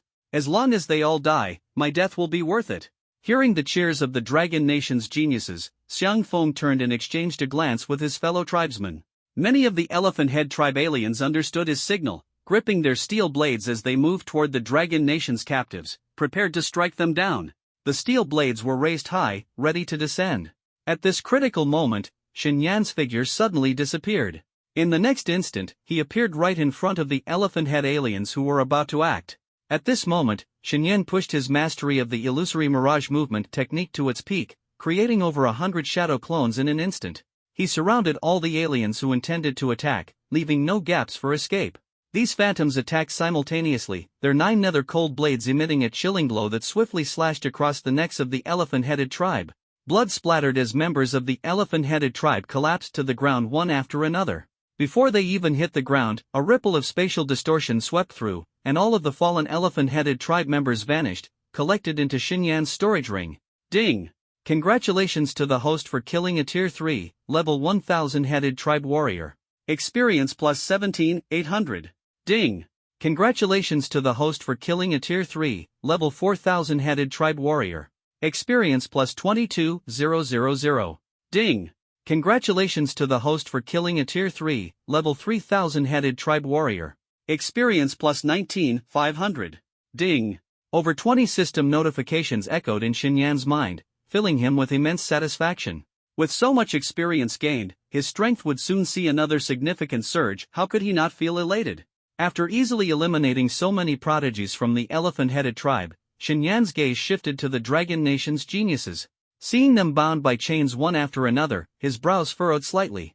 With a gentle swipe of his right hand through the air, countless ice blades instantly formed. These ice blades, emanating an intense chill, shot toward the imprisoned human geniuses under Shen Yan's control. Clink, clink, clink. Accompanied by a series of crisp sounds, all the chains were severed. The human geniuses, who had been tortured to the brink of death, immediately regained their freedom. Shen Yan, thank you so much. If it weren't for you, we'd already be finished. Shen Yan, you've done us such a great favor. If you ever need anything, just say the word. Surviving this is all thanks to you. Remember to visit us in Azure Dragon City. I'll make sure to treat you properly. I don't even know how to repay you for saving my life. Shen Yan, I have a cousin, she's really beautiful. Want me to introduce you to her? Shen Yan was somewhat speechless by the enthusiasm of these people. He waved his hand casually and said, "Don't rush to thank me. Take the healing medicine first and regain your strength before saying anything." But noticing their bare fingers, Shen Yan realized their storage rings must have been confiscated by the foreign races, leaving them without any medicine. He waved his hand, and over a dozen bottles of healing elixirs flew out, thrown to these Dragon Kingdom geniuses. Take these medicines quickly and recover properly. I need to wipe out all these foreign races. After saying this, Shen Yan no longer paid attention to these human geniuses and focused entirely on the enemies. Seeing so many of his kind being easily dealt with by Shen Yan, Xiang Feng's eyes burned with hatred. Especially after Shen Yan killed his clansmen without hesitation and then went on to rescue these human wastes, it made his rage boil even hotter. Shen Yan! Xiang Feng roared, his voice filled with ferocity. Shen Yan turned his head and asked coldly, "What? Got something to say?" Xiang Feng's chest heaved violently as he gritted his teeth and snarled, "You've killed so many of our kind. Today, I'll make sure you never rise again." Shen Yan showed not a trace of concern on his face. "Ha, talking big at this point? Truly brainless. If you've got the guts, go ahead and show it. I'm not scared of you." Xiang Feng's gaze grew darker, and he shouted at Peng Yu and the others, "He's already fallen into the trap. Do it." Peng Yu nodded. "All right." With that, he flipped his hand, and a disc the size of a bowl appeared in his palm. He lightly tapped the disc and casually tossed it. The disc flew across 100 meters, hovering above Shen Yan's head. In the next moment, the surrounding wooden pillars emitted dazzling green light beams, connecting to the disc in the air. In the blink of an eye, a green light barrier surrounded Shen Yan. Inside the barrier, the wooden pillars began to sprout and extend, turning into vines that rapidly spread toward Shen Yan and the Dragon Kingdom geniuses. Shen Yan's eyes narrowed. Is this a trapping array? As expected, these guys came prepared. He understood in his heart that if these foreign races hadn't made proper preparations, trying to encircle and kill him would be sheer folly. Damn it, it's actually an array. This is bad. We're in real trouble now. Get off me, you damn vines. Stay away from me. Just rescued, the vines now frantically coiled around them. The Dragon Kingdom geniuses struggled desperately, but with no weapons in hand, they could only resist using their abilities. Yet, heavily injured and far from recovery, their abilities could only exert a fraction of their usual power. Within mere moments, aside from Xinyan, the others were all recaptured by the vines. Glaring at the surging vines, Xinyan's gaze turned icy. In an instant, lightning erupted from his body, and he stood like the god of thunder. The moment the vines touched his lightning, they were instantly reduced to ashes, incapable of harming him. He looked at Peng Yu and the others, a contemptuous smirk forming on his lips. "You think you can trap me with an array? How naive." A flicker of cold light flashed in Peng Yu's eyes. "We never expected the array to kill you. The array is just to trap you, to keep you from escaping. To kill you, we have other means." Xinyan raised an eyebrow. "Other means?" His heart tightened, knowing that Peng Yu and the others were top-tier geniuses of the foreign races. They might indeed have brought a few trump cards with them. Thinking of this, Xinyan accelerated, appearing instantly at the edge of the green light barrier. In his hand, the 9 nether frost blade shimmered with electric light as he slashed fiercely at the barrier. The blade's edge struck the barrier, sending ripples across its surface. Tiny cracks appeared on the barrier but quickly mended themselves. What a formidable array! Breaking through it will take some time. But these guys won't give me much time, Xinyan thought to himself, his expression growing increasingly grim. Still, even faced with such danger, he had a countermeasure in mind. The 6-ding divine armor shield, once fully activated, it should be able to withstand their attacks. With these thoughts, Xinyan turned his gaze toward Peng Yu and the others. As expected, they were already making their move. Peng Yu now held a longbow in his hand, its body ancient and heavy, exuding an extraordinary aura. Then, in front of everyone, Peng Yu pulled the longbow with force, bending it into a crescent shape. A golden arrow, as thick as a finger, condensed on the bowstring. "The god-slaying bow? I never expected you to bring such a deadly weapon into the secret realm." Huyan stared at the weapon in Peng Yu's hands, her eyes filled with astonishment. Xiang Feng and Jiao Ling were equally shocked. The god-slaying bow was the Peng tribe's treasured artifact, and no one thought the elders would allow Peng Yu to bring it here. It seemed as though he had seen through their doubts, and Peng Yu shook his head. "This is not the god-slaying bow.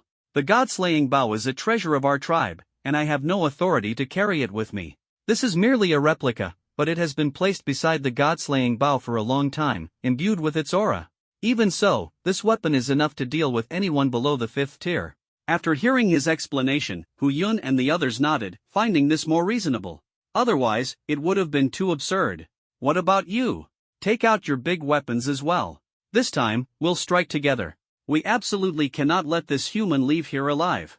Peng Yu fixed his gaze on Xinyan, his eyes full of ruthless killing intent. Huyan nodded in agreement and said, "That's right. At this critical moment, we all need to go all out." After speaking, she flipped her hand, and a jade-green scepter appeared in her palm. Seeing the scepter, Peng Yu and the others' eyes suddenly narrowed. "Is that the Greenwood scepter from your Fox Clan tribe? You actually brought this deadly weapon into the secret realm?" Huyan shook her head to explain, "No, this is not the genuine piece from our clan. This is just a replica, and it only has power for one strike. After that one strike, it will be completely useless." She turned her gaze to Jiao Ling and Xiang Feng. "All right, stop standing idle. Bring out your trump cards as well." Jiao Ling nodded in response, "All right." With a flip of his hand, a ball about the size of a human head appeared.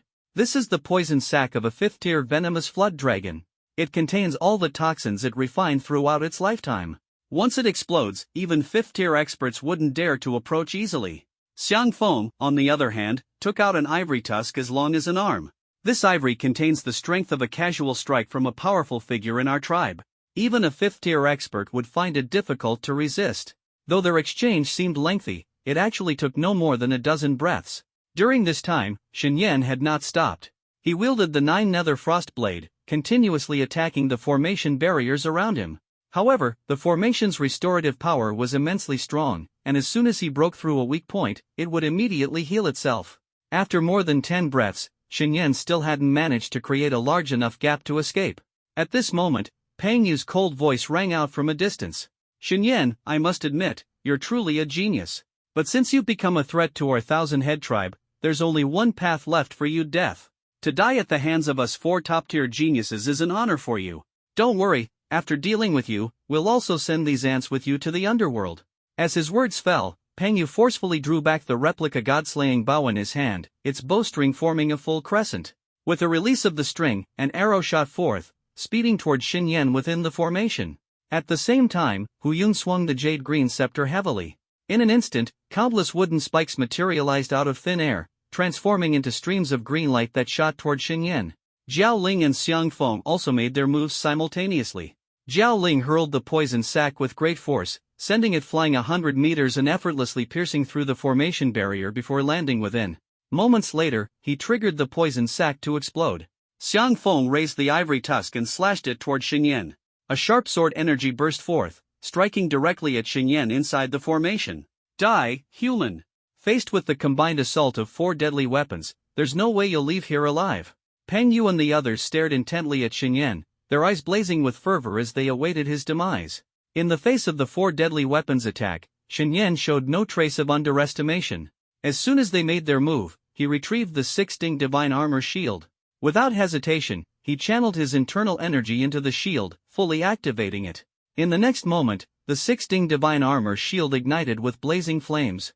The flames expanded rapidly, engulfing Xinyan and the Dragon Nation geniuses beside him in the blink of an eye. When the attacks of Peng Yu and the others arrived at the same time, the golden arrow, accompanied by a piercing whistle, crashed fiercely against the fiery shield. With a thunderous explosion, the arrow erupted upon impact with the flame barrier, sending waves of fire scattering in all directions. Simultaneously, countless wooden spikes rained down on Xinyan like a storm, their momentum overwhelming. The poison sac exploded, releasing dense green toxic mist that quickly filled the formation, corroding the fiery shield. Finally, the sword energy unleashed by Xiang Feng slashed toward the flame barrier. As the sword energy surged, even the flames were momentarily suppressed. It carried an unstoppable force, striking fiercely at the fiery shield surrounding Xinyan. The Dragon Nation geniuses behind Xinyan watched the 4-pronged assault from outside, their scalps tingling with fear. This attack is terrifying. Can we hold it off? We should be able to. We have to trust Xinyan. That's right. Xinyan wouldn't have risked charging in without confidence. Listening to the murmurs of the Dragon Nation geniuses behind him, Xinyan's face remained utterly calm, unshaken by their remarks. Those 4 may attack fiercely, but my 6-ding divine fire shield is an SS-grade defensive equipment, more than enough to withstand their assault. Xinyan was filled with confidence in his 6-ding divine fire shield. Outside the formation, Peng Yu and the others were closely watching Xinyan within the array. They saw the 4 attacks explode inside the formation, their violent power continuously unleashed, surging toward Xinyan like waves. Sensing the power of the attacks from afar, Peng Yu and his companions smirked coldly. Such strong attacks, let alone Xinyan, even a beginner 5th-tier expert wouldn't survive this. Exactly, even a 5th-tier powerhouse would die facing such an assault. This human brat is doomed. Our 1,000-head tribe has finally rid itself of a major threat. The 4 exchanged knowing smiles, their eyes gleaming with the joy of victory. Behind them, the other members of the alien tribes began to stir, ready to start celebrating once the assault within the formation concluded. About 2 minutes later, the power of the attacks within the formation completely dissipated. At the same time, the fiery waves from the 6-ding divine fire shield gradually subsided. All the aliens' gazes fell upon the scene within the formation. When they finally saw clearly, every one of them displayed a look of disbelief. Inside the formation, all the wooden pillars had been destroyed, and the previously arranged trapping formation was completely gone. Yet Xinyan stood firmly within the fiery array created by the 6-ding divine fire shield, entirely unharmed. How is this possible? He's still alive? Impossible. Those were 4 trump card attacks, and he actually withstood them. If even something like that doesn't work, what else can we use to kill him? Unbelievable, all our efforts wasted. The aliens' morale plummeted, and many faces were filled with confusion. At that moment, Xinyan retracted the fiery array of the 6-ding divine fire shield and tossed a fist-sized sphere toward the gathered aliens. The sphere arced through the air, traveling 100 meters before landing steadily in the hands of a prodigy from the Lionhead tribe. This sphere was none other than the sky-shaking thunder Xinyan had obtained from a golden treasure chest. The Lionhead prodigy stared at the fist-sized ball in his hands, his face full of confusion. What is this thing? The surrounding aliens curiously crowded around. None of them had seen such an object before and had no idea what it was for. Peng Yu and the others, seeing this foolish behavior, instantly turned livid. Idiots, throw that thing far away. You fools, are you trying to get yourselves killed? Get rid of it now. A bunch of morons. They roared furiously, so angry they could barely contain themselves.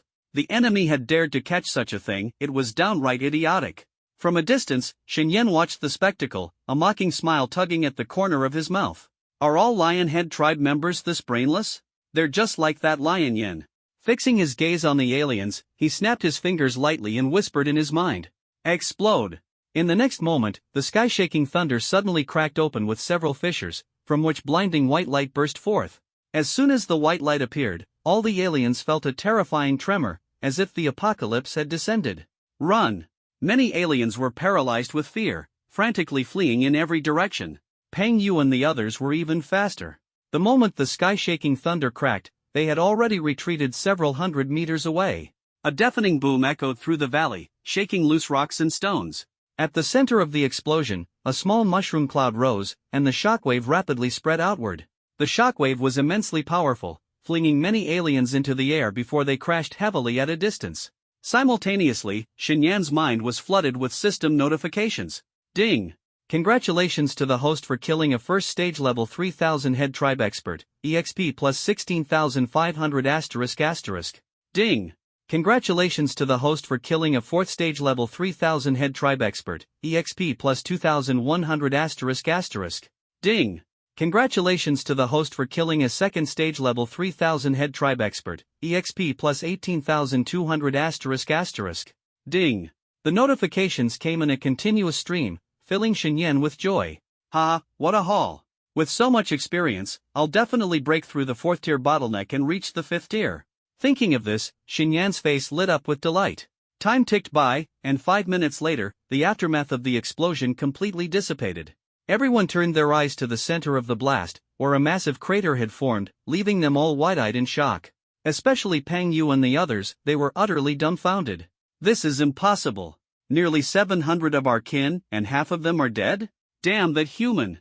Peng Yu clenched his fists tightly, his eyes burning with fury as he glared at Xinyan. He looked around and found that the once dense crowd had now been reduced by half. How could this happen? The geniuses of our elephant tribe are almost all gone. How am I supposed to answer to the elders of the tribe? Xiang Feng stared at the few remaining members of his kin, filled with panic and despair. Damned humans, damn Xinyan! How dare you kill so many of us? Hu Yun was on the verge of losing her mind. She had never imagined things would turn out this way. Although the geniuses of the Fox tribe weren't completely wiped out, they had still lost half of their numbers. Such a heavy loss pushed Hu Yun to the brink of collapse. Unlike the despair of these non-human tribes, Xinyan and the surviving Dragon Nation geniuses were in high spirits. Ha, I thought we'd be dead for sure this time. I never expected it to end so well. Xinyan is amazing. What was that thing? Its power was incredible. It must be some kind of super weapon. Aren't these kinds of things banned in the secret realm? Who knows? Didn't those non-humans also bring in some devastating weapons? Exactly. If they can bring them, why can't we? They can only blame themselves for being too weak to break through Xinyan's defensive fire array. Seeing Xinyan wipe out so many non-humans at once, the eyes of the Dragon Nation geniuses were filled with schadenfreude. This time, Xinyan had avenged them. All the grievances and anger they had harbored instantly disappeared. Facing the seething hatred of the non-humans, Xinyan's expression remained cold as he stepped closer to them. Didn't you plan to lure me here to kill me? So, how do you feel about this outcome? Xinyan glanced at Peng Yu and the others, a mocking smile forming at the corner of his lips. Hearing this, Peng Yu's face darkened, and he spoke in a cold tone. Xinyan, don't be too smug. You've killed so many of our people, do you really think you'll get away unscathed? Lion Yen and Tiger Ao have special statuses. Killing them guarantees that their tribe's high-ranking members will seek revenge on you. At this threat, Xinyan let out a cold laugh. Threaten me? Let them try stepping into the borders of the Dragon Nation. He didn't take the threats to heart at all. Once he left the secret realm, he was confident he would attract the attention of the Dragon Nation's upper echelon. By then, his safety would be guaranteed, and the non-humans wouldn't dare to retaliate against him at will. After rebuffing Peng Yu, Xinyan turned his gaze toward the remaining non-humans. Alright, now it's your turn. Since you want my life, I'll send you all to hell without hesitation. He raised the 9-nether frost blade in his hand, the blade pointing directly at Peng Yu and the others. Faced with Xinyan's threat and oppressive aura, Peng Yu and the rest felt a chill run down their spines. They had already used their strongest trump cards, but even so, they couldn't threaten Xinyan. On the contrary, after Xinyan broke free, he effortlessly wiped out half of their people. Xinyan's strength and methods were far too overwhelming. He was not someone they could afford to provoke. Realizing this, Ping Yu and the others exchanged glances before quickly fleeing toward the distance. Their coordination was impeccable as they split into two groups, fleeing in opposite directions. Peng Yu and Hu Yun led half of the non-humans toward the valley's entrance. Xiang Feng and Zhao Ling led the other half in the opposite direction. Shen Yan was only one person. Even if he pursued them, he could only choose one direction. Their survival would depend on luck. Whoever was caught would depend on Shen Yan's choice. Shen Yan, stop them. They're trying to escape. We can't let them get away. It's best if we leave none of them alive. That's right. Shen Yan has the strength to take them down, and we should help block their escape routes. Let's all work together to stop them. Seeing the non-humans preparing to flee, the Dragon Nation geniuses rescued by Shen Yan began shouting, eager to stop the escape. However, their strength was limited, and they were all heavily injured, unable to even get close to the non-humans. The non-humans surged like a flood, charging ferociously toward both sides of the valley.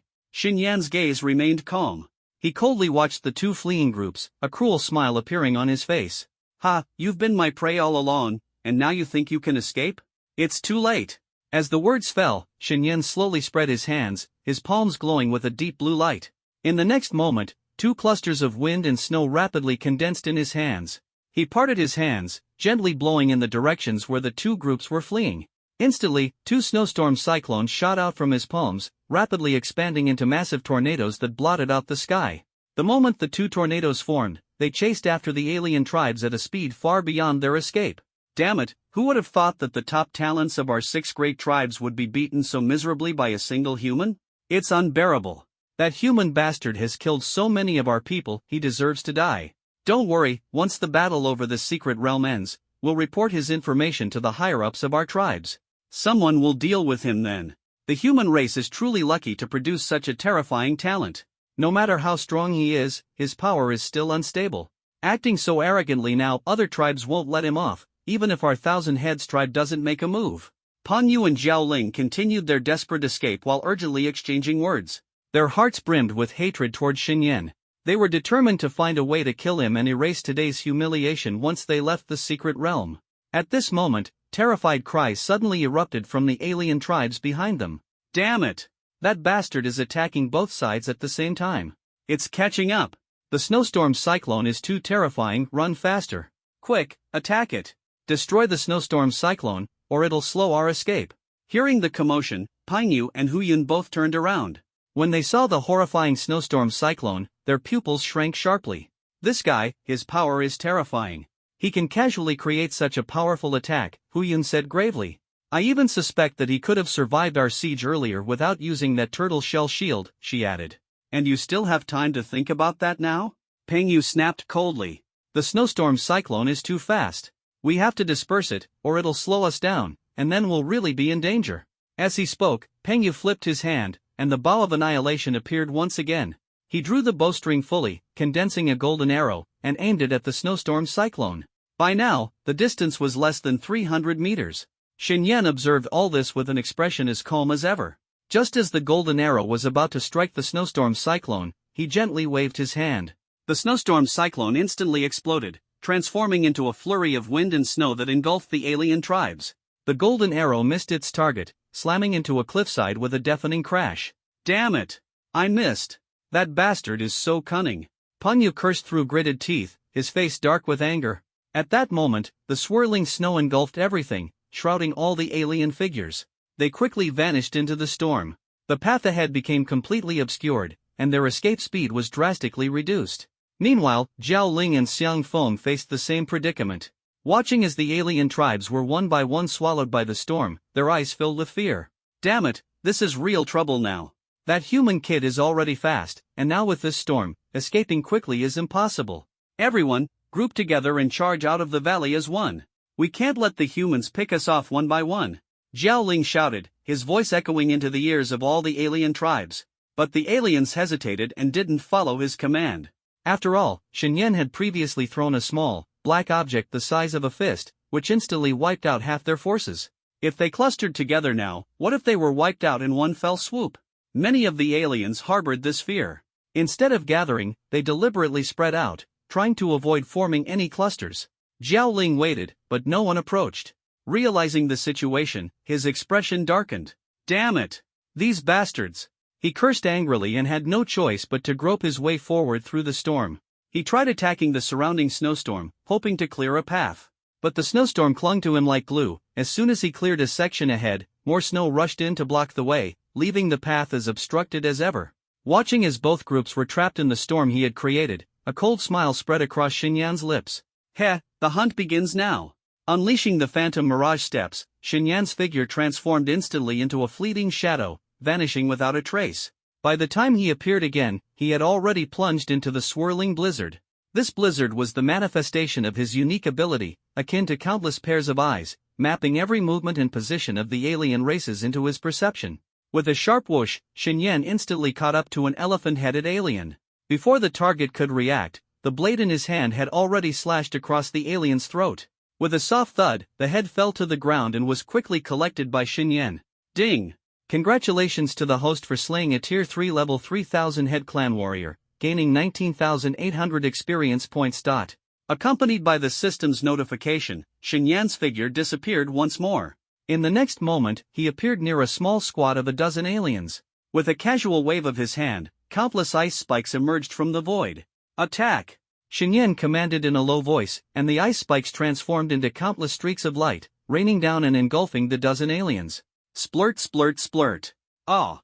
The sound of flesh being pierced and the aliens' anguished screams reverberated through the snowstorm, striking fear into the hearts of the remaining aliens. Ding! Congratulations to the host for slaying a Tier 3 level 2000 head clan warrior, gaining 17,900 experience points. Ding! Congratulations to the host for slaying a Tier 3 level 1000 head clan warrior, gaining 6,500 experience points. Ding! Congratulations to the host for slaying a Tier 3 level 5000 head clan warrior, gaining 26,700 experience points. Ding! The system notifications sounded like the most beautiful symphony in the world, lifting Xinyan's spirits. His stockpile of experience points had become astonishing, an amount so vast it was breathtaking.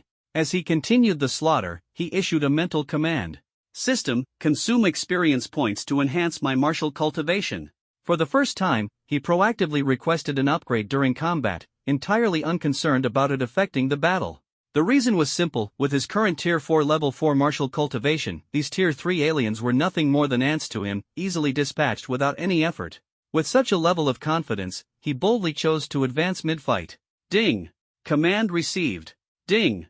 Consumed 280,000 experience points, cultivation advanced to Tier 4 level 5. Ding! Consumed 350,000 experience points, cultivation advanced to Tier 4 level 6. Ding! Consumed 450,000 experience points, cultivation advanced to Tier 4 level 7. Ding! Consumed 570,000 experience points, cultivation advanced to Tier 4 level 8. Ding! Consumed 720,000 experience points, cultivation advanced to Tier 4 level 9. In total, Xinyan spent 2.37 million experience points, directly reaching Tier 4 level 9 cultivation. Even at this level, his remaining experience points were still abundant. I've only used less than half of the experience, and my cultivation has already reached Tier 4 level 9. Forget it, I'll hold off on breaking through to Tier 5 for now. Let's clean up these aliens first, then find a quiet place to focus on breaking through. Amid the snowstorm, Xinyan clenched his fists, feeling the surge of immense and overwhelming power coursing through his body. With his current strength, eradicating these aliens would be as effortless as crushing ants. Now, let me show you what true despair looks like. As soon as the words left his lips, Xinyan stomped the ground with tremendous force, sending out a terrifying wave of cold that spread rapidly in all directions. The fleeing aliens suddenly felt an icy chill that pierced to the bone, their senses instantly on high alert. The next second, they were horrified to discover the ground beneath them had frozen solid. The frigid cold surged from their feet, spreading across their bodies in the blink of an eye, turning them all into ice sculptures. Throughout the entire process, they had no means of resistance. Although some aliens desperately fought back, their attacks dissipated upon contact with the cold, like stones sinking into the sea, utterly ineffective. All they could do was watch helplessly as the icy power consumed them. Ding! Congratulations to the host for slaying a Tier 3 level 4000 head clan warrior, gaining 26,400 experience points. Ding! Congratulations to the host. With a string of system notifications, even more experience points poured in. Amid the swirling snow, Zhao Ling heard the anguished cries and terrified roars of his clansmen. He knew Xinyan was closing in. But within this blizzard, their speed was severely hindered, making escape nearly impossible. Xiang Feng, think of something, what do we do? We're all going to die if this continues. At this moment, Jiao Ling was only accompanied by Xiang Feng. He could only turn to this genius of the elephant tribe for help, asking if there was a way to escape. What can I do? The only thing we can do is get out of this damn snowstorm first. Xiang Feng had just finished speaking. Suddenly, he felt as if his feet were glued to the ground. When he tried to lift his legs, he realized that all 8 of them felt rooted in place, completely immobile. Damn it, what's going on? Xiang Feng looked down and was shocked to see his legs encased in a layer of frost. The frost was rapidly spreading and, in the blink of an eye, had reached his waist. As his lower body grew increasingly numb and gradually lost all sensation, Xiang Feng's eyes filled with terror. He abruptly raised his right hand and struck his limbs with force. A strong burst of white light spread out, instantly enveloping his 8 legs. He thought the white light would dispel the frost, but the reality was completely the opposite. The frost continued to spread upward at an alarming rate, and before long, it had completely frozen his entire body. Help me! In the final moments of his life, Xiang Feng gave Jiao Ling a pleading glance. Watching his comrade being frozen solid, Jiao Ling's heart sank to the depths of despair. Damn it, how could this happen? The enemy didn't even show themselves, and they took down Xiang Feng so easily? This person's strength is on a whole other level? Jiao Ling was on the verge of breaking down. The power displayed by Xinyan was something they couldn't possibly contend with. The gap was so vast it drove one to despair. Run now! Or else we're really going to die. A suffocating sense of danger enveloped Jiao Ling. He staggered and rushed desperately toward the edge of the valley. Bang! With a dull thud, he collided with something. Looking down, he saw it was the corpse of a frozen tribesman. The body fell to the ground, shattering like a porcelain doll. Everything below the neck had turned to bloody pulp, spreading across the ground, leaving only the head intact. The horrifying scene made Jiao Ling's breathing grow heavier. Just as he prepared to continue his escape, a sudden flicker appeared before his eyes. A cold long blade pierced through the wind and snow, resting lightly against his neck. The sharp edge sliced through Jiao Ling's neck, and blood trickled slowly down the wound. At this moment, Jiao Ling's entire body turned icy cold, completely stiff, unable to move. He stared at the human god of death before him, holding the long blade with a cold and piercing gaze, and couldn't help but swallow nervously. Can you spare my life? Whatever your conditions are, just say them, and I'll do my utmost to fulfill them. After all, I am one of the top geniuses of the Jiao Shou tribe, and the tribal leaders hold me in high regard. His words carried 2 meanings. First, he wanted to inform Xinyan that the Jiao Shou tribe valued him greatly, so trading his life for something would be worthwhile. Second, he intended to threaten Xinyan, implying that if he were killed, the Jiao Shou tribe would not let it slide. Xinyan understood the underlying meaning behind his words, but he didn't care in the slightest. After all, he had already killed top talents from other tribes, such as Shiyan, Xiang Feng, and Huao. Killing a few more wouldn't make much difference. What's more, the rules of this Secret Realms competition were a life and death struggle, and he had no reason to show mercy while holding the upper hand. Spare you? Keep dreaming. A top genius like you, if killed, will undoubtedly earn me rich rewards from Dragon Nation. More importantly, in my eyes, you're just free experience points. How could I let you go? Hearing these words, terror instantly filled Jiao Ling's eyes. But he still keenly caught 3 words, experience points? What does that mean? Just as he was puzzled, Xinyan's voice came, cold and merciless. Time to send you on your way. Death Valley, what an apt name, perfect for being the burial ground of you foreign races.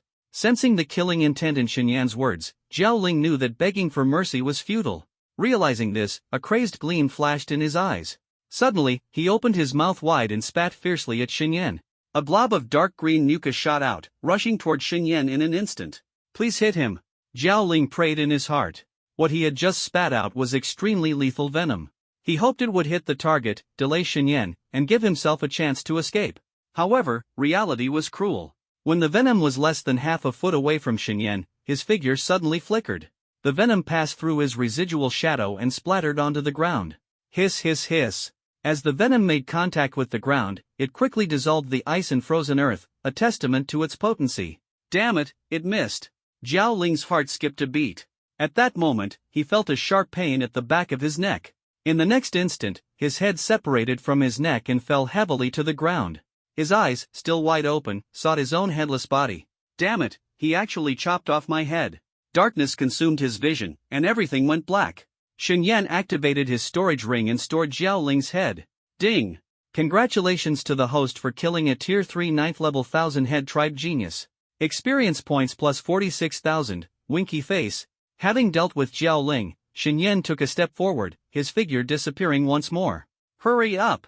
That human kid must have gone after Jiao Ling and his group. Let's take this chance to escape Death Valley, Peng Yu said as he sprinted, speaking to Huyan beside him. Huyan nodded, her face full of worry. I wonder how long Jiao Ling and the others can hold that human off. If he catches up to us. Though she spoke in concern, her pace quickened.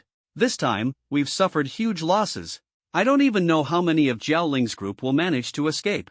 Hearing the piercing screams in the distant wind and snow, Peng Yu's expression grew darker. The two, along with their tribesmen, continued to advance for about 500 meters when a sudden sense of dread washed over them. A powerful feeling of danger pressed down upon them. Danger! They both became alert simultaneously, hurriedly looking up. What they saw made everyone's faces change drastically, despair etched into their expressions.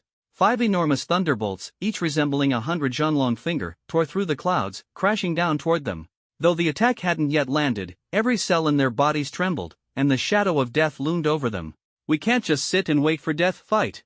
A ruthless glint flashed in Peng Yu's eyes. His body rapidly expanded, visibly growing several times larger. In the next moment, it seemed as though all the flesh and blood in his body ignited. He swung 2 massive fists upward, striking fiercely at the 5 colossal thunderbolts descending upon them. Seeing him unleash his desperate, all-out move, Huyan gritted her silver teeth tightly and responded with a similar ultimate technique, fully resisting the terrifying attack descending from the heavens. Finally, the 5 colossal thunderous fingers crashed down amidst the snowstorm. Boom! Boom! Boom! With 5 earth-shattering blasts, the thunderous fingers exploded within the snowstorm. The intense shockwaves radiated outward, tearing the boundless snowstorm into shreds.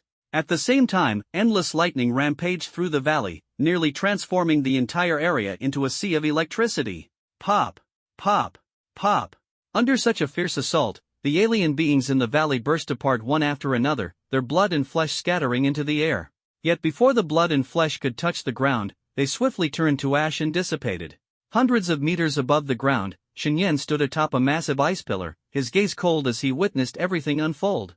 He personally watched as one alien after another withered under his attack. Ding! Congratulations to the host for killing a Tier 3, level 3000 head clan warrior. Experience plus 18,900, winky face. Ding! Congratulations to the host for killing a Tier 3, level 1000 head clan warrior. Experience plus 6,800, winky face. Ding! Congratulations to the host for killing a Tier 3, level 5000 head clan warrior. Experience plus 26,900, winky face. Ding! A massive surge of experience points poured in, causing Xinyan's face to reveal an even more noticeable trace of delight. Zzzzz.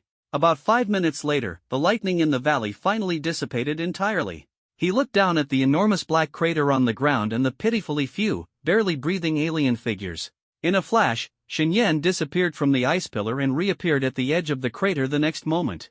To his surprise, Peng Yu and Huyan, these 2 alien beings, had managed to survive, despite being at the very center of the attack. However, seeing the shattered bow and broken jade rui beside them, it was clear that surviving this calamity was already a stroke of luck. At this moment, the 2 lay battered and exhausted in the crater, white smoke still rising continuously from their bodies. Their 8 spider legs had been mostly severed. Standing at the crater's edge, Xinyan coldly gazed at Peng Yu, who stared back with eyes full of resentment. Xinyan, don't think you've won, Peng Yu gritted his teeth and said. You've killed so many of our people. The 1000-head clan will definitely take revenge on you sooner or later. Even though the rules of the secret realm battle allow for mutual slaughter, you've killed so many of our geniuses. Our 1000-head clan will never let this slide. He finished, and Huyan, lying beside him, took over the conversation. That's right. Xinyan, you'll die at the hands of our 1000-head clan sooner or later. Ha, we'll be waiting for you down below. Xinyan's gaze remained icy as he stared at the 2 figures in the center of the crater. No matter what your 1000-head clan tries, the mighty ones of the Dragon Nation will handle it. The day I become truly powerful will be the day your 1000-head clan meets its end. His tone was resolute. This was not a threat but a vow. To him, the 1000-head clan was a treasure trove of experience points. Once his strength was sufficient, How could he possibly let such a valuable resource slip away? Hearing his words, a trace of fear flashed through Pingyu and Huyan's eyes. In their minds, images of mountains of corpses and seas of blood appeared, all made up of the bodies of their thousand-head clan.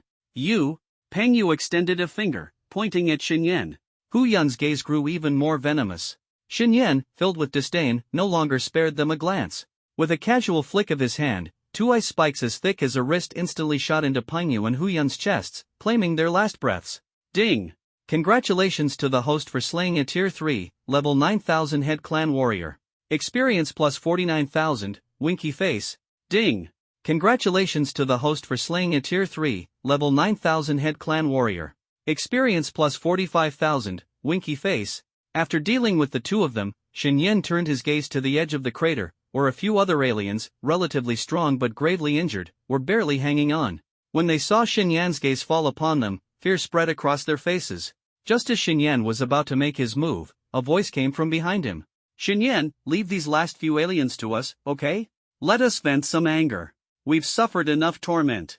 Finally, we have a chance to take revenge. Xinyan, leave it to us.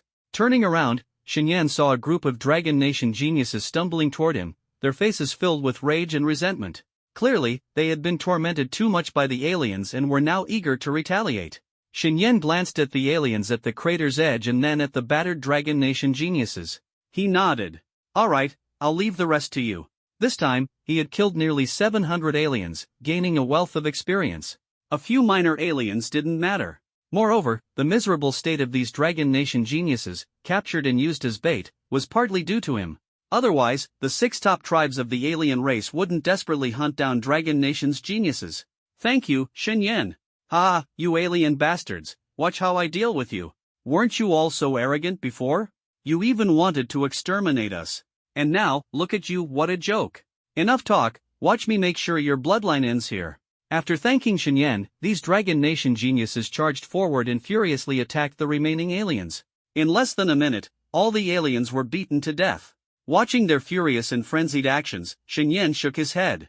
These guys must have suffered a lot from the aliens. Otherwise, they wouldn't be this ruthless. Xinyan scanned the surrounding valley to confirm there were no surviving aliens left, then began walking out of the valley. Find a quiet place and quickly convert all this experience into strength, he murmured to himself. Although he didn't take Pingyu and Huyan's words to heart, if the Qianqiu tribe decided to break the rules and risk war with Dragon Nation just to target him, that would be a significant problem. Though unlikely, without sufficient strength, he still felt uneasy. At the entrance to Death Valley, a large group of people was advancing into the valley in an imposing manner. Leading them were Bai Yuxuan and Xiang Qinglong, among others. Quickly, I heard Xinyan has already entered Death Valley. That kid is too reckless. No matter how strong he is, he shouldn't act so impulsively. There are 600 to 700 alien experts gathered in Death Valley. How could he possibly deal with all of them? Heh, I think that kid has guts. If he manages to walk out of the secret realm alive this time, I'll definitely invite him to Xuanwu City for a visit. From their conversation, it was clear they had gathered so many people to support Xinyan. Being able to assemble such a large group in such a short time was already a remarkable feat. They had barely entered the valley when Xiao Qingyu, who had sharp eyes, noticed a figure slowly approaching them. Slowly? In truth, his movements seemed slow. But upon closer inspection, his speed was astonishing. With every step, he covered 7 to 8 meters, as if teleporting. Xiao Qingyu realized this was no ordinary teleportation. There couldn't possibly be someone this powerful in the secret realm.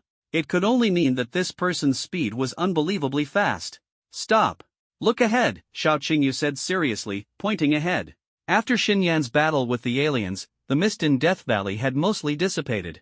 With Xiang Qinglong and the others' strength, they could naturally see much farther. That person looks a bit familiar. Could it be Xinyan? I think so too. Didn't the aliens surround him? Impossible. From the loud commotion earlier, he must have fought the aliens. If he really fought them, how could he walk away unscathed? Look at him, he seems calm, not at all like someone who fled after being defeated. Xiang Qinglong and the others began to speculate. At this moment, Bai Yuxuan voiced a shocking thought.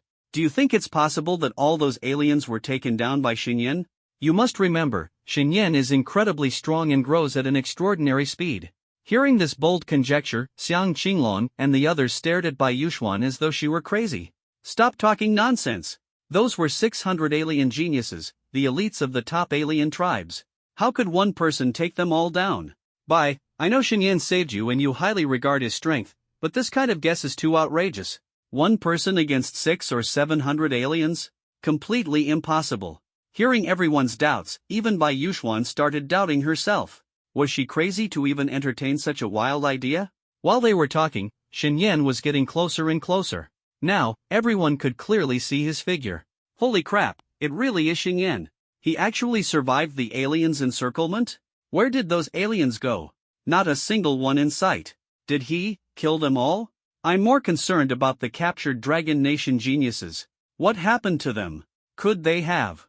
As Xiang Qinglong and the others murmured in low voices, Shen Yan had already approached them. Seeing this large group, Shen Yan looked slightly surprised. What are you all doing here?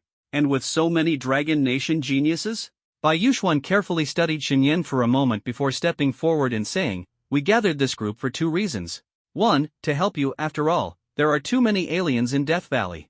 The other reason was to rescue our captured compatriot geniuses. If we left them to die, we'd have no face to show anyone." Hearing her explanation, Shen Yan smiled faintly. "Thank you for your intentions.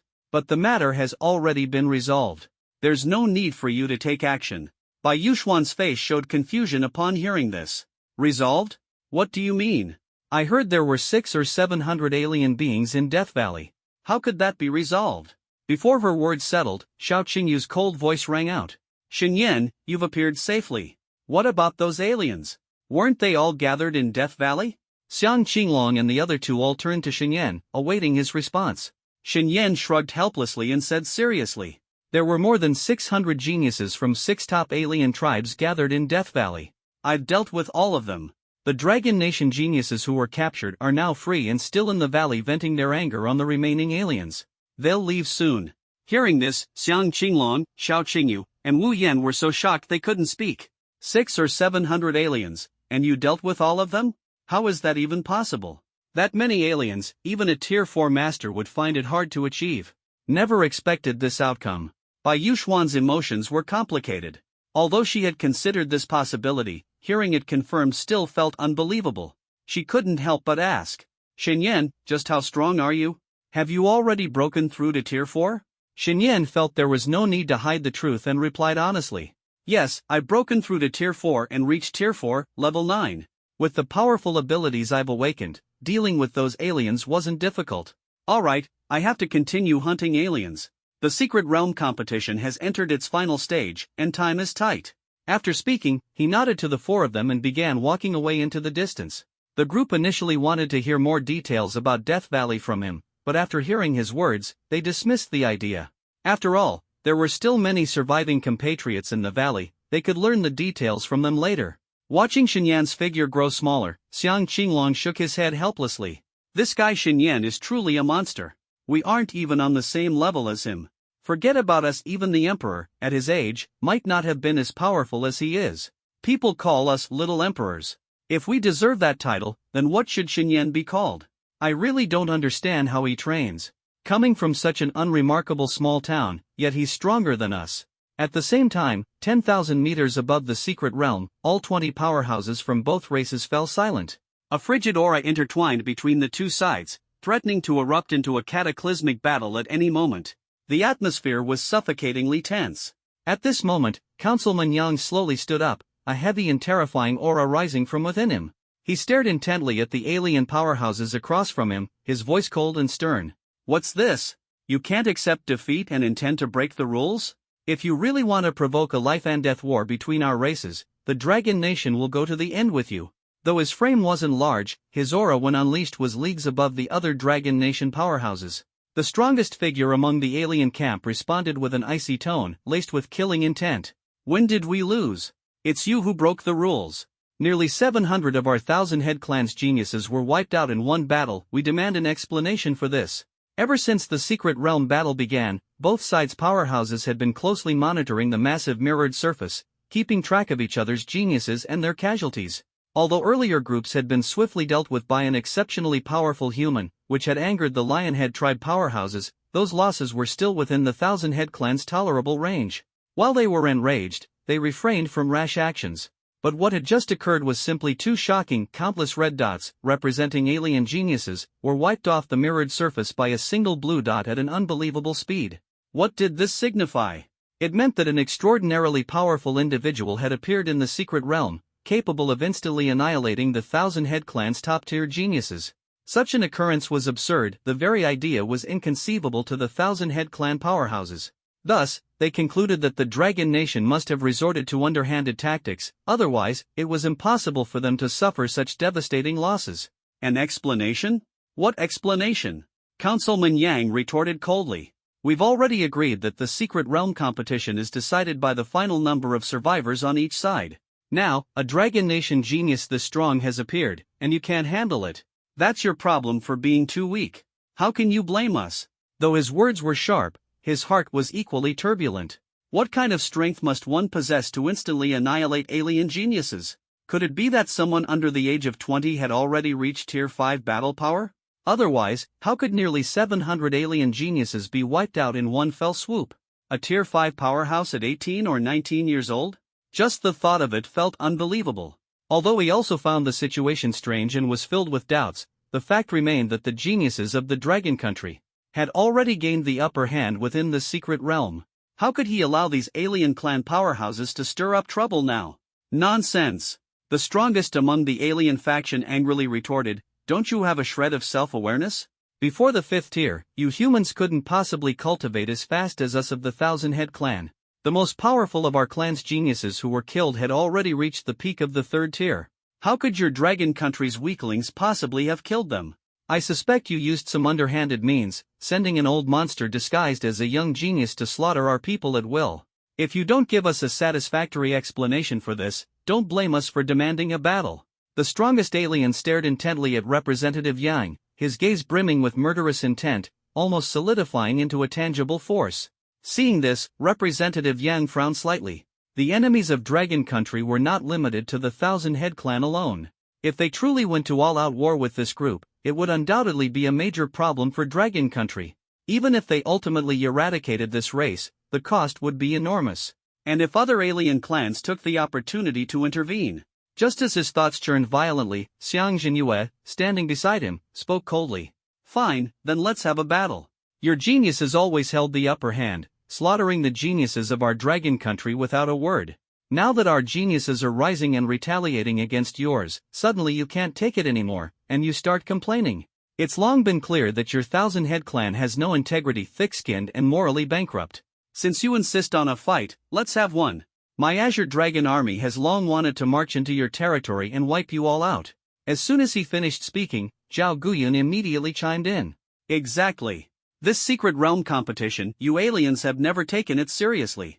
From start to finish, you've caused trouble repeatedly. If you're truly provoking us now, then let's fight. As the two finished speaking, the other powerhouses of Dragon Country stood up one after another, their auras surging, all pressing against the alien powerhouses across from them. Their voices echoed through the skies. Fight! Fight! Fight!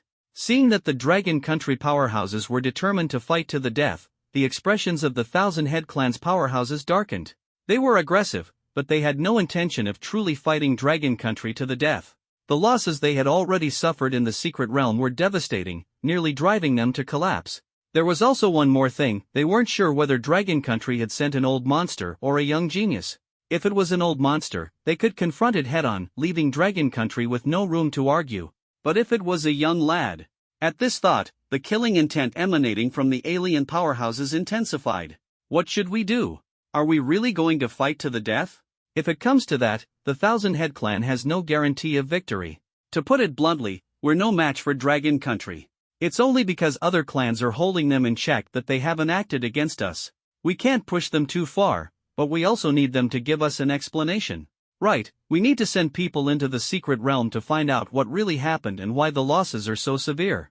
The alien powerhouses communicated telepathically, reaching a consensus. They all withdrew their auras.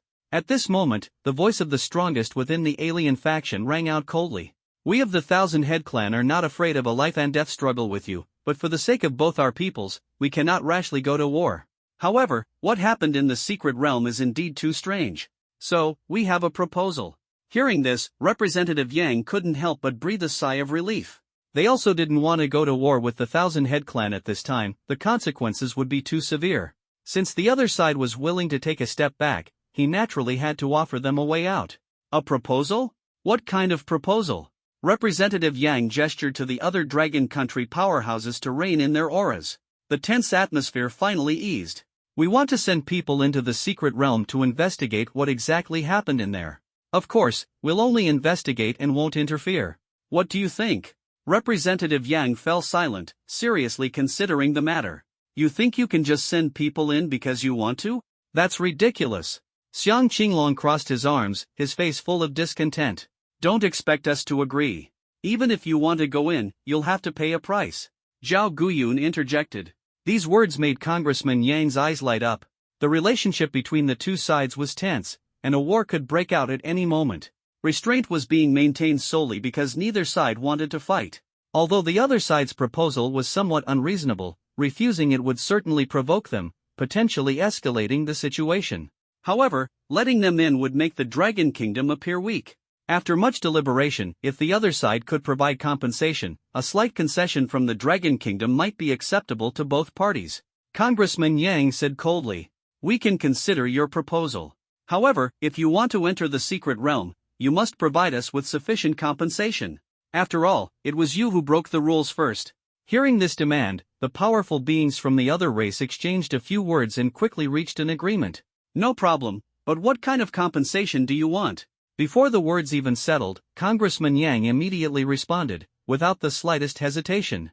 Give us 10 mineral veins with reserves of 1,000,000 source crystals each, 50 top-tier SSS-grade weapons, and 1,000 spiritual herbs over 1,000 years old. Yes, that will do. The moment these words came out, the scene instantly fell silent. This was what people called asking for the moon.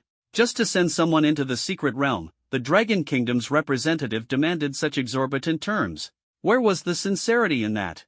Isn't this asking price way too high? Xiang Qinglong couldn't help but whisper to Zhao Guyun. Start high and wait for them to bargain. Relax, the other race will definitely haggle, Zhao Guyun replied nonchalantly. In stark contrast, the members of the other race's camp were nearly exploding with anger, accusing Congressman Yang of being utterly insincere. The atmosphere at the scene grew increasingly tense. Finally, the strongest figure among the other race stepped forward and said, "We're willing to provide reasonable compensation, but we won't let you make outrageous demands. If we can't reach an agreement, then let's fight." Congressman Yang grinned, good, so long as you're willing to talk. After half an hour of back-and-forth negotiation, the two sides finally reached a consensus. The other race would provide some compensation to the Dragon Kingdom while being permitted to send one powerful individual into the secret realm to investigate the truth of the matter.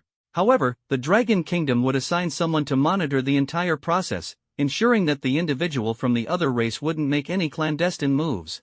I also want to know who that kid is, the one powerful enough to wipe out so many from the other race in one go. No matter who it is, we will do everything in our power to protect them. The hope of the Dragon Kingdom will never be easily destroyed by anyone. Congressman Yang's gaze was fixed in the direction of the secret realm, murmuring softly under his breath. At the same time, deep within the secret realm, Shen was hiding by a tranquil river, fully focused on breaking through his cultivation level. System, consume experience points to help me break through. Ding. Command received from the host. Ding. Consume 990,000 experience points.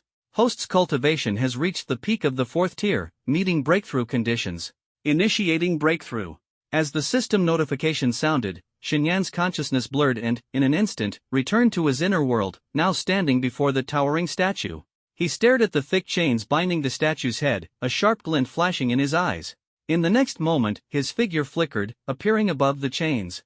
A long blade instantly materialized in his hand, lightning crackling along its surface, carrying immense destructive power as he fiercely struck the chains. With a resounding clang, accompanied by the sound of metal clashing, the chains broke apart, fragments falling into the abyss below. Ding! Congratulations to the host for successfully advancing to the 5th tier. As the voice faded, Shenyan's consciousness returned to his body, and his tightly shut eyes slowly opened. The sight before him left him astonished. The river had been completely frozen over with thick ice, and the rocks and trees within a 2-kilometer radius were covered in a layer of blue ice crystals, glistening under the sunlight. He felt as though he had stepped into a world of ice and snow, breathtakingly beautiful. I didn't expect breaking through to the 5th tier would cause such a massive transformation.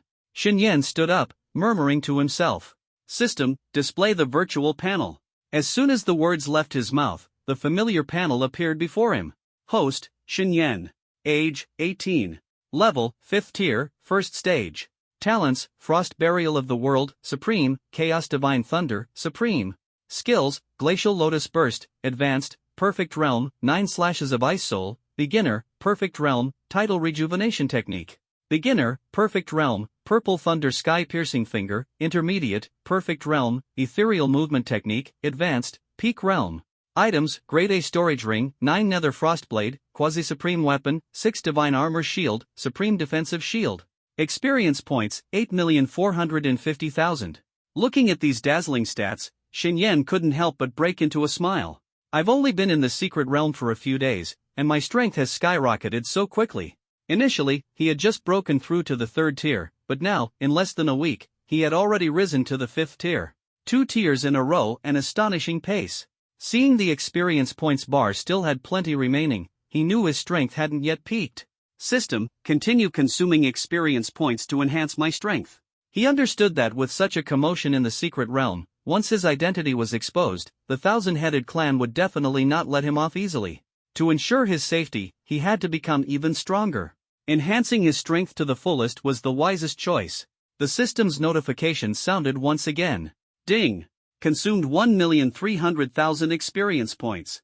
Cultivation advanced to 5th tier, 2nd stage. Ding! Consumed 1,700,000 experience points. Cultivation advanced to 5th tier, 3rd stage. Ding! Consumed 2,300,000 experience points. Cultivation advanced to 5th tier, 4th stage. Ding! Consumed 3,100,000 experience points. Cultivation advanced to 5th tier, 5th stage. Insufficient remaining experience points to continue advancement. Refunding unspent points. At this point, only 50,000 experience points remained, indeed not enough for further advancement. 5th tier, 5th stage. This feeling, truly powerful. The surging power within his body caused the corners of Xin Yan's mouth to curve slightly upward. With his current strength, if he were to encounter those alien races now, a single effortless strike could annihilate a large group of them. Even just unleashing his aura would be enough to defeat most enemies with ease. Let's see just how strong I am now. With that thought, he gently raised his right hand, and an overwhelming power erupted instantly. Above his head, the sky was shrouded in dense, chilling mist. 9 massive heavenly blades appeared in an instant, each exceeding 100 meters in length, exuding an awe-inspiring presence. Slash! Xin Yan thrust his right hand downward forcefully. The 9 heavenly blades descended like meteors, targeting a mountain a kilometer away. Boom! Boom! A series of deafening explosions resounded as the 9 heavenly blades fiercely struck the mountain. The mountain was torn apart by the force of the blades, rocks crumbled, and massive cracks spread across its surface until it was shattered into pieces. Finally, with a resounding boom, the colossal mountain collapsed like a cascade of sand, its towering form completely vanishing. To think that using the 5th tier, 5th stage to perform the profound rank technique 9 Slashes of Ice Soul could unleash such immense power. Xin Yan's eyes were filled with shock, almost unable to believe it. Let's try the thunder technique again. Thinking this in his heart, he lightly waved his right hand, striking toward another colossal mountain nearby. In an instant, thunder surged, condensing into 5 massive thunderous fingers. These 5 thunderous fingers, like the fingers of a deity, pressed down fiercely on the gigantic mountain from mid-air. Boom! Boom! Boom! Boom! Boom! Accompanied by 5 thunderous explosions. The towering mountain was instantly torn apart by the violent power of thunder, rubble flying, dust billowing, an awe-inspiring sight. After toppling 2 mountains in succession, Xin Yan gained a clear understanding of his own strength. With my current power, those lethal weapons Ping Yu and the others prepared earlier, I could easily destroy them. However, when facing a 6th tier master, can I defeat them? With the dual SSS grade talent enhancements, Xin Yan's combat power far surpassed opponents of the same tier. But the 6th tier and above were entirely different from the 1st to 5th tiers of the mortal transformation realm. Breaking through to the 6th tier signified officially stepping into the divine path realm, with a revolutionary transformation in both physical qualities and the intensity of abilities. Thus, in the entire Dragon Kingdom, no one had ever managed to use 5th tier strength to overturn a 6th tier expert. It was uncertain whether Xin Yan could become the first exception. At the same time, in a secret realm, 2 powerful individuals were racing through at lightning speed. One of them was clearly a member of a foreign race, with 8 legs, a human-like upper body, but a head resembling a flood dragon. He was a strong figure from the Jiao head tribe, his power already at the 6th tier divine general realm. The other was evidently human, clad in fiery red battle armor, exuding an aura even stronger than the Jiao head expert, clearly a 7th tier divine king. Jiaoyu, I'm allowing you to investigate everything that's happening in this secret realm. However, I hope you don't try any tricks during this process. If I find that you intend to harm the geniuses of our dragon kingdom, I will not hesitate to kill you on the spot. Moreover, all our actions are being recorded by surveillance equipment. Even if you die, no one will defend you. The human expert wearing the red battle armor issued a warning to the Jiao head foreigner. His name was Lin Luofeng, a senior officer in the Azure Dragon Army of Azure Dragon Divine City. Jiao Yu responded with a cold snort. Relax, I won't do anything that breaks the rules. This time entering the secret realm, our thousand-head tribe merely wants to figure out what's happening and why there are so many casualties. If it's confirmed that you didn't cheat, we will have no complaints. Moreover, I absolutely won't bully the weak or harm your geniuses. Hearing Jiao Yu's assurance, Lin Luofeng nodded lightly. That's good. I hope you remember what you just said. The two moved swiftly, traversing the secret realm at a rapid pace. In mere minutes, they had advanced nearly 100 miles. At this moment, Lin Luofeng's expression shifted slightly, and he spoke calmly. 20 miles northeast, there are some of your people. Do you want to check it out? Jiao Yu nodded, yes. As soon as the words fell, their figures vanished in an instant, reappearing far away on the horizon, now as small as ants. Damn it, how can the Dragon Kingdom camp have such a monstrous individual? The geniuses from the 6 great top tribes were all killed by him alone. That Xinyan is terrifying. His strength is completely beyond our comparison. Whoever encounters him is likely to face certain death. Do you think the rumors about what happened in Death Valley might be false? Maybe the people from the Dragon Kingdom exaggerated Xinyan's abilities on purpose. I wish that were the case, but the truth is, Jiaoling, Pengyu, Huyun, Xiangfeng, Huao, and all the other geniuses from their tribes were killed in Death Valley. That's right, we've already sent people from the same race to verify. The scene in Death Valley is utterly horrific. It's said that of those killed, the ones who left behind bodies all had their heads severed. In the dense forest, over a dozen geniuses from the Pig Head tribe were conversing in low voices. Their tones were hushed, fearful of attracting a powerful enemy. At this moment, a gust of wind blew past, and 2 ghostly figures suddenly appeared before them. One was a Jiao head tribe expert, and the other turned out to be human. Seeing the human, the geniuses from the Pig Head tribe immediately stood upright, gripping their weapons tightly, ready to fight at any moment. Sensing this, Lin Luofeng's eyes turned cold. In the next instant, an overwhelming pressure erupted from his body, enveloping the surrounding area for over 1,000 meters. Under this immense pressure, the dozen or so Pig Head tribe geniuses instantly fell to their knees. They felt as though a massive mountain was pressing down on them, making it nearly impossible to move. So powerful. Is he a divine general or a divine king? The geniuses of the Pig Head tribe looked at Lin Luofeng with eyes full of fear and awe. Lin Luofeng, don't go overboard. Jiao Yu's eyes shifted sharply, and he harshly rebuked Lin Luofeng. His strength was far inferior to Lin Luofeng's, so he could only rely on his words.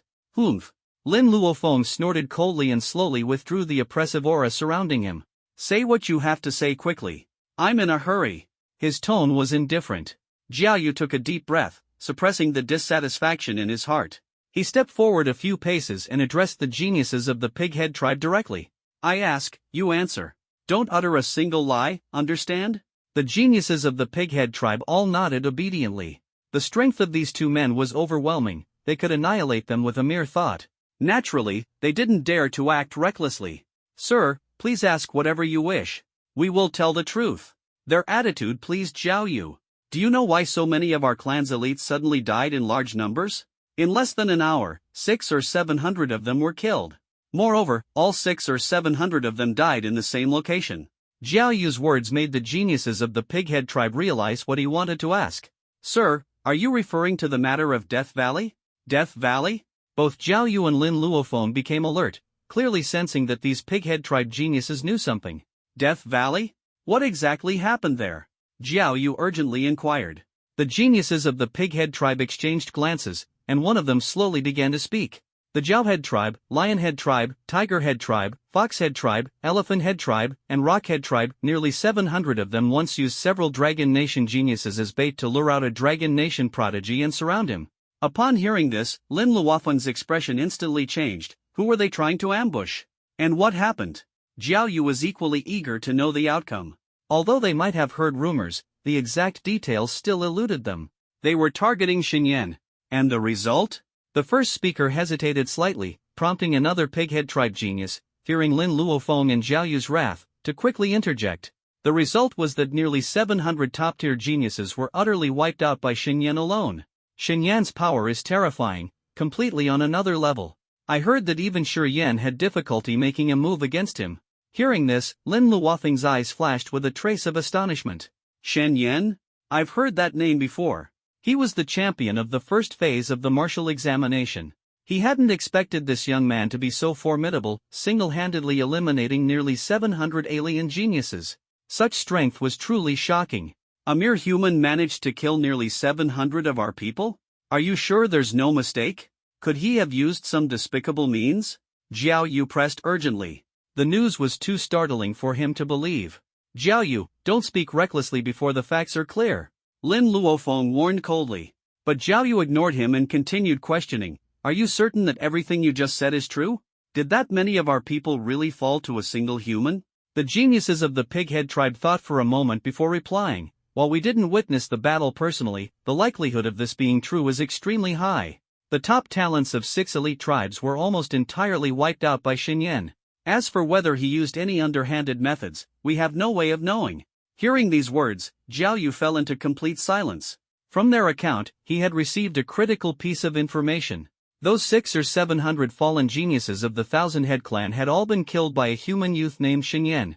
As for how this young man had accomplished such a feat, further investigation was needed. With this in mind, Jiao Yu waved his hand and said, "You may leave. Continue participating in the Secret Realm's battle for supremacy." The dozen or so members of the Pighead tribe breathed a sigh of relief upon hearing this. They quickly nodded in agreement and vanished from the scene. Once they were gone, Lin Luofeng coldly looked at Jiao Yu and asked, "What do you plan to do next?" Jiao Yu answered without hesitation. Their account of what happened in Death Valley is vague at best, with no concrete details. However, from what they said, it seems that besides that Xinyan, there are several other Dragon Nation geniuses who survived. I want to find those survivors and confirm the truth through them. Lin Luofeng did not object to Jiao Yu's proposal. He was also curious about the battle in Death Valley and wanted to uncover all its details. Alright, let's go look for them. They were a god king and a god general, their speed and perception far surpassing those young geniuses within the secret realm. With a clear objective, it took them less than 2 hours to locate the 5 Dragon Nation geniuses whom Xinyan had rescued during the battle in Death Valley. Facing the sudden appearance of these two formidable figures, the 5 Dragon Nation geniuses were filled with vigilance. Lin Luofeng asked, "Did you experience the battle in Death Valley?" Sensing Lin Luofeng's imposing aura, one of the Dragon Nation geniuses nodded honestly. "Yes, senior, we indeed experienced the battle in Death Valley." Jiao Yu immediately pressed them. "Quickly and thoroughly recount everything that happened in Death Valley. Not a single lie, or I'll make sure you regret it." An icy killing intent emanated from him, causing the faces of the Dragon Nation geniuses to turn pale. Lin Luofeng snorted coldly, waving his hand. A powerful pressure instantly suppressed Jiao Yu's aura. "Jiao Yu, are you courting death? With me here, how dare you threaten the young geniuses of our Dragon Nation?" Lin Luofeng's tone was as firm as iron. Lacking the strength to rival Lin Luofeng, Jiao Yu could only suppress his fury, remain silent, and glare at the 5 Dragon Nation geniuses. After restraining Jiao Yu, Lin Luofeng turned to the 5, speaking calmly. "Don't be afraid. I come from Azure Dragon Divine City, representing the Azure Dragon Army. With me here, he won't dare do anything excessive to you. Just tell us everything you know." Realizing Lin Luofeng was on their side, the 5 Dragon Nation geniuses finally breathed a sigh of relief, the weight in their hearts lifting. They had feared Lin Luofeng had betrayed them and joined forces with the alien races. "Senior, this is what happened. We were participating in the Secret Realm War. At first, everything seemed normal. But 2 days ago, the geniuses of 6 top tribes from the Thousand-Head clan suddenly went berserk. They joined forces to hunt and slaughter our Dragon Nation geniuses. In less than a day, over 200 Dragon Nation geniuses were killed by them. Afterward, these aliens captured dozens of our Dragon Nation geniuses, including the 5 of us, and brought us to Death Valley. They used us as bait to set a trap, intending to lure out Xinyan and eliminate him completely. We thought Xinyan wouldn't take the bait, but this Dragon Nation genius recounted the details of the battle in Death Valley with full honesty, leaving out almost nothing. After listening, Lin Luofeng and Zhao Yu's expressions were starkly different. Lin Luofeng's face revealed unconcealed admiration and praise. Impressive. Truly worthy of being top geniuses from our Dragon Nation. Faced with the despicable tactics of the alien races, he dared to take the risk alone and managed to eliminate all the ambushing enemies with his strength. His mindset and abilities are outstanding. This Xinyan has boundless potential in the future. Lin Luofeng didn't hold back in praising Xinyan, clearly holding him in high regard. In contrast, Zhao Yu's face was as dark as the abyss. For his clan's geniuses to set a trap for others, only to be wiped out by sheer strength, could anything be more humiliating? He simply couldn't believe Xinyan could be so formidable as to defeat so many geniuses alone. It sounded utterly absurd. Zhao Yu asked coldly. Tell the truth. Did Xinyan use some kind of forbidden weapon? Otherwise, how could one person possibly kill so many of our clan's geniuses? Hearing this, Lin Luofeng's face darkened, sensing that this alien was deliberately stirring trouble. Are you trying to provoke me? Lin Luofeng's gaze turned icy as he stared at Zhao Yu, his tone brimming with killing intent. Zhao Yu's heart tightened, but he still forced himself to reply. Either way, I don't believe Xinyan is that powerful. Either you cheated by sneaking in a genius above the age limit, or he used some kind of forbidden weapon. Otherwise, how could he have killed so many of our geniuses? At the mention of forbidden weapons, the 5 Dragon Nation geniuses immediately became agitated. It's your thousand-head clan that broke the rules, allowing beings like Pangyu and Huyun to bring forbidden artifacts into the secret realm. Things like counterfeit versions of the god-slaying Bao, that jade green Rui scepter, a mighty ivory imbued with a strong master strike, and even the poisoned Jiao pouch capable of instantly killing 4th-tier experts. You aliens used every dirty trick imaginable to kill Xinyan. If not for Xinyan's incredible luck, he would have been finished long ago. Hearing the names of these weapons, Zhao Yu's expression turned somewhat unnatural. Strictly speaking, such powerful forbidden artifacts were not allowed in the secret realm, yet they had still been brought in. Clearly, it was they who had broken the rules. Lin Luofeng turned his head to stare at Zhao Yu, his voice cold as an ice blade. Zhao Yu, your people have always disregarded the rules. Now that you've suffered a loss, you still want to shirk responsibility. I will report this matter to the higher authorities of Longhua. The Qianqiu clan must give an explanation for this. Caught red-handed, Zhao Yu felt somewhat cornered, but when he thought about the many talented members of his clan who had perished, he began to spout nonsense. Nonsense! If Pang Yu and the others truly brought those forbidden weapons like the god-slaying Bao, how could Xinyan have survived? They're obviously fabricating lies. These words made even Lin Luofeng hesitate for a moment. However, since the alien clan broke the rules first, even if Xinyan had employed dishonorable methods, the alien clan had no grounds to criticize. Zhao Yu, stop spouting nonsense here. The investigation is already clear. It's obvious your Qianqiu clan tried to gain an advantage and ended up paying the price. Now we'll report this to the higher authorities. Longwei will ensure your Qianqiu clan provides an explanation. As soon as the words left his mouth, Zhao Yu quickly shook his head. That's not acceptable. There's still one matter left unresolved. It's regarding Xinyan's age and strength. If his age and strength exceed the agreed limitations, we have every reason to suspect you of breaking the rules, deliberately sending him to slaughter the geniuses of our thousand-headed clan. Hearing this demand, Lin Luofeng's gaze grew even more dangerous. What do you intend to do? He asked coldly. It's simple. I want to see Xinyan. I need to confirm that his age is within the range we previously agreed upon. With our eyesight, one glance is enough to determine his bone age. Surely, you wouldn't be unable to meet such a simple request, would you? If not, then we have reason to suspect. Zhao Yu attempted to say more. Lin Luofeng responded indifferently, fine. I'll let you take one look at Xinyan. But if you have ulterior motives, I'll kill you on the spot. You should understand just how vast the gap is between a divine general and a divine king. Facing the threat, Zhao Yu nodded slightly. Rest assured, our thousand-headed clan values rules above all. We wouldn't stoop to anything unethical. Lin Luofeng let out a cold sneer, his eyes filled with mockery. Hey, you claim to value rules? I don't have time to waste words with you. Let's go. If Xinyan's age falls within the range, I'd like to see what other excuses you can come up with. Zhao Yu's eyes narrowed slightly. If his age is within the range, no matter the cost, I will find a way to kill him. Such an infinitely talented genius is worth risking my life to eliminate. Unbeknownst to Lin Luofeng, Jiao Yu had already made such a mad resolution in his heart.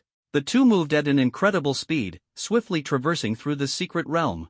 Along the way, they encountered numerous talents from both the Thousand-Headed Clan and the Dragon Nation. By asking around, they grew increasingly closer to Xinyan. The distance was now less than 100 miles. Xinyan, am I finally about to meet you? Jiao Yu's eyes burned with murderous intent. Xinyan, what kind of person are you, to possess such frightening power? Lin Luofeng's eyes were full of anticipation, deeply intrigued by Xinyan. At the same time, 100 miles away, over 20 geniuses of the cat-headed tribe were blocked by Xinyan. You are surrounded. Surrender now. Xinyan's gaze swept coldly across the 20-plus figures, his tone arrogant. So arrogant, this brat from the human race. Do you really think you can act this conceited all by yourself? Who do you think you are, Xinyan? Clearly, these geniuses of the cat-headed tribe had heard of Xinyan and were aware of his terrifying exploits in Death Valley. Otherwise, they wouldn't have been so afraid of him. Hearing this, a peculiar expression flickered across Xinyan's face. He said nothing more, slowly extending his hands. In the palm of his right hand, an icy halberd instantly condensed, while his left hand gathered a lightning orb the size of a fist. Seeing this, the pupils of the cat-headed tribe's geniuses contracted sharply, their eyes filled with terror. Dual abilities of ice and lightning? You are Xinyan? They hadn't expected their luck to be so poor, running into the killing god Xinyan in such a vast secret realm. It's Xinyan. Run, now. Without hesitation, these geniuses of the cat-headed tribe scattered in all directions. They understood that encountering Xinyan meant certain death. Their strength was not even on par with the geniuses of the 6 great top clans. Seeing this, Xinyan's face twisted into a mocking grin. Run? Stop dreaming. As he finished speaking, his figure vanished in an instant. The next moment, he appeared behind one of the fleeing cat-headed tribe warriors. The halberd gleamed with icy light, slicing down to sever the opponent's head. Ding! Congratulations to the host for killing a Tier 2 8th level Thousand-Headed Clan warrior. Experience plus 6,600, winky face. Casually dispatching one, Xinyan's figure disappeared again. At this moment, his form split into hundreds, appearing in front of each fleeing individual. He swung his halberd with precision, cleanly severing each one's head. Ding! Congratulations to the host for killing a Tier 3 first level Thousand-Headed Clan warrior. Experience plus 12,000, winky face. Ding! Congratulations to the host for killing a Tier 3 third level Thousand-Headed Clan warrior. Experience plus 17,500, winky face. Congratulations to the host. A series of system notifications echoed in his mind. In less than 10 breaths, all 20-plus geniuses of the cat-headed tribe were slain, converted into Xinyan's experience points, effortlessly earning 410,000 experience. This feels amazing. Xinyan smiled in satisfaction. Glancing at the headless corpses around him, he lifted his foot, preparing to leave. At this moment, he keenly sensed 2 powerful auras swiftly approaching from the distance. Such strong auras, how could there be such experts in the secret realm? Xinyan immediately became vigilant. Whoosh! The 9 nether frost blades suddenly appeared in his hand. At the same time, he tightly gripped the 6-ding divine armor shield, ready to activate his defenses at any moment. 2 breaths later, swish! 2 figures appeared instantly in front of him. It turned out to be Lin Luofeng and Jiao Yu. Seeing a human and an alien walking side by side, Xinyan grew even more cautious. He couldn't quite piece together what this combination implied. As soon as Jiao Yu appeared, his eyes first fell on the surrounding frozen and decapitated cat-headed tribe geniuses. His gaze swept around, finally locking onto Xinyan. Was all this your doing? Jiao Yu's voice carried a hint of murderous intent. Xinyan narrowed his eyes slightly, sensing that Jiao Yu's aura was extraordinarily strong, far surpassing that of Peng Yu and the others. This guy must have already reached the 6th tier. A 6th tier alien, just how strong could he be? He didn't respond immediately but instead evaluated Jiao Yu's strength. At this moment, Lin Luofeng spoke. You're Xinyan, right? Well done. If Dragon Nation had more young warriors as skilled as you, this secret realm battle would already be in the bag. Hearing this, Xinyan understood that Lin Luofeng was from the Dragon Nation faction and had come to support him. Moreover, he sensed that Lin Luofeng's aura was even stronger than Jiao Yu's. With that being the case, there was nothing for him to fear. Senior, what brings you here? Xinyan asked directly. Truth be told, this was a critical moment in the battle for the secret realm. The The sudden appearance of two powerful figures was certainly no trivial matter. Hearing this, Lin Luofeng smiled slightly. In the Battle of Death Valley, you alone took down nearly 700 aliens. Such a devastating blow left the alien powerhouses in disbelief. They suspect we used underhanded means. After some disputes, it was decided that the two of us would enter the secret realm to investigate, to see whether Dragon Nation had resorted to any foul play. At this, Lin Luofeng cast a sidelong glance at Jiao Yu. Jiao Yu got the message, realizing Lin Luofeng was mocking the Qianqiu tribe for being sore losers.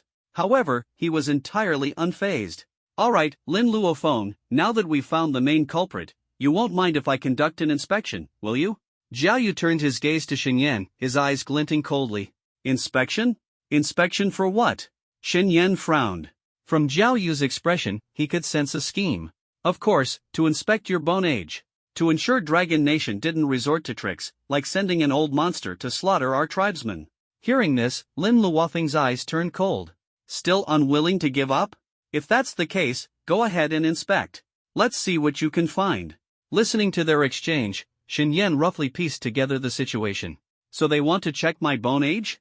Do they suspect that I'm far older than a high school student? Thinking this, a smirk appeared on Shen Yan's face. Inspect then. I've got nothing to fear. If you haven't done anything wrong, why worry about ghosts knocking at your door? Though I do wonder how this guy plans to inspect. With this thought, Shen Yan asked. Bone age inspection? And how exactly do you plan to do that? Jiao Yu replied flatly, it's simple. Just let me infuse divine power into. Before he could finish, Lin Luofeng interrupted. You want to inject divine power into Shen Yan's body? Dream on. What if you harbor malicious intent? This method is absolutely unacceptable. Besides, I am a divine king, and you are merely a divine general. With our abilities, we can examine his bone age without getting close. I'll handle this. With that, a golden light flashed in Lin Luofeng's eyes, and a beam of light shot toward Shen Yan's body. In the next moment, Shen Yan's body appeared as if under X-ray, his skeleton clearly visible. Lin Luofeng observed intently for a moment before withdrawing his divine power. He coldly said to Jiao Yu, see for yourself. His bone age is still very young, not exceeding 19 years old. Do you have anything else to say? Confronted with Lin Luofeng's questioning, Jiao Yu's expression darkened. He wanted to retort but couldn't find the words. After all, in the Battle of Death Valley, Shen Yan had single-handedly killed nearly 700 of their top-tier geniuses. Such a grievous loss, how could the Qianqiu tribe stomach it without putting up a fight? Not even 19 years old, yet capable of slaughtering so many of our geniuses alone. This, I simply cannot accept. I have reason to suspect that he used some underhanded methods. Jiao Yu's words were somewhat unreasonable. Lin Luofeng's gaze turned cold as he stared at him. What? Do you still want to argue irrationally? Are you courting death? Faced with the threat, Jiao Yu shrugged. Go ahead and kill me if you dare. If I can't leave this secret realm safely, let's see how you explain that to both clans. Lin Luofeng's knuckles cracked audibly as he clenched his fists, itching to tear Jiao Yu apart on the spot. His chest heaved violently, but after a moment, he finally suppressed his anger. Then what do you plan to do? Jiao Yu smirked. Simple. Unless he can display strength that convinces me. Otherwise, heh. What? You still want to make a move? Lin Luofeng's voice grew louder. At that moment, Shen Yan, who was standing nearby, suddenly vanished. A few seconds later, he reappeared over 100 meters away. Lin Luofeng hastily called out, Shen Yan, don't be afraid. I won't let this foreign waste hurt you. Before his words even finished, he witnessed a shocking scene. Shen Yan's palm crackled with constant flashes of lightning. From over 100 meters away, he gently pushed his palm forward. The next moment, the sky darkened suddenly, and the power of thunder gathered madly. In the blink of an eye, 5 massive fingers of lightning condensed in the air. As soon as these giant lightning fingers formed, they carried an overwhelming force, crashing down fiercely toward Jiao Yu below. Heh, this kid really has guts. Lin Luofeng immediately understood Shen Yan's intent. He wanted to use this method to directly show Jiao Yu his true strength. Facing the descending 5 massive lightning fingers, Jiao Yu's face turned ashen. As a warrior of the God General level, this was the first time he had been so blatantly underestimated by someone so young. He had wanted to test the other party's strength, but the boy dared to strike first, utterly arrogant. A cold glint flashed in Jiao Yu's eyes. What an arrogant human brat, to actually dare attack me. Fine, let me see how strong you really are. With that, a white bone spear suddenly appeared in his hand. Without hesitation, he swung the spear fiercely to meet the 5 massive lightning fingers head-on. Bang! Bang! Bang! Bang! A series of booming explosions erupted. The lightning fingers clashed violently with the white bone spear, unleashing a surge of thunderous power that spread across a 2-kilometer radius. The ground split apart, flowers and trees were destroyed, and the relentless lightning battered Jiao Yu's body. His sturdy physique trembled continuously, and the scales on his head began to blacken, clearly showing he had suffered significant injuries. After about 20 breaths, the lightning finally dissipated. Lin Luofeng looked at the scorched and smoking Jiao Yu and couldn't help but mock him. A 6th-tier god general, beaten like this by a human kid not even 19, how embarrassing. You've cultivated all these years for nothing, haven't you? Jiao Yu's expression grew as dark as it could get. He had never imagined that Shen Yan, this young man, could possess such terrifying power. Clearly only at the 5th tier, yet capable of unleashing such might. Wait, did I miss something? This kid is only 5th tier? And not even 19 years old, yet so strong? Jiao Yu's eyes were full of disbelief. According to what he knew, even the 2 great emperors of the Dragon Nation were not this powerful in their youth. A young genius more formidable than the emperors in their prime? Jiao Yu fixed his gaze on Shen Yan, his killing intent almost tangible. You want to kill me? Shen Yan's tone was indifferent as he calmly responded. Although the exchange had been brief, he had already gauged Jiao Yu's strength. In a direct confrontation, he was confident of victory. After all, with his dual top-tier talents, his confidence was unshakable. You, a mere human brat, dare to look down on me? Jiao Yu, consumed by rage, took a sudden step forward. At that moment, Lin Luofeng's figure flickered and appeared in front of Jiao Yu. His arm, like an iron clamp, instantly gripped Jiao Yu's neck as he coldly stared him down. You want to kill the Dragon Nation's genius? Dream on. Jiao Yu immediately felt suffocated, and his mind cleared up significantly. He knew Lin Luofeng was at the God King level, and even without him, Shen Yan wasn't someone he could easily deal with. Struggling, he said, Lin Luofeng, let me go. I didn't mean it, you misunderstood. Seeing his hostility subside, Lin Luofeng casually flung him aside. Like a ragdoll, Jiao Yu was thrown over 10 meters and crashed heavily onto the ground. I'm warning you, in this secret realm competition, the Dragon Nation hasn't broken a single rule, Lin Luofeng said coldly. It's your 1,000-head clan that's been unreasonable from start to finish. If you harbor murderous intent simply because Shen Yan is too strong, I guarantee, the moment you strike, I'll eliminate you first. Jiao Yu felt aggrieved and helpless, but he had no chance to deal with Shen Yan. Lin Luofeng stood up, cast a cold glance at Shen Yan, and then his figure flickered and disappeared. Shen Yan frowned. The 1,000 Heads clan really can't afford to lose. Lin Luofeng approached Shen Yan, patted his shoulder, and said approvingly, you possess dual extraordinary abilities, and each is incredibly powerful. Achieving 5th-tier strength before turning 19, even the 2 great emperors of our human race weren't as impressive as you in their youth. Shen Yan, you are the true young emperor. Hearing the praise, Shen Yan blushed and said humbly, Senior, you overpraise me. Lin Luofeng waved his hand dismissively. I know what you're worried about. You've killed so many alien races, and your reputation has spread. You're afraid of retaliation after leaving the secret realm, right? Shen Yan nodded. Exactly. Lin Luofeng laughed. Don't worry. The high-ranking officials of the Dragon Nation will take care of everything for you. Those alien races dreaming of ambushing you should just give up. Don't put too much pressure on yourself.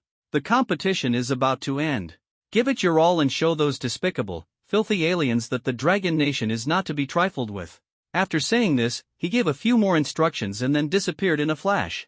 Give it my all? That's right. Experience can only be gained by giving it my all. Shen Yan thought to himself with a smirk.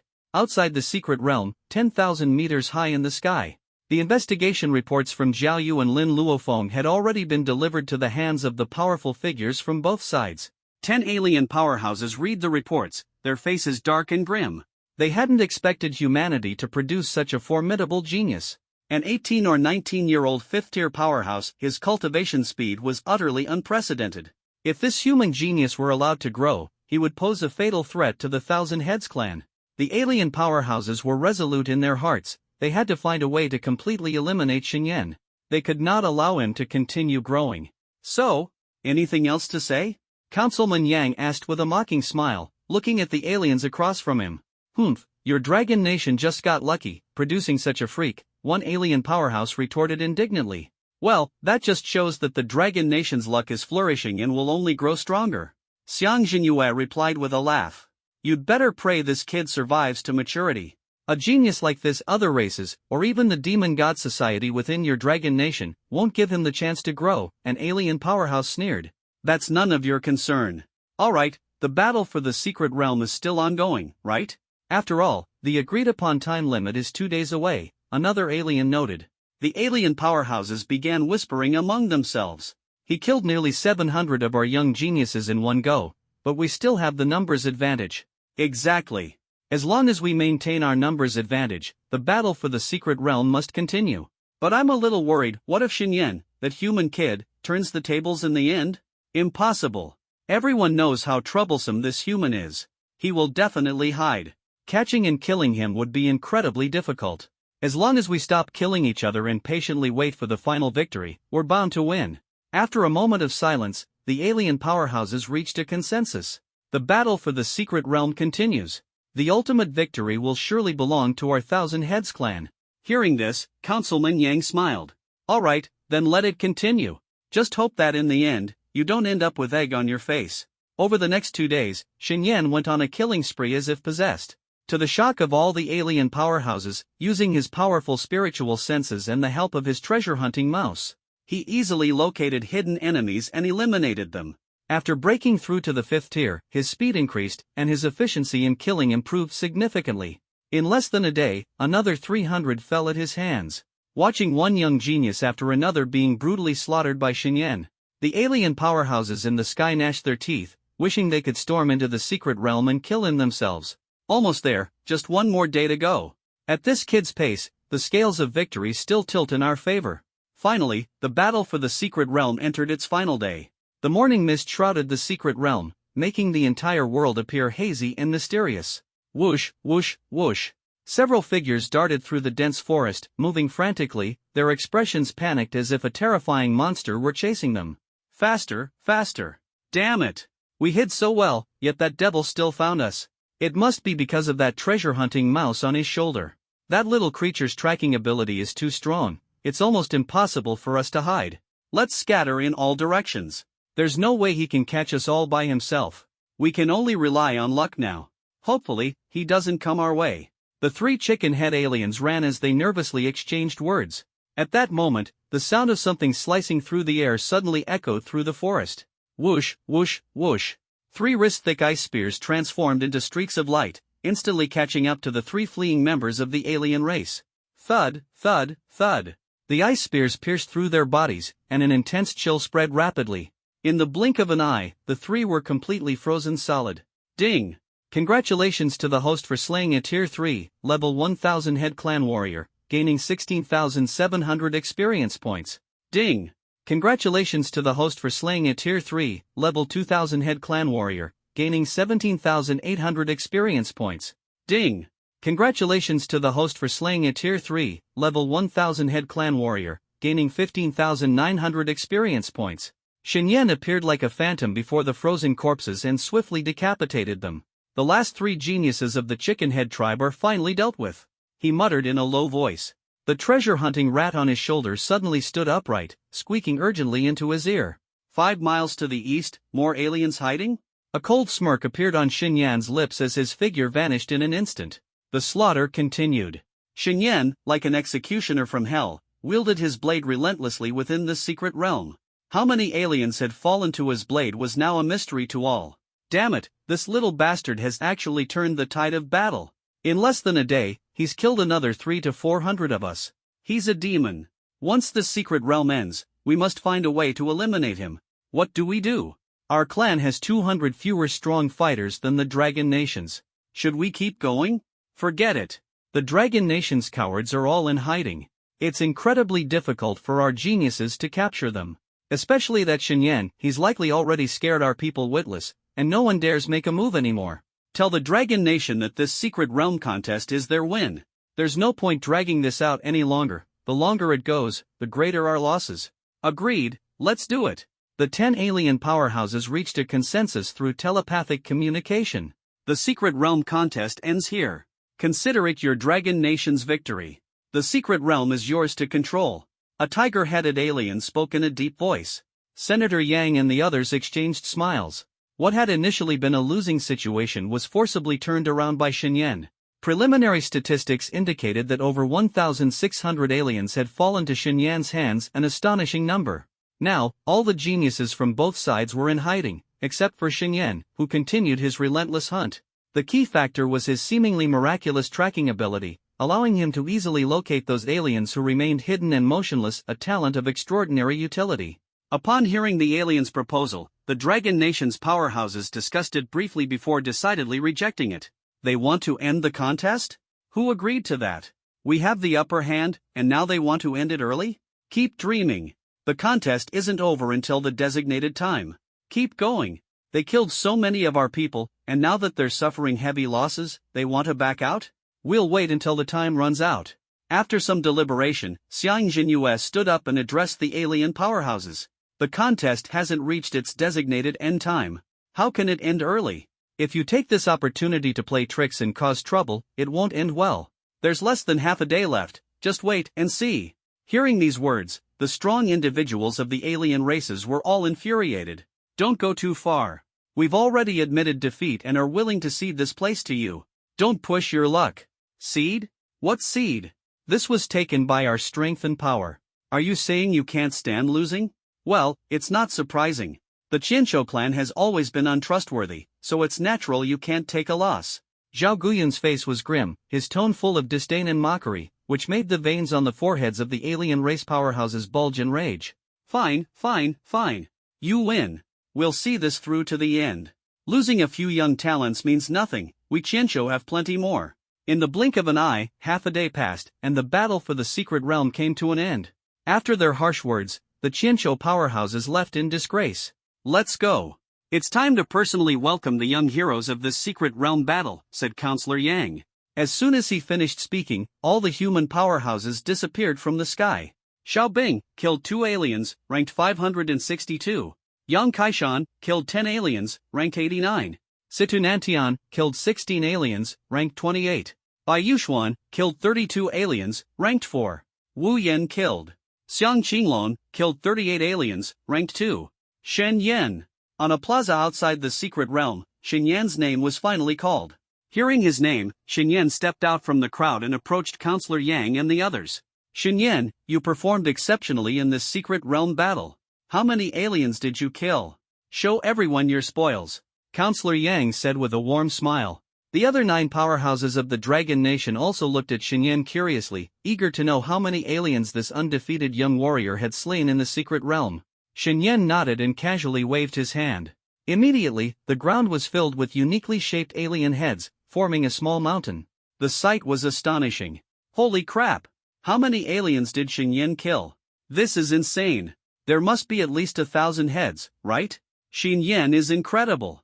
I knew he killed a lot, but not this many. This is outrageous. We're all students, so how is he this strong? Counselor Yang and the other powerhouses were also shocked by the scene before them. Xiang Jinyue raised an eyebrow slightly, quickly calculating the number of heads. 1,732 alien heads. Truly remarkable. Kid Shen Yan, interested in joining our Azure Dragon army? I'll give you the rank of Major General. As soon as he spoke, the other Dragon Nation powerhouses immediately voiced their discontent. Old Xiang, that's too forward of you. How can you just snatch him like that? A Major General? My Vermilion Bird army can offer the same. Don't forget the White Tiger army. We can too. And there's my Black Tortoise army as well. Amid their bickering, Counselor Yang spoke helplessly. All of you, shut up. Don't embarrass yourselves in front of the young man. Shen Yan's future isn't for you to decide. That will depend on the Dragon Nation's High Council. Shifting the topic, Counselor Yang turned to Shen Yan and said, You are the true champion of this secret realm battle and the top scorer of the martial exam. Here is your reward. With that, Counselor Yang waved his hand, and 3 treasures appeared in midair. They were a suit of armor, a long sword, and a circular array disc about the size of a bull. This armor and sword are top tier, rated SSS level. Although the array disc is rated SS level, its value is no less than the others. In addition, you will also receive 1 million source crystals, which will be personally delivered to you later. Such generous rewards caused Bai Yushuan and the others nearby to light up with envy. SSS-level equipment was usually reserved for God King level powerhouses. For someone like Shen Yan, barely over 20 years old, to possess such treasures was enough to make anyone envious. Taking the equipment, Xinyan's face showed a trace of joy. The rewards this time were indeed exceedingly generous, far beyond what money could measure. There were two reasons for such lavish rewards. First, Xinyan was the key figure in this secret realm battle. Without him, the Dragon Nation might have lost the secret realm, and the talented youths within it would have suffered greatly. Second, Xinyan's potential was immense. He possessed dual innate abilities, both of which were incredibly powerful. If nurtured properly, he could very well become the Dragon Nation's third emperor. To ensure his safety, he was granted the strongest equipment. Xinyan, I hope you will forge ahead and become a true emperor. Hearing Counselor Yang's words, Bai Yuxuan and the others were deeply moved. Are they grooming Xinyan as the future emperor? However, they soon came to terms with it. After all, the four of them were all qualified to be called young emperors. Xinyan, being several times more formidable than them, naturally held even greater potential. Once all the prizes had been distributed, Congressman Yang turned to the remaining prodigies of Long Nation. You have done a great service for Long Nation and showcased the strength of our country. Rest assured, before long, the top academies across Long Nation will extend their olive branches to you. I hope each of you can forge ahead, aiming for the throne, and one day become the backbone of Long Nation. Alright, this concludes the competition for the secret realm. As his words fell, Congressman Yang and the others turned and departed. Xinyan and the others were then arranged to board planes, each returning to their respective cities. On the plane, Xinyan gazed out at the clouds rapidly passing by the window, his expression somewhat distant. From the time he had bonded with the system until now, in less than 2 months, his strength had undergone a complete transformation. A fifth-tier powerhouse was already considered a true expert, capable of securing a respectable position in any major base city of Long Nation. But this was merely Xinyan's starting point. His future was boundless. As the transport plane flew farther away, the place he held dear in his heart grew ever closer.